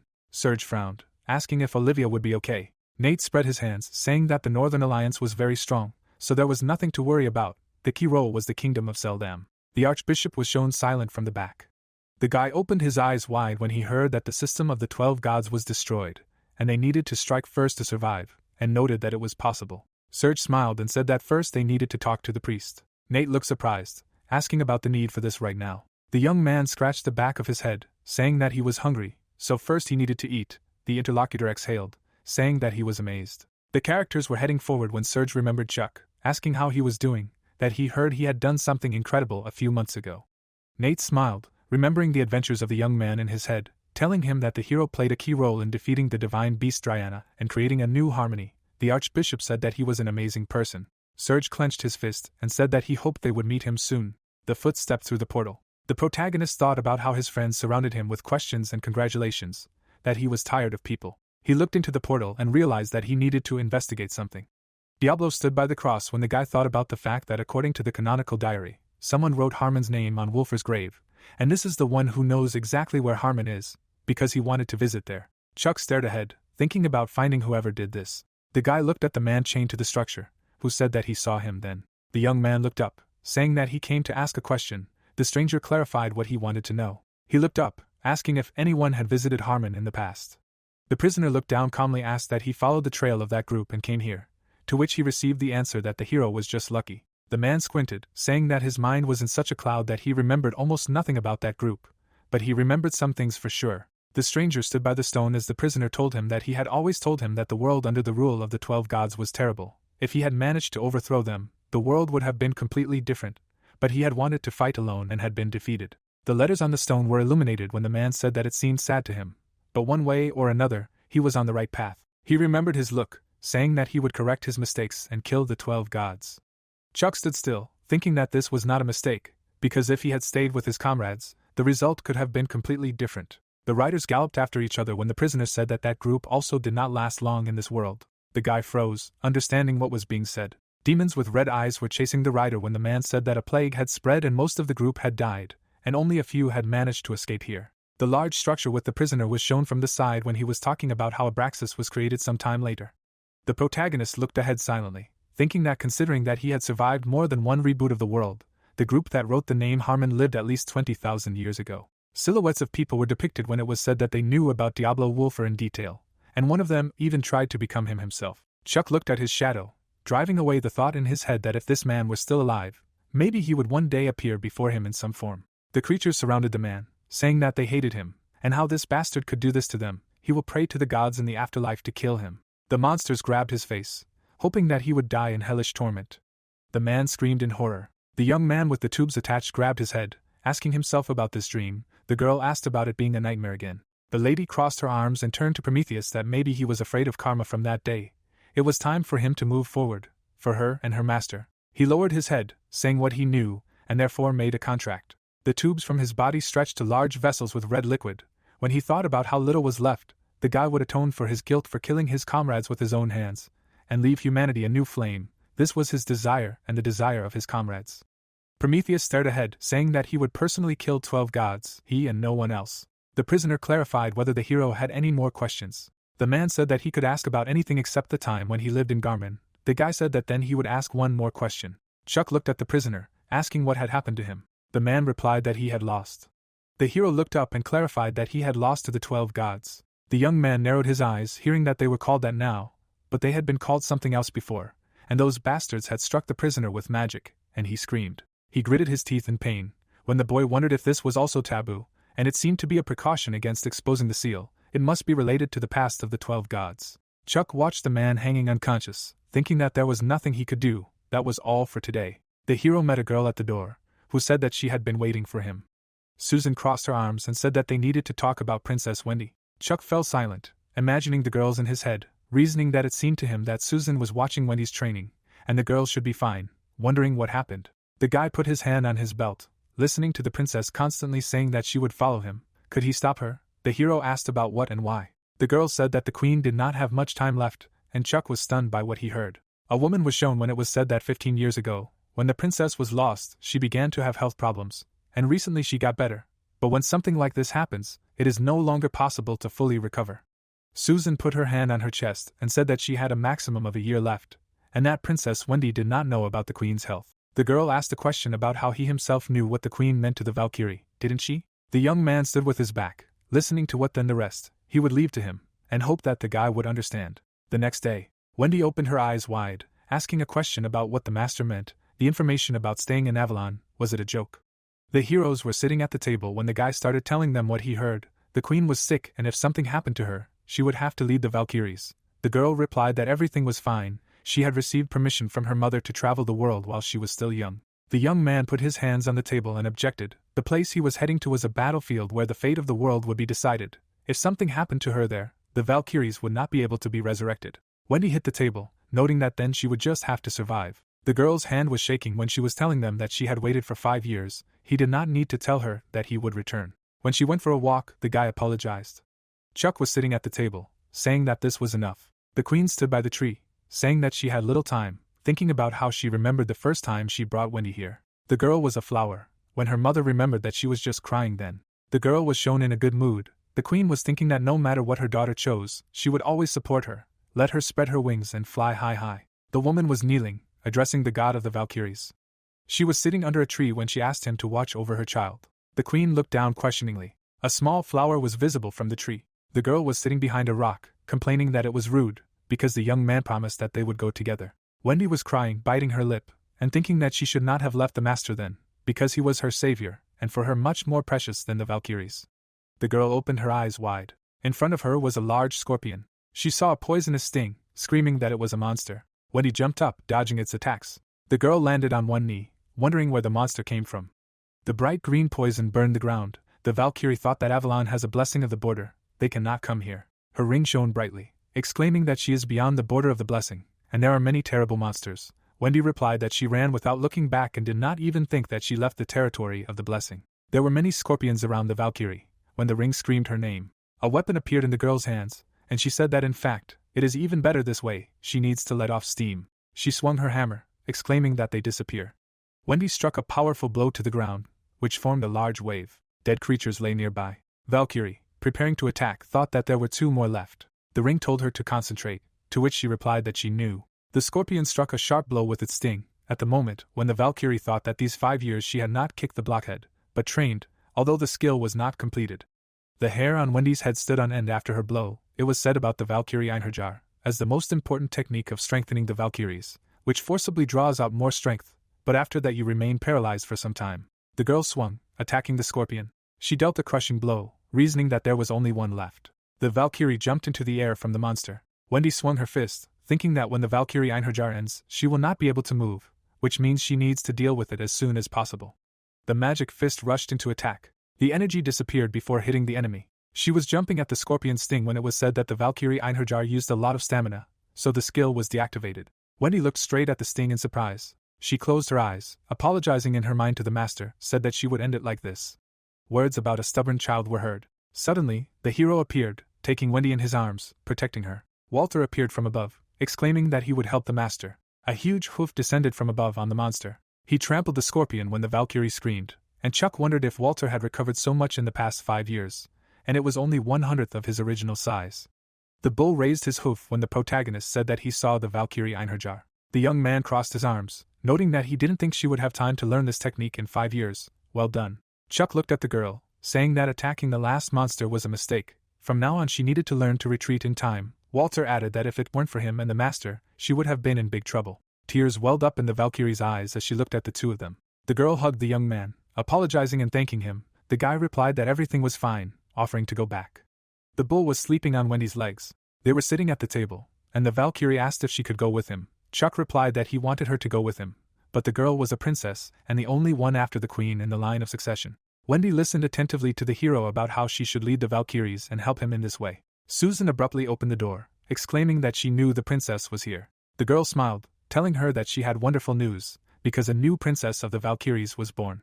The two looked at the lady questioningly, asking again. It was dark outside when Susan said that she had a baby sister, who would be the second princess, so she could safely go with Chuck Welton. The couple asked again. Wendy approached the girl, saying that she suddenly had a baby sister, too cool for a joke, but she replied that it was not a joke. She widened her eyes, listening to the question about whether she knew how Valkyries were born, thinking that in fact she never asked herself that question, because not a single Valkyrie was born after her return. The queen lowered her head as they explained that the Valkyrie race was made up of only women, and the genes taken from the queen's body were turned into seeds and passed down through the generations.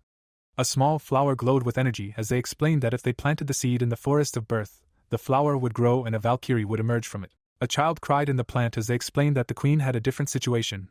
The candidate for the next queen would plant herself in a white tree, and when a red flower would grow from it, a princess would be born. Wendy clenched her fist, explaining that it was because she had a sister. Her mother had planted another seed in the tree, and the girl had replied that it was because they couldn't find them anywhere. Susan was talking about 7 years after the princess had disappeared. People looked on, listening to the woman as they explained that the 4 elders had advised the queen to plant the seed. The tree grew roots into the void when the girl told that there was no reaction from the seed. When almost all the Valkyries gave up, Princess Wendy was finally found.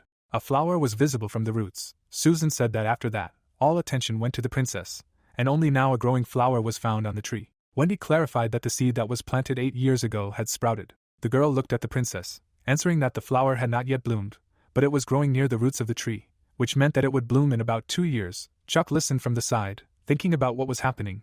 Her younger sister would be born after the death of the queen. The young man slammed his hand on the table, exclaiming that he thought it was time to tell Wendy. Susan turned in his direction, calling out. The hero told her to calm down. Given the circumstances, he would have to tell her. The hero put his hand on his belt and told Wendy that she needed to know something, the Valkyrie asked. The princess opened her eyes wide, listening to the fact that the queen only had a year to live, she said, asking why, Mom? Chuck closed his eyes, explaining that she was in shock when she got lost and it hit her health. Plus she worked hard to create a new queen. Wendy sat down on the floor, saying that it was because of her that she became Mom. The young man quietly said her name. The princess grabbed her head, screaming that it was because of her, Mom, and if only she hadn't gotten lost then. The guy stretched his hand to her head, calling out to the girl. He clenched his teeth, looking at her, telling her to calm down, because the past cannot be changed, and regrets will only bring pain. Valkyrie quietly spoke to the master. She looked up at the kneeling hero and said that she wanted to see her mother. The guy responded, offering to go to her. The characters teleported to the entrance to the Valkyrie forest. Chuck looked ahead, asking if he needed permission to visit the forest. Susan said no, because the princess was with him, so he could enter without permission. The guy suggested hurrying. Wendy was behind the young man, and he was thinking about the fact that as soon as they entered the forest, her hair immediately turned red. Was it the influence of the forest? Someone met them at the entrance, commenting on their arrival. Cindy bowed, introducing herself as the second elder, and greeted them. The princess looked at the woman, saying that they had not seen each other for a long time, said that she came to see her mother, to which she replied that everything was clear, asking about the guy. Cindy's eyes widened when she heard that it was Chuck Welton. The guy looked at her attentively, when she thought that he was the princess's master. The woman raised her hand, saying that it was nice to meet you, and she would notify the queen. The young man looked after her, noting that she was one of the 4 elders. Susan added that she was very strong. This was the queen's advisor and her leader. The protagonist thought that the Valkyrie elders were truly incredible, and he felt energy from her, at least of the master rank. Cindy headed to the tree, saying that Susan was staying here. Only the guy and the princess would go inside. The heroes entered the tree, heading after the woman. The queen spread her arms wide, calling for her daughter to come to her. Wendy ran towards her, shouting. Her mother hugged her tightly, asking why she was suddenly crying, if something sad had happened. The princess opened her mouth wide, asking that she knew everything, and if it was true that she only had a year left. The queen did not understand how she knew. The girl pressed herself against her mother, saying that if she had told her earlier, she would not have left the forest for a minute, and would always be with her. The queen hugged Wendy tightly, apologizing. The young man watched silently. He imagined his family, thinking that if something similar had happened to his parents or Sarah, he would have reacted exactly like Wendy. Susan and her boyfriend watched them as Chuck thought about how life was not going to avoid such farewells. Whether they liked it or not, everyone had to deal with it. The young man clenched his fist, pushing away the thoughts that he had been in such a situation before and would be in the future. Diablo Wolfer's reflection was under his feet as he remembered that in the past he could not accept this pain, so he decided to suppress his emotions. But in this life the hero would fully accept this pain. The woman wiped away her tears, turning around, saying that she apologized for showing such a scene in front of the guests, asking Wendy to introduce them. The Valkyries looked at the hero when the princess explained that he was her master, asking if she remembered what she told him about him. The young man nodded, introducing himself as Chuck Welton. The queen bowed in response, noting that it was an honor for her to finally meet the savior of the Valkyries, because thanks to him, she was able to see her daughter again. The object was burning brightly in the woman's hands, when she said that she had nothing to offer him, but hoped he would accept at least this. The mother was waiting for the moment when she could hand it to him. The queen held an artifact in her hands, saying that, as she thought, he already knew what it was. It was a leaf from the white tree. If he carried it with him, it would increase his survival. Chuck took it in his hands after asking to accept it, saying that he would gladly do so, arguing that he felt his fatigue go away. The queen looked closely at the young man, asking if he would now be willing to discuss her daughter's future with him. Wendy said that in that case, she would step away for a while. The heroes were standing behind the columns when the woman asked the guy if he had told his daughter about her condition. Chuck replied that he had because he had decided to tell her the truth, since the absence of the queen would greatly affect the Valkyries. The queen looked ahead when she said that she was not going to tell Wendy because she did not want to see this child suffer. The young man noted that this was a selfish act on the part of the mother. She opened her eyes wide, listening to him say that the child had the right to know about the condition of her parents. The queen turned, smiling, and replied that he was right. She really was selfish, thanking him for bringing her daughter back. The guy put his hand on his chest and said that he would say goodbye to Wendy and leave. Under the cover of night, a fountain was visible. The protagonist was telling the princess that she had come a long way and must have already made a decision, right? The young man smiled, looking at her, asked if she remembered how they first met 5 years ago, to which he received a positive answer. Wendy remembered herself, in tears, recalling that he was rude then, and she was very upset that the Valkyries did not have a talent for magic. In the memories, the hero waved his hand, enveloped in energy. The girl added that despite this, she was still glad to be with the master. Wendy cried bitterly, asking how she could forget about it. The guy explained that she did not need to forget. He looked into her eyes, asking a question. No matter how much distance there was between them, he would be her master, and the girl would be her student. The princess cried with happiness. After asking not to forget that they were always together, she answered the master yes. Chuck looked at her silently. The hero, getting up from the bench, asked to take care of the queen, to which she responded positively. The girl looked at the master's back and said that they would definitely meet again, after which the guy raised his hand, agreeing with the princess. The young man looked at the sleeping Walter, starting to teleport.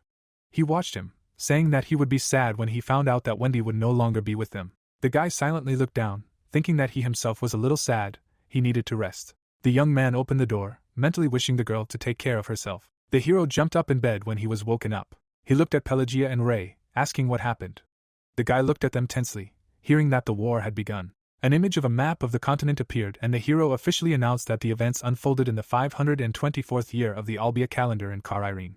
The hero showed a map and epically stated that Turgia, a country in the east of Karen, with the support of the Genis Church, invaded the Cheshan kingdom on the northern continent of Albia and unleashed a war. The knights menacingly marched towards the intruders and the hero analytically added that Turgia secretly received soldiers and weapons from the Genis Church and other countries on the eastern continent. Fire blazed behind the townspeople and the protagonist tragically stated that Turgia had turned the city of Jaren on the border of the Cheshan kingdom into a blazing hell. The territories on the maps began to change their colors and the protagonist realistically explained that the Cheshan kingdom, always ready for war, quickly responded, but it was impossible to stop Turgia, which had so carefully prepared for war, and Jaren eventually fell under their onslaught. The grey-bearded Cyrets raised his hand and the protagonist said that the kingdom of Seldam, the leading state of the northern continent, having learned of what had happened, immediately sent two great magicians to Cheshan Linmal and Simon. The territories on the maps changed again, and the hero impressively added that these powerful magicians entered into battle with the troops of Turgia, who were advancing on the city of Egni from Jaren, and were able to stop their advance for a while.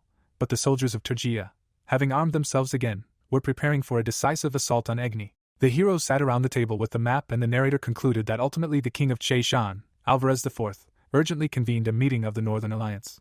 Alvarez IV desperately grabbed his head and asked painfully what he should do, because with the support of King Freydmer he could catch his breath, but it was barely enough. Alvarez looked at the table in panic and said that if this continued, Egni would also be reduced to ruins, and then it would be Shire, Apo, and Cattle's turn, and if that happened, the enemies would clear a path for themselves, and the rest of the kingdoms would be in danger. Navy King looked at the hero with concern and worriedly retorted that Ibri, a coastal kingdom, could be attacked by the kingdom of Quadacha at any moment. Navy turned to the disappointed king with concern and honestly explained that thanks to the troops of the Northern Alliance, he could at least take a break for a while.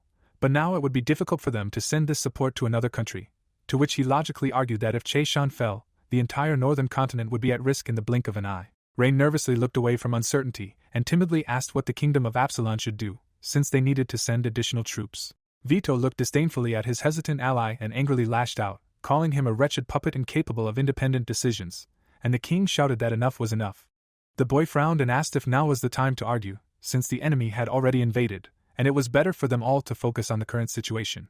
Alvarez looked gratefully at Freydmer and thanked him for his mediation. The hero frowned and suggested analyzing the situation, since they had already sent great mages to Cheshan. The hero rode on a horse and the boy added that Count Welton was leading 10,000 soldiers to Egni. The unknown strategist practically placed his fingers on the map and realistically noted that the troops would need time to reach the city, so he suggested sending additional troops from the neighboring kingdoms of Absalon and Landry. The savage looked at the map in a businesslike manner and officially reported that he was just about to send General Ento along with 3,000 soldiers to the kingdom of Ibri, and added that he had already sent General Kalga and 7,000 warriors to Cheshan, and asked to hold out until they arrived. Navy King turned to the hero with admiration and gratefully exclaimed that General Ento was a knight of flame, and with him Quadacha would not risk attacking recklessly, thanking him for his help.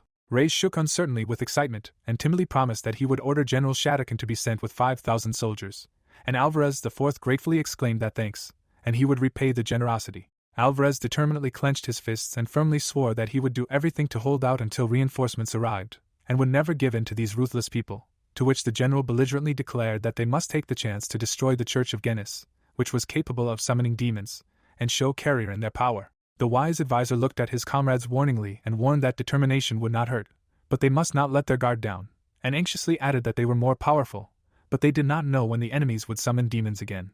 The king looked at his subordinates and urgently asked them to be on guard. Chuck, quickly stretching his arms upward, decisively stated that the war had begun, and he immediately changed his clothes, and Pelagia shrewdly noticed that he did not look surprised. Chuck, turning to his friend, logically explained that small battles were constantly taking place, and the war that should have broken out 5 years ago had finally begun, and asked with interest what the situation was at the front, to which the girl said that Turgia had already captured Jaren. They were moving forward, but 2 great magicians from his kingdom stopped them. Chuck, turning to his interlocutor in surprise, asked with interest if this was Marquis Lin Mal and Count Simon. The guy, looking at the girl with bewilderment, asked with bewilderment if she knew their names, to which Ray replied that their names were Marquis Lin Mal and Count Simon. Ray, looking seriously at his comrades, responsibly explained that he, too, was ordered to return immediately, and the guy said that they would receive news soon. The messenger, rushing into the room, shouted loudly that the war had begun and that the third elder, Chuck Welton, should return as soon as possible. Pelagia, regretfully turning away, began apologetically that they could not help him, to which the protagonist understandingly responded that the frontier was also preparing for something important, and she should not feel obligated, since he and his godfather were not the only ones who had received the order. The animal slept quietly, and the protagonist gratefully replied that he would tell Veamos to stay in the frontier and help. Chuck, resolutely looking ahead, firmly promised that it would be better to focus on killing the dragon god, because he would definitely finish off Genis. Pelagia, confidently smirking, firmly confirmed that this was self-evident. Chuck, suddenly turning to his friends, hastily asked if he could check when his sword would be ready before they left, to which the girl replied amiably that, of course, they could go into the forge, and she would go with him. Clouds floated across the sky. A rare cloud was visible against the blue background of the sky. Chuck, politely peering into the workshop, politely asked if Sir Lapiet was inside. The old man knocked on the tongues of flame. The roar of the forge was heard. The protagonist frowned. Tongues of flame burst out of the window and doors. The girl, looking at the unusual flame in surprise, curiously clarified whether it was the flame of a red dragon, to which the hero cognitively replied that he gave Sir Lapiet his heart. The blacksmith, exhausted, leaving the red-hot forge, tiredly complained that he almost died from the heat. Chuck, impatiently turning to the master, asked with interest if his sword was ready, to which the old man replied contentedly that he was just about to look for it, and the protagonist had arrived on time. Iron Lapidite, solemnly holding out the finished product, proudly announced that everything was ready, and here was his sword. The protagonist, admiringly taking the weapon in his hands, whispered impressively that this was his new sword. Chuck, turning to his ally, matter-of-factly asked Pelagia to help him test the power of the sword, to which she prudently replied that no problem, but it would be a shame if they damaged the forge, and suggested that they move away somewhere further, and cordially added that if the blacksmith wanted to watch, let him join in. Chuck, looking seriously at the girl, resolutely warned that he was going to give it his all, and the girl confidently replied that okay. The hero took out a fiery sword. The protagonist frowned. Pelagia looked at the heroes seriously. The heroes struck each other with their swords. There was an explosion. A bright flash illuminated the space. The old man, shocked by the energy of the sword, stated with admiration that it was not inferior to Graham. The heroes stood in a huge funnel. The main hero, solemnly demonstrating the weapon, epically proclaimed that it was a dragon slayer, and explained that, as the name suggests, the sword was trying to escape from his control. An image of a man with a loud weapon appeared, and the hero seriously warned that a person with a weak will would have already been swallowed by the sword, and then he would have turned into a terrible demonic weapon, and a catastrophe would have happened. Chuck, confidently demonstrating the fiery sword, smugly noted that this would not happen to him.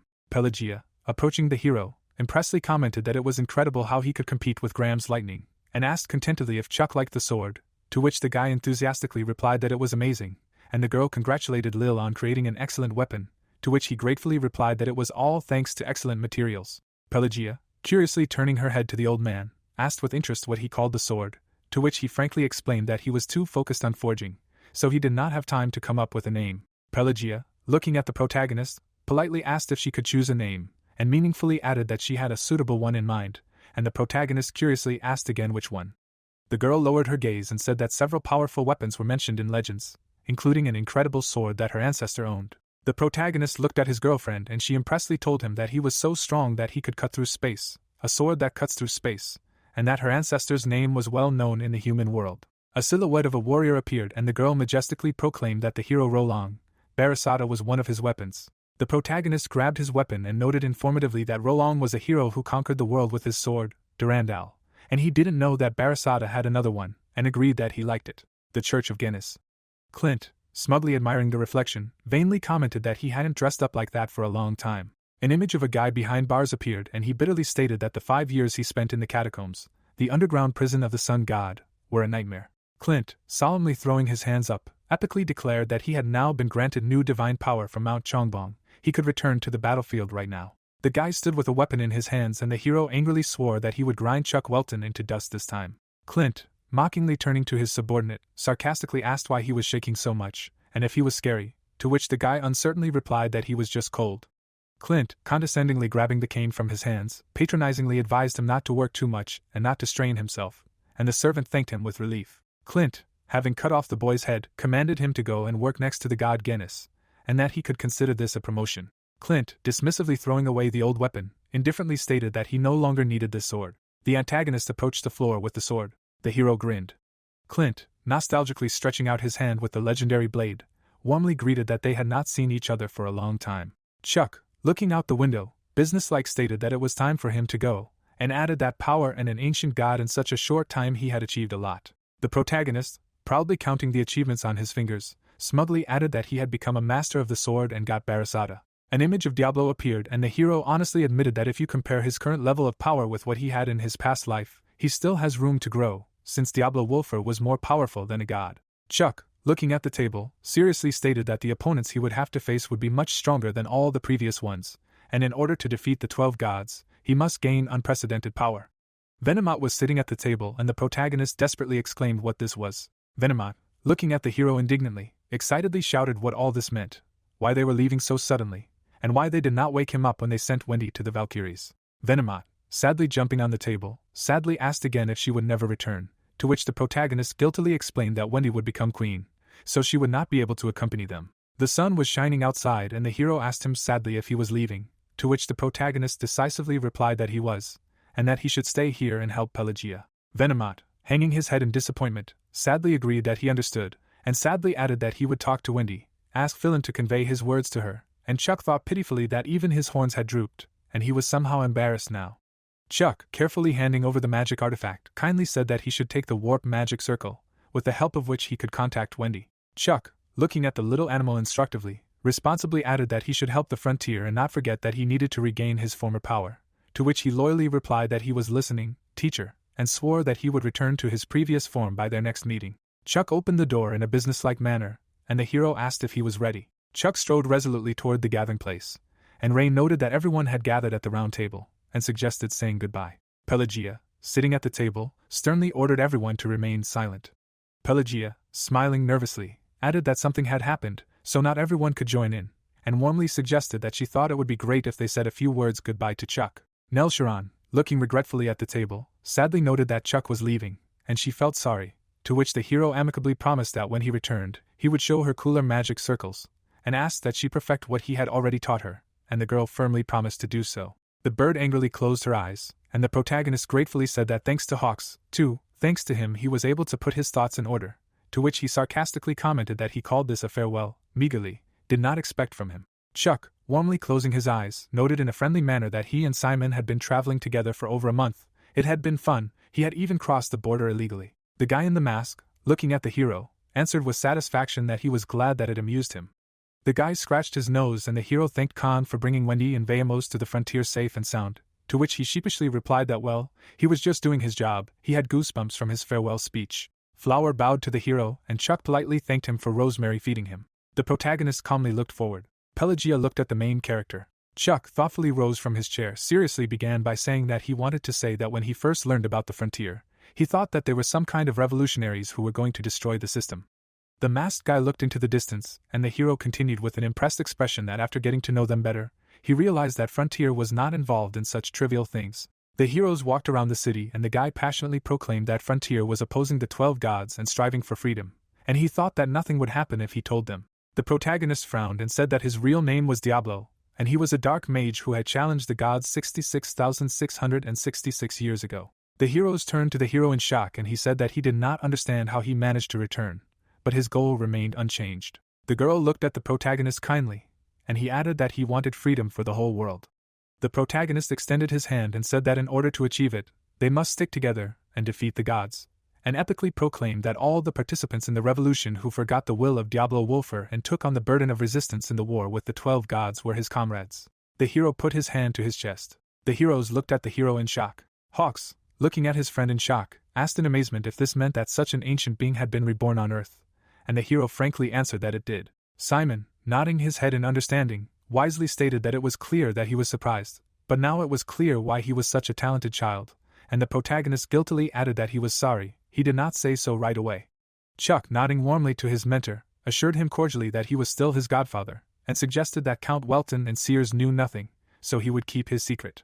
Khan, scratching his head in bewilderment, asked skeptically if he was the only one who found this strange. Of course he believed him, but 60,000 years did not sound very plausible, and suggested that if he wanted, he could show him his memories. Khan hastily refused and asked how it had gone back then, and Chuck, gloomily lowering his head, sadly replied that it had been terrible, worse than now. An image of a battle appeared and the protagonist bitterly recounted that religious fanatics had gone berserk, and the 12 gods had intervened and turned the world into chaos, and dramatically added that great wars had broken out across the entire continent, and the earth was shaking from constant screams. An image of a peaceful city appeared and the hero philosophically noted that he thought the current world, which was supported by 12 gods, was even more terrible. Chuck, categorically assessing modernity, firmly stated that the current world, which was supported by 12 gods, was even more terrible. Chuck, decisively clenching his fist, fanatically swore that he would overthrow them all and break the shackles on their necks. This was a dying wish that arose in him 60,000 years ago. The blue sky was illuminated by the sun. White clouds floated across the sky. Simon went down the stairs and the protagonist melancholically noted that they had not been in Avalon for very long, but the outside world now seemed so unfamiliar. The guy knowingly stated that it meant that he had fallen in love with this place. The hero, looking at his companion, practically suggested that they get there as soon as possible, and the guy with the scar on his face asked if he could handle it, to which the protagonist proudly replied that he was actually a 9th-level mage. Simon, frowning decisively, militantly declared that then go ahead, they will kick the asses of these Genis degenerates. Northern region, Albia, Cheshan Kingdom, outside of Egni. The fortress was still there, and the hero desperately asked what to do. Dionysus, putting his hand to his forehead, honestly stated that they had gained a little time thanks to them, but the losses were too great. The guy with red hair named Tyler, looking analytically at the map, strategically added that the enemy supplies had not stopped. They must have prepared everything in advance, so their supply lines were faster than theirs, and the hero panicked and asked that they would not be able to stop them. The bearded man leaned forward gloomily and pessimistically concluded that it meant they had calculated everything. It seemed that the Church of Genis was in divine hands. They had opened the battlefield, and were able to conduct high-precision simulations and draw conclusions. Dionysus strategically stated that the outcome of the battle would ultimately depend on what move the enemy commanders made, and asked if Count Tyler agreed with him, to which Count Tyler, nodding affirmatively to the commander, officially confirmed that he agreed. The mage raised his hands and explained that the supreme commander who was currently leading the troops of Turgia was Gaul, an 8th-class mage known as a puppeteer, and her homunculus soldiers were serious henchmen, and that was why Genis's henchmen had attacked so quickly. Dionysus, anxiously putting his hand to his forehead, said anxiously that homunculi are artificial creatures made with the help of magic, even if they are capable of many things, but how strong are they? To which the guy cautioningly explained that their creator is an 8th-class supreme mage. An image of artifacts appeared and the guy expertly added that if the Genis church received a huge amount of mana through a magic stone, it can be said that these soldiers will be under control almost constantly. The bearded man sat at the table and shockingly stated that among them there are homunculi who can use 3rd or even 5th-level magic, to which Dionysus asked in panic that if they are so strong, then what should they do? The messenger, urgently bursting into the headquarters, desperately shouted that an emergency had occurred, because the enemy has 5 siege weapons bunker breakers with A-class magic stones. An image of a huge cannon appeared and the hero described informatively that a bunker breaker is a weapon capable of destroying strong materials and easily piercing steel. The Count, his eyes widening darkly, anxiously concluded that if they had an A-class magic stone in their hands, then they would be able to easily pierce the castle walls, and it seemed that they wanted to break the spell that he and Tyler had cast on the walls. The Count, rising from his chair, desperately exclaimed that as soon as the walls fell, the enemy would begin an offensive to capture Egni, and in that case they would not be able to hide from enemy fire. Lin Mao, resolutely jumping up from his seat, heroically announced that he would go forward. The man, responsibly extending his hand to his subordinate, commandingly said that he and Count Tyler should do everything to stop the enemy, while the rest led the people out of the city, and Dionysus obediently replied that it was good. Lin Mao, with a determined frown, firmly stated that they must stop them. The hero stood on the balcony of the castle. The guy, looking at the enemy's preparation, honestly admitted that they were well prepared. The cannons fired cannonballs and the hero seriously stated that with these bunker busters, the enemy would turn the city into ruins. The guy raised his hand for a magical strike and firmly promised that while he was here, nothing would work out for them, and epically said that he was the Lord of Flame, the Hand of Ifrit. Tongues of flame enveloped the enemy's ranks. Gaul, contemptuously looking at the attack, arrogantly commented that the Red Lotus let him try to stop them, and businesslike commanded to activate the bunker busters. The cannon fired. A pillar of energy struck forward. Tyler watched what was happening and stated that it was not as easy as he thought, but it was not enough to stop the hand of Ifrit. Gaul, smiling mercilessly, coldly noted that if it doesn't work the first time, it will work the second time. Gaul, shooting at the hero again, aggressively shouted for him to try to reflect this volley. A pillar of energy hit the hero's fortress straight. Tyler, desperately looking at the superior power of the enemy, panically exclaimed that it was beyond his strength. The old man with a beard, resolutely speaking in defense of his ally, heroically declared that he would block the attack and activated the annihilation phenomenon. A pillar of magical energy hit the enemy's cannon. Gaul, impressed by the enemy's power, gratefully noted that he destroyed the bunker with one blow, and finally showed up. The hero stood on top of the fortress. The white-haired old man epically stood on the wall of the fortress, and the hero officially announced that this was the pious mage S1-2. The protagonist, throwing his hand forward, activated new hellish magic. The blow fell on the enemy ranks, and the hero epically said that this was a great eruption. The cannons were destroyed and the enemy calmly stated that just think, he instantly disabled 2 cannons, and slyly added that she knew it would happen. The antagonist rolled another cannon onto the field. Gaul fired again and gave orders to the troops that the wall was about to fall, and the troops needed to prepare for an offensive. Magic cut the enemy flagpole. The vines flew in different directions. Ray and Gaul appeared in the frame, aggressively growling at the enemy that it was him. The protagonist put his sword forward and the enemy officially proclaimed that this was the swordsman of the storm. Ray, the dumbfounded man, looking at the new reinforcements in surprise, asked again in confusion if he had really arrived as reinforcements from S1-2, and categorically stated that they had no chance, and that there would soon be nothing left of the wall. Ray, calmly lowering his head, seriously warned him to keep his eyes open, and solemnly added that the hero of the next generation was coming. The figure of the hero appeared in the sky, and the guy epically said, "Let there be light." The protagonist launched many magical strikes at the ground. The observer, dumbfounded by the scale of the destruction, exclaimed in amazement that he had destroyed 3 bunker busters at once. Gaul threw his hands forward and desperately screamed for him to stop. The warriors and mages rushed at the protagonist. Chuck, looking down dismissively, smugly noted that he was trying in vain. The mages died right in the air.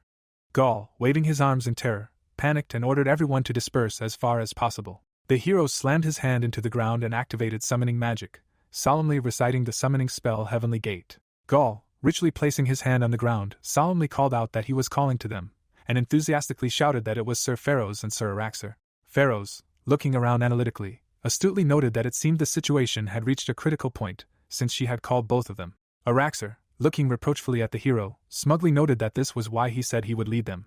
Gaul, looking irritably at his allies, imperiously shouted that they found time to complain when powerful enemy reinforcements had just arrived. Araxer, looking aggressively into the air, furiously promised that he would kill him with Gabolg.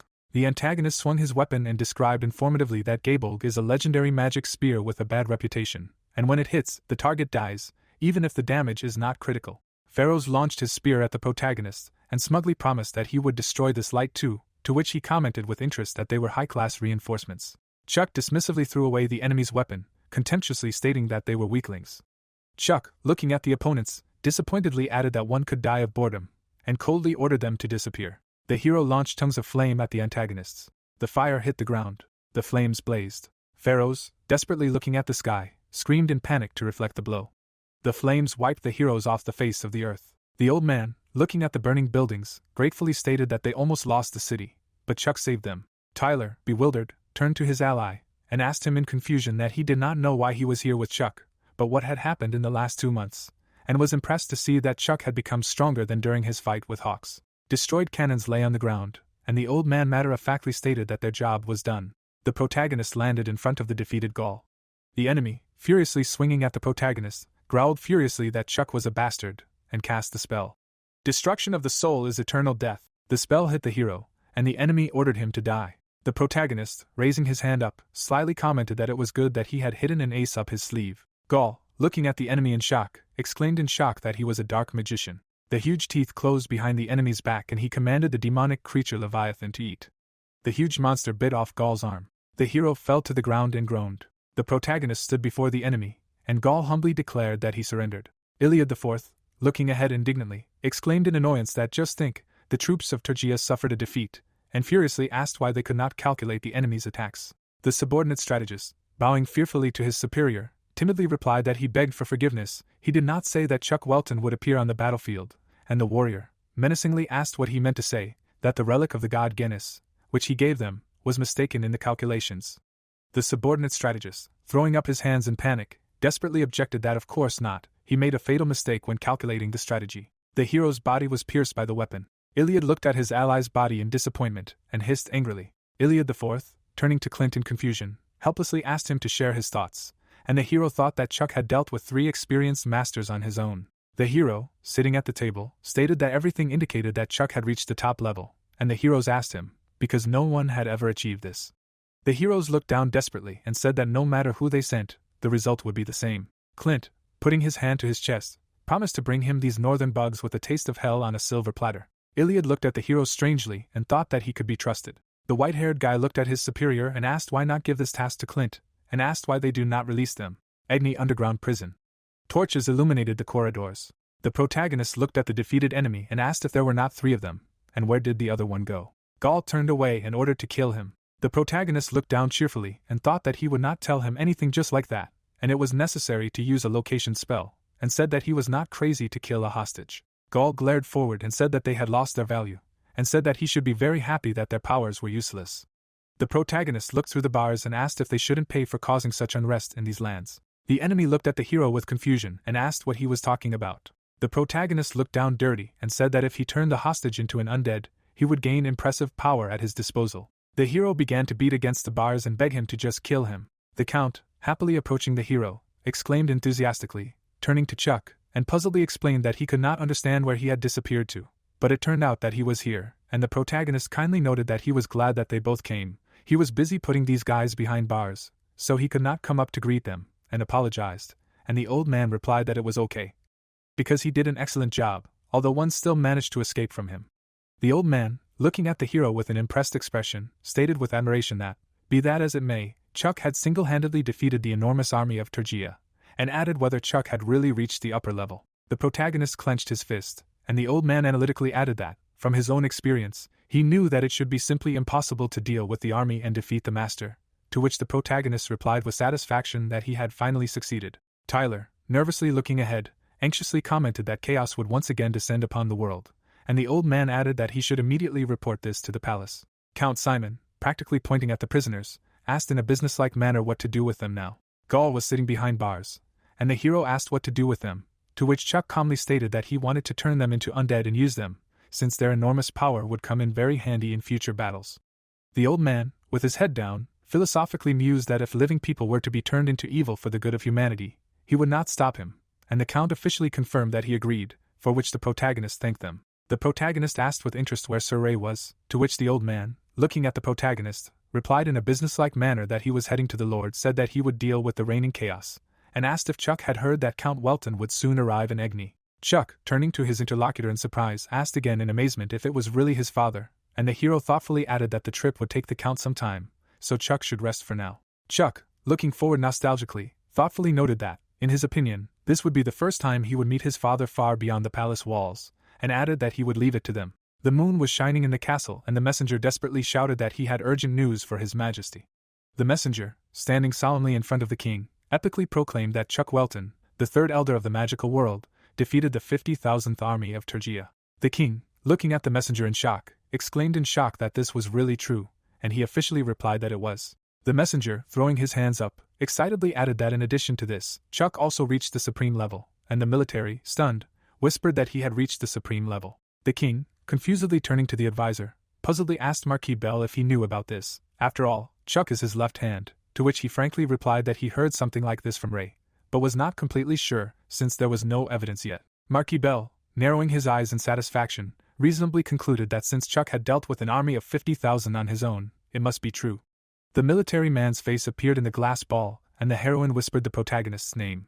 The woman, sadly looking at the sky, melancholically stated that she did not know when exactly this would happen. The girl, looking at the moon, added with satisfaction that he had finally done it, reached the supreme level. The woman, mystically raising her head to the sky, anxiously told him that not long ago, having witnessed him receive the 9th rank, she saw the approaching darkness and mysteriously asked what he would do now. 2 days later, the heroes lay deathly in the dungeon, and the hero growled discontentedly that he was very irritated by him. Chuck, confidently looking into the camera, logically concluded that he was sure that this was the work of that fugitive who left no trace behind. An image of the prison appeared and the hero strategically explained that he knew this would happen, so he cast a location spell on the entire city.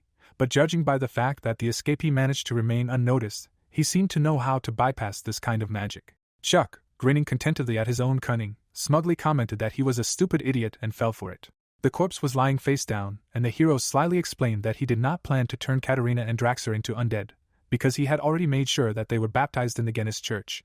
The protagonist, kneeling, prudently added that if he had turned them, the church would definitely find out about it, and then all his efforts would be in vain, so he decided to use these two as bait. Chuck, decisively putting his hand to the hero's head, businesslike declared that great, and now they would look into the prisoner's memories. The hero raised his hand to the prisoner, and ominously cast the spell. Memory of the dead, summon the memories of the dead. The door opened and the hero whispered Pharaoh's name in surprise. Gaul, looking at his ally with hope, desperately began to say that he had come to save him. Blood spurted from the guy's mouth. The guy was pierced by blades and he asked in shock why he had done this. Chuck, removing his hand from the body, astutely stated that it was clear that this guy had turned into a spirit and killed his comrades. The hero, rising to his feet, puzzledly thought that if it was a spirit then it could not have bypassed his energy recognizer, and menacingly told Pharaohs to run as fast as he could. The guy ran through the forest. The hero turned around and thought that he still had not left the city. The guy knelt down and said that he should be glad that he only lost his left leg and used the spiritualization spell. An image of an explosion appeared and the hero thought that when the light was directed downwards, he would have died if not for his magic. The light illuminated the space and the guy said that he would have turned into a handful of ash. The bloody camera was all in blood and the hero thought that now he had committed a murder also thanks to this magic, and if two masters were turned into undead, they would become enemies. The hero frowned and asked who would have thought that Chuck was a dark magician and promised to tell everyone about it and destroy him, because he would never catch him. Magic pierced the hero's body and the protagonist said that this is what most people think, and added that most will never understand how he was able to find them. The hero grabbed his sword and said the protagonist's name. The hero raised his sword and ordered him to come out, because he is evil in the flesh. The eyes surrounded the hero and began to say that he was poor. The hero looked around and the voice said that he was so scared that he said whatever came to mind. The eyes looked at the hero. The hero rushed through the forest. The eyes looked at him, and the hero shouted for him to come out. The guy rushed forward and ordered the hero to come out. The eyes surrounded the guy and ordered him to come out. The guy stared forward in shock. The hero turned around. A hand fell on his shoulder, and he wondered why his sixth sense had come to him. Gaul looked angrily at the guy and asked why he ran away alone. The guy swung his arm and ordered the voice to die. The ghost surrounded the hero and said his name. The hero surrounded the traitor and offered to go together. The guy opened his eyes in shock and ordered them to go away. The hero raised his hand up and asked for mercy on him. The figure was sitting on a tree. The protagonist looked down and thought that it was begging him. The boy stretched his hand up and asked for mercy. The protagonist looked down and used the third power, and thought that because of the powers of the curse, he could not get out, and his soul was on the edge. Pharaohs desperately closed his eyes and the hero thought that he had betrayed his comrades, and did not have the right to die peacefully.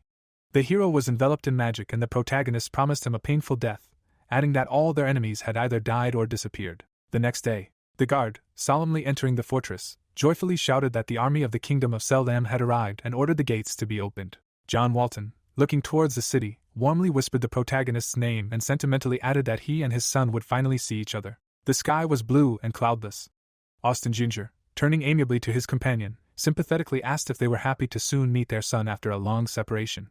Austin Ginger, playfully looking at the hero, asked if he was right, and John frankly answered that he would not lie, that was true. John Welton, thoughtfully lowering his head, thoughtfully. John, looking at the greeter with admiration, exclaimed in amazement that Chuck had reached the supreme level and asked if it was true. John Welton, impatiently riding up to the castle, excitedly added that he couldn't wait to see how much his son had grown after reaching such power.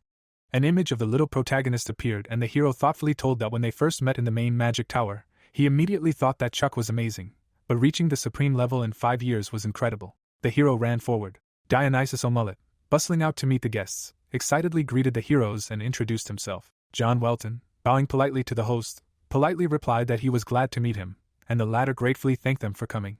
Dionysus, carefully extending his hands, hospitably offered to take care of the soldiers, and asked them to follow him to the palace, and the man asked with interest if his son was there.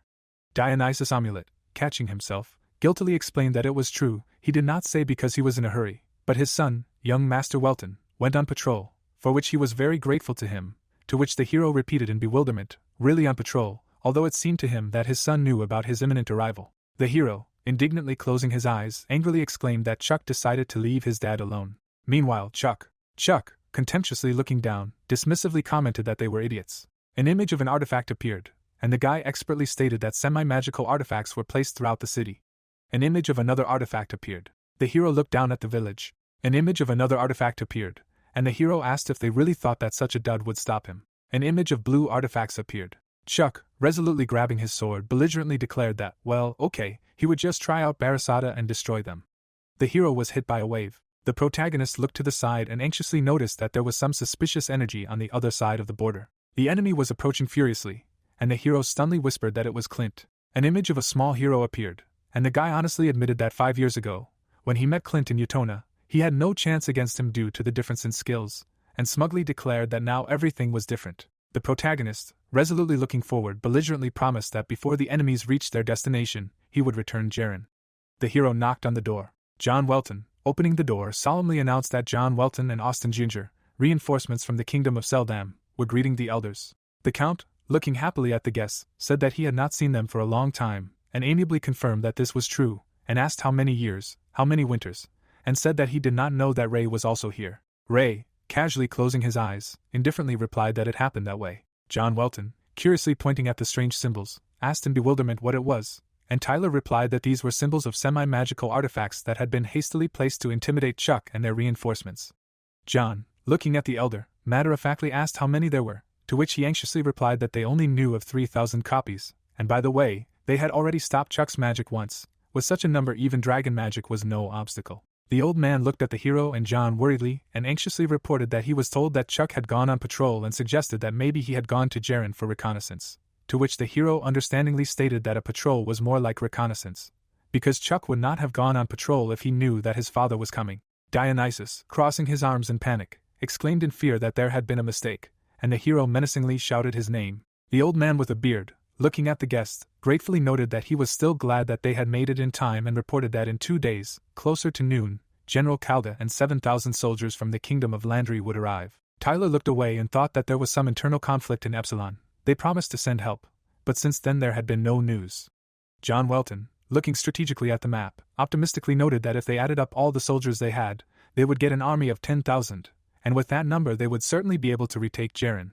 An image of magic appeared and the hero decisively stated that since they could not use magic, they would simply cut the enemies with swords, and if they managed to seize some of those artifacts, the great magicians would regain their power. John, casting a menacing glance at the map, seriously stated that the main figure in this battle would be the sword master, and commandingly announced that they did not have time, so they needed to start a meeting. Chuck, walking forward, thought with satisfaction that it was good that he had organized a sortie, and he needed to urgently tell the elders about it. The protagonist widened his eyes and worriedly noticed that this was some kind of familiar energy. The hero stood in front of the closet. Don looked away. Suddenly, his eyes widened. The son stood in front of his father. The guy stepped forward. The father stepped forward and greeted him, saying that they hadn't seen each other for a long time. Chuck, turning confidently to his father, firmly replied that he was back, father. Tyler sneezed into his hand. The man cheerfully commented that he had a feeling that he had ended up in Haze by accident, and John, thoughtfully scratching the back of his head, politely added that he apologized for being rude. The ceiling was covered in gold leaf, and the hero sheepishly commented that Chuck should sit down and they would talk later, and the boy respectfully replied that it was fine, father. Austin Ginger, turning amiably to the young mage, warmly noted how many years had passed since their meeting, and asked if he should call him the third elder, and the hero respectfully replied that the first elder had apparently broken his solitude after 5 years, and added that they hadn't seen each other for a long time. Austin Ginger, his head down in shock, wondered in amazement what had happened to him. He was on a completely different level, stronger than an 8th-class mage, and perhaps would soon reach the supreme level. Austin apologetically asked why he was looking at him like that, and Chuck, looking at the interlocutors, answered understandingly that he was asking for forgiveness. It was just that so much water had flowed under the bridge, and Austin suggested continuing the meeting. The protagonist sat at the head of the table and said that they had to get Jaren back, and asked if anyone had any ideas. The guy raised his hand and said that he had important information. The hero raised his hand and said that Clint was leading Genis's sword, and he was leading 10,000 soldiers towards Jaren, and they would be there in a couple of days. The heroes looked at the guy and said that they were moving incredibly fast. The strategist, turning cautiously to Tyler, prudently asked if they should leave Egni, retreat to the rear and create a defensive line, to which he thoughtfully replied that, in his opinion, it would be better to quickly recapture Garen and then take up the defensive line, since Garen was the point leading to Tergia. Chuck, resolutely leaning forward, ambitiously asked if he could defeat Clint. Would they be able to break through the first gate of Turgia Castle Geode? John Welton, looking at his son in bewilderment, exclaimed in bewilderment, what was he talking about, and smugly declared that with this force they would restore Garen in no time. The heroes looked at the boy in shock. Chuck, looking ahead, logically asked if 1,000 soldiers, his father and himself, would not be enough, and suggested that Garen be recaptured tomorrow night. John Welton, looking ahead in shock, stunnedly replied that good, it really was his son. Evening was approaching. John, proudly approaching his grown-up son, delightedly noted that Chuck had grown up a lot. John Welton, looking at his son nostalgically, warmly added that his mother and Sarah would be shocked, and the hero asked if he had really grown that much. John, looking at his son, professionally noted that his sword skills had improved significantly, and asked if he was now a master of the sword, to which the son replied contentedly that he thought he would find out, and added that he also had a new sword, since Scud had broken during the fight. John Welton, looking at the weapon with interest, curiously asked him to let him touch it, and the boy willingly offered to hold it. John, looking at the legendary weapon in shock, exclaimed in amazement that this was the very same sword. The sword burst into flames, and the hero asked in shock that it was a sword that brought death, and that it was forged by lapidite iron of 5 hands.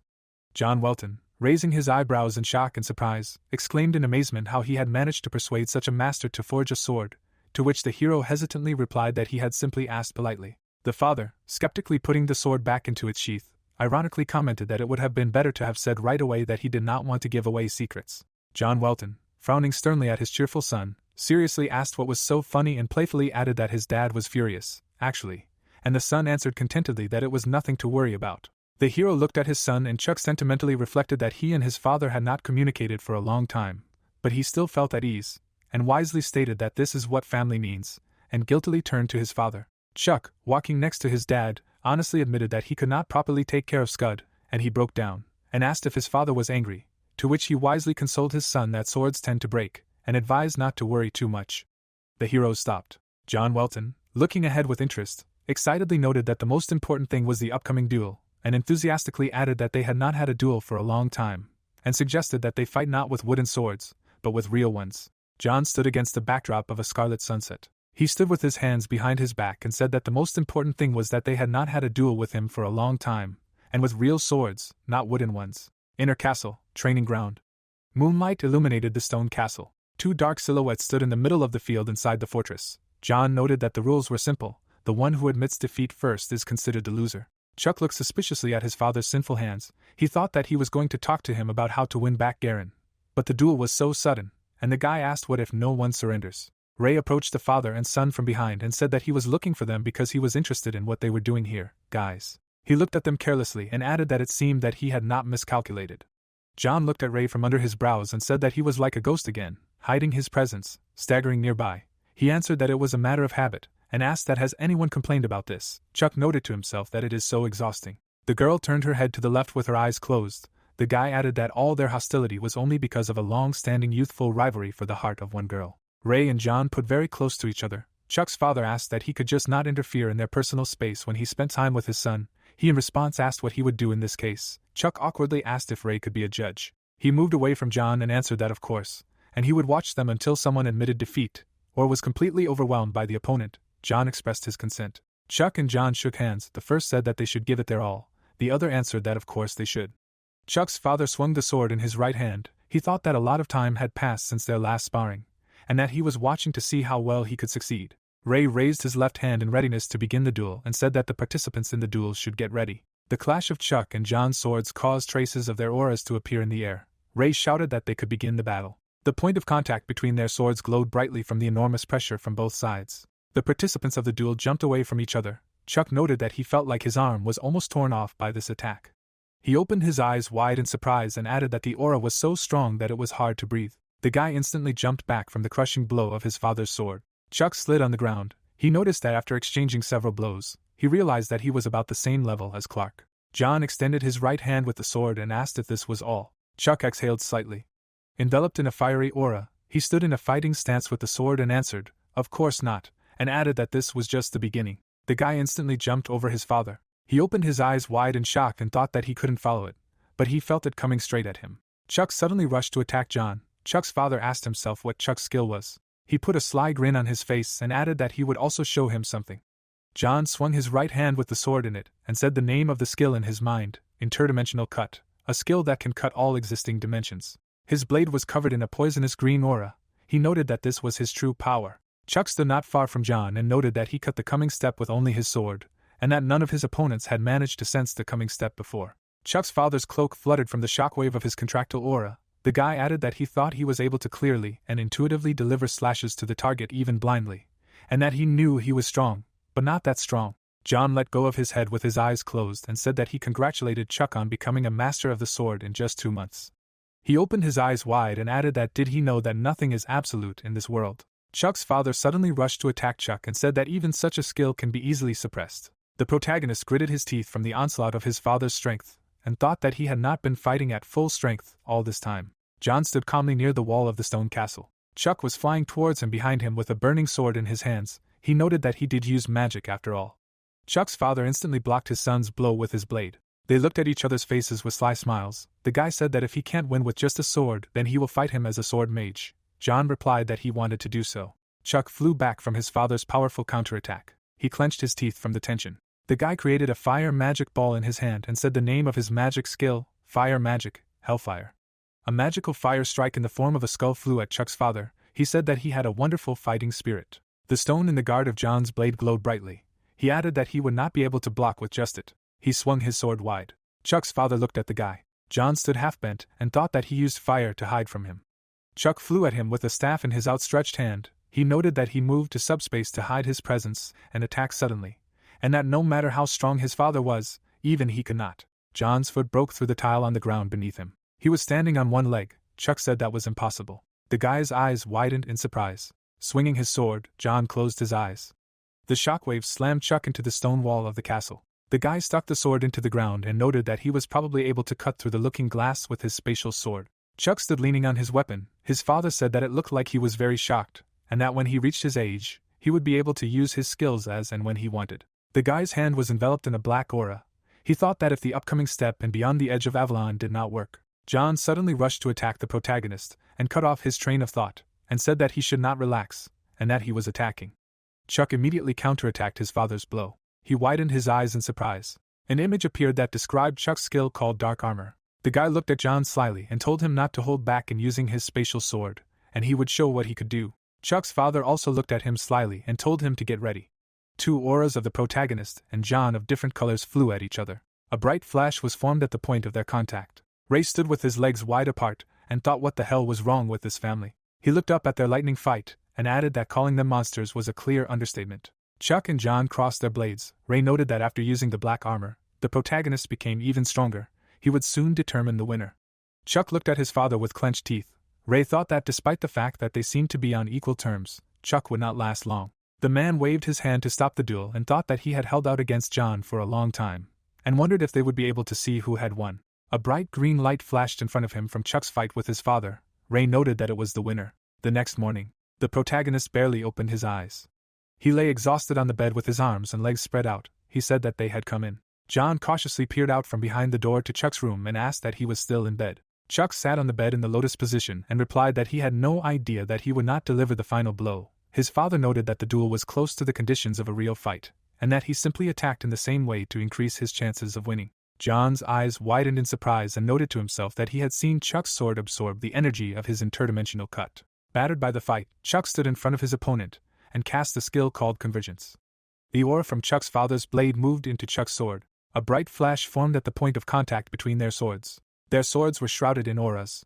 John was flying towards Chuck from behind. He thought that if he did not quickly separate their swords and did not aim for his weak spot, it could have ended badly. The boy with blue eyes turned to see his father flying towards him from behind with a blade. He lightly touched his neck with the tip of his left finger. John smiled kindly at Chuck. The protagonist looked at his father disapprovingly. He thought that it was all because his subspace was broken and he was unable to use magic thoroughly, and if they both really gave it their all, he would not be able to confidently say now who of the two would win. John, with a kind smile on his face, closed his eyes and added that this was their last duel, and that he needed to do everything possible to continue to support him as his father. Sitting on the bed in the lotus position, Chuck puffed out his cheeks from resentment, and asked his father at what age he became a grandmaster. An image appeared that explained who a grandmaster was. Father and son sat opposite each other. The first answered that he could not say for sure, but he understood that he became a grandmaster about 6 years ago. The guy asked him again in bewilderment. Chuck looked at his father, who was happy, displeased. He thought to himself that he thought he was a grandmaster before he started training, and that it seemed like he was hiding it, and if it was known to everyone, the kingdom would not take their eyes off him. John sat on a chair with his arms crossed in front of his son. He asked that he was the only one who knew about it. The man answered that the Lord of the Sword knew too, and that it was impossible to hide something from him, or his skills. The man rubbed his chin and added that Robin also hid his true strength, probably, but in his opinion, he had already reached the level of a grandmaster. Chuck looked at his father. He said that since he could fight equally with his grandfather. Vincent held his blade in his right hand above him. The previous chapter, Vincent, the one who became a grandmaster in his later years, having completed the 5th form of the dimension-slicing sword, the ultimate technique, the Genesis, his life's work. John attacked Chuck with his sword in his hand. The boy thought it was strange that his father had never learned the ultimate but now knew the reason, and that he didn't need to learn another technique similar to his interdimensional cut. Chuck looked at his father with narrowed eyes and said that if you think about it, a spatial-type power that awakens in every generation, and asked what was going on with their family. Chuck's father lowered his face with his eyes closed. The boy added that take their skills for example, and if his suspicions were correct, then his grandfather's power too. John interrupted his train of thought and said that yes, his grandfather also had a spatial-type power, and his skill was better known as between heaven and earth. A bright flash of green light appeared in the middle of the field with a huge rift. The man added that it was a skill that could cut everything between heaven and earth. John opened a book with a sea green cover and said that according to the archives, everyone who was blood related to the Welton family awakened spatial-type powers, and that this had never happened to other families. Chuck's father had multiple abrasions and calluses on his hands. He added that he did not know why this only concerned the Welton family, and that apparently his grandfather knew about something, but did not tell him. Chuck bit his lip. Vincent stood in front of Darius, who was sitting on a rock. The guy said that his grandfather's friend, Darius, once told him something, that his grandfather allegedly created the ultimate technique. A black man in dark sunglasses stood behind Chuck's grandfather. The protagonist folded his palms together, and added that for his sake. John stared at the floor, glassy-eyed, confused, wondering how his father could have known that Chuck would be born with the talent to use the ultimate, especially when he was still in the womb. And what if he knew for sure that Chuck would be born with such a talent? How could his father, being just a warrior, have learned the fate of an unborn child? John's eyes widened as Chuck called out to him loudly. Getting up from his chair in front of Chuck, he scratched his head and said that his father would reveal this family secret. The man put his fingers to his chin and added that he had no idea what kind of information was stored in the secret library, and that only the head of the family had the right to enter it, and asked what was the point of talking about Garen's return now. The coastal kingdom of Ibria, the border town of Lockham. On a ravine washed by the sea stood the huge stone gates of the castle. Frank's leg dangled from the roof of the castle's watchtower. He put his index finger and thumb together and looked through them as if they were binoculars and thought that it was unexpected that he was grouping his troops on the eastern border, and that not long ago they had failed in the kingdom of Cheishan with a secret invasion of Egna, but they were already almost preparing to attack Ibria. The guy with blonde hair jumped down to the floor and asked that if they decided to attack, the soldiers of Lockham would be able to stop them. Delkit replied that 300 soldiers from Lendria would arrive in Lockham tomorrow. He looked into the distance at the evening sky at sunset, and added that this would not solve all the problems. An image of a battle map appeared. The commander of the troops noted that his military power was 1.5 times greater than the number of troops, and in addition, thanks to the help of the Guinness Church and the Eastern Alliance, their total number would be about 50,000 soldiers. There was an underground passage in the rock. Delki added that no matter how much they wanted to, they were forced to leave the city and establish a line of defense on Mount Grace. But this mountain was excellent as a single fortification. The enemy would not be able to break through to it so easily. The bird landed on Frank's hand. He noted that it was too early to give up their positions. The bird with a ribbon on its leg flew away from the observation tower. The guy added that right now, Duke Welton and his army had arrived in Egna, and that if it was the Duke and the young master, then they were quite capable of changing the course of the battle in Jaren in about a week. The dark silhouette of the bird was moving away into the sky with every passing moment. Delkit said that if everything went smoothly in Cheskin, then a high-ranking mage would join them. Delkit and Frank watched the calm sea. The commander said that the question was how long they could hold out until they arrived. The guy replied that if he was already worried, it meant that he had come so close that he could see them through his telescope. The blonde turned to the commander of the troops and added that even if they dared to attack, he was here, and that there was no need to worry, and he could protect the city if he gave it his all. The guy calmly looked ahead and said that if everything went well, they would then burn their lands to the ground. The land in the distance was engulfed in flames. He thought that even so, they would absolutely succeed, young master. The northern continent of Albia, the kingdom of Cheishan, Jaren. A line of guards walked along the passage on the wall of a stone castle. One of the guards said that he was so tired. He turned to his partner standing in front, and asked him when the allied troops would appear. He replied that within 2 days. The guy poked the spear at the artifact and asked if these things could really stop magic. The interlocutor replied that they had been blocking magic perfectly since the very first days. The guy in armor looked down and said that he shouldn't mention it, he thought he would die there, and that the Seldam mages were still attacking to take Garen back, and that even if the semi-magical artifacts had neutralized all the attacks, they were shaking like an earthquake. The standard hung quietly on the mount. The guard added that he would calm down when reinforcements arrived. The guy replied that he had heard that Sir Clint would be arriving here too. 5 unknown men in robes appeared in the air above the guards. The guy in iron armor looked up and mumbled something about an invasion. The guy in black robes eliminated the guard in mid-flight. His eye glowed brightly in the darkness. He said that now all the artifacts on the castle walls needed to be destroyed. The brass bell rang loudly. The guard ordered the soldiers to seize all the warriors who had invaded them. A group of armed guards ran to defend the fortress. The guy stretched out his right hand in front of him and said that he had come to destroy the artifacts, and that they had to stop them. The warriors' boots glowed with a dim blue fire. He flew lightning fast over the heads of the opponents. The man grimaced in bewilderment and asked where he came from. The guy replied that he seemed very surprised. This is the Welton movement style. He abruptly cut the head off the shoulders of the enemy. On the walls of the stone fortress lay the corpses of guards. The guy in the robe said that he destroyed all the artifacts nearby. Another replied that excellent work. The artifact lay in front of the feet of the guy in the cloak. He thought that then only this last one remained. He swung his blade sharply. Near his head, something glowing hovered in the air. He said that all the walls were cleared of artifacts. The ball glowed brightly golden. Someone replied that now they can use magic near the castle. A crowd of guards ran after a group of warriors. Someone shouted that the artifacts on the walls of the castle were destroyed. Soldiers with full carts of artifacts ran to the walls of the fortress. The sword lord extended his blade in front of him and ordered them to be replaced quickly so that they could not penetrate with magic. A powerful explosion of fire through the soldier's back. Robin grimaced in shock and said that they were the Welton family. Chuck's father and Chuck himself walked calmly with swords at the ready. John walked next to his son. He said that as he said, "It was not too hard," he replied that he saw. The warriors landed on one knee in front of the father and son. Chuck said that if these were the Welton family troops and the Knights of the Dread, they could retake control of the castle in the blink of an eye. Leo took off his mask and said that he had arrived. The guy looked ahead slyly and said that then, perhaps, they will begin. His father also looked ahead of himself and asked that he heard everything and that this was the order of the Vice Prime Minister. The Welton troops ran towards the crowd of castle guards. John shouted for them to free Jaren. Leo flew through the enemies. That night the castle walls were completely washed with blood.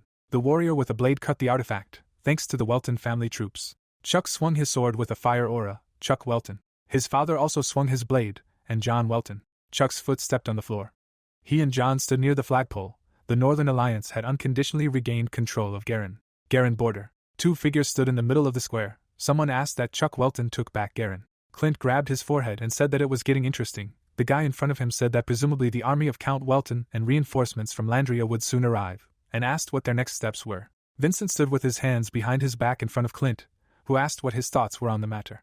The guy looked away and thought that now they had 4 high-ranking mages and 3 sword masters on their side. An image of a chessboard with figures in the form of soldiers appeared. Vincent added that they only had 2 sword masters, Sir Clint and himself. The vice commander looked in front of him and noted that the Church of Ra was able to catch Sir Clint, despite the fact that he was a Grand Master. He lazily covered his yawning mouth with his hand. Vincent realized that they alone were not enough. Clint put his hand on the guy's shoulder and asked that it had been a year since he joined the 7 Knights. The guy thought why the Sir was so relaxed, and then answered that yes, almost less than a year ago. An image appeared explaining who the 7 Knights were, the 7 blades that protect the Guinness Church. Each of the Knights is a sword master. The guy held out his blade to the other guy on his knees. After Vincent became one of the 7 Knights, he defeated Bald, second only to Clint, and became Guinness's temporary knight. Clint raised his hand and thought that according to rumors, he had incredible strength, and that after the battle, he wanted to fight him and see for himself, and told him not to worry, and that the main thing is to start, and then it will go like clockwork. The guy with blonde hair walked forward with his arms outstretched and asked that it was time for them to attack again. Vincent wondered to himself why such sudden friendliness. The flag fluttered in the wind. Tyler said that he did not expect that they would be able to return Jaren so easily. He and Chuck stood on the edge of the wall of the stone fortress. The red-haired guy said that sometimes he thought that mages were just useless. Chuck noted that this was a special case, and that you have to be crazy to place a bunch of semi-magical artifacts. Tyler looked angrily straight at the guy and cursed loudly about Guinness's guards. The protagonist thought that he usually spoke quite restrainedly, but it turned out that GAF could also swear. A bright flash appeared in the distance over the horizon. The guy thought that in any case, the energy of the Creon was becoming more noticeable, and that he should have heard about their capture of Jaren, but it seemed that he was not going to retreat back. The ball stood on a metal stand. Chuck noted that it meant that the battle spiral had already calculated the probability of victory, and that he had no idea what he would see in the spiral. Chuck looked into the distance in front of him and said that he would definitely destroy him this time. Guinness. Two black silhouettes stood on the wall of the stone castle. Tyler asked where Count Welton had gone earlier. Chuck replied that he was supposed to meet the army of General Eva of Landria. John and Eva rode their horses to the entrance of the fortress. Chuck's father greeted Chuck, who noted that here they were. Garen's inner castle, the operations command headquarters. A candle burned on a wall stand. Stacks of books lay on the shelves. The girl put her hand on her heart and said that she was glad to meet her, and that she was Eva Braun of Landria. Austin said that she thanked her for coming here, and that he was Austin Ginger. Eva noted that she had heard a lot about him. At the table stood the entourage of Count Welton. Chuck also introduced himself. Eva asked again that he was the same Chuck Welton. John put his hand on the map and said that they should finish the introductions and now talk about their strategy. Tyler threw up his hand and said that with Eva joining them, their chances were significantly increased, and taking into account the 3 bunker busters he had previously captured, stopping them would be easy. Austin rubbed his beard and said that he agreed with Tyler. They would definitely win, so they could send the soldiers back and focus on Turgia. But something was unclear.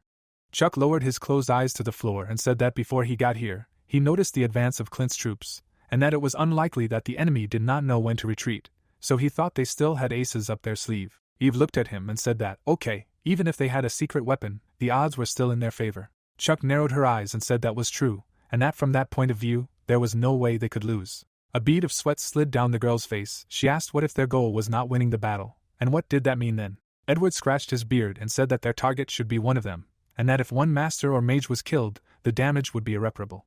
Chuck raised his hand and said that of course, besides that, their motives should concern something more, because Genis is the god of both war and peace. An image of a symbol with blood on it appeared. The guy added that he does to achieve peace at any cost, destroying everything in his path. Ray looked into the distance and said that the Genis church is the only one among the 12 churches that specializes in war, so they should think through and prepare for any outcome, and that he was right. If they were too overconfident, they would be caught up to their buns.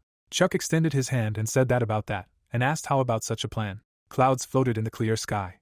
Transparent clouds flew across the sky. Going outside, Chuck stretched and thought about how it got light so quickly. Edward, who was standing behind him, called out to the guy. The protagonist turned to him. He asked that it was a bit chilly, wasn't it? The guy replied that it was already early autumn. Chuck scratched the back of his head. Edward said that he thought that the kid he met 5 years ago had grown up noticeably, and that he had reached an unprecedented level. The guy sheepishly replied that it was all thanks to his mana-breathing technique, and that without it his path would have been very thorny, and asked that seriously, he was a child, and that considering reincarnation, technically, he was older than him by tens of thousands of years. Edward sarcastically replied, as the elder would say. The elder told him not to tease him. The elder closed his eyes. He took Chuck's hand and asked if he remembered their conversation about the distortion of space in the magical world, and that if there were any difficulties, then let him come to him at any time. Edward put his fist on the guy's palm and added that it wouldn't change anything, because he planned to give him everything he had. A red chip fell into the protagonist's hand. The grandfather added that he was not the only one who thought so, but also everyone who supported and believed in him. The guy stood silently in front of him. He told him not to retreat, and to do everything to make his aspirations come true. The guy put his hand on his heart, and told him not to worry, and that this time he would not be alone on the way to his goal. Edward smiled kindly at Chuck and said that he believed his words. A guy ran up to them and said that he had urgent news. They turned to him. He added that Clint's army was approaching. Clint and Vincent were riding horses. Chuck stood on a wooden platform and said that the battle was finally beginning. His whole company lined up. The guy waved his hand and said that first of all, they would pay them back in the same coin and ordered the bunkerbusters to fire. Huge installations shot lightning. The charges flew straight at the enemy. Clint said that such an obstacle was just boring. Vincent stood behind him. He told him to take care of it. The guy asked him again. The vice commander scratched the back of his head. The guy abruptly jumped out of the saddle with a sword in his right hand. He waved it and said that it was so annoying. Vincent flew at the bunkerbusters. Tyler and Edward looked at this in shock. The guy noted that the bunkerbuster beams disappeared. Chuck looked down. The old man added that they were all the same. The guy thought that no, they didn't disappear. Vincent was flying in the air with a sword. The protagonist opened his eyes and noted that he was watching his movements.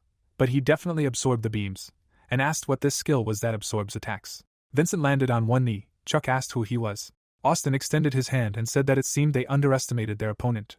A small tornado formed in his palm. He added that he would now give it his all. Tyler was engulfed in fire, and said that he was too. A huge fire tornado appeared over the stone fortress. Edward extended his hand and said that he should die. The fire tornado was heading towards the enemies.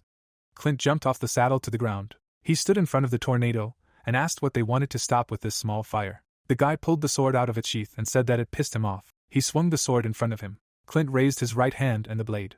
He cut the air in front of him. An image appeared that described Clint's skill, which was called reality alteration.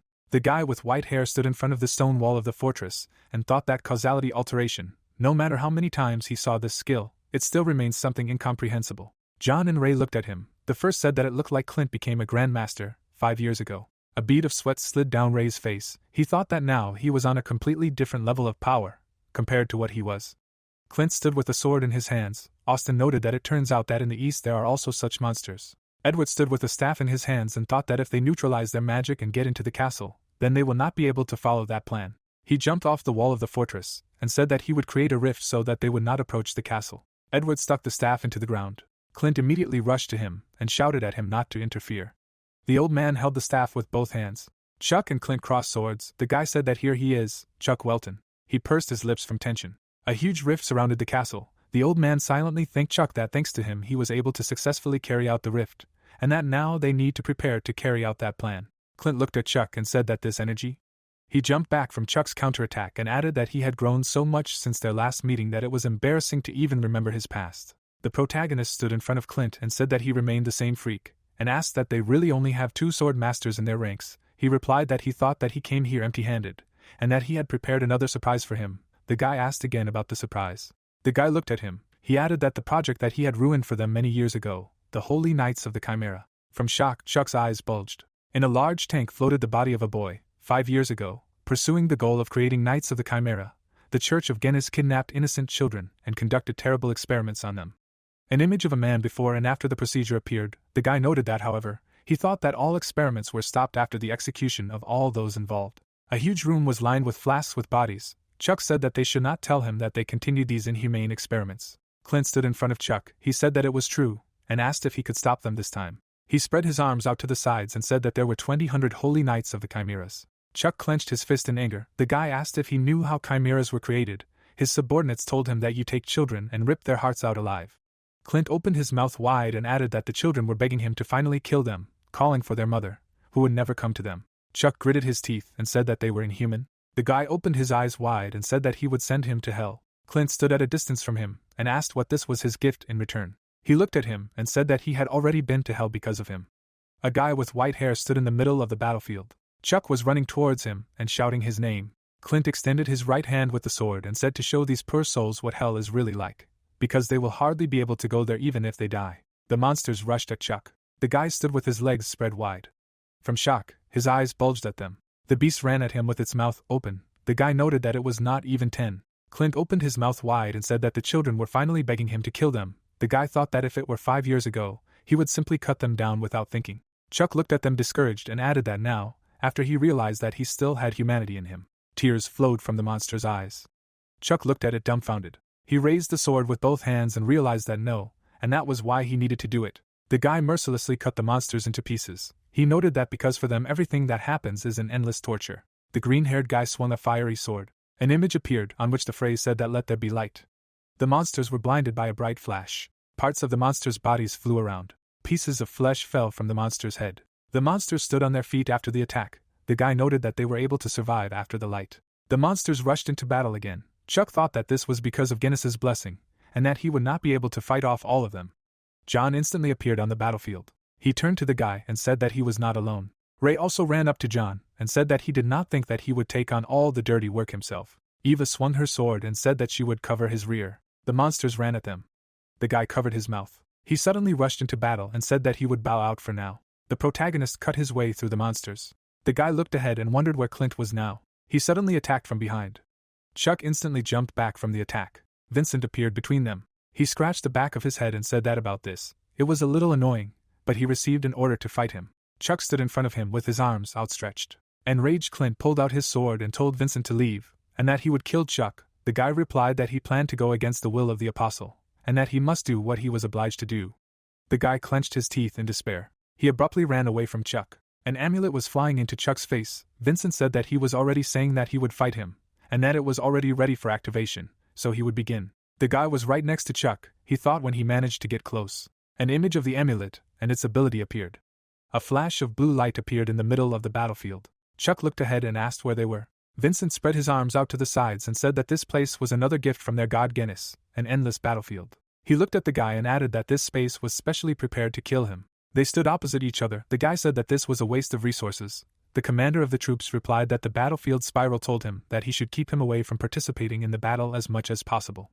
Chuck smiled slyly and asked that he hoped that they would be able to win the battle if he was not there. Vincent also smiled and said that it would simply be easier for Sir Clint to complete his task. He pulled out a sword in his right hand and added that the spiral also ordered the death of Count Welton.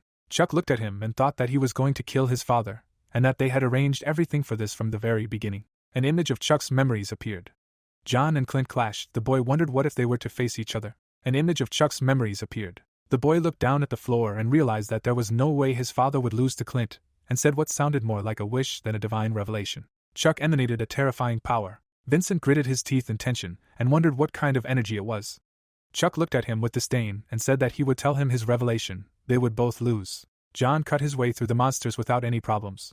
More beasts flew at him. He thought that no matter how many he killed, they could not see the end of the edge. He gritted his teeth and added that from some point, he did not feel Chuck's presence, and that he could not just die, and wondered if Chuck could change his location. The monster and John flew at each other. Chuck's father added that first, he would finish off all the chimeras, and when everyone began to act according to Chuck's plan, and then he would orient himself to the situation. Edward's staff stood stuck in the dry ground. From his power, his cloak fluttered in the air. An image of Edward's memories appeared. Chuck stood near the table and said that when the enemy reinforcements arrived, the elders would create dimensional gates in 3 different places. There were chips with flags on the world map. The guy added that when they brought the cavalry through the gate, they would be able to attack the enemy from 3 sides at the same time.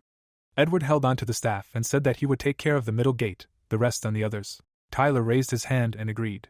Austin joined his fingers and also agreed. Gates formed above the chimeras. 3 portals surrounded the enemy from different sides. Lightning burst out of them. Cavalry ran out of the portals, knocking down the monsters. Clint stood in the middle of the destroyed field and said that this was an interesting tactic. He mockingly looked at the battlefield and said that destroying chimeras, who did not have the vulnerabilities of the human body, was still a difficult task, and that he still needed to complete the task. Ray appeared behind Clint, sword in hand. He looked at him and said that he came to return an old favor. The guy instantly cut off his head and said that he had noticed him since he carefully hid his presence and sneaked up on him. Ray's severed head flew up. Clint added that the storm swordsman was no match for him. The head immediately disintegrated into pieces of crystal. Clint looked in shock at Ray's disintegrated body. Eva pulled out her sword and said that Ray was not alone here. Ray was flying at him behind his back. The guy said that she was small fry, acting so unpredictably. The guy struck Clint's shoulder with lightning speed. He looked at him from under his brows and said that it was funny to attack him while he was distracted by the etched mind magic. Ray and Eva stood next to each other behind Clint. An image appeared with a description of Eva's skill. The girl looked at the guy with disdain. He said that the little ones thought they could defeat him together. The girl replied that for someone who had felt her power on his own skin, such a dismissive tone was unnecessary. An angry Clint rushed into battle and shouted that they were annoying. The girl pulled out her sword. A pink aura flashed in front of the guy's face. Illusions appeared in the fog in front of him. He noted that hiding in illusions was a pretty good move. An image of Eva appeared on the tip of Clint's sword. He said that this was the real one. The girl opened her mouth and eyes in shock. An image of Clint's skill appeared. He stood with his arm outstretched. The guy with white hair stood motionless. He turned around abruptly and said that he continued to sneak up from behind like a rat, and that perhaps he was not confident in his strength to confront him directly. Ray was flying at him with a sword on his back. Clint said that all his tricks would end here. He opened his eyes wide. Clint cut Ray's hand. He said that 5 years ago he suffered a crushing defeat at the hands of Clint in Upton. The guy was lying unconscious on the ground. He added that it felt like an insurmountable wall had appeared in front of him. Blood was oozing from the wound on his face. Ray noted that this feeling was similar to what he felt after the first fight with John. The guy held the sword in front of himself, and said that every time he faced someone who was much stronger than him, he only focused on training. An image with Ray's memories appeared. He noted that the gap in strength still remains colossal, but Ray stood in front of his mentor with his hand on his heart. He said that as his godfather, he plans to continue to watch over his development in the future, and that when he gets tired, he is ready to put his back, and when he moves forward, he will push him without a doubt. The guy thought that he will still protect those who are dear to him, will protect those who need him. Ray's eyes lit up a bright light green. An image of Ray's skill appeared. Clint looked up in shock. The guy said that he was the only one who had improved over the past 5 years, and added that he should watch carefully. He created this skill to destroy him. A huge stream of air swept away everything in its path. Clint fell to the ground. Ray looked at him and said that this was his answer to the riddle from back then. Clint stood up. Ray said that he had enough of resisting and that he should give in. He replied that he had already said so. Clint leaned on his sword. Ray thought that his body was almost starting to rot. He still wanted to get back on his feet. And even if he was counting and using his skill, he would not last long. The guy with white hair looked at Ray and said that he could not defeat him. Holes appeared in the guy's body from Clint's attack. He fell on his hand. The guy told him to call Count Welton here. The guy smiled and said that he was already here. Discouraged, Clint looked at him. John was falling from the sky. He pulled out his sword and screamed for him to die. John's blade abruptly cut off Clint's head from his shoulders. Clint's eyes widened in surprise. Blood was oozing out of it. The guy's head fell to the ground. His pupils sharply decreased. An image of Clint's memories from the last battle appeared. The cavalry knocked down monsters. Clint was standing in the middle of the field. He rubbed his chin. He bared his teeth and said that he almost died. An image of Clint's skill appeared. The blonde rubs his chin. He smiles and notes that he almost died. Against the background of the circle, someone uses the change of causality, the original regression, and says that it is activated in the event of Clint's death and returns to the original beginning and provides the opportunity to turn back time and replay the battle again. Against the background of the paper, the plot is transferred to 5 years ago, and someone explains that this was the time when the whole world was excited about the assignment of the title of Great Magician to the main character, and that Clint knew about it first. The guy is reading a newspaper and the voice continues that he found out about it in the press of a famous and terrifying underground prison at a certain church. He is chained and the voice explains that not a single ray of sunlight can reach this prison and that the blue-eyed man smiled so radiantly from the front pages of newspapers and attracted the attention of many countries. Clint is furious, and he notes that for the first time in his life he felt how anger burns his heart to the ground and that it didn't matter ACC. But he decided for himself that he would return everything to him in full and that it would be all the humiliation and all the hatred. A rat runs up and he decides to explain his motives. The rat is standing on an illustration with the main characters. Clint wipes the rat's blood on a newspaper. Blue-eyed is reflected in his eyes and the guy then decided for himself that first he needed to become much stronger. The light illuminates many runes on the floor of his cell, which are written in rat blood. A spider glows on a web. Something crackles into many fragments. Clint looks at the light and the voice confirms that then he received the ability to reset death itself. The blonde holds his hand to his chin and thinks that he still feels the pain that was at the moment of decapitation and that it spends a lot of his mental strength, and that is why he will not be able to use it more than twice in a row. He remembers the moment of beheading and understands that the count got to him before he could use the change of causality, and that he noticed the attack of course, but it was too fast. Everything around him glows and he says that the power of Ray and that girl master of the sword also added to his headache at the moment. Clint frowns and understands that this time he needs to act much more carefully than last time. Someone jumps. The blue-haired man goes on the attack. The main character's opponent is shocked. He hits him and wonders how he disappeared so suddenly just as he appeared and that nevertheless he does not feel any signs of using teleportation or anything like that around him. The gray-haired guy turns around and asks where he is. The blue-haired man swings at him from behind. The guy blocks the blow. The dark mage smiles and notes that his opponent looks a little lost. The blonde one frowns and replies that he is absolutely wrong and that he may or may not be able to tell by his appearance. But he has never lost a sword fight in his life. The guys continue the fight. He delivers a slashing blow. Gigi folds and thinks that his skill is really at a monstrous level and that his ability to sense mana and reaction speed are quite well developed. Gray-haired strikes and he understands that he is infuriated that his skills as a swordsman are not inferior even to his own and he asks if he has already finished demonstrating his antics to him. Gigi jumps back and decides to do otherwise. The blue-eyed sorcerer himself is on fire. Everything around lights up and he uses an ability called a flame dragon. Gray-haired holds out his hand and says that this is a high-level sword magic technique, and that it is so charming. He holds the fire with his palm using damage absorption, and notes that he will continue to look at this amazing spectacle even if he goes blind. His glove glows green. Vincent stands calmly. Against the background of the magic seal, a voice talks about his skill called damage absorption, which allows his body to put the forces of his opponents. Gigi frowns and swears that he assumed a lot, but not that his power can stupidly absorb enemy attacks and that he thinks that he can absorb 9th class magic. The gray-haired man looks at him and says that the church told him that he exists in order to destroy him. Vincent sleeps on the roof, while the voice remembers what happened 5 years ago, namely the Gigi's appointment ceremony, which seriously shook the church, and the first soldier then asked if that guy was a great magician, and the second agrees that at such a young age it is very strange, and he continues that the church then felt a huge threat to itself and that in order to kill the blue-eyed man they created living weapons from people. The man in the cloak woke him up with a question if it was him, because he came for him, to which he recognizes him as a bishop. The guy looks displeased and hears that he needs to follow him, because his father is calling him. Vincent was then kneeling and the voice notes that they also gave such people powerful powers, while the man in the plaza addresses him by name and notes that from now on he should carefully cultivate this power that his father gave him. Something green flies near his hand and he continues that the MC is the main threat to their future great plans. The guy clenches his fist and hears an order to kill him with the power given to him, and he replies that he understood him. The gray-haired man pointed a clod at him and says that he will now show him the power that he has been accumulating for 5 years, and all in order to one day kill him with it. A green beam breaks out of his palm. The MC looks at this with the thought that he will not be able to block it with magic. He Macrisiat and continues that he should use Beyond Avalon and hide in the looking glass and understand that he will not be able to do this. He remembers how he spoke about Clint and that he needs to kill the Count MC. The blue-eyed man looks at the beam and thinks that something might happen if he leaves everything as is and that even if he puts everything on the line now, he needs to bet on his own sword. The guy looks closely and remembers the technique that his grandfather created just for him and is called that Udamativaya Technica under the name of Genesis. The multicolored beam suppresses the energy of his opponent. Vincent grins and asks himself how he was able to repel his power. He looks in horror and realizes that it was supposed to absorb his power, and that now he is very worried. Zenith grabs his face and clarifies if he doubts his power at the moment.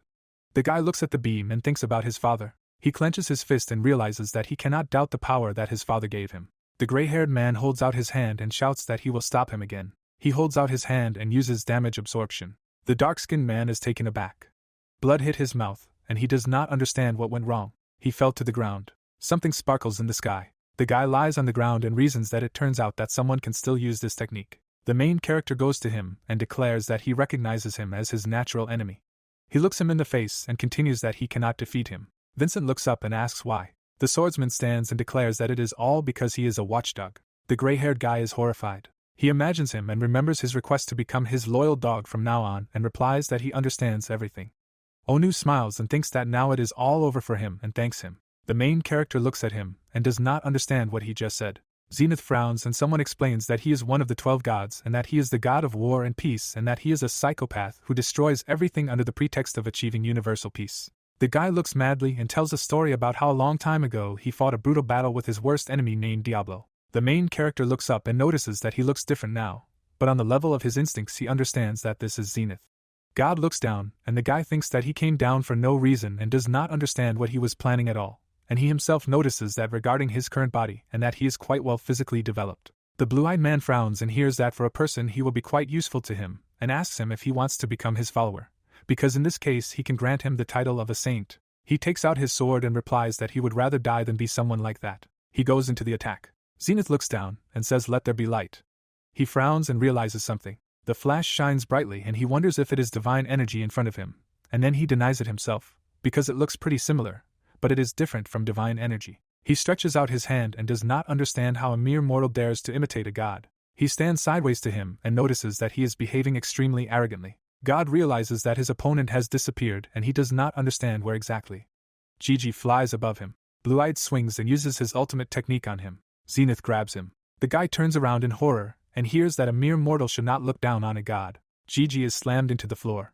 He is on his knee and thinks that he moved in space so imperceptibly and without even moving a finger, and that if he had not had his dark armor, his bones would have already been crushed into fine sand. Zenith looks down and remembers that the divine realm is the almighty power of a god. The voice talks about the ability of the divine realm of a god and that it is a high-ranking spatial teleportation skill that is only available to the 12 gods, and that they can freely move in any space with just the power of thought. MC looks at him and asks if that is why Ari abandoned him simply because he is so almighty. God is taken aback and asks if Pyro told him.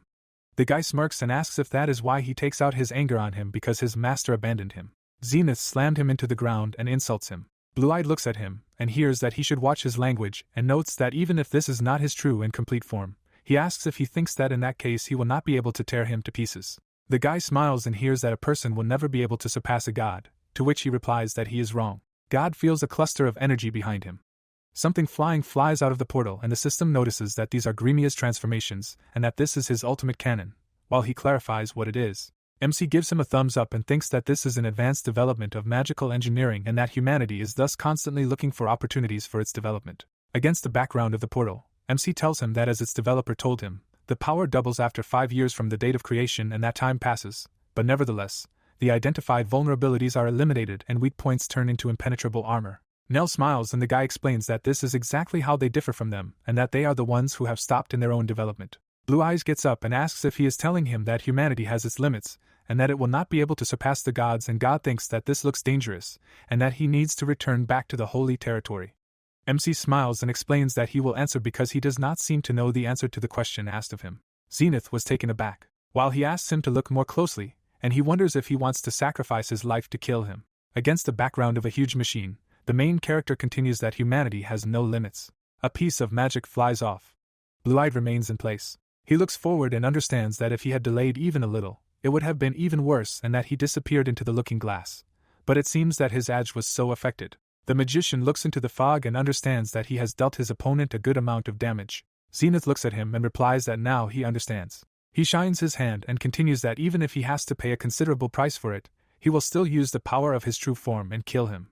God smiles, and the guy understands that if he goes against the foundations of the universe, his true body will suffer greatly. The god of war folds his arms and says that in return he will show him something interesting. He creates a weapon for himself. A blade grows from one end and he explains that he will cut off his soul with it. Blue-eyed looks in horror and recognizes this sword.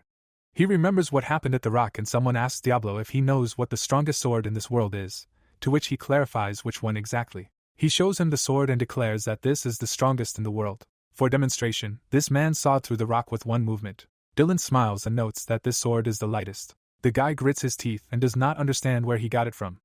Zenith wonders if this sword is familiar to him, and explains that it belonged to the swordsman he was many centuries ago. God smiles and notes that in addition to the sword, he also inherited this body from him. Or rather, it is his reincarnation. The main character trembles and asks himself about reincarnation and understands that this simply cannot be. Blue Eyes looks down and declares that he still cannot defeat him.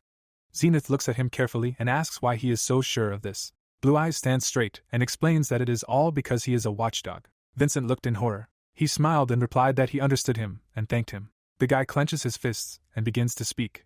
God takes the sword more comfortably and notes that now it is time for him to die. God turned to him. Blue Eyes stands still and talks about the Dylan technique, that this is a true iron sword and that this is his ultimate technique, called soft breeze. The guy gets angry and decides what to do with him. He shines his eyes and declares that he will kill him. The entity covers his eye and speaks to him. He notes that he cannot reveal his identity now, and he remembers whose voice it is. Purple streaks convince him that he will take care of this. Something sparkles in front of him. Zenith frowns. Travis appears from the smoke and the god asks him who he is, because without his permission, he could not enter this space. The Demon King extends his hand and says that he has waited for this moment for so long and introduces himself as the Demon King of Vengeance, and that he has come to avenge his master named Diablo, who fell at his hands millennia earlier. The plot takes place on the outskirts of the eastern side of the battlefield near the castle, and that the return occurs at the original point in time. Clint touches his neck and wonders if he lost again, because with the current level of his mental strength, he will not be able to use this skill again. He understands that he is cornered and that 3 against 1 is too much even for him, and that he is infuriated by the fact that they are attacking him from every possible side. The man imagines 3 archmages and thinks that they are still with him, and that even if they are not focused on the battle itself yet, and that he did not want to do this, he will have to. His hands glow. He holds out a seal somewhere and understands that he will have to greatly increase the number of Chimera Knights so that the magicians cannot come to the swordsman's aid. He strikes upward and decides to arrange the battle of the century. The creatures froze in front of the beam of light. Their eyes glow. The knight attacks one and calls for the monster to die. The undead throws the guy back. Eva holds the weapon. She sees the monster with the thoughts that after the appearance of that incomprehensible light, the chimeras simply went berserk and they seem to have received a divine blessing or something like that. The undead attack and she continues that she is sorry that her skill will not be able to work on them and that nevertheless if she judges by their chaotic movements then they are even more deprived of reason. The girl squeezes the handle tighter and answers that she also lost sight of Sir Ray and that as soon as she deals with those chimeras nearby, then she should join him. Clint attacks her from behind saying that he is categorically tired of her skill. Eva turns around and wonders what he is talking about, because she has not used her skill even once today. The man decapitated her. Her head lies stunned on the ground. The blue-eyed man adjusts his hair and declares that something like this incredibly invigorates him, and asks himself whether he really should have immediately cut off the shoulder. He turns away and realizes that he should not care anymore, and that he only has to kill Ray and the main characters. His eyes shine and wonder where this incredible sword master is hiding. The undead rush forward. Zenith wonders if this could be a subordinate of that very Diablo. He lowers his eyelids and thinks that he feels Diablo's magic coming from him. He imagines him and realizes that his magic was sealed thousands of years ago, which follows from the aforementioned fact. Any remnants of it should have dissipated over all this time and wonders where in that case such a huge amount of dark magic from this guy could come from. Zenith became a fighting side and wonders how the Demon King was able to get here, because this dimension was recently created by himself, and that it is impossible to enter even if you are a Demon King. Trace holds out his sword to him, saying that he does not need to answer questions from someone who will soon die. Zenith looks at him with displeasure and asks him if this pathetic Demon King thinks that he can defeat him, and he notes that he is ridiculous. God grins at the words that the Demon King does not think that he could defeat his master even once. The God of War goes on the attack. The main character looks on in horror, and his subordinate declares that he will deal with him. The creatures attack each other. Their blades touch. A battle ensues. Blue Eyes looks at them and notices that the entire space around is shaking from the force of the blows of these two. Zenith angrily screams that he is a freak. The Demon King attacks him and explains that in this form he cannot stand against him.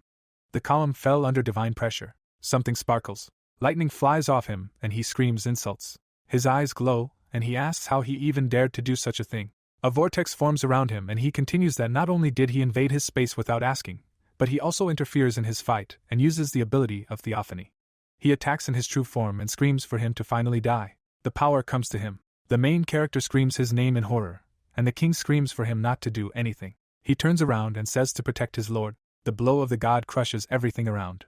Travis presents his sword and asks the owner to hide. Blue-Eyed stands behind and does not understand why he is still so weak. Zenith screams in rage for him to just give up finally, and the main character understands that it will be problematic for him to defeat him even if he uses dark magic. The Demon King shines with his eyes and says that he will not be able to use all his power because he went against the rules of the local universe. And Blue-Eyed laments behind that he is ashamed of the fact that he needs his subordinate to protect him. He puts his hand on his chest and understands the magnitude of this shame for him. He felt something. The guy is holding a red chip in his hands. The main character looks at it. He remembers how the old man told him that if he had any difficulties, he could come to him at any time and that it wouldn't change anything. The old man puts something in his hand and says that this is all because he plans to give him everything he has and that he's not the only one who thinks this way. Blue Eyes sees this very thing and hears that everyone who supports and believes in him also thinks this way and that he should never let go and asks him to do everything to make his own aspirations come true. Blue Eyes looks ahead and plays his phrase in his head about how he should never retreat and asks himself how he could even forget about this. He remembers his father, who told him that he is not alone. It's as if he is standing behind his father and the great swordsman when the latter says that he didn't think that he would take on all the dirty work himself. The main character extends his hand and thinks that everyone put their lives on the line to follow their roles to the end and that he should do the same. He takes his sword out of the fragments of space. The guy looks at the old man and asks him not to worry, because this time he will not be alone on the way to his goal. The sword flies point forward. Blue-Eyed caught his weapon and understands that he cannot just stand aside. He frowns and says that he will finish him off right now and return to the others. Zenith prepares to strike. The guy rushes forward and shouts that his opponent is him. The god of war looks at him in horror and screams back that he is a worm and that he has no right to look down on a god. The main character flies at him and uses an ability using his family's sword style, which is capable of cutting dimensions and that he even has his own version of such an ability, he notes. The guy cuts his energy using Genesis and the ability Let There Be Light. The cut glows yellow and the creation of the world is used. Blue-Eyed goes on the attack. He declares in rage that he will kill him. Zenith is taken aback. The sword flies straight at him. The god of war is perplexed that he is using this divine energy again and that he will not last long in this case in this imperfect body for such a body and that he has almost exhausted his strength and that he is sorry of course, but he should return to the church right now. The god grins and decides that he should retreat for now. The main character flies into the void and hears that the next time they meet, he will definitely tear him to pieces. The guy landed on the ground. Blue-Eyed frowns ahead and notes that it seems to him that they only slightly scratched him, and the subordinate asks if he is okay. MC looks at the collapsing ceiling and gives him a positive answer, and that most importantly something else. The guy is perplexed by the fact that the battlefield has not yet ceased to act, provided that he safely disappeared. The sky sparkles. Something exploded. Dust rose in the air. MC looks ahead and asks why physical attacks do not work on this whole thing either, and that he did not think that he could just get stuck in his space, and that he needs to find a way out of there. Travis looks at him and says that there is a way to get out of here. The guy looks at the night and hears that the exit lies through the demonic dimension, to which he is perplexed. He, against the background of a pointed building, explains for the demonic dimension and the world of demons that the lands that are ruled and belong to countless demonic kings who reject the very essence of the 12 gods. Travis looks down and continues that he himself knows that as soon as he gets into this demonic dimension, he will immediately begin to feel colossal pressure of energy, and that in his current state it will be a rather dangerous scenario. The guy closed his eyes and noted that he was right, because although he became a 9th-class mage, his physical body is at the level of a sword master, and that crossing another dimension without careful preparation is a rather dangerous undertaking. He imagines himself crumbling into pieces of flesh with the thought that if he cannot withstand the pressure that is created between dimensions, then not even a speck of sand will remain of him. The main character frowns and understands that right now he simply has no other choice. He looks at his ward and asks him to prepare, to which he declares that he will accompany him there. The knight hands him a small shield. The guy looks at it, and explains that this is a spatial rune and that this is a special rune that makes it possible to move between dimensions. Blue-Eyed looks at this object and says that he will use the spatial rune to get into the endless battlefield, and he gives him a positive answer with the explanation that he will tell him everything in detail when they arrive in the demonic dimension. A portal opens and the Demon King asks him to be careful. MC smiles and says that they will see each other in the demonic dimension. He was sucked into the portal. The guy is confused and understands that he needs to endure this. He is flying and simply cannot get stuck here. A huge army is heading for the trench. Clint looks around and wonders where this great sword master is, because he needs to deal with him before he kills MC. The blonde looks up and the man who is flying shouts to him that he found him, and he recognizes the voice. MC's father prepares to attack, saying that this time he will definitely not miss. Clint fell through the ground. He is puzzled by the fact that this blue Euro will attack from above again, and clarifies what he is talking about him about missing, and what he is talking about. John lands and states that he has had several strange cases of déjà vu. He remembers looking at a fragment of the battle and realizing that the scene looks categorically familiar, and continues that at first he thought that he imagined it, but this feeling did not recede. He thinks about the act of cutting off the head with the words that he realized everything only when his actions completely coincided with what he had previously seen in some scene, which was depicted in fuzzy images. The blue-haired one points a sword at him and states that all this was 100% not a simple illusion, and notes that in this case he had killed him many times already. The blonde is taken aback and asks how he was able to understand this at all. John calmly looks and replies that he answers that he does not know, but nevertheless he does not need any explanations for this. Clint screams that he is a moral monster and uses his causality change again, and he is already attacking.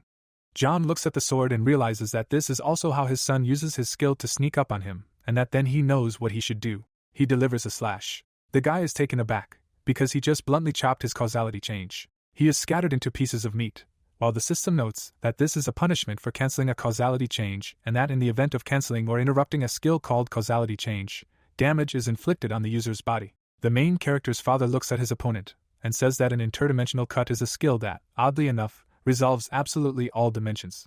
John looks closely and continues that there was no reason why his skill could not cut a causality change, which simply changes the order of the flow of time. Clint grins and realizes that he simply cannot use regression and asks himself to calm down, because he simply should not know about this. The blonde looks at him furiously and screams that it is all futile and that he will not be able to kill him with his sword no matter how hard he tries. The main character's father looks ahead and notes that his opponent is right and that even if he can cut this space of causality change, he will not be able to stop his revival if it activates as soon as he dies, and that if his theory is correct, then he can understand something for himself. He uses the skill on his sword and realizes that it is still not complete, and that this is the skill he created when he used his father's ultimate technique.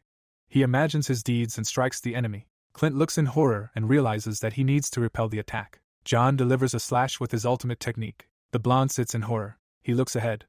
His horns are shaking and he does not understand what is happening. The guy is in a white space and does not understand where he gets this feeling of complete isolation at the moment. He stands in place and hears that this place is called chaos, a kind of space of nothingness, and that in chaos there is no such thing as time, and that is why he will not be able to use his wonderful skill here. The blue-eyed man frowns and cannot believe that he has reached such a level of power. He remembers how another blonde man turned to him and said that the fact that a simple 9-year-old boy was strong enough to stop him would hardly please their father.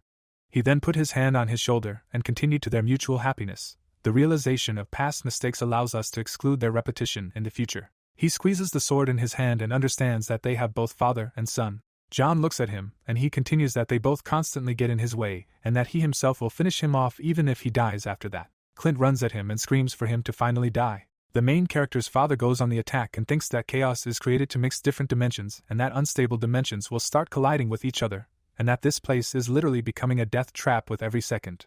Their blades met. The blonde guy looks at him, and John continues that like him, if his level were a little higher, then he would be able to cut it. They jump back. The blade gets hit.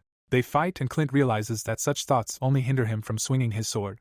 John gets a slashing blow. He cuts the guy's cheek in response. They continue to fight. John looks at him and understands that their fight will end right here. Clint also looks at him.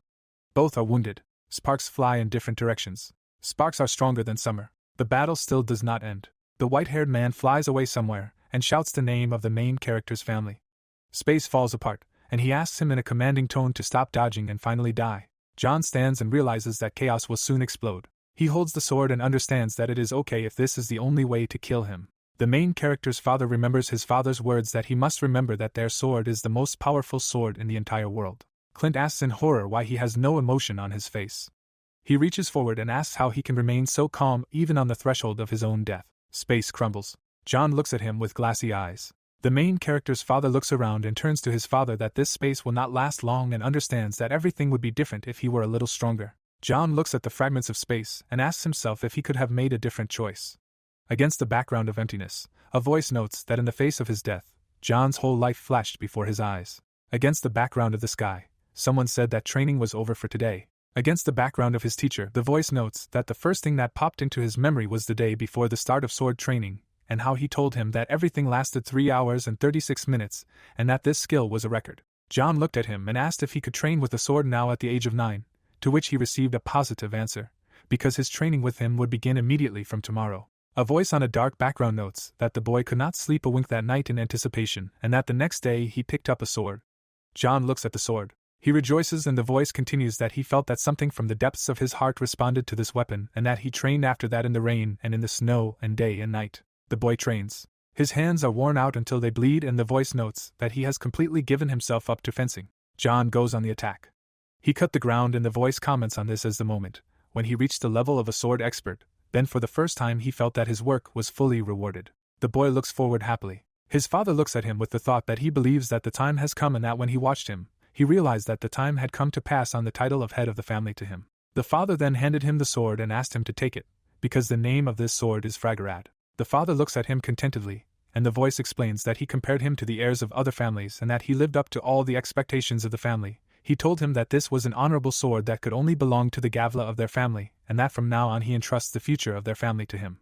John knelt down and declared that he would not let him down. The guy is standing in uniform, and the voice says that he swore that he would protect his family even at the cost of his own life, and he said that he was John and that he had recently become the head of his family and that he wanted to rely on the advice of the Marquise. Then the guy visited the family estate to ask for advice on management, and Annabelle introduced herself in response that it was an honor for her to meet the head of the family, and that she asked him to make himself comfortable. John was very embarrassed, and the voice comments that he met a woman who turned his whole life upside down. He proposes to her. Against the backdrop of their wedding, a voice explains that he fell in love at first sight, and that he proposed to her and married her, and that this is how he found the other half of his own heart. John looks at the child and says that with his eyes wide open, he looks like his mother, and she notes that his facial expression is just like his and asks to look at his beautiful eyes, and the voice explains that when his son was born, he felt like a new world appeared before his eyes. MC reaches out to him. John happily shouts to his wife that their son walked on his own, and she exclaims that she is incredibly proud of him, and the voice says that the long-haired man was grateful to become a father. There is a girl in the cradle, and the voice continues that when his second child was born, his world was finally completely filled.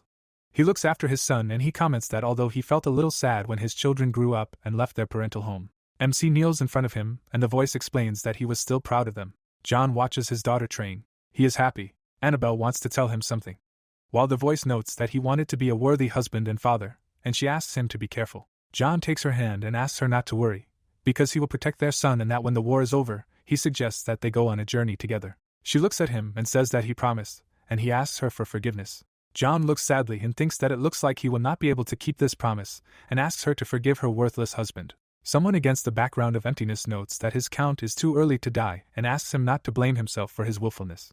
He sees someone. The red sphere destroys everything. The blue-haired man flies out of the portal. He is horrified. You understand that this cannot be. The main character's father understands that his Marquis died for him. The plot is transferred moments earlier near the walls of the castle, where the undead are flying. The magicians on the wall use the lightning chain ability. Dee looks down and realizes that this way they can defend the castle gates. He sees that everything is sparkling and notices that if they constantly attack the castle, then they cannot leave the castle and help the others. Against the background of the mages, he realizes that fortunately for them, those two are not slowing down. He frowns and realizes that nevertheless, their strength will soon run out, and he will ask himself why reinforcements from the church have not arrived yet. He looks at the sphere and realizes that it would be nice if the sword masters had not yet spent all their strength, and that he feels John's energy from the other side. He looks at the sphere and realizes what it is. Grandfather swings, and you understand that if he gets caught in an explosion of this size, then his life will be in danger, and that if the Count plans to sacrifice himself, then things are bad. Grandfather uses coordinate change and explains that this is an 8th class spell and that it is spatially altering and that it allows the mage to change location with the target of his choice. His eyes shine and understand that he needs to prevent this. He casts a spell. The sphere glows. John flies out of there. Grandfather takes the blow. The plot moves to the present. The main character's father asks him to wake up. He looks at him in horror and asks why he did it. Someone runs to him and asks what happened and where this huge explosion came from. Ray recognizes the Marquis. John holds him and says that it all happened because of him and that he was going to die with Clint by locking him in chaos, a space without time, but the Marquis changed places with him and got under the explosion instead of him. Ray looks at his grandfather and asks how he could do such a thing and if it is possible to cure him, to which he replies that he does not know this, and that he was badly injured in the explosion and that if the body was affected by the energy of chaos, then it will be difficult to remove this energy. Ray looks at him and talks about self-sacrifice with the question of why he decided to do this, to which he receives in response that his opponent had the power to turn back time. He frowns and continues that he is not entirely sure, but it is possible that due to his blood predisposition to space-time nakma, he was able to sense when he would start using his power, and that for him it was the only way to prevent his possible resurrection. He looks at the white-haired man and realizes that the Marquis suffered because of him.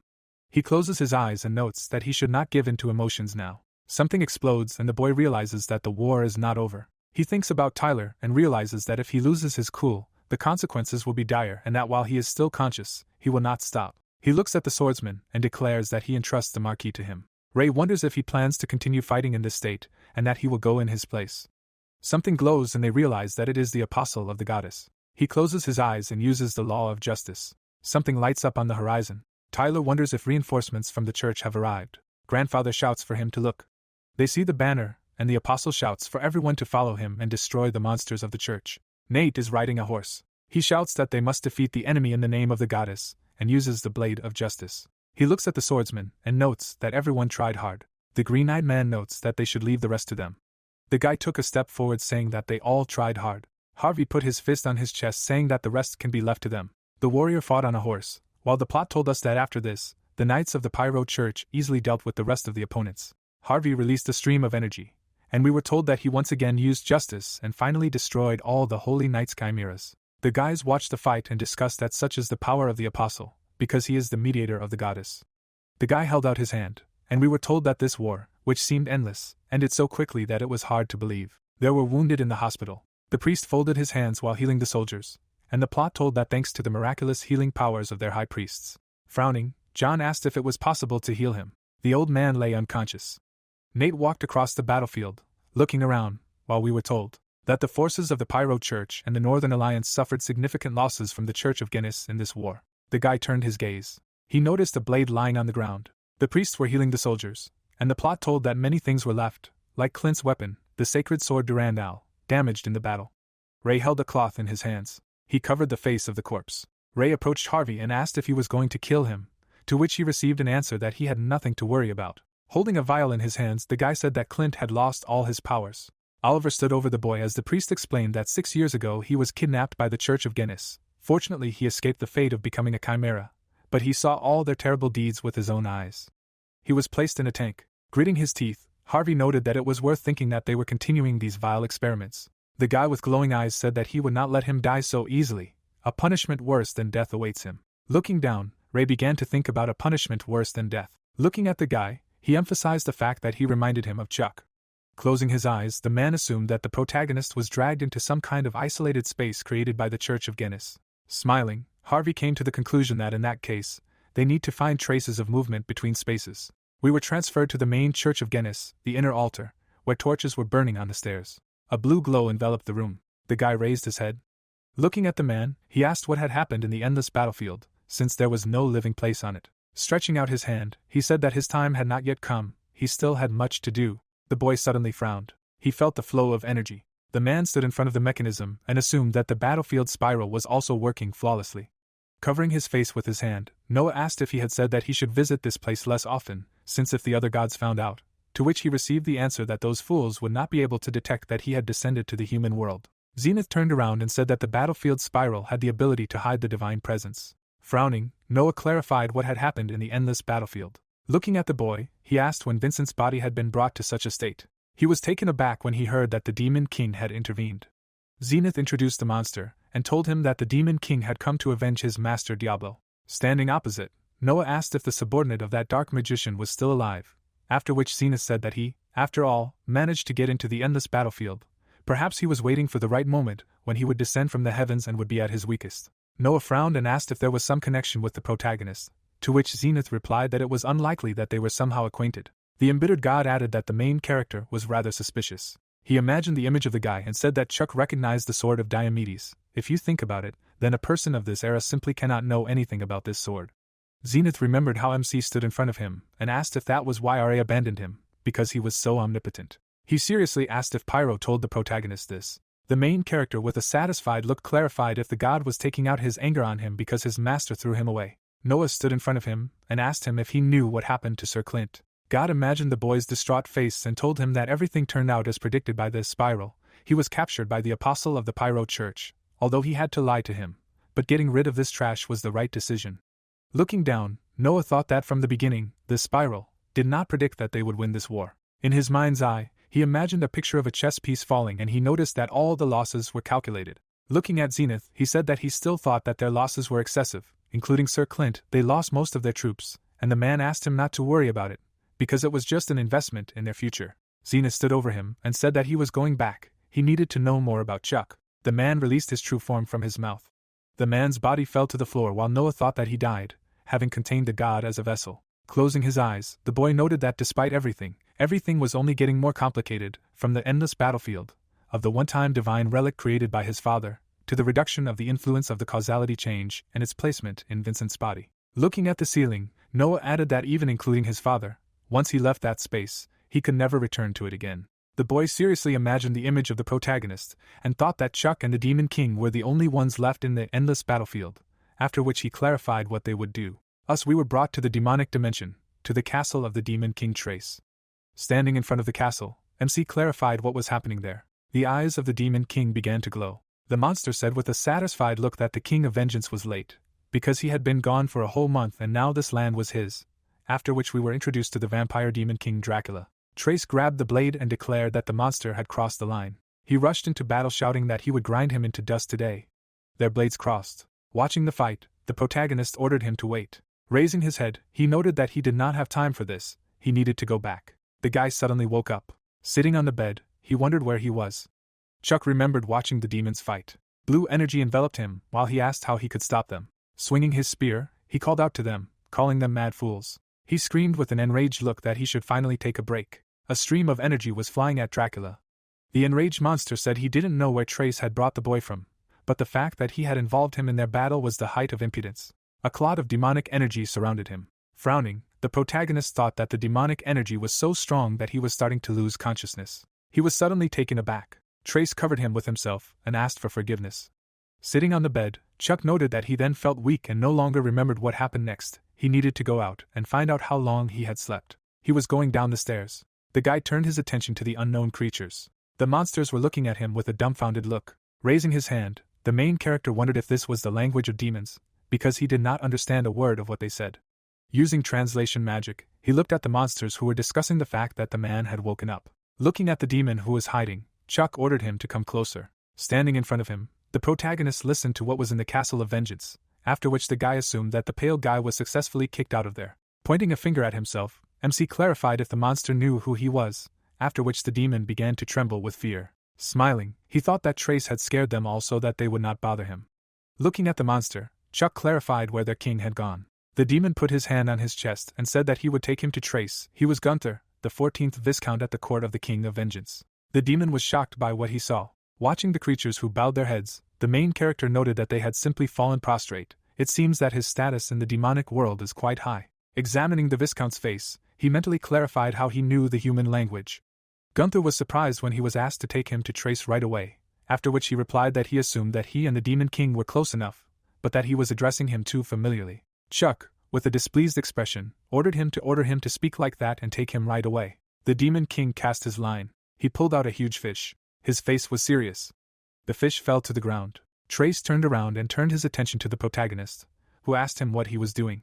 The irritated guy said that he did not expect his subordinate to just fish, after which he asked why the rod was so shiny, to which he received the answer that it was made of adamantium. Surprised, Chuck clarified whether Trace had wasted the most precious mineral on a pathetic rod, after which the guy clarified whether it would not be better to use the best equipment, even for a hobby. The Demon King looked at Gunther and ordered him to return to the castle. MC closed his eyes and asked what happened to the Pale One. The Viscount had grown wings. The Demon King lowered his gaze and told him that it was a vampire invasion, but that happens often. The same goes for attacks. He imagined a map and said that their lands bordered each other, so if there was even a small opportunity, They tried to capture part of each other's territory, but because he was absent for a long time, they suffered great losses. A dark sky surrounded the castle. Standing in front of him, MC asked for forgiveness, because it was all because of him, after which Trace said that there was no need to apologize. If it was for his sake, then he would not be sorry to lose even all his lands. The protagonist was taken aback by the question of whether he should go back already. Looking at the red water, the guy said that 3 days had passed there, but in his world, about 3 minutes. He remembered the image of Dracula and added that now it was clear why that vampire said that Trace was absent for a whole month. Frowning, the main character said that he was ready to return. The Demon King had a seal in his hands. He opened a portal and pointed at it with his hand. Entering the portal, MC thanked him. Stretching out his hand, Chuck suddenly heard a voice. Taken aback, the protagonist asked if it was telepathy. Harvey folded his arms and heard the question of how he did it. Smiling, the guy said that he uses black mana, which he received from him. He introduced the spirit and said that the church does not know about it, but he is still a dead man who came back to life thanks to his necromancy, so he thought that he could find him if he used this power. Looking at the portal, Harvey said that it is not so easy to communicate telepathically with someone across dimensions. When the portal opened, he was able to contact him. Examining the tower, the priest said that it does not matter, he is in front of the castle of Garen, after which Chuck began to ask what the situation is now and how his father is. The main character sighed with relief when he heard that they won and the count is fine. He was taken aback by the words that Edward is in serious condition. He sacrificed himself to save the count. Imagining the old man's face, MC wondered if he had decided that his father's role in the battle was more decisive than his. He thought with a serious expression that if he were stronger. Standing in front of the portal, he listened to him say that he shouldn't worry too much, because Harvey would do everything to heal him. Looking at the castle, the guy told him that he was currently in a demonic dimension. Looking at the portal, the protagonist listened to the question of whether he was going to return to them through this portal. Trace stood behind him and clarified why Chuck was not coming. Looking at his hand, he thought that he had become stronger than 5 years ago. He remembered how he fought.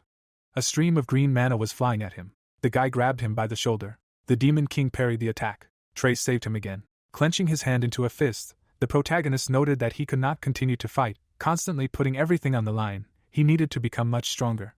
Standing in front of the portal, MC explained that time in the demon world moves slower, so he plans to train there. He imagined an hourglass and thought that with all the time and this dimension teeming with the strongest opponents, he has no choice but to become stronger. Taken aback, Harvey asked when his comrade would return. The portal closed when he heard that the protagonist would return in a day. Looking at the portal, the priest tried to call out to the protagonist.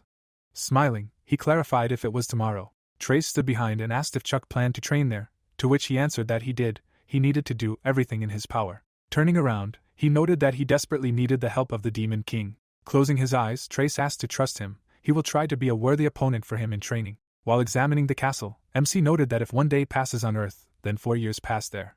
He imagined Zenith and stated that in 4 years he would become strong enough to defeat him. The demon turned around and asked where this man was, after which we were introduced to Willie, who is the 6th rank in the court of the Demon King. Standing behind, Gunther replied that he was with the Demon King. Squinting, the demon stated that as far as he understood, that man was the one Willie fought in his past life. Looking out the window, the guy replied that this was the price he paid for letting his guard down. He remembered how he fought Chuck, and the plot told us that 5 years ago, following Trace's orders, Willie invaded the magical world, and because of his carelessness, he lost to the main character. The enraged monster mentally noted that he thought the main character was nothing more than a bug, but he turned out to be much stronger than he expected, after which he noted that he would get even with him for the humiliation he experienced then, but he was brought by the king himself, so he can hardly attack. Keeping his hands behind his back, Gunther asked how about a ranking duel. This would give him a great chance to kill him. We were shown the monsters and told that a ranking duel is held by demons for the right to occupy a particular rank. In most cases, they end in the death of one of the duelists. Grinning, Willie replied that it was so. If it was a duel, then even the king would not be able to say anything against it. He would cut Chuck into pieces. Gunther looked at him with a satisfied look. The creatures were discussing something heatedly. Trace came there and asked why there was so much noise. Standing in front of them, the king ordered to speak, why they were all there. The monsters bowed their heads and said that Willie had declared that he was going to challenge this man to a rank duel. MC asked calmly. Trace introduced the battle and said that this was the half-dragon, half-demon that the protagonist had fought 5 years ago. Looking at the monsters, he thought that he had been too familiar with Trace in front of the demons. Looking at the Demon King, he emphasized the fact that even if this guy was his subordinate, but he was still the Demon King of Vengeance who ruled this place, the king's subordinates would not follow him if he bowed to another. Looking at his comrade, Chuck asked to speak to him less formally. Bowing his head, the protagonist addressed His Majesty. Looking at him, the boy asked to let him participate in a rank duel with Count Willie. Although he is not a demon, But while he stays there for a while, it will be better if he takes a rank, showing everyone what he is capable of. Looking at him, the king asked if the protagonist was serious, because in his army Willy is at rank 6. He imagined monsters and noted that Willy is also slightly inferior in strength to the 4th and 5th ranks. Closing his eyes, MC said that he will be fine, even better if he is that strong. Smiling, he noted that nothing makes him stronger than a fight to the death, because it is not for nothing that they say that. After a battle on the brink of death, his skills increased significantly. Willy watched him from above and clarified whether the boy had decided. He said with a satisfied look that his hands were itching to beat him. The demon thanked Chuck with an evil smile for accepting his challenge, after which the main character thanked him for sharing his rank with him. Sighing, MC said that if the rank was not needed by cannon fodder like him, he could give it to him right now. Powerful energy began to emanate from the monster when he offered to come out so that he could cut off his head. Watching them from the side, the king thought he understood why Willy was so reckless, but he did not suspect that he would want to arrange a duel. Examining the protagonist, Trace emphasized that Milord had no rank, even if he lost. Only his pride would suffer and nothing more. Looking at his subordinate, the Demon King added that on the other hand, if Willy lost, he would lose his position and his power. Even if he won, he would only soften the bitterness of his past defeat. But since he had gotten involved in this venture without a shadow of a doubt, it seemed to be because of the confidence in his future victory. Watching the energy of the boys, the guy noted that looking at both of them, he even thought that Willy had a better chance of winning. He remembered how Chuck was going to attack Dracula and added that my lord had not yet used the full force of his dark magic. His chances of winning would be based on how much he was able to restore it to its former level. Stretching out his hand, the Demon King said that he would allow a duel, but without the death of either of them. Landing on the floor, the demon asked why this was so, to which he received the answer that it was because they were both important to his army. The demon's face was puzzled. He bowed before the king, who asked if Willy dared to contradict him. Turning around, the Demon King said that he would choose a place for them. They should go and prepare for the duel until he called them. Walking away from the lesser monsters, he added that they were all free to go. Willy took off. Smiling, the demon asked him to hold out as long as he could. Chuck smirked and said that this fool talked too much. Dark armor enveloped him, after which he asked his opponent to shut up and attack. Watching from the balcony, the Demon King announced that the duel was beginning. The monster grabbed the boy's blade. The protagonist watched this and thought that his strength had increased thanks to the dark armor, but it would not be enough to resist a demon with the power of a dragon. Jumping back, MC came to the conclusion that if the monster was superior to him physically, then it was worth avoiding close combat. Swinging his hand, Willy cried out that he would not let him run away. He sent streams of red mana at the enemy. The main character swung his blade. He cut the streams of mana. The demon rushed into battle and asked to try to repel this too. Frowning, Chuck apologized because this was his line. He cut off the monster's hand, saying that since it was impossible to kill the enemy, he would cut off his hand. The dumbfounded monster wondered if he had easily cut his dragon's skin with a simple sword. The enthusiastic spectators shouted that the man was good. The fight promised to be exciting. The protagonist turned around under the shouts that at this rate Sir Willy would definitely lose. It was quite possible. Watching the guy, the demon came to the conclusion that he had become much stronger than then. A grin appeared on his face. He grabbed the main character by the neck and said that he would easily recover. The monster threw Chuck into the ground. Swinging his hand, Willy said that he should stop talking nonsense. The protagonist with a satisfied look assumed that fast regeneration was inherent in all demons. He was too hasty with conclusions. His eyes began to glow, after the words that now he will show what he is capable of. An unholy gate appeared on the battlefield. The dumbfounded demon turned around. An army of undead ran out of the gate.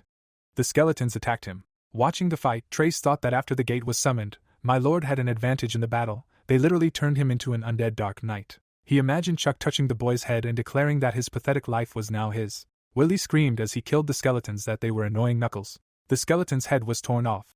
They rushed into battle, while the Demon King reasoned that until the milord ran out of black mana, the advancing undead would be impossible to defeat. They knew no fear for their lives, so they did not retreat and easily overwhelmed the enemy with numbers. Turning his attention to the protagonist's subordinates, he added that the coherence of these four was immediately evident. Bianca pulled out her blade and screamed for the demon to be pushed back. The guys rushed into battle, and Trace emphasized that when the Death Knight gave the command, the rest of the trio made a joint attack. Mana began to spread from Willy while he shouted that it was useless, and the Demon King noted that the difference in skills was quite noticeable, so they would not be able to inflict serious damage, but the gap they created would definitely be used by Milord.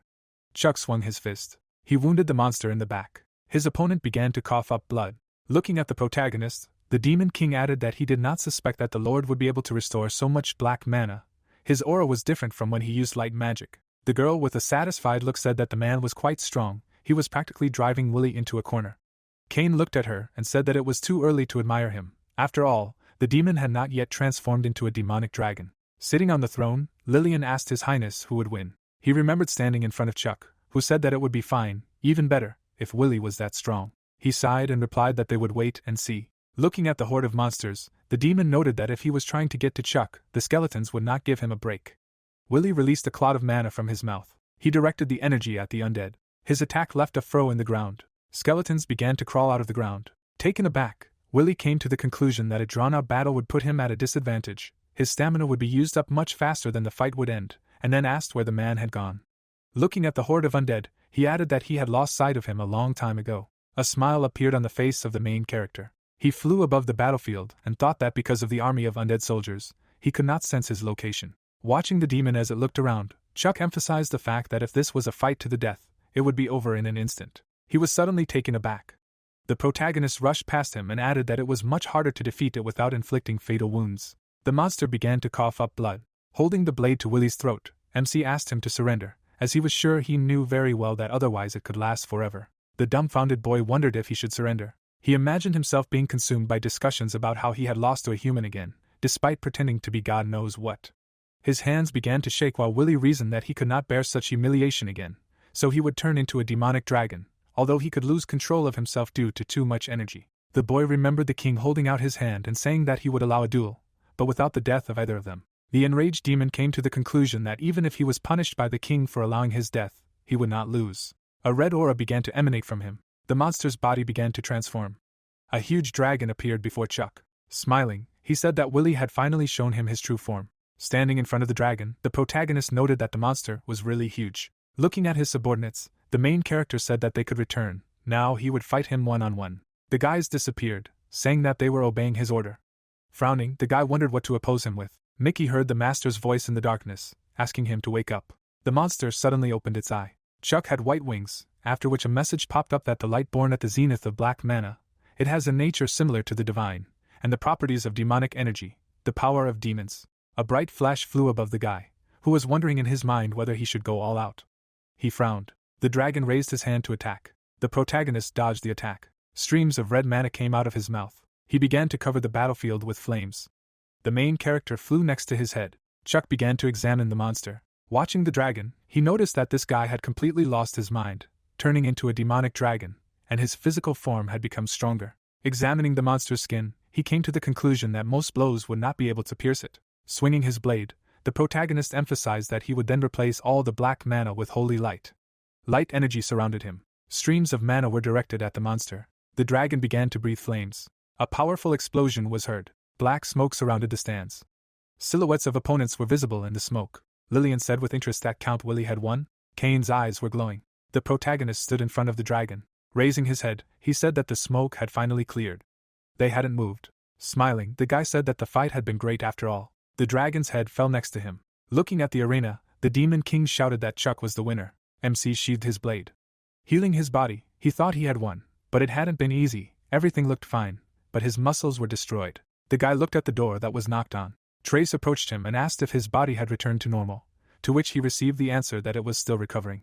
Looking at the Demon King's puzzled face, Chuck asked what he was going to do with Willie and the deal, to which Trace replied that there was no precedent, he hadn't decided what to do yet. The Demon King introduced his subordinate and explained that he would not lose his power, but according to the laws of the demon realm, he would lose his rank and be reassigned to the lower floors.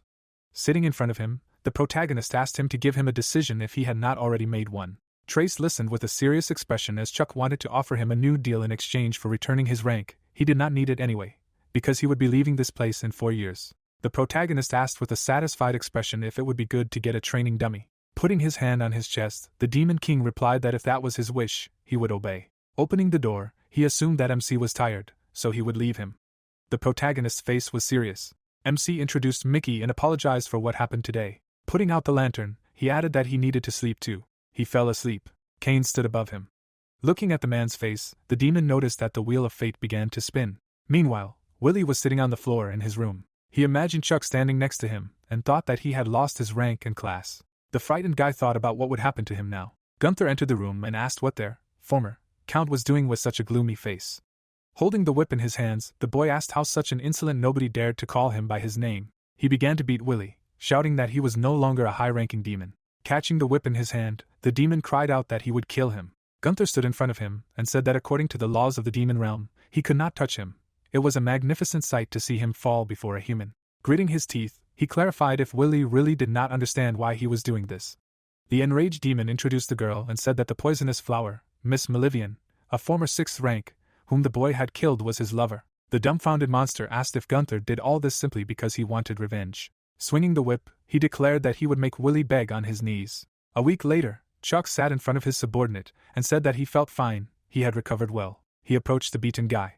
Examining him, the protagonist assumed that many demons had their grudge against him. Willy looked up. He was taken aback when the man asked him if he had thought about his behavior a little. The enraged guy asked how the main character dared to show up there. The demon king came there.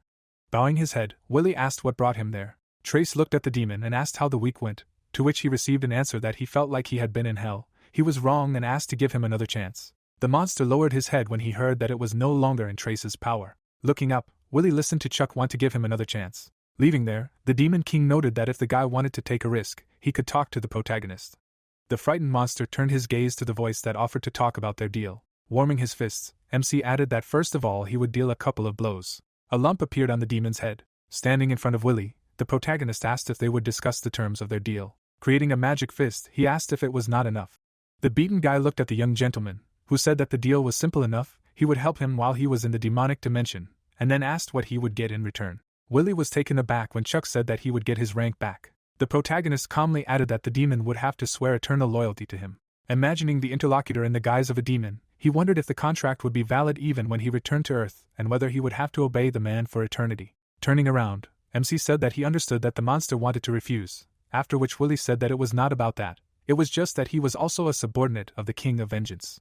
The confused demon sighed when the man said that they would sort it out. He imagined himself in the red space and noted that if he did not accept his terms, then he would have to endlessly grovel and live a miserable life. In his imagination, a picture appeared of Chuck riding him, after which he noted that on the other hand, if he made a deal with him, everything would return to normal, but he would serve the man for the rest of his days. Clenching his hand into a fist, Willy emphasized that it made no difference to him. Any choice was unfavorable for him, therefore he would choose the lesser of two evils. Being a slave to a strong man was much better than enduring humiliation from weak demon scum. Gritting his teeth, the monster said that he agreed. Smiling, the protagonist replied that this was a good choice. He sent a dark sphere at him. Energy began to hover around them. The surprised demon thought it was darkness. His horn grew back while the monster reasoned that he felt his rank returning to him. Looking at his new subordinate, MC noticed that they were done. Standing in front of him, Chuck declared that from now on he was the 6th rank in the court of the King of Vengeance, as well as a count in the ranks of the army of the demonic dimension. Smiling, the main character ordered to pay everyone back for the suffering and bullying he had experienced. The enthusiastic guy accepted the order. Gunther stood in front of the girl's painting and said that he had finally avenged her. He bit his lip. Raising his head, he cried out that Willy had suffered a fate worse than death, which had turned his life into hell. He did not think that a person in their dimension would help him so much. Gunther imagined how light mana enveloped Chuck. Touching the painting, he said that it did not matter anymore. Willy no longer had the right to even look at it. If his death could bring her back to life, he would certainly kill her. The count sat behind him and asked him to try. He calmly emphasized that they had not seen each other for a long time. Gunther pounced on him and asked if he wanted to die. The demon approached him with lightning speed. He grabbed the Viscount by the collar. Gritting his teeth, he thought that according to the rules, Willy had lost most of his strength and could not attack him. Frowning, the demon said that if Gunther wanted to avenge his lover so much, he would have challenged him to a fair fight instead of using dirty tricks. Looking at the painting, he added that he could accept the challenge to a duel at any time. Leaving there, the Count emphasized that he did not know if the Viscount was brave enough for such a step. The demons watched him go and discussed when he was reinstated in rank. Coming out from behind the corner, the protagonist said that he saw that he was quite magnanimous, and the demon asked if he was being followed.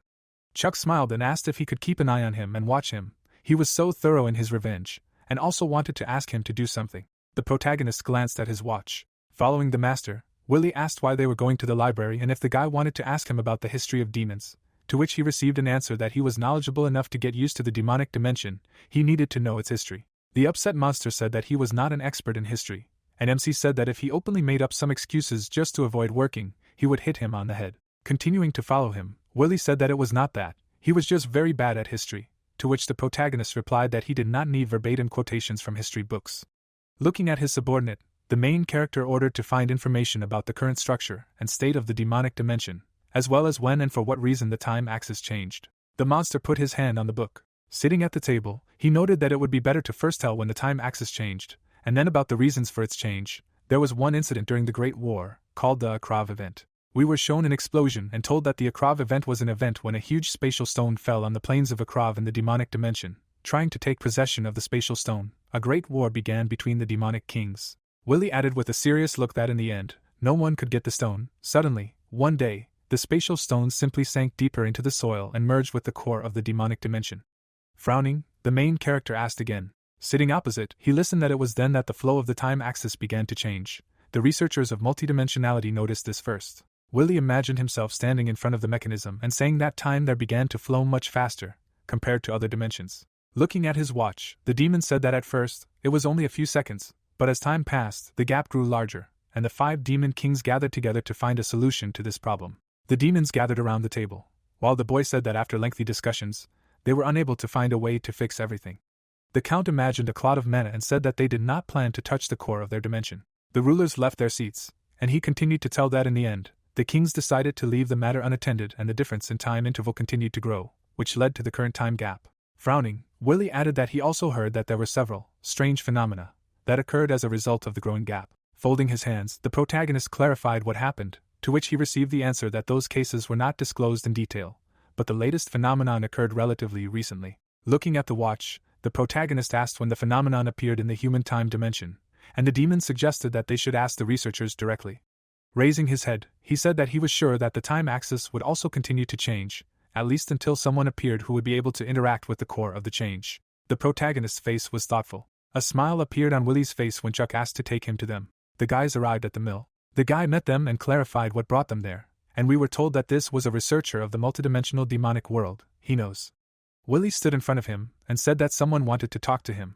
Smiling, the main character noted that he was glad to meet her, and then introduced himself. Confused, Hinos asked why he came there with a human, after which the demon thought that she was not very interested in what was happening outside his lab, so he was not aware of all the latest news. The guy was taken aback by the request to show respect, because His Highness was respectful to him. Bowing his head, Hinos apologized for the rudeness and clarified how he could be of service.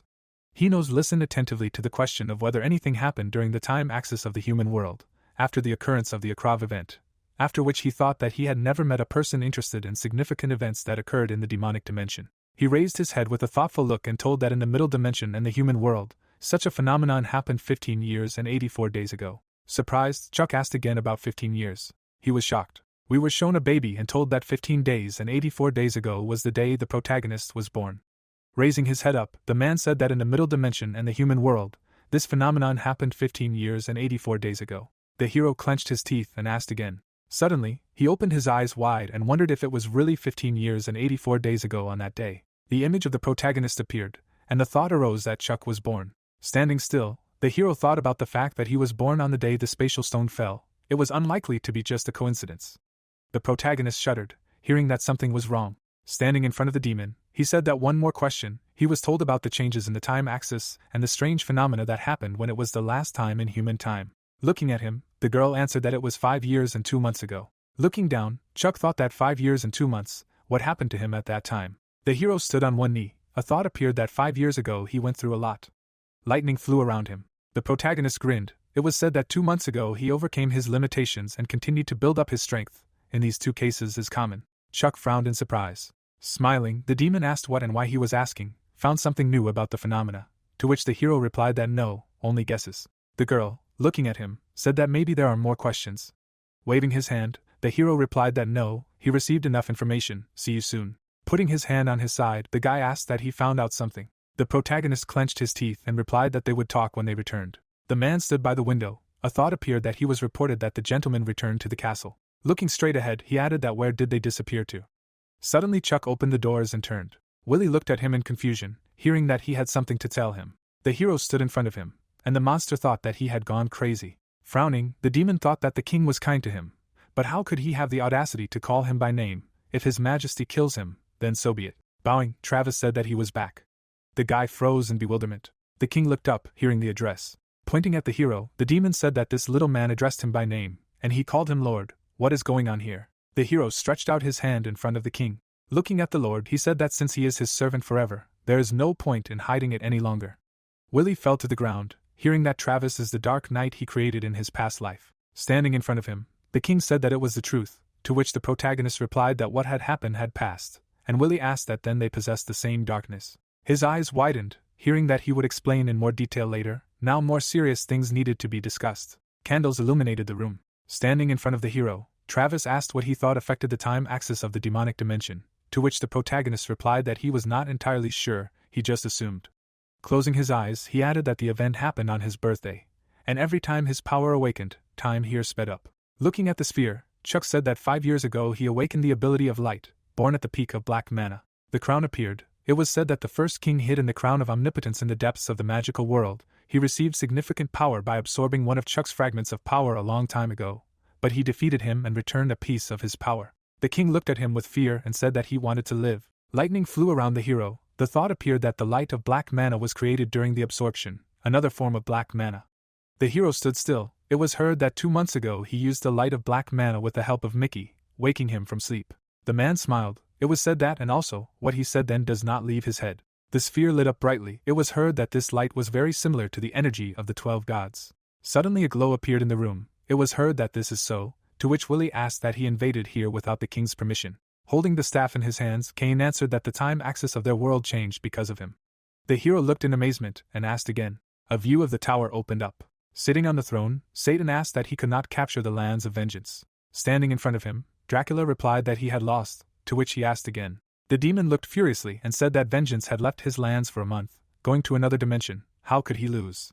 Frowning, the vampire shouted that Cain was there. He was almost on par with the demon king. Suddenly he fell to his knees, and Satan shouted that he thought this was an excuse. Gritting his teeth, Dracula thought that as expected from one of the great kings, he was also a king, but he was much stronger than him. In order to survive in the world of demons and maintain the status of a king, he had to submit to rage. The demon held him in his palm. The thought appeared that his life was in danger. The vampire clenched his teeth tightly and thought that he needed to calm his anger, and then said that but there is interesting news.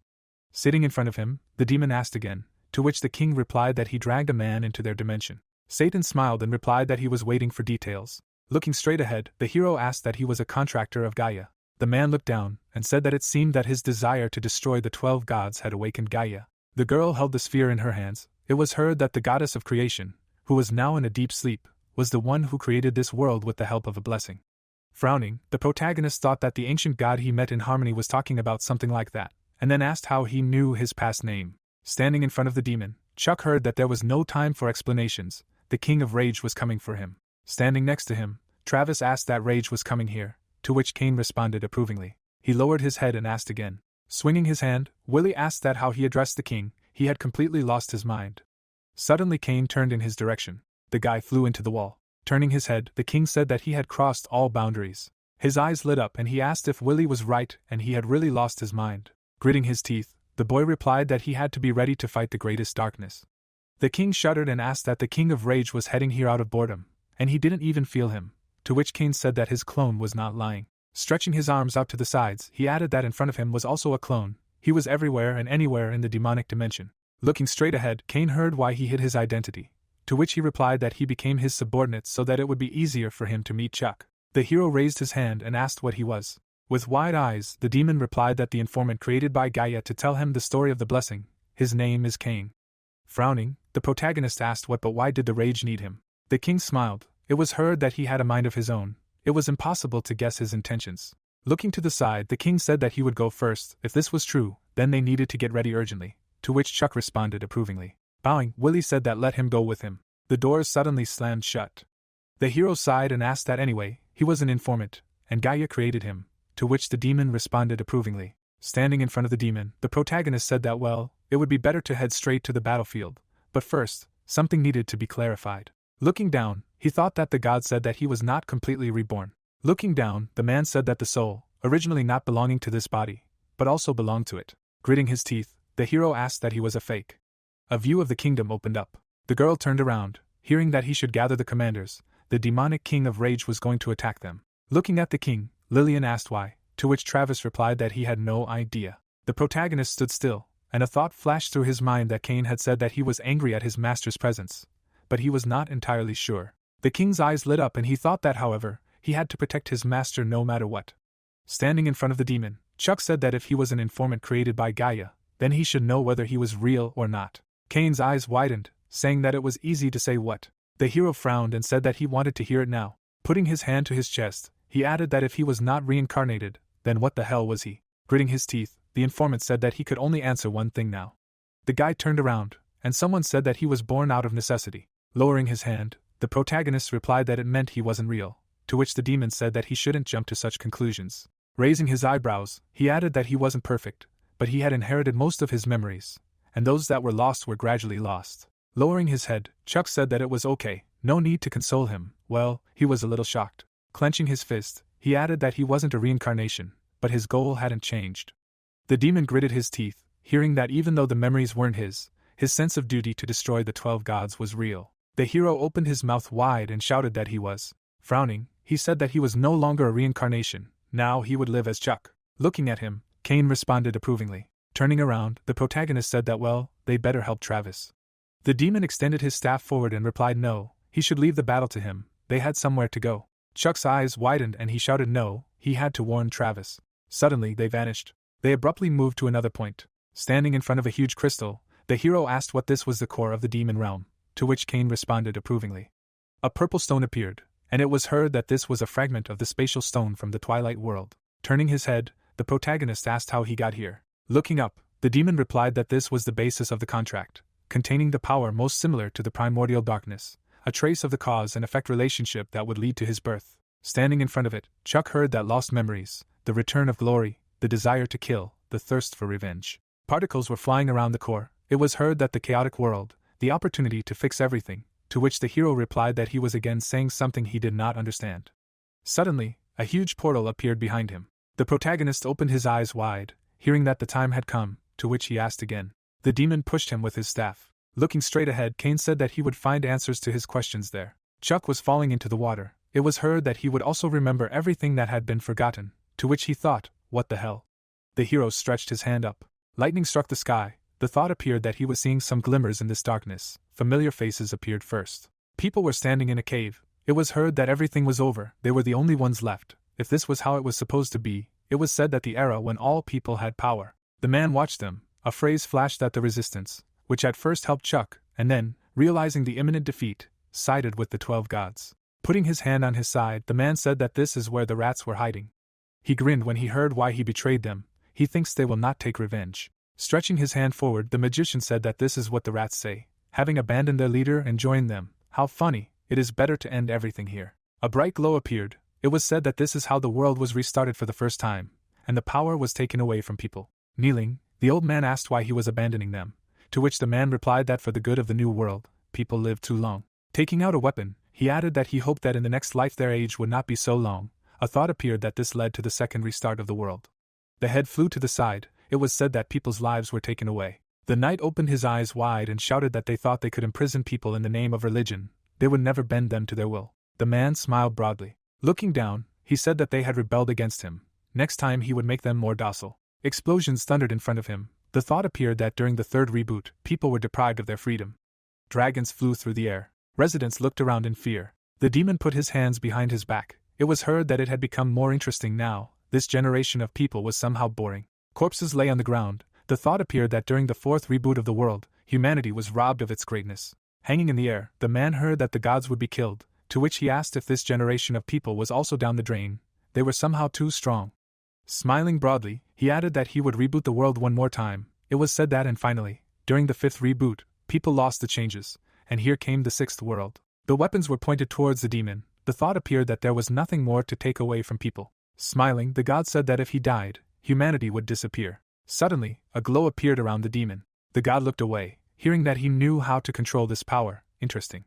The man smiled and asked that he wanted to try to lead the new world. The demon gritted his teeth, hearing that his name was now Illidan. People in his world would be weak, so let him make an effort. The hero looked down and thought that this is how people became slaves of the gods. While in the water, he said that now it is clear that they gradually took away humanity's features one by one and turned people into their slaves. Gritting his teeth, the protagonist said that they are stinking bastards. His eyes lit up and he shouted that he would finish them all off no matter what. Chuck looked in surprise when he heard that he had seen the truth of this world. Looking at him, the girl heard that she was Gaia, to which she responded with approval. The hero's eyes widened when he heard that he was ready to fulfill his contract. The protagonist cast a spell. The thought appeared that he was using half of his soul for the sake of the future. He was born by the will of Gaia. He stood still. The thought appeared that Chuck. The two forms of the hero looked at each other. It was said that although he was not his full reincarnation, he was the last stronghold of humanity that he had left. The hero frowned and thought that therefore he would continue his legacy. Standing before the goddess, the protagonist said that let him do this, he would free her descendants.